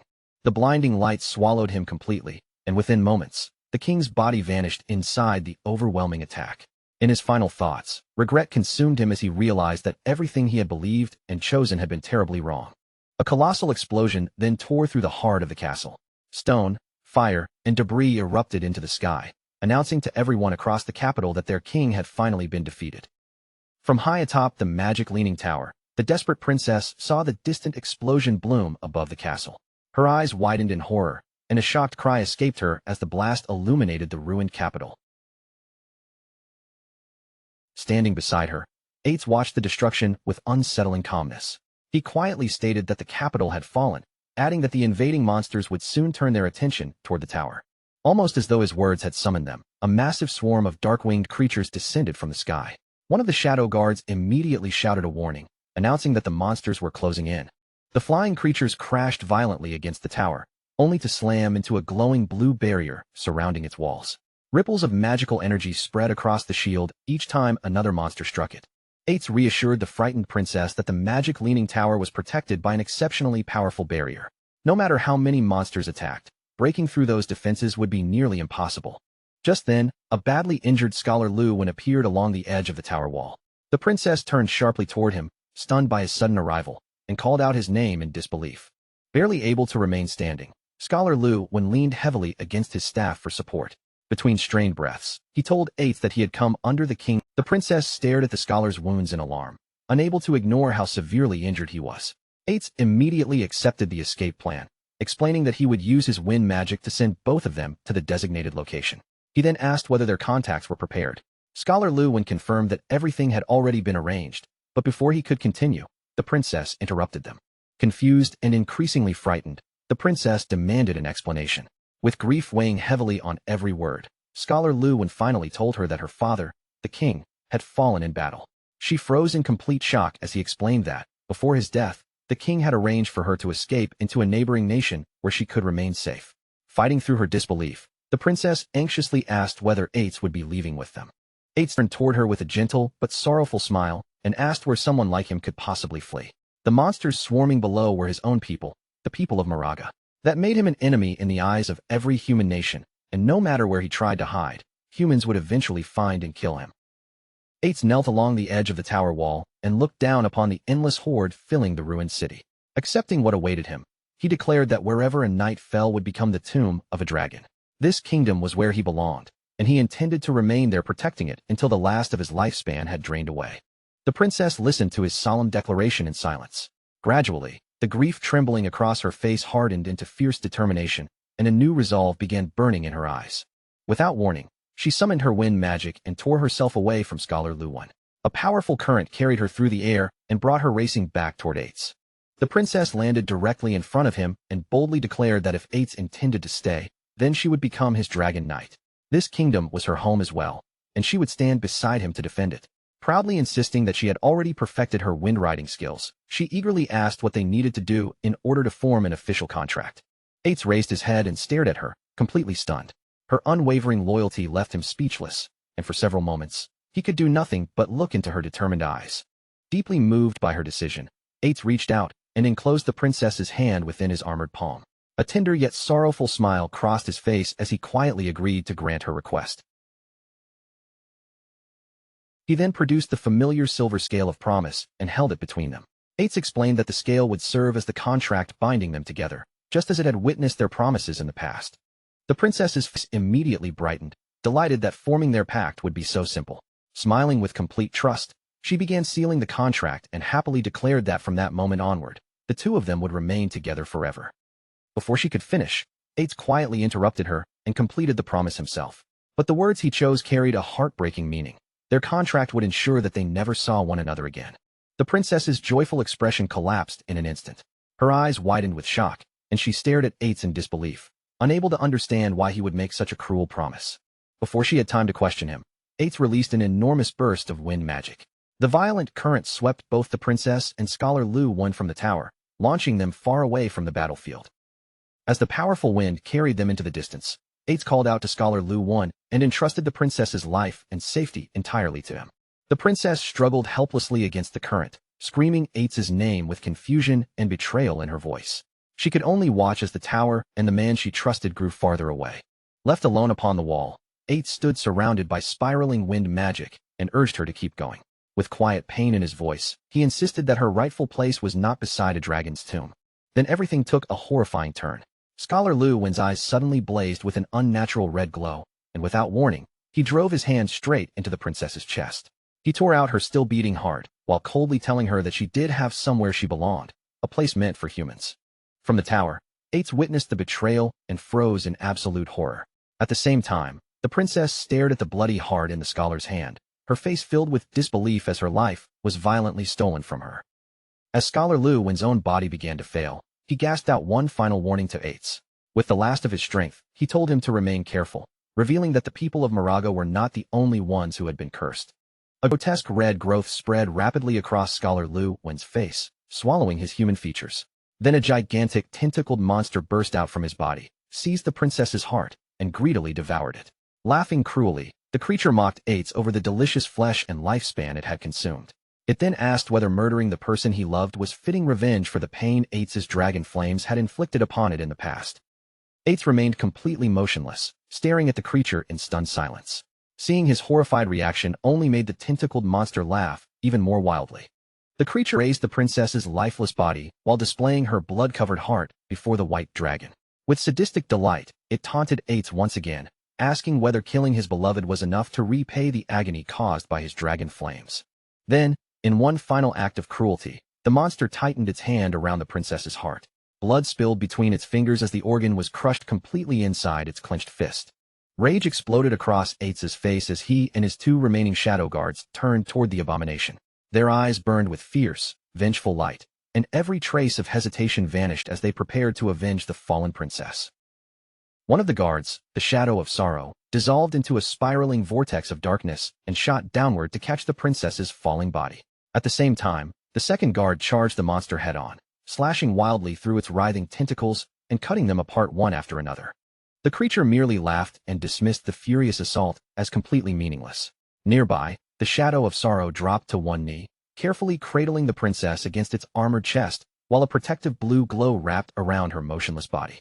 Behind the narrow opening of the guard's helmet, a single tear formed. It slowly rolled down the dark metal, revealing a grief that even the silent shadow could no longer contain. With the last of her strength fading away, the princess weakly opened her lips and whispered Eitz's name. Then her eyes finally closed, and her body went completely still within the shadow guard's arms. Even though the scholar's borrowed body had already been torn apart, the monstrous presence inside it continued mocking Eitz without pause. It explained that the small amount of lifespan sacrificed by the White Dragon's people had only been enough to summon an insignificant fragment of its true existence. The creature then revealed that its seeds had already been spread throughout the world. Each one quietly burrowed into a living host, feeding and waiting until the perfect moment to mature, rupture the body from within, and emerge just as it had done through Scholar Lu 1.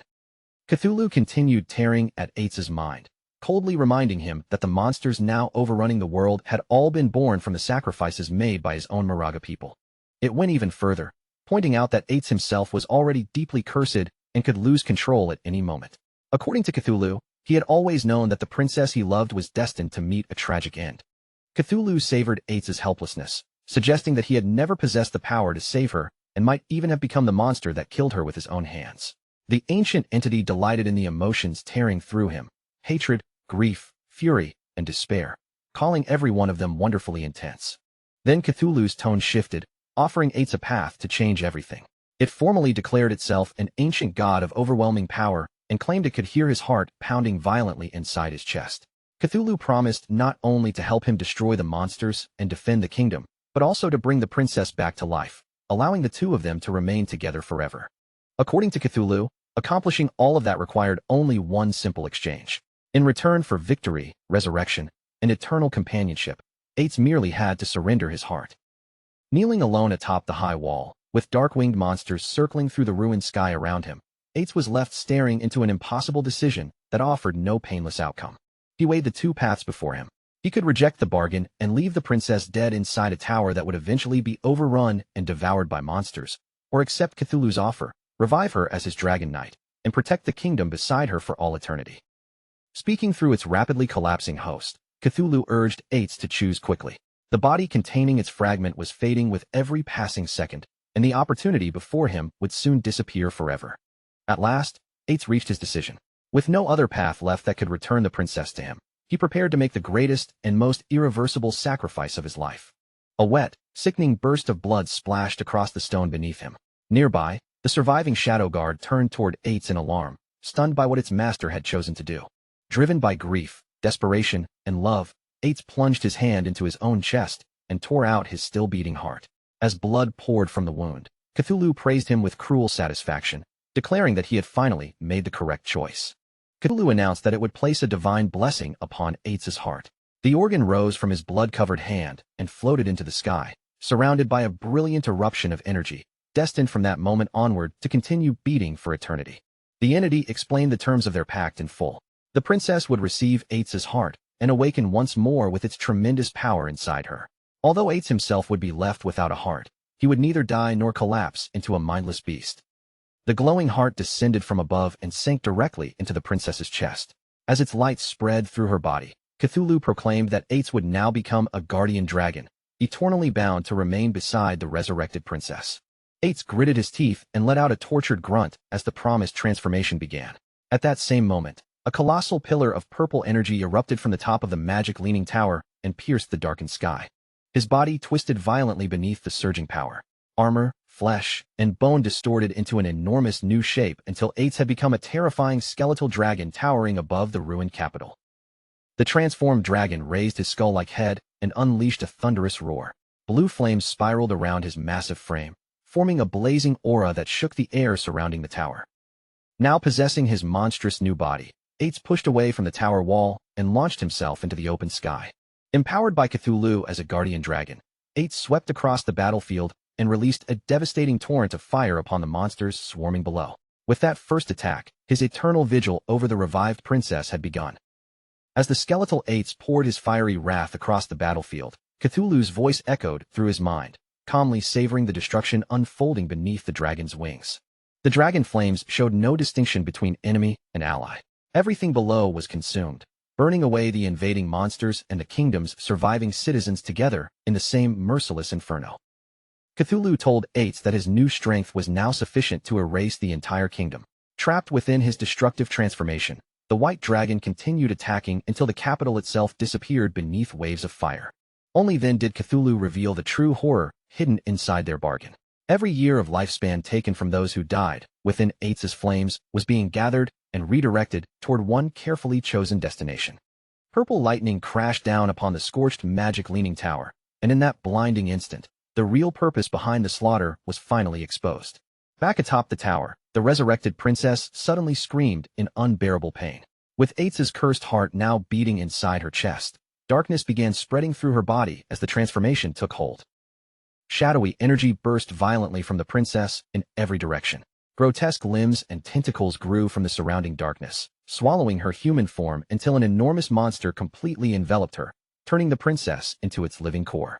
With the princess transformed into a horrifying vessel, Cthulhu triumphantly declared that every fragment of lifespan harvested from the burning kingdom now belonged entirely to it. Cthulhu bitterly reflected on how little of its former power remained. In its weakened condition, it could not directly infest a member of the mighty dragon race, forcing it to temporarily use a human body instead. Even so, the ancient god remained confident, knowing it was only a matter of time before the white dragon gathered enough lifespan to restore it. From within the princess's monstrous new body, Cthulhu looked upward at skeletal Ates circling through the sky. The kingdom had already been completely purged, yet the dragon still refused to return to the tower, making his behavior increasingly suspicious. Without warning, two glowing silver scales appeared in front of the creature. Cthulhu immediately recognized them as scales of promise and realized they represented vows Ates had made before accepting their bargain. The meaning of the two promises soon became clear. The first bound Ates never to see the princess again, while the second compelled him to protect the kingdom's high tower for all eternity. Fury surged through Cthulhu as it finally understood Ates's last act of resistance. The white dragon had anticipated the betrayal and used his earlier vows to bind himself permanently to the magic leaning tower, while also preventing himself from ever approaching the princess's transformed body. Cthulhu cursed Ates in rage, furious that the dragon had chosen to become an empty, zombie-like guardian rather than serve as its obedient pawn. With its original plan ruined, the entity declared that the tower would become its nest, allowing it to prey upon the lifespan of anyone foolish enough to approach. The ancient god swore that one day it would fully awaken and rule the world once again.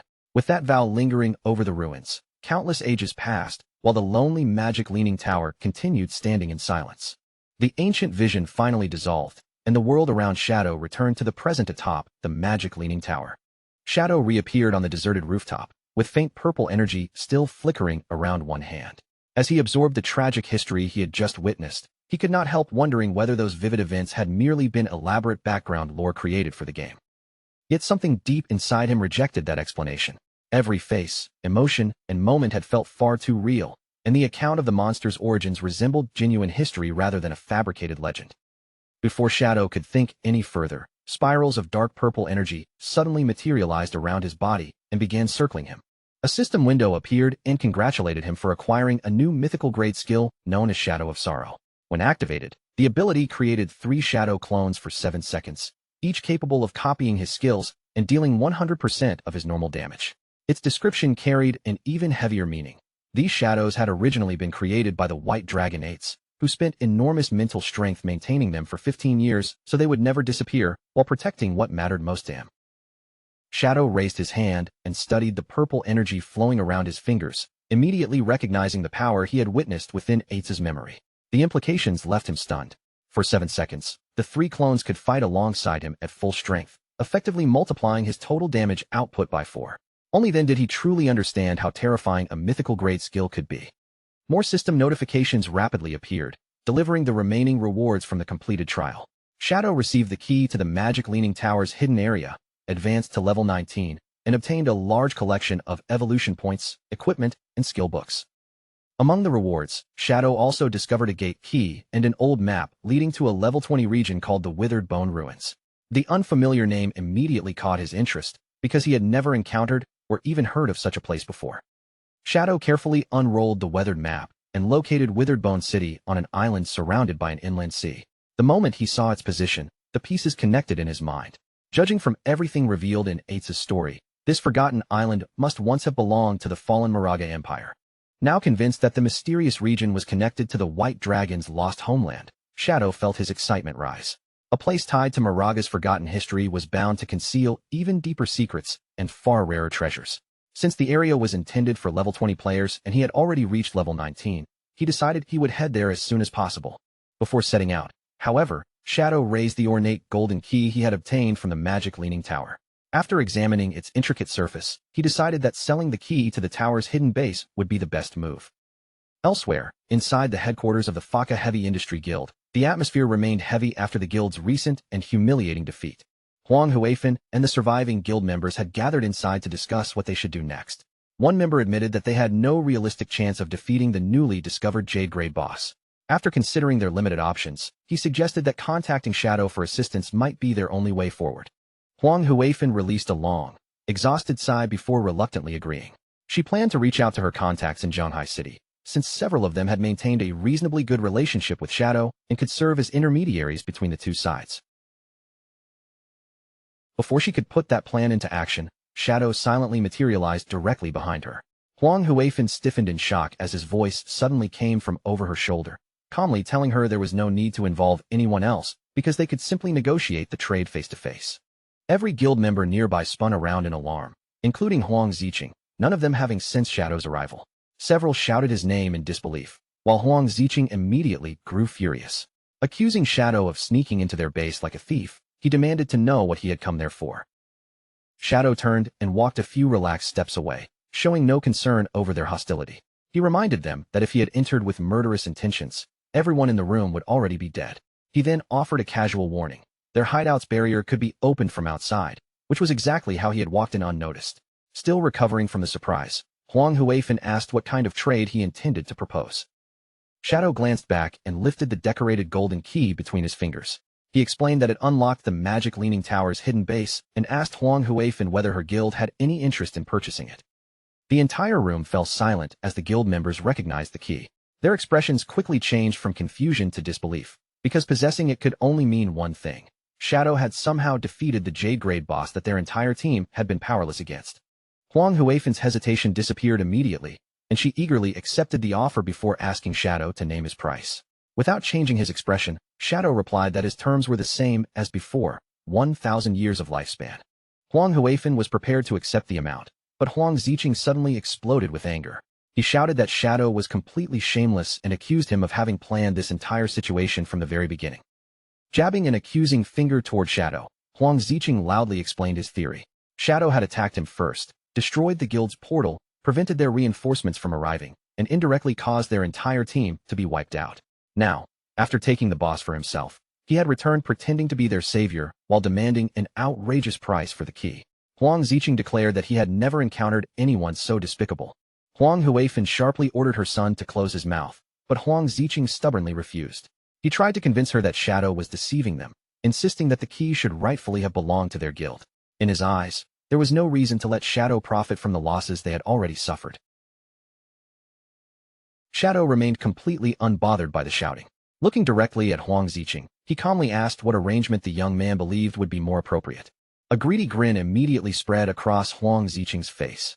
He declared that Shadow should hand over the key without payment and compensate the guild with another 800 to 1,000 years of lifespan for the trouble he had caused them. Shadow glanced toward Huang Huifan and sarcastically remarked that she had raised a truly impressive son. Then, to Huang Ziqing's complete surprise, Shadow nodded and said he would follow the young man's suggestion. However, Shadow's gaze turned cold as he announced the revised terms. The key would now cost 1,800 years of lifespan, and he would not reduce that amount by so much as a single day. At first, Huang Ziqing burst into triumphant laughter and proudly told his mother that this was the proper way to deal with someone like Shadow. But as the meaning of the new price finally registered, his smug smile froze. His eyes widened, and he stammered in disbelief, asking Shadow to repeat what he had just said. Shadow patiently explained that he had entered the guild in good faith and genuinely intended to conduct a fair transaction. That was the only reason he had ignored Huang Ziqing's insults instead of retaliating. However, after being cursed and accused so openly, the original discount was no longer available. The price was now 1,800 years, and there would be no negotiation. Having finally reached the limit of her patience, Huang Huifan stepped forward and struck her son across the face with a sharp, powerful slap. She angrily ordered another guild member to drag Huang Ziqing away and take him outside to gain levels. Until she personally granted permission, he was forbidden from returning to the headquarters. As the others hauled him from the room, Huang Ziqing continued protesting loudly, demanding to know why she had hit him when he had not even finished speaking. Once her son was gone, Huang Huifan turned back toward Shadow and offered a sincere apology. She cautiously asked whether he might reconsider the increase, but Shadow merely repeated the final price in a cold voice, 1,800 years, and he would not state the offer a third time. With a weary and resigned expression, Huang Huifan accepted his terms. She admitted that the price was still reasonable, especially since she had heard that Shadow sold other guild hideouts for 2,000 years. However, because Faka Heavy Industry had suffered such severe recent losses, they could not produce the entire payment immediately. She therefore asked whether he would allow them to pay in installments. Shadow agreed to the request, but established clear conditions. Huang Huifan had to provide 1,000 years of lifespan up front, and he would return in 10 days to collect the remaining 800. Relief spread across Huang Huifan's face as she thanked him and completed the first part of the transaction. A system window appeared moments later, confirming that the golden key had entered her possession and that Shadow had received 1,000 years of lifespan. As Shadow's body gradually faded from the guild headquarters, he calmly said his farewells. Inwardly, he believed Faka Heavy Industry possessed considerable potential. By selling them a powerful hideout, he could help the guild grow into a valuable force for the entire Great Xia server. With the new base officially secured, Huang Huifan turned and addressed the assembled guild members. She announced that the platinum-grade hideout now belonged to Faka Heavy Industry. To repay the remaining debt owed to Shadow, she imposed a 50% lifespan tax on every member. Although she acknowledged that the rate was extremely high, she framed it as a necessary investment in the guild's future and urged everyone to work harder. Her words reignited their determination, and the members responded with renewed confidence. Later, beneath the orange light of sunset in a quiet forest, the small party assigned to Huang Ziqing tried to reason with him. One young woman told him not to blame his aunt and gently pointed out that his behavior had been wrong.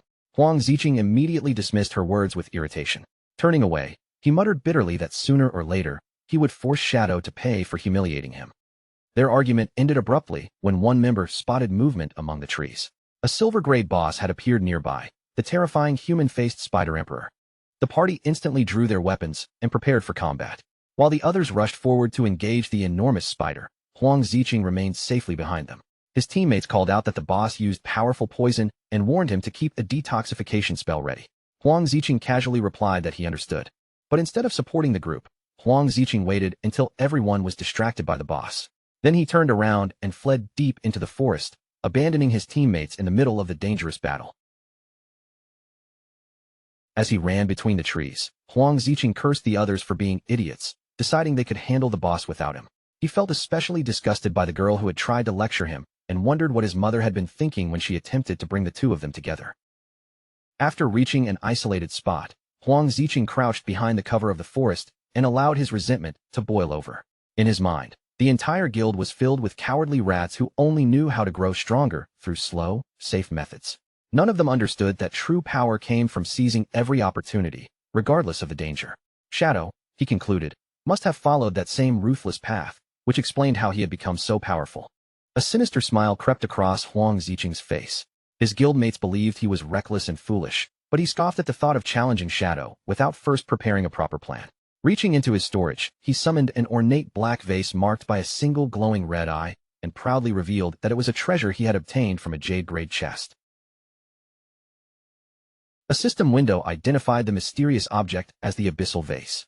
By reaching inside it, the owner could randomly obtain an immensely powerful skill, though the artifact required 48 hours before it could be used again. Huang Ziqing eagerly pushed his hand into the darkness and pulled out a small, grotesque lump of living flesh. The system announced that he had acquired an epic-grade ability called the Abyssal Puppet Curse. The spell allowed him to transform any corpse into a completely obedient puppet while preserving every ability the deceased had possessed in life. Huang Ziqing erupted into crazed laughter, overwhelmed by the potential of his new power. A vicious plan quickly took shape in his mind. If he could kill Shadow and turn his corpse into a puppet, then no one in the game would ever be able to oppose him. While Huang Ziqing celebrated, the abyssal vase began glowing with an ominous purple aura. One final warning appeared before him. The abyss contained extraordinary power, but whenever someone gazed into its depths, the abyss would also gaze back at them. Unaware of the danger behind those words, Huang Ziqing continued smiling as a darker future quietly closed in around him. Far away, night had already fallen over the withered bone field, a bleak and abandoned graveyard buried within the ruins of Magic City. In the middle of a fierce battle, Ghost Spirit flicked her wrist and sent an energy-infused paper ribbon shooting through the darkness. The strip coiled tightly around a skeletal monster before driving straight into one of its hollow eyes. Ghost Spirit followed with a clean, perfectly timed strike that severed the monster's head and inflicted more than 5,600 damage. As the bones collapsed, system windows appeared before her, announcing that her weapon had advanced to gold grade and that she had finally gathered enough experience to complete a class advancement. Standing among the glowing energy orbs left behind by her fallen enemies, Ghost Spirit allowed herself a quiet sigh of relief. After so much relentless fighting, she had at last accumulated every bit of experience needed for her advancement. Her expression quickly hardened with determination. Without delaying any longer, Ghost Spirit selected the advancement option and accepted the transformation. A brilliant magical circle spread beneath her feet, illuminating the surrounding graves. Purple energy surged upward in a towering column and wrapped around her entire body as the class evolution began. When the brilliant energy finally faded and the advancement was complete, a series of system windows appeared, presenting every new ability she had obtained. Her weapon had evolved into the Yellow Spring Chainblade, a versatile weapon capable of changing its shape during combat. Her class had also advanced into the Yellow Spring Evil Ghost, granting her an automatic stealth enhancement and unlocking two powerful new abilities, the Eye of the Yellow Spring and the Touch of the Yellow Spring. The system explained that the Eye of the Yellow Spring launched a mental assault capable of trapping an opponent inside an illusion. The Touch of the Yellow Spring, meanwhile, allowed Ghost Spirit to sense and track enemies by following the unique aura they left behind. Now transformed and surrounded by a cold blue aura, Ghost Spirit reshaped the Yellow Spring Chainblade into a fearsome scythe and gripped it firmly. Another notification informed her that attacks against enemies below her level would deal twice the normal damage, with an additional 50% chance of inflicting a burning effect. Golden light shone from Ghost Spirit's eyes as she felt the new strength flowing through every part of her body. With her increased damage, greater speed, and devastating mental attack, she believed she finally possessed the power to avenge her parents, defeat Dongfangyu, and confront the mysterious plague wielder responsible for everything. Ghost Spirit immediately sent a message to Shadow, respectfully informing her teacher that she had reached Tier 2 and promising that she would repay all the guidance he had given her. From a nearby rooftop, Shadow noticed that she logged off almost immediately after sending it. He understood at once that her hunger for revenge had driven her to seek out Dongfangyu without wasting another moment. Shadow's thoughts drifted back to his previous life. Ghost Spirit had successfully taken her revenge, yet one small act of mercy, sparing a single dog, gave a Beastmaster the trail needed to track her down. That one mistake exposed Ghost Spirit's true identity and triggered a massive manhunt led by several powerful families. The war that followed devastated the official forces, and after fighting until her strength was completely drained, Ghost Spirit died from exhaustion, leaving the entire Magic City region buried in chaos. Shadow knew Ghost Spirit possessed terrifying potential, perhaps even more than she realized herself. But she was still far too young, and with her emotions and mental state remaining unstable, she had a dangerous habit of acting recklessly. He couldn't allow her to repeat the same fatal mistake from his previous life. With that thought weighing on him, Shadow decided to log off immediately and check on Ghost Spirit in the real world. For outside Magic City, the sprawling Dongfang Manor stood hidden beneath a thick blanket of poisonous fog. The toxic mist curled around its walls and rooftops, making the entire estate feel isolated from the outside world. Along the manor's perimeter, two guards trudged through their patrol route, openly grumbling about being stuck with such a miserable shift. Their complaining soon turned into idle talk about women. One guard casually remarked that Mrs. Dongfang was still remarkably attractive, and his companion immediately nodded, clearly sharing the same opinion. The two men began fantasizing about somehow defeating her powerful bodyguard, and then doing whatever they pleased with Dongfangyu. But in the middle of their filthy conversation, one guard suddenly narrowed his eyes, noticing a vague figure moving within the fog. The hazy silhouette slowly became clearer, until an illusion shaped exactly like Dongfangyu appeared before the two guards inside the poisonous mist. She wore a revealing black dress. The illusion leaned closer, lowering her voice to an intimate whisper. She claimed she could no longer endure her useless, weak husband and desperately needed other men to satisfy her desires, before teasingly asking whether the two guards were capable enough. Both men became completely entranced, their mouths hanging open as drool gathered at their lips. Unable to believe such incredible luck had fallen into their laps, They eagerly asked whether she was truly being serious. The guards immediately began arguing over which of them would go first. Watching them quarrel, the kneeling illusion of Dongfang Yu gave a sly smile and suggested there was no need to choose, since both men could enjoy her company at the same time. Before either guard could respond, a brilliant streak of purple energy tore through the fog. In one clean, lightning-fast motion, both men were decapitated where they stood. Their headless bodies dropped heavily to the ground as the alluring illusion vanished without a trace. Dark energy burst from their severed necks, while a magical ribbon twisted through the air and circled the falling corpses. Ghost Spirit stepped silently out from the surrounding shadows, extending one hand and smoothly catching the returning ribbon-like weapon. Without wasting even a second, she bent her knees and launched herself high into the air, rapidly leaving the manor grounds behind. Elsewhere on the estate, Dongfang Yu's fearsome bodyguard, the Fart Master, was stretched comfortably across a hammock, appearing completely relaxed and unconcerned. Then expression subtly changed. His senses instantly sharpened, and without even rising from the hammock, he muttered that a troublesome little mouse had managed to sneak inside. Ghost Spirit landed soundlessly upon one of the manor's rooftops, her feet barely making contact with the tiles as she steadied herself. Remaining low and alert, she paused for a moment, carefully studying the estate and judging the situation before making her next move. Without warning, Ghost Spirit's eyes widened in shock. The Fart Master came crashing down from above, descending toward her with a speed so great that she barely had time to react. He seized her by the neck while they were still suspended in midair. Locked together, the two of them immediately began plummeting toward the courtyard below. As they fell, the Fart Master unleashed his signature technique, a tremendous blast of gas from his rear. The attack slammed into the ground beneath them with the force of an explosion. The violent impact carved a deep crater into the courtyard, with the Fart Master pinning Ghost Spirit firmly against the shattered earth. Smirking down at her, he explained that an ammonia barrier covered the entire manor, allowing him to detect her the instant she entered. Recognizing her as the little lady who had escaped him before, he tightened his fingers around her neck and declared that she would not get away a second time. Ghost Spirit clawed helplessly at his hand, pain and fear twisting across her face. The Fart Master lifted Ghost Spirit completely off the ground by her throat, a threatening purple aura gathering around his body. He observed that she had grown considerably stronger and mused that, given more time, she might eventually become an opponent worth enjoying. An almost feverish excitement spread across his face. Even though he understood her future potential, he admitted that the urge to kill her right there was becoming nearly impossible to resist. Ghost Spirit continued struggling in his grasp while the bodyguard fought a battle inside his own mind. He repeatedly ordered himself to wait, insisting that killing her would be far more satisfying after she became stronger. Almost immediately, another voice inside him rejected that idea. Realizing his self-control was slipping away, he cursed in frustration, tormented by his own indecision. Then his restraint finally snapped, and his grip closed tighter with a horrifying crunch. The excitement vanished from his face in an instant. Staring at the motionless girl in his hand, the Fart Master panicked as he realized he had accidentally crushed her to death. Overcome with horror, he released his grip and allowed Ghost Spirit's lifeless body to tumble onto the broken ground. He stared down at her and shouted in despair over what he had done. But his anguished cry abruptly stopped.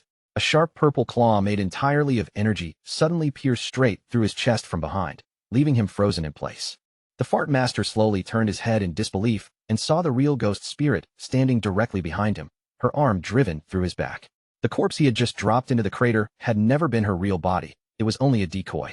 Unable to comprehend what he was seeing, he questioned how such a thing could possibly have happened. He had felt her neck break beneath his fingers and had been absolutely certain she was dead. Ghost Spirit's eyes glowed with an ominous crimson light as she revealed the truth. He had been trapped inside an illusion the entire time, created by her newly acquired skill, the Eye of the Yellow Spring. Her voice turned ice-cold as she ordered him to die. Still impaled upon Ghost Spirit's purple energy claw, the Fart Master struggled to remain standing. His mind raced desperately as he tried to understand when or how she had managed to pull him into an illusion. Ghost Spirit kept her glowing red eye locked firmly upon him. She calmly explained that his fate had already been sealed from the very moment he looked directly into her eyes. Only then did the truth become clear. The illusion had begun much earlier, at the exact instant the Fart Master first caught Ghost Spirit by the neck in midair. With no strength left to resist, the bodyguard finally accepted his defeat and collapsed to the ground. Ghost Spirit stood above his fallen form and quietly acknowledged that, despite everything, he had been a worthy opponent. Ghost Spirit had barely finished speaking when an angry commotion erupted from inside the manor. Dongfang Yu violently threw open a nearby window, shouting about the unbearable noise and threatening to fire every servant and guard responsible for disturbing her. Her furious expression instantly turned to shock when she looked into the courtyard. Below the window, the body of her supposedly invincible bodyguard was already breaking apart and dissolving into thick trails of black smoke. Panic seized Dongfang Yu as she finally understood what had happened. She screamed that an intruder had entered the manor and desperately called for everyone nearby to come and help.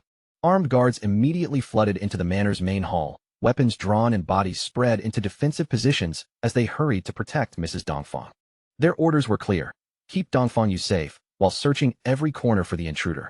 The shouting awakened her son, Nantian, who sleepily sat up and asked what was happening. Dongfang Yu warned him that an enemy had arrived and firmly instructed him to remain where he was. Instead of hiding, Nantian pushed himself upright and looked at his mother with a confident smile. He reminded her that he was already 18 years old and had become a player, proudly declaring that he was now capable of protecting her. Deeply touched by her son's courage, Dongfang Yu pulled Nantian into a warm embrace.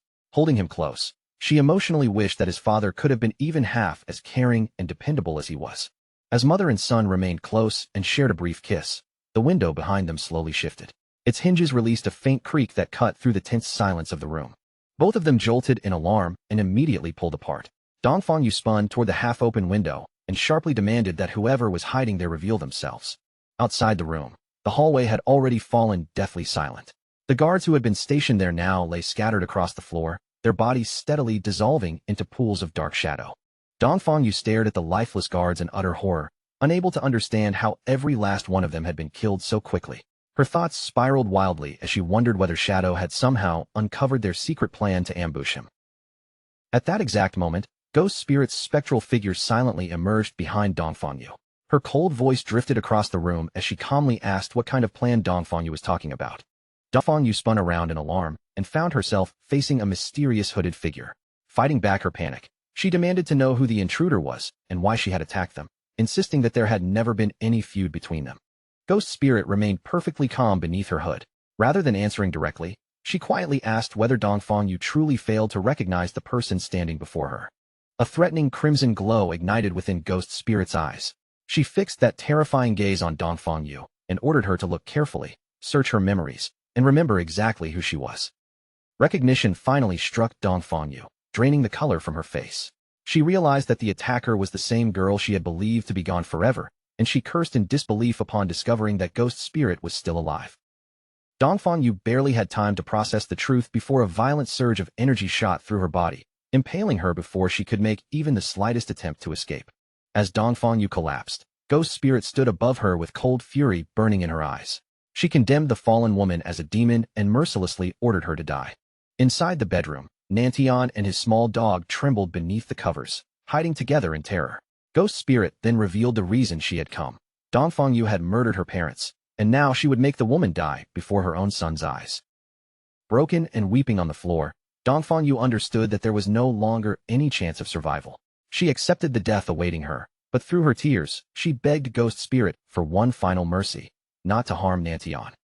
Ghost Spirit answered with a harsh, mocking laugh. Her energy ribbons wrapped around Dongfang Yu and lifted her helpless body into the air, while Nantian cried desperately for his mother. Ghost Spirit merely scoffed, asking what right this woman had to make demands of her now. Dongfang Yu refused to stop pleading, even as the ribbons held her suspended above the floor. She insisted that the hatred existed only between the two of them and that Nantian was innocent of everything she had done. Those words only drove Ghost Spirit into a deeper rage. Her voice erupted through the room as she demanded to know whether Dongfang Yu had ever imagined this day while mercilessly murdering her parents. With one final cry filled with years of hatred and grief, Ghost Spirit released her full power. A devastating wave of dark energy swallowed Dongfang Yu, completely obliterating her body in a violent burst. From beneath the blankets, Nantian and his dog witnessed everything. Both remained frozen on the bed, staring in horror at the place where Dongfang Yu had just been destroyed. Ghost Spirit stood amid the fading darkness, her chest rising and falling as she struggled to catch her breath. After years of carrying that hatred, her revenge was finally complete. Then Ghost Spirit slowly turned toward the bed. Her glowing red eyes settled directly on Nantian, who stiffened beneath the covers, seemingly paralyzed by overwhelming terror. With the person responsible for her parents' deaths finally gone, Ghost Spirit did not attack Nantian. Instead, she turned away from the bed and began walking out of the room. Ghost Spirit passed through the bedroom doorway without looking back, leaving what remained of Dongfang Yu behind on the floor. Nantian and his trembling dog watched silently as she disappeared into the hallway. But the moment Ghost Spirit vanished from sight, the fear on Nanshan's face abruptly melted away. His trembling stopped, and a dark, sinister grin slowly spread across his lips. Nantian revealed that he had long since grown tired of living beneath his mother's control, and rather than mourning her, he felt grateful that Ghost Spirit had killed her. Beside him, the little dog's eyes glowed an eerie red as it eagerly anticipated feasting on the young girl's flesh. Ghost Spirit had not made it far before a disturbing sensation washed over her. Realizing that she was no longer alone, she stopped in her tracks, every muscle in her body tightening with caution. She nervously turned around and raised her gaze. Several dark silhouettes were already floating through the air around her, silently closing in until she was surrounded on every side. Back inside the bedroom, Nantian pointed toward Ghost Spirit from beneath his blanket, a malicious smile still stretched across his face. Revealing his true power as the corpse necromancer, he commanded his undead servants to capture her alive. The shadowy figures surrounding Ghost Spirit were not ordinary enemies, but reanimated corpses under Nanshan's control. His power had strengthened their bodies while allowing them to retain their original abilities, and together they advanced on the trapped girl. Before Ghost Spirit could break through their formation, a thunderous explosion tore through the manor. One entire side of the building shattered beneath the force, sending stone, wood, and debris bursting outward. The blast caught Ghost Spirit directly and hurled her through the ruined wall. Her body flew out of the manor as she cried out in pain, unable to regain control before crashing outside. Ghost Spirit lay injured and nearly helpless on the ground as the reanimated corpses descended around her. Among them, the one-handed gunman raised his weapon and began gathering a deadly energy blast at point-blank range. The gunman fired, sending the lethal attack straight toward Ghost Spirit. But just before it could strike her, a cluster of black spikes erupted into its path and intercepted the blast, saving her at the final instant. The force released by the sudden counterattack swept across the area. Nanshan's undead servants were struck head-on and knocked violently from their feet, breaking the circle surrounding Ghost Spirit. Still lying on the ground, Ghost Spirit slowly lifted her head. Confusion filled her face as she tried to understand who had intervened and completely overturned the battle in a single moment. Back in the ruined bedroom, Nantian was no longer hiding safely beneath the blankets. He screamed in terror as someone held him aloft by the head, leaving his body dangling helplessly below. A lone figure stood over Nantian, holding his severed head in one hand while crushing the demonic dog beneath his foot. It was Qinfeng.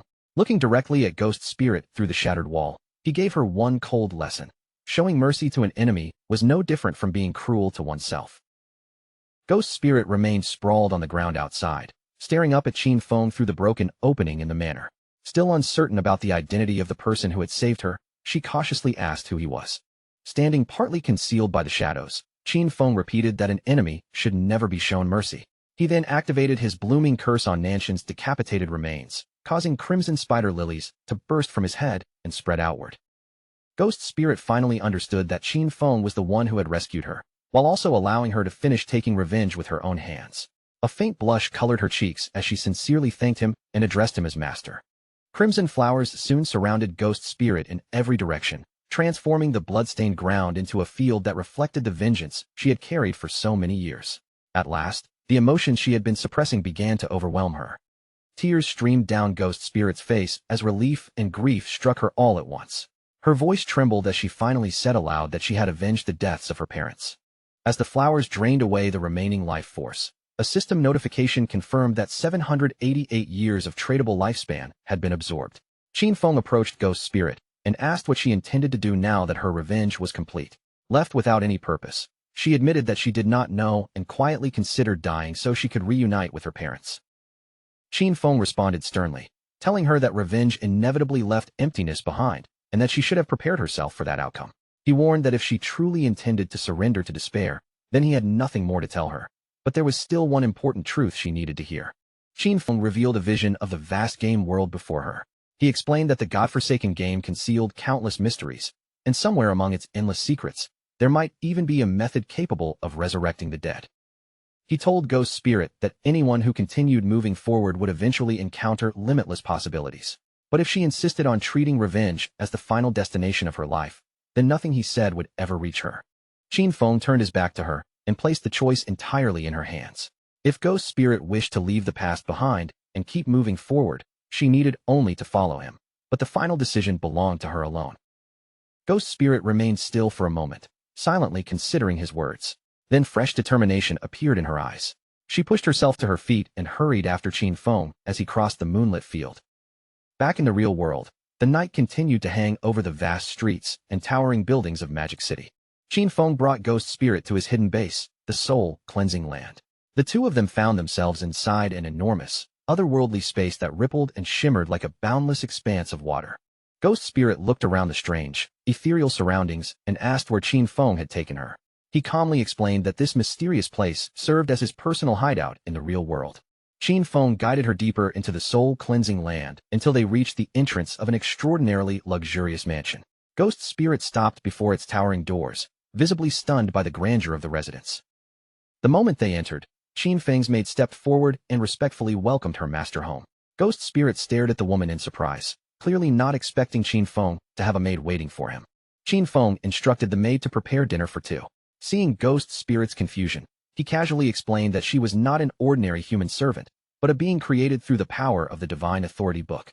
Qin Feng went on to explain that the Divine Authority Book could produce all kinds of useful items whenever they were needed.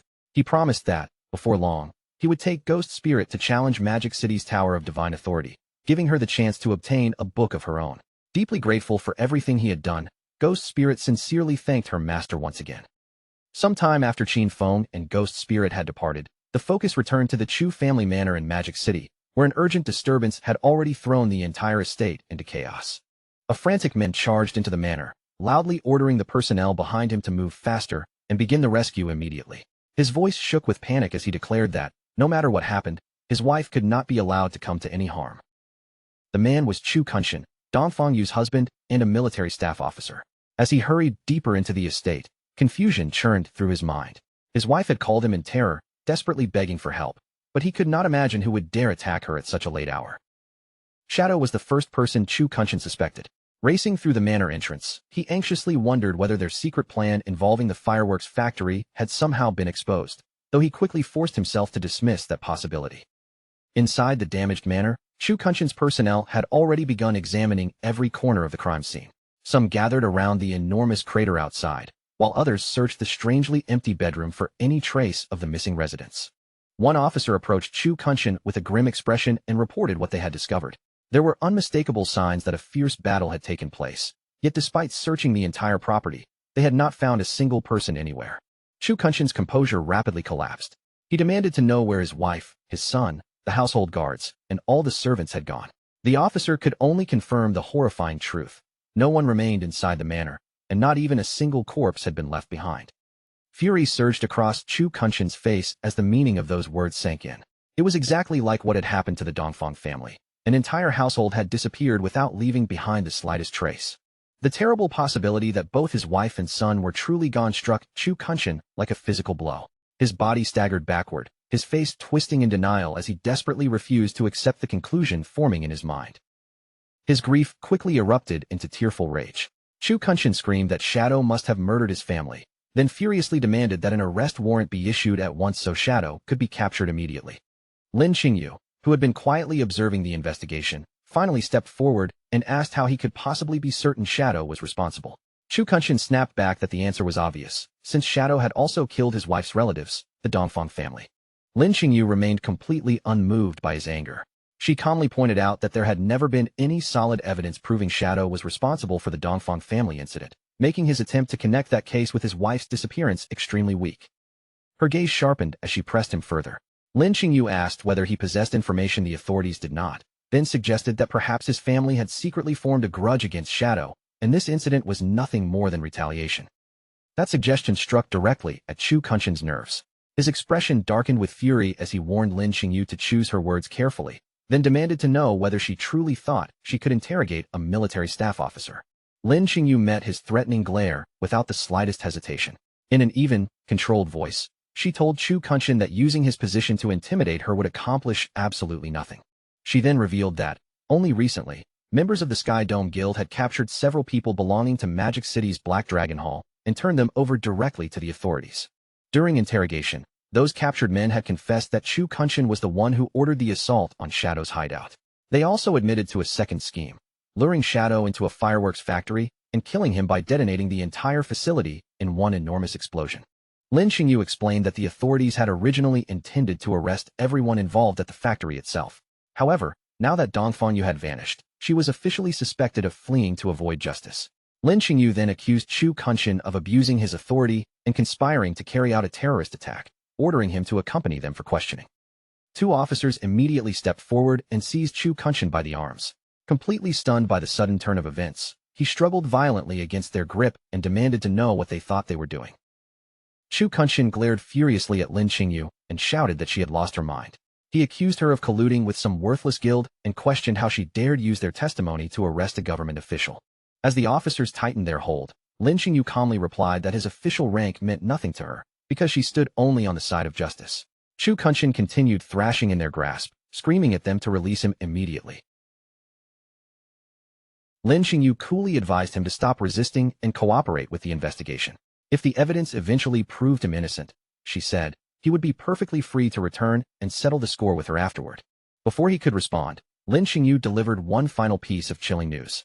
Chu Kunshin would be taken to Magic City Prison for interrogation, a place where lifespan drained 100 times faster than normal. Her eyes remained cold as she warned him to prepare himself. The officers dragged Chu Kunshin toward an armored transport truck and forced him inside. Even as the doors closed around him, he continued screaming that they had no right to do this and swore he would report every last one of them. Unknown to everyone below, two figures were watching from the branches of a nearby tree. One of them studied the shouting prisoner being loaded into the vehicle, then confirmed that the man was indeed their target, Chu Kunshin, the military staff officer. The two hidden figures exchanged knowing smirks and bumped their fists together. Purple energy immediately surged around their bodies, making it clear that they were ready to move against the convoy. Later that night, a convoy of heavily armored trucks traveled along a narrow road cutting through the dark forest, their headlights sweeping across the trees as they carried Chu Kunshin away. Inside the lead vehicle, Chu Kunshin continued protesting his arrest, angrily directing every complaint toward Lin Xingyu. The guard beside him remained calm and simply informed him that the command had come from higher authorities, instantly leaving Chu Kunshin with nothing to say. Without warning, a brilliant mass of energy tore through the darkness and came hurtling straight toward the armored vehicle at terrifying speed. The attack slammed into the truck with tremendous force. Metal buckled under the impact as the vehicle veered uncontrollably off the forest road and crashed violently into the surrounding terrain. Inside the overturned truck, Lin Xingyu threw out her arms and braced herself against the twisted interior. Pain shot through her body as she cursed under her breath and tried to understand what had struck them. Turning toward the seat beside her, Lin Xingyu froze in shock. The guard who had been sitting there only moments earlier was already dead, his lifeless face locked in an expression of absolute terror. The mangled wreckage pinned Lin Xingyu firmly in place, making it impossible for her to move. Before she could free herself, the truck's roof began groaning as someone outside tore the heavy metal open by force. A hand suddenly reached down through the opening, seized the unconscious Chu Kunshin by his collar, and effortlessly dragged his limp body out of the overturned vehicle. Standing atop the ruined truck were two attackers, a man with a towering pompadour and a blue-haired girl beside him. The man raised Chu Kunshin's unconscious body like a prize and declared with satisfaction that the mission had been ridiculously easy. At that moment, personnel from the second armored truck rushed toward the wreck with their weapons drawn. They surrounded the pair and loudly ordered them to release the prisoner, put their hands up, and surrender without resistance. The two attackers showed no sign of fear. Instead, they burst into mocking laughter, openly ridiculing the officials who believed they had any chance of stopping them. The arriving officers raised their weapons and took aim at the figures standing above the wreck. But just as they prepared to fire, one of them noticed another danger approaching from the surrounding trees. A huge, muscular man with blazing red eyes descended from above. Both hands gripped a massive hammer engulfed in flames, and he swung the burning weapon downward with terrifying momentum. The flaming hammer crashed into the official's vehicle with overwhelming force. The muscular attacker immediately leaped clear as the truck erupted into a gigantic explosion, and terrified screams rose from within the roaring flames. The pompadour-wearing man watched the destruction alongside another bald, muscular companion. Clearly impressed by the sheer power of the blow, he remarked that the mysterious Mr. Theodore had not been exaggerating after all. The hammer-wielding attacker landed amid the burning wreckage as glowing orbs of lifespan floated upward from the fallen officers. Laughing wildly, he reveled in the strength of his attack and shouted with delight about slaughtering the official dogs of Great Zia. Standing proudly among the flames, the muscular man raised a glowing card in his hand and admired it with greedy excitement. He began boasting about the incredible card that Mr. Theodore had given him. He bragged that Mr. Theodore's card had multiplied all his attributes fivefold, granting him strength comparable to a level 50 player even though he was only level 10. When he complained that the dead officers had dropped barely any lifespan, the pompadour-wearing man dismissed the poor loot and reminded him that their true payment from Mr. Theodore would be 1,000 years of lifespan. Still trapped inside the overturned truck, the injured Lin Qingyu watched through tear-filled eyes. Meanwhile, the attackers believed that with Mr. Theodore supporting them, they would soon be able to kill Shadow and finally avenge Qian Shishir. The group began preparing to leave with their captured target, confident that the ambush was over. But before they could depart, the blue-haired girl abruptly raised a hand and told the others to wait. A sinister smile curled across the blue-haired girl's face as she turned her attention toward the ruined lead truck. With complete certainty, she announced that she could sense a little mouse still hiding somewhere inside the wreckage. Concealed beneath the twisted metal, Lin Qingyu's expression tightened. The moment she heard those words, she realized the blue-haired attacker had discovered that she was still alive. Without giving Lin Qingyu any chance to escape, the blue-haired girl hurled an enormous fireball directly at the already destroyed truck. The blazing projectile struck the wreckage and triggered a second explosion, even larger and more violent than the first.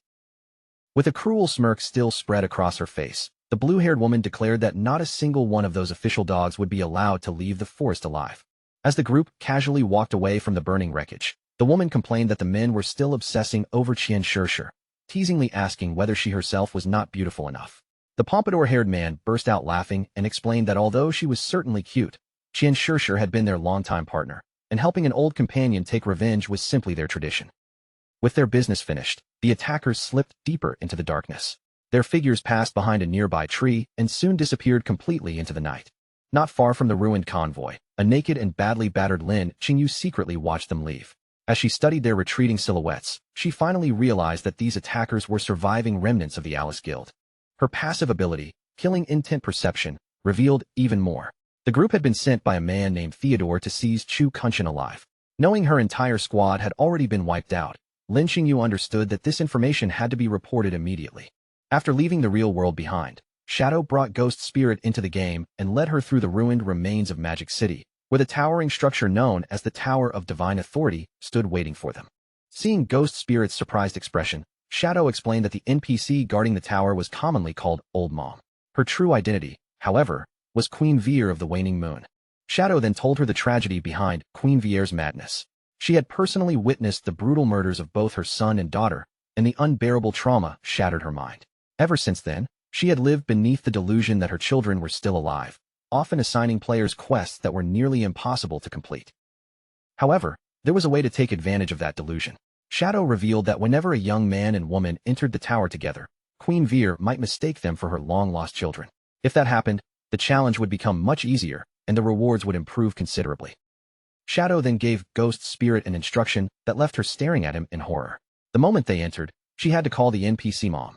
He explained that this habit was exactly how Queen Vier had earned the nickname Old Mom, then told Ghost Spirit to concentrate on playing her part while he handled everything else. Though clearly uncomfortable with the strange request, Ghost Spirit finally nodded and agreed. Together, the two of them approached the tower's enormous doors, which glowed brightly as they drew near. Once they stepped inside, a radiant path stretched out beneath their feet and guided them forward.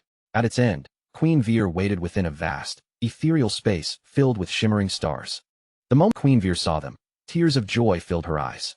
She warmly welcomed the pair as her beloved children and eagerly asked whether they had returned to claim the Divine Authority book. Shadow immediately played along with her delusion. Keeping his expression composed, he confirmed that the book was exactly why they had returned and naturally addressed Queen Vier as Mom. Ghost Spirit quickly embraced the role as well. Tears gathered in her eyes as she looked toward Queen Vier and emotionally told her how deeply she had missed her. Queen Vier was instantly overwhelmed, her expression softening with motherly affection as she said she had missed her child just as much. She wanted nothing more than to hand over the book immediately, but the tower's rules required them to complete a challenge first. With a wave of her hand, Queen Vier summoned an enormous avatar before them. The towering creature was a level 20 Jade tier entity, and she explained that they would have to defeat it to pass the trial. A system notification appeared at once, confirming that both challengers had received Mother's Blessing. Under its effect, every one of their attributes increased by 20%. Before Ghost Spirit could even steady herself and examine the massive boss, three dark figures suddenly materialized around her without warning. The mysterious figures were not additional enemies. They were the three clones created by Shadow's powerful skill, Shadow of Sorrow. In the very next instant, all three clones attacked together. Their blades erupted into a merciless storm of slashes, dealing hundreds of thousands of damage and completely obliterating the enormous avatar before it could make a single move. The system immediately announced that the challenge had been successfully completed. Ghost Spirit stood frozen in disbelief, unable to comprehend how Shadow had instantly killed the boss or summoned 3 identical shadows out of nowhere. A blinding burst of light swept across the starry space, and just like that, the entire battle ended almost as soon as it had begun. Standing behind Qin Feng, Ghost Spirit remained completely stunned. She could not stop thinking about the unbelievable technique that had summoned 3 clones and erased the boss in one attack, leaving her to wonder just how powerful her master truly was. Still lost within her delusion, Queen Veer slowly descended from the star-filled sky. She gazed at the pair with gentle affection, called them Alan and Anna, and proudly praised how strong her children had become. Queen Veer floated directly toward Ghost Spirit and affectionately called her little Anna. She then placed a stack of glowing blue books into the girl's hands, generously offering her all 9 divine gift books currently in her possession.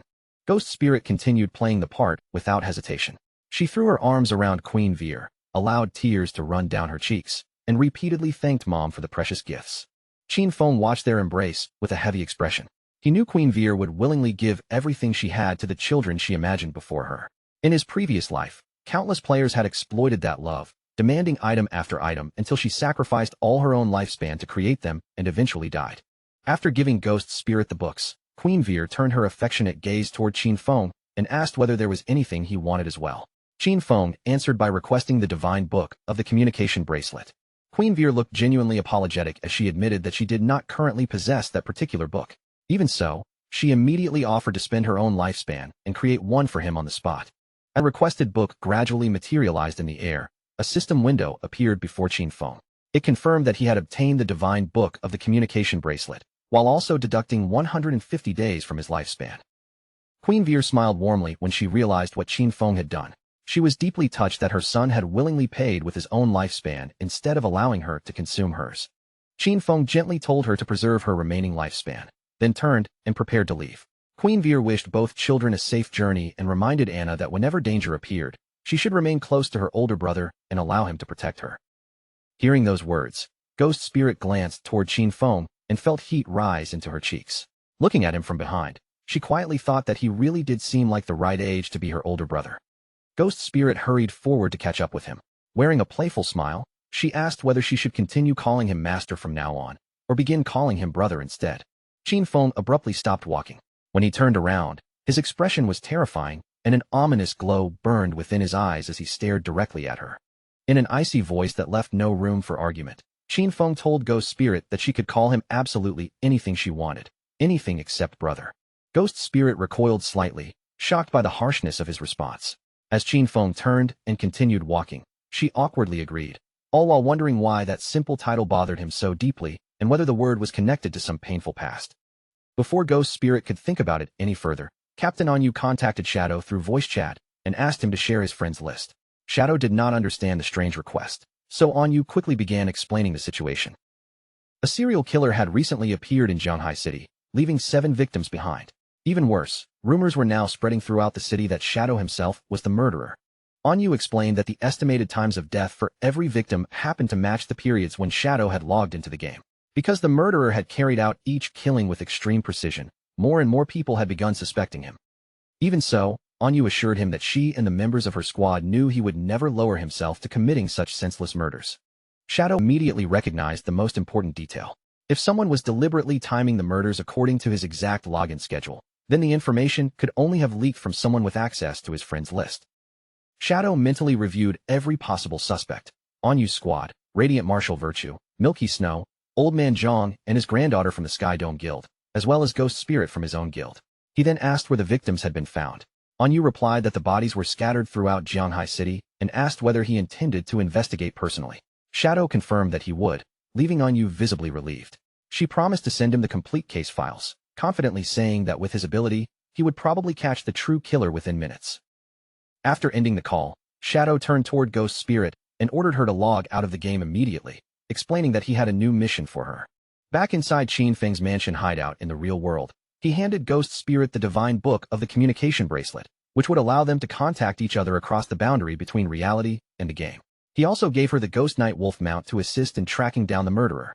Ghost Spirit was stunned to receive 2 items of such value, though she honestly admitted that she had no idea how to investigate a criminal case.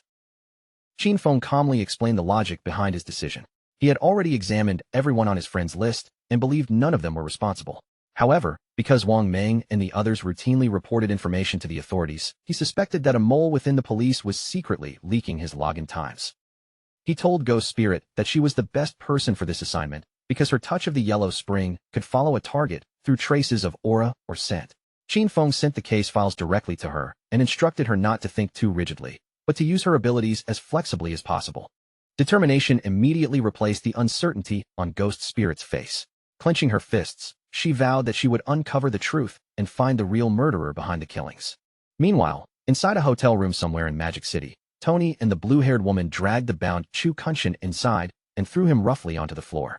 Tony faced the shadowed corner of the hotel room and announced that he had successfully brought back the person they wanted. At his words, a bald older man slowly turned around, a thick cigar resting between his fingers as smoke curled around his face. The older man praised Tony for handling the job well. The instant Chu Kunshin saw him, terror spread across his face as he recognized Mr. Theodore from the embassy. Theodore greeted him with a chilling smile, pleased that dear Chu still remembered him, then claimed he simply could not stand by while Chu suffered such injustice. That, he said, was why he had asked his friends to rescue him, leaving the frightened officer drenched in sweat. Chu Kunshin glanced uneasily at the dangerous figures surrounding him and immediately pointed out the obvious problem. These so-called friends were wanted criminals being hunted by the authorities. Keeping his wary eyes fixed on Theodore, Chu Kunshin asked what the man was truly planning. Was his real target Shadow, or was he trying to strike directly at the government of Great Xia? Theodore responded with an amused laugh and asked whether there was really any difference between the two. As far as he was concerned, Shadow and the officials of Great Xia had already become close allies. Chu Kunshin's anger finally spilled over. His wife and son had been killed, yet instead of arresting Shadow, the authorities had seized him, a military officer, and treated him like the criminal. After venting his rage, he lifted his gaze toward Theodore, acknowledged that no one arranged a rescue for free, and bluntly asked what Theodore wanted him to do. Theodore calmly explained that the results of his divination had pointed directly toward Chu Kunshin. According to what he had seen, Chu possessed the ability to help him locate something he desperately needed. He then asked what profession Chu had chosen inside the game. Chu Kunshin initially looked confused by the question, but understanding soon flashed across his face as he realized why Theodore considered him valuable. Lowering his voice and his head, he revealed the secret he had kept hidden. Within the entire priest system, he possessed the sole hidden class known as the Feng Shui Master. Chu Kunshin went on to explain the abilities granted by his class. Yin-Yang Harmony allowed him to manipulate an enemy's emotions while dealing additional damage to ghost-type targets, while Ley Line Perception enabled him to detect hidden treasures and locate nearby monsters. Even so, Chu Kunshin gave a frustrated sigh and admitted that the Feng Shui Master was primarily a support class. Its abilities were useful in special situations, but they would offer little help in a direct battle against someone as powerful as Shadow. Without warning, a sinister light flickered through Chu Kunshin's eyes. A glowing yin-yang symbol materialized before him as he secretly activated his yin-yang harmony ability. The skill took effect almost immediately. Tony and the bald, muscular man suddenly turned on each other, their expressions twisting with hostility as a violent argument erupted between them. Within seconds, their shouting transformed into a savage fistfight, with both men attacking as though they genuinely wanted the other dead. Chu Kunshin watched coldly and explained that anyone affected by his skill would continue fighting to the death, though the ability failed against targets more than 5 levels above him. Rather than becoming alarmed, Theodore watched the chaos with obvious delight. He laughed loudly, clapped his hands in approval, and praised Chu Kunshin, declaring that choosing to find him had clearly been the correct decision. Then Theodore produced a mysterious tarot card surrounded by flickering blue flames. Holding it between his fingers, he ordered his subordinates to stop fighting and casually remarked that internal conflict among allies was never a good thing. Theodore cast the burning card into the air and activated the spell sealed inside it, a powerful purification technique known as Moon God's Purification. A spectral moon appeared high above the room, and from its glowing surface, an enormous pillar of blue light descended, completely enveloping the 2 men locked in combat. The brilliant radiance washed through Tony and the bald man from head to toe. In a single instant, every trace of the negative emotions created by Chu Kunshin's ability was purified from their minds. With the spell broken, Tony and the bald man both collapsed unconscious onto the floor. The blue-haired girl, Mei Jing, laughed at the sight, and commented on how frighteningly effective Mr. Chu's skill had been. Theodore then turned toward her and ordered her to heal the two fallen men. Chu Kunshin stood frozen, sweat soaking through his clothes as fear settled over him. His yin-yang harmony was no ordinary debuff, and he could not believe Theodore had removed its effects so easily with a single purification spell. He stared at Theodore with growing dread, wondering what kind of profession could possess such overwhelming abilities. Theodore merely spread his arms in a grand gesture and formally welcomed Chu Kunshin into their group. Magical energy swirled around Theodore as he took his seat, revealing that he also possessed a unique hidden class within the priest system, the diviner. By drawing different cards, he could perform divination, enhancement, purification, and teleportation. Even more dangerously, those cards could be handed to other people and activated once by whoever received them. Meanwhile, on the quiet streets of Jianghai City, Ghost Spirit crouched close to the ground and pressed her attention into the surroundings, activating her tracking ability, Touch of the Yellow Spring. A faint crimson aura seeped from her fingertips and spread across the pavement as she searched for lingering traces. After sensing a distinct trail, Ghost Spirit raised her head and confidently declared that she had found the killer's aura. The crimson trail stretched away through the distant streets like an invisible path only she could perceive. Ghost Spirit pointed in its direction, signaling for her ghost night wolf to follow it. She told the wolf to move out, then climbed onto its back in one smooth motion. The spectral beast immediately surged forward, carrying her through the deserted city streets as they chased the glowing crimson trail. Elsewhere, the focus shifted to a high-rise apartment that had once been Qin Feng's home. In the stillness outside the door, a sudden knock echoed through the hallway. Inside the apartment, Qin Xiaoyu hurried over and opened the door with a bright, expectant smile. The moment she saw the familiar woman standing outside, she happily greeted her as Mom. Standing in the doorway was a middle-aged woman dressed neatly in a suit, accompanied by a tall white-haired man wearing formal clothes of his own. Qin Xiaoyu excitedly assumed the stranger had come to purchase the apartment and praised the woman for finding a buyer so quickly. The woman's expression turned apologetic as she gently corrected the misunderstanding. The white-haired man was not a buyer at all, but a diviner she had hired to help locate Qin Xiaoyu's brother. Adjusting his tie with practiced confidence, the stranger introduced himself as Diviner Rintu. Qin Xiaoyu's cheerful expression immediately faded. She asked why anyone needed to divine her brother's whereabouts in the first place. With visible sadness, the woman explained that she would be moving away in only a few days and could not leave peacefully while Qin Xiaoyu remained alone.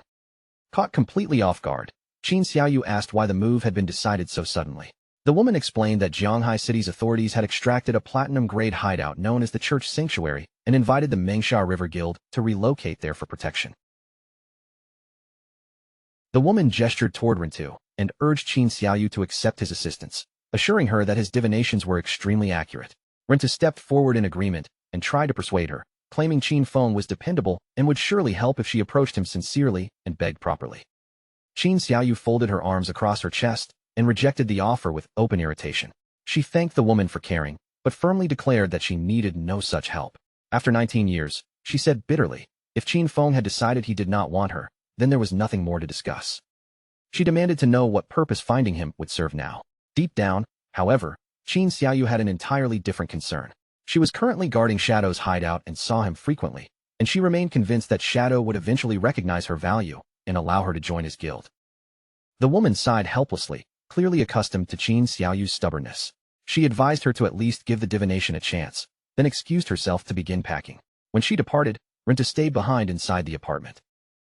Rintu asked whether Qin Xiaoyu had any belongings her brother had personally used, since such an object would help with the divination. Qin Xiaoyu snapped at him and repeated that she had no interest in having him divine anything. Rintu ignored her refusal and walked directly into the apartment, slowly surveying the rooms around him. He mentioned hearing that the siblings had once lived there together and concluded that the apartment itself would serve perfectly well as a medium. Qin Xiaoyu followed close behind, angrily demanding to know who had given him permission to enter. Rintu turned back with a charming smile and claimed he felt a certain destiny connecting the two of them, so he was willing to perform the divination for free. Without waiting for Qin Xiaoyu's approval, he raised a card glowing with blue magical energy and told her to examine the result herself. If she found it convincing, that was excellent. If she did not, then nothing had been lost.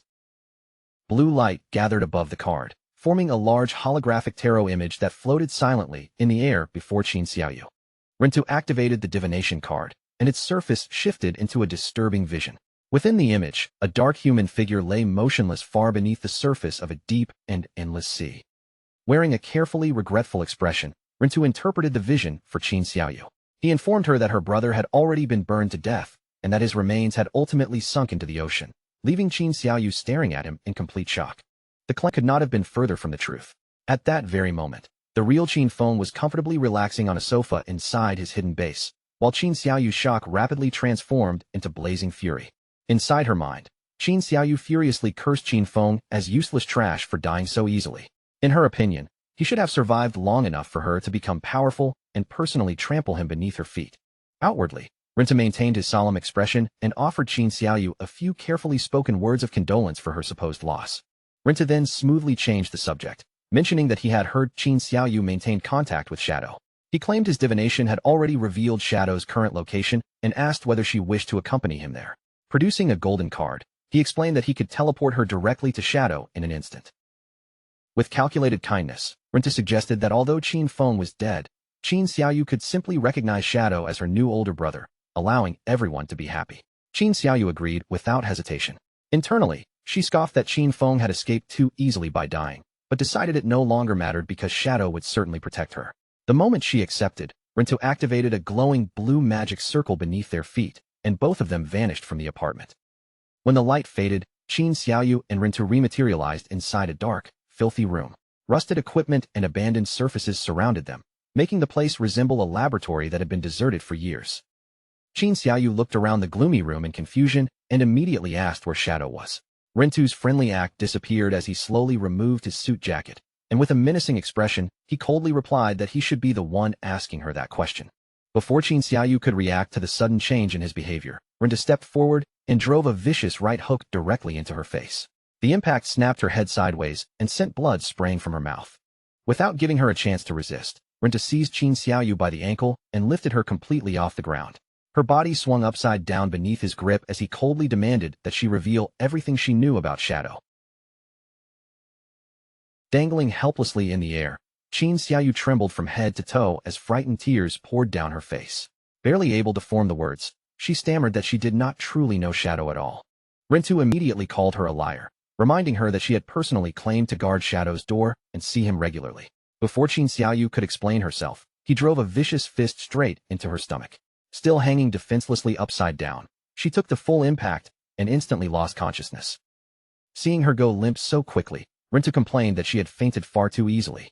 He was almost offended that she had not extracted even a single useful ability from the game, nothing that could help her resist him or protect herself.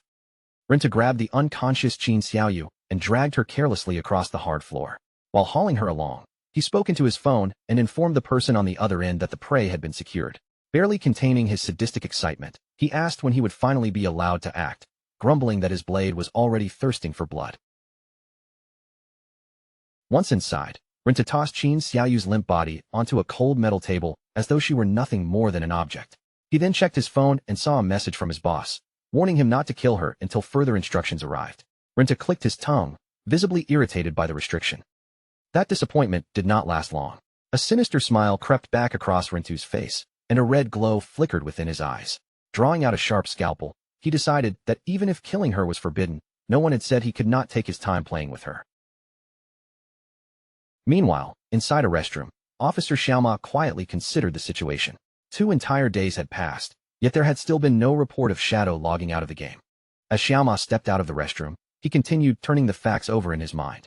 After extracting physical statistics from the game, a person's appetite would rise dramatically, so there was no realistic way Shadow could remain online without interruption for this long.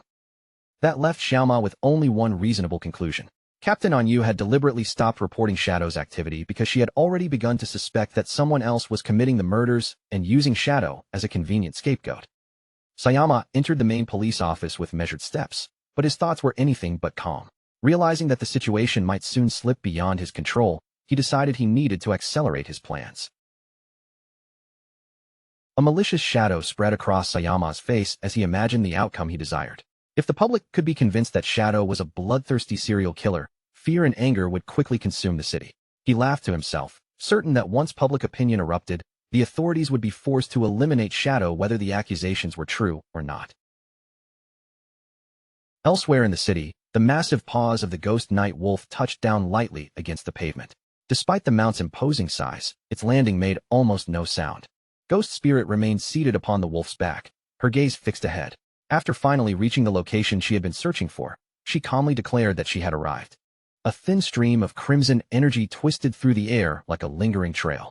From her elevated position, Ghost Spirit looked down at the stark concrete facility below and confirmed that the killer's aura led directly into that building. Without hesitation, Ghost Spirit sprang from her mount and dropped toward the structure. In midair, she activated Shadow Sneak, allowing her presence to melt into the surrounding darkness as she moved in to investigate. She landed with perfect control upon a narrow window ledge. Not even the faintest sound escaped beneath her feet as she steadied herself beside the glass. Ghost Spirit cautiously leaned closer and peered through the window. At first, a small smile touched her lips, pleased that she had finally tracked down the person responsible. But the smile vanished the instant she saw what was waiting inside. Her eyes widened, and her entire expression twisted into raw shock and horror at the gruesome sight before her. Inside the room, Qin Xiaoyu hung from the ceiling with both wrists bound above her head. Her legs had been severed at the knees, and thick, dark blood continued dripping from the wounds onto the floor below. Rintu knelt beneath her suspended body, tilting his head back with a warped expression of ecstasy as he declared that it had been far too long since he had enjoyed himself this much. A system notification appeared before Qin Xiaoyu, informing her that her attempt to log out had failed. Because she was currently registered as being in combat, escaping the game was impossible.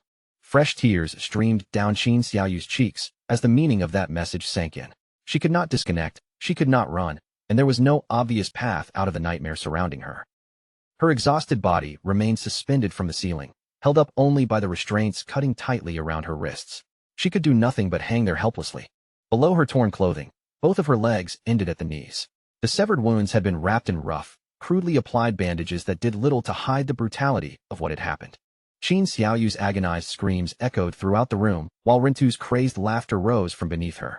Overwhelmed by pain and terror, she could not understand what she had done to deserve something so horrifying. She had never come here looking for trouble. All Qin Xiaoyu had wanted was to sell a house. Yet that simple task had somehow dragged her straight into this living hell. As her strength continued to fade, Qin Xiaoyu could feel death creeping closer with every passing moment. Completely swallowed by despair, she cried out into the room, begging anyone who could hear her to come and save her. At the darkest point of her suffering, the image of her older brother, Qin Feng, suddenly surfaced in her mind. Through her tears, she found herself thinking that if Qin Feng were still here, he would never allow this to happen. He would surely come and rescue her. That desperate thought quickly turned into grief and anger. Silently cursing her brother, Qin Xiaoyu wondered why Qin Feng had been forced to die and leave her behind to face the world completely alone. Then, without warning, a brilliant green radiance burst across the room. The warm light wrapped around Qin Xiaoyu's mangled body, covering her wounds from head to toe. Qin Xiaoyu stared down in confusion as strands of magical energy began weaving her damaged flesh back together. Realizing that someone had cast a healing art on her, a spark. But when Qin Xiaoyu looked toward the source of the spell, she found Rintu staring back at her with a distorted grin. He introduced himself once again, revealing that his game ID was Human Butcher, and that the professor, surrounded by the green glow of his own healing magic, Rintu slowly walked toward the hanging girl. With terrifying calmness, he told Qin Xiaoyu not to worry, assuring her that he had no intention of allowing her to die so quickly. Rintu covered his face as uncontrollable laughter spilled from his mouth, then began explaining the twisted belief that drove him. To him, pushing his prey beyond the limits of suffering and killing them as slowly as possible was the only way to create a truly wonderful experience. That was precisely why he had chosen the priest profession, so he could heal his victims and continue the torture. Looking up at the terrified Qin Xiaoyu, he announced that the ordeal was far from over. Next, he planned to tear away her chest. Qin Xiaoyu's mind could no longer endure the terror. Her eyes rolled backward, white foam gathered around her lips, and her remaining strength disappeared as she fainted once again. Rintu watched her unconscious body with obvious disappointment. Annoyed that she had passed out before he could continue, he mocked Qin Xiaoyu for being such a fragile and uselessly weak girl. At that exact moment, Rintu suddenly sensed danger rushing toward him. His mocking expression snapped into alarm, and he threw himself aside just in time to evade a rapidly approaching object. A cloaked figure descended into the room from above, surrounded by an ominous presence. Beneath the shadow of her hood, Ghost Spirit's eyes burned with a chilling purple glow. Ghost Spirit immediately unleashed Blade of the Underworld. A glowing ribbon of energy shot across the room, pierced through Rintu, and lifted his body helplessly into the air. With an icy expression, she stared directly at the captured murderer. Her voice carried no trace of mercy as she confronted him. Ghost Spirit demanded that Rintu explain exactly why he had committed these crimes and deliberately framed Shadow for every murder. Rintu responded by activating his healing art, green energy spreading across his wounded body. Arrogance quickly returned to his face, as though he still believed the situation remained entirely under his control. That confidence lasted only an instant. The glowing ribbon tightened violently around Rintu's body, locking his limbs in place and leaving him completely unable to move despite his healing magic. Ghost Spirit then plunged downward with terrifying speed. She seized Rintu by the throat in midair and drove him into the wall with crushing force. The impact shattered the concrete behind him, and Ghost Spirit held Rintu pinned against the cracked surface by his neck. She warned that unless he confessed everything, she would saw off both of his legs. With his arrogance completely destroyed, the terrified Rintu hurriedly stammered that he would tell her everything he knew. Far away from that bloodstained facility, the surroundings gave way to the bleak and abandoned ruins of Zhanghai City. Among the desolate ruins, Captain Anyu, Wang Ming, and Little Black gathered for a grave discussion. Anyu pointed out that ever since they stopped submitting reports about Shadow's login times, the mysterious murders had also stopped. That alone was strong evidence that someone had been using those reports to frame him. Little Black immediately defended Shadow with visible anger. Someone as overwhelmingly powerful as him would never behave like some twisted serial killer. In her view, if Shadow truly wanted someone dead, he would simply reduce them to ashes rather than leave mutilated bodies behind for others to discover. Captain Anyu understood Little Black's reasoning, but she calmly reminded her of the larger problem. The three of them might know that Shadow was innocent, yet the ordinary people outside had no way of knowing the truth. Anyu feared that once the rumors spread, panic and disorder would rapidly sweep through the public. That chaos was most likely the real objective of whoever had engineered the murders. If fear continued to grow, the authorities might eventually be forced to kill Shadow simply to calm the population, even while knowing he had been falsely accused. Little Black then asked whether the officials actually possessed enough power to defeat Shadow in the first place. A grim, almost helpless smile appeared on Captain Anyu's face as she admitted the truth. They did not. Captain Anyu explained that a direct clash with Shadow would come at a terrible cost. Even if the government somehow prevailed, its forces would suffer devastating losses, giving rival nations the perfect opportunity to exploit Great Xia's weakness and place the entire country in danger. Wang Ming's expression turned grave as he insisted they had to clear Shadow's name before the situation spiraled any further. After weighing the evidence, he concluded that whoever had orchestrated the frame-up had to be someone connected to the officials of Zhanghai City. Captain Anyu fell silent, carefully piecing the clues together in her mind. Among Zhanghai City's officials, there was only one person she could think of who not only had access to the necessary information, but also carried a personal grudge against Shadow. At that very moment, Officer Xiaoma stood alone inside his office. Beads of nervous sweat rolled down his face as he stared tensely at the phone clutched in his hand. 2 full days had passed without any report of Shadow logging off, leaving Xiaoma increasingly frustrated. Worse still, he feared that Rintu might have lost control of his sadistic urges and accidentally killed their prey before the plan could proceed. Surrounded by the darkness of the empty office, Xiaoma allowed his obsession with Captain Anyu to consume him completely. Her face filled his thoughts, and he became more convinced than ever that as long as Shadow remained alive, Anyu would never belong to him. Driven to desperation, Xiaoma raised a glowing card before his eyes and tightened his grip around it. For Anyu's sake, he told himself, he was willing to turn the whole of Great Xia against him and become the nation's enemy. Just then, the silence was broken by a sudden vibration. Xiaoma's phone buzzed sharply in his hand, immediately drawing his attention to the screen. The message appeared to have come from Rintu, claiming that the captured prey had somehow escaped. It demanded 3 years of lifespan, so Rintu could extract a tracking skill, then listed an address where Xiaoma was supposed to personally deliver the payment. Fury surged through Xiaoma as his fingers tightened around the phone. He could not believe his subordinate had failed such a simple assignment. Yet if the entire scheme was uncovered, his position and future would be destroyed, leaving him no choice but to go there and clean up the disaster himself. Beneath a heavy, gloomy sky, Xiaoma drove toward an abandoned industrial complex far from the crowded parts of the city. The silent buildings stood like dark shadows as his vehicle approached the deserted facility. After stepping into the dim warehouse, Xiaoma called out for Human Butcher, his angry voice echoing through the empty space. He demanded to know how Rintu had managed to let their prey escape in the first place. But Xiaoma's furious questioning abruptly stopped. His steps froze in place, and the anger on his face was instantly replaced by pure, speechless shock. Slowly lifting his gaze toward the ceiling, Xiaoma found himself staring at a horrifying sight. Qin Xiaoyu was still suspended overhead, her body hanging helplessly in the darkness.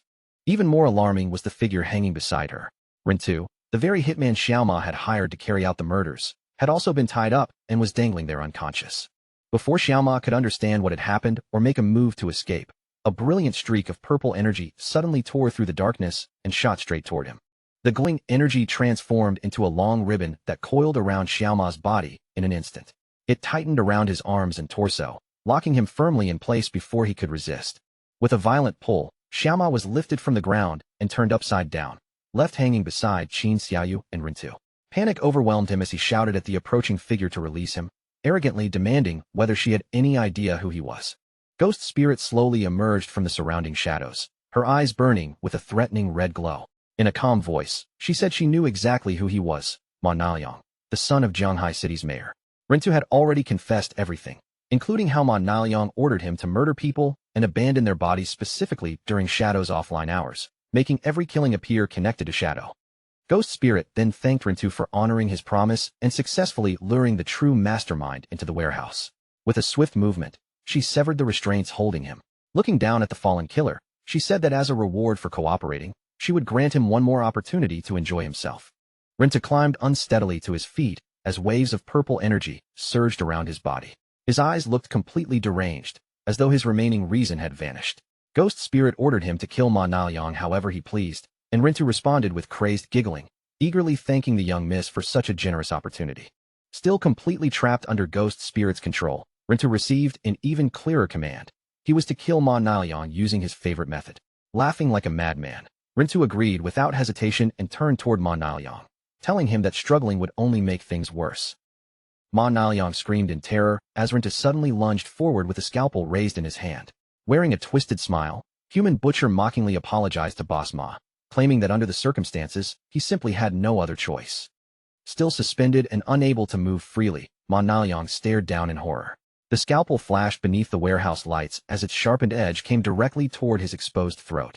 However, Ma Naoyang had prepared a final defense. Just before the blade could cut into him, he activated a glowing golden card. A powerful shockwave exploded outward, blasting Rintu backward while Ma Naoyang broke free and rolled across the floor to safety. An enormous eruption of fire and violent energy swallowed Rintu's body before he could recover. The blast illuminated the entire warehouse, while Ghost Spirit stood at a distance and watched the destruction unfold without the slightest change in expression. When the flames finally faded and the thick smoke began to clear, Rintu was already lying motionless on the ground. His dead body gradually dissolved, transforming into glowing lifespan orbs that floated above the scorched floor. Ma Naoyang struggled back to his feet, breathing heavily after the narrow escape.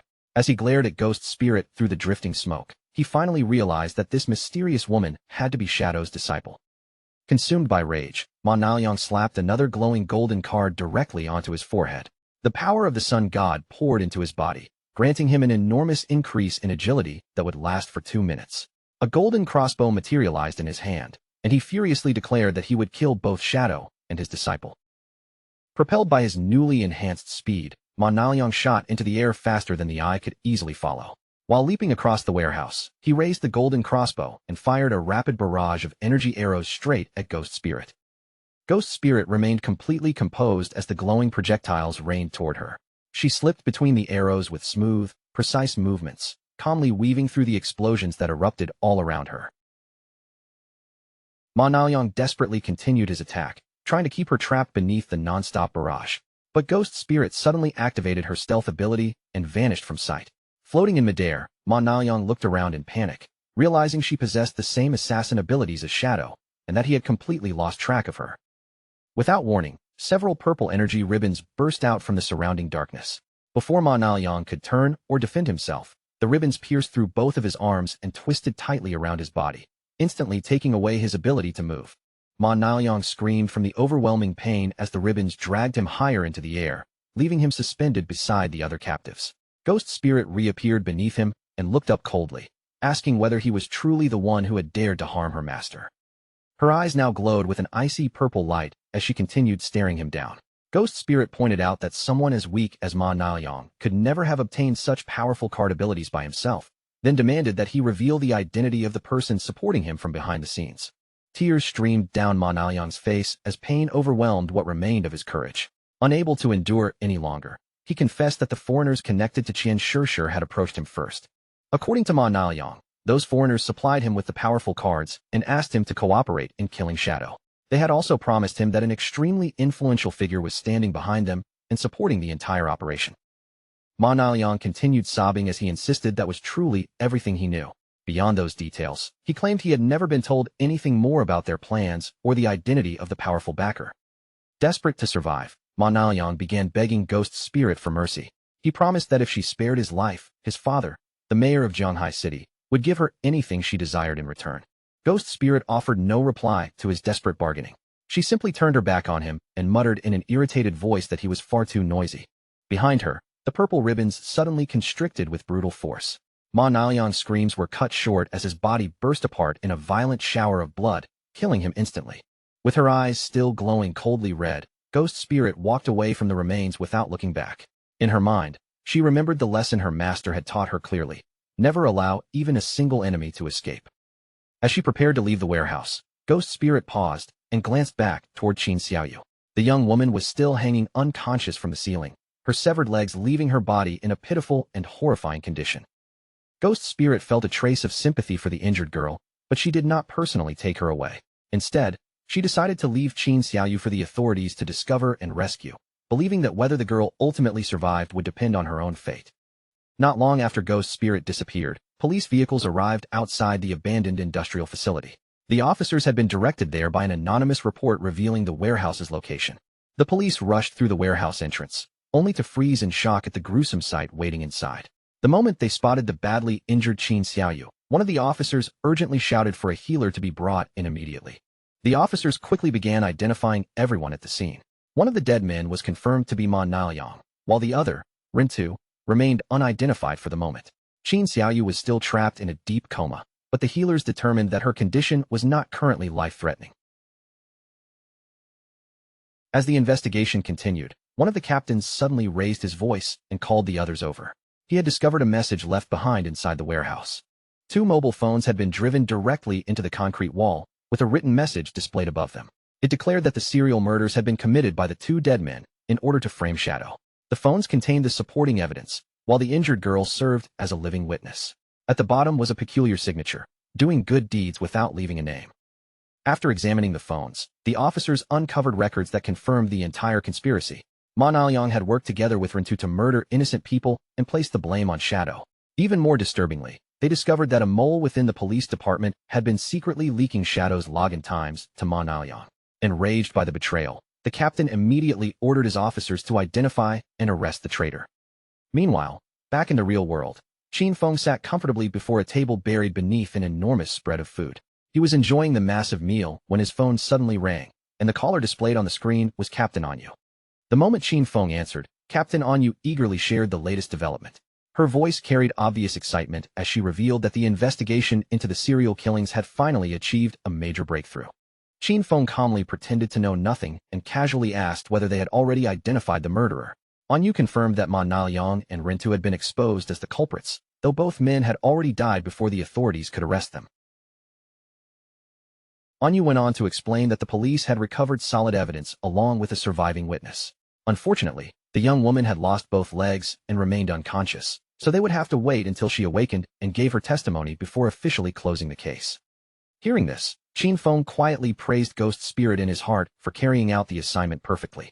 On the other end of the call, Anyu apologized for all the trouble and suspicion the investigation had caused him, then offered a valuable piece of intelligence as compensation. Anyu told him about a bizarre phenomenon occurring above a novice town in Shanghai City. 5 flying monsters were constantly circling the sky and hunting players, yet no matter how many were killed, their number always returned to exactly 5. Suspecting that some hidden treasure was responsible, she hoped Shadow would investigate and resolve the mystery. Qin Feng's eyes widened the moment he heard those details. The endlessly replenishing group of 5 monsters could mean only one thing. Another ancient god slate had appeared. He immediately began sorting through the information in his mind. If the ancient god slate was controlling monsters that remained high above the town, then the slate itself was most likely somewhere in the sky. Since ordinary players still lacked the ability to fly, Qin Feng knew he would first need to obtain a flying mount. That thought reminded him of the Withered Bone City key he had acquired from the magic Leaning Tower. Withered Bone City belonged to the Moraga Empire, the ancient homeland of dragons, so there was a strong possibility that he could find a flying dragon mount somewhere within its territory. A system notice informed him that entering Withered Bone City required a minimum level of 20.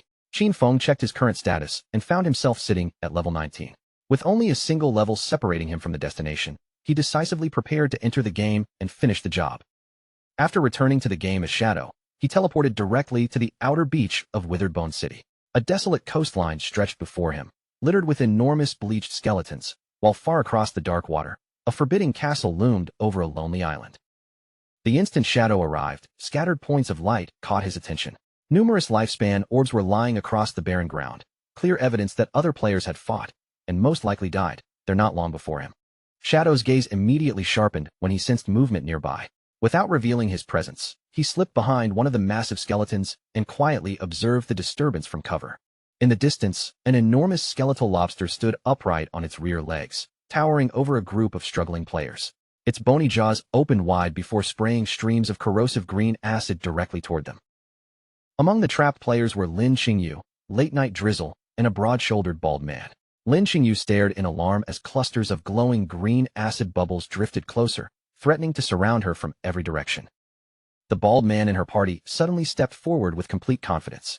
Positioning himself between the others and the incoming attack, he told his teammates to stand back and watch what he could do. A pale green, ghost-like aura spread from his body and washed over the entire party. The system identified his profession as Soul Walker, a rare hidden support class capable of transforming both the user and nearby allies into spiritual forms. While transformed, they could neither attack nor physically collide with anything, but they also became completely immune to incoming damage. The skeletal lobster unleashed a violent torrent of green acid breath across the battlefield. Yet under the protection of soul conversion, every stream passed harmlessly through the players' intangible bodies, leaving them untouched despite the overwhelming force of the attack. Watching quietly from behind the giant bones, Shadow narrowed his eyes. He had already recognized this group, and more importantly, he remembered exactly who these people had been in his previous life. The bald man was Zuma, one of the people who had joined Theodore and several others in setting a deadly trap for the Magic City officials. Their scheme had inflicted massive casualties on the government forces and left them too weakened to maintain order. Magic City then remained trapped in chaos for 3 full months, indirectly leading to the deaths of hundreds of thousands of people. Back on the battlefield, the confrontation with the giant skeletal lobster had reached a dangerous turning point. As the wounded monster let out a thunderous roar, Lin Qingyu noticed its health had fallen dangerously low and urgently warned everyone that the boss was entering its second phase. The lobster boss immediately expelled a huge swarm of shimmering blue bubbles. They scattered through the air before bursting apart one after another, and from each ruptured bubble emerged another smaller skeletal lobster. The party was overwhelmed almost instantly as the newly summoned monsters flooded across the battlefield. One shield-bearing member struggled to keep them back, desperately complaining that there were simply far too many enemies to block at once. With the formation beginning to crumble around her, Lin Qingyu turned toward Zuma and screamed for help. She urgently ordered the Soul Walker to activate soul conversion again before the swarm tore through the entire team. But instead of responding, Zuma coldly turned his head away. His expression remained completely indifferent as he deliberately ignored the desperate cries of the teammates fighting beside him. Lin Qingyu stared at him in disbelief, stunned by his sudden betrayal. In that brief moment of hesitation, several smaller lobsters slipped past the collapsing front line and charged directly toward her exposed position. The party's defensive formation finally broke apart. Lin Qingyu raised both weapons and fired repeatedly into the advancing swarm, but even she could see that they could no longer hold the line. She shouted Zuma's name one final time and demanded to know what he was doing, but the chance to save them had already passed. Knocked off balance amid the chaos, Lin Qingyu fell to the ground. The enormous boss and its remaining minions immediately surged toward her, closing in from above and from both sides. Fear filled Lin Qingyu's face as she looked up from the ground. The towering skeletal monster opened its jaws over her, preparing to devour her before she could escape. Just as the creature struck, a streak of brilliant blue energy flashed across the battlefield. The attack sliced through the monster's body so quickly that it was cut into several pieces before its claws could ever reach Lin Qingyu. Shadow had finally stepped out from his hiding place and entered the battle, positioning himself between Lin Qingyu and the remaining monsters. Moving faster than the surrounding players could follow, Shadow unleashed another skill. A blur of cutting energy swept through the swarm. Shadow vaulted directly over the stunned Lin Qingyu and descended into the center of the battlefield. The moment he landed, a vortex of dark energy erupted around him, spreading outward in a devastating area attack that annihilated every remaining enemy within its reach. A system window appeared, confirming that Shadow had slain the Jade-grade lobster boss. The victory rewarded him with an enormous amount of experience, a large number of evolution points, and more than 9 years of lifespan. As Shadow stood calmly among the scattered loot, Zuma stared at him in total shock, realizing the legendary Shadow had personally appeared. Before anyone had time to celebrate, the atmosphere abruptly turned violent. Shadow vanished from where he stood and reappeared directly in front of Zuma, fixing the bald man with a murderous glare. No one nearby could react in time. Shadow's arm flashed through the air in a single clean strike, and Zuma's head was severed from his body before he could defend himself or even speak. Zuma's headless body collapsed as a system notification announced his death. His remains dissolved into drifting light, leaving Lin Qingyu frozen in disbelief. She thanked Shadow for saving them, but nervously asked why he had killed someone from their own party. Shadow glanced over his shoulder, one eye glowing coldly, and asked why the Magic City official team had included a foreigner in the first place. Lin Qingyu explained that Zuma had been hired as outside assistance because his hidden class was essential for defeating the boss, though she admitted she never expected him to become distracted at such a critical moment. Shadow gave a cold scoff at her explanation. Zuma had not become distracted at all. His refusal had been intentional. Quoting the warning that those who were not of one's own kin would inevitably harbor different intentions, Shadow made it clear that Zuma had deliberately allowed the team to fall into danger. Nervous sweat appeared on Lin Qingyu's face as the possibility sank in. She asked whether Zuma had truly betrayed them on purpose, unable to understand what benefit he could possibly gain from letting the entire party die. Shadow turned away, his dark cape rolling behind him, and told her that uncovering Zuma's motive was the official's responsibility, not his. He then offered her a deal. Whenever the Magic City officials discovered a boss too powerful for them to defeat, they could contact him directly. Shadow stated his conditions without hesitation. From every kill, he would claim all lifespan rewards and any equipment belonging to the assassin profession. Everything else dropped by the bosses could remain with the Magic City officials, making the arrangement identical to the agreement he had already established with Zhanghai City. Lin Qingyu quickly informed him that several boss coordinates had already been reported, including multiple targets nearby. Shadow activated his flight ability and rose into the air, telling her to send every coordinate while he was already moving. At another battlefield, a red-haired girl blushed as she whispered to her companions that Shadow was supposedly on his way, wondering aloud whether the famous expert might actually be handsome. Some of her teammates remained doubtful, but their skepticism vanished almost instantly when the attacking beast collapsed before them. A system notification confirmed Shadow's victory, awarding experience, evolution points, more than 5 years of lifespan, and the platinum-grade assassin skill smoke bomb. Before the players could recover from their amazement, another terrifying enemy emerged, a J-grade boss known as Traitor Lulu, the noble's eldest son, clad in black lava armor and gripping an enormous flaming sword. One nearby player froze at the sight of Traitor Lulu, convinced his life was already over. But in the next instant, Shadow became a blur and launched his attack, dealing an overwhelming amount of damage before the boss could retaliate. The system soon confirmed another kill, rewarding Shadow with experience, evolution points, more than 10 years of lifespan, and the Jade-grade skill merge into darkness. The rescued players could only stare in stunned silence. They were completely unable to comprehend what they had witnessed, especially after realizing that each one of Shadow's attacks had inflicted more than 300,000 points of damage. Rather than learning the newly acquired skill normally, Shadow chose a more direct method. He activated the power of his Spirit Devourer bloodline and consumed the skill card itself, converting the energy within it into a tremendous increase across his personal attributes.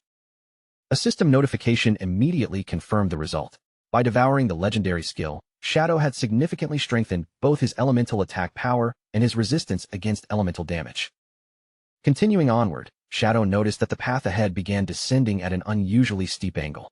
Surprise flickered across his face as he realized the route was carrying him deep beneath the surface.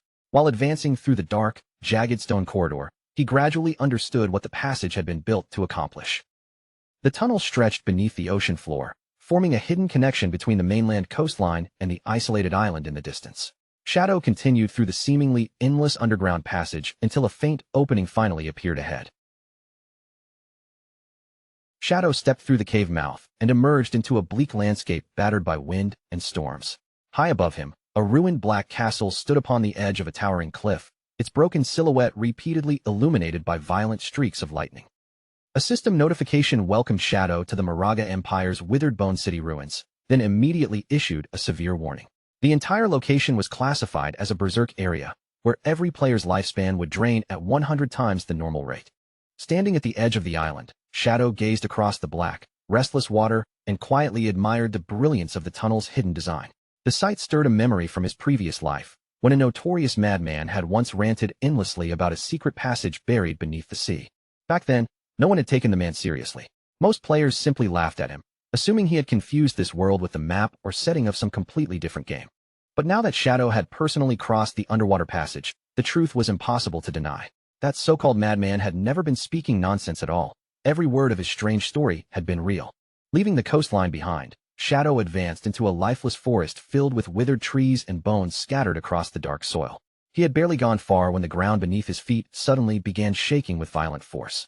Nearby, the enormous skull of a long-dead skeletal dragon began trembling against the earth. Deep cracks spread across its weathered surface as something hidden inside pushed against the ancient bone. Without the slightest warning, a colossal creature exploded out from within the dragon's skull. The massive bones shattered apart in every direction, sending jagged fragments and clouds of dust rolling across the forest floor. Shadow did not retreat. He remained standing exactly where he was, calmly watching as the dust slowly thinned and the grotesque shape of the hidden monster emerged before him. The creature possessed the endless, segmented body of a gigantic skeletal centipede, yet a stitched female torso rose from its upper half, with a single crimson eye glowing from her ruined face. The system identified her as Moire, the thousand-blade centipede and guardian of the withered bone ruins, a powerful diamond-grade boss. Shadow studied Moire without immediately attacking. Her upper body still carried the recognizable outline of a human woman, but everything below her waist had been warped into the enormous, nightmarish body of a many-legged monster. His attention then settled on the festering injuries spread across her stitched flesh. Those twisted wounds were almost identical to the scars he had once seen covering the white dragon, Atesh. Moire suddenly lunged forward, sweeping her colossal centipede body through the air with terrifying momentum. As Shadow slipped away from the strike, the pieces finally connected in his mind. She had once been a citizen of the Moraga Empire, only to be corrupted by Cthulhu's curse. The scars covering her human torso suggested that even before her transformation, she had endured torture no living person should ever suffer. Moire pressed the attack relentlessly, while Shadow weaved between the rows of sharpened skeletal legs stabbing toward him from every direction. When the entire creature came crashing down in an attempt to crush him, Shadow sprang high into the air. Moire's body smashed into the ground beneath him, splitting the earth apart and sending broken stone flying outward. With enemies' attack spent, Shadow immediately began his counteroffensive. He summoned several Shadow clones around the battlefield, then activated Blessing of Release, greatly amplifying the damage of the assault he was about to unleash. Purple energy flashed across the ruins as Shadow and all three clones moved in perfect synchronization. Together, they released Shadow Flash Slash, striking Moire 4 times within the same blinding instant. A razor-sharp blade of energy swept cleanly across the monster's exposed neck. The strike carved through the corrupted flesh before Moire could twist her enormous body away. A glow appeared in Shadow's eyes as a system prompt confirmed that all of his skill cooldowns had been reset instantly. Without wasting the unexpected opportunity, he prepared to launch the entire combination again.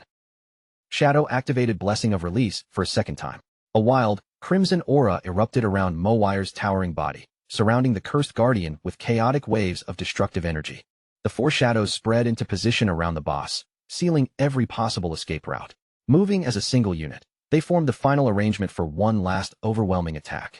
Beams of purple light tore through Moire from every direction, slicing across the centipede body faster than it could defend itself. Her monstrous form was cut into pieces and consumed by an eruption of magical fire, while Shadow descended through the fading light and landed safely on the ruined ground. A system notification confirmed that Shadow had defeated Moire, the diamond-grade guardian of the withered bone ruins.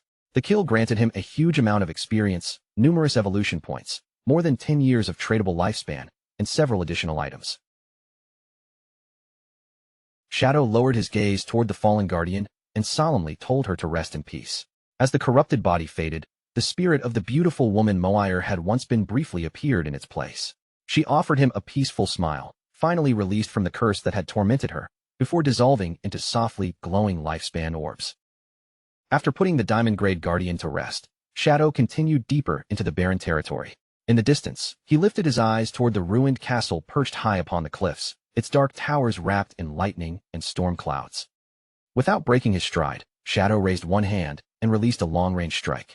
A broad wave of dark energy surged from his palm and tore across the desolate landscape ahead. The attack slammed into a creature hiding among the shadows. A piercing scream rang out as the dark energy impaled a monster formed from a woman's human torso, fused grotesquely onto the lower body of a giant spider. A notification appeared moments later, confirming that Shadow had killed Molly, the cursed spider. The victory rewarded him with another enormous amount of experience, more evolution points, and 10 additional years of tradable lifespan. Surrounded by the newly dropped rewards, Shadow paused to examine the horrifying pattern within the ruins. Every monster he had encountered possessed a human upper body, joined to some twisted, inhuman lower form. Even more disturbing, each creature had retained the ordinary human name it once carried.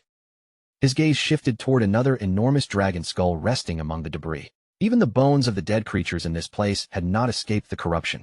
The skull contained several unnatural eye sockets, while malformed horns had grown from places where no horns should have existed. Faced with such extreme biological distortion, Shadow concluded that the entire withered bone ruins had once served as a vast ground for horrific biochemical experimentation. He recalled the history Atesh had shared with him. Desperate to win the war, the people of Moraga had summoned Cthulhu, an ancient sea god. But instead of saving them, the being placed a curse upon the city, twisting its citizens until the entire population had been transformed into monsters. The farther Shadow traveled toward the heart of the ruined city, the heavier the cursed presence became.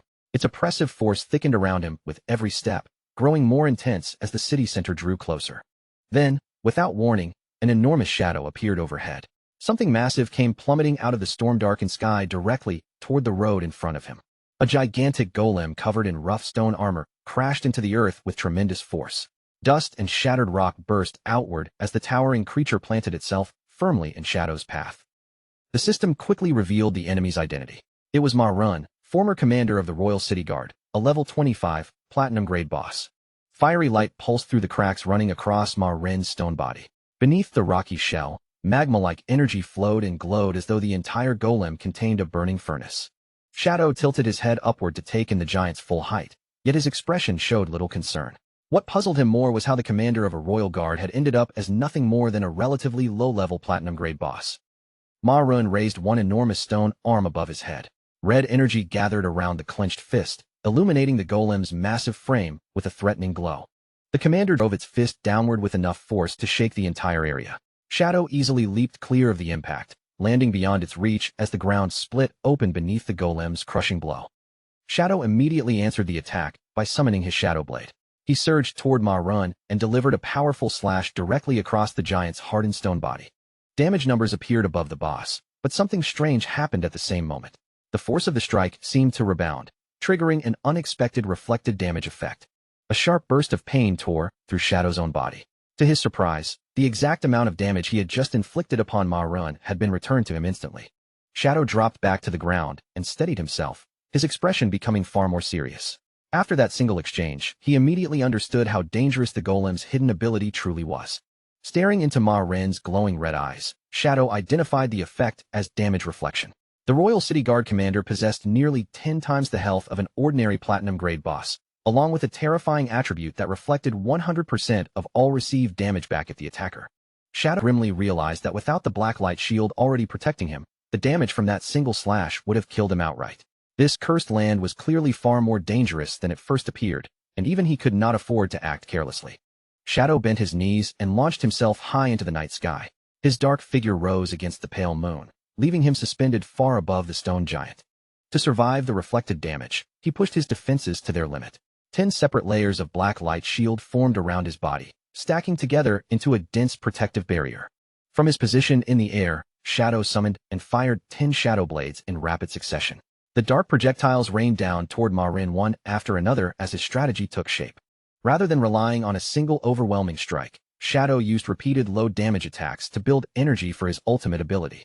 At the same time, the 10 layers of shielding absorbed the steady stream of damage reflected back from every hit. Once the required energy had been fully accumulated, Shadow descended and unleashed his ultimate attack. Blessing of Release merged with the Crimson Blade, producing a gigantic vertical beam of red energy that cleaved straight through Ma Run and dealt a staggering 450,000 damage. The moment the damage number appeared, Shadow tightened his stance and prepared himself. Just as expected, the full 450,000 points of damage were immediately reflected back toward his own body. Before the returning force could reach him, a brilliant golden barrier erupted around Shadow. The shield absorbed the entire reflected attack, leaving him completely unharmed inside its radiant protection. Shadow remained standing without so much as a wound on his body. The reflected damage had accomplished absolutely nothing. all because the Crimson Blade granted him an incredible 600% lifesteal effect. Since his health was already completely full, the enormous amount of excess healing had automatically transformed into an overflow shield containing 2.7 million points. Compared to that massive barrier, the 450,000 points of reflected damage barely felt like a scratch. The moment the Royal City Guard commander fell, a system window materialized before Shadow and officially confirmed his victory. The rewards were enormous, flooding him with experience, evolution points, and more than 14 years of additional lifespan. Yet beneath those generous gains appeared a troubling warning. The commander's death had triggered the citywide alarm, alerting every remaining guard scattered throughout the ruins. Shadow fell silent for a moment, sensing the atmosphere around him change without warning. His expression tightened with confusion as an unfamiliar pressure began spreading through the ruins. Far above him, perched on the edge of a towering cliff, a monstrous sentry raised an enormous horn to its mouth. The creature blew with all its strength, releasing visible green waves of sound that rolled across the sky and carried the alarm throughout the ruined city. Almost immediately, the once silent ruins seemed to awaken. Monstrous silhouettes appeared along the cliffs, and entire groups of creatures began climbing and leaping downward in overwhelming numbers. Shadow calmly surveyed the ridgelines as more enemies gathered above him. Winged creatures spread their twisted wings, spider-like hybrids crawled across the stone, and countless other deformed beasts crowded along the cliffs, all fixing their hungry gazes directly on him. Without warning, an enormous foot covered in thick fur crashed into the ground beside Shadow. The impact shook the surrounding earth and sent dust bursting outward around his body. In only a matter of moments, Shadow found himself completely enclosed by a tightly packed army of monsters. A gigantic white bear towered among them, while horrifying centipede-like creatures twisted through the surrounding ranks. Then a system notification flashed before his eyes, announcing that he had activated the Monster Horde event. The requirement for advancing was brutally straightforward. Every single monster surrounding him had to die. Shadow slowly raised his head toward the towering wall of enemies closing in from every direction. Countless crimson eyes burned through the darkness as the creatures loomed over him, yet not even a trace of fear appeared on his face. Instead, his gaze sharpened, and unmistakable excitement began shining in his eyes.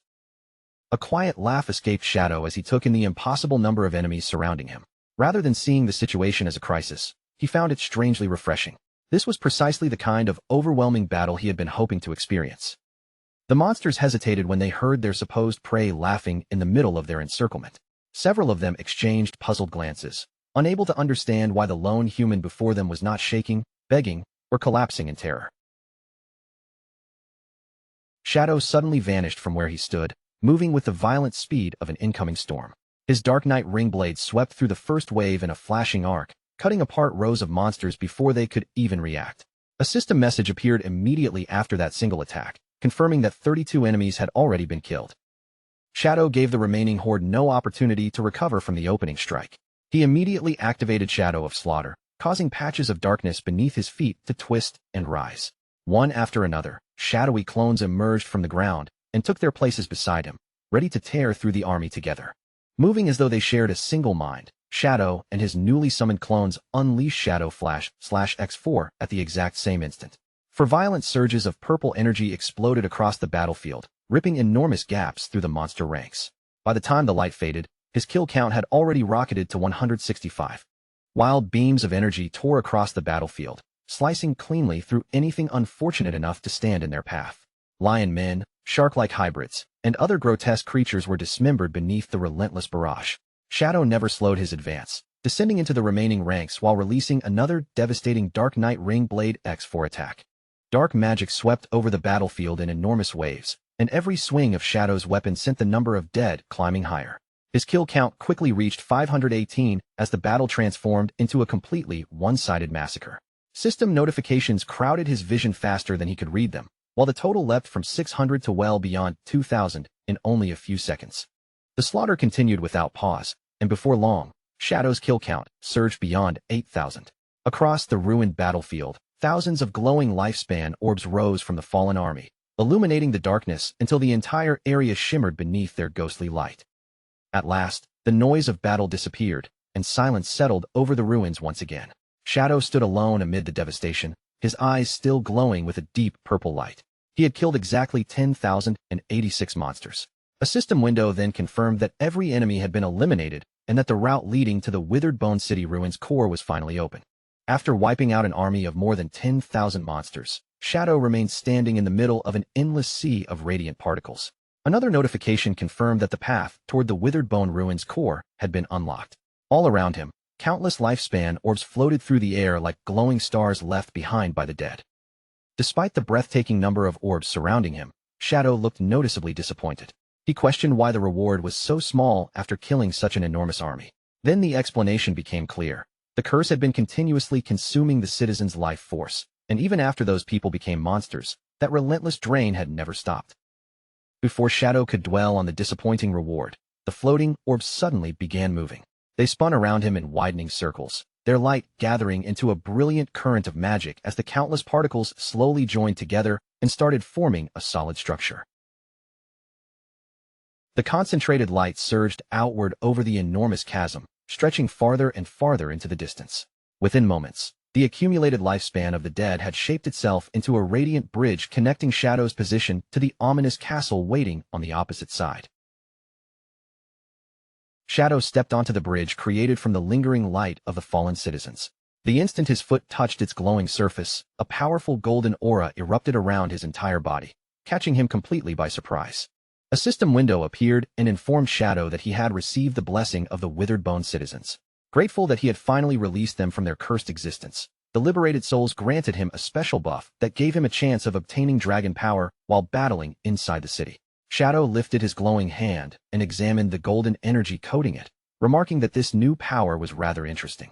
From the blessing and the path the souls had created, Shadow quickly understood what they wanted from him. The true source of the curse had to be somewhere deeper within the city, and the victims were guiding him toward it in the hope that he would destroy the curse once and for all. Shadow continued walking across the radiant bridge until he reached its far end.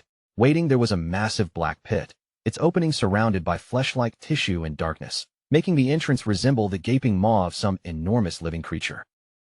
Shadow did not hesitate or waste even a second studying the depths below. He stepped forward and hurled himself directly into the seemingly bottomless abyss. As Shadow plunged through the fleshy tunnel, the organic walls rushed past him in the darkness. A system warning appeared during his descent, announcing that he had entered the Withered Bone Curse Great Hollow. Inside this place, lifespan would be drained at 1,000 times the normal rate. Shadow finally struck the bottom with a heavy splash, sinking into a pool of dark red liquid. He slowly pushed himself upright as thick fluid ran from his body. Pulsating organic walls surrounded him on far deeper within the hollow, buried among layers of twitching flesh. A long-haired man hung suspended against the wall. His hair and beard were both deep red, while several thick spikes had pierced straight through his body and held him firmly in place. Without warning, a notification flashed as the imprisoned man's eyes snapped open. He had sensed that someone had entered the hollow. In the darkness nearby, Shadow immediately readied himself, and a purple flame ignited across his chest as an overwhelming wave of killing intent crashed toward him. Still pinned to the wall by the massive spikes, the red-haired man began moving his lips. A stream of strange, broken syllables slipped from his mouth, carrying a disturbing weight through the fleshy chamber. Shadow narrowed his eyes as he listened more carefully. He recognized the unfamiliar speech as the language of the ancient gods and quickly translated the repeated sounds. The man was not chanting a spell. Over and over, he was desperately calling a single name, Moir. Consumed by grief and driven completely mad, the imprisoned man suddenly roared Moir's name at the top of his lungs. Then, ignoring the spikes tearing through his flesh, he violently ripped his own body free from the wall. The moment he broke loose, his body began contorting in horrifying ways. Flesh twisted, bones shifted, and entire sections of his form tore apart as a nightmarish metamorphosis overtook him. His transformation ended with the appearance of a gigantic skeletal beast wrapped in layers of heavy armor. A system window identified the creature as Arkitos, the final guardian of Withered Bone City and a level 20 Emerald grade boss. Shadow reacted immediately by activating Merge into Darkness. His physical form dissolved into the surrounding shadows, erasing his presence and rendering him completely invisible within the hollow.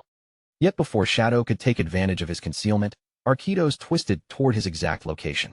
To Shadow's shock, the enormous guardian swung one of its massive claws directly at him, completely ignoring the protection of his stealth. Shadow narrowly escaped the descending claw, leaping aside just before it smashed into the spot where he had been standing. The impact shattered the ground and sent fragments flying through the chamber. After landing safely at a distance, Shadow stared back in confusion, unable to understand how Arkitos had located him despite his level 21 stealth. Arkitos charged toward him again, its massive body shaking the hollow with every step. The Guardian continued screaming the name of the woman it had loved, and hearing that desperate cry finally allowed Shadow to understand how the creature was tracking him. Shadow quickly connected the pieces. He had killed Moire and absorbed the lifespan that remained within her body.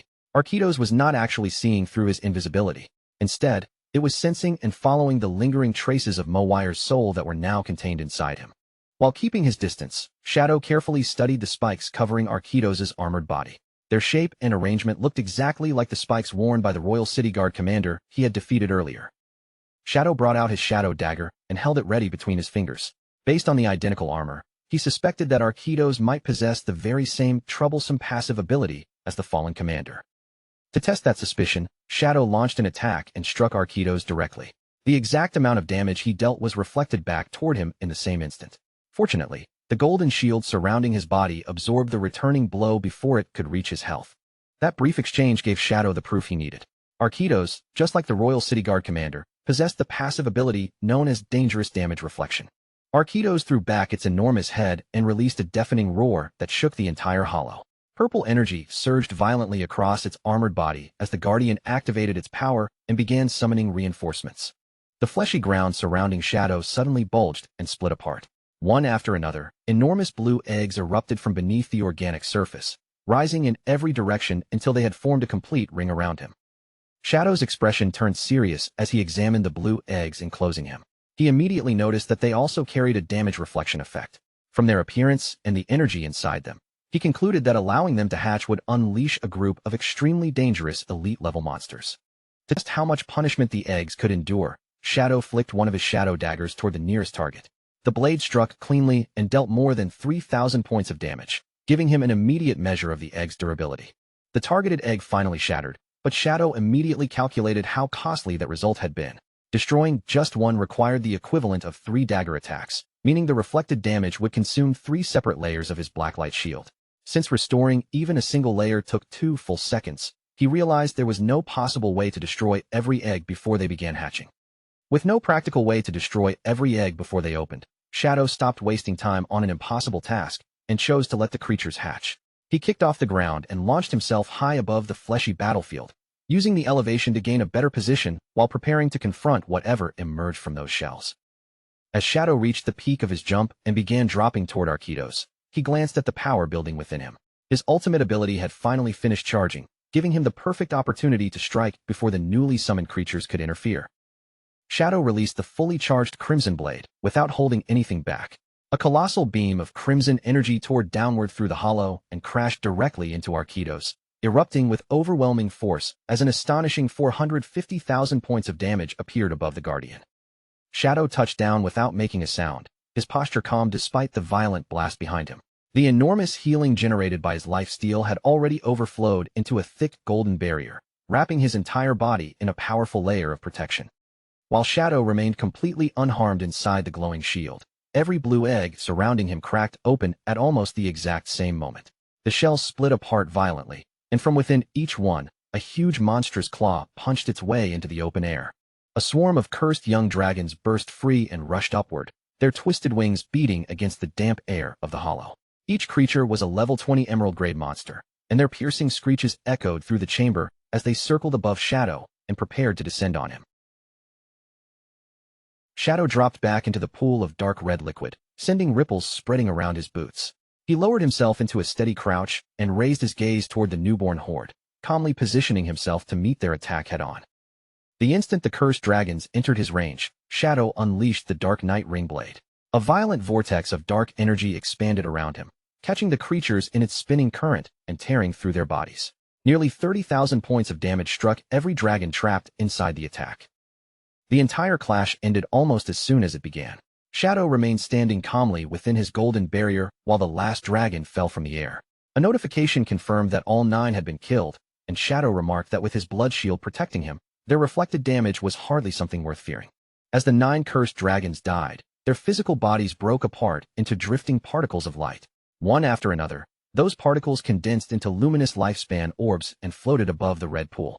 Yet the concentrated energy suddenly reshaped itself around Arquitos, restoring the fallen boss in an even more horrifying form. A notification identified this transformation as Flesh Curse, Arkido's blue scale. Wearing a cruel and threatening smile, the mutated guardian declared that Shadow would never succeed in wiping out his race. The battle erupted again as Arkidos sprang forward, his transformed body surging with power while one enormous, energy-covered fist drove straight toward Shadow. Shadow's eyes immediately blazed neon blue, and he countered with instant Shadow Slash. His body became a streak of light, striking Arkidos from every direction within a fraction of a second. Yet instead of damage numbers, the word immunity repeatedly appeared around the Guardian. Every slash had connected, but not a single one caused harm, leaving Shadow stunned by the monster's complete invulnerability. Arkidos immediately took advantage of Shadow's momentary disbelief. Before Shadow could adjust his stance, the Guardian drove its massive fist directly into him with enough force to shake the entire chamber.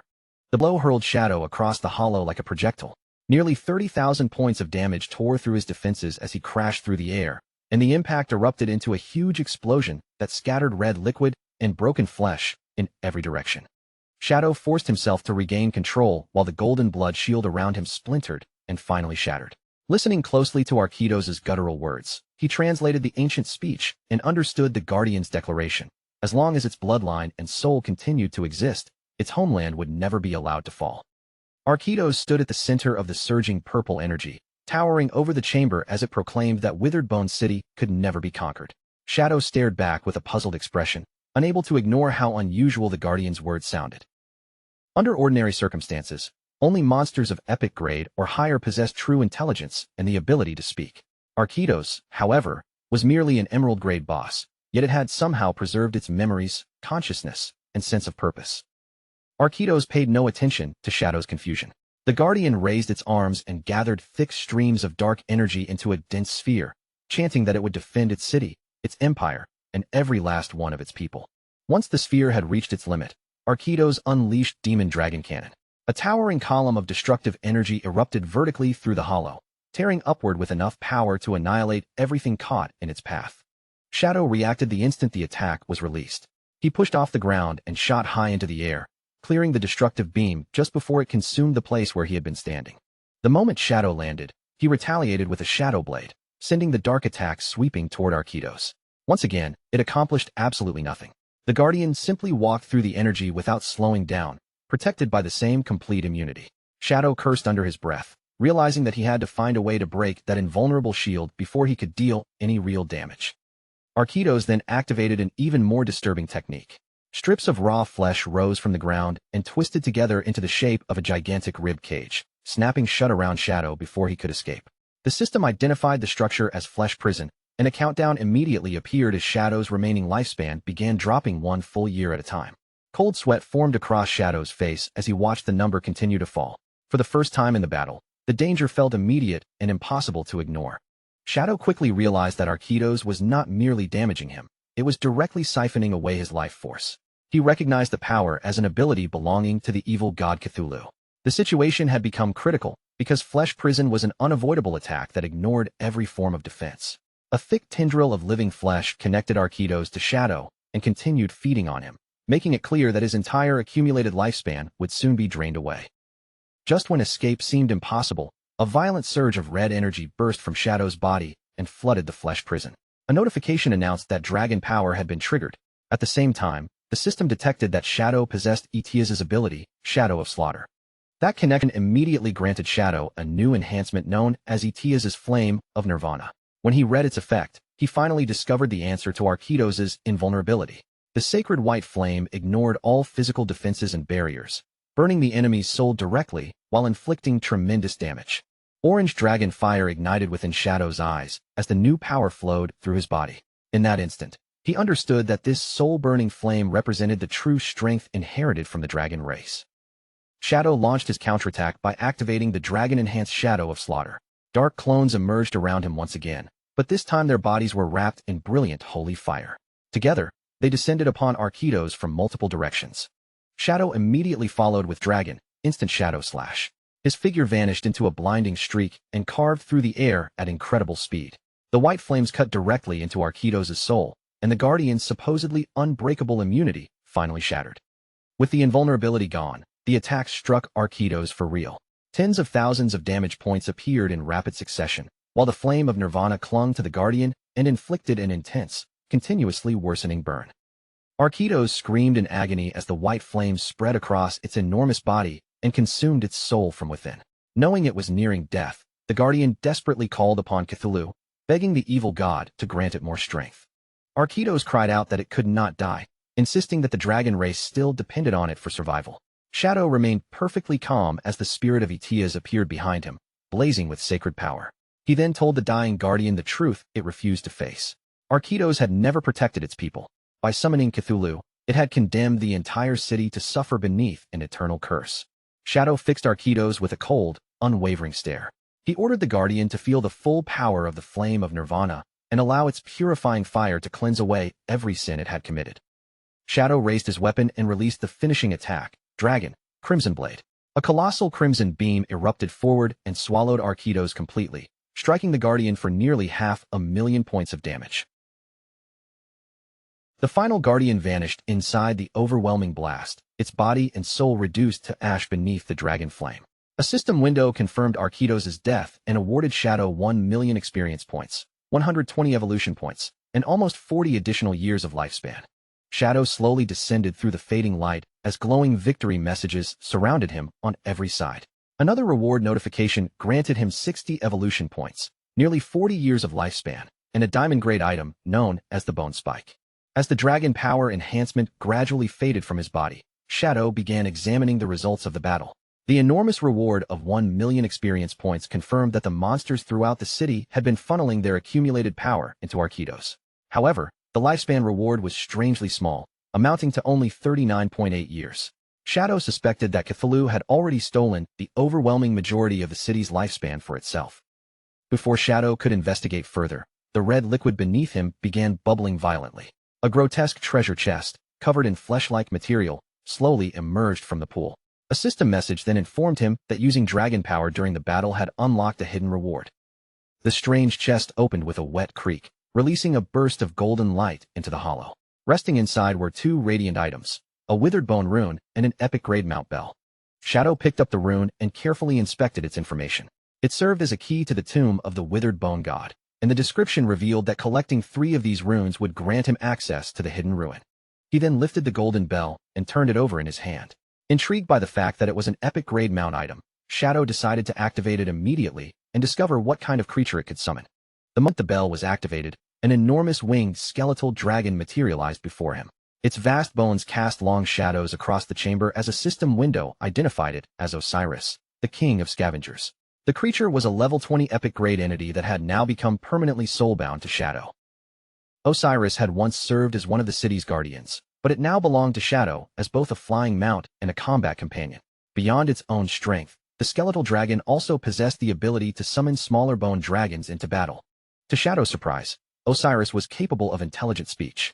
The huge dragon lowered its skull and stared down at him in disbelief, asking whether Shadow was truly the person who had purified the city and slain Architos. Shadow calmly confirmed that he was responsible for both deeds. Then, looking directly up at the skeletal dragon, he asked whether Osiris knew the full truth behind the curse that had consumed this place. Osiris began recounting the tragic history of Withered Bone City. Long ago, it had served as one of the city's guardians before dying in battle. It was later resurrected through necromancy and forced to fight once again during the war between the Moraga Empire and the rest of the continent, when the empire was already approaching defeat. The skeletal dragon revealed that, in a final and desperate attempt to reverse the war, the Lord of Withered Bone City, Architos, made the decision to summon the evil god Cthulhu. Osiris explained that summoning Cthulhu required a horrifying sacrifice. Architos had to personally offer up the person he loved more than anyone else, his own daughter, Moire. But when the moment of sacrifice finally arrived, Architos could not bring himself to kill Moire. He chose to save his daughter, and in her place, he offered the entire population of Withered Bone City to the evil god, sacrificing every citizen along with his own life. The consequences of Architos' desperate choice were far more horrifying than anyone could have imagined, plunging the entire city into a nightmare from which there was no escape. Every citizen in Withered Bone City was consumed by the curse and granted terrifying power, enough to crush the invading army and save the empire from immediate defeat. But that victory came at an unbearable price. Their bodies warped into monstrous forms, their minds gradually collapsed, and every trace of the humanity they once possessed was stripped away. Osiris then revealed that Moire, the only person who had remained human, endured the cruelest fate of all. The transformed citizens blamed her for their suffering, directing their hatred toward the one life Arquitos had chosen to spare. They tortured her relentlessly until the curse finally swallowed her as well, twisting Moire into yet another monster. Once the tragic account had reached its end, Osiris lowered its voice and expressed its deepest gratitude to Shadow. By purifying the ruins and defeating Arquitos, he had finally released those tormented souls from their endless misery and brought the city's long tragedy to a close. Sensing the immense and unusual aura surrounding Shadow, Osiris slowly bowed its enormous skeletal head. The dragon pledged to follow him for the rest of its existence, then respectfully asked for the name of the new master it had chosen to serve. Shadow raised his glowing eyes toward the towering skeletal dragon. Without offering any grand introduction or unnecessary explanation, he answered with a single calm word. His name was Shadow. Osiris immediately folded its enormous wings and lowered both its head and body in complete submission. From that day onward, the ancient skeletal dragon declared that its life and loyalty belonged to Shadow, whom it now formally acknowledged as its one true master. However, when Shadow began examining the attributes of his newly acquired epic-grade mount, something immediately felt strange. A level 20 epic boss would normally possess no less than 10 million health points, yet Osiris's status interface showed that the dragon had barely more than 100,000. After considering the dragon's history, Shadow quickly understood the likely reason for its weakness. Osiris had died many years ago, and most of its original power had gradually dispersed over time. The skeletal body awakened through forced resurrection could preserve only a small fraction of the strength it had possessed while alive. Shadow continued reviewing Osiris's combat abilities, including its bone shields and the spikes it could launch at enemies. None of those attacks appeared especially impressive. Still, one particular skill immediately caught his attention. Osiris could summon 12 Jade-grade winged dragons. Even if their combat strength was limited, they could spread through the sky and provide Shadow with an excellent view of the surrounding terrain. The dragon's real value did not lie in its defenses or offensive power. Its greatest advantage became obvious the moment Shadow examined its extraordinary mobility. Because Osiris's enormous body consisted almost entirely of lightweight bone, it could move through the air with incredible speed. Its flight speed reached 360%, equal to roughly 450 meters per second, fast enough to smash directly through the sound barrier. Shadow concluded that Osiris might not contribute much in a serious fight, but that weakness hardly mattered. Supersonic transportation alone made the skeletal dragon an extremely useful mount and left him more than satisfied with the hidden reward. Just as he finished inspecting Osiris, another system window suddenly appeared before him. It announced that Shadow had fulfilled the requirements for a class advancement. The news caught him by surprise, but he quickly realized that clearing the withered bone ruins had granted him more than 1 million experience points, enough to trigger the advancement immediately. A determined light appeared in Shadow's eyes. Without delaying the process, he selected the advancement option and activated it on the spot. Dark energy erupted around Shadow and began spiraling into a rapidly expanding vortex. Glowing magical runes emerged one after another in the air, circling his body as the surrounding power grew heavier and more intense. Shadow remained perfectly still at the center of the violent current, his eyes burning with concentrated power. As the darkness continued surging around him, a brilliant red ring of energy formed and rotated around his body. The system soon confirmed that the advancement had succeeded. Shadow's class had risen from Tier 2 to Tier 3, causing his attributes to increase dramatically. His strength and constitution doubled from 27 to 54, his spirit rose to 90, and his agility surged all the way to 144. The advancement also granted Shadow a new passive class ability known as Shadow Arc. Its effect was exceptionally powerful. Whenever Shadow suffered damage, received a negative condition, or had his stealth removed while invisible, the result would be delayed for 1 full second. During that brief window, he could take action and potentially erase the incoming damage or status effect entirely. Shadow stared down at his hand before breaking into a confident laugh. As long as his reactions were fast enough, Shadow Arc would allow him to respond within that single second and potentially nullify almost any attack launched against him while he remained hidden. The more Shadow considered his new advancement, the more satisfied he became. In his previous life, he was certain that no player using the Shadow class had ever survived long enough to complete the third advancement. Otherwise, an ability as extraordinary as Shadow Arc would have become famous for dramatically reducing the death rate among high-level players. 1 second might have sounded like an extremely short amount of time to an ordinary person, but elite players possessed reaction speeds far beyond normal limits.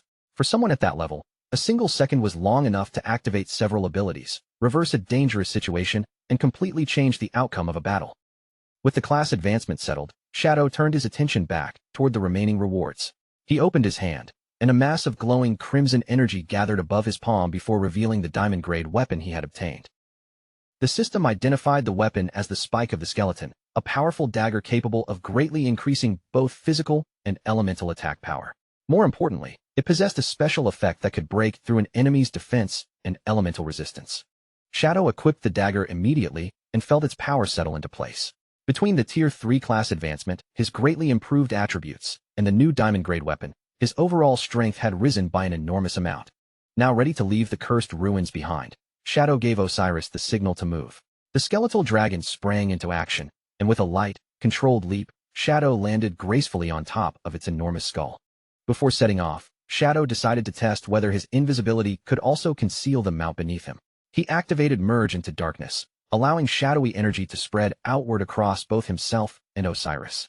Darkness wrapped around the enormous dragon until its skeletal body faded from sight. Shadow was genuinely surprised when the system revealed that Osiris possessed level 21 stealth, placing the mount's concealment ability even above his own current level. Impressed by this unexpected advantage, Shadow gave Osiris the command to take flight. He wanted to experience the dragon's legendary speed for himself rather than relying solely on the numbers displayed by the system. Osiris obeyed instantly. Its enormous wings spread wide, and with a single explosive burst of force, the skeletal dragon launched itself upward. The two of them raced through the depths of the underground hollow, ascending so rapidly that their bodies became little more than a streak of purple light cutting through the darkness. Osiris tore through the upper reaches of the ruins and burst out of the underground passage, continuing straight upward into the open sky without losing even a fraction of its speed. The acceleration was so extreme that Shadow momentarily found himself without words. Wind roared past his body with crushing force, whipping around his mask and clothing. As one eye glowed against the rushing air, he had no choice but to admit that Osiris was unbelievably fast. Having witnessed the full speed of his new mount, Shadow and Osiris shot completely free of the underground tunnel. Within moments, they were soaring high through the open sky above the vast ocean. As Osiris carried him through the clouds, Shadow began arranging his next course of action.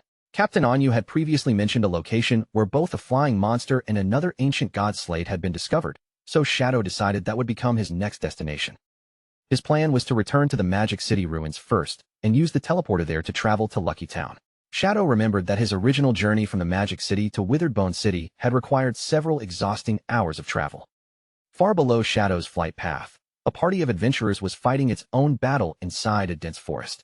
The group had surrounded a massive black bear monster and was in the middle of attempting to defeat the raid boss. The party consisted of a swordsman, a mage, and a healer working together against the enormous beast. The female mage gathered holy light into a blazing fireball between her hands, while another member shouted for everyone to finish the monster before it could retaliate.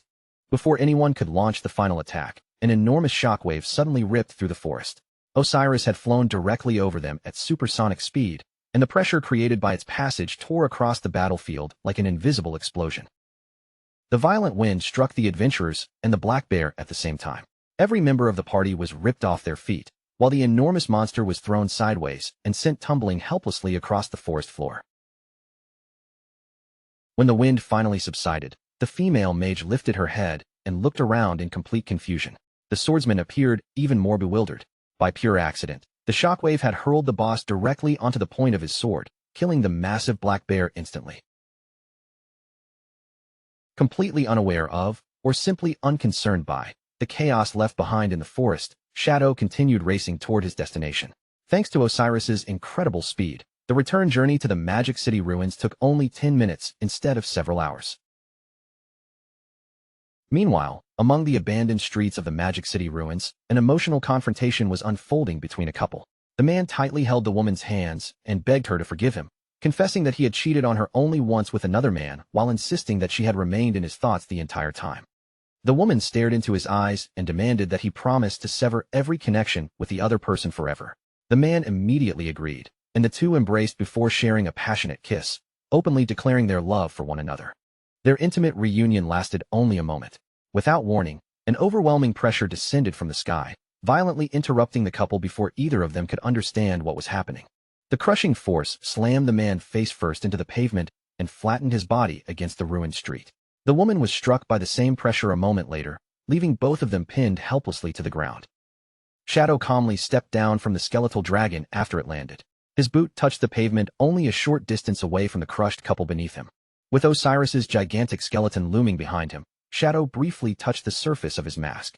He wondered whether the dragon might have struck something during the landing, but after a moment of thought, he dismissed the possibility and decided it was not worth investigating. Shadow activated his invisibility ability once again. His body faded into the surrounding darkness, allowing him to leave the Magic City ruins without attracting attention or revealing his presence. A system notification appeared as the teleportation completed, informing Shadow that traveling to Lucky Town had consumed 5.4 years of his lifespan. Shadow immediately complained about the price, realizing that every return to a novice town doubled the previous cost and was becoming increasingly expensive. Even though Shadow still possessed more than 2,000 years of lifespan, he remained unbelievably stingy about spending any of it. The loss of only 5.4 years made his heart ache as though he had suffered a major defeat, and he continued grumbling to himself while keeping his entire body hidden from sight. Still concealed by his invisibility, Shadow passed quietly through the entrance of Lucky Town. Two guards stationed beside the gate seemed to notice a faint disturbance as he walked between them, but no matter how carefully they looked around, neither could see the person who had just slipped past. Shadow slowed slightly and studied the clothing worn by the two guards. Their matching uniforms and disciplined posture made their identities obvious, allowing him to conclude that they belonged to the official government forces. After taking in the town's orderly layout, Shadow realized that government personnel had already been stationed here to guide inexperienced players and prevent hostile attacks near the safe zone. What surprised him was the timing. In his previous life, this kind of organized protection had not appeared until several months later. Shadow continued through the peaceful streets, silently considering how much history had already changed. His decision to cooperate with the government had likely allowed the authorities to organize far more efficiently than before. The results were visible everywhere, especially among the elderly players, who were now surviving comfortably inside the town's protected environment. As he passed through a quiet corner of the street, Shadow noticed an unexpectedly heartwarming sight. An elderly man and woman sat close together on a bench, smiling and behaving like a young couple still deeply in love. That peaceful atmosphere was suddenly shattered by a desperate scream for help. The cry rang through the town so sharply that even Shadow was caught off guard and immediately turned his attention toward the commotion. Near the town gate, an enormous black insect monster had grabbed hold of a helpless player. The same two official guards Shadow had passed only moments earlier reacted at once, rushing toward the creature before it could finish its attack.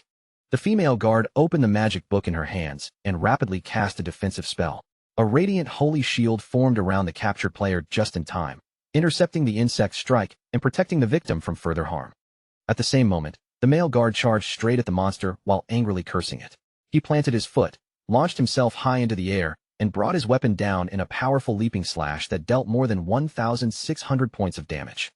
The female guard followed his attack without hesitation. Holy energy gathered above her open spellbook, condensing into a blazing fireball before she hurled it directly toward the giant insect. But despite its enormous body, the creature moved with shocking agility. It twisted sharply through the air and avoided the incoming fireball before the holy flames could touch it. Using that brief opening, the insect turned and scurried away at full speed. The male guard could only watch it escape once again, his expression tightening with frustration as the troublesome creature slipped beyond his reach. Both guards looked upward as the fleeing insect rejoined 4 others of its kind, restoring the pack to 5. The female guard's shoulders sank in despair as she explained that killing a single one accomplished nothing, because another monster would immediately respawn and replace it. Watching everything while remaining invisible, Shadow quickly understood why the guards had failed to resolve the problem. The 5 gold-grade monsters were not especially powerful on their own, but whenever they began losing, they simply took flight and escaped. Since the official team had no reliable aerial capability, the ground-bound guards were unable to pursue them. Back on the ground, the male guard hurried over to examine the elderly player they had just rescued. The old man remained on his knees in the dirt, his entire body trembling as tears ran down his frightened face. Yet the old man's fear vanished almost instantly, replaced by furious ingratitude. Instead of thanking the people who had saved him, he raised his head and began screaming at the guards, loudly accusing them of being completely useless. Still sitting in the dirt, the old man continued berating his rescuers without restraint. He complained that the flying monsters had blocked the town for several days, preventing everyone from going outside to hunt. He then accused the guards of neglecting elderly players and threatened to file an official complaint against them. The female guard looked both stressed and bewildered as she tried to calm him down. explaining that Shadow was supposed to arrive and deal with the monsters. Her partner was already losing patience, and he sharply warned the old man to show at least a little respect toward the people protecting him. Unfortunately, mentioning Shadow only stirred the surrounding crowd into greater agitation. The old man and several nearby players immediately demanded to know where Shadow was.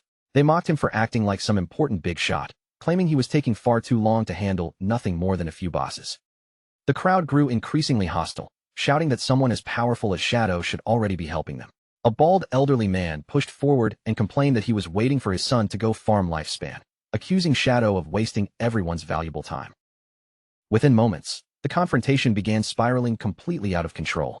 The female guard continued trying to reason with the furious mob, promising them that Shadow would arrive and suggesting that anyone unwilling to wait could simply log off. The male guard, however, saw that logic was getting nowhere and quietly urged his partner to leave before the situation worsened. The angry players immediately blocked their path, accusing the officials of abandoning their responsibilities without solving the monster problem. Voices rose from every direction, condemning the guards for wasting taxpayer money, calling them useless for failing to kill a handful of bugs, and demanding an immediate explanation. Finally pushed beyond the limit of his patience, the male guard exploded. He reminded the crowd that the government had already spent its own resources power leveling them all the way to level 3, then demanded to know what more they could possibly expect. The ungrateful crowd immediately shouted back that level 3 was worthless and continued jeering at him. Several elderly players then used their age as a weapon, loudly accusing the guard of threatening to beat helpless old people. When the male guard attempted to move through the crowd, the same old man who had been rescued earlier deliberately stepped into his path and bumped against him. The old man instantly threw himself onto the ground with exaggerated force and began wailing that the officials were assaulting the elderly. Clutching his chest, he claimed his heart condition had suddenly returned and cried that he was about to die. The male guard stared down in panic, repeatedly insisting that he had never touched him. The surrounding mob seized on the performance immediately. They closed in around both guards and shouted for the officials to beat them all to death. Claiming their old lives were worthless anyway, they accused the government of refusing to help them and now actively harming them instead. In the middle of confusion, one lecherous old man saw an opportunity to take advantage of the female guard. With the crowd hiding his movement, he reached out and tried to grope her chest, causing her entire body to freeze in a mixture of shock, humiliation, and disbelief. Her body reacted before she could think. Acting purely on instinct, the female guard swung her hand across the man's face with all the strength she possessed. The result was immediate and far more devastating than she intended. Because the difference between their attributes was enormous, the slap lifted the old man completely off his feet and launched him through the air like a weightless rag doll. The horrified crowd watched as his body broke apart before it could even strike the ground. He dissolved into a cluster of glowing golden lifespan orbs, making it clear that the female guard had accidentally killed him. Every elderly player nearby fell silent, stunned and terrified by what they had witnessed. That silence lasted only an instant before the crowd erupted into complete hysteria. People began screaming that the government was murdering elderly citizens. With her face burning from embarrassment and panic, the female guard tried to explain that the man had groped her, but her words disappeared beneath the mob's deafening calls to fight back. Seeing the crowd turn openly violent, the male guard immediately deployed a protective barrier around himself and his partner. He muttered that these people had completely lost their minds, but chose to let them tire themselves out, confident that their weak attacks had no chance of breaking through his shield. The humiliation only grew worse when a glob of spit suddenly flew through the barrier's opening and struck the stunned female guard directly across the face. The one responsible was the same ungrateful old man they had rescued earlier. He stood outside the barrier laughing wildly, clearly delighted by his own shameless act of disrespect. Encouraged by his behavior, the rest of the mob began throwing anything they could find. Shoes, stones, women's underwear, and even clumps of feces hammered against the glowing golden shield while the two guards remained trapped together inside it. Then, without warning, an overwhelmingly terrifying presence descended over the entire area. The shouting crowd faltered as a crushing sense of danger spread across the town gate. Shadow materialized behind the rioters atop the enormous skeletal dragon Osiris. As the dragon's vast frame rose over the crowd, every voice abruptly died away, and a heavy, unnatural silence settled across the entrance. Shadow stared down from Osiris's skull while the dragon lowered its glowing gaze toward the people below.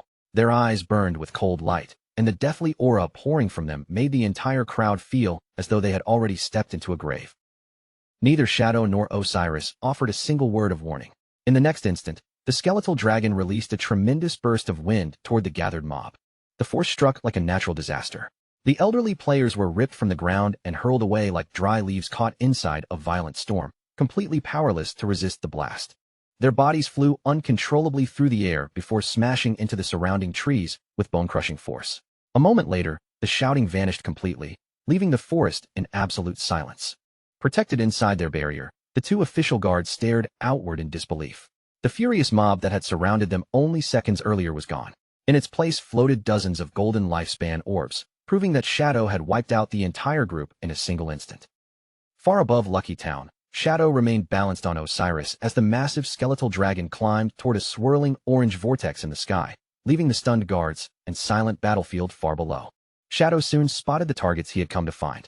5 winged insect monsters were flying together in a tight formation, their bodies connected by streams of magical energy to a stone tablet suspended between them. The moment Shadow recognized the floating slate, he ordered Osiris to chase them down. From the ground, the 2 government guards could only watch in awe. Against a sky dominated by a red, eclipse-like sun, the gigantic skeletal dragon raced after the fleeing monsters with Shadow standing high upon its head. Shadow planted his feet firmly against Osiris's skull and faced the escaping insects. Dark purple energy surged around his body, gathering with increasing intensity as he prepared to launch an attack in midair. The 5 insects desperately beat their wings and tried to flee while carrying the ancient slate with them. But no matter how hard they pushed themselves, their speed could not compare to Osiris, which rapidly closed the distance from behind. Shadow's eyes blazed with an intense purple glow as his gaze locked firmly onto the fleeing prey. With the targets now completely within his reach, he prepared to strike. In a flash, Osiris twisted its enormous skeletal body through the air and swept forward with a devastating slash. The strike was perfectly timed and frighteningly precise, cutting through all 5 gold-grade insect bosses at once and splitting every one of them cleanly in half before they could scatter. Far below, the 2 guards could only stare up at the sky with their mouths hanging open. The bosses that had troubled them for days had been eliminated in a single instant, leaving both of them speechless at how effortlessly Shadow had ended the battle. Back on the ground, however, the situation with the elderly mob had taken an absurd turn. The players Shadow had just wiped out with Osiris's wind had already respawned and marched straight back to the scene. Furious and completely unashamed, they began screaming at the guards for attacking old people and once again painted themselves as helpless victims. The mob quickly crowded around the exhausted male guard, blocking him from every direction while demanding compensation for the lifespan they had lost. Surrounded by shouting faces and accusing fingers, the guard looked utterly overwhelmed, wondering whether this ridiculous harassment would ever come to an end. Then a vast shadow suddenly spread across the ground and swallowed the entire group. The male guard instinctively looked upward, only to see the enormous severed bodies of the 5 insect bosses plummeting from the sky directly toward the crowd. Before any of the elderly players could move out of the way, the giant carcasses slammed into the earth with bone-crushing force. The impact flattened the mob beneath them, killing the troublesome players for a second time and transforming their bodies into another glittering field of lifespan orbs. A moment later, the ancient stone slate dropped from above and buried itself upright in the dirt. It stood among the scattered golden orbs left behind by the twice-killed old man and his equally unfortunate companions. Osiris descended beside the fallen rewards and landed with surprising grace for such an enormous skeletal creature. Shadow glanced over the ground with genuine confusion, wondering why 5 bosses had dropped so much loot. He had no idea that their falling bodies had accidentally helped him farm the annoying mob all over again. The ungrateful old man, who had only just been crushed beneath one of the falling monsters, respawned and crawled angrily across the ground.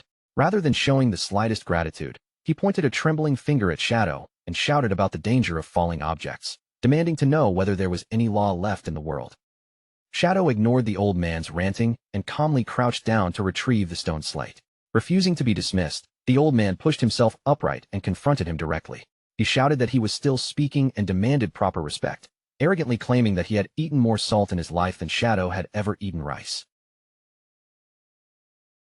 Just as Shadow reached for the slate, the old man suddenly grabbed the opposite end and tried to wrench it away.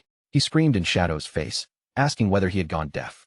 Shadow slowly turned his gaze toward him, genuinely surprised that someone this weak would actually dare to rob him in plain sight. Shadow answered without wasting a single word. At point-blank range, his hand flicked forward and released a dagger. The blade pierced straight through the old man's neck, cutting off his complaint so abruptly that the surrounding air fell silent. The force of the strike launched the old man backward and produced more than 13,000 points of critical damage. His fingers released the slate as he died yet again, and his body dissolved into drifting light before it could even settle on the ground. Shadow calmly caught the falling slate before it touched the dirt. With the nuisance finally removed, he shifted his attention toward the large amount of scattered loot and ordered Osiris to summon its smaller bone dragons. The gigantic skeletal dragon responded immediately. Without the slightest hesitation, Osiris raised its head and carried out its master's command.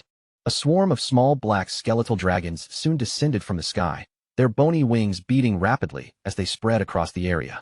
They swooped toward the ground and began collecting the countless lifespan orbs dropped by the mob that had already been killed twice. The female guard and her partner watched the summoned creatures fill the sky above them.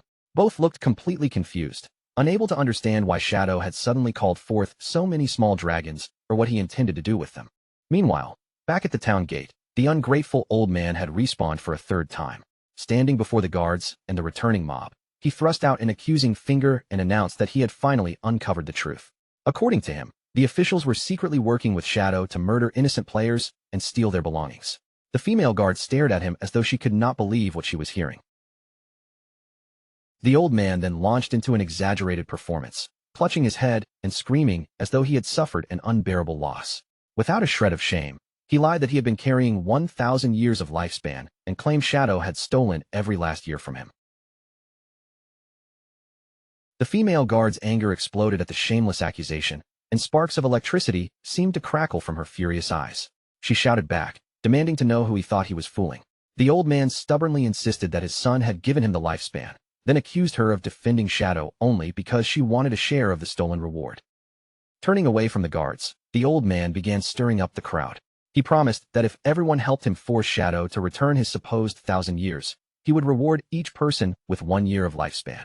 Once again pretending to be a helpless victim, he shouted that they could not allow government officials and Shadow to bully innocent elderly people.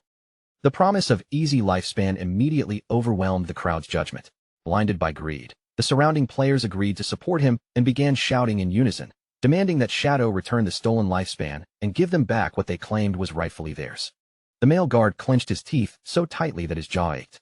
He desperately wanted to arrest the troublemakers, but they were clever enough to remain inside the town's protected safe zone, where neither he nor the other guards were permitted to attack them.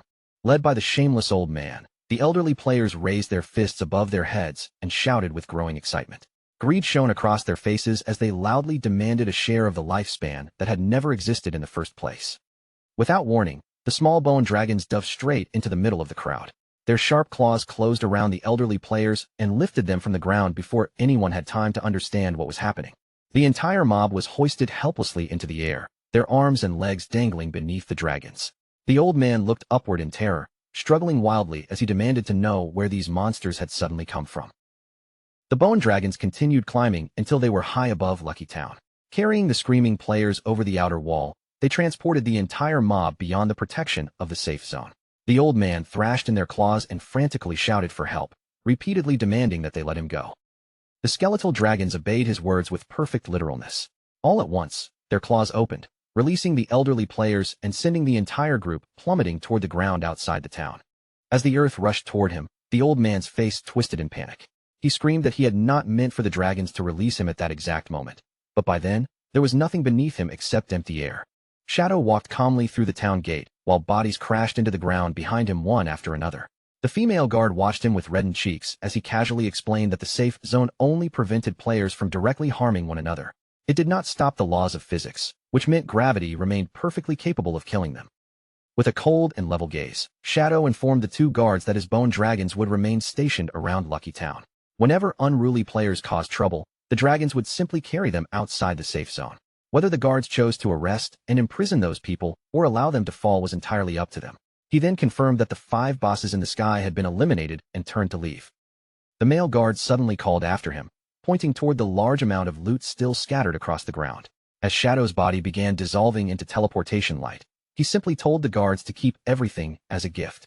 A moment later, he vanished, leaving both officials staring after him in stunned silence. The male guard gazed down at the ground, now covered with glowing lifespan orbs, and could barely contain his amazement. To him, Shadow's willingness to leave behind such a valuable treasure proved just how generous and extraordinary the mysterious expert truly was. He turned excitedly toward his partner and called her by her nickname, Electric Fox. Gesturing toward the scattered rewards, he invited her to help gather the enormous pile of loot Shadow had left behind. Electric Fox did not respond. She stood completely frozen, staring dreamily in the direction Shadow had disappeared. Her partner studied her love-struck expression with a mixture of confusion and disgust before asking what on earth she was doing. Still completely captivated, Electric Fox clasped both hands against her chest and sighed. With a distant smile on her face, she declared that her heart had already left together with Shadow. To pull her back to reality, the male guard picked up one of the lifespan orbs and tossed it directly at her. The glowing sphere struck her squarely on the forehead with a solid impact. Electric Fox cried out in pain and immediately glared at him. Her partner scolded her for standing around daydreaming and harshly reminded her that someone as important as Shadow would never notice a minor figure like her. He compared her to a toad foolishly dreaming of eating swan meat. The insult instantly set her off. Electric Fox shouted that he was the real toad, not her. Instead of taking offense, the male guard cheerfully agreed and joked that if he was a male toad and she was a female toad, then perhaps the two of them naturally belonged together. Holding several glowing orbs in her hands, Electric Fox froze once again. A deep blush spread across her face as his teasing left her visibly flustered and unsure how to answer. Above them, the skeletal dragons continued dropping screaming elderly players from the sky, yet the two guards carried on with their conversation as though the chaos had become ordinary. The male guard teased Electric Fox by asking whether she secretly had a crush on him. She immediately denied it and called him disgusting. But when he casually suggested having dinner together that evening, her expression changed at once, and she excitedly asked whether he was serious. Elsewhere, back in the real world, the atmosphere was far less playful. Inside a room at Jianhai City Hospital, Qin Xiaoyu slowly pushed herself upright in bed. Her face was pale, her body looked weak, and misery hung heavily in her exhausted expression. A male official standing beside the bed expressed sympathy over the terrible ordeal that had cost Qin Xiaoyu both of her legs. Yet after that brief display of concern, the conversation quickly shifted toward a far more pressing issue: the enormous price of her medical treatment. The female official informed Qin Xiaoyu that saving her life and treating her injuries had consumed 50 years of lifespan. The government would reimburse 10 years of that amount, but Qin Xiaoyu herself was still responsible for paying the remaining 40. Qin Xiaoyu's face changed instantly as panic seized her. She cried out that she did not possess anywhere near 40 years of lifespan. Desperate to find another option, she asked whether she could mortgage the 2 houses she owned and use their value to settle the debt. The female official answered with cold efficiency. Qin Xiaoyu's properties had already been inspected and evaluated, but under the rules of this new world, both houses together were worth no more than 3 days of lifespan. Qin Xiaoyu stared at her in disbelief before screaming that such a valuation was impossible. She had spent millions in old world currency and another 200 days of lifespan purchasing those properties, and she could not accept that their value had now fallen to almost nothing. Growing increasingly frantic, Qin Xiaoyu offered to pay 500,000 in cash instead. The officials calmly explained that currency from the old world had already become worthless and that medical debts could only be settled with lifespan. Her body began trembling as she finally admitted that she did not have enough to pay. The male official gave her a firm ultimatum. Qin Xiaoyu had exactly 3 days to gather the required lifespan. If she failed to pay within that period, the hospital would immediately discontinue every form of medical treatment she was receiving. The officials did offer her one possible way out. Qin Xiaoyu could join the government's logistics team and gradually work off what she owed. The labor would take place in the game world and involve mining or gathering materials or helping rebuild damaged areas for no less than 15 hours every single day. Qin Xiaoyu buried her face behind both hands as tears poured through her fingers. Between broken sobs, she protested that her body was crippled and insisted there was no possible way someone like her could perform heavy physical labor. The official immediately pointed out the flaw in her argument. Although her real body was disabled, her body inside the game was still perfectly complete, and as stronger healing abilities appeared in the future, there might even be a chance to restore her legs entirely. That answer pushed Qin Xiaoyu into an even greater breakdown. What truly terrified her was not the labor itself, but the humiliating status that came with it. She screamed that she refused to become a laborer or spend every day surrounded by sweaty, foul-smelling people, recoiling as she called the very thought disgusting. She continued throwing a fit, her cries growing louder as she complained about how miserable her life already was. Wailing uncontrollably, she demanded to know why she was still being treated so cruelly and repeatedly insisted that none of what had happened was her fault. The two officials simply stood there without saying a word. Neither of them appeared moved by her tears, and judging from their cold expressions, Qin Xiaoyu's determination to see herself as the victim had failed to earn even the slightest sympathy. After a moment, the female official calmly offered her one remaining option. She asked whether Qin Xiaoyu had any relatives or close friends willing to serve as guarantors. With someone trustworthy backing her, they could authorize a low-interest loan covering the 40 years of lifespan she owed, sparing her from being assigned to forced labor. Tears continued rolling down Qin Xiaoyu's cheeks as she desperately searched her mind for someone who might help. Her brother, Qin Feng, was already dead, or at least that was what she believed. Her mother was the only person left, yet Qin Xiaoyu had no idea whether she would be willing, or even financially capable, of guaranteeing such an enormous debt. Overwhelmed by pain and fear, Qin Xiaoyu pulled her knees toward herself and curled into a trembling ball. Her earlier screams faded into quiet, helpless sobs as the weight of her situation finally pressed down on her. Left by herself in the dim room, Qin Xiaoyu was forced to face the truth she had been avoiding. No matter how hard she thought, she could not name a single person she trusted to come and rescue her, leaving her with the crushing feeling that the entire world had abandoned her. Then, without warning, the silence was shattered by a tremendous bang. The door was violently kicked open, and a booming voice echoed through the room, loudly announcing that the help Qin Xiaoyu needed had finally arrived. Both officials spun toward the doorway in startled surprise. Qin Xiaoyu also raised her tear-streaked face, staring blankly at the entrance as confusion replaced the hopelessness in her eyes. A tall, broad-shouldered man strode confidently into the room, while a subordinate followed closely behind with a phone raised to record everything. The newcomer was none other than the leader of the Knights Templar Guild. He held out his hand for Qin Xiaoyu's phone and casually scoffed that a mere 40 years of lifespan was hardly worth worrying about. Qin Xiaoyu immediately recognized the powerful guild leader standing before her.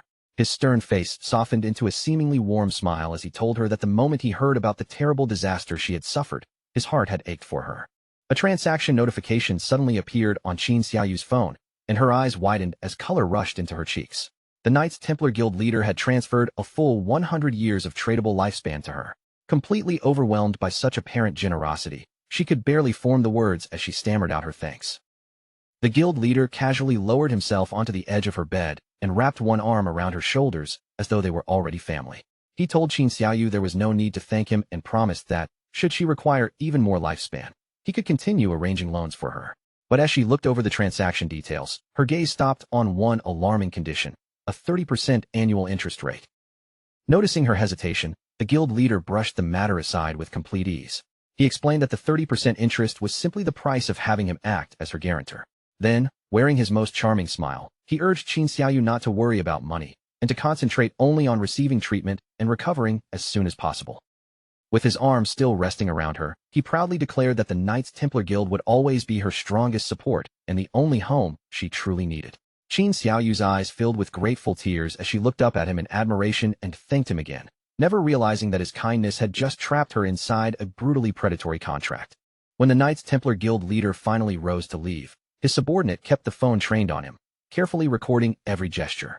The guild leader turned back with a friendly wave, telling Qin Xiaoyu to rest properly, because he still had important business waiting for him elsewhere. Before stepping through the doorway, he delivered one final, carefully chosen line.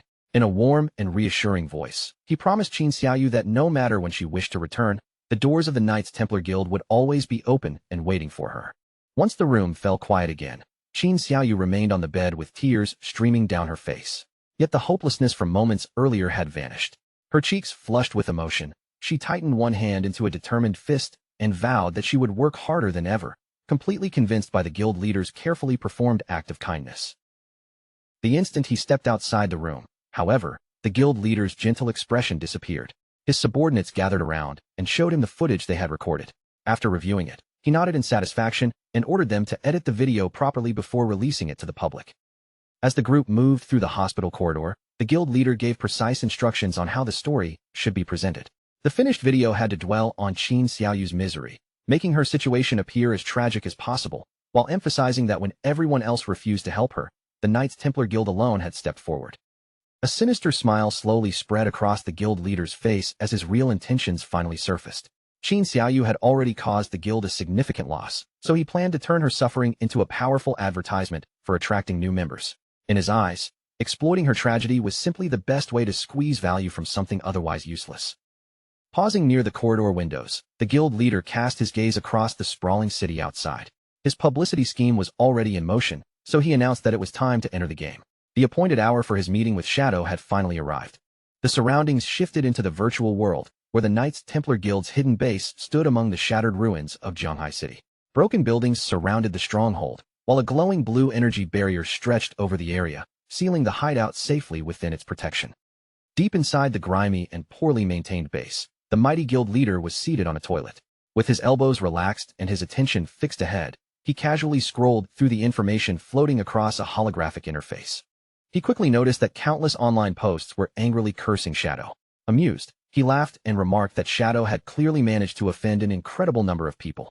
Yet jealousy soon crept into his expression, and he muttered that had Shadow not been 10 times stronger than him, he would have wanted to kill the man as well. At that exact moment, black mist suddenly gathered inside the room, and Shadow's figure materialized from its depths. The guild leader's arrogance vanished instantly. He sprang from the toilet and dropped to his knees in submission.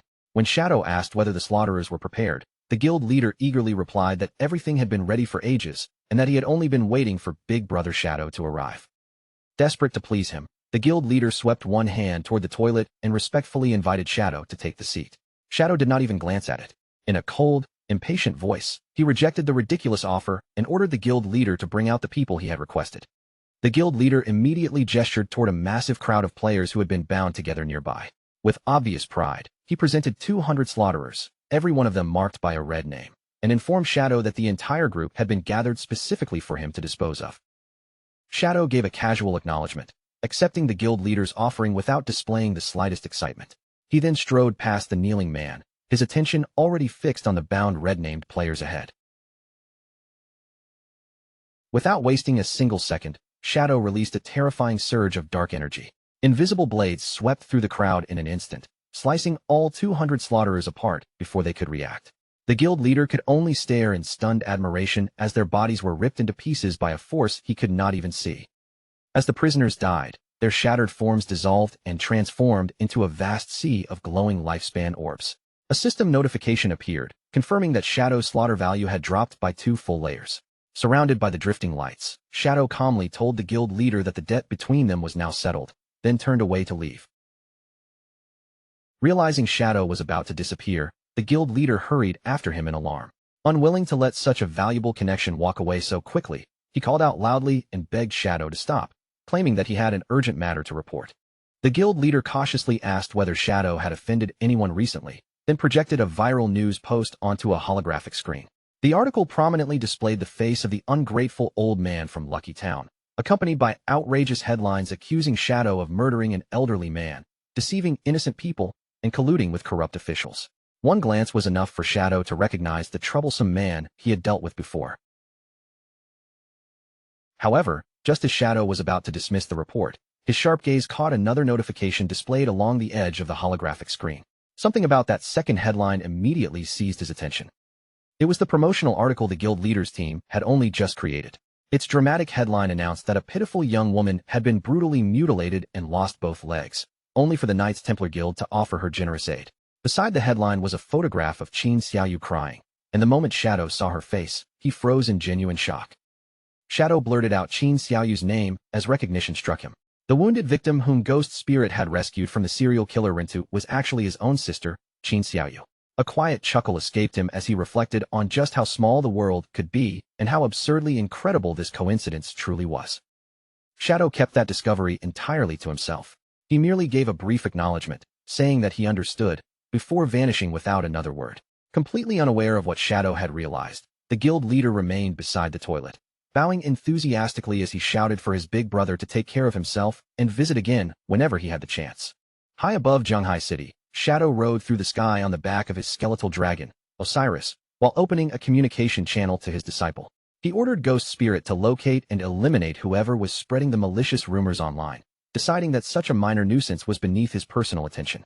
Ghost Spirit appeared in the communication window with fury burning across her face, outraged that anyone dared slander her master, and promised to deal with the culprit immediately. Standing near the edge of a towering rooftop in Shanghai City, Ghost Spirit stared at a holographic screen floating before her. Her expression tightened with furious disbelief as she wondered who could possibly possess the courage to spread such vicious lies about her master. The article displayed the familiar face of the ungrateful old man from Lucky Town and boldly claimed that Shadow had deliberately plotted against a helpless elderly person.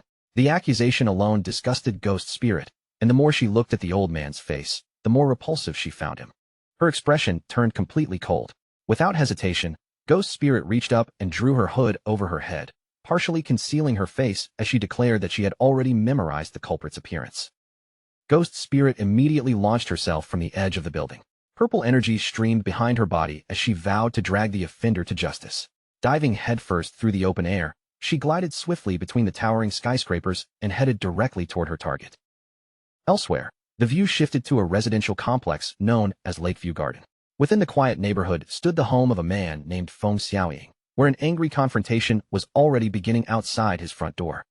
A clenched hand hammered violently against the door, each heavy knock echoing through the hallway with enough force to make the entrance tremble.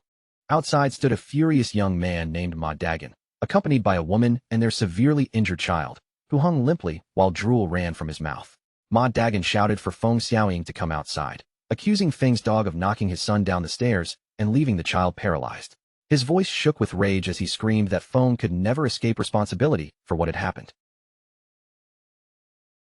Ma Dagon raised his fist and pounded against the door once again, striking it even harder than before. Refusing to leave, he loudly demanded that Feng Xiaoying come out and provide a proper explanation. The door suddenly swung open, revealing Feng Xiaoying, the same ungrateful old man from Lucky Town. There was no trace of guilt on his face. Instead, he glared at the family with open irritation and aggressively shouted at them to stop causing trouble outside his home. Feng Xiaoying thrust an accusing finger toward Ma Dagon and immediately turned the blame back on him. He claimed that Ma Dagon had used the ability of his perspective eye to spy on Feng's wife while she was showering, then threatened to report the young man to the police. Feng Xiaoying sneered at the furious neighbor and hurled insults without the slightest shame. He claimed Ma Dagon's son was simply stupid enough to tumble down the stairs on his own, then arrogantly demanded proof that his dog had anything to do with the accident. Ma Dagon refused to let him twist the truth. He immediately raised his phone and played a recorded video, clearly showing a monstrous dog kicking his son down the staircase. Pointing at the undeniable footage, he declared that the evidence was right there and impossible to dispute. The moment Feng Xiaoying saw the incriminating recording, his expression twisted with sudden rage. Without warning, he lashed out with a violent kick, knocking the phone straight out of Ma Dagon's hand before anyone could react. After destroying the phone and eliminating the evidence himself, Feng Xiaoying acted as though nothing had happened. With shameless confidence, he spread his hands and demanded to know where this so-called proof was, openly mocking Ma Dagon now that the recording was gone. Ma Dagon's patience finally snapped. Fury burned across his face as he activated his eagle eye skill, and his sharpened gaze instantly locked onto Feng Xiaoying as though fixing a target in place. Keeping his glowing eyes trained on the old man, Ma Dagon issued a dangerous warning. He declared that he could release poisonous fog at any moment, and if Feng Xiaoying continued behaving so unreasonably, he would hunt him down no matter where he tried to hide. Feng Xiaoying did not appear frightened in the slightest. Instead, he looked Ma Dagon up and down with open contempt, then mocked his threat as though the younger man were nothing more than a ridiculous clown. Provoked beyond restraint, Ma Dagon dared Feng Xiaoying to keep laughing. His eyes began glowing a brilliant blue as energy gathered within them, and he prepared to unleash his skill directly at the arrogant old man. A system outline immediately appeared around Feng Xiaoying, confirming that Ma Dagon had successfully selected him as the target. Yet while the old man continued shouting accusations, another unexpected notification suddenly flashed before Ma Dagon's eyes. No matter how hard Ma Dagon tried, the skill would not activate. The energy remained trapped inside him, and the system made it clear that he was completely unable to release any ability at all. Ma Dagon stood rooted to the spot, his glowing eyes widening in confusion. He could not understand why the skill he had already prepared suddenly refused to respond. Seeing his bewilderment, Feng Xiaoying let out a low, sinister giggle. The frightened old man from moments earlier seemed to vanish as his posture straightened and his entire demeanor took on a far more menacing edge. An orange glow suddenly lit up Feng Xiaoying's eyes as he burst into crazed laughter.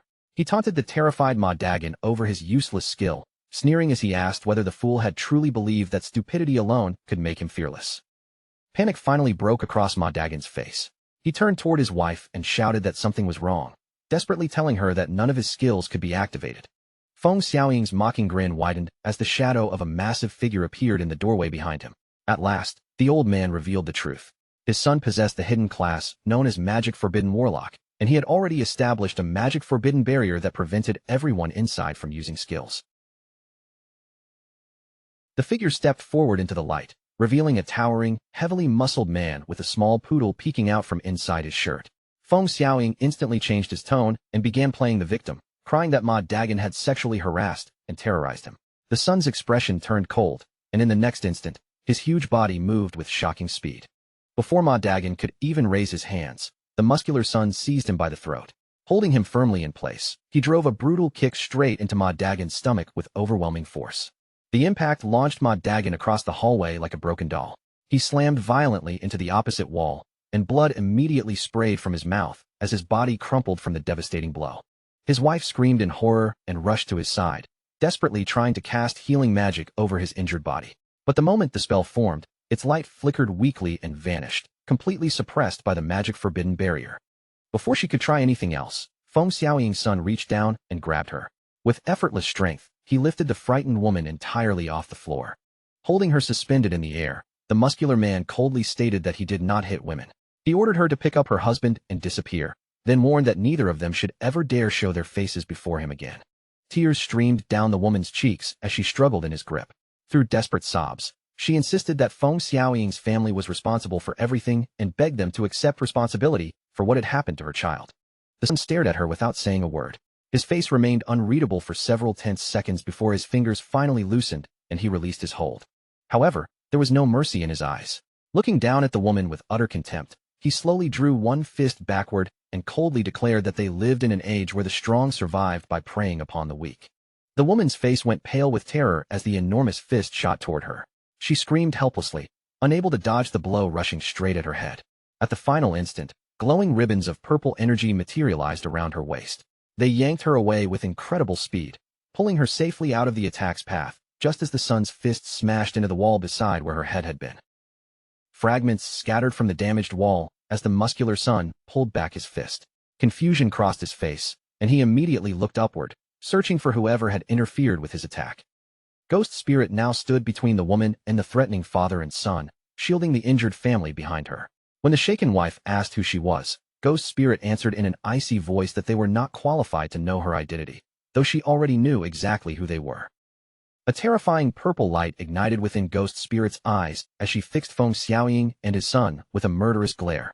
She declared that she knew they were the ones spreading malicious rumors to smear Shadow's name, and she had come to make them pay for it. The muscular son stared at her in shock and asked whether she was Shadow. Before Ghost Spirit could answer, Feng Xiaoying shouted from behind him not to be frightened, pointing out that Shadow was clearly a man and could never be someone with such a small, petite figure. His father's words restored the son's confidence, and a smug smile returned to his face. He boasted that even if the real Shadow appeared, it would make no difference. He was already level 16 and had invested every stat point into strength and constitution, making him invincible inside the magic forbidden barrier, where victory depended entirely on physical combat. Ghost Spirit did not retreat even half a step. Purple energy curled around her body as she looked at the arrogant giant with open pity. Calling him an idiot, she calmly declared that she would personally teach him just how stupid he truly was. With the entire hallway trapped inside the skill-suppressing field, the confrontation erupted into battle. Neither side could rely on ordinary abilities, leaving only speed, strength, and close-range combat to decide the outcome. Feng Xiaoying's son planted his feet firmly on the floor, his massive frame filling the narrow hallway. Completely confident in the barrier surrounding them, he loudly proclaimed that no one could defeat him within his magic-forbidden domain. Ghost Spirit answered his arrogance with a sharp glare. Her lips curled with disdain as she mocked him for being nothing more than a frog trapped at the bottom of a well, mistaking his tiny world for the whole sky. Before the large man could respond, Ghost Spirit vanished from where she stood. She crossed the distance at blinding speed, catching him off guard with an attack far faster than he had expected. Her leg whipped through the air in a swift kick aimed at his body. Startled by the speed and agility behind the strike, the muscular man immediately realized that Ghost Spirit's combat class had to be an assassin. When Ghost Spirit followed with another punch, he twisted his enormous body in midair. Despite his size, he rotated quickly enough to slip past the incoming blow and avoid the follow-up attack. The exchange made the difference between their raw attributes obvious. Ghost Spirit possessed superior speed and technique, but the son's heavily reinforced physical statistics gave him a clear advantage in direct strength and durability. Ghost Spirit refused to slow down. She pressed forward with a relentless barrage, sending punch after punch and kick after kick toward the larger man from every opening she could find. She sub-changed direction and attacked from another angle, hoping to break through his defense. But the muscular son had already read her movement. and with almost no effort, he caught her fist in his palm and stopped her attack dead. Keeping her hand trapped in his enormous grip, Feng Xiaoying's son laughed at the difference between them. He admitted that she was fast, but mocked her complete lack of power, reminding her that without skills, her physical strikes felt like nothing more than harmless tickles. Ghost's spirit twisted and struggled to free herself, but his grip would not loosen. The giant suddenly drove a crushing uppercut into her, launching her body violently through the air. Ghost's spirit crashed hard against the ground as Feng Xiaoying cheered excitedly for his son from the side. The muscular man flexed with pride, taunting her over the enormous difference in their strength and warning her not to die before he was finished. Thrown against the wall and battered by the impact, Ghost's spirit lay motionless for a moment. Seeing that she could no longer move, the son guessed that she must be one of Shadow's subordinates and decided she would be useful for interrogation.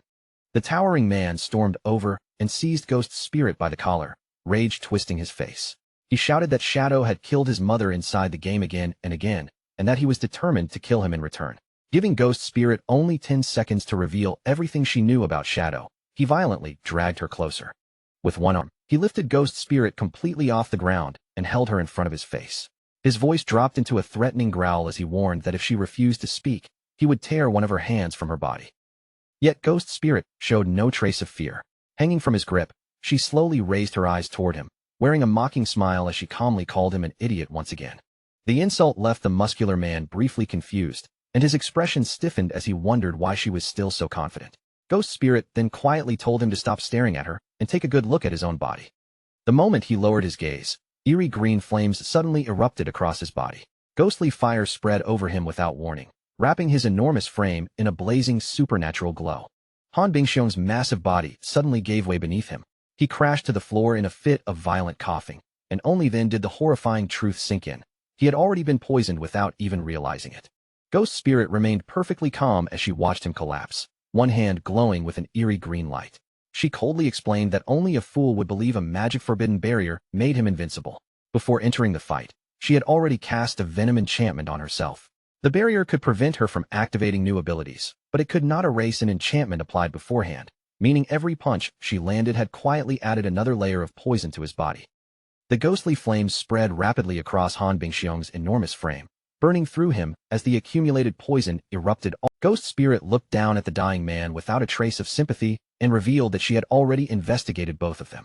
Feng Xiaoying was merely an obnoxious troublemaker, while his son, Han Bingxiong, possessed the hidden class magic forbidden warlock. Yet despite having a support-oriented class, Han Bingxiong despised support roles and poured every available stat point into strength, learning the magic forbidden barrier for no greater purpose than using it to bully weaker people. A moment later, Han Bingxiong's body went still, and his life came to an end beneath the burning green flames. Ghost Spirit stared at his remains and remarked coldly that even the most basic priest ability, Dispel, could have removed the poison and saved him. Feng Xiaoying completely lost control when he saw his son die. Trembling with panic, he screamed that Ghost Spirit had murdered Han Bingxiong and frantically reached for his phone, intending to summon the officials at once. Before Feng Xiaoying could complete the call, a boot suddenly swept in from the side.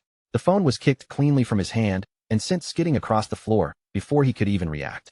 Feng Xiaoying slowly raised his head in terror and found Ma Dagon standing over him. The injuries from before had already been completely healed, but the fury on Ma Dagon's face had only grown stronger. With Han Bingxiong dead, the suppressing barrier had disappeared, and Ma Dagon coldly announced that it was finally the old man's turn to pay. Feng Xiaoying recoiled and began screaming desperately for someone to save him. His cries echoed through the corridor, but no one came to his aid. Ma Dagon stepped forward without hesitation and drove a vicious kick directly into the old man's face. A grim smile spread across Ma Dagon's face as he looked down at the fallen man. He assured Feng Xiaoying that he would eventually hand him over to the officials, but only after beating him until every bit of anger had been satisfied. His wife stood behind him and eagerly promised to keep restoring his strength with healing magic, so he could continue for as long as necessary. Ma Dagon immediately activated a transformation ability. His entire body expanded as thick muscles swelled beneath his clothes, while a venomous enhancement spread through him and filled his strengthened frame with dangerous power. With his transformed body towering over Feng Xiaoying, Ma Dagon unleashed a relentless storm of heavy punches. Each fist crashed into the old man with brutal force, battering him again and again without giving him any chance to escape. Ma Dagon's wife cheered him on from nearby, showing no sympathy for Feng Xiaoying after everything he had done. At the same time, She continuously cast healing magic over her husband, restoring his condition and allowing the furious assault to continue uninterrupted. The punishment finally ended when Ma Dagon raised his leg high above the old man. Gathering all his remaining force, he brought his foot down in one final crushing stomp directly onto Feng Xiaoying's face. Feng Xiaoying died beneath the final blow, and his body dissolved into scattered particles of light. Ma Dagon remained standing over the empty floor, breathing heavily as the rage he had carried finally began to fade. Once he caught his breath, he asked his wife whether the mysterious girl who had saved them was still nearby. She confirmed that Ghost Spirit had remained and mentioned that she had even used an angel's heart ability. Ma Dagon immediately turned around, eager to express his gratitude. He declared that without Ghost Spirit's intervention, his entire family would have been finished, and he wanted to thank her properly before suggesting that they contact the officials about everything that had happened. However, when the couple searched the corridor, their mysterious savior was nowhere to be seen. Ma Dagon's wife stared at the pieces of torn clothing left on the floor, completely confused as she wondered when Ghost Spirit had managed to leave without either of them noticing. By then, Ghost Spirit had already leapt from the residential building. Her slender figure dropped rapidly through the open air, leaving the chaos inside far behind her.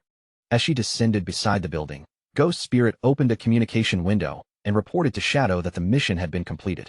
Shadow praised how quickly she had handled the matter, and the simple compliment immediately brought a delighted smile to her face. 300 kilometers from Magic City, four cloaked figures trudged across a barren wasteland under Chu Kunshin's guidance. As they pushed deeper into the desolate region, one of the subordinates glanced around uneasily and asked Chu Kunshin whether he might have led them to the wrong location. Poisonous gas drifted constantly across the scorched landscape, mixing with thick volcanic fumes that burned through the air. Their health continued falling with every passing moment, making the worried subordinate question how any living creature could possibly survive in such a deadly environment. Theodore remained completely confident despite the danger surrounding them. Chu Kunshin focused on his ability to perceive the ley lines beneath the ground and assured the group that the treasure they sought was real and hidden inside a cave somewhere very close to their current position. It did not take long for them to discover an enormous cave mouth carved into the wasteland. Waves of ominous crimson energy poured continuously from the dark entrance, staining the surrounding air with a threatening red glow. Before allowing anyone to enter, Theodore turned toward Zuma, the group's soul walker. He ordered Zuma to transform all four of them into an invincible spirit state the instant any danger appeared. Zuma listened carefully and confirmed that he fully understood the instruction. The four cloaked figures stepped directly into the swirling red vortex and cautiously made their way through the treacherous terrain beyond it. After traveling deeper into the cave, they finally reached the edge of a towering cliff that overlooked a vast sea of glowing red liquid below. Chu Kunshin's eyes suddenly widened as he noticed something in the distance. He thrust out one hand and shouted excitedly for the others to look toward the center of the Crimson Sea. Theodore followed Chu Kunshin's finger and immediately burst into laughter. Rising from the middle of the red pool was an enormous plant engulfed in fiery light, and the moment he saw it, Theodore knew they had finally found what they came for.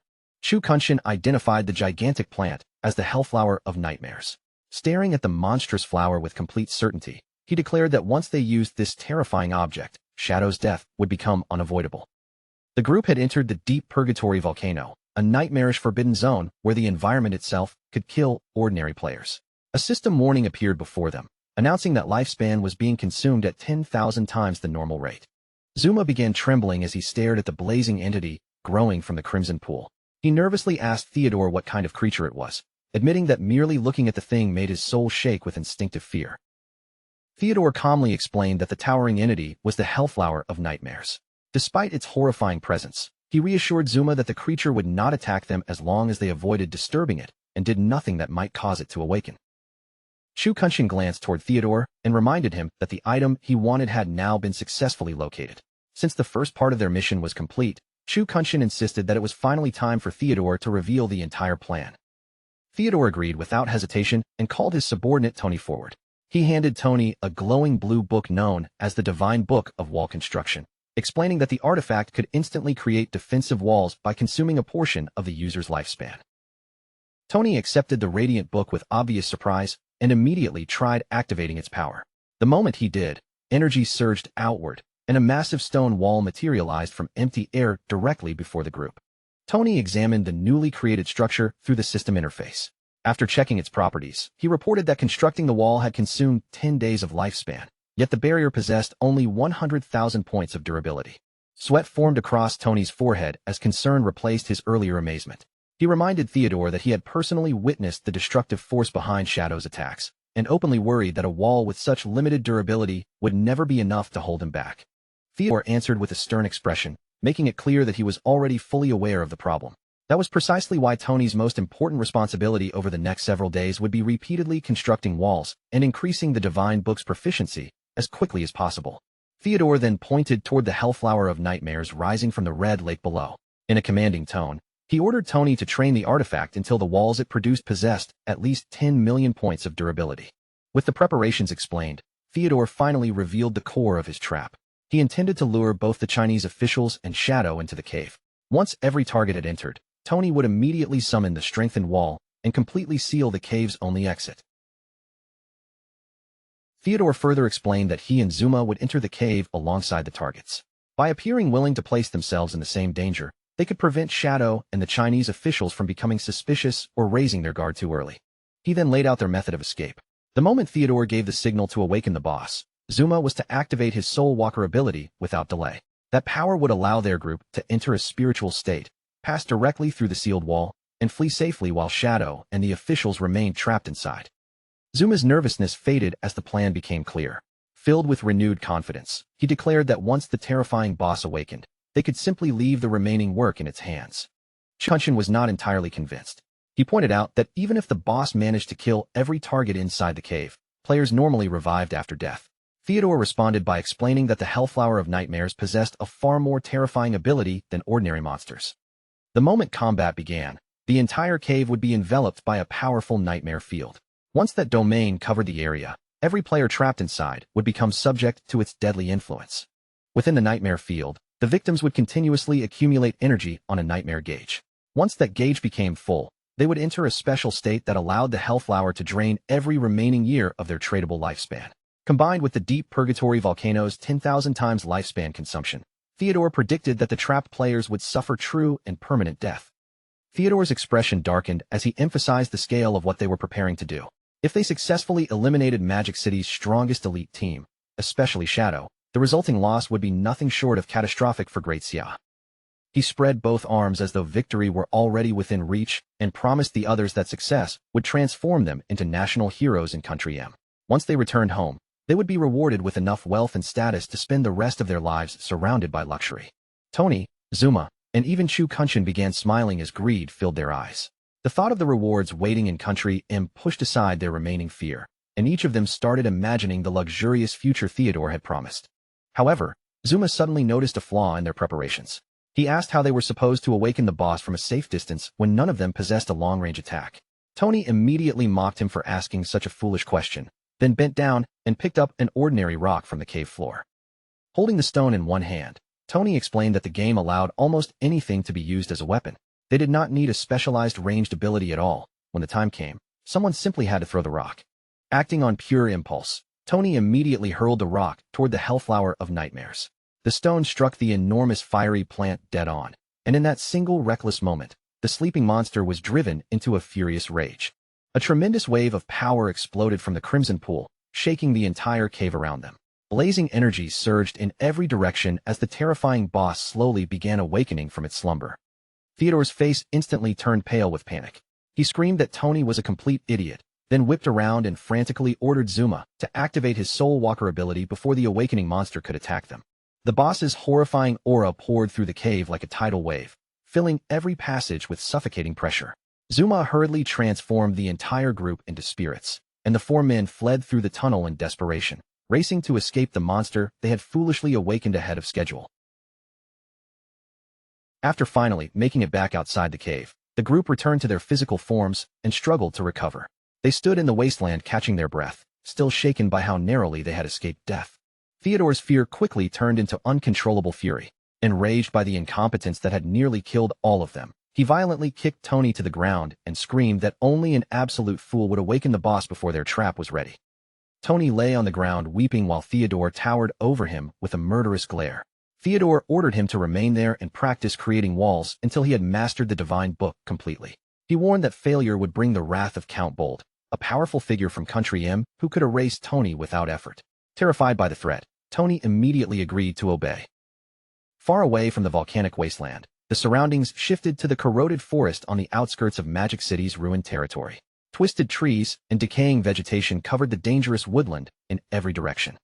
A swift white creature suddenly shot between the trees and lunged at one of the monsters ahead. Its jaws clamped down hard on the tree-like enemy, tearing into it before the creature had time to defend itself. Lin Xingyu stood nearby with the rest of her squad, watching the white creature tear through the surrounding tree spirits. One enemy after another was destroyed, their wooden bodies bursting apart before dissolving into clusters of brightly glowing lifespan orbs. One of Lin Xingyu's teammates stared at the creature in admiration and praised the incredible strength of her dragon, eagerly asking when she had obtained such a valuable treasure.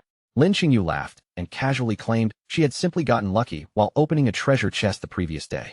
The teammate marveled that it might be the first dragon mount in the entire game, adding that its 100% movement speed bonus would have been worth an unbelievable fortune in older games. Before Lin Xingyu could enjoy the praise any longer, her expression abruptly changed. Her eyes sharpened as she sensed an unusual disturbance moving through the forest around them. Green poisonous mist began curling between the trees and circling the party from every side. Lin Xingyu immediately shouted for everyone to stay alert, warning them that additional monsters were hiding nearby and preparing to strike. The ground suddenly trembled beneath their feet as enormous wooden spikes and tangled vines erupted from the soil, surrounding the entire squad. Thick green tendrils whipped through the air with terrifying force, blasting the players and Lin Xingyu's white mount backward amid a chaotic explosion of dirt and shattered wood. From beneath the ruined forest floor, a gigantic tree monster slowly rose into view. Its enormous body towered over the party, radiating a terrifying presence that made the surrounding trees appear tiny by comparison. The system immediately identified the creature as Azura, the corroded ancestor. It was a level 25 emerald-grade boss, far more dangerous than the ordinary tree spirits the squad had been fighting moments earlier. The squad was quickly pinned down beneath the boss's relentless pressure. One of the male teammates lay sprawled on the ground, staring at the monster's information in despair. Azura possessed 1 million health points, while his own damage reached only around 1,000 per second. Realizing how hopeless the difference was, he frantically asked what they were supposed to do. Lin Xingyu hurriedly opened her interface, searching for any possible way out. After seeing the overwhelming gap between them and the boss, she shouted that they had only one solution left. They needed to invite Big Brother Shadow and have him come rescue them. Without wasting another second, Lin Xingyu sent Shadow an urgent message. She reported that an enormous emerald-grade boss had appeared, then invited him into the party so he could track their exact location. Standing among the ruins of Magic City, Shadow calmly accepted the request and confirmed that he understood. Shadow checked the party's coordinates on his interface and immediately sent a reply.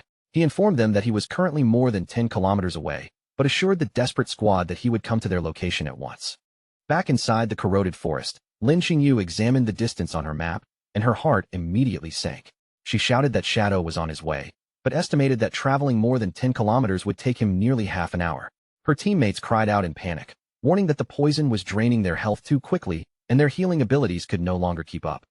Realizing the squad would never survive that long, Lin Xingyu cursed under her breath and ordered everyone to retreat immediately. Yet the instant the command left her mouth, Osiris descended from the sky directly above the gigantic tree boss.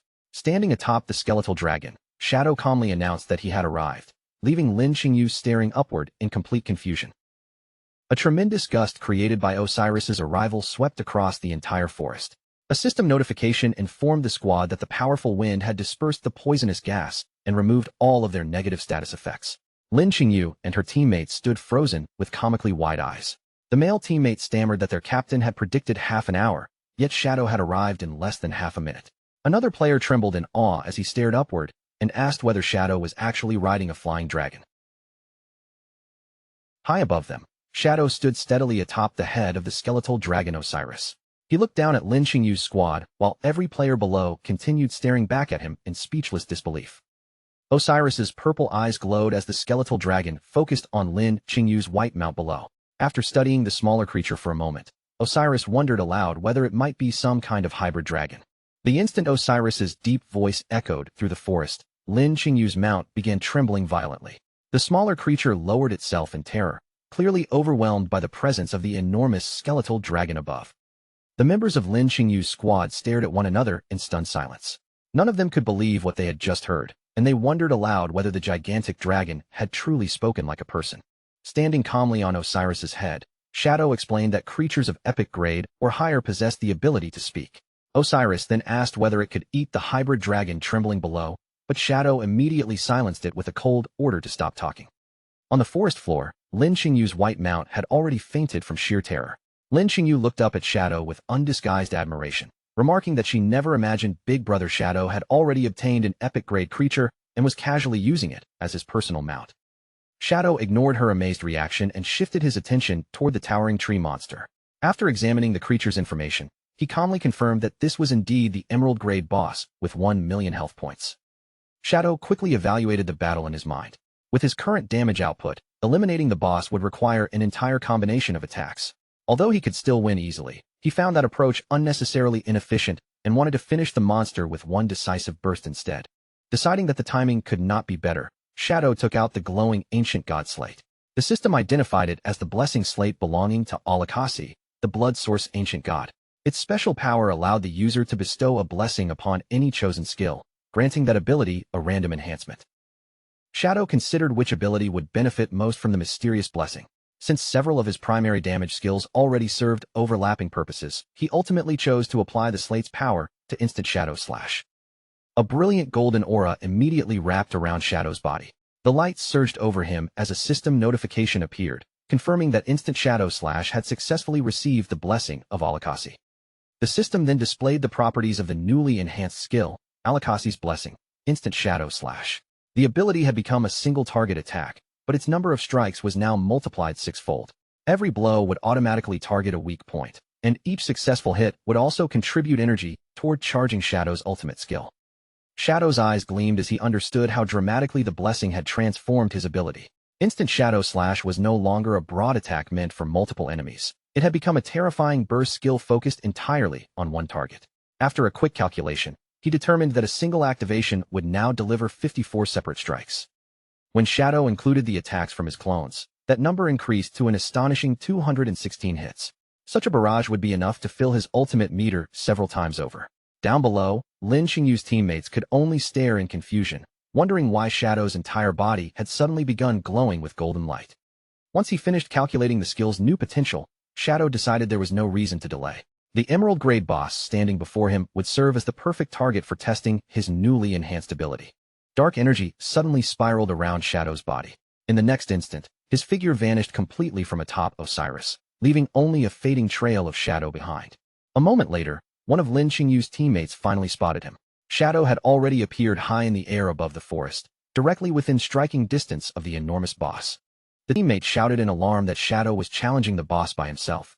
But before anyone could react further, Shadow accelerated with unbelievable speed and unleashed the empowered instant Shadow Slash against the gigantic tree monster. A devastating storm of attacks instantly engulfed Azura's massive body.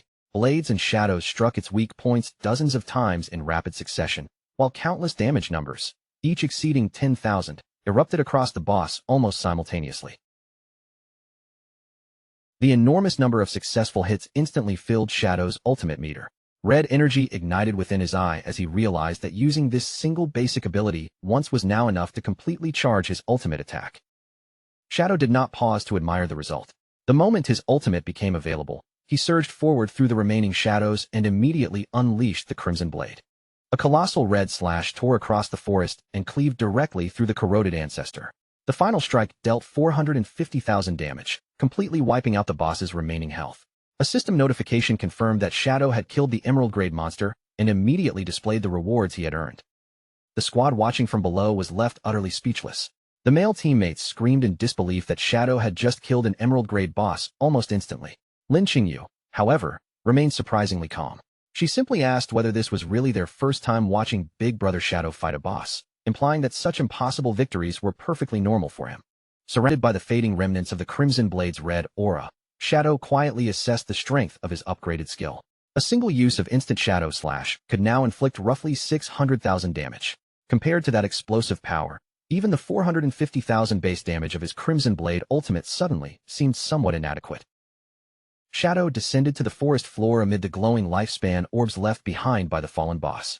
As he reflected on the battle, he realized that his previous methods had been clumsy and inefficient against high-level enemies. Constantly cycling through several abilities now felt far too troublesome. With his sword still gripped firmly in one hand, Shadow considered the effect of the ancient god slate. Its blessing had created an exceptionally powerful connection between instant Shadow Slash and Crimson Blade, greatly increasing both his damage output and his ability to survive extended battles. Even so, Shadow understood that this new strength represented only the beginning. The true potential hidden within the Shadow class had barely started to reveal itself, and far greater power was still waiting to be uncovered. Lin Xingyu hurried over with excitement written across her face, unable to stop herself from praising how unbelievably powerful Shadow was. Shadow barely reacted to the compliment. He simply dropped the loot obtained from the defeated boss in front of her squad and casually told them they could divide it among themselves. Their exhaustion vanished at once, and the delighted team repeatedly thanked him for his generosity. Once the rewards had been handed over, Shadow turned to Lin Xingyu and asked whether any other bosses had appeared nearby. Her eyes immediately lit up.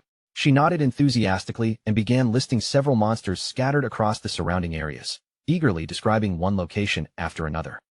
Before Lin Xingyu could finish naming every target, Shadow calmly cut her off. Rather than waste time discussing them, he told her to climb onto his dragon so they could visit each location and eliminate the bosses one by one. Lin Xingyu could barely contain her excitement at the invitation. The moment she climbed aboard, Osiris spread its enormous wings and shot into the sky. Shadow remained steady atop the skeletal dragon while Lin Xingyu screamed behind him, their figures rapidly disappearing into the distance. The two male members of Lin Xingyu's squad were left standing alone beneath the trees. They stared silently at the empty sky where their captain had vanished, and after several defeated seconds, one of them finally asked the painfully obvious question: what exactly were the two of them supposed to do now? Meanwhile, in the real world, several officials were gathered around a long table inside a Magic City conference room. At the front of the chamber, a large display screen showed a clear image of Theodore for everyone present to examine. One official reported that Theodore, a representative from the country embassy, had offered them intelligence concerning the first known diamond-grade boss. Another official immediately narrowed his eyes and questioned whether someone would truly hand over information that valuable without demanding payment. The reporting official clarified that Theodore had named only one condition. In exchange for leading them to the diamond-grade boss, he wanted the authorities to arrange a flight that would return him safely to Country M. The senior official at the head of the table did not look convinced. Such an insignificant request seemed completely out of proportion to the value of the intelligence, and that imbalance made the entire offer feel suspiciously like a carefully prepared trap. His subordinate quickly offered another perspective. Theodore had not merely provided a location. He had also volunteered to enter the area and personally accompany their team to the boss. If the intelligence were truly part of an ambush, then joining the expedition himself would be almost suicidal. Even so, the lead official raised a more immediate problem. Before debating Theodore's intentions, they first had to determine whether their forces were even capable of defeating a diamond-grade boss. No player or organization had successfully killed one so far. That uncomfortable fact carried an obvious implication. Even Shadow, the legendary player whose strength had shocked the entire world, might not necessarily possess enough power to bring down a monster of that rank. After considering the problem in silence, the lead official proposed a different approach. Instead of sending their own forces alone, they could reach out to Shadow and attempt to cooperate with him. Another man at the table immediately supported the suggestion. According to their latest reports, Shadow could defeat Emerald-grade bosses single-handedly and with frightening ease. If his overwhelming power were combined with the official's strongest elite professionals, then securing the world's first diamond-grade boss kill might actually become possible. The lead official remained cautious, his expression showing little excitement. He demanded to know whether those reports had been properly verified or whether everyone was simply basing this entire plan on exaggerated rumors about Shadow's strength. In response, the subordinate raised a phone and played a clear recording of Shadow fighting. He explained that the footage had been captured by a special phone created through a divine authority book, making the evidence reliable. After seeing Shadow's power with his own eyes, the lead official was left momentarily speechless. With undeniable proof now in front of him, the lead official finally agreed that cooperation with Shadow offered their best chance. The remaining officials voiced their approval without objection, and the leader announced that someone would be dispatched immediately to establish contact with him. Elsewhere in the virtual world, a heavily armored mechanical monster staggered across the battlefield. Its massive metal body lurched forward unsteadily, already struggling to withstand the damage it had suffered. Shadow faced the mechanical enemy without the slightest concern. Dark energy gathered around him as he launched the attack that had become one of his most recognizable techniques, Instant Shadow Slash. A gigantic beam of blue energy tore across the battlefield and passed straight through the armored monster. Its metal frame was split cleanly in two by the single strike, while Shadow remained standing calmly nearby, his cape fluttering in the fading wind. Once the enemy had fallen, Shadow glanced toward a nearby tree where Lin Xingyu was cautiously peeking out. He called for her to stop hiding and come collect the lifespan orbs, reminding her that they still needed to move on to the next boss location. Lin Xingyu quickly emerged from behind the tree, her cheeks flushed and her expression still filled with excitement. As she approached, she reported that the officials had discovered a diamond-grade boss and eagerly asked whether Shadow had any interest in joining the operation. The mention of a diamond-grade monster immediately caught Shadow's attention. His eyes narrowed slightly with interest, and rather than dismissing the matter, he asked Lin Xingyu to tell him everything she knew. Lin Xingyu explained that the boss had been located inside a volcano. Then she revealed its name, the Hellflower of Nightmares. The instant those words left her mouth, Shadow's expression sharpened, and the matter gained his full attention. A memory immediately surfaced in Shadow's mind, an enormous fiery plant rising above the ruins of the city, its blazing form visible from a great distance. That monster had once triggered the first major disaster suffered by the officials of Great Xia. In the history Shadow remembered, foreign forces had used the Hellflower of Nightmares to annihilate more than 100 official professionals stationed in Magic City. The resulting catastrophe plunged the entire region into chaos for half a year and ultimately caused the deaths of thousands of people.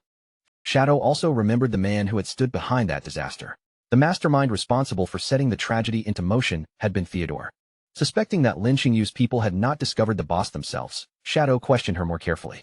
She admitted that a foreigner had provided the location, and the higher authorities were now preparing a massive force of 100 players to launch a crusade against it. Shadow immediately rejected that plan, stating coldly that the officials understood nothing about the danger they were facing. He ordered Lin Xingyu to gather 25 elite players, each at least level 18 and already finished with their first-class advancement. Lin Xingyu stared at him in shock. Players meeting such demanding conditions were already among the strongest professionals available, so she asked whether Shadow truly required that many high-level elites just to support him during the raid. Shadow confirmed that he did. Although the Hellflower of Nightmares was officially classified as a diamond-grade boss, its actual attributes were already close to those of an epic-grade monster. There were only two realistic ways to kill it. The first was to crush it with overwhelming power, and Shadow openly admitted that he did not yet possess enough strength to accomplish that alone. That left them with only the second method, confronting the monster through a properly organized strategic raid. For that approach to have any real chance of success, Shadow explained that the team needed at least 25 capable players. Lin Xingyu still could not understand his objection to the official plan. If 25 people were necessary, then surely sending 100 should make the battle safer and easier. She asked why they could not simply proceed with the much larger team already being assembled. Shadow showed no interest in explaining the hidden danger to her. He fixed Lin Xingyu with an intense stare and told her she had only two choices: follow his instructions and trust his judgment, or ignore him and proceed however she pleased. Under Shadow's cold, yet as Lin Xingyu thought back on everything Shadow had done, her uncertainty began to weaken. His behavior was often unpredictable, but his actions had repeatedly benefited the officials rather than harmed them. She could not help wondering whether he was right, and whether her superiors truly had no idea what they were walking into. After weighing the risk, Lin Xingyu finally made her decision and agreed to help him. However, she warned that his standards were extremely high, and even with her connections, she could probably gather only 10 players who met every requirement. Shadow accepted that number without complaint. 10 would be sufficient, and he would find the remaining members himself. As his body began dissolving into streams of blue energy, he instructed Lin Xingyu to meet him at the Magic City ruins 3 days later. Lin Xingyu was left standing alone as the final traces of blue light faded from the air. She stared at the place where Shadow had vanished, still troubled by uncertainty, and quietly wondered whether placing her trust in him was truly the right choice. That night, a vivid memory unfolded inside Qin Xiaoyu's dream. Qin Feng stood before her in blue armor, planting his feet firmly as he raised a golden shield to block an incoming attack. Without looking away from the danger, he urgently warned his younger sister to be careful. The next instant, Qin Feng surged forward with astonishing speed. His weapon flashed repeatedly through the air as he cut down the surrounding monsters, placing himself between every threat and his sister. When the last monster fell and the danger finally passed, Qin Feng turned back toward Qin Xiaoyu. A warm smile appeared on his face as he extended one hand to her, gently reassuring his sister that everything was all right now. But the comforting dream suddenly changed. Darkness spread across Qin Feng's smiling face, swallowing the warmth in his expression. His familiar features gradually transformed into the cold, masked appearance of Shadow. Within the dream, the masked figure faced her directly. Then, in a voice that seemed to pierce through the darkness, he clearly called out her name, Qin Xiaoyu. The sound struck her like a bolt of lightning. Qin Xiaoyu's eyes flew open in shock, instantly tearing her out of the dream. She found herself lying in her hospital bed, her entire body drenched in sweat. Tears streamed from the corners of her eyes as she struggled to breathe and separate the dream from reality. Qin Xiaoyu slowly pushed herself upright in the dark hospital room, her chest still rising and falling unevenly. It was the same dream again. Ever since losing her legs, the mysterious figure appearing in those dreams had gradually become clearer each time. She remembered how the man had taken her with him to level up, protected her whenever danger appeared, and given her everything she needed without hesitation. As tears continued sliding down her face, the final image from the dream struck her with overwhelming force. This time, she had seen beneath the mask clearly enough to recognize him. The man was her brother, Qin Feng. A strange light appeared in Qin Xiaoyu's eyes as the meaning of that realization settled into her heart. Her brother had not died after all. Qin Feng was still alive somewhere. Then the full truth exploded through Qin Xiaoyu's mind with absolute certainty. Her supposedly dead brother, Qin Feng, was none other than the legendary player known throughout the world as Shadow. Qin Xiaoyu knelt upright on her bed, her entire body trembling uncontrollably. One thought kept circling through her mind. Every strange place and terrifying monster she had once seen in her dreams had eventually appeared inside the game. That could only mean those dreams had been real. And if they were, then could Qin Feng truly be Shadow? Desperate to uncover the truth, Qin Xiaoyu lowered herself back onto the bed and made up her mind. She had to enter the game immediately, find him, and confirm whether the connection between them was real. Seiyu remained motionless in her hospital bed, staring into the darkness as uncertainty and suspicion slowly consumed her thoughts. Tears spilled from the corners of her eyes and ran silently down her cheeks.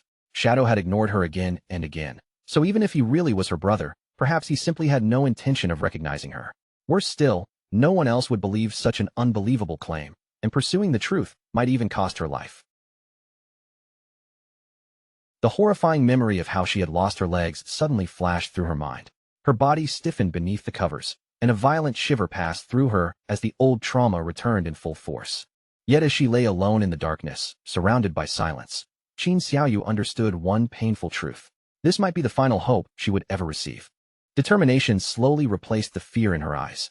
Even if she had to use the last bit of strength left in her body, she would seize this chance with both hands and do everything possible to reunite with him. Inside the Knights Templar hideout, the guild leader held Qin Xiaoyu steady while asking why she had suddenly logged back into the game. Although her legs appeared perfectly intact in this world, he reminded her that all of her attributes had been reduced by half, and the lingering stumble debuff made it extremely difficult for her to walk normally. Almost as if to prove his warning, Qin Xiaoyu's legs suddenly gave way beneath her. She lost her balance and toppled helplessly toward the floor. The guild leader hurriedly asked whether she had injured herself. Qin Xiaoyu immediately put on a pitiful expression and tearfully insisted that she only wanted an opportunity to repay the kindness the guild had shown her. With pleading eyes, she begged him to let her continue her previous duty, standing near the entrance and watching the door for Big Brother Shadow. The guild leader pretended to be deeply moved by her devotion. Since Qin Xiaoyu was already familiar with the work, he carefully supported her all the way over to the entrance and helped her settle beside the door. At that exact moment, a system notification suddenly appeared before him. It was a private message from Shadow, addressed directly to the Knights Templar Guild leader, Chen Wuming. Shadow asked whether he was interested in securing the first kill of a diamond-grade boss, and Chen Wuming's calm expression instantly transformed into frantic excitement. Chen Wuming shouted that he had been dreaming of an opportunity like this for ages. In his excitement, he released Qin Xiaoyu without warning and raced away, claiming that urgent business had suddenly come up. As he ran, another message arrived from Shadow, warning him not to act too hastily. Shadow instructed him to locate two specific players, Safety First and Grey Rose, then bring them to the Magic City ruins in 3 days. Chen Wuming accepted the mission without the slightest hesitation. Elsewhere, warm light filled a comfortable room, illuminating a table covered with magical dishes created by the Divine Gift Book. Among the tempting spread sat an enormous fortress burger, stacked high and looking almost too delicious to be real. Little Black stared at the food with sparkling eyes, saliva nearly dripping from the corner of her mouth. She eagerly praised the Divine Gift Book for producing such incredible meals and reached forward, ready to finally take her first bite. Before she could touch the burger, the door was kicked open with a deafening crash.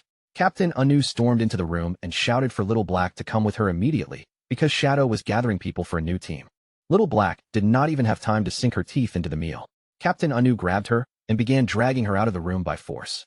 Little Black stretched both hands desperately toward the abandoned burger, screaming after it, while Anu angrily scolded her for thinking about nothing except food. As she was hauled farther down the corridor, Little Black continued crying over her lost meal. Then the meaning of Anu's words finally sank in. This was the very first time Shadow had personally asked them for help. At the same time, Shadow sent instructions to the rest of the group.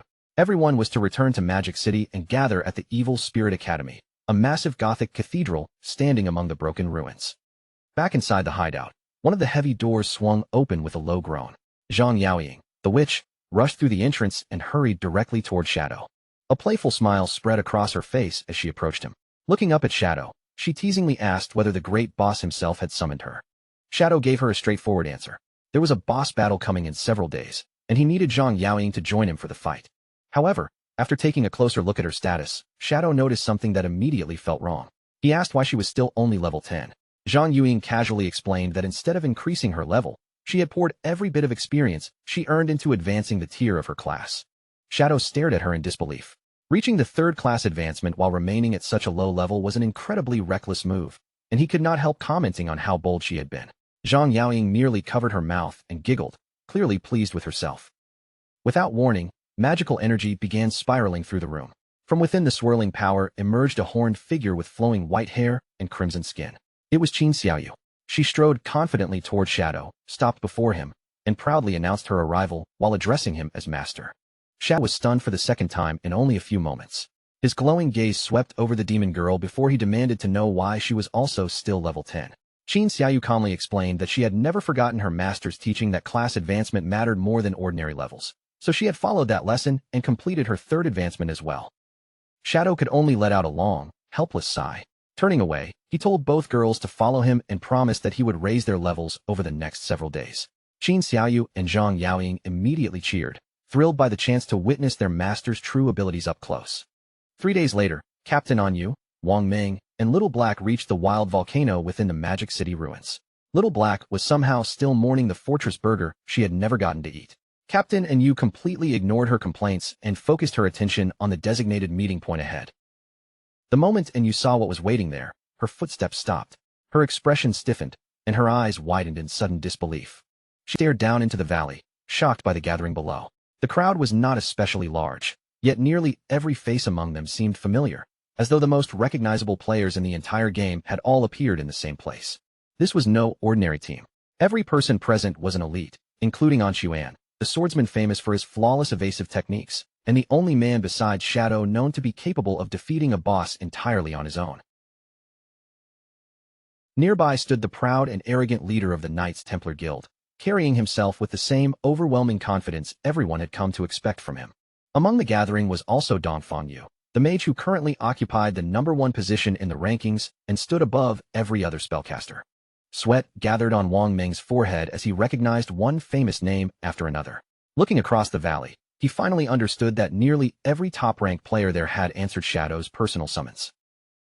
A short distance away from the main group, Theodore and Zuma stood by themselves, quietly observing the gathering. Several Chinese players glanced in their direction and began whispering, curious about the identities of the two unfamiliar foreigners. Zuma's unease grew with every passing second. He nervously pointed out to Theodore that this tiny gathering looked nothing like the army they had supposedly been promised. His voice dropped as he wondered whether their plan to trap everyone had already been discovered. Theodore showed no trace of panic. Remaining completely calm, he assured Zuma that every person assembled here belonged among the elite of the elites. Numbers were meaningless compared with quality, and in his eyes, the presence of such powerful players only proved that the officials were treating this boss operation with the utmost seriousness. Theodore then revealed the true source of his confidence. He had already activated his Omen of the Star God ability and used it to divine the result of the coming battle. According to what he had seen, their victory was already certain. His gaze drifted into the darkness as he recalled every word of the prophecy. A flower would bloom, drawing its victims into an inescapable nightmare, while one fortunate survivor would be guided safely back home. Theodore believed that fortunate survivor could only be him. Everyone else would perish in the nightmare, leaving him free to escape and return to Country M. As he glanced toward Zuma and the others, he silently apologized to them, already convinced that none of his companions would share his good fortune. Without warning, a thunderous shockwave tore across the entire gathering. The ground shook violently, dust exploded into the air, and players were hurled aside before they could even understand what had struck them. One player lay sprawled across the ground, struggling to lift his head. The instant he looked upward, terror flooded his face as an enormous creature descended from the sky above them. A colossal silhouette emerged through the churning cloud of dust. Massive wings, exposed bones, and a terrifying skeletal frame came into view. It was the gigantic bone dragon, Osiris. The gathered players craned their necks and stared upward in stunned silence before panic erupted through the valley. Horrified voices began shouting over one another, demanding to know whether this monstrous dragon was the diamond-grade boss they had been summoned to fight. Then someone suddenly raised a trembling hand and pointed toward the dragon's skull. A lone figure stood calmly upon the beast's head, his glowing yellow eyes radiating overwhelming power. It was Shadow. The entire crowd erupted as they realized the gigantic skeletal dragon was not their enemy at all. It was Shadow's personal mount. Theodore and Zuma stood completely frozen. Cold sweat poured down their faces as they stared at the terrifying creature and the man standing above it. Theodore's confidence shattered in an instant. He began stammering uncontrollably, unable to comprehend how Shadow had grown so powerful in such a short time, let alone obtained an epic-grade mount of this magnitude. Shadow stepped off the skeletal dragon and dropped through the air. A moment later, he landed firmly in the center of the gathering, the impact drawing every player's attention directly toward him. Slowly, Shadow raised his head. His blazing yellow eyes passed over the crowd before locking directly onto Theodore, carrying a killing intent so intense that the air itself seemed to grow colder. Deep within his mind, only one thought remained. Today, Theodore would die. Shadow began walking straight toward Theodore, each step calm and deliberate. The gathered players instinctively moved aside, opening a clear path through the crowd without anyone daring to stand in his way. Theodore remained rooted to the spot as Shadow steadily closed the distance between them. Shadow paid no attention to anyone else, keeping his glowing gaze fixed entirely on him. After briefly sweeping his eyes across the assembled elites, Shadow calmly observed that everyone who had been summoned had finally arrived. He then turned his attention back to Theodore and, in an unquestionable tone, ordered him to move ahead and lead the way. Theodore's body stiffened as he started forward, with Shadow following directly behind him like an oppressive shadow. Sweat streamed down Theodore's face, because they had never met before, yet Shadow had somehow called him by name without hesitation. Forcing down his panic, Theodore tried to convince himself that a top-ranked player like Shadow probably possessed some skill capable of identifying strangers. He turned toward the others with a carefully manufactured smile and invited everyone to follow him deeper inside to hunt the diamond-grade boss. Beneath that false confidence, he repeatedly reminded himself that his divination had never been wrong. The result was absolutely certain, and his plan could not possibly fail. Before long, the group reached the mouth of a vast cave. An ominous crimson glow seeped from the darkness within, bathing the jagged stone entrance in a sinister red light. Deeper inside the cave, Shu Kunshin glanced back with clear irritation and warned his companions that their targets had entered. Tony and Mei Jing were pressed close together behind him, and Mei Jing immediately complained about being interrupted at such an inconvenient moment. With an annoyed expression, Mei Jing grumbled that the intruders had completely ruined the mood. Tony quickly reassured her that once this final job was finished, they would escape to Country M, where they could enjoy themselves however they pleased without anyone disturbing them again. Shadow, Theodore, and Zuma advanced into the narrow tunnel first. Theodore gestured politely for Shadow to continue farther into the cave, while hidden voices ahead whispered that the targets were drawing closer. Concealed within the surrounding darkness, Tony, Mei Jing, and Shu Kunshin readied themselves to attack, their eyes shining with murderous light. Tony declared that the moment had finally come to avenge Shir. Beside him, Shu Kunshin glared toward the approaching Shadow with raw hatred, silently screaming for him to die so that the deaths of his wife and son could finally be avenged. The entire team eventually crossed into the depths of the Purgatory volcano. A system warning immediately appeared, identifying the area as a nightmare zone where their remaining lifespans would drain 10,000 times faster than normal. The confidence in the group quickly faded as the players exchanged uneasy looks and cautiously surveyed their surroundings. At the deepest part of the volcanic cavern, Theodore stopped before an enormous plant bud wrapped in blazing heat. Towering above them like a sleeping monster, it was the diamond-grade boss he had promised, the Hellflower of Nightmares. Theodore studied the massive fiery bud, then cautiously suggested that their current numbers might not be enough. In his opinion, they should leave and gather additional players before attempting the battle. Lin Qingyu immediately rejected the suggestion. Their group was already packed with the strongest elites available, so she bluntly told Theodore to stop delaying them and explain how the boss was supposed to be fought. A shadow passed over Theodore's expression. In a low and ominous voice, he asked whether she was truly certain, warning everyone that once this battle began, there would be no opportunity to turn back. Lin Xingyu narrowed her eyes at him, sensing that something about his warning was wrong. She immediately demanded to know exactly what he meant by those words. Instead of answering directly, Theodore claimed that the boss possessed complicated mechanics and that he had no desire to explain everything twice. He then asked them one final time whether they had truly decided to challenge it with only the people currently present. The elites gathered behind Shadow responded with fearless cheers, with Big Boss Shadow standing among them. They shouted that defeating a mere diamond-grade boss would be nothing more than an easy task. Theodore's face twitched as their overwhelming confidence grated against his nerves. Barely concealing his fury, he muttered a few words of sarcastic encouragement beneath his breath. Calling the Great Xia players hopelessly stubborn, Theodore turned away from the group and faced the towering Hellflower once again. He bent down and picked up a loose rock from the cavern floor. Holding it where everyone could see, Theodore told them to listen carefully, because he intended to explain the boss mechanic only once. The players focused their attention on him, waiting for the promised instructions. Theodore announced that the Hellflower was actually quite simple to fight, because there was only one important thing they needed to understand. Without warning, Theodore's eyes flared with a blood-red glow. He drew back the rock, preparing to repeat the very action that had awakened the monster before, then screamed that the only mechanic was for every last one of them to die. Shock swept across the faces of the gathered elites. In that horrifying instant, they finally understood that Theodore had never brought them there to kill the boss. They had walked directly into his trap. Laughing and screaming, Theodore hurled the rock with all his strength. It struck the base of the Hellflower of Nightmares, and although the impact caused only a single point of damage, that tiny attack was more than enough to awaken the creature. The colossal plant immediately erupted. Blazing energy surged from its enormous body, flooding the cavern with violent heat and waves of terrifying power. The entire cave sank into a suffocating, nightmarish atmosphere. As the nightmare debuff took effect, distorted shadowy figures began materializing all around the trapped players. Wang Ming shouted in confusion, unable to understand what was happening. Lin Xingyu reacted faster, screaming that they had been deceived and urgently ordering everyone to retreat from the cavern. But when the group turned toward the entrance, their escape route was already gone. Three sinister figures stood directly in their path, waiting for them in the crimson darkness. Tony stepped forward first, his body surrounded by surging blue energy. Laughing loudly, he hurled an insulting slur at the Great Xia players and declared that none of them would be leaving the cave alive. He immediately activated his wall construction ability. With a deafening crash, a massive barrier of stone slammed down across the tunnel entrance, completely sealing the only visible way out. While other players reacted with alarm, Theodore remained unusually composed. He had never intended to rely on the entrance, because he believed he had already prepared a private escape route for himself. A sinister grin spread across Theodore's face as he turned to Zuma. He ordered his subordinate to activate Soul Walker, allowing the two of them to phase through the sealed stone wall and escape, while everyone else remained trapped inside. Zuma had not even begun using the ability when a blazing energy arrow ripped through the darkness. It pierced straight through his head, killing him instantly before he could take a single step.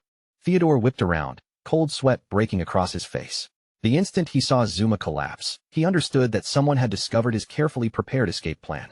Lin Xingyu stood behind him with a radiant. Without giving him another chance to respond, Lin Xingyu pulled the trigger and unleashed her demon-breaking arrow, sending the brilliant projectile straight toward the traitor. Theodore merely sneered and called their attempt hopelessly naive. He raised a glowing blue card above his hand and activated the hidden ability stored within it, a skill that could forcibly exchange his position with someone else. Space twisted in front of the oncoming arrow. In the next instant, Chu Kunshin suddenly appeared where Theodore had been standing, dragged into the attack's path before he could understand what was happening. The demon-breaking arrow struck with a sickening impact, tearing straight through Chu Kunshin's chest and leaving him frozen in disbelief. As Chu Kunshin collapsed, he weakly questioned why Theodore had chosen to sacrifice him. At the same moment, Theodore's body dissolved into scattered light, confirming that the position swap had succeeded and carried him safely away. Beyond the massive wall sealing the cavern, a pair of feet suddenly descended and landed firmly against the rocky ground. Theodore's figure fully reappeared outside the cave, safely separated from the trapped players. Mei Jing and Tony stared at him in surprise, clearly not expecting him to emerge alone. A mysterious card floated above Theodore's head, revealing the secret behind his escape. It was the Dark Star Boundary, a trump card that allowed him to exchange positions with anyone carrying a matching card. Theodore had deliberately given one to Chu Kunshin from the beginning, intending to use him as a disposable scapegoat when the time came. Tony frantically demanded to know what had happened to Zuma, while Mei Jing noticed that Chu Kunshin was missing as well. Unaware of Theodore's position swap, Tony immediately assumed Chu Kunshin had betrayed them, angrily cursing the Great Xia people for being completely untrustworthy. Theodore ignored their confusion and accusations. In a sharp, urgent voice, he ordered Mei Jing and Tony to log out of the game immediately, informing them that the time had come to abandon everything and flee the country. As Theodore's avatar began fading from the game world, Lin Xingyu's earlier declaration echoed through his mind. Those who were not of the same people would never share the same heart. Theodore privately admitted that her words were correct, twisting them into an excuse for the betrayal he had just committed. Back in the real world, night covered a dark and silent apartment. Within its unlit rooms, a horrifying consequence of the events inside the game was already beginning to unfold. Zuma and Chu Kunshin lay helplessly on their separate beds, their real bodies jerking and convulsing violently. The fatal consequences of their deaths inside the game had begun taking hold in reality. Theodore looked down at his fallen comrades with a grim, almost indifferent expression. Because they had died inside the boss's territory, their souls had been seized and dragged directly into the nightmare. In a cold voice, he declared that neither of them could be saved now. He offered only the briefest hint of regret, lamenting that Zuma, such a useful and valuable asset, had been lost along with the others. That trace of pity vanished almost immediately, replaced by visible relief. Theodore decided the sacrifice had been worthwhile, because Shadow and every elite player sealed inside the cavern were undoubtedly dead by now. As Theodore walked across the room with Tony and Mei Jing, he quietly repeated the prophecy in his mind. The flower had bloomed, its victims had been pulled into an endless nightmare, and he alone was the fortunate survivor being guided back to the home he had long awaited. While preparing to leave, Theodore was already planning their next move. Losing so many powerful elites would deal a devastating blow to Great Xia's strength. Once they returned to Country M, they could send their own experts to attack, while Great Xia remained vulnerable. With one eye blazing with hatred, Theodore swore that Great Xia would eventually be wiped out completely. Back inside the sealed cavern, the situation rapidly became critical. The enormous hellflower of nightmares unfolded its fiery petals completely, flooding the entire cave with a dangerous and unnatural glow. The players were instantly thrown into confusion as crimson bars appeared above their heads, marking each of them with the nightmare status. Uneasy voices spread through the raid as the elites realized that something had gone terribly wrong. Wang Ming nervously explained the horrifying truth to Little Black. Anyone trapped in the nightmare state could neither revive nor log out of the game, which meant that dying inside this place would result in permanent death. The revelation crushed what little confidence the group had left. They were sealed inside with a diamond-grade boss, while the nightmare zone drained their remaining lifespans 10,000 times faster than normal. Just as despair began swallowing the entire group, a party invitation from Shadow suddenly appeared before every player, leaving the frightened elites staring at the notification in surprise. Shadow stood ahead of them with his back turned, his dark cape drifting behind him in the scorching air. Without the slightest panic in his voice, he assured everyone that since he had personally gathered them here, he would never allow them to die. He turned his head just enough for one glowing eye to appear beneath the shadow of his hood. Shadow ordered everyone to follow his commands precisely, promising that as long as they obeyed, realizing that Shadow was now their only hope of surviving. The Knights Templar Guild leader and the other elites exchanged determined looks before nodding in agreement. One name after another appeared on the party list as the elites accepted Shadow's invitation. Dongfang Yu, An Xuan, Qin Xiaoyu, Zhang Yaoying, and the rest all officially joined his team. With their lives now entrusted to Shadow, the fear hanging over the group began to fade. The players raised their voices together, cheering loudly for Big Brother Shadow. Shadow wasted no time and immediately began issuing orders. Turning toward the witch Zhang Yaoying, he commanded her to activate Soul Link at once. Zhang Yaoying answered with a playful salute. She lifted her enormous brush and swept it through the air, painting a massive glowing rune above the gathered party. The spell activated the moment the rune was completed. Dark purple chains of magical energy burst outward, wrapping around every party member and linking all of their souls together. As the chains connected, Shadow explained their purpose. Soul Link allowed every member to share their resistances, slowing the rise of the nightmare gauge across the entire party. That was precisely why he had gathered players who had already completed their first-class advancement. Only they possessed the hidden resistance required to endure the nightmare. At last, the elites understood how far ahead Shadow had planned. The battle began without warning. The Hellflower of Nightmares launched several enormous thorn-covered vines, which swept across the cavern and immediately coiled around multiple players, trapping them in place. Shadow warned the party that if anyone died or completely entered the nightmare state, the boss would devour that player and restore its own health. Survival had to come first, and anyone who fell needed to be revived immediately. Taking full command of the raid, Shadow revealed that the boss possessed 36 million health points divided across 3 phases. During the first phase, the Hellflower controlled 6 separate vines, so he had assigned one team to keep each vine occupied. Shadow then singled out Anxuan and ordered him to deal with one vine entirely by himself. Anxuan was initially taken aback, but his surprise quickly turned to satisfaction when Shadow openly acknowledged and praised his abilities. The cavern erupted into chaos as all 6 vines attacked at once, whipping through the air with such incredible speed that they became little more than blurred streaks of thorns. Living up to his reputation, Anxuan slipped past the incoming strike with perfect timing. He immediately counterattacked, unleashing his Moonshadow skill directly against the pursuing vine. However, Wang Ming and the Knights Templar Guild leader froze when they saw the damage number. Anxuan's powerful attack had dealt only 250 damage, causing both men to panic over how little health had been removed. Shadow calmly revealed the reason. During its first phase, the Hellflower was protected by a shield that reduced all incoming damage by 90%. The party's confidence collapsed again as several players wondered aloud how they could possibly defeat a monster under such brutal conditions.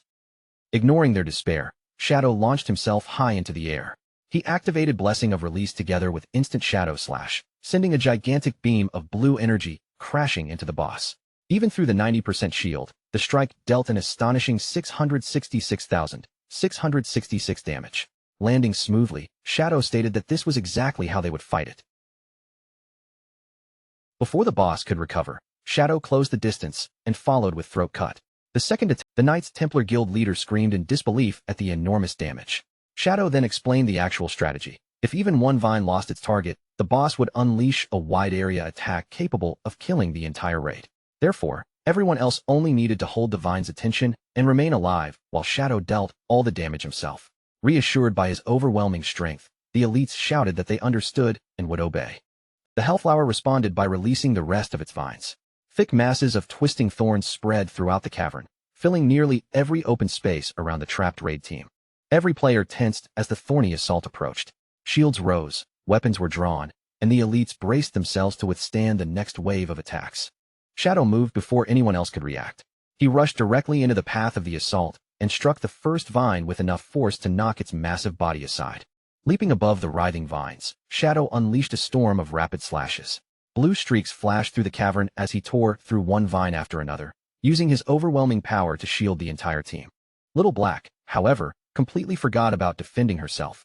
She stared up at Shadow with open admiration, cheering over how handsome he looked while marveling at the unbelievable damage behind every attack. That moment of distraction immediately came back to punish her. A vine slipped past her lowered guard and wrapped tightly around her body before she even noticed it approaching. The vine yanked Little Black high into the air, leaving her helplessly suspended above the battlefield. Panic replaced her admiration as she kicked wildly and screamed for someone to save her. Shadow reacted instantly. He appeared behind the vine in a blur and swung his weapon once, releasing a brilliant arc of blue energy that sliced the thick stalk cleanly in half. As Little Black dropped from above, Shadow caught her safely in his arms. At the same time, the remaining force of his strike finished off the severed vine completely. With the first phase finally cleared, Shadow stood over the injured Little Black and sternly scolded her for losing focus. He warned that if she continued daydreaming during battle, she would not survive the next mistake. Humiliated, aching, and close to tears, Little Black sobbed as she apologized. Once all 6 vines had been defeated, the Hellflower of Nightmares began pulsing violently. Waves of fiery light traveled through its enormous petals as the boss prepared to transform. One of the players noticed movement deep inside the blazing flower. Pointing toward its center, he shouted for everyone else to look at what was beginning to emerge. A humanoid silhouette slowly rose from the center of the Hellflower, its entire body surrounded by twisting flames and burning petals. The raid team stared in astonishment as a beautiful woman emerged from the monster. Her long hair flowed like living fire, and her eyes glowed with dangerous light. Several players were briefly captivated by her appearance before the deadly reality of the battle snapped them back to attention. The transformed boss attacked immediately. Raising her hands, she launched 3 enormous spheres of blazing nightmare energy toward the gathered players. Shadow shouted a warning and announced the beginning of the second phase. He explained that the 3 fiery spheres were made of concentrated nightmare energy and would randomly lock onto 3 members of the raid. He continued by warning that touching even one orb would instantly raise a player's nightmare gauge by 10%, while also causing the orb to split into 2. Before he could finish speaking, one of the spheres slammed directly into a player. Exactly as Shadow had predicted, The orb divided into two smaller spheres the moment it made contact. The new orbs shot away in opposite directions, sending another wave of panic through the raid. While the others shouted and scrambled away, Shadow remained completely composed. In a steady voice, he ordered everyone to calm down and stop moving blindly. Because the nightmare orbs traveled slowly, Shadow instructed the targeted players to lure them away from the main group. Everyone else was to handle the vines as they reappeared. He then revealed one crucial advantage of the second phase. The boss's damage reduction had fallen from 90% to only 50%. With the strategy firmly established, Shadow ordered the raid team to concentrate entirely on handling the dangerous mechanics. Meanwhile, he charged straight ahead, intending to confront the Hellflower's main body alone. Shadow dropped rapidly from the air, his weapon aimed directly at the fiery humanoid figure rising from the center of the Hellflower. As he closed in, Shadow decided that a diamond-grade boss of this level would be the perfect opponent for testing the true limit of his current firepower. Without holding anything back, Shadow activated Shadow of Slaughter. Dark energy surged around him as several identical Shadow clones took shape at his side. 5 figures descended upon the boss at once, Shadow himself and 4 fully formed clones. They spread out in midair, surrounding the fiery woman from every possible direction. All 5 raised their weapons together and unleashed the Crimson Blade Ultimate. A gigantic pillar of crimson energy swallowed the boss, producing 4 devastating damage strikes that each climbed far beyond the million mark. More precisely, every one of those 4 crushing hits dealt over 1.5 million damage, tearing an enormous portion from the Hellflower's health in a single coordinated attack. Shadow gave the boss no chance to recover. He instantly followed with Throat Cut, opening a deep wound and inflicting a powerful bleeding effect that continued draining her health. After completing the attack, Shadow pulled back and quickly assessed the results. Even with the boss reducing all damage by 50%, his opening burst had still dealt nearly 6 million damage. He also confirmed that Crimson Blade became increasingly destructive as the target's health dropped, meaning only a few more attack cycles would be needed to finish the boss. Just as Shadow prepared to continue, his body suddenly froze. A terrible feeling struck him as he sensed that something disastrous was unfolding behind his back. His glowing eyes widened sharply. Abandoning his focus on the boss for a moment, Shadow spun around to see what had happened to the rest of the raid. The battlefield behind him had descended into complete chaos. Nightmare orbs had multiplied beyond control, filling the cavern with floating red lights. Wang Ming screamed desperately for every targeted player to leave the crowd immediately before even more orbs could split apart. Terrified players sprinted in every direction, struggling to stay ahead of the red spheres that pursued them relentlessly through the cavern. The panic completely shattered the raid's formation. Players fleeing from the orbs blindly rushed toward the teams occupied with the vines, while those defenders shouted for them to stay away. No one could maintain order, and the entire battlefield was rapidly slipping out of control. Looking down from above, Shadow finally discovered the hidden mechanic causing the disaster. Whenever one of the boss's vines struck a nightmare orb, the orb received a 3-second burst of speed, making it almost impossible for its target to evade. Realizing the team could not endure much longer, Shadow clenched his teeth and shouted for everyone to hold on just a little more. He needed only 5 seconds to force the boss into its third phase. Shadow turned his full attention back toward the Hellflower. Determination burned in his glowing eyes as he began preparing the most powerful burst combination he could unleash. While mentally complaining about how many enhancements he needed to stack at once, Shadow activated Silent Concealment and Dark Depth, increasing both his stealth capability and his offensive power. He followed by activating Blacklight Shield. Dark energy wrapped around his body, raising his attack power by an additional 30%. Finally, Shadow used Shadow of Slaughter once again. New clones emerged beside him, and each one inherited every enhancement currently active on his body. With every preparation complete, Shadow launched himself forward. His body crossed the battlefield at such blinding speed that the others could barely follow his movement.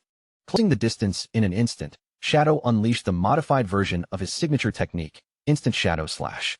Shadow and all of his clones blurred into streaks of motion, attacking at exactly the same time. Blue slashes flooded the entire area, and within a fraction of a second, the system registered an unbelievable total of 216 separate hits. But Shadow shouted that the assault was far from over. Before the boss could react, he and every clone raised their weapons and unleashed Crimson Blade together. 4 enormous pillars of crimson energy crashed down upon the Hellflower's humanoid form, ripping through her defenses and shaking the cavern with their combined force. The fiery woman's body jerked violently from the impact. Severely wounded, she bent forward and vomited a stream of green blood onto the ground.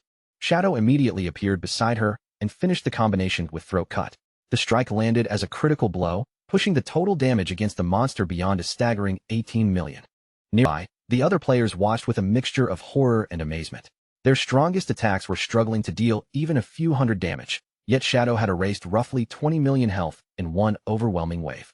Several of them could only wonder whether he was truly human. The Hellflower's humanoid body reeled backward, trembling and convulsing uncontrollably as the unbearable pain spread through the entire monster. The gigantic stalk beneath her began twisting violently, its fiery surface gradually turning a deep shade of purple. Recognizing the transformation immediately, Shadow warned the raid that the boss had now entered Phase 3. The boss released a piercing scream filled with equal parts agony and rage. Her body became increasingly wild and unstable as she gathered power for the final and most dangerous stage of the battle. An ominous purple light swallowed the cavern.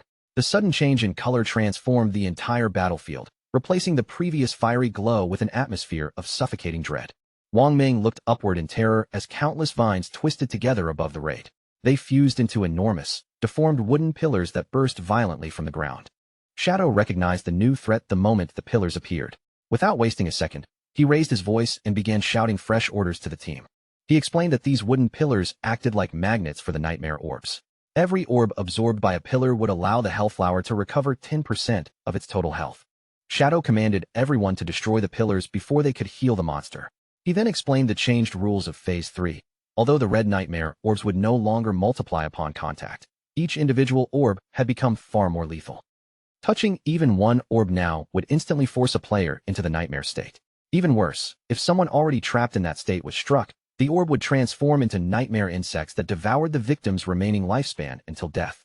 The raid stared fearfully at the floating spheres, realizing that one mistake could mean permanent death. Shadow narrowed his glowing eyes behind the mask and screamed for everyone to concentrate. He ordered them to avoid the orbs and hold their positions for just 10 more seconds.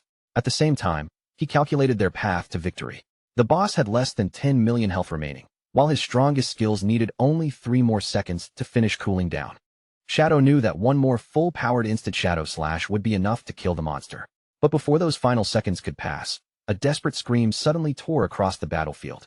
Shadow turned toward the sound in shock. One player's nightmare gauge had filled completely, and the man's eyes now burned with a crazed red glow. Wang Ming screamed in horror as he watched his teammate collapse. He shouted to the others that someone from their squad had completely fallen into the nightmare state. The afflicted player dropped to the ground and twisted in unbearable agony. Directly above his helpless body, a crimson nightmare orb hovered ominously. Before anyone could save him, the red orb descended and sank directly into his body. The gruesome transformation began instantly, giving him no chance to resist. The player's body burst open as hundreds of red nightmare insects erupted from beneath his flesh. They devoured him from the inside out, consuming every remaining second of his life. A system notification confirmed that Summer Horse had lost all of his lifespan and suffered permanent death. The Knights Templar Guild leader broke under the pressure and began running blindly through the battlefield. Wang Ming shouted for him to stop moving so recklessly, but terror had already overwhelmed every trace of reason. Wang Ming realized the danger a moment too late. The fleeing guild leader had dragged one of the nightmare orbs directly toward a wooden pillar. The guild leader could only apologize helplessly as the pillar's twisting vines reached out and seized the sphere. The wooden pillar absorbed the orb immediately and transferred its energy straight into the Hellflower. That single orb restored an enormous 3.6 million health, and Shadow could only watch as the boss's health bar began climbing again. Shadow realized that the battle was rapidly escaping his control. Nearly everyone's nightmare gauge was approaching its limit, leaving him with only one final opportunity to end the fight. He calculated grimly that if the boss recovered more than 20 million health, his remaining damage would no longer be enough to kill it. Sweat rolled down Shadow's face as he stared intensely at his interface, waiting for his skills to become available. Across the chaotic battlefield, players screamed at one another to dodge the red orbs. Every floating sphere now carried the threat of permanent death, driving the already frightened raid deeper into panic. The teams assigned to destroy the wooden pillars finally began cracking under the pressure. With their nightmare gauges reaching critical levels, they shouted that they could no longer hold their positions. Shadow watched the battle descend further into chaos, his expression turning grim. At this rate, there was no doubt about it. The entire team would soon be wiped out. With the phasing effect of his boots, Shadow knew he could abandon the fight and escape by himself. Yet he remained rooted in place, painfully aware that everyone else would be left behind to die. Then, without warning, a sword rose sharply above the battlefield, its blade cutting through the confusion and drawing every nearby gaze. Wang Ming strode forward with his weapon raised and activated Holy Barrier. A brilliant light wrapped around him, granting him 7 precious seconds of absolute invincibility. His eyes blazing with resolve, Wang Ming shouted for Shadow to ignore everything else and pour all his strength into damaging the boss. He would take responsibility for the defense and hold the line himself. Shadow stared at the tank in surprise, clearly caught off guard by Wang Ming's sudden determination. He immediately questioned what kind of plan the man was trying to carry out. Wang Ming offered no hesitation and wasted no time explaining. He activated Speed Blessing, lowered his body, and charged directly into the deadly field of floating red orbs. Little Black could only watch in disbelief as Wang Ming slammed his invincible body into orb after orb. By intercepting them himself, he prevented their energy from reaching and healing the boss. Captain Anyu screamed for Wang Ming to stop, warning that his actions were completely reckless. Holy Barrier might block the incoming damage, but it could not stop his nightmare gauge from rising. Once those 7 seconds ended, the nightmare bugs would emerge and devour him instantly. Despite her warning, Wang Ming simply gave them a calm, peaceful smile. He already understood the price he would pay, but this was the only path left that could possibly lead them to victory. Knowing that he was rushing straight toward his own death, Wang Ming continued forward without slowing down. He declared that he trusted Shadow completely and believed their leader would carry everyone to victory. Captain Anyu's eyes began to glow as she made her decision. Rather than reject Wang Ming's desperate gamble, she chose to place her faith in the same plan. She activated Symbiotic Dragon Spirit, and an enormous blue dragon erupted into existence beside her. Its vast body was bound directly to Captain Anyu's own life force. With one forceful sweep of her sword, Captain Anyu pointed toward the swarming nightmare orbs. At her command, the massive blue dragon opened its jaws and began devouring them.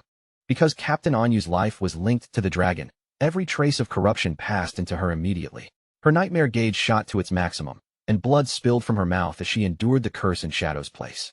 At that exact moment, the final seconds of Wang Ming's invincibility disappeared. The protective light faded from his body, leaving him completely exposed to the threat of permanent death. Before long, Wang Ming's strength finally gave way, and he dropped to his knees on the battlefield.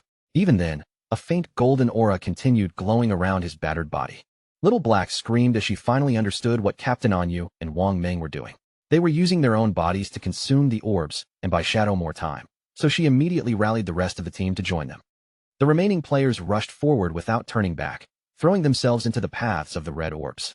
They knew they still had a chance to survive, provided Shadow could kill the boss quickly enough. An Xuan, the swordsman, wore a confident smile even as the orbs struck his body one after another. He declared that their only responsibility now was to keep buying time for Shadow. Even Zhang Yaoying, the witch, stood shoulder to shoulder with the others and laughed in the face of approaching death. There was no trace of hesitation left in her expression. One of the support players suddenly realized they could still contribute before falling into the nightmare state. He cast a blessing on Shadow and shouted for everyone to use their remaining skills to strengthen their leader. The other mages immediately understood and followed his lead. One after another, they released every enhancement spell they possessed, stacking all of their remaining buffs onto Shadow. Shadow stood at the center of the raging energy, his body now carrying every buff the team could provide. Blue lightning crackled violently around him as his companions screamed for him to kill the boss and drag them back out of the nightmare. Watching his teammates willingly sacrifice themselves, Shadow felt both amused and fiercely determined. A faint smile touched his face as he muttered that every last one of them was unbelievably reckless. The combined power his teammates had poured into him surged through every part of his body. Shadow's entire form seemed ready to overflow beneath the weight of that enormous energy. Without wasting another second, Shadow unleashed a rapid chain of abilities. Silent Concealment, Deepest Darkness, Shield of Black Light, Shadow of Slaughter, and Grace of Release all activated in succession. With his strength pushed to its absolute peak, Shadow calmly extended one finger toward the boss. Then, in a cold and commanding voice, he issued the order for the final attack. Dark figures instantly materialized across the battlefield.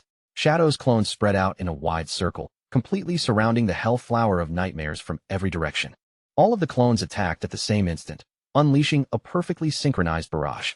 Countless purple slashes formed a violent vortex around the boss, tearing through its petals and registering 216 hits in the blink of an eye. Shadow remained motionless amid the storm of energy, his cape whipping behind him. Then he launched himself high into the air, positioning his body directly above the heavily weakened monster. From that height, Shadow plunged toward the flower's center like a falling meteor. His eyes burned with lethal intensity as the rushing air tore past his descending body. His weapon came down in one overwhelming vertical strike. The enormous slash split the boss cleanly in two, cutting through both the monstrous flower and the space around it. The hell flower of nightmares erupted into a spiraling vortex of violent energy. Across the nightmare realm, the twisted red pillars began collapsing as the boss's influence rapidly faded away.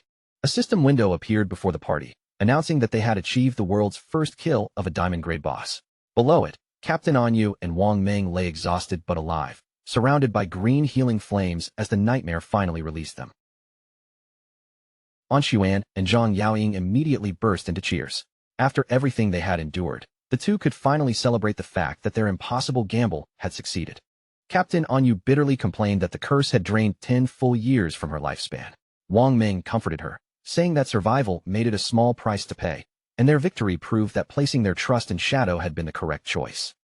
As the boss's remains dissolved completely, golden loot orbs began raining across the ground. One greedy player immediately leaped toward the treasure, only for the others to shout him down and insist that Shadow should handle the distribution. Little Black glanced around the battlefield and suddenly noticed something was wrong. Their leader was nowhere to be seen. Confused, the entire team began calling out and asking where Shadow had gone. Shadow's voice finally reached them through the party channel, telling everyone to wait because his business was not finished yet. The others exchanged puzzled looks, pointing out that the boss had already been killed. Far in the distance, Shadow appeared beneath a shroud of swirling purple energy. His voice turned icy as he confirmed that the monster might be dead, but the people who truly deserved death were still alive. Shadow mounted his skeletal dragon, Osiris, and rose rapidly into the sky. The enormous undead creature carried him upward as the battlefield disappeared beneath them. His target was Theodore, the man responsible for the betrayal. Theodore had already boarded an airplane and was attempting to flee back to Country M before Shadow could reach him. Even with an enormous distance separating them, Shadow refused to abandon the chase. Riding Osiris, he pursued the aircraft higher into the atmosphere, determined not to let the traitor escape. As the pursuit continued, Theodore's earlier prophecy echoed through Shadow's mind with almost mocking precision. The flower would bloom as expected, the sole survivor would be the fortunate one, and an invisible road through the sky would lead him back to his long-lost homeland. High above the earth beneath the darkness of the night sky, Shadow continued chasing the speeding airplane. Osiris's skeletal wings carried them forward as they tore through the freezing air. To synchronize his in-game powers with reality, Shadow had consumed more than 3,500 years of tradable lifespan. That sacrifice allowed him to bring his attributes, equipment, and even his epic-grade mount, Osiris, into the real world. Osiris pushed forward at an astonishing speed, rapidly closing the remaining distance. At last, the skeletal dragon caught up with the aircraft racing through the night. Shadow launched himself from Osiris's back and plunged through the brutal high-altitude winds. He dropped onto the roof of the speeding jet and landed firmly without losing his balance. Shadow slowly rose to his feet atop the aircraft, his eyes glowing with a sharp yellow light. Dark energy surged around his body as he prepared to finally carry out his revenge. Inside the aircraft, the mood could not have been more relaxed or celebratory. 2 crystal champagne glasses met with a crisp clink as the passengers raised a toast to their apparent victory. Theodore and Mei Jing exchanged pleased smiles across the cabin. Lifting her glass toward him, Mei Jing warmly congratulated Theodore on finally returning to his homeland in Country M. Theodore leaned back with a thoroughly satisfied look on his face. In a gracious tone, he officially welcomed both Mei Jing and Tony as the newest citizens of Country M. While Mei Jing politely asked Theodore to continue looking after them, Tony remained seated nearby with his attention fixed on his phone. A malicious laugh escaped him as he opened the news, eager to see whether those supposedly mighty Xiapigs had all died yet. Tony glanced down at the latest report, still wearing that mocking grin. But within seconds, the amusement vanished from his face, replaced by an expression of complete and utter shock. His fingers began trembling so badly that he could barely hold the phone steady. Turning the screen toward the others, Tony revealed the impossible headline. Shadow's team had survived, claimed the first kill on the diamond-grade boss, and suffered almost no casualties. Mei Jing and Tony stared at the report with their mouths hanging open, unable to believe what they were reading. In that instant, the overwhelming reality of Shadow's strength shattered every trace of their former arrogance. Theodore was shaken so deeply that all strength left his fingers.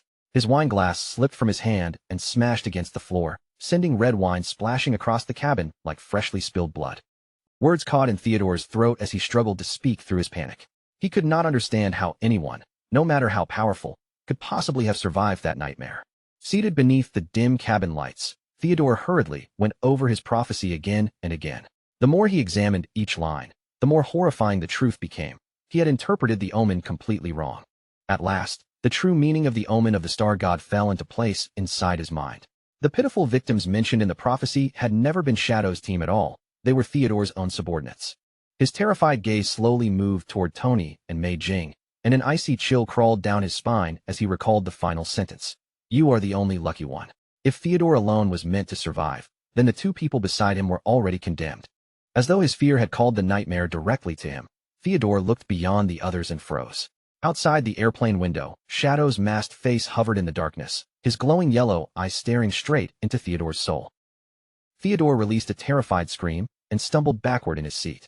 Raising one trembling finger toward the window, he frantically yelled that Shadow was standing outside the aircraft.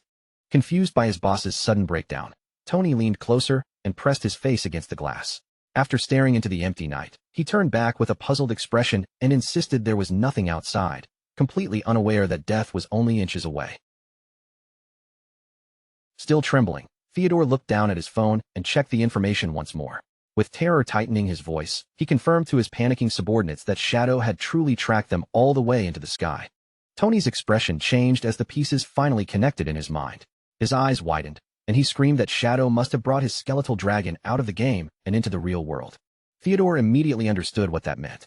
Extracting an epic-grade mount would consume more than 1,000 years of lifespan, a price so terrifying that Mei Jing broke down in tears, convinced none of them would survive. However, Theodore forced down his fear and made himself think clearly. Glancing around the cabin, he reminded the others that this was a civilian aircraft packed with innocent passengers. He reasoned that Shadow could not force his way inside without damaging the plane and killing everyone aboard. Confidence gradually returned to Theodore's face as he declared that Shadow would never dare slaughter innocent civilians, meaning they would remain safe until the aircraft landed. Then Theodore revealed the final card he had prepared in advance. Before the flight was even over, he had already contacted reinforcements and ordered them to await his arrival. At an airport in Country M, a squad of elite individuals with extraordinary powers had already begun assembling. Down on the runway, a cybernetic soldier received the urgent message confirming that Shadow was on his way. The gathered elites immediately shifted into full combat readiness. Among them, a white-haired woman and a mysterious hooded figure silently prepared themselves for the approaching confrontation. 2 additional agents received the updated orders and confirmed the sudden change in their mission. Every member of the unit now understood exactly who their new target was. Above the airport, an enormous magic circle blazed to life and illuminated the dark sky. Their objective had become brutally simple: kill Shadow the instant he set foot in Country M. High above the clouds, Theodore convinced himself that the danger had already passed. All they needed to do now was remain inside the aircraft and patiently wait for it to reach the airport. He reassured Mei Jing and Tony that Country M would never abandon its own citizens. Mei Jing thanked him with visible relief. While behind Theodore's calm expression, however, his thoughts remained cold and ruthless. He already believed Tony and Mei Jing were destined to die, and the prophecy had convinced him that he alone was the fortunate survivor. His mind immediately turned toward escape. Theodore remembered the special cards he had distributed among his informants, and planned to hand one to a passenger so that, if danger appeared, he could activate Dark Star Boundary and swap places with that person to save himself. With that plan settled, Theodore rose from his seat and stepped into the aisle. His eyes moved carefully from passenger to passenger as he searched for a suitable scapegoat to sacrifice in his place. He eventually stopped beside a young man wearing bright red headphones. The passenger looked up in confusion as Theodore approached with a friendly expression and casually greeted him. Theodore produced a golden card and held it toward the young man, falsely claiming it would grant him powerful enhancements. But just as the card reached forward, a violent burst of black energy suddenly erupted from the surrounding shadows. The young man let out a horrified scream and recoiled in his seat. Theodore could only stare in stunned disbelief as his own subordinates were killed directly before his eyes. Panic instantly swallowed the cabin as terrified passengers screamed and scrambled away. From the victims' bloodied necks, glowing red spider lilies bloomed like flowers from hell, revealing that an overwhelmingly powerful ability had been unleashed. Theodore stood frozen in the center of the chaos, unable to move even a single step. Sweat poured down his pale face as the identity of the attacker became terrifyingly obvious. Shadow was already inside. His eyes dropped toward the nearby seats, and his fear deepened. Tony and Mei Jing's bodies had completely vanished, leaving behind nothing except dark bloodstains and the eerie red flowers growing where they had died. Driven by pure survival instinct, Theodore told himself there was no longer any time to hesitate. He prepared to activate Dark Star Boundary, deciding that even if every part of the mission had failed, staying alive was the only thing that mattered.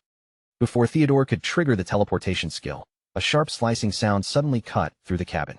His entire body stiffened, and in the next instant, his vision was flooded with a spray of blood. The right arm holding his escape card had been severed cleanly at the wrist. Theodore screamed in unbearable agony as his detached hand spun through the air before his horrified eyes. As the severed hand began falling toward the cabin floor, another hand reached out from the darkness. Shadow caught it effortlessly before it could touch the ground. Shadow stood directly behind the trembling traitor, calmly gripping Theodore's severed limb. His yellow eyes glowed through the mask as he mockingly promised Theodore would indeed return to Country M, following the Great Z belief that fallen leaves must return to their roots, even if only his corpse made it home. The amusement disappeared from Shadow's gaze, replaced by a cold and murderous sharpness. Leaning closer to the mutilated man, he ordered Theodore to carry one final message before death claimed him. Elsewhere, the full horror hidden within Theodore's prophecy had already come true. Inside a darkened room, the lifeless bodies of Chu Kunshin and Zuma rested upon a bed, both having suffered the fatal consequences of being dragged into the nightmare zone. Ghostly red spider lilies blossomed all around their motionless bodies. Their eerie glow seemed to mock Theodore's foolish belief that he alone had been chosen as the lucky survivor. Back aboard the airplane, Shadow ended the confrontation with one merciless attack. He drove his hand straight into Theodore's chest and tore the still-beating heart from inside his body. Theodore's face remained locked in an expression of absolute shock as he stared at Shadow. A massive, blood-soaked hole gaped in his chest, bringing the prophecy to completion in the most gruesome way imaginable. Death struck Theodore instantly. His powerless body dropped heavily onto both knees before collapsing face-first across the narrow airplane aisle.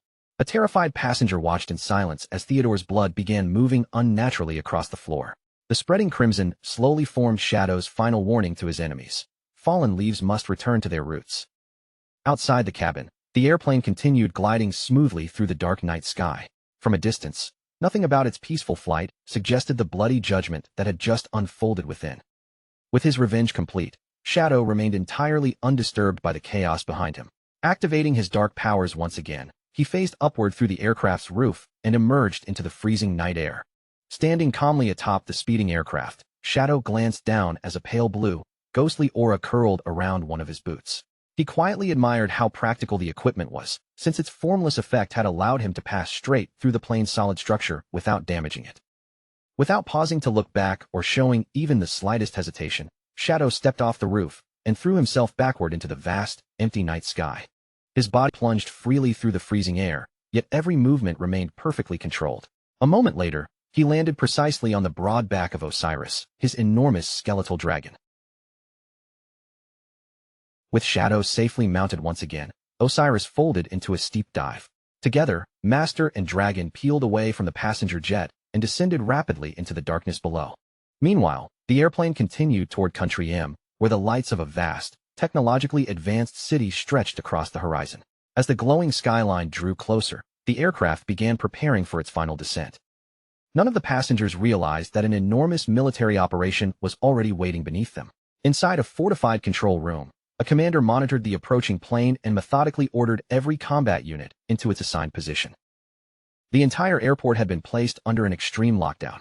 Magical barriers and anti-stealth fields covered the area, while devastating spells and heavy weapons remained fully charged, aimed, and ready to fire the instant the aircraft came down. The moment the plane's landing gear struck the tarmac, the forces hidden around the runway tightened their grips on their weapons. Every unit was already prepared to enter combat without warning. Across the darkened airport, cloaked assassins waited beside concealed snipers and heavily shielded knights. Their orders were brutally clear. Shadow had to be annihilated, no matter what price they were forced to pay. Inside the cabin, however, the ordinary passengers remained completely unaware of the deadly trap surrounding them. The young man wearing headphones peered curiously through the window and innocently wondered whether Country M always welcomed arriving guests with such overwhelming security. Once the aircraft had finished docking at the terminal, the sealed cabin doors finally opened. An armed agent immediately stepped aboard, prepared to confront the target he believed was still inside.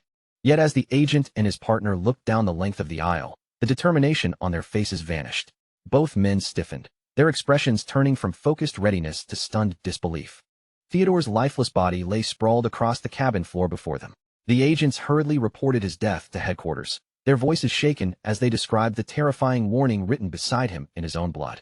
The ambush commander, a dark-haired man with one glowing red eye, furiously studied the bloody message declaring that anyone who offended Great Xia would be hunted down. His expression twisted with rage as he realized Shadow had already made his move and slipped away before their trap could close. Desperate to recover the situation, a masked ninja turned toward the witch beside him and demanded to know whether the anti-stealth barriers had detected anything. He assumed Shadow had merely concealed himself somewhere inside the aircraft, but after checking her magic, the witch confirmed that no invisible presence had appeared. That answer forced the red-eyed leader to confront an even more disturbing possibility. Their anti-stealth barrier had reached level 20, which meant Shadow's concealment ability had to exist at an even higher tier, powerful enough to bypass the entire formation without leaving a trace. Even with innocent civilians still trapped aboard the plane, the white-haired mage commander declared that the danger had reached S-class.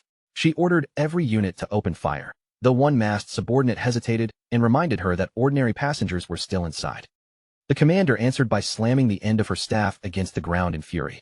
Demanding absolute obedience, she insisted that Shadow remained aboard the aircraft and ordered the forces to unleash a full-power assault immediately. In the next instant, the airport erupted with blinding light.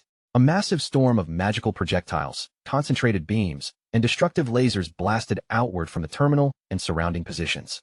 Inside the cabin, the young man with headphones and another nearby passenger stared through the window in horror.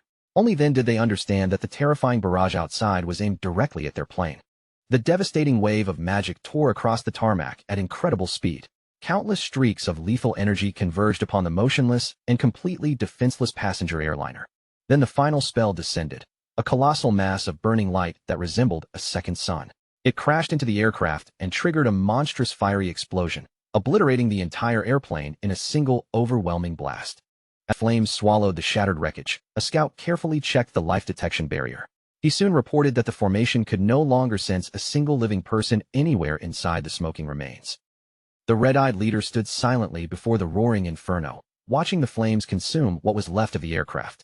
Before long, a huge bald man with a muscular build approached alongside another high-ranking official. The bald man immediately confronted the commander in anger. He warned that Great Xia would never overlook the open slaughter of its civilians and that all flights between the two nations would almost certainly be suspended. Throwing both arms into the air in frustration, the bald official complained that years of careful planning had just been ruined. Without civilian flights, they could no longer secretly smuggle spies into Great Xia, leaving them with far fewer ways to restrain their enemy. The red-eyed leader slowly turned and fixed the bald man with a cold, contemptuous glare. Calling him a coward, he questioned how they could ever oppose a nation protected by Shadow if they lacked the ruthlessness to make necessary sacrifices. His single red eye burned even brighter as he emphasized the merciless reality governing their world. Unlike ordinary defeat, death here was permanent, and hesitation could never be undone. Standing before the enormous wall of fire, the red-eyed leader calmly defended his extreme decision. If Shadow had truly remained inside that plane, then this had been their best opportunity to eliminate him, and even the smallest chance of success was worth sacrificing the aircraft and every person aboard. The tension among Country M's forces finally boiled over. The bald man glared at the red-eyed commander with open fury, stepped forward, and declared that he had never trusted him from the very beginning. The red-eyed man immediately ordered him to silence himself. His voice dripping with contempt, he insulted the commander as a half-breed whose veins still carried the blood of Great Xia. Before the bald man could respond, the red-eyed leader moved with blinding speed. His fist slammed brutally into the muscular man's face before anyone nearby could even react. The impact exploded with terrifying force. Despite his enormous frame, the bald man was ripped from the ground and hurled backward through the air like a weightless object. Crackling golden energy wrapped around the red-eyed leader as his true hatred finally surfaced. He declared that he despised the Great Xia blood within him, calling it a curse that had brought nothing but endless despair, while insisting that his loyalty to Country M remained absolute.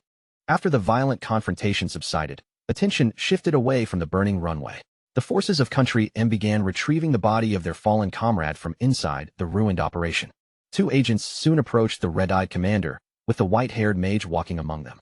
Between them, they carried Theodore's mutilated and completely lifeless body. Without ceremony or visible respect, the agents released their grip. Theodore's corpse dropped heavily onto the floor in front of the waiting leader. The red-eyed man knelt solemnly beside Theodore's remains as a mysterious mixture of purple and golden energy gathered around him. He told the fallen agent to rest peacefully, praised him as a hero of Country M, and promised that his body would be returned to his hometown for burial. When he rose again, the true nature of his terrifying power was finally exposed.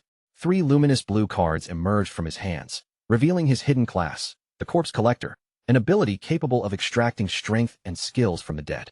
Studying the glowing cards, he coldly praised Theodore for his enormous contributions and the extensive spy network he had planted.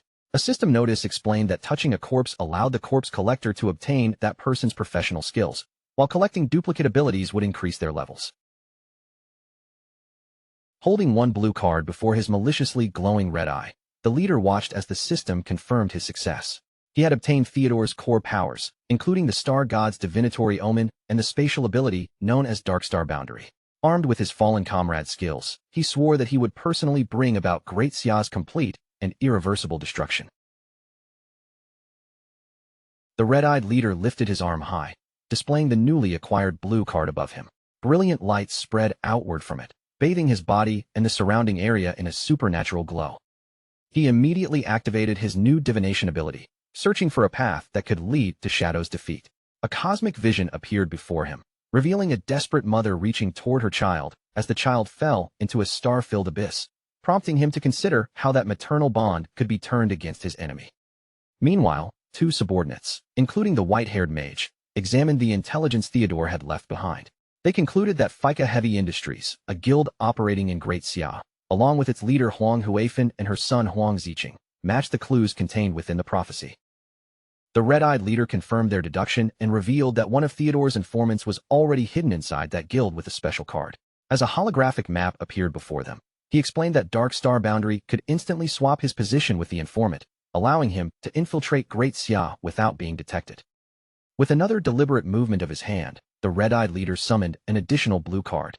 Its magical surface glowed brightly as it formed between his fingers. He handed the magical cards to the white-haired mage and her partner. His instructions were strict. They were to protect the cards carefully and under no circumstances activate them themselves. The leader then announced that he would enter Great Xia alone ahead of the others. His subordinates were ordered to remain behind and wait for his signal, after which he would use his power to teleport Country M's elite forces into enemy territory in one massive group. As he stared down at the glowing card, crimson scars across his abdomen began shining with an ominous light. With unwavering conviction, he vowed to prove that Country M would ultimately conquer the entire apocalyptic game. The red-eyed leader activated the spatial ability without further delay. A towering pillar of brilliant blue light erupted around his body, and within the next instant, he vanished completely. The instant the red-eyed leader vanished, another man abruptly appeared in the exact spot he had occupied. Still crouched awkwardly with a roll of toilet paper in hand, the bewildered newcomer looked as though he had been pulled straight out of a bathroom. The young man stammered that he had just been sitting in the restroom, unable to understand where he was. An agent calmly told him not to panic, addressed him as Theodore's friend, and welcomed him to Country M, leaving the poor man speechless at his impossible relocation. Back inside the Nightmare Hellflower's boss chamber, the surviving party members remained gathered after the brutal battle. With the danger finally gone, they waited among the scattered treasure for Shadow to return. A cluster of digital blue light suddenly gathered in the chamber, forming the outline of a human body. Within moments, Shadow completed his login and materialized inside the game once again. The waiting players spotted him the moment his figure became solid. One of them immediately brightened and excitedly shouted that their leader had finally returned. Lin Qingyu, the leader of the Knights Templar Guild, greeted Shadow with a warm smile. She explained that everyone had obeyed his instructions and left every piece of loot untouched so that he could personally collect it. Shadow extended one hand, yellow energy snapping and crackling between his fingers. After thanking the entire team for their hard work, he told them the recovered treasure should be used to strengthen their combat power. He then released an enormous gathering ability. A gigantic golden fist known as the Greedy Hand formed overhead, blazing with brilliant light before smashing down and sweeping up the scattered spoils from across the battlefield. 2 nearby party members stared at the enormous golden hand in complete amazement. They quickly realized that such an ability would dramatically increase the amount of rewards the group could recover. Once the items had been sorted, Shadow passed a glowing spatial ring to Lin Qingyu. He explained that he had only taken the lifespan rewards and equipment meant for assassins, leaving everything else inside for her team to divide among themselves. Lin Qingyu's cheeks reddened as she examined the astonishing amount of treasure stored within the ring.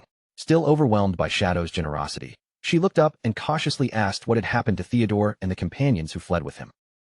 Shadow glanced over his shoulder toward the sealed entrance of the cave, one eye shining with a cold yellow glow. Without softening his tone or offering any explanation, he simply informed her that every one of them was dead. Lin Xingyu drew in a sharp breath, visibly stunned by the blunt answer. Before she could fully process what he had said, Shadow launched himself into the air and vanished from sight as a streak of darkness. Shadow raced toward a cavern washed in crimson light, where two players were desperately attacking an enormous stone wall. Exhausted and irritated, they complained that all their effort had barely reduced the obstacle's durability by 10%. The player gripping an axe suddenly sensed something approaching and twisted around in alarm.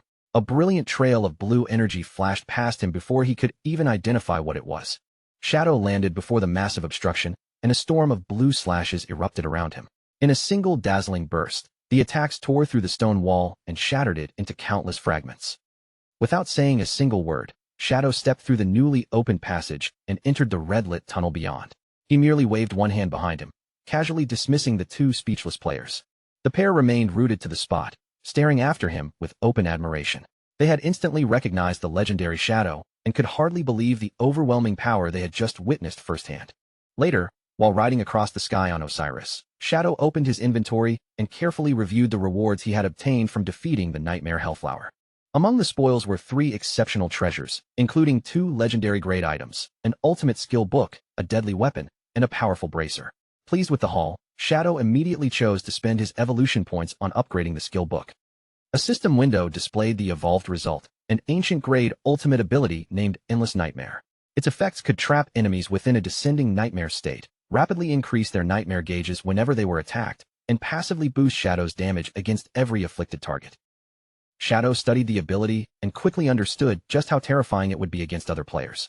The nightmare status prevented its victims from logging out, and when combined with the blooming curse, it could allow him to permanently kill someone without ever leaving the game. In his mind, Shadow pictured the gruesome result, a terrified player convulsing in agony as luminous red spider lilies tore their way out through the victim's chest. Even so, he noted that purification abilities and certain special items could still remove the nightmare condition. After finishing with the skill book, Shadow turned his attention to the next reward. A sinister sword wrapped in red and black light materialized in his hand, its menacing blade radiating an unmistakably murderous aura. The system identified the assassin-class weapon as the Starkiller Blade. It granted enormous attribute bonuses, dramatically increased backstab damage, gained physical attack stacks whenever its wielder killed another player, and inflicted nearly 5 times normal damage against enemy shields. Shadow held the glowing crimson blade before him and gave an approving smirk, calling it a weapon built purely for murder. At maximum stacks, its backstab power and shield-breaking effect would become horrifying, while a separate stripping gauge could completely nullify an enemy's attribute effects once filled. Thinking back to the battle he had just survived, Shadow realized how much easier things would have been with this sword. If he had possessed it then, he could have stripped away the monster's nightmare attributes and greatly reduced the danger it posed. As Shadow continued examining the Starkiller Blade, he discovered an unusually humiliating feature. Any player killed by the weapon would receive a permanent title above their head that could never be removed, making its nickname, the Grand Sunmaker, feel perfectly deserved. Shadow finally inspected the diamond-grade bracer and secured it around his arm. The moment it was equipped, a geometric barrier of golden energy formed around his body, while its passive effect promised to generate a new magic-blocking shield automatically every 30 seconds. Thoroughly satisfied with every reward, Shadow mounted his skeletal dragon, Osiris, and rose into the orange-lit sky. By his calculation, Fika Heavy Industries still owed him 800 years of lifespan, so he set his course toward their magic Leaning Tower hideout to collect the debt. As Osiris soared above the ruined city, Shadow began planning his next move. He intended to grind his way to level 25 and then use the summoning bell in his possession to begin an entirely new trial. Several days earlier, within the devastated remains of a corrupted village, a group of players had suddenly found themselves trapped in a vicious ambush. 2 members of the group were violently impaled through the chest by sharp, blood-soaked tentacles. Their screams echoed through the ruined settlement as the deadly appendages held them suspended in the air. The attacker was a horrifying floating creature covered in monstrous features and blazing orange eyes, a level 18, emerald-grade boss. The surviving players immediately panicked under its overwhelming pressure and screamed for everyone to flee. Just as the monster pressed its attack, a hand surrounded by fierce purple flames reached forward and stopped it with astonishing ease. A commanding voice cut through the panic, ordering the frightened players to hold their positions and maintain formation. The one who had intervened was Huang Ziqing, wrapped in a black cloak as swirling abyssal energy gathered around his body. With absolute confidence, he declared that he would restrain the boss and commanded the others to attack. assuring them that victory was within reach. Rather than obeying, the party members desperately shouted for Huang Ziqing to run. They reminded him that the creature was an emerald-grade boss and mocked him for behaving as though he possessed strength comparable to Shadow. Huang Ziqing remained completely unfazed by their ridicule. A sinister smirk spread across his face as purple light ignited in his eyes, and he told them to watch carefully as he revealed the true power of the abyss. The entire party stared in stunned silence as the dark aura surrounding Huang Ziqing suddenly erupted. Waves of oppressive energy blasted outward from his body and swallowed the battlefield in purple light. Huang Ziqing unleashed a vast tide of abyssal magic that corrupted the ground into a dark, churning mire. As the corruption spread, he arrogantly declared that Shadow merely concealed himself within darkness, while he embodied the crushing darkness of the abyss itself. Standing at the center of the corrupted battlefield, Huang Ziqing raised both arms toward the sky. In response, enormous torrents of crackling purple energy burst upward from the ground around him. The spreading abyssal mire surged over the terrifying, multi-eyed boss and completely engulfed its floating body. Bound by the heavy dark magic, the creature's movements slowed dramatically until it could barely struggle. Seeing that the monster had been successfully restrained, Huang Ziqing urgently shouted at his companions. He ordered them to stop hesitating and use the opening to inflict as much damage as possible. Huang Huifan quickly seized command of the shaken party. Raising her staff toward the immobilized creature, she ordered every player present to concentrate all of their attacks on the trapped boss.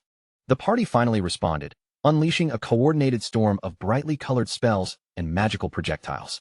Beams, bolts, and bursts of energy converged on the helpless creature from every direction. The combined barrage struck the boss repeatedly, tearing through its defenses and removing large chunks of its health. For a brief moment, the assault appeared to be working exactly as planned. Two party members began celebrating the enormous damage they had inflicted, relief appearing across their faces. Their excitement died instantly, however, when one of them noticed that something about the monster had begun to change. With a violent surge of strength, the boss tore itself free from the abyssal mire and floated higher into the air. Intense blue energy gathered around its body as it entered its second phase and prepared a devastating ultimate attack. Panic swept through the entire group. A hooded player frantically ordered everyone to activate defensive barriers against the incoming area-wide strike, while an armored fighter turned and fled, screaming that no barrier could possibly stop it. Above the terrified party, the boss's accumulated energy reached a terrifying peak. The air trembled around its body as the monster hovered on the verge of unleashing its ultimate attack. Just before the boss could release its ultimate attack, a hand wrapped in dense dark energy reached forward. Glowing purple chains erupted from the shadows, coiling around the monster in an instant and forcibly interrupting the devastating skill. Huang Huifan and the hooded player stared at the bound creature in complete confusion. Neither could understand how an attack powerful enough to wipe out their entire party had been stopped with such effortless ease. Then Huang Ziqing's cold voice echoed across the battlefield. Rather than reassure his frightened companions, he contemptuously insulted them and dismissed the entire group as a collection of useless trash. With a sinister purple glow burning in his eyes, Huang Ziqing pointed directly at his mother. He mocked Huang Huifan for bringing cowards who only knew how to run, completely ignoring the obvious truth that victory was guaranteed as long as he remained there. Huang Ziqing threw his head back and laughed wildly as his dark aura swelled around him, declaring that he would forcibly awaken their hidden potential and reveal the terrifying strength of FICA Heavy Industries. He raised one hand high, allowing swirling purple energy to engulf his entire arm. Without warning, ominous red flames began appearing around the confused party members. Even Huang Huifan was caught off guard as the unnatural fire surrounded the group before anyone could retreat. The sinister ability revealed itself as Abyssal Sacrifice. A terrifying demonic face emerged within the corrupted magic as the curse seized every player at once, making them scream in agony while their eyes turned a vicious red. The spell drained their lifespans to temporarily increase their attributes by 99%, driving them into a frenzied berserk state before sending them charging recklessly toward the boss. Empowered by the horrifying enhancement, the party no longer attempted to flee. They planted their feet, began chanting in a steady rhythm, and then unleashed their spells together, sending torrents of elemental power crashing into the chained monster. The unnaturally strengthened barrage struck with overwhelming force. A gigantic fiery explosion erupted around the boss, shaking the entire battlefield and tearing apart the ruined structures standing nearby. When the smoke and flames finally began to clear, the monstrous creature could no longer be seen. Its massive body broke apart and dissolved into countless drifting particles of golden light. A system announcement immediately appeared before the surviving players, confirming that FICA Heavy Industries had successfully defeated its first Emerald-grade boss. The surviving guild members erupted into ecstatic screams and wild celebration. Throwing their heads back in triumph, they praised Huang Ziqing as the unquestioned hero behind their guild's astonishing achievement. The excited crowd began chanting Huang Ziqing's name over and over before lifting him above their shoulders and tossing him into the air. From a short distance away, Huang Huifan watched the celebration in complete silence. Once the celebration finally settled, Huang Huifan instructed the remaining players to divide the recovered loot among themselves. Then, standing beside Huang Ziqing's cousin, she sternly ordered her son to follow her. Despite his visible reluctance, Huang Ziqing obeyed his mother's command. He followed Huang Huifan and his cousin away from the main group, entering the secluded ruins of an abandoned building where no one else could overhear them. The moment they were alone, Huang Huifan turned sharply toward her son. Her eyes glowed with a suspicious purple light as she seriously demanded that Huang Ziqing reveal where he had obtained such strange and unnatural abilities. Already irritated by the questioning, Huang Ziqing complained that his mother was treating him as though he had committed some terrible mistake, even after he had just secured an enormous victory for the guild. Huang Huifan remained unmoved and firmly ordered him to answer her. Huang Ziqing clicked his tongue and deliberately avoided meeting her gaze. With a defensive chill in his voice, he claimed that the dark abilities had simply been awarded to him after he defeated a powerful boss. Huang Huifan continued staring directly into his face, studying every small reaction. Then she bluntly called him a liar, causing Huang Ziqing to turn his head away and fall into guilty silence. Her eyes sharpened as she pointed out that Huang Ziqing was a mage, yet those dark abilities were nothing like ordinary mage skills. She then revealed the devastating cost of his victory. Although they had killed the boss, his spell had instantly consumed 300 years from the guild's shared lifespan. Huang Huifan pressed him even harder, reminding him that the lost lifespan had been reserved to repay their enormous debt to Shadow. Insisting that the price of his power was far too great, she demanded the whole truth, until the overwhelmed Huang Ziqing covered his face and angrily told her to stop. His frustration exploded into open fury. Huang Ziqing shouted that he had delivered a tremendous victory, yet she continued interrogating him like a criminal. Bitterly condemning her obsession with Shadow, he declared that he would never become a submissive dog like her, and that he was finished being controlled by her cowardice. Turning his back on his mother, Huang Ziqing arrogantly vowed that he would personally kill Shadow and lead FICA Heavy Industries to become the greatest guild in Great Xia. Huang Huifan desperately ordered him to stop, warning that he was still too young to understand the merciless rules of survival in their apocalyptic world. His cousin stepped forward with tears streaming down her cheeks. She gently rested one hand on Huang Ziqing's shoulder and begged him to calm himself, insisting that his mother's harsh words were only meant for his own good. Slowly, Huang Ziqing turned his head, one eye glowing with poisonous purple malice. In a strangely quiet voice, Huang Ziqing repeated the words, "For my own good?" As he spoke, his dark stare hardened, and the resentment in his eye transformed into unmistakable murderous intent. Without warning, Huang Ziqing spun around in a violent rage and drove his fist brutally into the girl's face, twisting her neck with the impact. He screamed that if his mother truly wanted what was best for him, then why had she forced him to be with someone he considered so ugly? The girl's lifeless body collapsed onto the dirt path without another sound. Huang Huifan stared in absolute horror, reaching toward her helplessly as she screamed at Huang Ziqing and demanded to know what he had just done. Standing over the motionless body, Huang Ziqing watched without emotion as Xiao Hui dissolved into glowing golden particles. When the system confirmed that he had killed her, he released a slow and deeply unsettling sigh of satisfaction. A faint layer of sweat covered Huang Ziqing's face, but his expression remained firm and unrepentant. With corrupted abyssal light still burning in his eyes, he coldly muttered that they had forced him to do it. Huang Ziqing turned away and walked alone into the desolate wasteland without once looking back. As the last of Xiao Hui's golden particles faded, Huang Huifan reached after her son and desperately begged him to stop and return, but he ignored every cry. Far from the ruined village, the red-eyed leader from Country M stood above the lifeless bodies of Chu Kunshan and Zuma. Dark crimson lightning crackled across his scarred hand as he slowly reached toward their corpses. Using the grim power of his hidden class, he extracted the abilities that still lingered within the dead men. After coldly praising the usefulness of the powers he had gained, he told his fallen subordinates that they could finally rest in peace. 3 days later, at the FICA Heavy Industries base hidden inside the magic leaning tower, an armored guard with a buzz cut stood at his post. With nothing happening around him, He yawned openly from sheer boredom. His bored expression disappeared in an instant when an enormous shadow spread across the ground. Looking upward, the guard froze in complete confusion as the light above the hideout was suddenly eclipsed. The gigantic skeletal dragon Osiris plunged rapidly from the sky. Purple energy spiraled around its enormous body as it descended directly toward the guild's base. The guards screamed in panic, believing that a colossal dragon boss had come to attack them. Chaos immediately swept through the guild members nearby. One player ordered everyone to prepare for battle, while a cloaked member frantically told them to drop their weapons and run.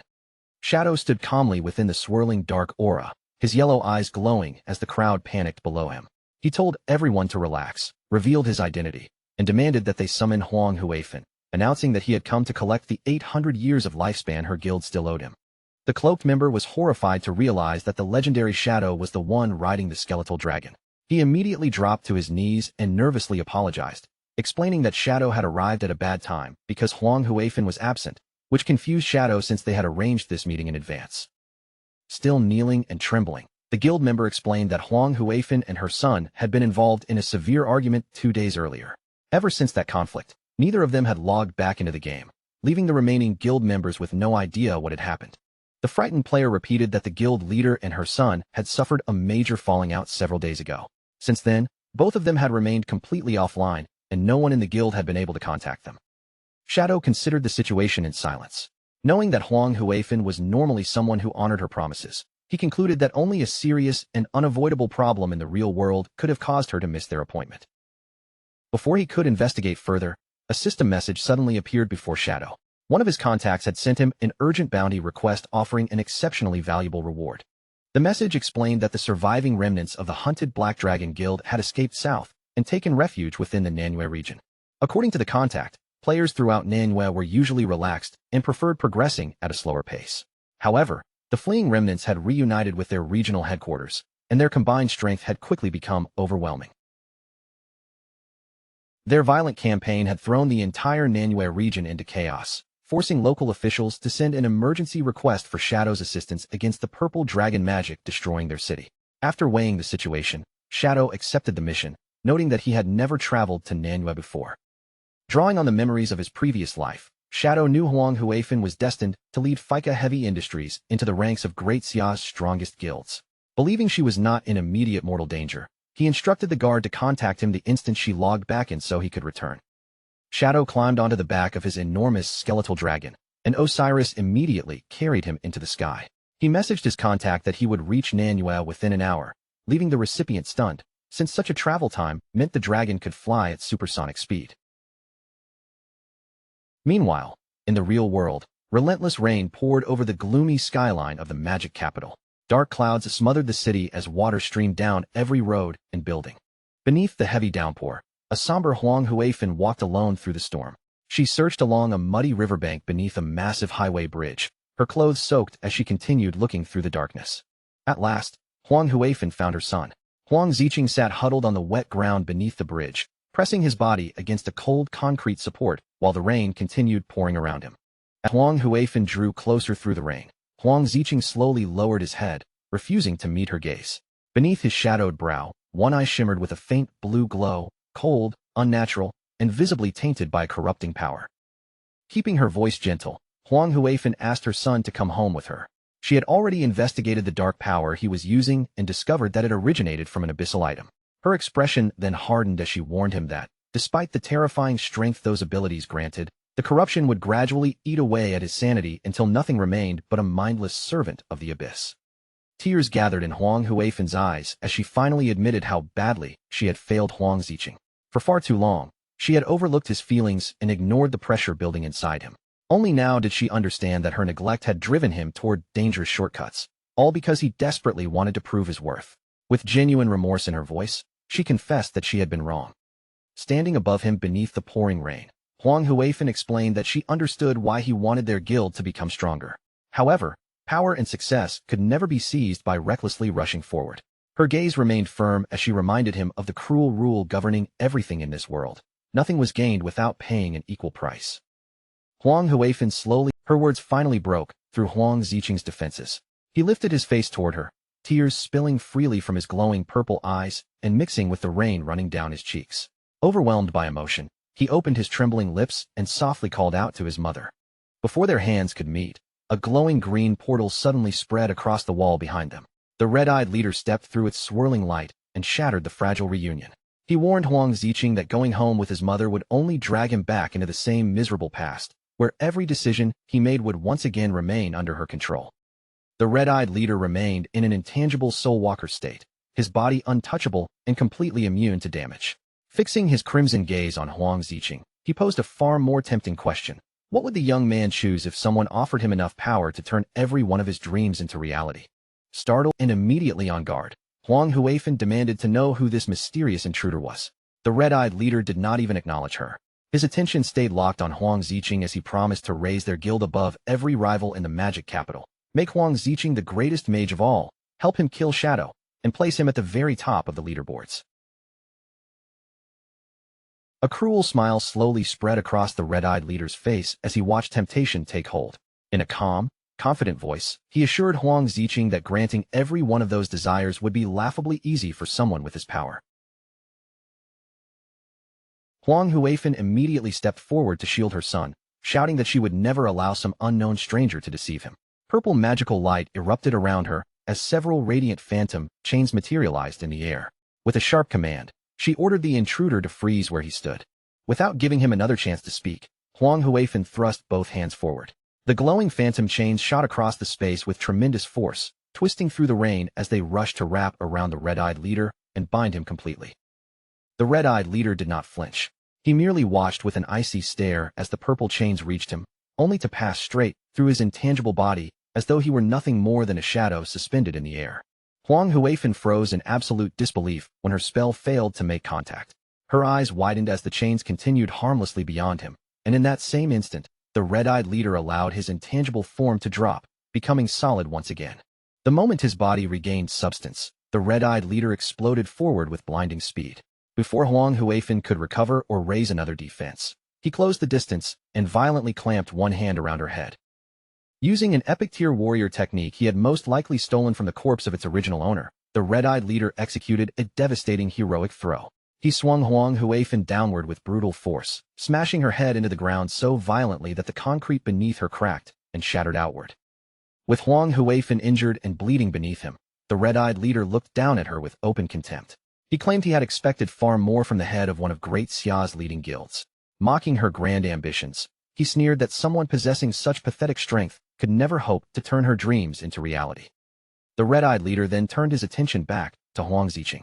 Surprisingly, he admitted that Huang Huifan had spoken the truth about the abyssal vase. Anyone who continued using its power would gradually suffer deeper mental corruption as the abyss tightened its grip on their mind. However, he claimed there was one crucial fact Huang Huifan had conveniently left unspoken. The corruption caused by the abyss was not permanent, it could be purified. Huang Ziqing stared at him in stunned silence, while the red-eyed leader carefully used that revelation to pull the young man further under his influence. The red-eyed leader accused Huang Huifan of deliberately hiding the purification method so she could keep controlling her son. He warned Huang Ziqing that as long as he remained beneath his mother's shadow, he would never possess genuine freedom, nor would anyone ever grant him the respect he believed he deserved. Still bleeding on the shattered ground, Huang Huifan desperately begged Huang Ziqing not to believe him. She admitted that a method of purification truly existed, but insisted it required an extremely rare hidden class known as the Exorcist. As far as she knew, the only person who possessed that class had already died. At that moment, several glowing red scars shaped like stars appeared across the red-eyed leader's arm. The markings burned brighter with every passing second, until fierce crimson energy ignited around his hand like living flames. The red-eyed leader lowered his blazing hand and glared coldly at Huang Huifan. With unmistakable menace in his voice, he asked her a single question. Who had ever told her that the exorcist was dead? He then pressed the glowing red energy into Huang Ziqing and activated the exorcism ability. The powerful skill immediately began suppressing the buildup of harmful status effects, cutting the accumulation of conditions such as abyssal corruption by half. Huang Ziqing hurriedly opened his system interface and stared at the abyss gauge displayed before him. To his amazement, the accumulated corruption was genuinely decreasing. The purification was not an empty promise, it was real. Huang Huifan could only stare in paralyzed disbelief. Her lips trembled as she repeated that such a thing should have been impossible. Certain that the real exorcist had died long ago, she demanded that the red-eyed man reveal who he truly was. The red-eyed leader ignored her completely. Meanwhile, Huang Ziqing clenched both fists in excitement, realizing that purification would allow him to draw even more power from the abyssal item without immediately losing himself. Huang Huifan frantically warned him that the true exorcist had been a woman, meaning this man had to be an impostor. The leader simply told Huang Ziqing to trust his own eyes and decide for himself which of them was telling the truth. The red-eyed leader then activated a skill called Yin-Yang Harmony, subtly seizing control of Huang Ziqing's emotions. Speaking in a low, poisonous whisper, he claimed that his mother's love had always been nothing more than a chain used to restrain him and deny his true value. He urged Huang Ziqing to kill her, promising that once she was gone, no one would ever control his life again. Unable to resist the emotional manipulation, Huang Ziqing's expression became empty and distant. A sinister red light replaced the emotion in his eyes as the leader promised that everything he had ever desired would soon belong to him. He then tossed a knife onto the ground at Huang Ziqing's feet. The red-eyed leader ordered him to take the final step and sever the last chain binding him to his old life. Once his mother was dead, he promised, Huang Ziqing would finally possess the absolute freedom he had always wanted. A thick, corruptive red aura wrapped around Huang Ziqing as he bent down and picked up the knife. From the broken ground nearby, Huang Huifan watched in horror and begged him to understand that his thoughts and emotions were being controlled by the stranger's magic. Huang Ziqing stood over his helpless mother, tightening his fingers around the blade as it began to glow. Huang Huifan pleaded with him to wake up, fight the spell, and tear himself free from the intruder's influence. But her desperate cries no longer reached him. With darkness filling his eyes, Huang Ziqing slowly raised the knife above her.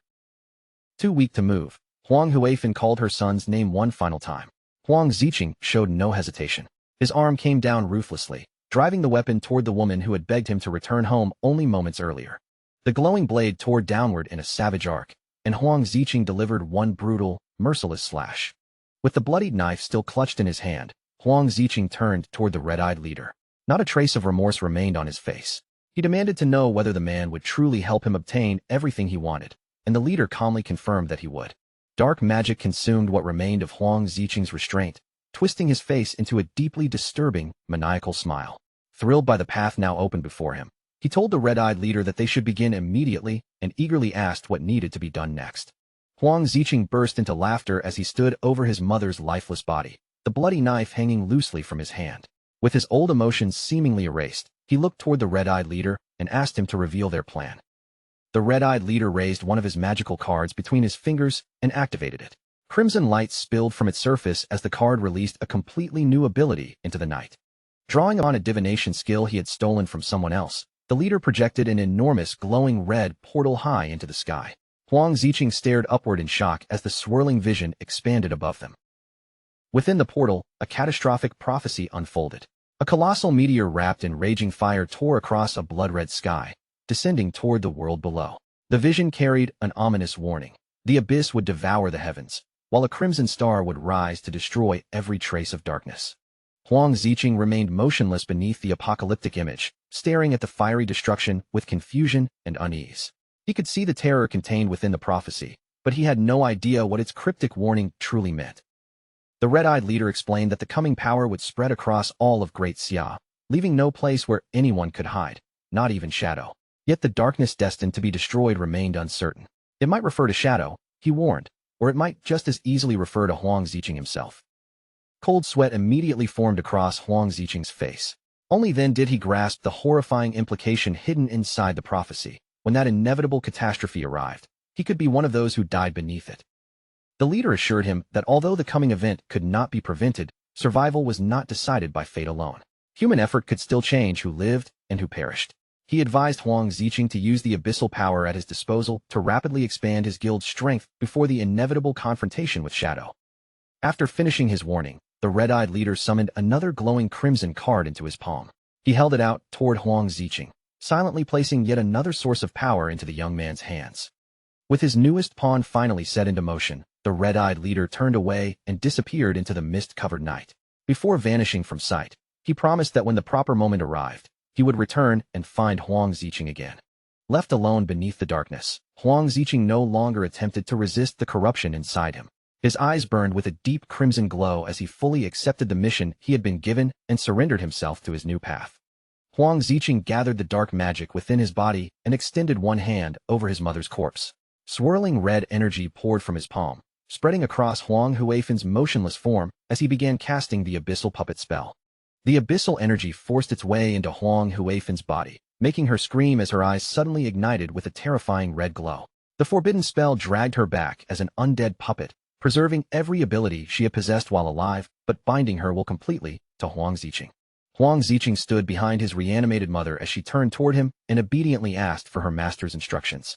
Completely consumed by madness, he looked at the woman he had transformed into a puppet and declared that the two of them would now build their guild together. Far away in the southern region of Manhwa, a colossal tower rose above the skyline, looming over the broken buildings and devastated streets of the ruined city below. The local players were every bit as relaxed as their reputation suggested, placing comfort and leisure above almost everything else. With steaming baskets of dim sum spread across the table and fresh tea waiting beside them, one player cheerfully announced that they had worked long enough and deserved a proper break. Before long, the entire group had settled along the peaceful riverbank with fishing rods resting in their hands. As they watched their lines drift across the water, they casually reminded one another not to let the tea grow cold while waiting for a bite. Their quiet afternoon came to an abrupt end when the earth trembled behind them. A gigantic level 18 two-headed bull boss materialized near the riverbank, throwing back both of its heads and releasing a deafening roar. Yet not a single fisherman reacted with fear. Instead, one irritated player twisted around and angrily told the enormous beast to shut its mouth, complaining that all that roaring was frightening away the fish they had spent so long waiting for. Now genuinely annoyed that the monster had interrupted their precious leisure time, the players reluctantly set their cups and snacks aside. Magical auras surged around their bodies as they rose from the riverbank, and with one sharp command, the entire group charged toward the boss. The team immediately fell into a coordinated formation. One player raised his weapon and fired a freezing beam directly at one of the bull's heads, locking it under crowd control so the two heads could not synchronize their spells. An armored warrior and a mage spearheaded the assault, rushing straight into the monster's range. They ordered the armor-breaking team to strike its vulnerable points first, while the main damage dealers followed close behind, urging everyone to end the battle quickly so they could return to their break. Wave after wave of attacks crashed into the two-headed bull, inflicting tremendous damage and draining its health bar at an astonishing rate. As its remaining health plunged, both sets of eyes ignited with blazing fury. Driven to the edge of death, the giant beast suddenly entered a berserk state. It stomped down with overwhelming force and released a massive shockwave that ripped apart the ground, hurling one unfortunate fisherman through the air. The frontline players instantly realized that the enraged boss had become far too dangerous to confront directly. Their courage vanished as they scattered and ran, loudly calling for their guild leader to step in and deal with the rampaging monster herself. Answering their desperate cries, a tan-skinned young woman with striking white hair let her cup of boba tea fall from her hand. Her relaxed expression sharpened into a focused glare as she stepped forward, gripping an ordinary-looking fishing rod as though it were a deadly weapon. Despite wearing nothing more than a pair of simple sandals, she pushed off the ground with explosive strength. Her body soared high into the air, carrying her directly toward the towering two-headed bull. Cursing the beast for destroying everyone's peaceful break, Sister Hai swung the fishing rod with practiced precision. A glowing green fishing line shot from its tip and streaked through the air toward the enormous monster. The enchanted line stretched farther and farther before spiraling around the bull's massive frame. Within seconds, it had wrapped tightly around the creature from multiple angles, binding its limbs and leaving the raging boss completely unable to move. Suspended above the restrained monster, Sister Hai curled her lips into a confident smirk. With the beast helpless beneath her, she tightened her grip on the rod and prepared to deliver the finishing blow. She suddenly wrenched the fishing rod backward with all her strength, activating her ultimate ability. The razor-sharp magical line tightened around the boss and sliced deep into its body, dealing a fatal burst of damage that erased the last of its health. Sister Hai landed lightly on the ground just as the system confirmed that she had successfully slain the two-headed bull. Her skill first trapped an enemy before dealing damage based on the health it had already lost, making it deadlier against weakened targets. A moment later, the fallen boss dissolved into a shower of glowing golden loot orbs. The place surrounding the riverbank immediately erupted into celebration. They praised Sister Hai for calculating the finishing damage perfectly, then raised their voices together and began chanting their guild's familiar fishing-themed catchphrase. Sister Hai laughed along with them and proudly declared that protecting the Nanhua region was simply part of her duty. She possessed the rare hidden class of fishing master, an assassin-type profession that transformed a fishing rod into a long-range weapon, a class perfectly suited to the guild's carefree lifestyle. Just then, one guild member called out that the tea was finally ready. The entire group immediately abandoned the battlefield and hurried back toward their tables, deciding that the loot could remain on the grass until later. After all, allowing tea time to pass was far more serious than leaving a few rewards uncollected. Still smiling, Sister Hai waved to the others and followed her guildmates back toward their peaceful riverside break. For the moment, the glowing spoils of battle were left scattered across the grass behind them. While the Manhwa players happily drank tea and continued their cheerful conversation, the untouched loot orbs remained glittering beside the river. None of them noticed the faint rustling sound that suddenly came from the nearby bushes. A bald man with blue eyes and a long scar crept forward from the foliage. As one of the surviving members of the Black Dragon Guild, he sneered at the Manhwa Guild for carelessly abandoning valuable loot just to enjoy tea, then silently signaled for his hidden men to move. The Black Dragon members activated a level 15 group stealth ability known as Shadow Veil. A camouflaging dome spread around them, concealing the thieves from sight as they slipped across the grass and greedily gathered the abandoned golden orbs. Only a short distance away, the Manhwa players remained completely unaware, casually discussing fishing and the day's catch. Hidden beneath the veil, the intruders exchanged quiet snickers, realizing their targets had lowered their guard at the perfect moment. Once the stolen loot was secured, the Black Dragon leader, Zentile, released the stealth concealment. He immediately activated a buff called Boiling Blood Domain, surrounding himself and his allies in a fiery aura that increased their attributes. With his men empowered, he ordered them to slaughter every fisherman present. The Black Dragon members burst out of the tall grass with their weapons already drawn.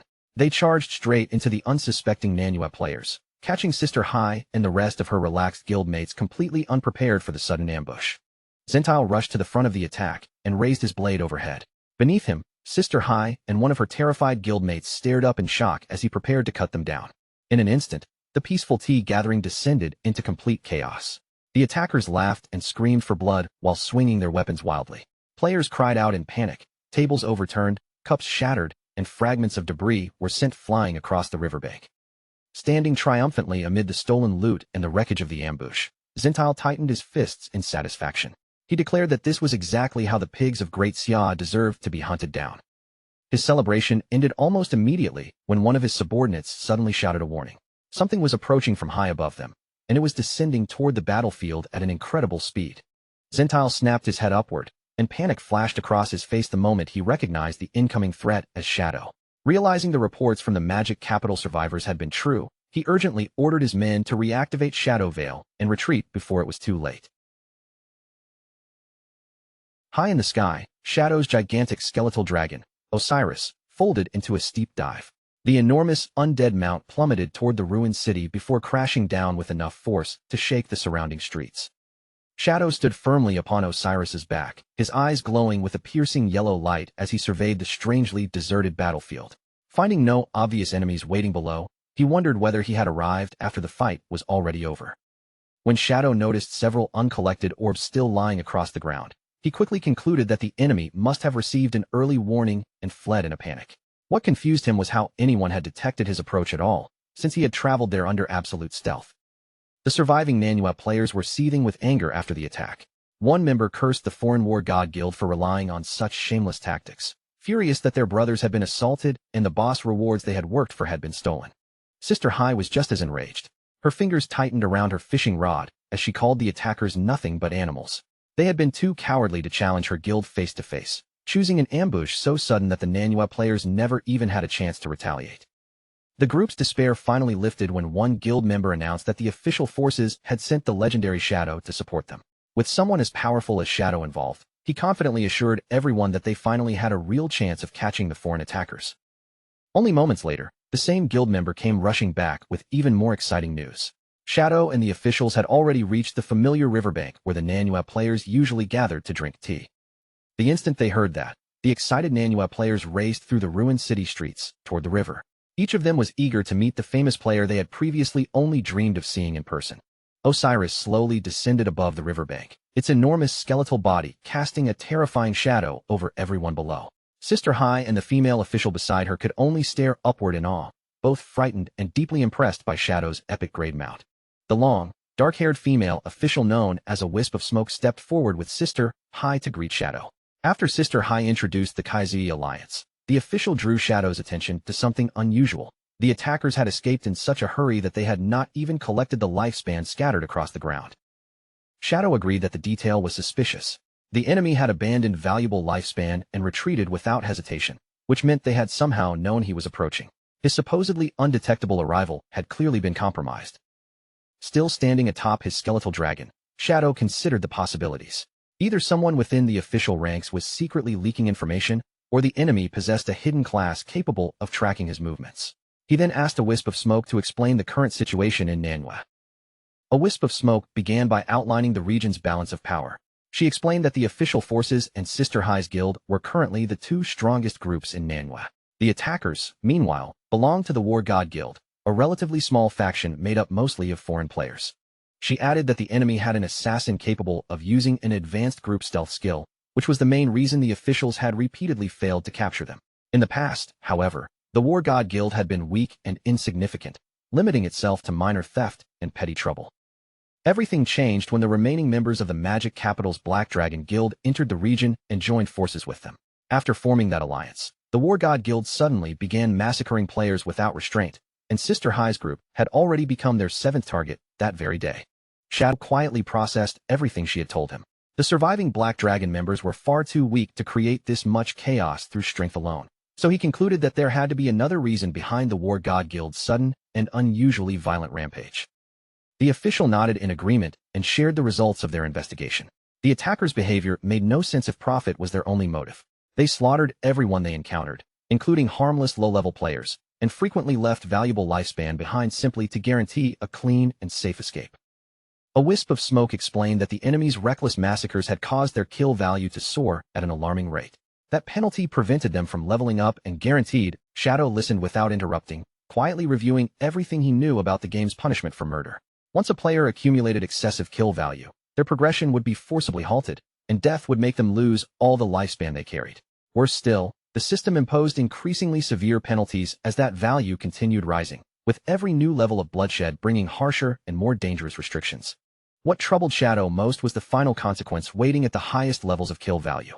If a player pushed the number far enough, they risked summoning the Executioner, a terrifying demonic creature covered in multiple arms and created solely to hunt down offenders. Once the Executioner appeared, there would be no simple way to escape it. The creature would pursue its marked target without rest, continuing the hunt until that player was completely and permanently erased. Shadow silently considered whether the War God Guild was deliberately trying to summon the Executioner, though he could not understand what advantage such a suicidal plan would offer them. Just as unsettling was their ability to predict his movements so precisely, allowing them to complete a flawless retreat before he ever reached the riverbank.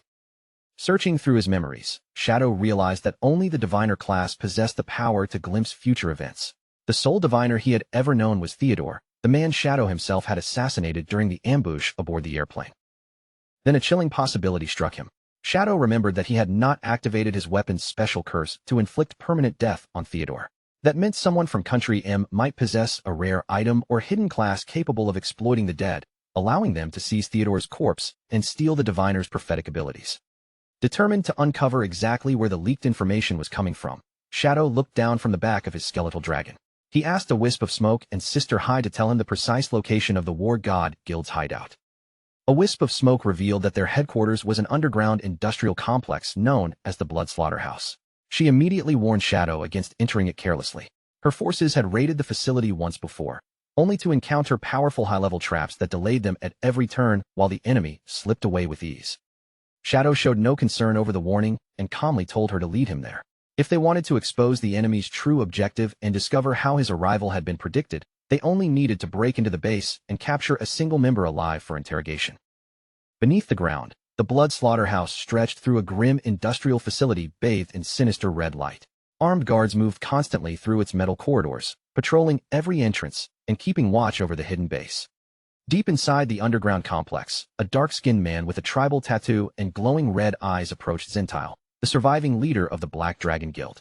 Stopping before him, the tattooed man asked whether the intelligence he had provided earlier had proven useful. Zentile admitted that the information had been completely accurate.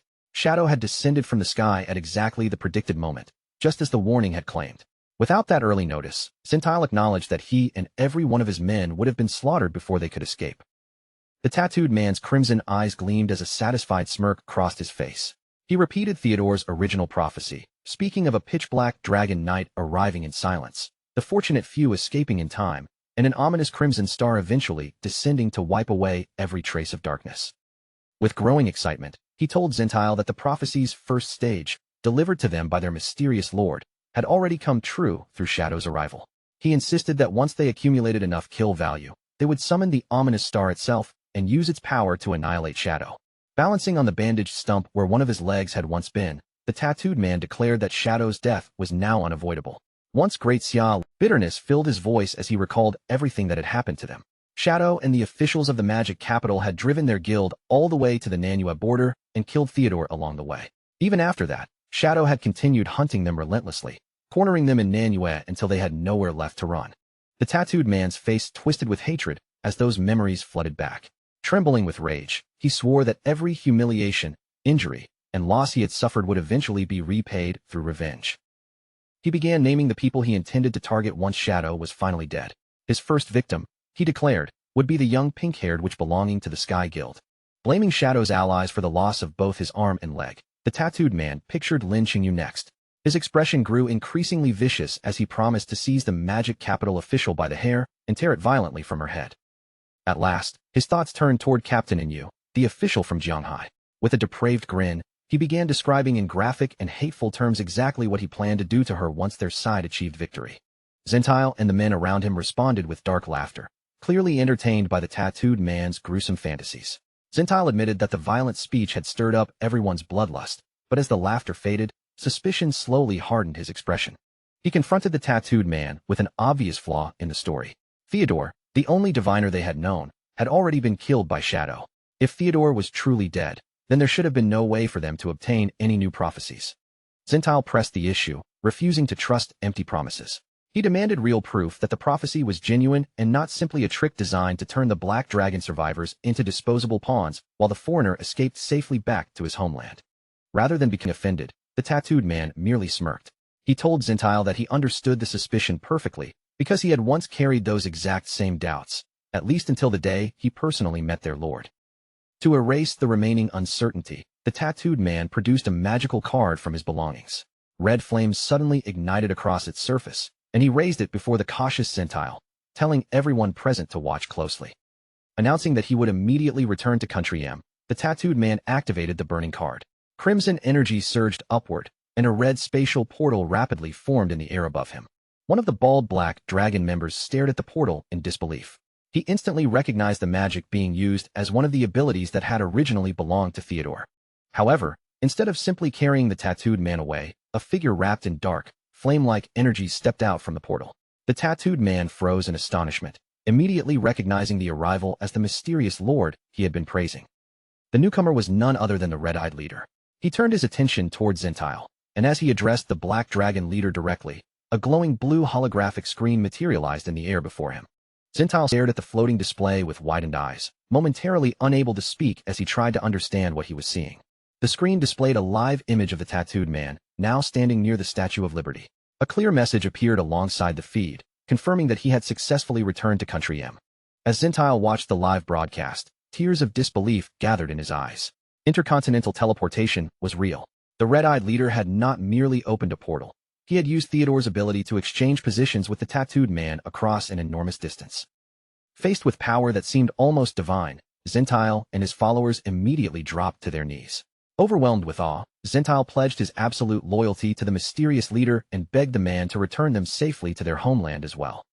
The red-eyed leader agreed to grant their request, but only under one condition. Before they could leave, they had to summon the ominous star and kill Shadow. As he spoke, he secretly activated Yin-Yang Harmony, releasing a powerful spell that manipulated the emotions of everyone around him. The mind-altering power seized Zentile and his men almost instantly. Their eyes flared with fanatical crimson light as artificial bloodlust overwhelmed their reason. With their emotions completely distorted, they roared that Shadow must die, transforming themselves into perfect pawns for the red-eyed leader's plan. Meanwhile, back on the surface beneath a cloudy sky stained with red, Shadow finally reached the suspected location. Sister Hai and another player from Manhwa stood beside him as the three surveyed the terrain ahead. They looked down into a vast sunken area filled with thick, ominous crimson mist. The Manhwa player pointed toward a massive concrete bunker embedded below and informed Shadow that this was the War God Guild's headquarters, the Blood Slaughterhouse. The male player warned Shadow not to underestimate the structure. The hideout was extremely dangerous, and its confusing internal layout made it difficult for intruders to navigate once they entered. He explained that the War God Guild intentionally left the outer barrier inactive, making the bunker appear easy to enter and tempting enemies inside. Beyond the entrance, however, the facility became a trap-filled maze. During an earlier raid targeting Zentile, those concealed mechanisms had inflicted heavy losses on their forces before the Black Dragon leader escaped. Shadow corrected one detail in the explanation. The hideout did not merely keep its outer barrier disabled. It had no external barrier at all and depended entirely on the deadly traps within for protection. After acknowledging that danger, Shadow turned to the guide and asked for his name. The man introduced himself as Unlucky Agwang. Despite the miserable nickname, he insisted that his actual luck was excellent, though some strange curse seemed to follow him everywhere.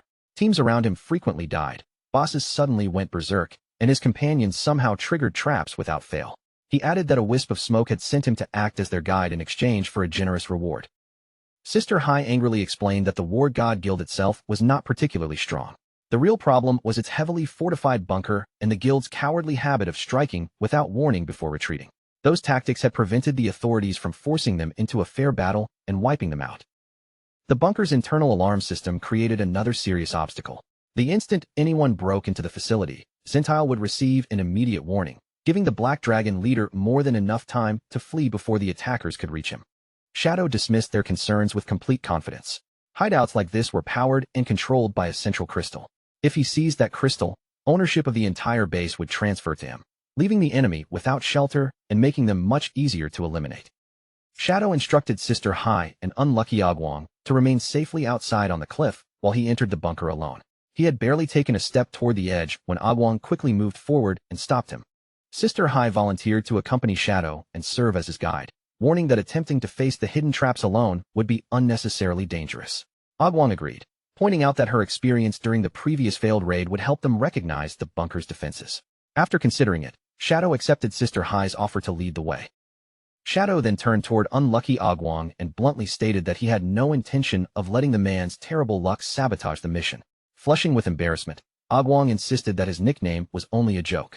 After all, anyone who had survived this apocalyptic game for so long had to possess remarkably good fortune. Shadow ignored Agwang's desperate excuses, but ultimately allowed both of them to accompany him. He warned that if an emergency occurred, they would be responsible for protecting themselves. They eagerly agreed, and the trio leaped from the cliff together, descending toward the bunker entrance glowing red through the mist. The moment they crossed into the Blood Slaughterhouse, a deafening alarm rang throughout its crimson-lit corridors. The warning echoed through every metal passage, announcing that intruders had breached the facility. Inside the Blood Slaughterhouse, Zentile raised his head as the piercing alarm echoed through the metal corridors. The Black Dragon leader's expression instantly hardened, and every trace of his earlier excitement disappeared as he listened to the repeated warning. The red-eyed leader calmly asked what had happened. One subordinate dismissed the intrusion as another group of local officials returning to throw away their lives, but Zentile suspected something far more dangerous. He believed Shadow had found the base, and for the first time, he wondered whether the countless traps inside could truly stop such a legendary player. Unwilling to gamble blindly, Zentile turned toward the red-eyed leader and asked him to use his prophetic abilities. He wanted to see how the coming battle would end before deciding whether they should remain and fight or abandon the hideout immediately. The red-eyed leader readily agreed. Drawing upon the divination powers he had stolen, he summoned a glowing crimson card into his hand and activated the ability known as Omen of the Star God. A prophetic image unfolded in the air above them, revealing the same cryptic future they had already heard: a black dragon knight arriving in silence, a fortunate person escaping, and a crimson star descending to destroy the darkness. Zentile stared upward in confusion, pointing out that this was exactly the prophecy the tattooed man had recited earlier. The red-eyed leader smoothly twisted the situation to his advantage. He explained that prophecies revealed only major turning points, so the vision would continue repeating until those events finally occurred. By showing the same omen again, he claimed, fate was proving that Zentile and the approaching intruder were deeply connected. Zentile accepted the explanation without question, and a confident smile returned to his face. Certain that destiny was unfolding exactly as foretold, he concluded that the person who had triggered the alarm could only be Shadow. A fiery red aura surged around Zentile as his confidence swelled into arrogance. Since his own power glowed crimson, he proudly declared that he must be the ominous red star from the prophecy. Convinced victory belonged to him, he boasted that Shadow would suffer a miserable death inside the bunker's endless network of traps. The red-eyed leader watched with quiet satisfaction as his pawn willingly marched toward destruction. He merely told Zentile that he was free to interpret the prophecy however he wished. Then, promising to return when the proper moment arrived, the mysterious man prepared to make his escape.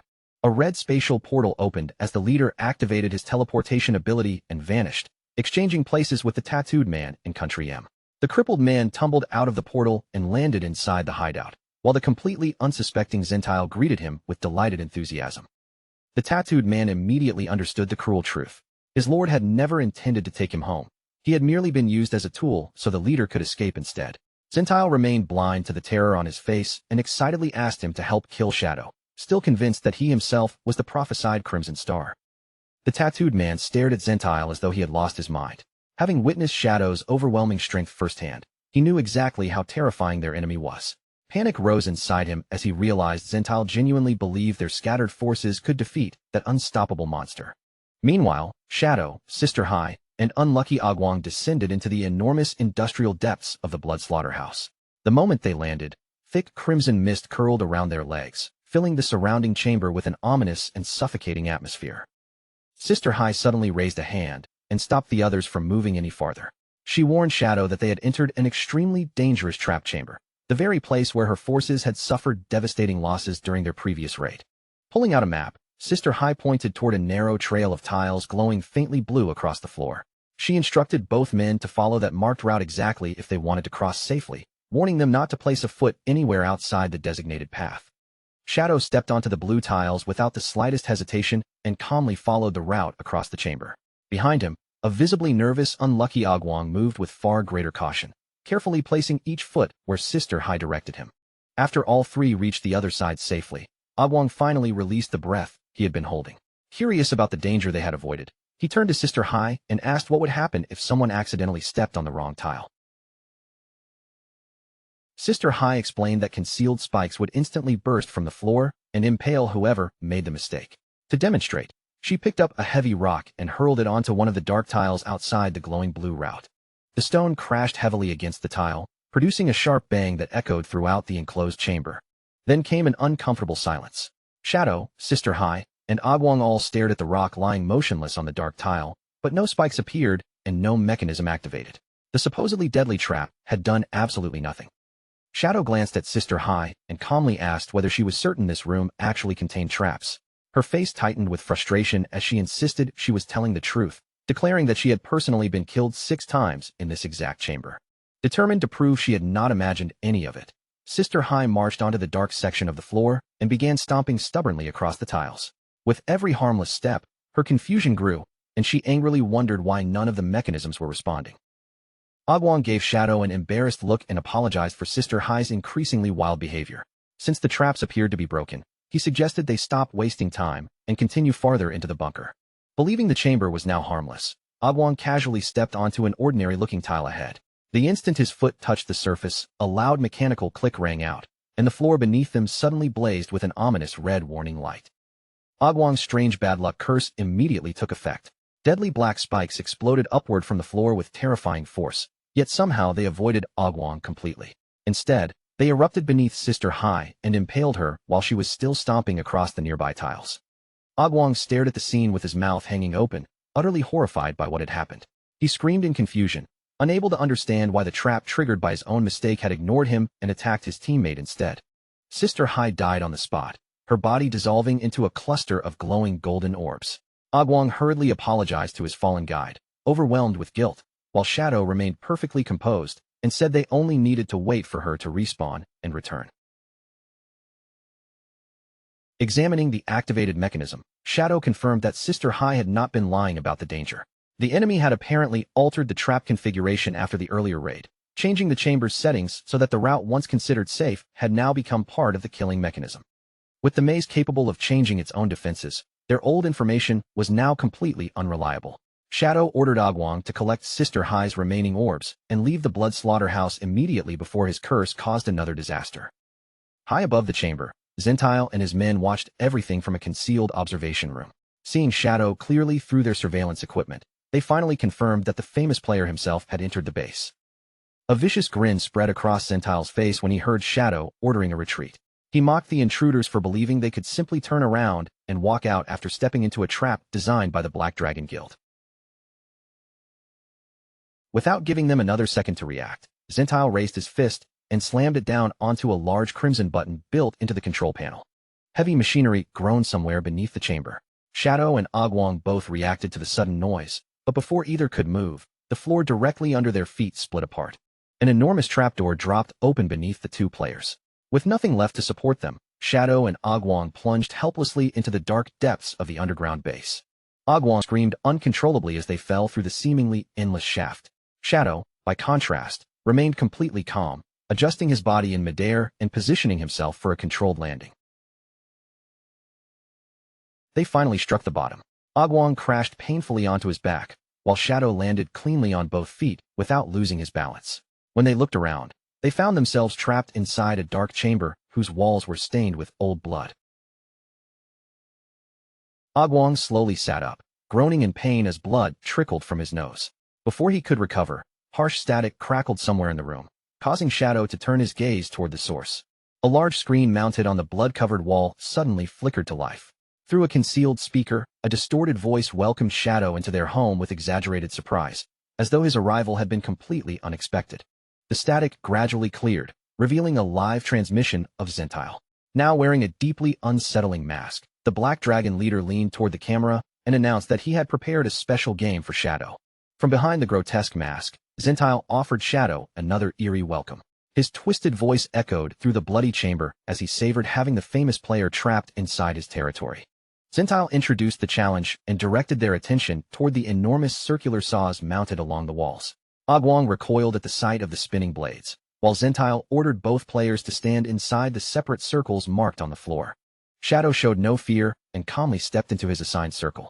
Beside him stood a short pedestal topped with a red button, while one of the massive saw blades spun dangerously close to the edge of his position. Zentile then explained the rules. Shadow and Agwong would take turns pressing their buttons, and each press carried a 1 in 6 chance of activating the saw beside the other player. The probability would rise with every turn, ensuring that by the 6th press, one of them would definitely be killed. Whoever survived the game would receive all the lifespan dropped by the loser.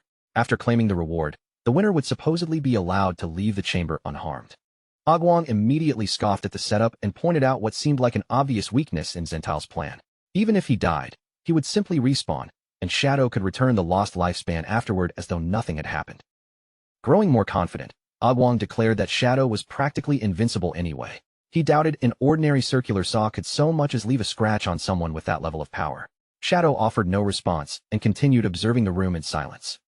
Zentile laughed at their ignorance and called them both fools. Inside his emerald-grade hideout, the base's special rules were absolute. Once the saw activated, it would deliver a guaranteed kill regardless of the victim's defenses, abilities, or overwhelming strength. Zentile then revealed that, as the recognized master of the Blood Slaughterhouse, he possessed a minor privilege within the game. Unlike the trapped players, he had a certain degree of control over how the challenge unfolded. To make their situation even more dangerous, Zentile opened another mechanism and released a swarm of disgusting spider-like creatures into the chamber. Agwong stared in shock as the crawling monsters poured across the bloody floor around them. Agwong quickly drew his knife and prepared to slash the creatures apart, but Shadow immediately stopped him. He identified them as nightmare exploding bugs and warned that damaging even one would trigger an explosion, setting off a poisonous chain reaction powerful enough to kill everyone trapped in the room. Relieved that Shadow had stopped him in time, unlucky Agwong hurriedly twisted his body aside, narrowly dodging one of the flying nightmare exploding bugs and doing everything possible to avoid touching it. Unfortunately, his strange curse struck again. As unlucky Agwong pulled his knife arm back, the edge of the blade accidentally brushed against the creature's body, leaving a small wound despite his desperate attempt to avoid it. The injured bug immediately swelled with unstable energy. Before unlucky Agwong could retreat, it burst apart in a violent explosion of purple light, engulfing him at point-blank range. Just as Shadow had warned, that single detonation triggered the surrounding creatures. One after another, the remaining nightmare exploding bugs began erupting, creating a rapidly spreading chain reaction throughout the chamber. A colossal blast swallowed the entire room, flooding every corner with poisonous purple energy. Both players were inflicted with the nightmare status, and their gauges instantly climbed to 80%. While unlucky Agwong panicked at the sight of the rising number, Shadow calmly observed that the man truly lived up to his unlucky reputation. From the screen, Zintal gleefully explained the true danger of the nightmare state. While affected, players could neither log out nor resurrect normally. If they died now, their minds would remain trapped inside a nightmare for 3 full days, leaving their defenseless bodies behind to be freely searched and looted. Furious at being forced into such a twisted game, unlucky Agwong immediately refused to cooperate. He argued that if neither of them pressed a button, the saws could not kill anyone, so they could simply remain where they were and wait for another solution. Zintal offered no immediate reply. He merely chuckled through the speaker, while one crimson eye glowed ominously from behind his mask on the screen. A deep rumble suddenly shook the entire chamber. As heavy machinery began moving behind the bloodstained walls, Zintal mockingly asked whether they would rather gamble their lives against the saws or stand still and be crushed to death. Unlucky Agwong looked around in horror as 2 walls covered in deadly spikes slowly closed toward them. Zintal reminded both prisoners that every press of a button would temporarily slow the walls, forcing them to participate if they wanted more time. Laughing wildly over the broadcast, Zintal officially declared that the game had begun, thrilled to have the legendary Shadow trapped inside his own bunker. Unlucky Agwong frantically searched the room with no obvious alternative. Unlucky Agwong stretched a trembling hand toward his button. Then unlucky Agwong began overthinking the odds. If Shadow survived the first press, the probability of activation would rise on Agwong's own turn. Trapped between sacrificing Shadow and increasing the danger to himself, he babbled nervously, unable to make a decision. Sweat rolled down unlucky Agwong's face as the pressure overwhelmed him. Before his frantic calculations could spiral any further, Shadow calmly called his name and drew his attention away from the button. Shadow looked directly at him and gave one firm instruction. Unlucky Agwong was to remain exactly where he was, keep his hands away from the mechanism, and do absolutely nothing. Unlucky Agwong stared back in confusion. He pointed toward the approaching spiked walls and reminded Shadow that they were only moments away from being crushed if neither of them pressed a button. Shadow remained completely unmoved and repeated the same command in an even voice. Agwong was not to touch anything, even as the deadly walls continued grinding closer from both sides. Watching everything through the surveillance feed, Zintal leaned toward the screen and mocked Shadow's refusal to participate, clearly mistaking his calm behavior for helplessness. Zintal sneered that the famous and supposedly unstoppable player appeared to have surrendered without even trying to resist. To him, Shadow's silence looked like proof that the trap had finally broken his confidence. The spiked walls drew dangerously close, leaving almost no room around them. With tears gathering in his eyes, unlucky Agwong pressed both hands against one wall and struggled uselessly to hold it back, begging Shadow to do something before they were crushed. Zintal laughed louder and told the pair to enjoy their final moments as the walls flattened them. Once they were dead and their minds were imprisoned by the nightmare status, he promised to enter the chamber and loot their helpless bodies personally. As the remaining space vanished, unlucky Agwong turned toward Shadow one final time. With panic breaking his voice, he desperately called out the legendary player's name. Convinced that death was unavoidable, unlucky Agwong tearfully cursed his miserable fortune. Of all the ways he could have died, he complained, his terrible luck had chosen to have him crushed completely flat between 2 walls. Unable to bear watching any longer, unlucky Agwong squeezed his eyes shut and tensed his entire body. The spikes reached him, touching his clothes as he braced for the crushing impact. Several seconds passed, yet the expected pain never came. Confused, unlucky Agwong slowly opened his eyes and discovered that the deadly mechanism had stopped moving.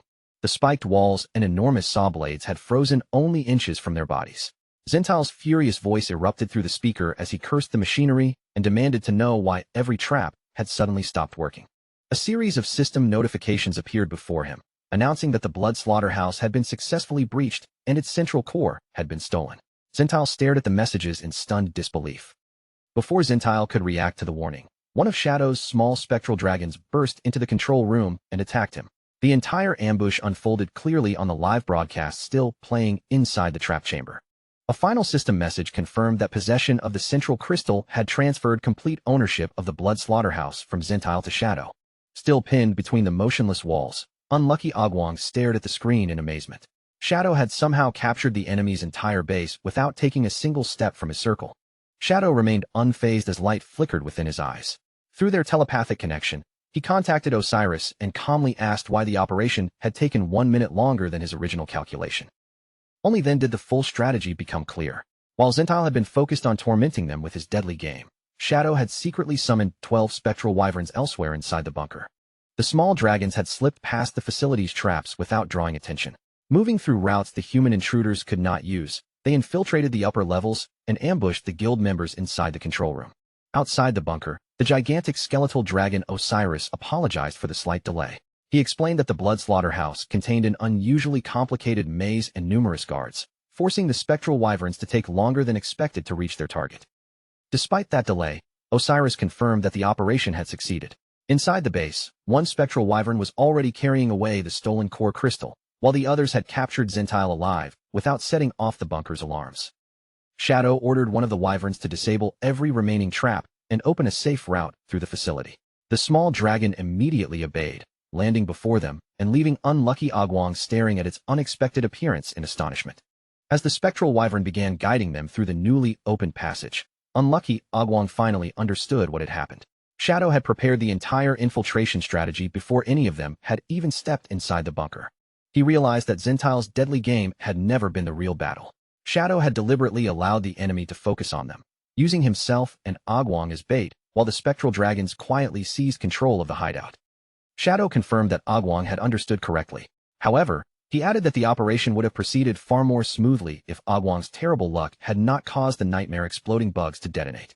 Hearing that, Agwong could only smile awkwardly in embarrassment. Shadow then turned his attention to the nightmare status still affecting them, since dying before it expired would carry serious consequences. He ordered a spectral wyvern to carry unlucky Agwong out of the bunker and told Agwong to hide somewhere far away, where his curse could not create any more disasters. A spectral wyvern lifted the loudly protesting unlucky Agwong and carried him away through the passage. Almost immediately afterward, Osiris contacted Shadow again with troubling news. Shadow released a tired sigh and asked what had gone wrong this time. Osiris reported that Zentile's group had activated a self-destruct ability to avoid being taken alive, allowing them to die and respawn safely elsewhere. Their mass suicide, however, had caused them to drop hundreds of years of accumulated lifespan across the control room floor. Shadow realized that his nearly perfect capture operation had been ruined in its final moments.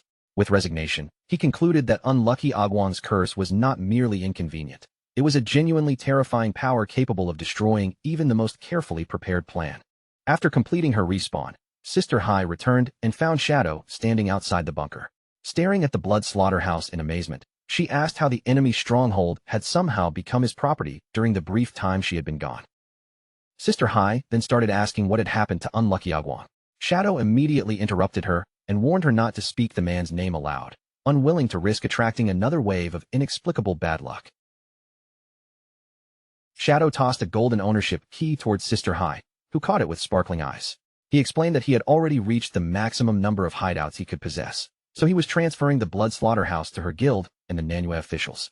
Overjoyed by the gift, Sister Hai eagerly promised to treat him to tea. Shadow immediately crushed her excitement by clarifying that the bunker was not a free gift. Once they gathered enough resources, he expected payment totaling 1,500 years of lifespan. Sister Hai broke into exaggerated tears over the enormous price, though she still thanked him for handing over such a valuable base. At that moment, the long-haired female official, a wisp of smoke, came running toward them, calling Shadow's name as she hurried across the ruined ground. A wisp of smoke thanked Shadow for eliminating the immediate threat and presented him with a glowing blue skill book as his reward. It contained the finest assassin ability available in Manhwa. She had personally brought the book to him, and, knowing how much trouble unlucky Agwong had caused, had already exiled the unfortunate guide to the distant border. The system identified the reward as the gold-tier ability shield of Shadow Dance. Whenever the user entered stealth, the skill generated damage-immune shields equal in number to the user's stealth level, and the ability could be activated again after a 5-minute cooldown. Shadow's eyes lit up with satisfaction. Damage immunity was essentially a brief window of absolute invincibility, and that made the skill incredibly valuable against powerful bosses. Their attacks could tear straight through even his enormous lifesteal shields, but with this ability active, he could ignore those devastating blows entirely. Without wasting another moment, Shadow opened the system interface and poured his stored evolution points into the skill book. Golden light flashed across its surface as the book advanced from gold rank all the way to the far more powerful epic tier. The upgrade immediately transformed the skill's performance, cutting its cooldown down to only a little more than 20 seconds. That meant Shadow could activate this life-saving defense far more frequently in battle. Shadow activated the upgraded skill and a brilliant blue aura instantly wrapped around his entire body. Since his stealth ability had already reached level 21, it now granted him 21 separate layers of damage immunity, making it especially effective against enemies capable of delivering massive, heavy-hitting attacks.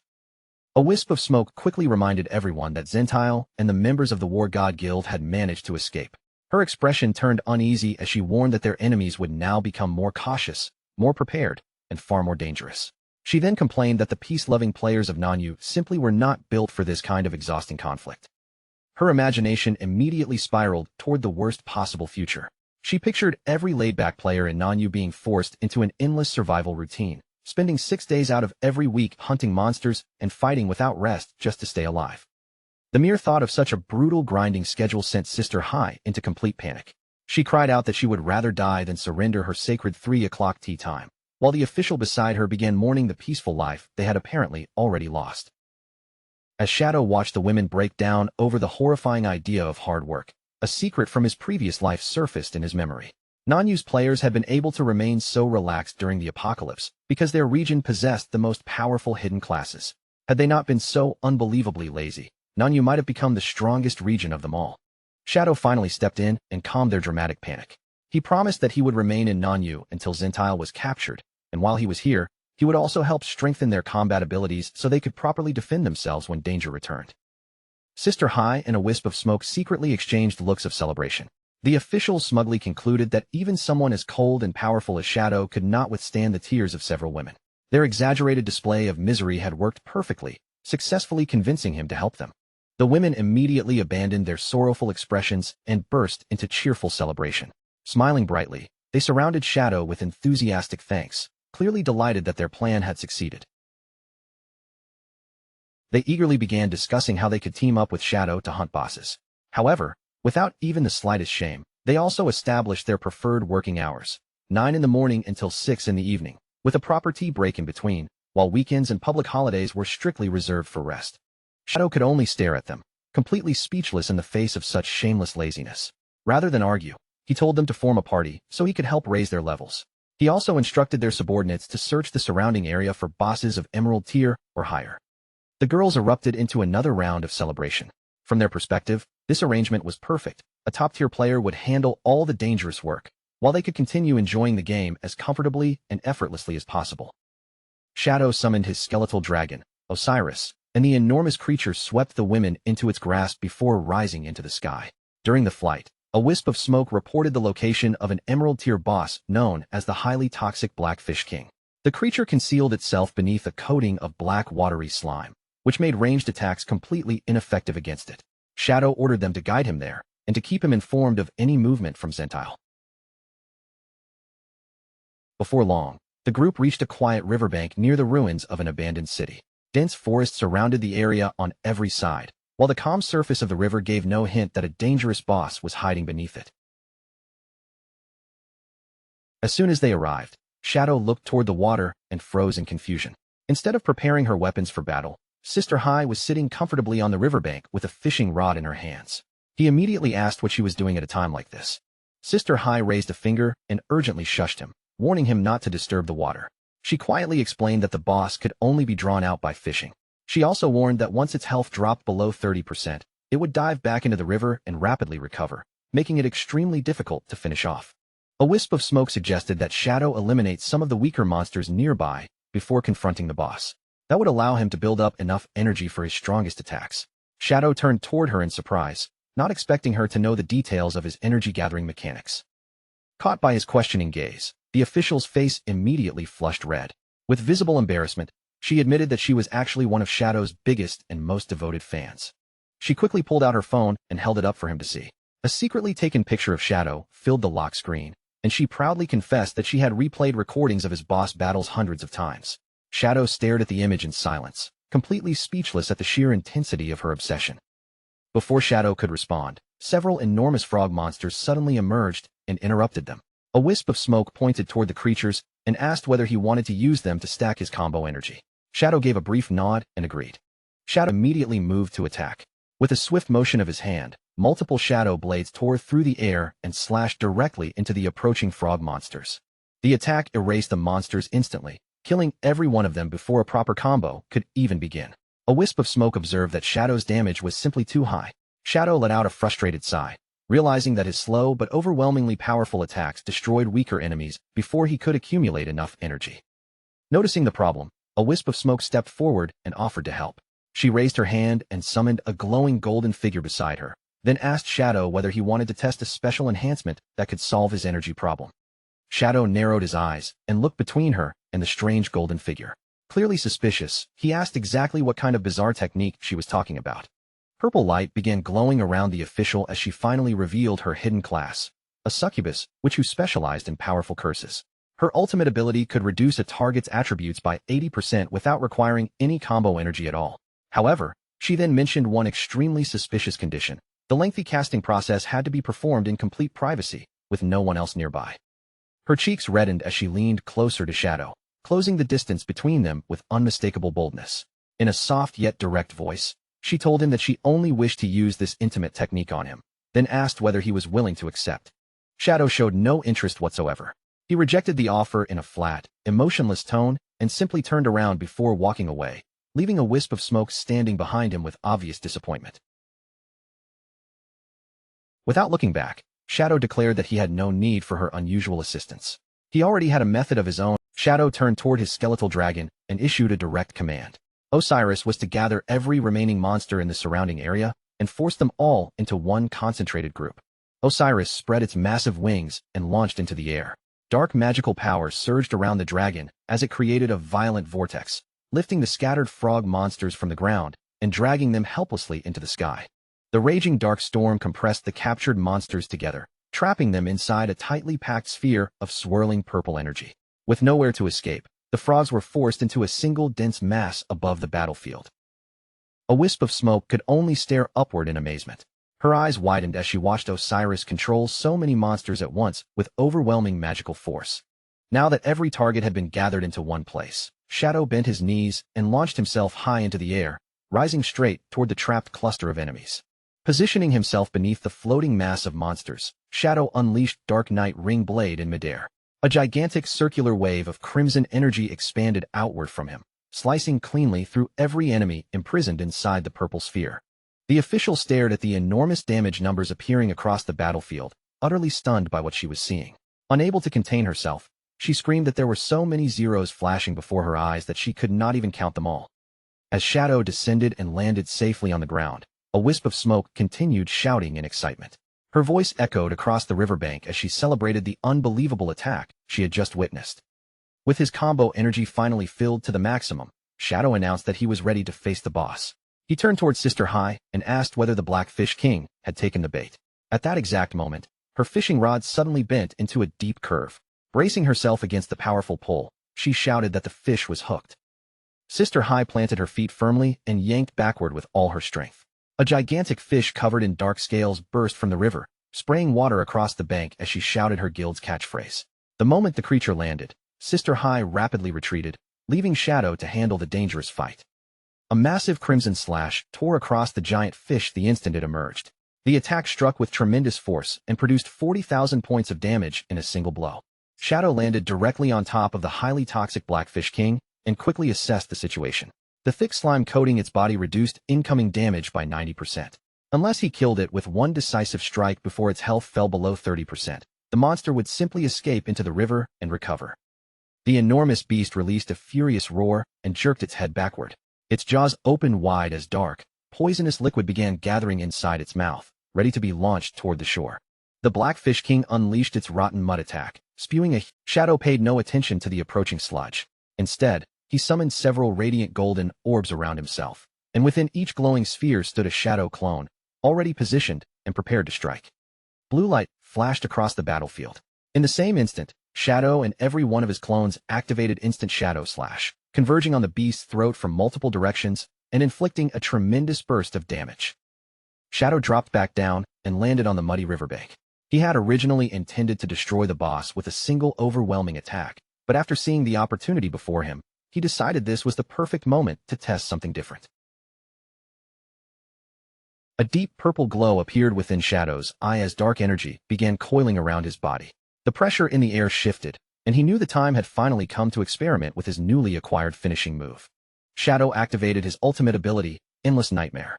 Purple flames instantly spread across the Black Fish King's enormous body, wrapping the creature in eerie fire. Every passing second caused its nightmare gauge to rise, while each additional attack from Shadow pushed the meter upward even faster. Shadow stood within a swirling purple aura as he maintained control over the dark spell. Endless Nightmare increased his damage by 80%, and once the nightmare gauge finally reached 100, the afflicted enemy would be dragged into a full nightmare state. Once the nightmare state took hold, the affected monster would sink into a deep, helpless sleep.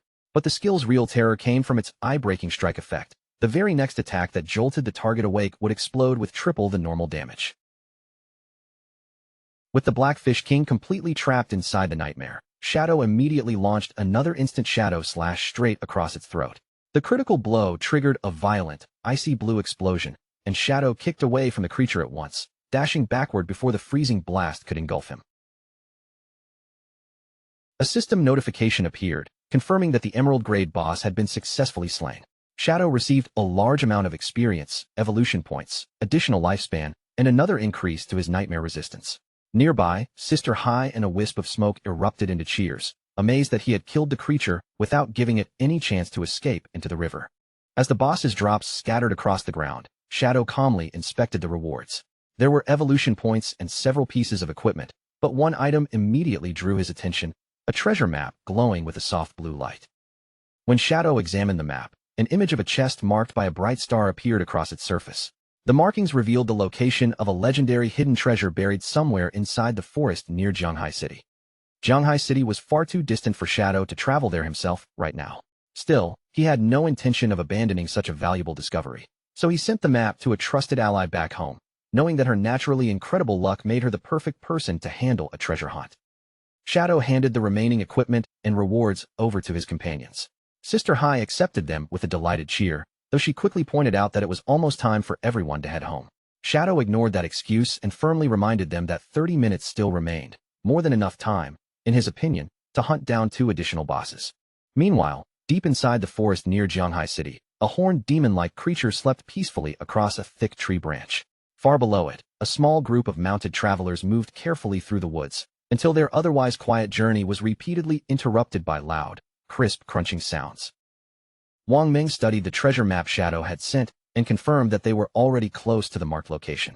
Captain and Yu kept her gaze moving across the shadowy trees and warned everyone to remain cautious, since none of them knew what kinds of monsters might be hiding in the surrounding forest. Despite that warning, the irritating crunching continued without pause. The repeated noise grated on both Wang Ming and Captain and Yu, and their expressions grew more annoyed with every bite. The two finally turned around to identify the source of the racket. Behind them, Little Black sat comfortably on her alpaca mount, happily munching on crackers while the alpaca chewed along with equal enthusiasm. Wang Ming's patience immediately snapped. He scolded Little Black for making so much noise, warning that her loud chewing could easily attract nearby monsters. High above their heads, the constant crunching finally stirred the sleeping demon creature from its rest. Completely unaware of the danger she had awakened, Little Black explained that her normally excellent luck had not been working properly lately, so she was trying to find a way to restore it. She lifted the crackers for her companions to inspect and insisted that they were not ordinary snacks. According to her, she had purchased them from a mysterious merchant who appeared inside a dungeon after it had already been cleared. That strange merchant had claimed the crackers were rare treasures brought over from another world, and that eating them could bring good fortune. Little Black believed every word and eagerly held the snacks out, inviting her friends to try some as well. Captain and Yu chuckled softly, clearly finding Little Black's innocent faith in the crackers rather adorable. Wang Ming immediately told her not to laugh, though the effect was ruined by the fact that he was already chewing on one himself.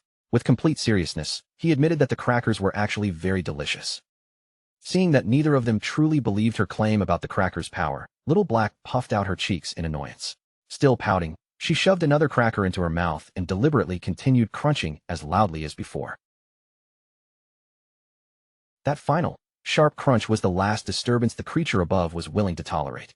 The massive demon suddenly pushed off the branch and launched its enormous body down through the trees.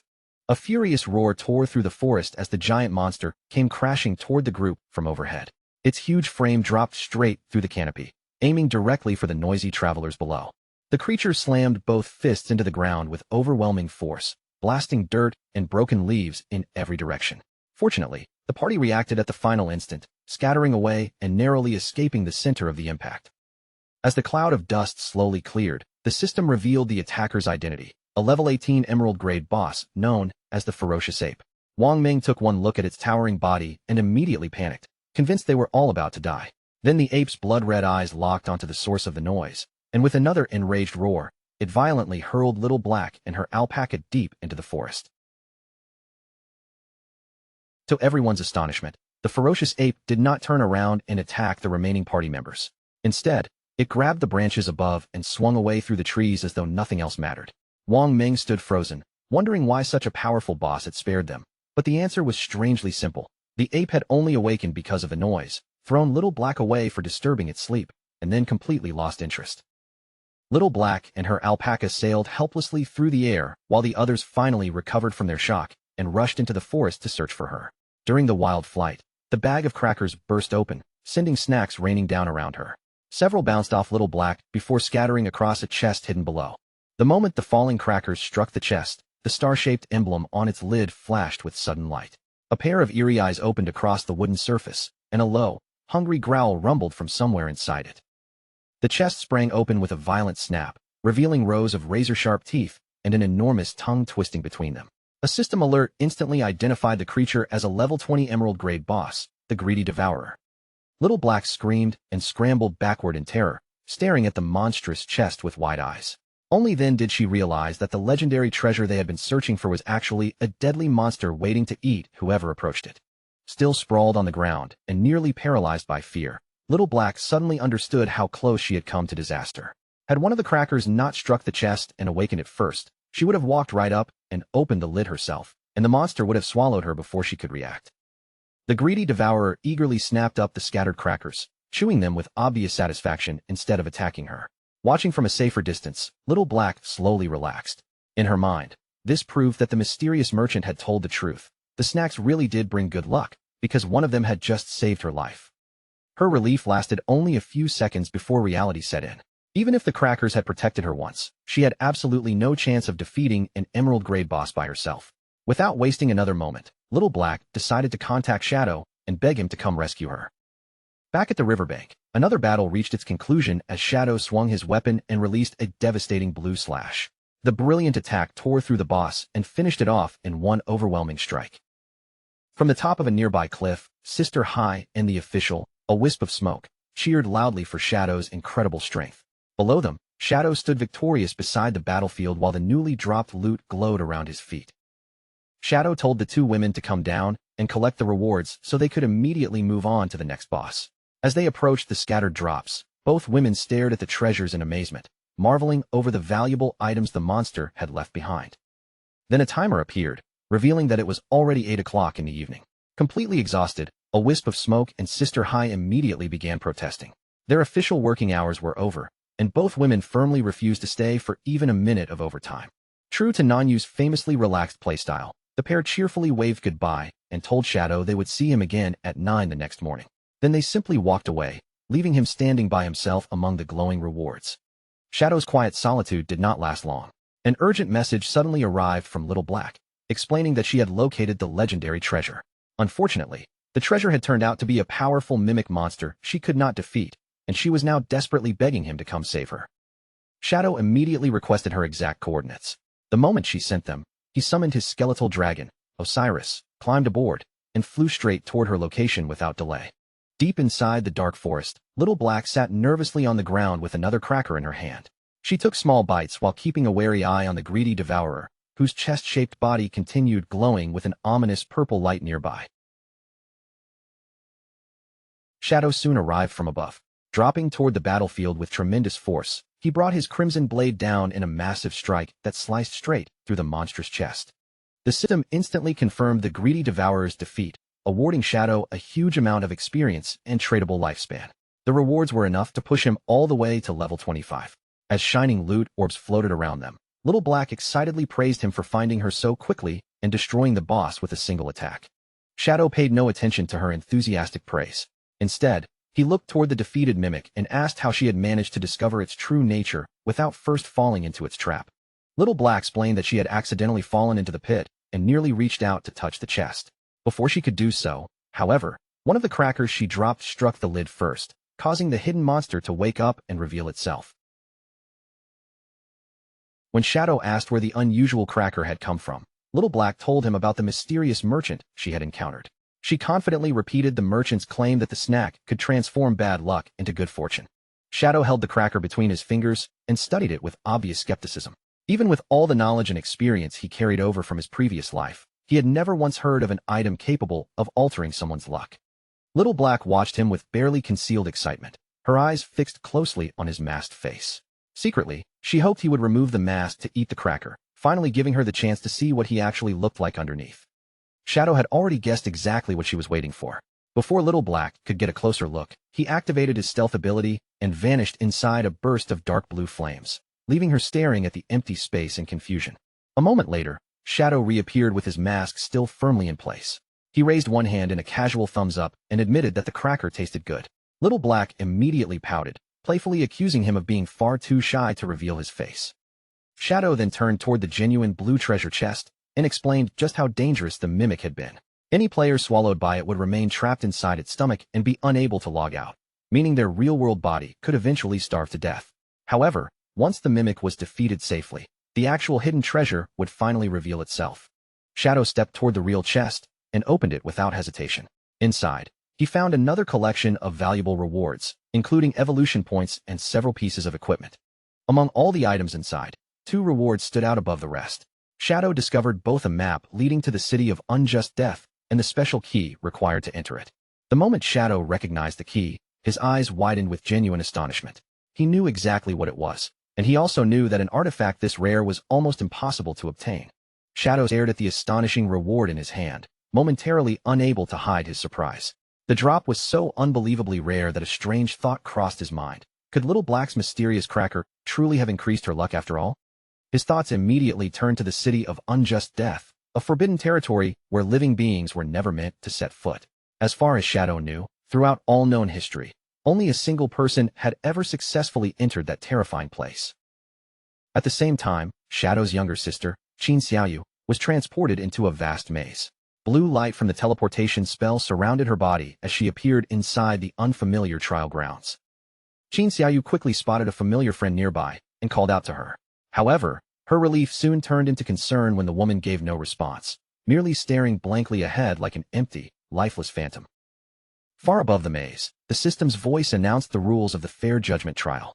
100 targets had been placed throughout the labyrinth, yet only one of them was truly guilty. Shadow's task was to identify that single person and carry out the execution. The warning that followed made the trial even more dangerous. Should Shadow mistakenly kill even one innocent target, he would immediately fail the entire challenge. Shadow turned toward Asatiz and asked how he was supposed to distinguish the guilty person from the 99 innocents. Instead of giving him a direct answer, Asatiz replied cryptically, telling him to trust his eyes and use them to uncover the truth.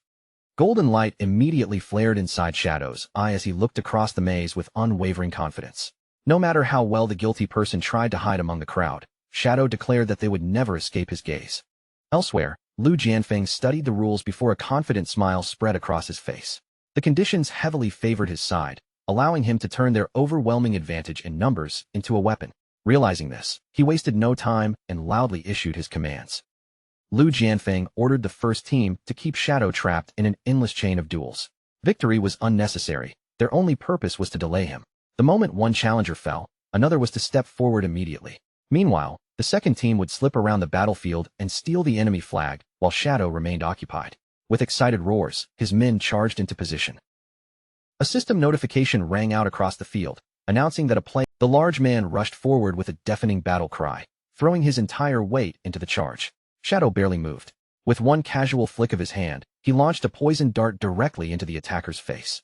Mountain City Bear King gasped at the impossible speed, and before he could recover, the system declared his defeat. The instant the first challenger collapsed, another duel notification appeared. Shadow remained completely unbothered by the seemingly endless line of enemies waiting for him. Without taking his eyes off the battlefield, he calmly ordered Chen Wuming to remain behind and guard their flag. Chen Wuming had barely begun processing the command when a member of the enemy's infiltration squad suddenly leaped toward him. Surrounded by floating pink hearts, the man spread his arms wide and tried to seize the guild leader in an uncomfortably tight, and deeply unsettling embrace. Chen Wuming immediately screamed in terror, desperately begging the man to stop touching him. Rather than interfere, Shadow simply stepped to the side, watching the bizarre struggle unfold with a completely unreadable expression. Shadow's current opponent grew furious at being ignored. With an angry shout, the challenger lunged forward and demanded that Shadow stop looking elsewhere and pay attention to their duel. Without even breaking a sweat, Shadow smoothly avoided the clumsy attack and sent another poisoned dart into the man, killing him instantly. As the defeated player's armor disappeared, he rolled across the ground wearing only heart-patterned underwear. Shadow looked down at the pitiful sight and flatly called the attempt pathetic just as the system confirmed his victory. There was no pause before the system launched the next duel. This time, Shadow's challenger was a player named Sichuan Chongqing Dual Realm Walker. The newcomer charged in aggressively, warning Shadow to stay away from the teammate, who was still wrestling with Chen Wuming. At that same moment, several more of Lu Jianfeng's men closed in from different directions, surrounding Chen Wuming and cutting off every possible escape route. Chen Wuming's face and armor were already covered in humiliating lipstick marks from the unwanted embrace. Finally pushed beyond his limit, the guild leader exploded in anger and screamed at the attackers to take him seriously. Golden radiance burst around his body as he activated Holy Shield Art, granting him complete invincibility for the next 8 seconds. Taking full advantage of those precious seconds, Chen Wuming gripped his weapon and swung it with all his strength. A powerful shockwave erupted from the strike, blasting the enemies around him backward across the battlefield. Chen Wuming planted his feet and struck a dramatic, heroic pose in front of the flag. With his weapon raised proudly, he declared that he would hold the line and protect Shadow's base from anyone who dared approach it. Yet the enemies he had knocked down showed no fear at all. Instead of scrambling back to their feet or preparing another assault, they remained seated on the ground and suddenly burst into mocking laughter. One of the fallen men grinned at the golden, glowing guild leader and suggested that he might want to look behind himself. Chen Wuming's confident expression instantly stiffened as a wave of panic washed over him. Chen Wuming slowly turned around, and horror spread across his face. Far in the distance, another enemy was already sprinting away with their red flag in his hands. The thief laughed loudly and waved goodbye, leaving the sweating guild leader to realize that the entire confrontation had been nothing more than a distraction. The enemy team had successfully seized the red flag. One of Lu Jianfeng's men raced back toward his own side with the prize held high, cheering triumphantly that they had finally secured it. His teammates shouted their praise from afar, urging the thief onward. Now that the flag was in their possession, all he had to do was carry it safely back to their base, and victory would belong to them. The flag carrier leaped forward with renewed confidence, boasting that their team was about to become the first group ever to defeat Shadow. But the instant his feet touched the ground, something hidden beneath him activated. A concealed trap erupted without warning, releasing a massive green explosion that swallowed both the thief and the stolen flag. As the thick poison fog gradually dispersed, the watching enemies stared in disbelief. The flag carrier had been killed instantly, leaving his dropped equipment and the red flag scattered on the ground where he fell. Chen Wuming remained frozen in shock, but Shadow calmly explained what had happened. The enormous blast had come from a poison trap hidden beneath the battlefield. Shadow then revealed the truth to Lu Jianfeng. At the very beginning of the game, he had quietly spread invisible poison traps across the entire battlefield, using his extremely high stealth level to ensure that no one could detect them. Lu Jianfeng's face twisted with fury. He shouted at Shadow and demanded to know why the system had not disqualified him for attacking other players while he was still locked inside an official duel. A glowing trap appeared in Shadow's palm as he calmly pointed out the flaw in Lu Jianfeng's argument. The rules prohibited him from actively attacking anyone outside his current duel, but the enemies had stepped on the traps by themselves. Since he had not directly triggered the attacks, no rule had technically been broken. Shadow immediately turned back. A player named Mule refused to believe that Shadow could defeat every opponent with a single blow. He rushed forward and initiated a duel, determined to prove otherwise. Before he could even raise his weapon, Shadow struck him squarely in the face and ended the match instantly. One notification after another began echoing across the battlefield. Players continuously challenged Shadow, only for each duel to begin and end almost immediately as challenger after challenger suffered an instant defeat. Watching his fighters fall one after another, Lu Jianfeng finally began to panic. He activated a sprinting ability and suddenly bolted across the battlefield, leaving his confused subordinates shouting after him and asking where he was going. As he ran, Lu Jianfeng deliberately brought his foot down hard against the ground. Another concealed poison trap detonated beneath him, engulfing his entire body in a huge cloud of toxic green energy. However, when the explosion faded, Lu Jianfeng emerged without a single injury. The layers of damage immunity surrounding him had completely absorbed the poison trap's deadly blast. His subordinates immediately understood what their leader was doing. Lu Jianfeng had turned himself into a living minesweeper, deliberately activating the hidden traps so he could clear a safe route for everyone behind him. Each time another trap exploded beneath Lu Jianfeng's feet, the path became safer. His men quickly realized that all they needed to do was follow his exact footsteps through the battlefield. One confused subordinate wondered aloud why Lu Jianfeng was not simply grabbing the fallen flag himself. Another man immediately replied that he clearly did not understand their leader's true objective. The group stared at Lu Jianfeng's intense expression as he pushed forward through the explosions. In that moment, they became convinced that his real purpose was not the flag at all. He was clearing a path because he wanted to face Shadow in a proud and honorable duel. The thought of two great warriors meeting in a decisive showdown deeply moved the entire group. Their eyes burned with admiration as they imagined the magnificent battle that was about to unfold. Filled with renewed determination, Lu Jianfeng's men charged forward together. They vowed to remove every distraction, seize the enemy flag themselves, and allow their leader to confront Shadow without interference. Before they could reach their goal, Chen Wuming stepped directly into their path. He stared down the approaching crowd without retreating and firmly declared that he would protect everything belonging to Shadow. The enemy players responded with mocking sneers. They admitted that Chen Wuming possessed an impressive level and powerful equipment, but they refused to believe that one person could possibly defeat their entire group alone. Chen Wuming's lips curled into a confident smirk. Looking across the crowd of enemies, he calmly asked who had ever said that he planned to fight all of them by himself. In the background, Shadow effortlessly defeated yet another challenger. At the same moment, Chen Wuming finally put his real plan into motion. Chen Wuming's real move was to initiate a duel against Lu Jianfeng himself. The fleeing guild leader was instantly halted in mid-stride, his eyes widening as bands of blue energy wrapped around him and forcibly dragged him into a one-on-one battle with Chen Wuming. Realizing that his escape route had been cut off, Lu Jianfeng turned back with a furious expression. His eyes narrowed as he glared at Chen Wuming, openly frustrated that this troublesome opponent had stopped him at the worst possible moment. Because Chen Wuming had officially entered a duel, the stolen flag immediately vanished and reappeared at a random location nearby. Wearing a triumphant grin, Chen Wuming taunted Lu Jianfeng and revealed that he had already seen through the entire plan. By locking the enemy leader into a forced duel, he had neutralized those irritating damage reduction shields and prevented Lu Jianfeng from protecting the rest of his team. With Lu Jianfeng trapped in battle and unable to interfere, Shadow was finally free to move. A terrifying crimson aura erupted from his body and rolled across the battlefield like a wave, washing over the remaining enemies and leaving them frozen in place by pure fear. Shadow glanced toward Chen Wuming and gave him a rare word of approval. Calmly, he praised the guild leader for handling the situation well and creating exactly the opening they needed. Without Lu Jianfeng's shields and protection, the remaining subordinates immediately lost their confidence. They exchanged frightened looks, their faces sinking into despair as they realized they were now completely exposed before Shadow. Before any of them could retreat or raise their weapons, Shadow vanished into a blinding streak of red energy. Crimson slashes flashed through the terrified group one after another, cutting them down with effortless precision and sending every last player straight back to their respawn point.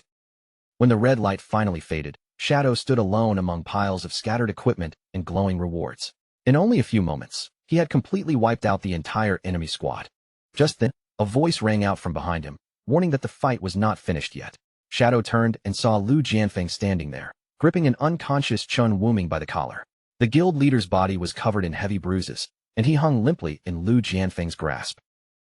The system announced Chen Wuming's defeat, and Lu Jianfeng immediately dropped him before initiating a duel against Shadow. With fierce determination burning in his eyes, he declared that Shadow still had one final opponent to deal with. A powerful slash then smashed straight through a metal bracelet and shattered it. To halt the healing effect and remove the boss's protective shield, all 4 bracelets had to be destroyed at precisely the same moment, even though those restraints were also sealing away the creature's true power. Once the meter became completely full, the affected player would lose control and enter a total berserk state. Yet for Shadow, that supposedly deadly curse was nothing more than an enormous, free increase to his attack power. Under the force of his devastating assault, the gigantic skeletal god exploded apart and transformed into a shower of glowing loot. A system notification appeared immediately afterward, officially confirming that the powerful boss had been slain. Following the boss's death, 2 swirling purple portals opened in front of Shadow. He explained that he had only taken the assassin-class equipment and the lifespan reward for himself, leaving every other drop behind for the leader of the Knights Templar. Shadow reassured Chen Wuming that protecting their flag had been essential to winning the team battle. Hearing that his contribution truly mattered, Chun Wuming brightened with joy. He thanked Shadow excitedly, then asked whether Shadow planned to return with the rest of them. Shadow shook his head and explained that he still had unfinished business in the Bashu region. Without delaying any longer, he turned toward the second purple portal and stepped through its swirling surface. Back at the Zhufeng Pavilion base, Lu Jianfeng respawned and was immediately surrounded by anxious subordinates asking about his duel with Shadow. Instead of answering, Lu Jianfeng dropped to his knees and began weeping in silence. His men hurried to comfort him, insisting there was no shame in losing to the world's strongest player and reminding him that they could always challenge Shadow again someday. Still crying, Lu Jianfeng cursed them for being so hopelessly optimistic. His shoulders shook as he finally screamed out the humiliating truth. Throughout the entire duel, he had failed to remove even a single point from Shadow's health bar. The room fell completely silent as Lu Jianfeng continued his confession. He had used every ounce of strength he possessed, unleashed all his skills, and tried every tactic he could think of, yet he had still failed to touch even one strand of hair on Shadow's head. Lu Jianfeng then described the terrifying difference between their strength. Shadow had shattered all 99 layers of his absolute defense and emptied his entire health bar before he could even blink. As everyone struggled to process that impossible defeat, one subordinate suddenly lifted his head. With a serious expression, he announced that he believed he had discovered the secret behind Shadow's overwhelming power. The man pointed forward dramatically and declared that there was only one reasonable explanation: Shadow had to be cheating. Lu Jianfeng and the others immediately looked up at him. Their tearful expressions gave way to stunned silence as they absorbed the bold accusation. The subordinate argued that every player operated beneath the exact same system, so Shadow's achievements should have been impossible. No ordinary player could defeat a diamond-grade boss alone, instantly break through fully stacked shields, and avoid every incoming attack without being touched. To him, the evidence was obvious. Shadow had to be using some kind of hack. Desperate to find any explanation that made their defeat less humiliating, the others quickly began nodding along. The more they considered it, the more they convinced themselves that his reasoning made perfect sense. Their misery rapidly transformed into anger. They agreed that losing against a cheater did not count as a real defeat, and one furious member demanded to know how they could report Shadow and have his account permanently banned. While the group loudly cursed the supposed hacker, a sudden, sharp knock sounded from the other side of the door, cutting through their angry shouting. Already furious and humiliated, one of the men shouted toward the entrance. He angrily demanded to know who would dare disturb them at a moment like this. The subordinates stormed over and yanked the door open, already shouting threats at whoever stood outside. The instant they saw their visitor, however, every man froze in absolute terror. A tall figure dressed in darkness stood silently within the doorway. It was Shadow himself. Panic swept through the room as Lu Jianfeng's men stumbled backward. None of them understood how Shadow had found their hidden base, and several immediately feared that he had come to slaughter everyone inside. Believing Shadow intended to seize their headquarters, one enraged subordinate rushed forward, called him a cheating dog, and swore that the Zhufeng Pavilion would never surrender. Shadow remained completely unfazed. He simply lifted one hand and stopped the charge by tossing a huge, glowing orb toward the group. Then the meaning behind his display finally sank in. Shadow had truly defeated a diamond-grade boss entirely on his own. Overwhelmed by both his unbelievable strength and what they saw as his honorable conduct, Lu Jianfeng and his men dropped to their knees. The entire group immediately apologized for falsely accusing him and swore that from that moment onward, they would serve him with absolute loyalty. Shadow stared down at the kneeling men in complete confusion, unable to understand why their hostility had suddenly turned into such dramatic submission. Lu Jianfeng's face flushed with excitement as he promised that they would do absolutely anything Shadow requested. He even made an uncomfortably suggestive offer to prove their devotion. Visibly disgusted, Shadow rejected the strange proposal at once and clarified that he only wanted one thing: the coordinates of every emerald grade or higher boss in the entire region. Lu Jianfeng hesitated instead of answering immediately, and a troubled expression crossed his face. Shadow noticed his reaction and asked whether the assignment was beyond their ability. Sweating nervously, Lu Jianfeng explained that the major local guilds had already eliminated every emerald grade boss found on the surface. He added that only one possible option remained: entering the Phantom Dungeon. However, Lu Jianfeng warned that the place was incredibly dangerous, especially because rumors claimed it was haunted by actual ghosts. Rather than being frightened, Shadow became interested and asked him to explain exactly what had happened there. Lu Jianfeng explained that the few players who managed to escape the dungeon usually emerged without a single piece of equipment, or even their clothes. The victims could do nothing but babble incoherent nonsense, and some of them needed several days before their minds finally returned to normal. The moment Shadow heard those symptoms, memories from his previous life surfaced in his mind. He immediately recognized the pattern and understood the true identity of the so-called ghost haunting the dungeon. Without the slightest hesitation, Shadow ordered Lu Jianfeng's group to guide him there. His unexpected eagerness left the men stunned, and they nervously wondered whether he possessed some bizarre, thrill-seeking fetish. Shadow ignored their suspicious looks and firmly ordered them to start moving. Meanwhile, at the sinister entrance of the Phantom Dungeon, another party of players was already marching inside. The newcomers laughed openly at the frightening local stories. In their eyes, the survivors had simply become paranoid after a difficult dungeon run, because real ghosts obviously did not exist. The arrogant trio belonged to the Shu Dao Mountain Guild. With a bald man in dark sunglasses leading the way and 2 women walking beside him, they strode confidently into the dungeon, boasting that they would expose its secrets once and for all. The Shu Dao Mountain Guild pushed deeper into the dim corridor, their footsteps echoing against the cold stone walls. At the front, the bald guild leader walked with his chest out, loudly insisting that ghosts were nothing but nonsense. Beside him, the girl in the Cheongsam and the girl in the panda onesie quickly backed him up, boasting that with consciences as clean as theirs, no monster or evil spirit could possibly touch them. Before their confidence could last another second, the ceiling above them suddenly exploded apart. Chunks of stone rained down through the darkness, and a towering purple demon with massive horns crashed heavily into the corridor right in front of their path. The monster standing before them was no ordinary dungeon creature.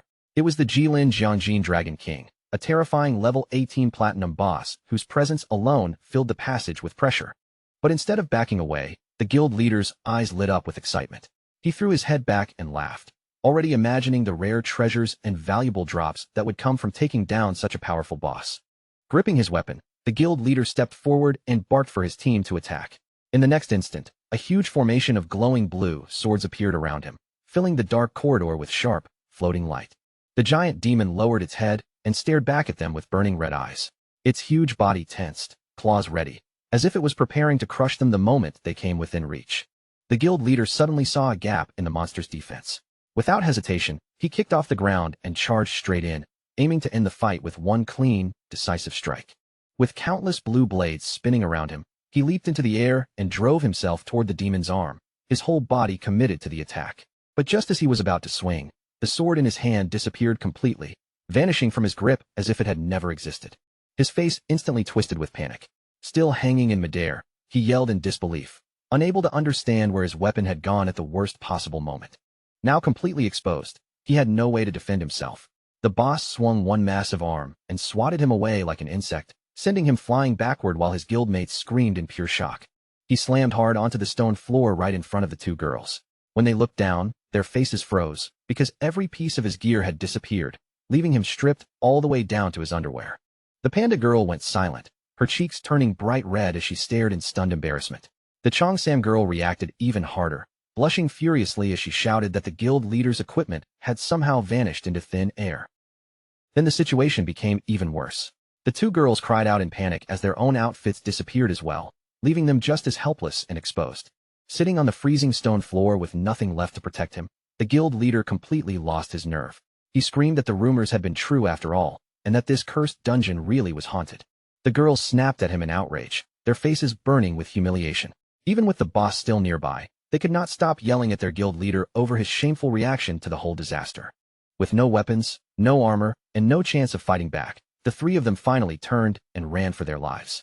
The girls panicked over their exposed state as they sprinted down the corridor, while the guild leader shouted for them to keep moving and swore he would not look.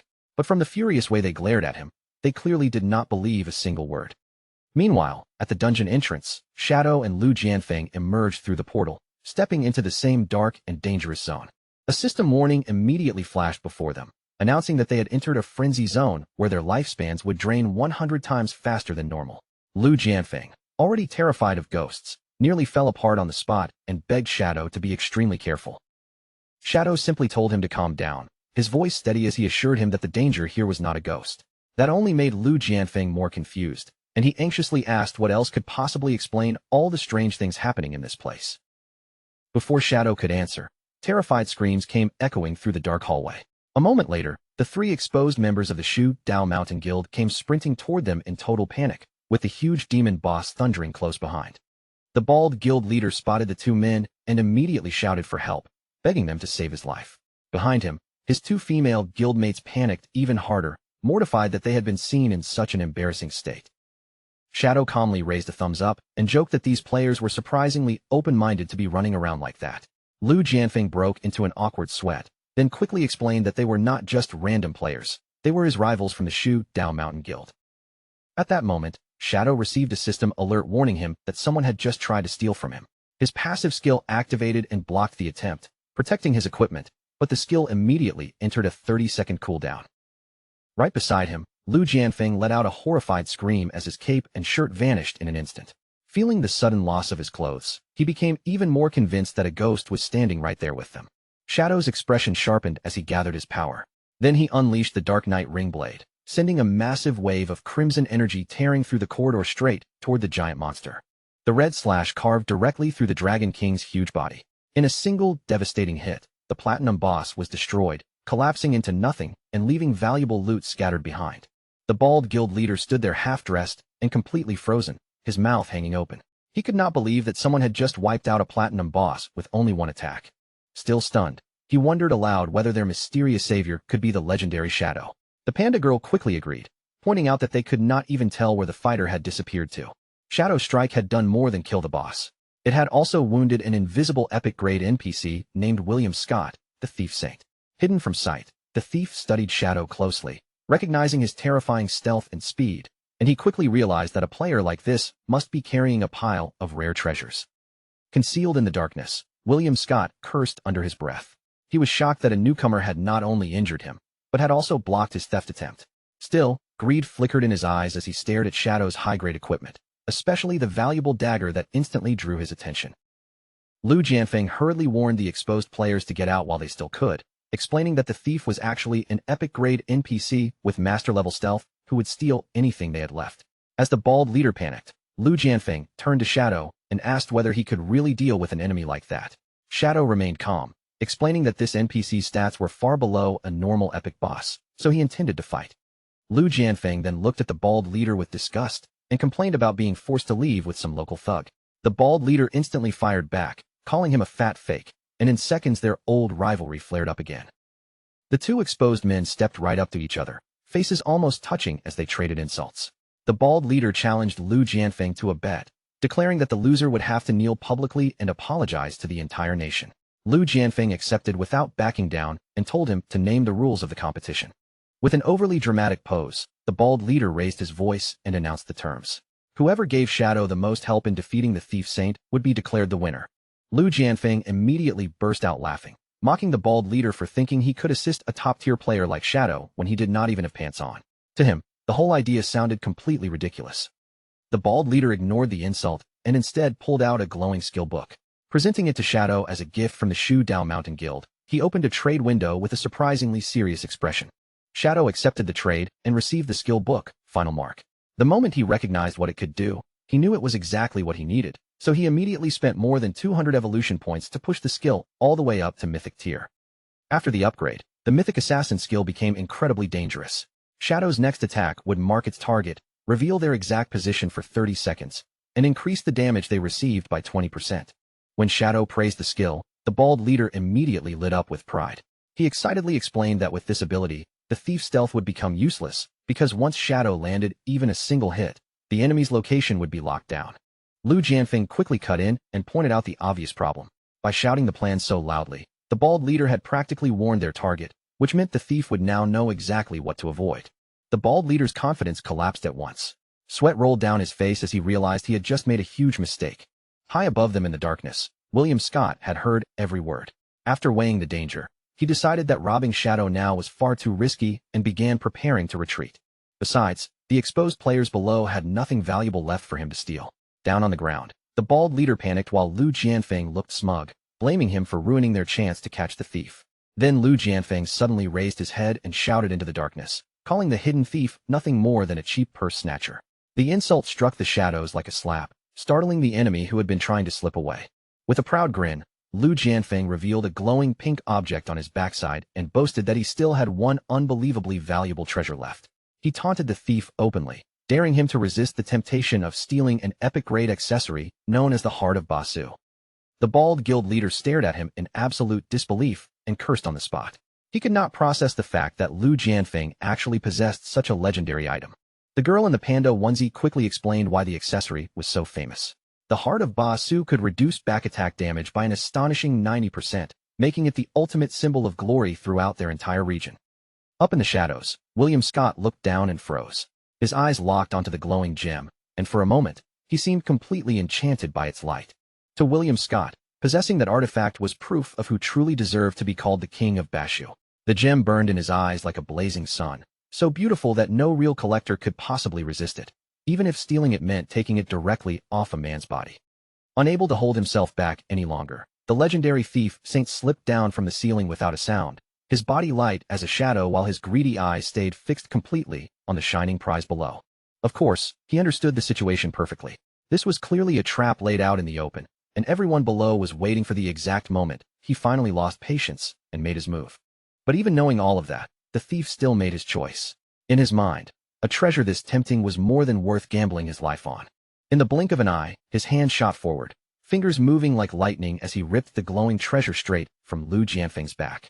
The instant Lu Jianfeng felt that sudden pull behind him, his eyes flashed a furious red, and without wasting even half a second, he gave Shadow the signal to attack. Shadow moved immediately, bursting into action as he shouted that this was the moment. Dark power surged around him, and he released the fierce strike of his Dark Knight ring blade. A huge crimson slash tore through the air and slammed straight into Lu Jianfeng's back, exploding against him with terrifying force. Lu Jianfeng collapsed face first onto the floor, tears streaming down his cheeks as he screamed in pain, crying that his precious Heart of Bashu had been stolen right from him. The bald guild leader stared anxiously at the chaos and wondered whether Shadow's fast strike had actually landed on the thief saint. Panda Girl shouted back that she could not tell from where she stood, but she desperately hoped their plan had not fallen apart. At the same time, the thief saint was already sprinting away at full speed, completely unaware that a giant red crosshair had locked itself directly over his head. As he fled through the dungeon, he laughed wildly, clutching the glowing pink Heart of Bashu in his hands while cheering that he had really pulled off the ultimate theft. He quickly realized that taking Shadow's hit had cost him a large chunk of health, and even worse, it had slapped him with an irritating tracking debuff. Even so, he stayed confident, convinced that the dungeon's maze-like passages would make it nearly impossible for anyone to catch him. Then a system window appeared, showing that the tracking mark only had 23 seconds remaining. Pushing his movement speed as far as it could possibly go, he told himself that all he had to do was survive and stay hidden for just 20 more seconds. Once that timer ran out, Shadow would never be able to find him again. But right as the system timer dropped to exactly 20 seconds, the thief's body suddenly stiffened, and his expression changed as he sensed someone closing in on him at frightening speed. Without warning, a Shadow clone rushed into the hallway directly in front of him. The thief jolted in panic, his eyes widening in disbelief that his pursuer had somehow caught up so quickly. The clone's white eyes glowed in the darkness as it locked onto him and charged forward without hesitation. But after that first shock passed, the thief quickly noticed something was off. This was not the real Shadow standing before him, but only one of his Shadow clones. The clone launched a fierce storm of purple slashes, each one cutting toward him in rapid succession. But the thief reacted instantly, springing high toward the ceiling and slipping past the attacks with ease. With the timer already down to 16 seconds, the thief sneered from above, mocking the clone as naive and saying that such a simple attack could never hope to touch someone like him. But the moment he landed and turned toward the next path, his confidence faltered. Another clone was already waiting silently around the corner. He cursed under his breath in surprise and threw himself out of the way just in time, narrowly avoiding the clone as it dashed past him. He darted deeper through the winding stone corridors, his footsteps echoing off the walls while he laughed and shouted that these clones were nothing but useless obstacles. As the system timer ticked down to 10 seconds, a confident smile returned to his face. In his mind, lasting through the final 10 seconds would be effortless. So when yet another clone suddenly appeared behind him, the thief merely scoffed and shouted that all this chasing was completely pointless. At last, the system timer burned through its final moments. 3, 2, 1. Then a notification appeared, confirming that the tracking mark had completely disappeared. Raising his hard-won treasure in triumph, the thief burst into proud laughter, believing he was finally safe. This treasure would sell for an unbelievable amount of lifespan, and with that, he would move one step closer to breaking the seal that bound him. But then, all at once, his laughter died in his throat. Just ahead of him, a silent figure was standing in the path. It was Shadow, waiting there calmly without making a single sound. At first, the thief tried to convince himself it had to be another clone. But after looking again, his heart sank. This was no fake. This was the real Shadow. For a brief moment, Panic flashed across the thief's face as he wondered how Shadow could have reached this place before him. But when he noticed the floating loot orbs scattered nearby, he quickly came up with another explanation. Maybe Shadow had only been farming monsters in this area by coincidence. He forced himself to calm down, reminding himself that the tracking mark was already gone, and with his master-level stealth active, there was no possible way Shadow could see him. Then, to his horror, Shadow slowly turned his head and looked straight into his eyes, his combo energy already charged to the limit. The thief went completely still, shock freezing his body in place as the truth hit him. Shadow could see him perfectly. That cold stare sent terror straight through him. The thief stumbled backward in blind panic, knowing he had to escape this place immediately before it was too late. But before he could flee, his feet stopped dead. A towering wall of purple flames erupted throughout the corridor, and several Shadow clones stepped out from the darkness, sealing off every possible exit around him. Trapped inside that burning ring of fire, the horrifying realization finally struck him. Shadow had not simply caught up by chance. From the very beginning, he had been herded into this exact location like prey. Standing above him with overwhelming pressure, the real Shadow activated his ultimate skill, Endless Nightmare. A massive wave of dark purple magic surged forward and crashed down over the trapped thief. A nightmare status gauge appeared above the thief's head, and in an instant, the bar shot all the way up until it was completely full. The thief was dragged into a horrifying illusion, his screams tearing through the corridor as grinning demonic shadows clawed and ripped at his mind. His mask had fallen away, and his eyes spun wildly from the unbearable mental torment as he begged for mercy. He promised he would surrender and become Shadow's loyal servant if only he was allowed to live.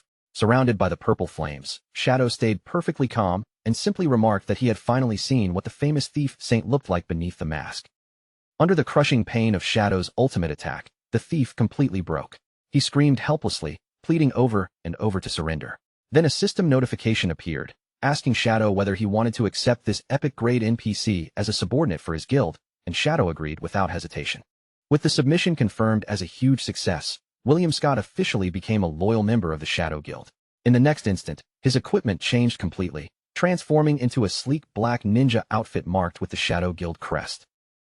Right then, the bald guild leader came sprinting down the hallway stark naked, flailing in panic as he shouted and demanded to know what on earth had just happened. Shadow answered casually, as if it were no big deal, saying that he had simply turned the thief into his new subordinate. The bald leader nearly lost his mind on the spot, shouting in total disbelief. Before long, the rest of the players rushed over and surrounded the disgraced thief, who was curled up miserably on the floor. They hurled insults at him, calling the legendary thief saint nothing more than a pathetic pickpocket and demanding that he return all their stolen gear. When someone asked if they could just beat him until he was half dead, Shadow stepped in and told everyone to calm down. Shadow explained that since the thief had now become a friendly NPC, they could use lifespan to purchase rare goods and special skills from him. The moment Lu Jianfeng heard that, his interest was instantly caught. He immediately barked at the crying thief, ordering him to stop wasting time and show everyone what goods he had for sale. William Scott reluctantly pulled open his cloak, revealing an impressive lineup of items hidden inside. The first was the Thief Saint Talisman, a special item that allowed someone to steal a random item from another player at the cost of 20 years of lifespan. But the true prize was the Thieving Sacred Hand Skill Book. Its price was a staggering 500 years of lifespan, yet its effect was even more shocking, because it could permanently steal core stats from monsters. The crowd instantly erupted when they looked closer at the display. Lu Jianfeng screamed the loudest, because not only was his underwear hanging inside the cloak, but his precious Heart of Bashu had been pinned there as a sale item too. The naked players were furious, angrily demanding their clothes back, while threatening to murder the miserable thief on the spot. After everyone finally cooled down a little, the bald leader and Lu Jianfeng began to understand just how valuable the actual shop items were. The bald leader pointed out that even if the talisman seemed situational right now, it could become a fortune-making treasure in the late game. And as for the thieving skill, a permanent stat increase was an insane advantage, easily worth the massive 500-year cost.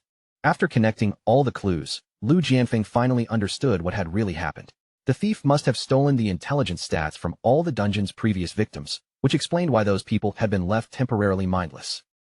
Hungry for a stronger skill and refusing to let the chance slip away, the players still chose to buy the skill book in the end.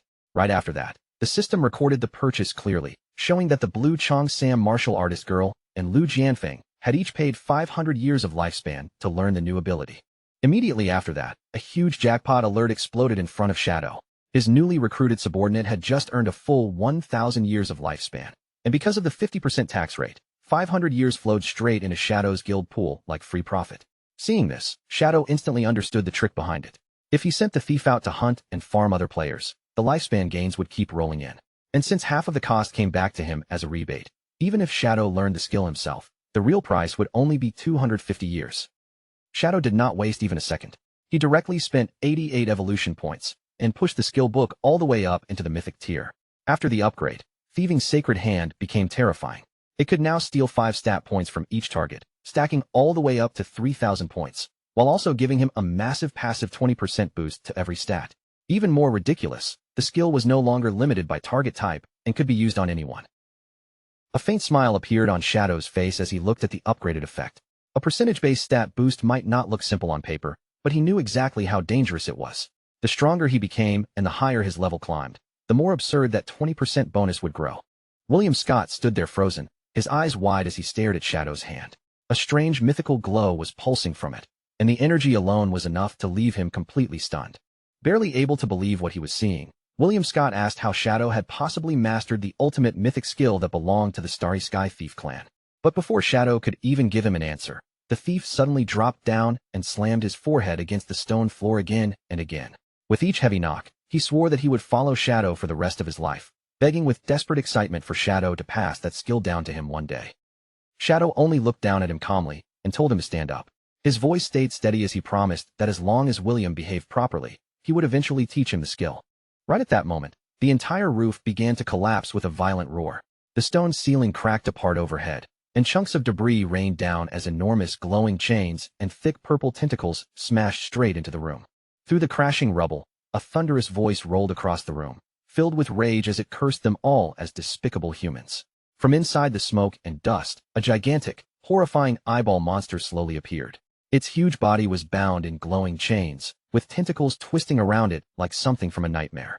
The monster roared furiously, demanding that they release William Scott at once. William immediately panicked and tried to stop his friend, shouting with everything he had that she had misunderstood the situation. But the monster was already too enraged to listen to a single word. Its massive eye began to gather a frightening light, and in the next instant, it fired a devastating petrification ray straight at the group. Lu Jianfeng and the bald leader had no time to escape at all, and their bodies were instantly turned into solid stone statues. Shadow, however, did not even flinch. He calmly raised his magic resistance shield in front of him, and the beam slammed into it only to be blocked without any difficulty. The monster froze in confusion, its giant eye trembling slightly as it stared at the shield.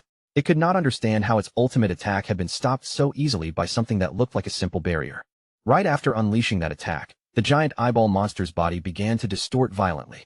Yellow electrical energy crackled across her form, making her entire body flicker and glitch as if it were being torn apart from within. The glowing chains wrapped around her suddenly tightened with brutal force. They dug into her body like burning restraints, and the pain was so intense that she let out a piercing scream. William's face changed instantly. He rushed toward the struggling monster in a panic, begging her not to use her power anymore. His voice cracked as he cried out that she could not die here. Shadow narrowed his eyes, clearly intrigued by the fact that this dungeon had somehow produced 2 epic-grade NPCs. He turned toward the sobbing thief and demanded that William explain exactly what was going on. With tears still on his face, William revealed that the giant eyeball monster's name was Aristotle. She was not just some random dungeon monster. She was his closest and most important friend. Many years ago, back when William was still nothing more than a low-level thief, he had met Aristotle by chance. Somehow, the two of them connected almost immediately, and before long, they had become the best of friends. Aristotle possessed an unbelievable amount of cosmic knowledge and could locate almost any rare treasure hidden in the world. William, on the other hand, relied on his god-tier stealing abilities to snatch those treasures once she found them.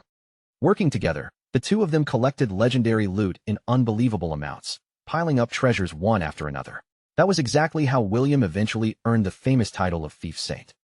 But their luck did not last forever.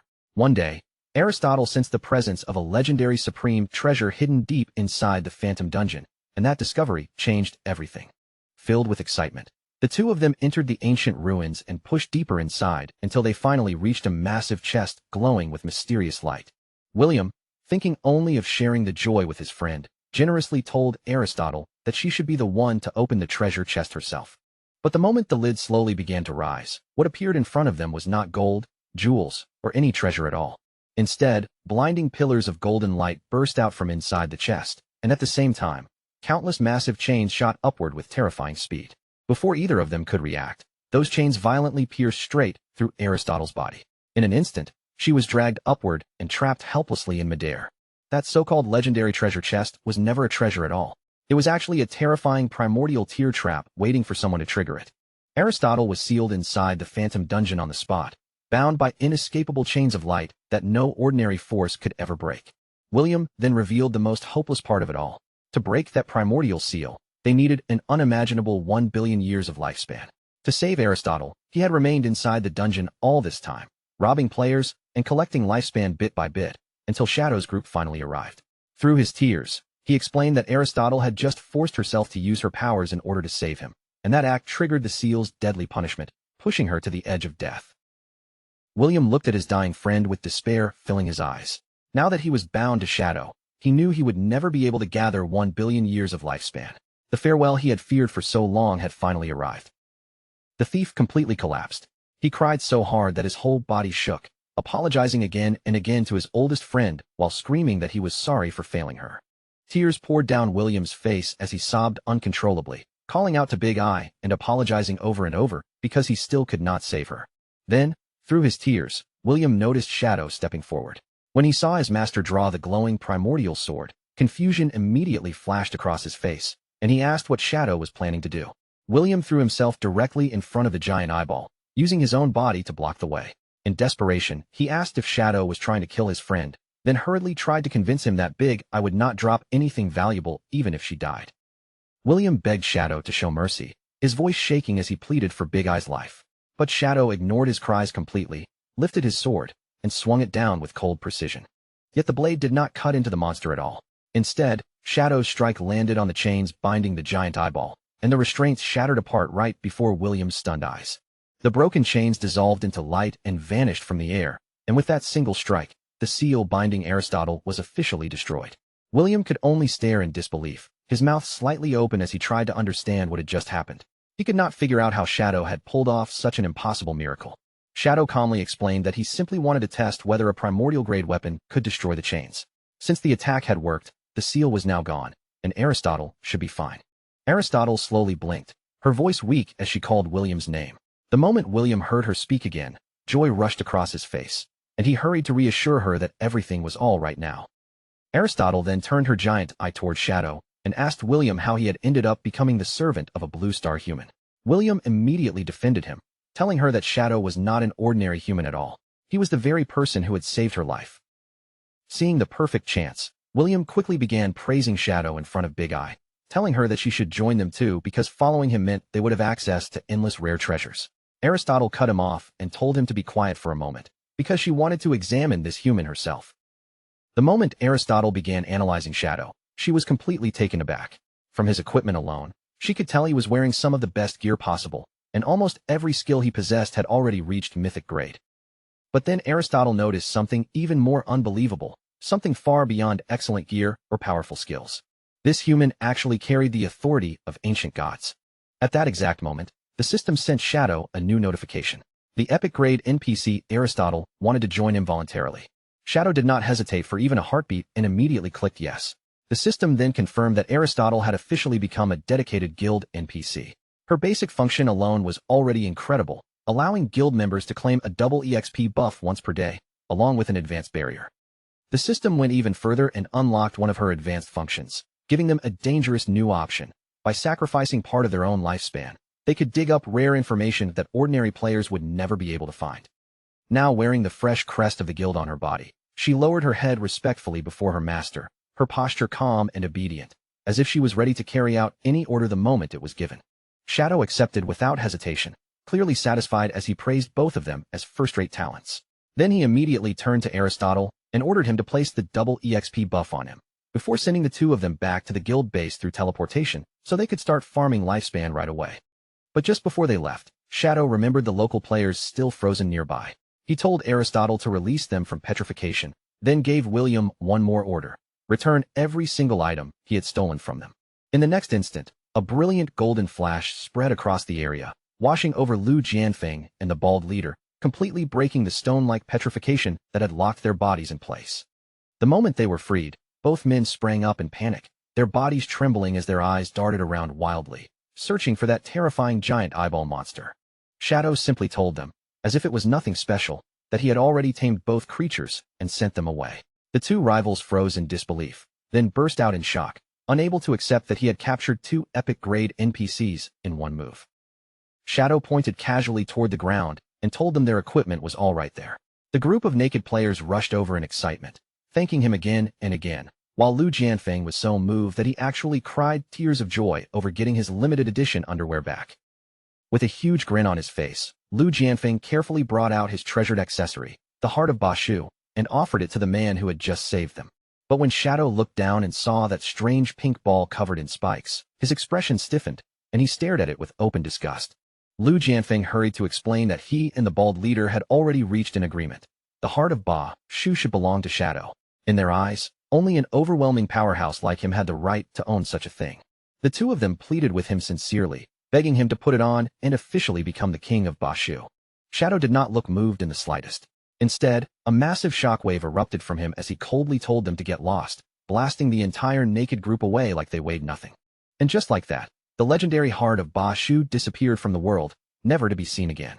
Some people later claimed Ba Shu no longer had a king, while others joked that from that day forward, every player in the region became a king of their own. Meanwhile, more than 200 kilometers south of the ruins of the magic capital, another intense battle was already raging.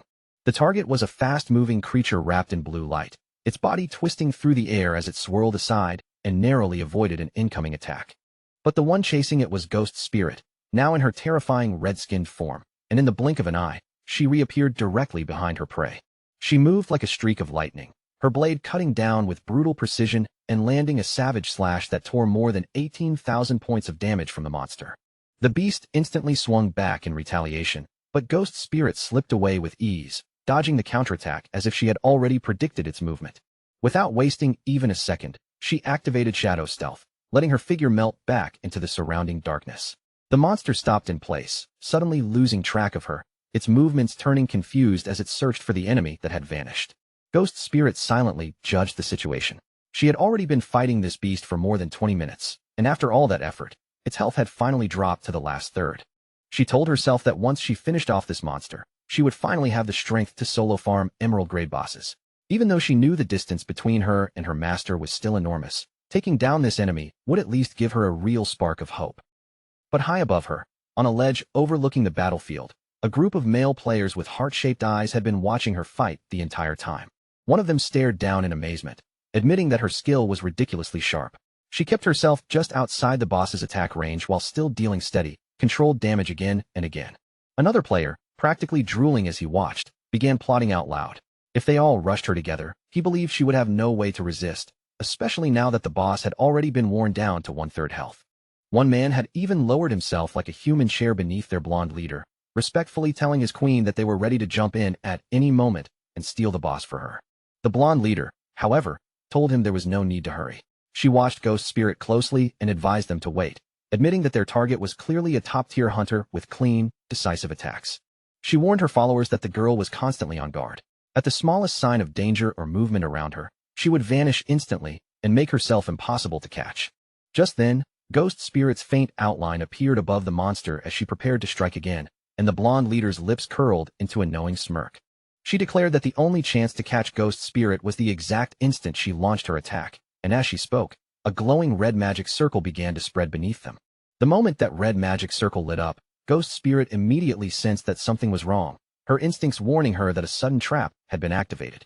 Red energy erupted upward, surging into the sky as the spell fully awakened, and the entire area was swallowed by the glow of the formation. Ghost Spirit was startled as she looked toward the source of the power, realizing it was a magic circle and immediately questioning who had suddenly appeared there. Since she did not know what these people wanted or what the spell was capable of, she made the safest choice right away and decided to retreat first. Watching Ghost Spirit pull back so quickly, the blonde leader smirked with disdain, mocking her for running so fast, and calling her nothing more than a typical rat from the Shadow Guild. Then she turned toward her brainwashed followers and gave the order, commanding them to rush in immediately and take control of the boss. The squad charged forward at once, shouting as they stormed toward the battlefield, screaming for their guild to advance in the name of their beloved master. The brainwashed warriors threw themselves at the lightning-infused platinum boss, while Ghost Spirit, already hidden back in stealth, looked on coldly and scoffed at their clumsy attempt to steal her kill. She knew the system rules better than they did, since she had already removed 2/3 of the boss's health.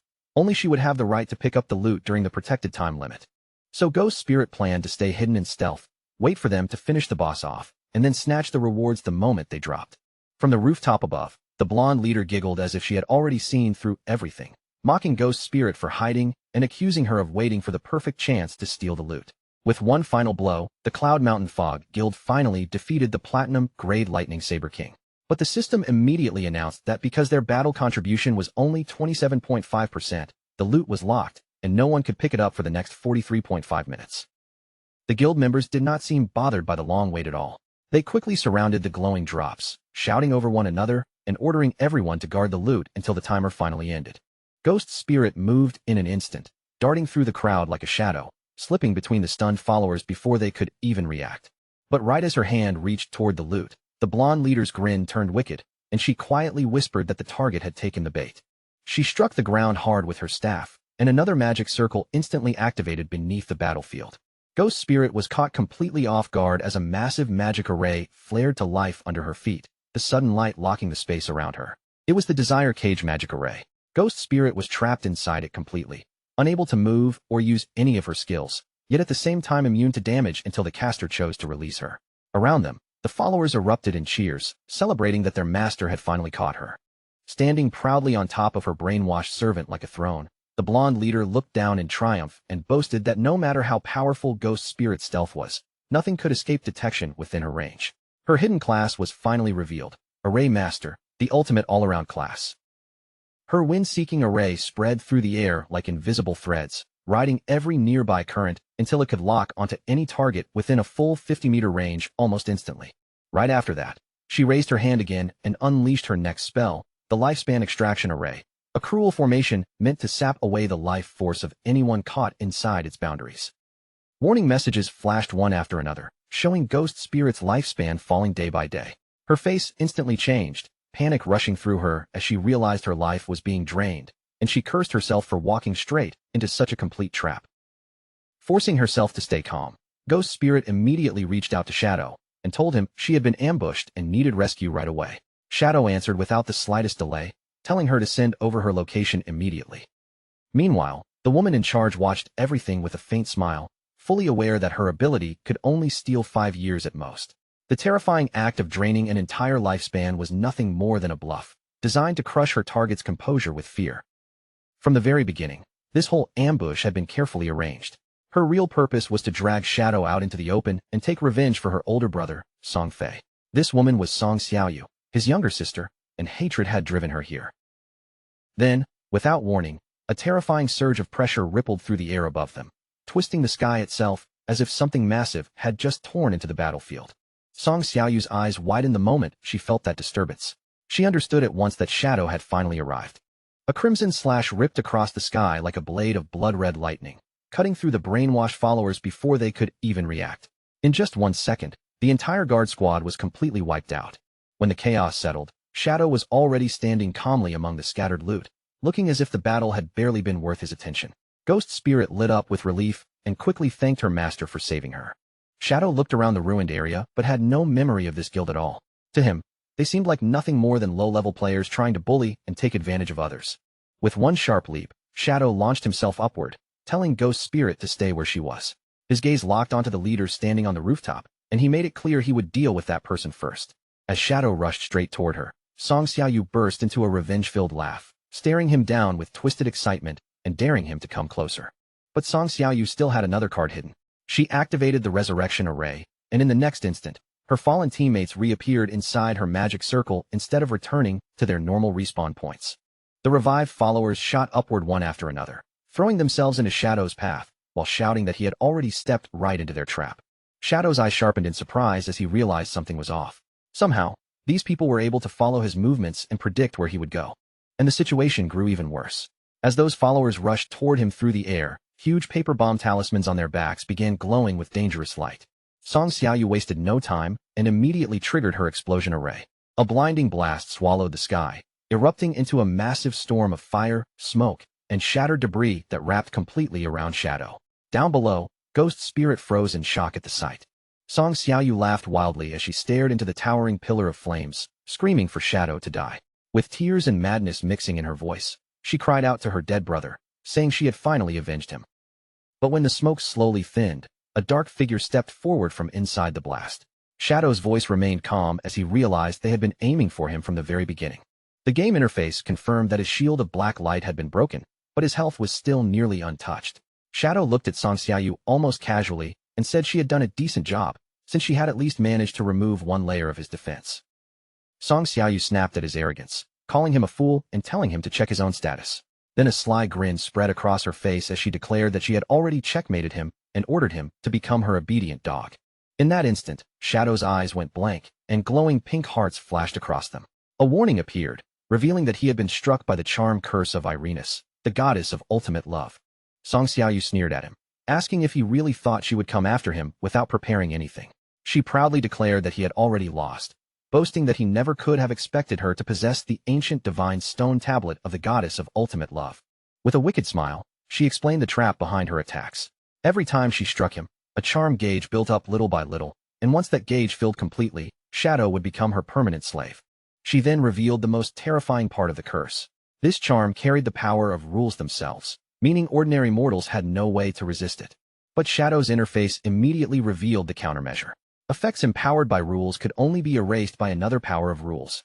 Fortunately, Shadow was holding his primordial-grade divine weapon, the Blade of Judgment, and the system offered to resist the curse by consuming 10 of his 16 divinity points. Shadow did not hesitate for even a moment. He immediately ordered the system to resist the curse, and 10 divinity points were burned away in an instant. A brilliant burst of light erupted around him as the system confirmed that the charm curse had been completely purified. Song Xiaoyu froze in total shock, her confidence crumbling as she screamed in disbelief, unable to understand how Shadow had erased her ultimate magic. Her eyes locked onto the glowing weapon in Shadow's hand, and desperation crept into her voice as she demanded to know what that blade truly was. Shadow looked down at her with cold, emotionless eyes and told her that her time had come. In a flash, he lunged forward and thrust the glowing blade straight toward her neck. But at the exact moment his strike landed, Shadow's eyes narrowed slightly in surprise. He spun around without losing momentum and easily cut off the heads of the brainwashed lackeys who had tried to leap at him from behind. Yet even after dealing with them, Shadow immediately sensed that something about the situation was not right. He realized he had not actually struck Song Xiaoyu at all. Her body had turned into a glowing green phantom, dissolving into nothing before vanishing completely and leaving Shadow empty-handed. Shadow recognized the technique almost immediately. It was Zuma's stolen Soul Walker ability. At the same time, he remembered the mysterious cloaked figure he had seen in Hukabin's memories, and it became clear that the mastermind behind the scenes must have stepped in to save her. Ghost Spirit hurried over and eagerly asked if he had finished her off. Shadow calmly admitted that Song Xiaoyu had escaped, and his student was left stunned by the answer. Shadow explained that someone was gathering forces specifically to target him, and this ambush was clearly one of their planned operations. Ghost Spirit immediately grew furious, calling them suicidal fools for daring to scheme against her master. Shadow told her he was not worried about his own safety, but she had to become much more cautious. She still lacked experience, and that made it easy for her to fall into enemy traps. Determined not to become a burden, Ghost Spirit nodded eagerly. Shadow then handed her the loot from the Platinum Boss, including a new bloodline she could fuse with, and a dual-wield mastery skill book. Ghost Spirit looked at the rewards in surprise and asked if he really did not want them for himself. Shadow explained that the bloodline's instant death effect was useless to him, and as for dual-wielding, he had already mastered it long ago. Ghost Spirit's face brightened with happiness as she thanked him, then immediately fused with the new power he had given her. The system confirmed that she had obtained the instant death bloodline. From now on, each of her attacks could add instant death points to a target, and once that gauge filled completely, the enemy would be executed on the spot. Shadow told Ghost Spirit that this bloodline would raise her damage to an entirely new level. He also mentioned that 2 new NPCs were already waiting at their guild hideout with useful functions, making her gasp with excitement.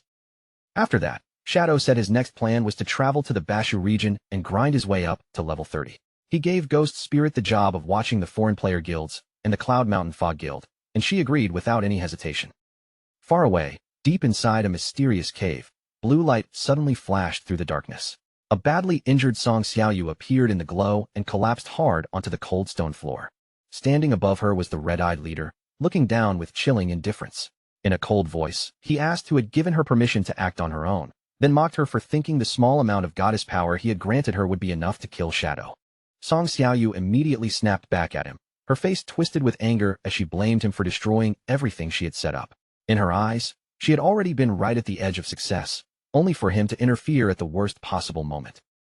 Tears spilled from Song Xiaoyu's eyes as she shouted that every single night, she dreamed of her brother drenched in blood, calling out to her for help. Her voice shook with hatred as she accused the leader of never understanding that pain, because he didn't carry the same personal grudge against Shadow. The red-eyed leader didn't show even the slightest trace of sympathy. He only stared down at her coldly and called her nothing more than a foolish woman. Then the darkness behind him slowly split apart, and one figure after another stepped into view, all of them staring forward with glowing red eyes. Surrounded by that chilling crowd, the leader asked her who among them didn't already carry a deep, blood-soaked feud with Shadow. His voice dropped lower as he warned her that if her selfish little actions ruined their grand plan, the others wouldn't spare her for even a second. They would rip her apart themselves, because not a single person there was stupid enough to believe Shadow could be brought down alone. He stepped closer, his shadow stretching over her as he towered above her trembling body. If she truly wanted revenge, then she had only one choice left: shut her mouth and follow orders. Song Xiaoyu collapsed there on the floor, tears still running down her face. After struggling for a moment, she finally lowered her head and agreed. The red-eyed leader turned away from her and stepped forward, facing the rest of the gathered group. With a cold, commanding tone, he told them the time had finally come to begin. Crimson lightning suddenly crawled across the strange brand on his arm, crackling like living blood. Zentile and the other members of the Black Dragon Guild stood nearby, watching in silence as that terrifying power began to rise. The leader lifted his hand toward the air, and a huge surge of red energy gathered around him before blasting upward like a violent wave. The entire space seemed to tremble beneath that pressure. Then he activated his skill, Murderous Intent Wave. A brutal aura spread outward from his body as he began drawing in the kill values of other players, using their accumulated slaughter to force his own stats even higher. The system immediately confirmed the result. His stacked stats had reached 450 layers, granting him a terrifying 900% attribute boost. Even with that monstrous increase, the red-eyed leader still wasn't pleased. He let out a disappointed sigh and said that if they had absorbed the kill values from the Cloud Mountain Fog Guild as planned, they would have reached a full 500 layers. His sharp gaze then fell back onto the kneeling Song Xiaoyu as he reminded her that because of her mistake, their entire operation now had to be delayed. Song Xiaoyu quickly bowed her head and begged for forgiveness, saying she was willing to accept any punishment. The leader's expression stayed ice-cold as he told her that apologizing to him wasn't enough.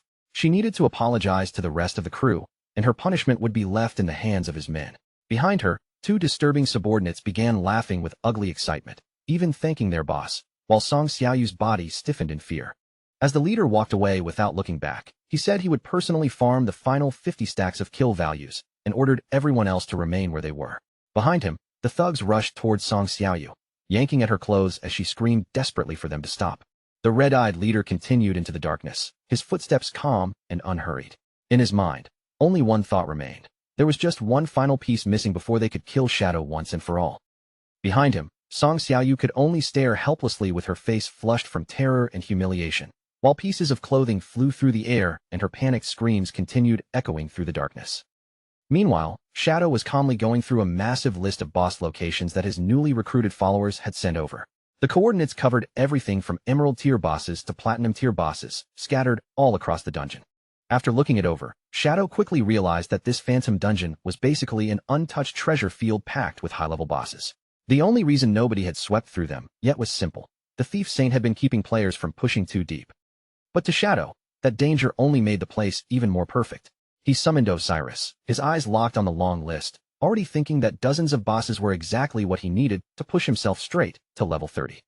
His plan was simple and ambitious. He wanted to gather enough experience in one stretch so that he could break through his 4th-class advancement all at once. Down near the entrance of the Phantom Dungeon, Lu Jianfeng and the bald leader of the Shu Dao Mountain Guild were already calling out to Shadow, waving him over as if they had been waiting for him. But the moment Shadow arrived, the two of them immediately started arguing. Lu Jianfeng wanted to head to the 3rd floor because the Shadow Knight there dropped excellent assassin equipment. The bald leader, however, insisted that the 4th floor's bone-rotting giant lizard was the better target. Lu Jianfeng snapped back that the giant lizard was incredibly annoying to fight, while the bald leader stubbornly claimed he was only trying to choose the most efficient route. Shadow didn't bother listening to them bicker any longer. He coldly told both of them to shut up, then made the decision himself. They would clear the dungeon one floor at a time, and whoever found the boss first would get to lead the way. The bald leader instantly puffed himself up and bragged that he had found the soul-devouring witch. Lu Jianfeng immediately shouted back that they had discovered it together, and not only that, the monster had nearly killed both of them. Lu Jianfeng then leaned closer to Shadow with a nervous expression and warned him that this particular boss was extremely troublesome. Her battle mechanics were the kind that could make even experienced players feel helpless. The system soon identified the target in front of them, a level 20 emerald grade boss known as the soul-devouring witch, Ella. The bald leader quickly began explaining her battle phases, saying that she had 4 stages in total. At the start, she would cover herself with a soul fire shield that blocked all incoming damage, while also releasing cursed spirits that could explode across a wide area with devastating force. But before he could even finish his explanation, Shadow had already moved. In an instant, he unleashed Shadow Slash, and the terrifying boss was completely destroyed before anyone else could react.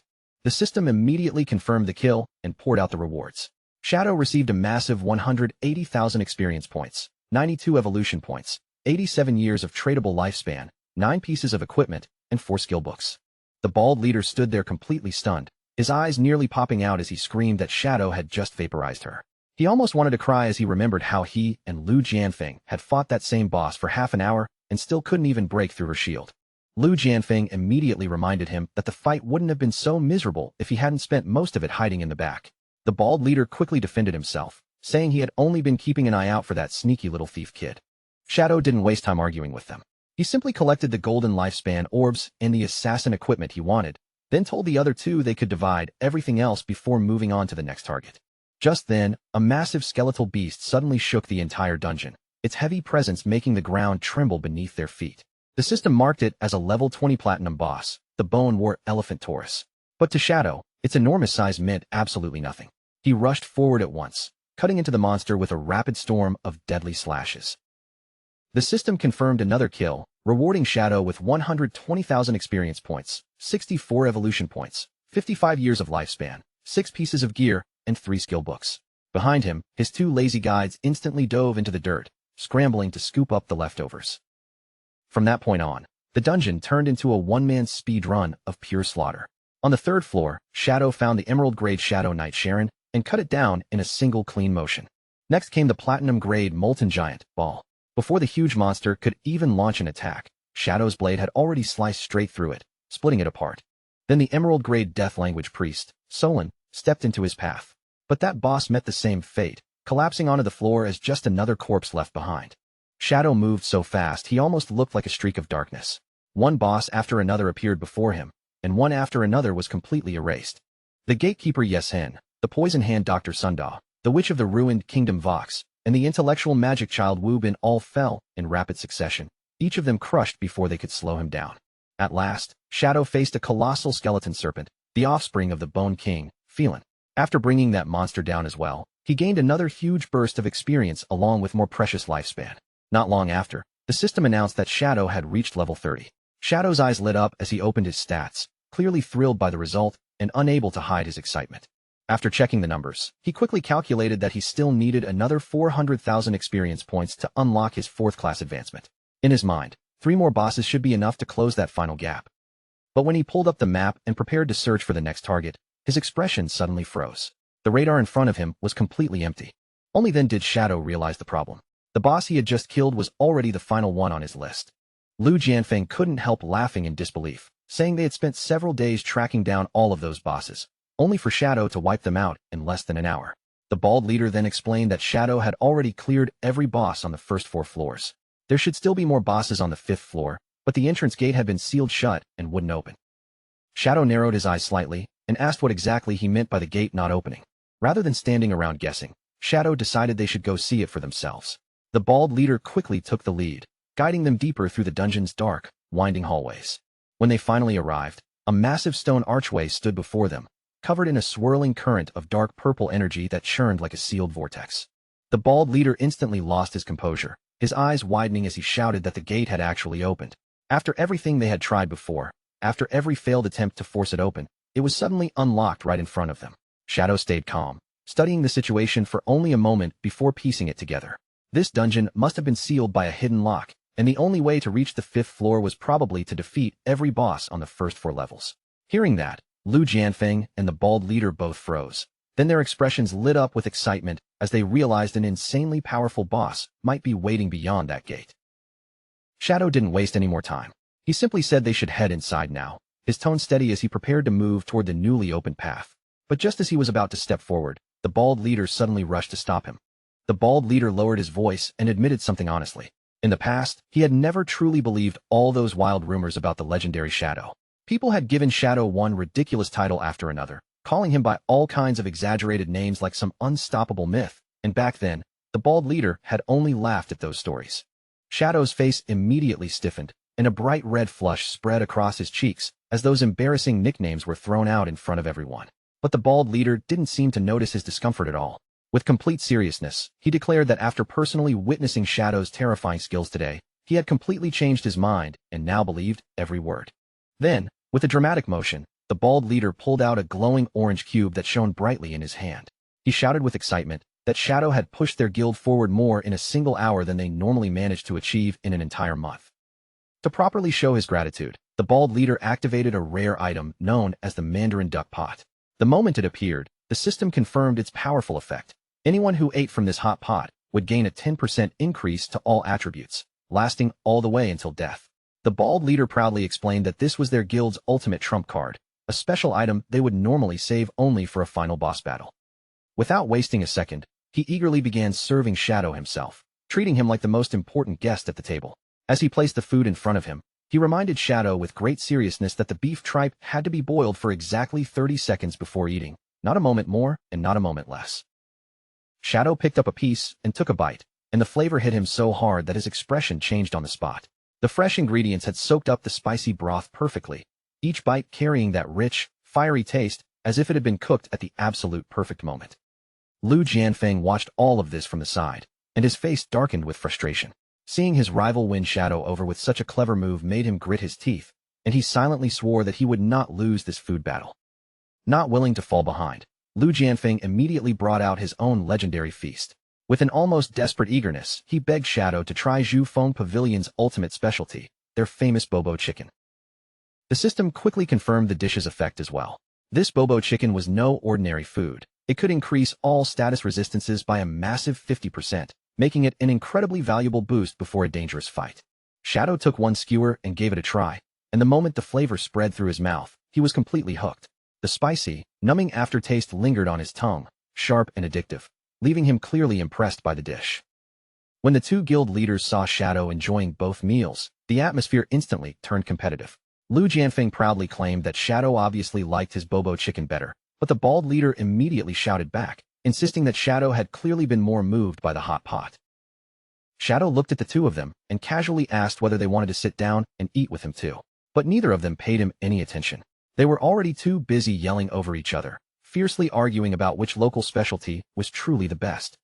Shadow casually invited the two of them to grab something to eat with him, but neither man even listened. They were far too busy yelling over each other about which local dish was truly the best. Before their pointless food argument could die down, the system suddenly chimed in with a massive boost for Shadow. Every one of his attributes rose by 10%, while his resistance to abnormal status effects jumped by an incredible 50%. Shadow lifted his hand and watched blue light shimmer across his fingers. With a satisfied look, he quietly admitted that this was a pretty nice buff to receive. He calmly told the others that it was time to get moving, but the second he turned away, Lu Jianfeng and the unnamed bald Shu Dao Mountain Guild leader were already starting another heated argument behind his back. Lu Jianfeng puffed out his chest and proudly claimed that Shadow had clearly praised his Bobo chicken. The unnamed bald Shu Dao Mountain Guild leader immediately fired back, insisting Shadow had obviously meant their hot pot instead. Still shouting about their favorite dishes, the two followed Shadow deeper down the corridor. The group stepped into a gloomy room swallowed by thick fog and darkness. None of them noticed the enormous, unsettling stone statue towering silently over their heads. Without warning, the statue's eyes lit up in the darkness. Sweat rolled down Lu Jianfeng's face as he stared upward and nervously asked what that thing was, already afraid it might be a boss because of how terrifying it looked. Then a deafening crack tore through the room as the statue's stone outer shell began splitting apart from the inside. The rocks suddenly burst open, revealing a towering pink-haired woman wearing glasses. She was Grelina, a level 20 diamond-grade boss, and her presence instantly filled the foggy chamber with pressure. The moment Lu Jianfeng and the unnamed bald Shu Dao Mountain Guild leader saw the diamond-grade boss standing before them, Both of them screamed in complete panic. Shadow quickly warned them not to let their guard down. Diamond-grade bosses always came with dangerous special mechanics, and one careless mistake could ruin the entire fight. The unnamed bald Shu Dao Mountain Guild leader immediately started panicking, but Shadow had already moved. Activating his gift of liberation, he unleashed a rapid barrage of instant shadow slashes that smashed into Grelina, each strike dealing nearly 500,000 damage. Seeing the damage numbers, Lu Jianfeng stared in disbelief and asked why Shadow's attacks suddenly seemed so weak. The unnamed bald Shu Dao Mountain Guild leader shouted back that diamond-grade bosses had a terrifying 90% damage reduction.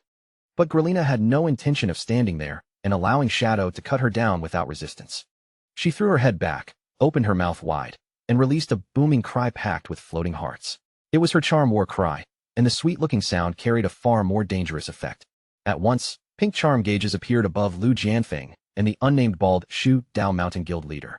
The bars began filling so quickly that both of them barely had time to react. Shadow responded instantly by activating his magic resistance shield.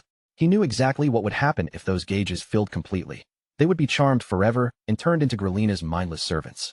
Unfortunately, Shadow's warning came too late for the unnamed bald Shu Dao Mountain Guild leader. His charm gauge hit the limit, and pink hearts replaced the pupils in his eyes. With tears streaming down his face, he started crying out for his mommy. Lu Jianfeng's gauge had only reached 70%, and he immediately turned on his rival in anger. He yelled that if the bald idiot had simply eaten the Bobo chicken, he would have resisted the spell with no problem.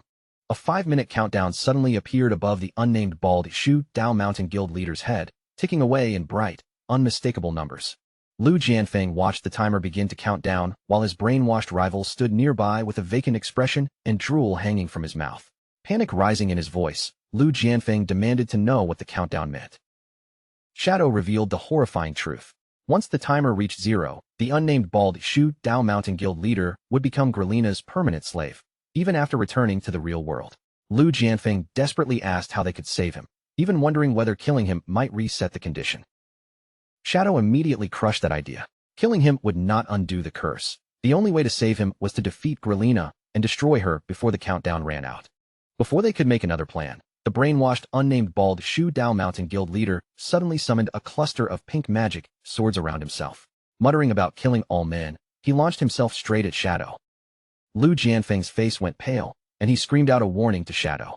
In the next instant, Lu Jianfeng sprang into the air and drove a hard kick into the unnamed bald Shu Dao Mountain Guild leader, knocking him out of the air. Lu Jianfeng grabbed his rival in a chokehold and yelled for Shadow to focus entirely on the boss. He would keep this brainwashed idiot under control himself. Across the room, Grelina slowly opened the red spellbook resting in her hands. 3 chubby human servants appeared in front of her, each with a pink heart mark stamped onto their forehead. Moving together like a strange little army, they began chanting, "Girls help girls." Shadow narrowed his eyes at the bizarre group. He could not tell whether they were truly human, and he began wondering whether everyone charmed by Grelina eventually became one of these strange clone-like monsters. That was when Shadow realized something did not add up. In this timeline, he should have been the first player to reach this floor. So how could Grelina already possess so many human slaves? The brainwashed servants rushed at him while continuing to scream their strange slogan. Shadow knew there had to be a dark secret buried somewhere in this dungeon's past. Gathering his strength, Shadow focused his energy and summoned the blade of the Dark Night Ring. A huge red crescent of energy tore through the room and wiped out the servants in one devastating slash. But the victory lasted only a moment. Grelina activated her magic again, and an enormous army of identical servants began spawning in front of them, spreading through the room as though there was no end to them. As the swarm of servants continued pouring forward, Shadow noticed a faint red glow coming from Grelina's spellbook. The answer clicked into place immediately. She could only keep producing these servants because of that glowing spellbook. Just then, the system informed Shadow that his limit break meter was completely full. He realized this was the perfect time to use his ultimate, especially since the remaining slaves could quickly refill the meter afterward. Shadow did not hesitate for even a second.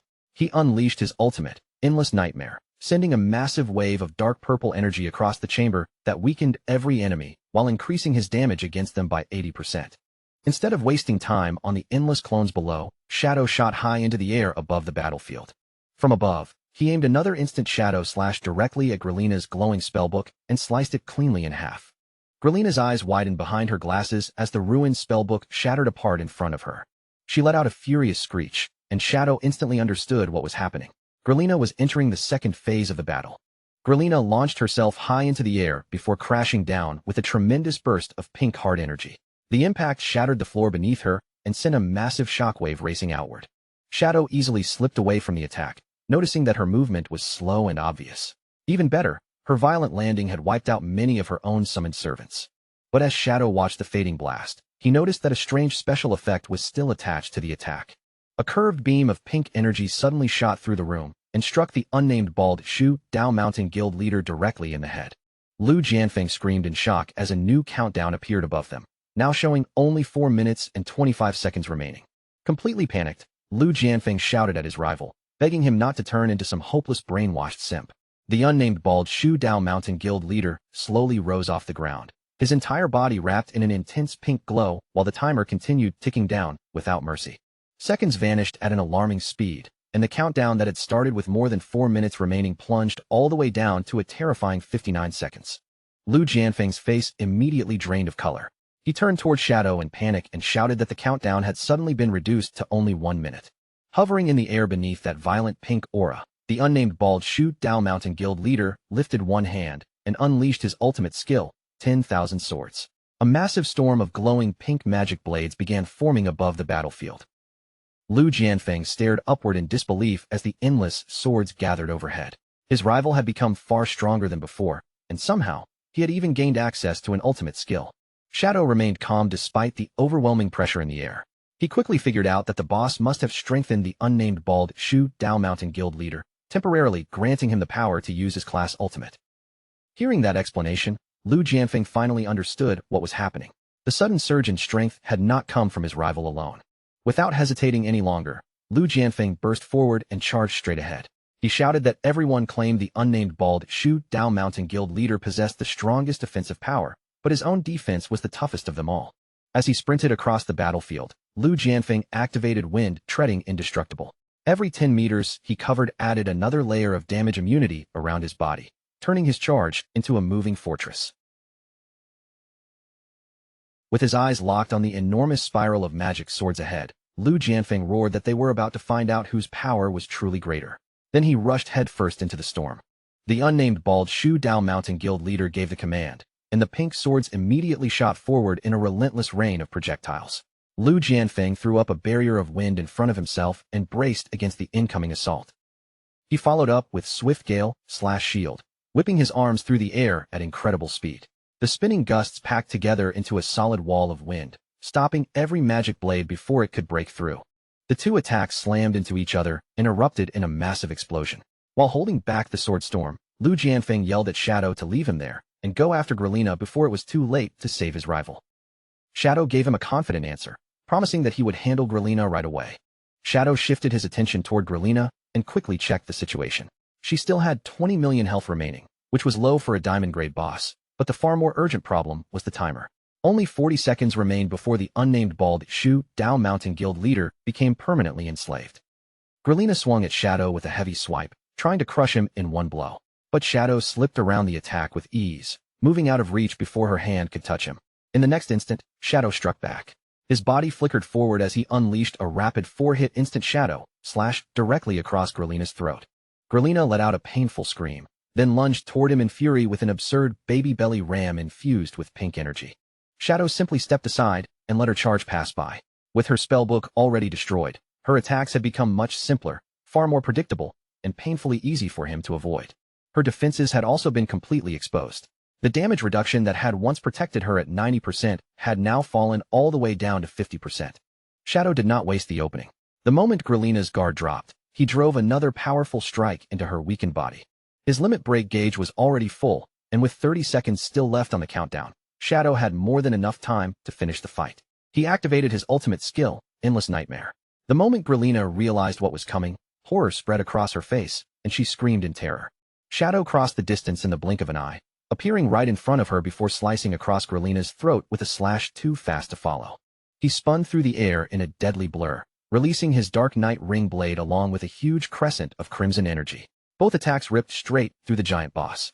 Then Shadow leaped high above the battlefield and brought everything down in one final strike. His ultimate skill, Crimson Blade, crashed into Grelina and finished her off completely. The victory notification immediately appeared, confirming Grelina's defeat. Shadow received an enormous reward of experience, evolution points, lifespan, valuable items, and several skill books.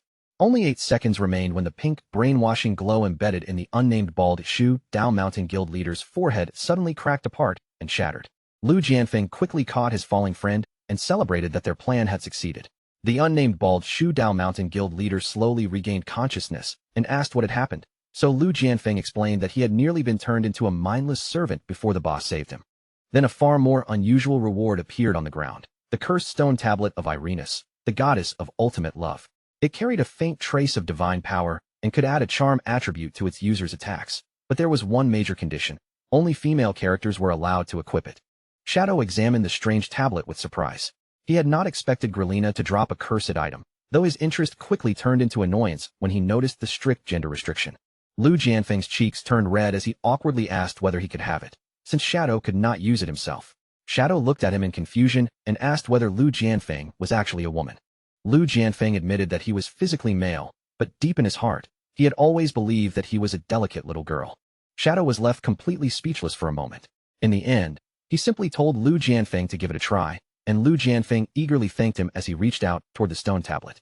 But the equipment attempt failed immediately.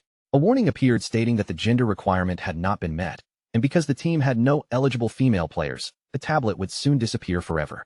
Lu Jianfeng completely lost control as the stone tablet floated into the air and began dissolving before his eyes. He desperately screamed for it to come back, demanding to know why it refused to acknowledge his inner identity while accusing the system's gender restriction of being blatant discrimination. Shadow quietly studied Grelina's charm, realizing its power came from absolute rules that no ordinary mortal could possibly resist. At the same time, another question surfaced in his mind. How had Song Xiaoyu obtained a similar stone tablet without being turned into someone else's slave? Before he could dwell on it any longer, a system notification flashed before his eyes. His experience bar had finally filled completely, and Shadow immediately began his 4th class advancement. Dark energy erupted around him at once, twisting into an enormous black vortex. As the Shadow class officially advanced to Tier 4, every one of his main attributes instantly doubled. The violent transformation frightened Lu Jianfeng and the bald Shu Dao Mountain Guild leader half to death. Both of them panicked, thinking another terrifying boss had appeared, just as the system announced that Shadow's stealth level had doubled as well. And that was not all. He also unlocked a new passive ability that allowed him to attack without breaking invisibility, meaning all of his hidden attack bonuses could remain active. Even better, every attack effect he unleashed while hidden would stay completely invisible too, while also gaining an additional bonus equal to half of his total stealth level. Watching the black vortex fade around him, Lu Jianfeng finally understood what had happened. Shadow had merely upgraded his class, yet the entire process looked so overwhelming that Lu Jianfeng nearly lost his mind from excitement. Shadow quickly reviewed his new numbers in silence. After combining his equipment, skills, and class passives, his base stealth level reached 21, then immediately surged to an astonishing level 42. Still, he did not let that power make him careless. Some special classes and rare items possessed abilities that could completely ignore stealth levels no matter how high they became. He also remembered that powerful high-level bosses could see through ordinary invisibility with ease. The farther the game progressed, the less dependable stealth would become without truly exceptional strength behind it. According to ancient legends, the highest form of stealth was not simply reaching an absurdly high level. A true master assassin could force the entire world around him to overlook his presence, erasing even the memory that he had ever existed. But for now, that level of mastery remained nothing more than a myth. Not a single player in the entire game had ever successfully unlocked such perfect stealth. Shadow pushed those thoughts aside and turned to the bald Shu Dao Mountain Guild leader. He ordered him to post a bounty, knowing that players could merge with a second bloodline once they reached level 30. For the exact location of the epic grade boss known as the Death-Winged Angel, Shadow offered an enormous reward, 1,000 years of lifespan. He intended to build his strength one step at a time. Lu Jianfeng and the bald Shu Dao Mountain Guild leader nearly screamed themselves hoarse when they heard it. 1,000 years of lifespan for an epic grade boss was such an outrageous bounty that they could barely believe Shadow was serious. Shadow remained completely calm. He simply told them to contact him the instant they uncovered any genuine lead, then vanished from sight as though he had never been there. From his previous life, Shadow remembered that the mysterious Death-Winged Angel had appeared only once. Back then, it had ultimately been slain by the player ranked 45th in the world. That battle had been hidden from the public, so almost nothing was known about it. The only confirmed detail was that after merging with the boss's bloodline, that player had shot up to global rank 6, proving it was an incredible upgrade for an assassin. This time, Shadow had no intention of letting anyone else claim that opportunity. He was determined to secure the Death-Winged Angel's legendary first kill for himself. Soon after, his 1,000-year lifespan bounty spread across the entire global server. Along with it came a cold warning. Anyone who dared give him fake coordinates would be hunted down and killed. The world chat exploded immediately. Some players praised Shadow as the strongest player alive, while others called his attempt to challenge that boss alone nothing more than a suicide mission. Meanwhile, deep inside a hidden cave, Zentile reported the massive global bounty to the red-eyed leader. The man listened calmly and replied that he had already heard the news. The red-eyed leader considered how quickly Shadow was becoming stronger and quickly guessed that Shadow intended to hunt the beast alone. Behind him, Qin Xiaoyu stood nervously, visibly frightened by the thought of facing such a monster. Then a memory suddenly returned to Qin Xiaoyu. She sprang to her feet and shouted to everyone in the guild that she had seen the Death-Winged Angel before. The red-eyed leader slowly turned toward her, his eyes glowing crimson as he fixed her with a hard stare. He demanded to know exactly where she had encountered it. Qin Xiaoyu explained that in her previous life, she and her brother Song Fei had seen the Death-Winged Angel inside the forbidden city of unjust death. Her words left everyone nearby stunned. But the local thugs burst into laughter almost immediately. They mocked her claims about a previous life and sneered at her weak stats, making Qin Xiaoyu burn with anger as they continued ridiculing her. A frightening red aura suddenly burst from the red-eyed leader, crushing the laughter into silence. He shouted for everyone to shut up, then turned back to Qin Xiaoyu and asked what this city of unjust death was and where it could be found. Qin Xiaoyu opened her system map and explained that the legendary city was located near Jinling. It was known as a forbidden place where only the dead were allowed to enter. The red-eyed leader became deeply interested the moment he heard that. He immediately ordered Zentile to gather their strongest squad members so they could head for those coordinates without delay. The other guild members began whispering among themselves, confused about why their leader took a low-level girl so seriously. Soon, they were quietly gossiping about what kind of relationship the two of them might have. Their whispers did not escape the red-eyed leader. Another heavy wave of pressure rolled off him as he coldly warned that anyone who dared disrespect Qin Xiaoyu again would die by his own hand. Zentile quickly shouted at the men to stop provoking their boss. Terrified by the pressure filling the air, the subordinates hurriedly apologized and swore they would never cross the line again. With such powerful protection behind her, Qin Xiaoyu immediately grew bolder. Wearing a smug expression, she ordered every person who had mocked her to get on their knees, and the frightened thugs quickly bowed before her. Qin Xiaoyu crossed her arms and savored the small victory with obvious satisfaction. Deep down, she thought that only complete fools could possibly dislike a girl as perfect as her. Later, while the group traveled through the Jinling wasteland, Zentile finally decided to ask the red-eyed leader something he had kept buried for a long time. He wanted to know why their boss placed so much value on Song Xiaoyu and Qin Xiaoyu. In Zentile's eyes, anyone else who had made mistakes that serious would have been executed long ago. The red-eyed leader explained that Song Xiaoyu possessed a unique class capable of ignoring stealth levels. Because of that, her tracking ability was absolutely essential if they wanted to hunt Shadow down. Then he revealed an even more shocking truth. Qin Xiaoyu was actually Shadow's younger sister, making her the ultimate key to bringing him down. Zentile froze in disbelief and asked whether that could truly be real. The red-eyed leader assured him that he never acted based on rumors that had not been confirmed. He had even uncovered Shadow's identity in the real world. Shadow was Qin Feng, an apparently ordinary salaryman living a completely normal life outside the game. After hearing that, Zentile suggested kidnapping Qin Xiaoyu and using her as a hostage. But the red-eyed leader immediately called him an idiot for thinking the situation was that simple. He explained that Qin Feng and Qin Xiaoyu were not related by blood, since Qin Feng had been adopted. Worse still, their relationship had completely collapsed after a bitter family dispute. Zentile then proposed exposing Shadow's real name to the whole world. The red-eyed leader coldly warned that he would snap Zentile's neck if he attempted something so stupid. Revealing Qin Feng's name would accomplish nothing, he explained. No one would dare challenge Shadow anyway, and exposing him would only make Shadow aware that someone was plotting against him.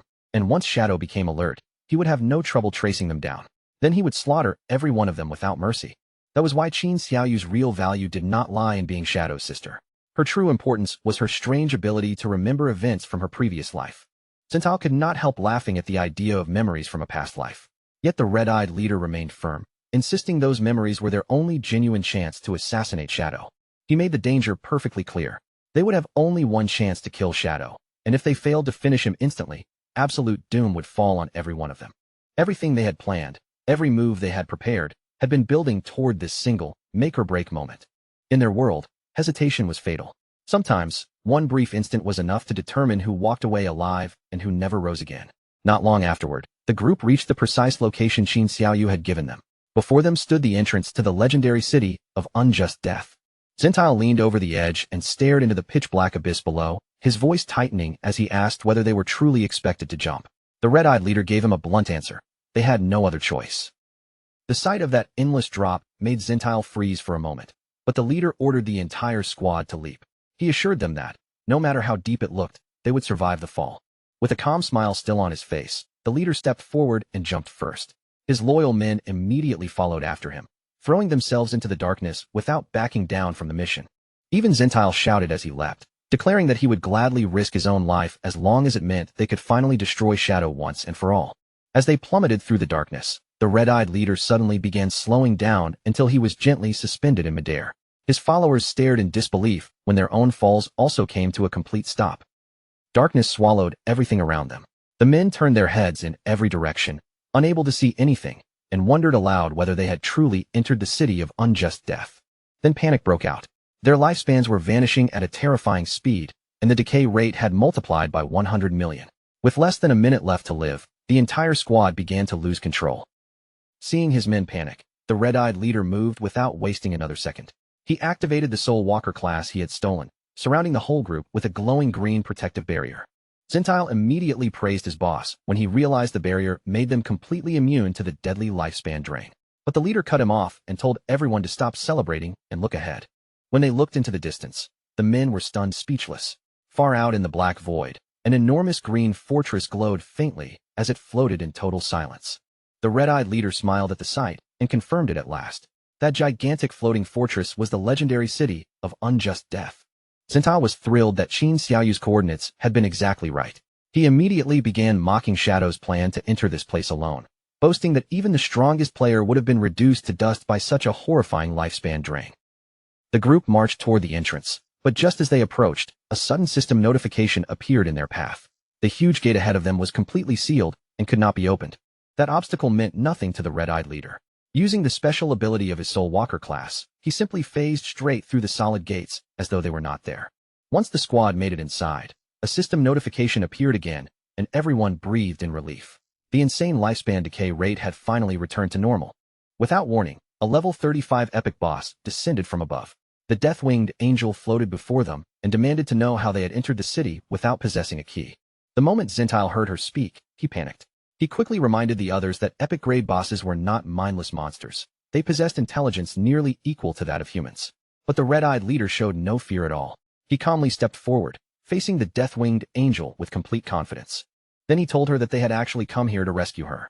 The death-winged angel burst into laughter at his ridiculous claim. Calling him completely insane, she coldly declared that every one of them would die. The death-winged angel clearly had no intention of welcoming these strangers, much less wasting time making friends with any of them.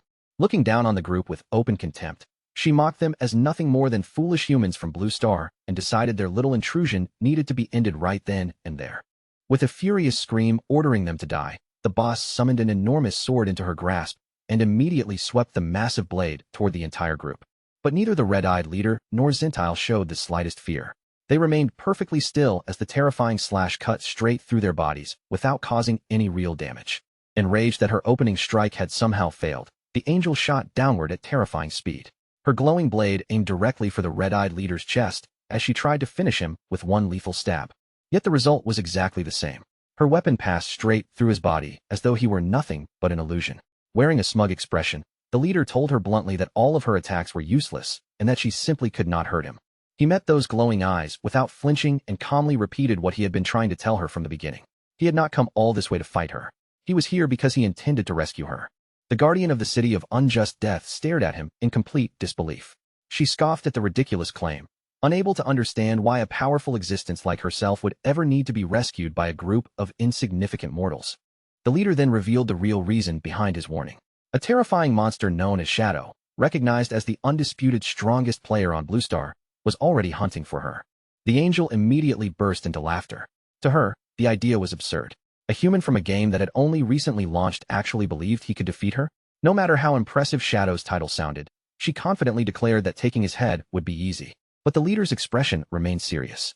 He warned her that every boss Shadow had chosen to hunt ended up completely destroyed.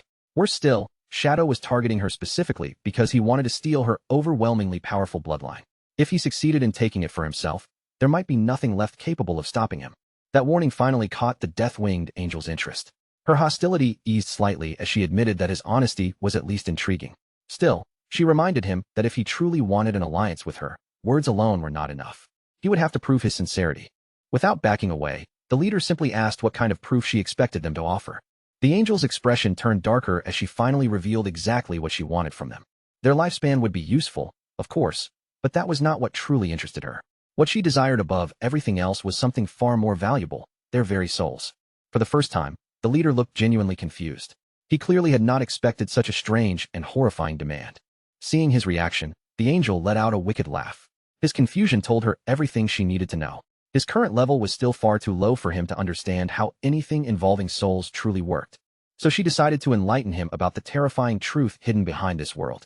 Under normal circumstances, when players die, what they lose is only part of their lifespan because their actual souls remain protected. Lifespan was essentially nothing more than a protective shield surrounding something far more important. If that shield disappeared, it could still be replenished. But if a player's soul itself were destroyed, that person would die permanently, not only inside the game, but in the real world as well. A sinister grin spread across the angel's face as she continued. Weak, low-level monsters might be satisfied by feeding on lifespan alone, but powerful high-tier beings like her had developed a much more dangerous appetite. What they truly craved were actual human souls. If the group could offer her a soul rich enough to satisfy that hunger, then she was willing to cooperate with them. The moment those words sank in, the entire squad went pale. They finally understood what her demand truly meant. Anyone whose soul was consumed by the angel would not simply lose years of life or respawn later. That person would be erased permanently from existence. Before fear could spread through the group, Harvey suddenly stepped forward. There was not even a trace of hesitation on his face as he calmly offered the monster his own soul. Zentile immediately tried to stop him, but Harvey refused to reconsider. He made it clear that his decision had already been made and that he fully understood exactly what would happen if the angel accepted his offer. Harvey explained that from the moment he joined this mission, he had already prepared himself to make the ultimate sacrifice. If surrendering his soul was the price required to stop Shadow, then he was willing to pay it. He asked for only one thing in return, that Zentile look after his mother back home.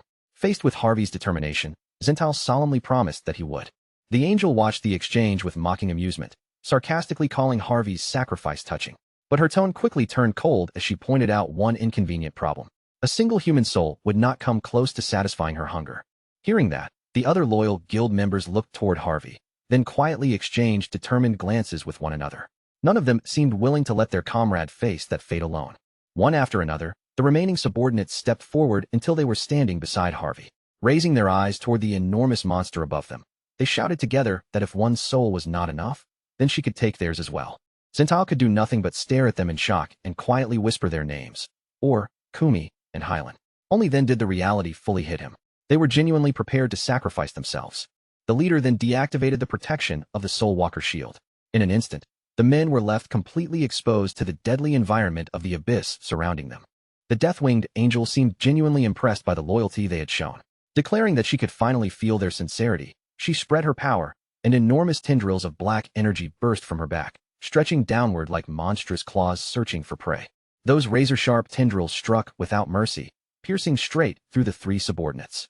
Their bodies were violently lifted from the ground as their screams echoed through the darkness.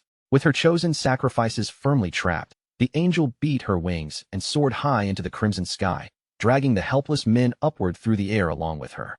Now that the Soul Walker shield was gone, the system immediately recognized that their bodies were directly exposed to the abyss's extreme environment. Their remaining lifespans began draining away at a horrifying speed almost too fast to comprehend. Only a few seconds were needed. Their flesh rapidly withered, their bodies shrank and dried out, and before everyone's eyes, the three men were reduced to little more than skeletal husks. Their remaining lifespan vanished almost instantly.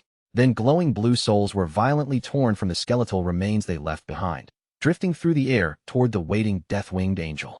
The angel eagerly swallowed the floating souls one after another. As she devoured them, she released a sound of pure pleasure, savoring the feast with obvious delight. Once her hunger had finally been satisfied, she slowly descended back toward the surviving leaders. A pleased smirk rested on her face now as she prepared to discuss the next step, how they would join forces and bring down Shadow.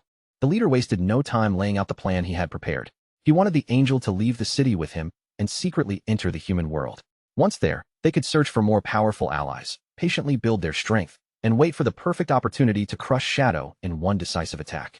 But the angel immediately mocked the idea and told him he was dreaming. As an epic boss, she was bound by the system's rules to this specific territory.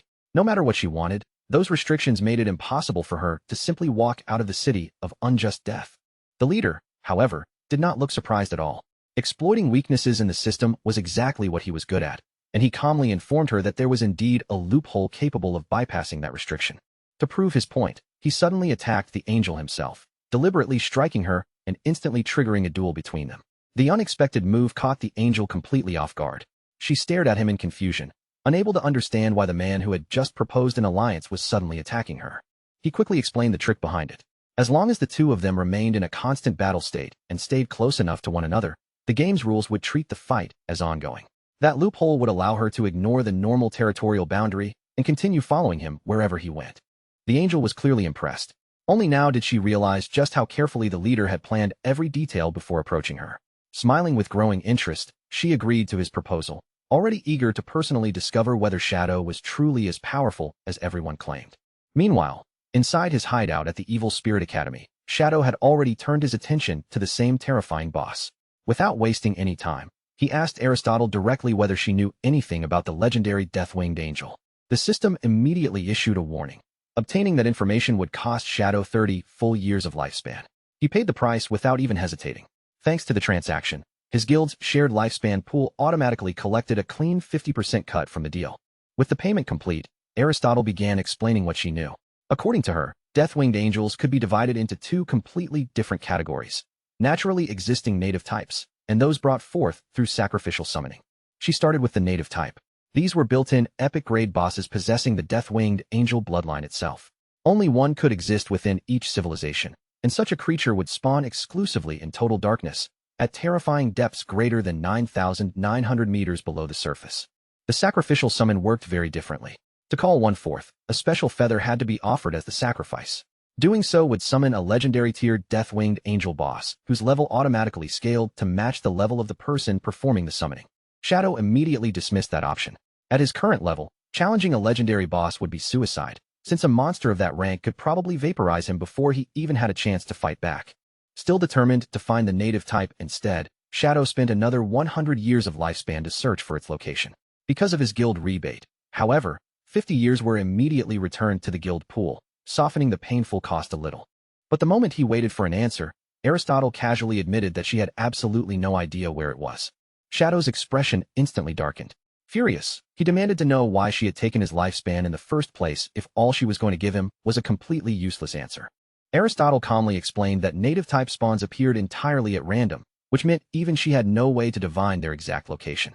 Shadow immediately complained about the enormous fee, but she quickly reminded him that after the rebate, he had technically only lost 50 years. She then defended herself, explaining that collecting lifespan was an unchangeable instinct written directly into the genes of her species. Still, she offered him something useful in return: the known locations across Blue Star that actually satisfied the conditions required for such a creature to spawn. According to Aristotle, only 3 known abysses on Blue Star extended deeper than 9,900 meters: the Abyss Sea, the City of Unjust Death, and a place known as the Blood Cave. The moment Shadow heard one of those names, his attention sharpened immediately. The City of Unjust Death was a place he already had a connection to. Realizing this might be the opening he had been waiting for, Shadow quickly pulled out both the map and the key connected to the City of Unjust Death. A perfect opportunity had suddenly landed right in front of him. With his destination decided, Shadow concluded that it was finally time to enter the Forbidden Ruins. He activated his teleportation and vanished on the spot, while Aristotle cheerfully wished him a safe journey. A moment later, Shadow arrived near the Jinling wasteland and found himself standing at the edge of an enormous canyon. Looking down into the seemingly bottomless darkness, he checked the coordinates and confirmed that he had come to the right place. The City of Unjust Death was somewhere directly beneath him. Shadow did not waste even a second hesitating. He stepped straight over the edge and hurled himself into the canyon, his body plunging rapidly into the pitch-black abyss below. Almost immediately, a system warning flashed before him. He had entered a deadly frenzy zone, an environment so dangerous that his lifespan was now being consumed at 100 million times the normal rate. Seeing how insane the drain was, Shadow reacted at once and activated his mythic-grade skill, Depths of Darkness. As long as he remained in stealth, the ability reduced his lifespan decay by a massive 90%. Even so, the situation was still terrifying. After that huge reduction, His lifespan was still disappearing 10 million times faster than normal, which meant that every 3 seconds spent in the abyss would cost him an entire year of his life. Knowing every second now mattered, Shadow scanned the darkness below and soon spotted an eerie glow in the distance. Far ahead, green-lit towers rose from a floating fortress suspended inside the abyss. Without slowing down, Shadow snapped his fingers and summoned his skeletal dragon, Osiris. The instant the massive undead creature appeared, he ordered it to head for the floating city at the highest speed it could manage. Osiris surged forward through the darkness, carrying Shadow across the vast abyss at incredible speed. The ominous floating ruins grew larger and clearer with every passing second. As soon as they reached the fortress, Shadow leapt from Osiris and immediately pulled out the key to the city of unjust death. The key activated successfully, allowing him to cross the barrier and enter the forbidden fortress. The instant he made it inside, the system confirmed that his lifespan consumption had finally returned to normal. Still, that brief but brutal descent through the abyss had already cost him a full 10 years of his life. Shadow began walking through the ancient fortress, carefully studying the silent streets around him. To his surprise, there was not a single person anywhere. The entire place felt abandoned, making him wonder whether the fortress was actually empty. Then, without warning, a cloaked figure suddenly called out from nearby. The stranger burst into delighted laughter, clearly thrilled by the rare sight of an actual visitor appearing in this deserted place. The system quickly identified the stranger as Gonkei, a mask merchant. Wasting no time, Gonkei immediately started trying to sell Shadow his merchandise, proudly claiming that he carried some of the finest treasures available in the entire game. Shadow immediately recognized him as one of those rare merchant NPCs that players almost never encountered. Interested, he skipped the small talk and directly asked Gonkei to show him exactly what kinds of items he had for sale. Eager to impress his new customer, Gonkei revealed his collection. One after another, brilliantly glowing masks appeared in the air before Shadow, each one radiating the aura of a high-tier item. The system displayed the masks' powerful attributes one by one. The collection ranged from gold-grade disguise masks all the way to an impressive diamond-grade Shadow Walker mask, which dramatically increased stealth, movement speed, and damage while the wearer remained hidden. Gonkei even revealed an even rarer treasure, a legendary epic-grade lifeless mask capable of clearing all accumulated kill value from its wearer. The incredible effect came with an equally ridiculous base price of 5,000 years of lifespan. But Shadow's eyes immediately locked onto the diamond-grade Shadow Walker mask. Its effects fit his assassin-style build almost perfectly, and after checking its attributes, he confidently decided that this was the item he wanted to buy. Gonkei instantly praised him for having excellent taste, but then revealed the unpleasant catch. Because the city of unjust death was supposedly closed for the day, the mask's price had jumped from its normal 3,500 years of lifespan all the way up to an outrageous 10,000 years. Shadow immediately understood what was happening. The moment Gonkei noticed how interested he was in the mask, the shady merchant had tried to squeeze him for everything he had by massively inflating the price. There was no way Shadow was going to spend nearly his entire lifespan reserve on an item that was normally worth far less. No matter how desperately Gonkei began throwing out so-called discounts, Shadow flatly refused every offer, turned his back on the merchant, and walked away. Behind him, the furious merchant started shouting insults, but Shadow did not even bother responding. Instead, he continued searching the fortress, reasoning that if a special NPC like Gonkei existed here, then powerful high-tier bosses were almost certainly hiding somewhere nearby. Meanwhile, far away in the ruins of Zhanghai City, the red-eyed leader suddenly appeared high in the sky. With every preparation finally complete, he officially launched the operation to assassinate Shadow, and chose that moment to summon the terrifying death-winged angel into the human world. At that same time, Little Black had just finished bringing down another powerful monster. Standing beside Captain and Yu, he excitedly celebrated the fact that they had successfully defeated yet another platinum-ranked boss. And Yu, however, let out a tired sigh. With the constant danger around Zhanghai City finally calming down, everyday life had recently become almost too peaceful, leaving her feeling strangely bored.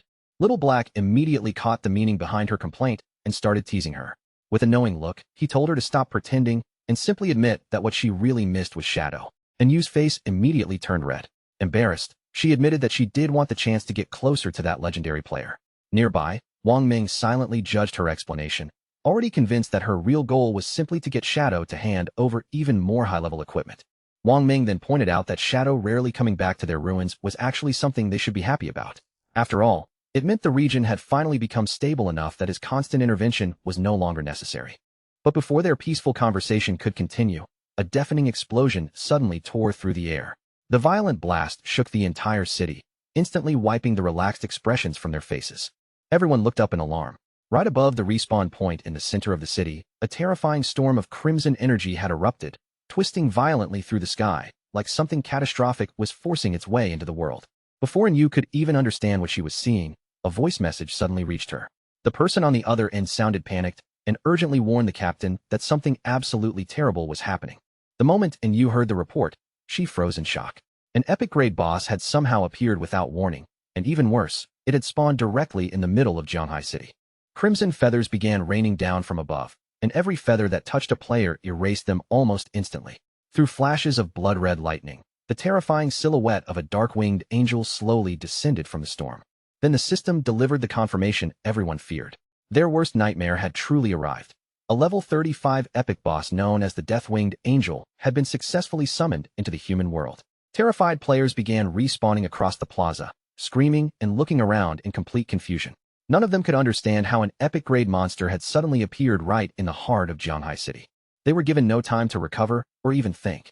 Before the newly respawned players could react, the Death-Winged Angel unleashed an enormous lightning slash across the plaza, instantly wiping them out all over again. The solo players quickly realized the horrifying truth. They were trapped at the respawn point itself. Unless the city guards somehow came to save them, they would continue being killed again and again until their remaining lives were exhausted and they suffered permanent death. Panic rapidly turned into despair throughout the ruins. With the spawn point completely controlled and every escape route effectively sealed, the players began to realize that Jianghai City might be facing total destruction. Yu crouched behind a section of crumbling debris, using the broken ruins as cover while watching the destruction unfold.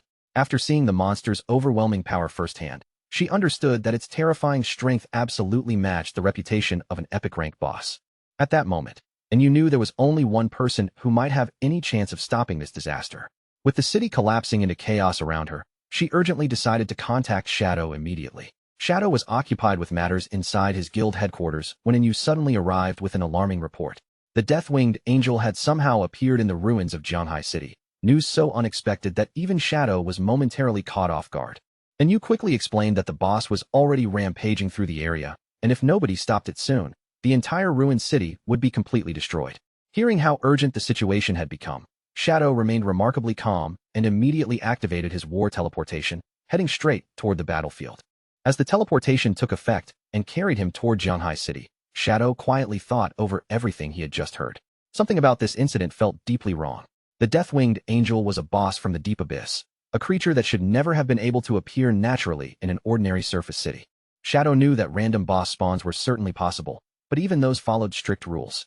Their strength normally adjusted according to the average level of players in the surrounding region.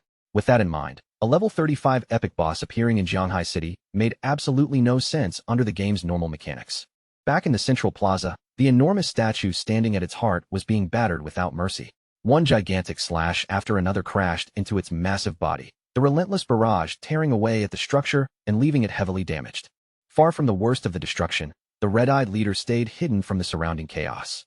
Once the timing seemed right, he quietly told Qin Xiaoyu that it was time for her to begin preparing. She immediately obeyed, agreeing without hesitation. Qin Xiaoyu wasted no time carrying out the plan. Instead of searching for an ordinary entrance, her body passed directly through a solid wall as though the stone were nothing, and on the other side, she stepped straight into a concealed portal hidden from normal sight. The portal carried her into a strange chamber filled with a vast, starry glow, making the space feel almost like a piece of the night sky had been sealed underground. Ancient stone tablets hung throughout the chamber, suspended from eerie, blood-colored vines. The moment Qin Xiaoyu saw them, her face brightened with satisfaction. She had found exactly the place she was searching for. This mysterious chamber was no ordinary secret area. It was actually a legendary room concealed inside another hidden room within the giant statue, essentially a secret buried inside a secret. Under normal circumstances, ordinary players would not discover a place like this until much later in the game's progression. Qin Xiaoyu already understood what made the hanging stone tablets so important. Each one had been engraved with the ancient language of the gods, and the runes carved across them were not random decorations. To carry out her plan successfully, she had to activate those tablets in one very specific order. Unfortunately, the solemn atmosphere did not last very long. Just as Qin Xiaoyu prepared herself for the crucial task ahead, her own feet somehow tangled beneath her. She stumbled forward helplessly and slammed face first onto the strange cosmic-looking floor with an embarrassingly hard impact. Pain shot across her face as Qin Xiaoyu pushed herself up, tears gathering in her eyes from both the fall and the humiliation. Grinding her teeth in frustration, she stubbornly forced herself to continue. No matter how embarrassing that had been, she swore she would complete the activation sequence and release the terrifying boss sealed within the giant statue. Trying to steady herself, Qin Xiaoyu searched through the memories of her previous life. She desperately recalled how Qin Feng had activated these very stones back then, mentally retracing every step as she struggled to remember the exact order in which the tablets had to be triggered. Then Qin Xiaoyu suddenly noticed something strange about those memories. Details that should have become distant, faded, and difficult to recall with time were now appearing in her mind with astonishing clarity, almost as though the entire sequence had happened only moments ago. To Qin Xiaoyu, this sudden clarity felt almost like the heavens themselves were lending her a hand. Filled with renewed confidence, she decided she would use the knowledge from her previous life to kill Shadow and reclaim everything she firmly believed should have belonged to her. As Qin Xiaoyu stretched out her hand toward the ancient runes and prepared to activate them, she silently justified everything she was about to do. In her mind, Qin Feng had no right to blame her for any of this. After all, she believed he was the one who had wronged her first. Her thoughts drifted back to her previous life, when Qin Feng had treated her incredibly well. He had carried her through difficult levels whenever she struggled, helped improve and upgrade her equipment, and stayed beside her to comfort her whenever she became upset or discouraged. But in this new timeline, everything had changed completely. Instead of protecting and supporting her as he once had, Qin Feng had abandoned her and left her to struggle entirely on her own. Qin Xiaoyu bitterly blamed that abandonment for the miserable situation she now found herself trapped in. Refusing to question her feelings for Song Fei, Qin Xiaoyu angrily insisted that loving him had never been wrong. She told herself that she did not need Qin Feng's help to become stronger. With that declaration burning in her heart, she activated the final rune. At that exact moment, the enormous statue's eye suddenly snapped open, and an eerie blue light burst to life from within it.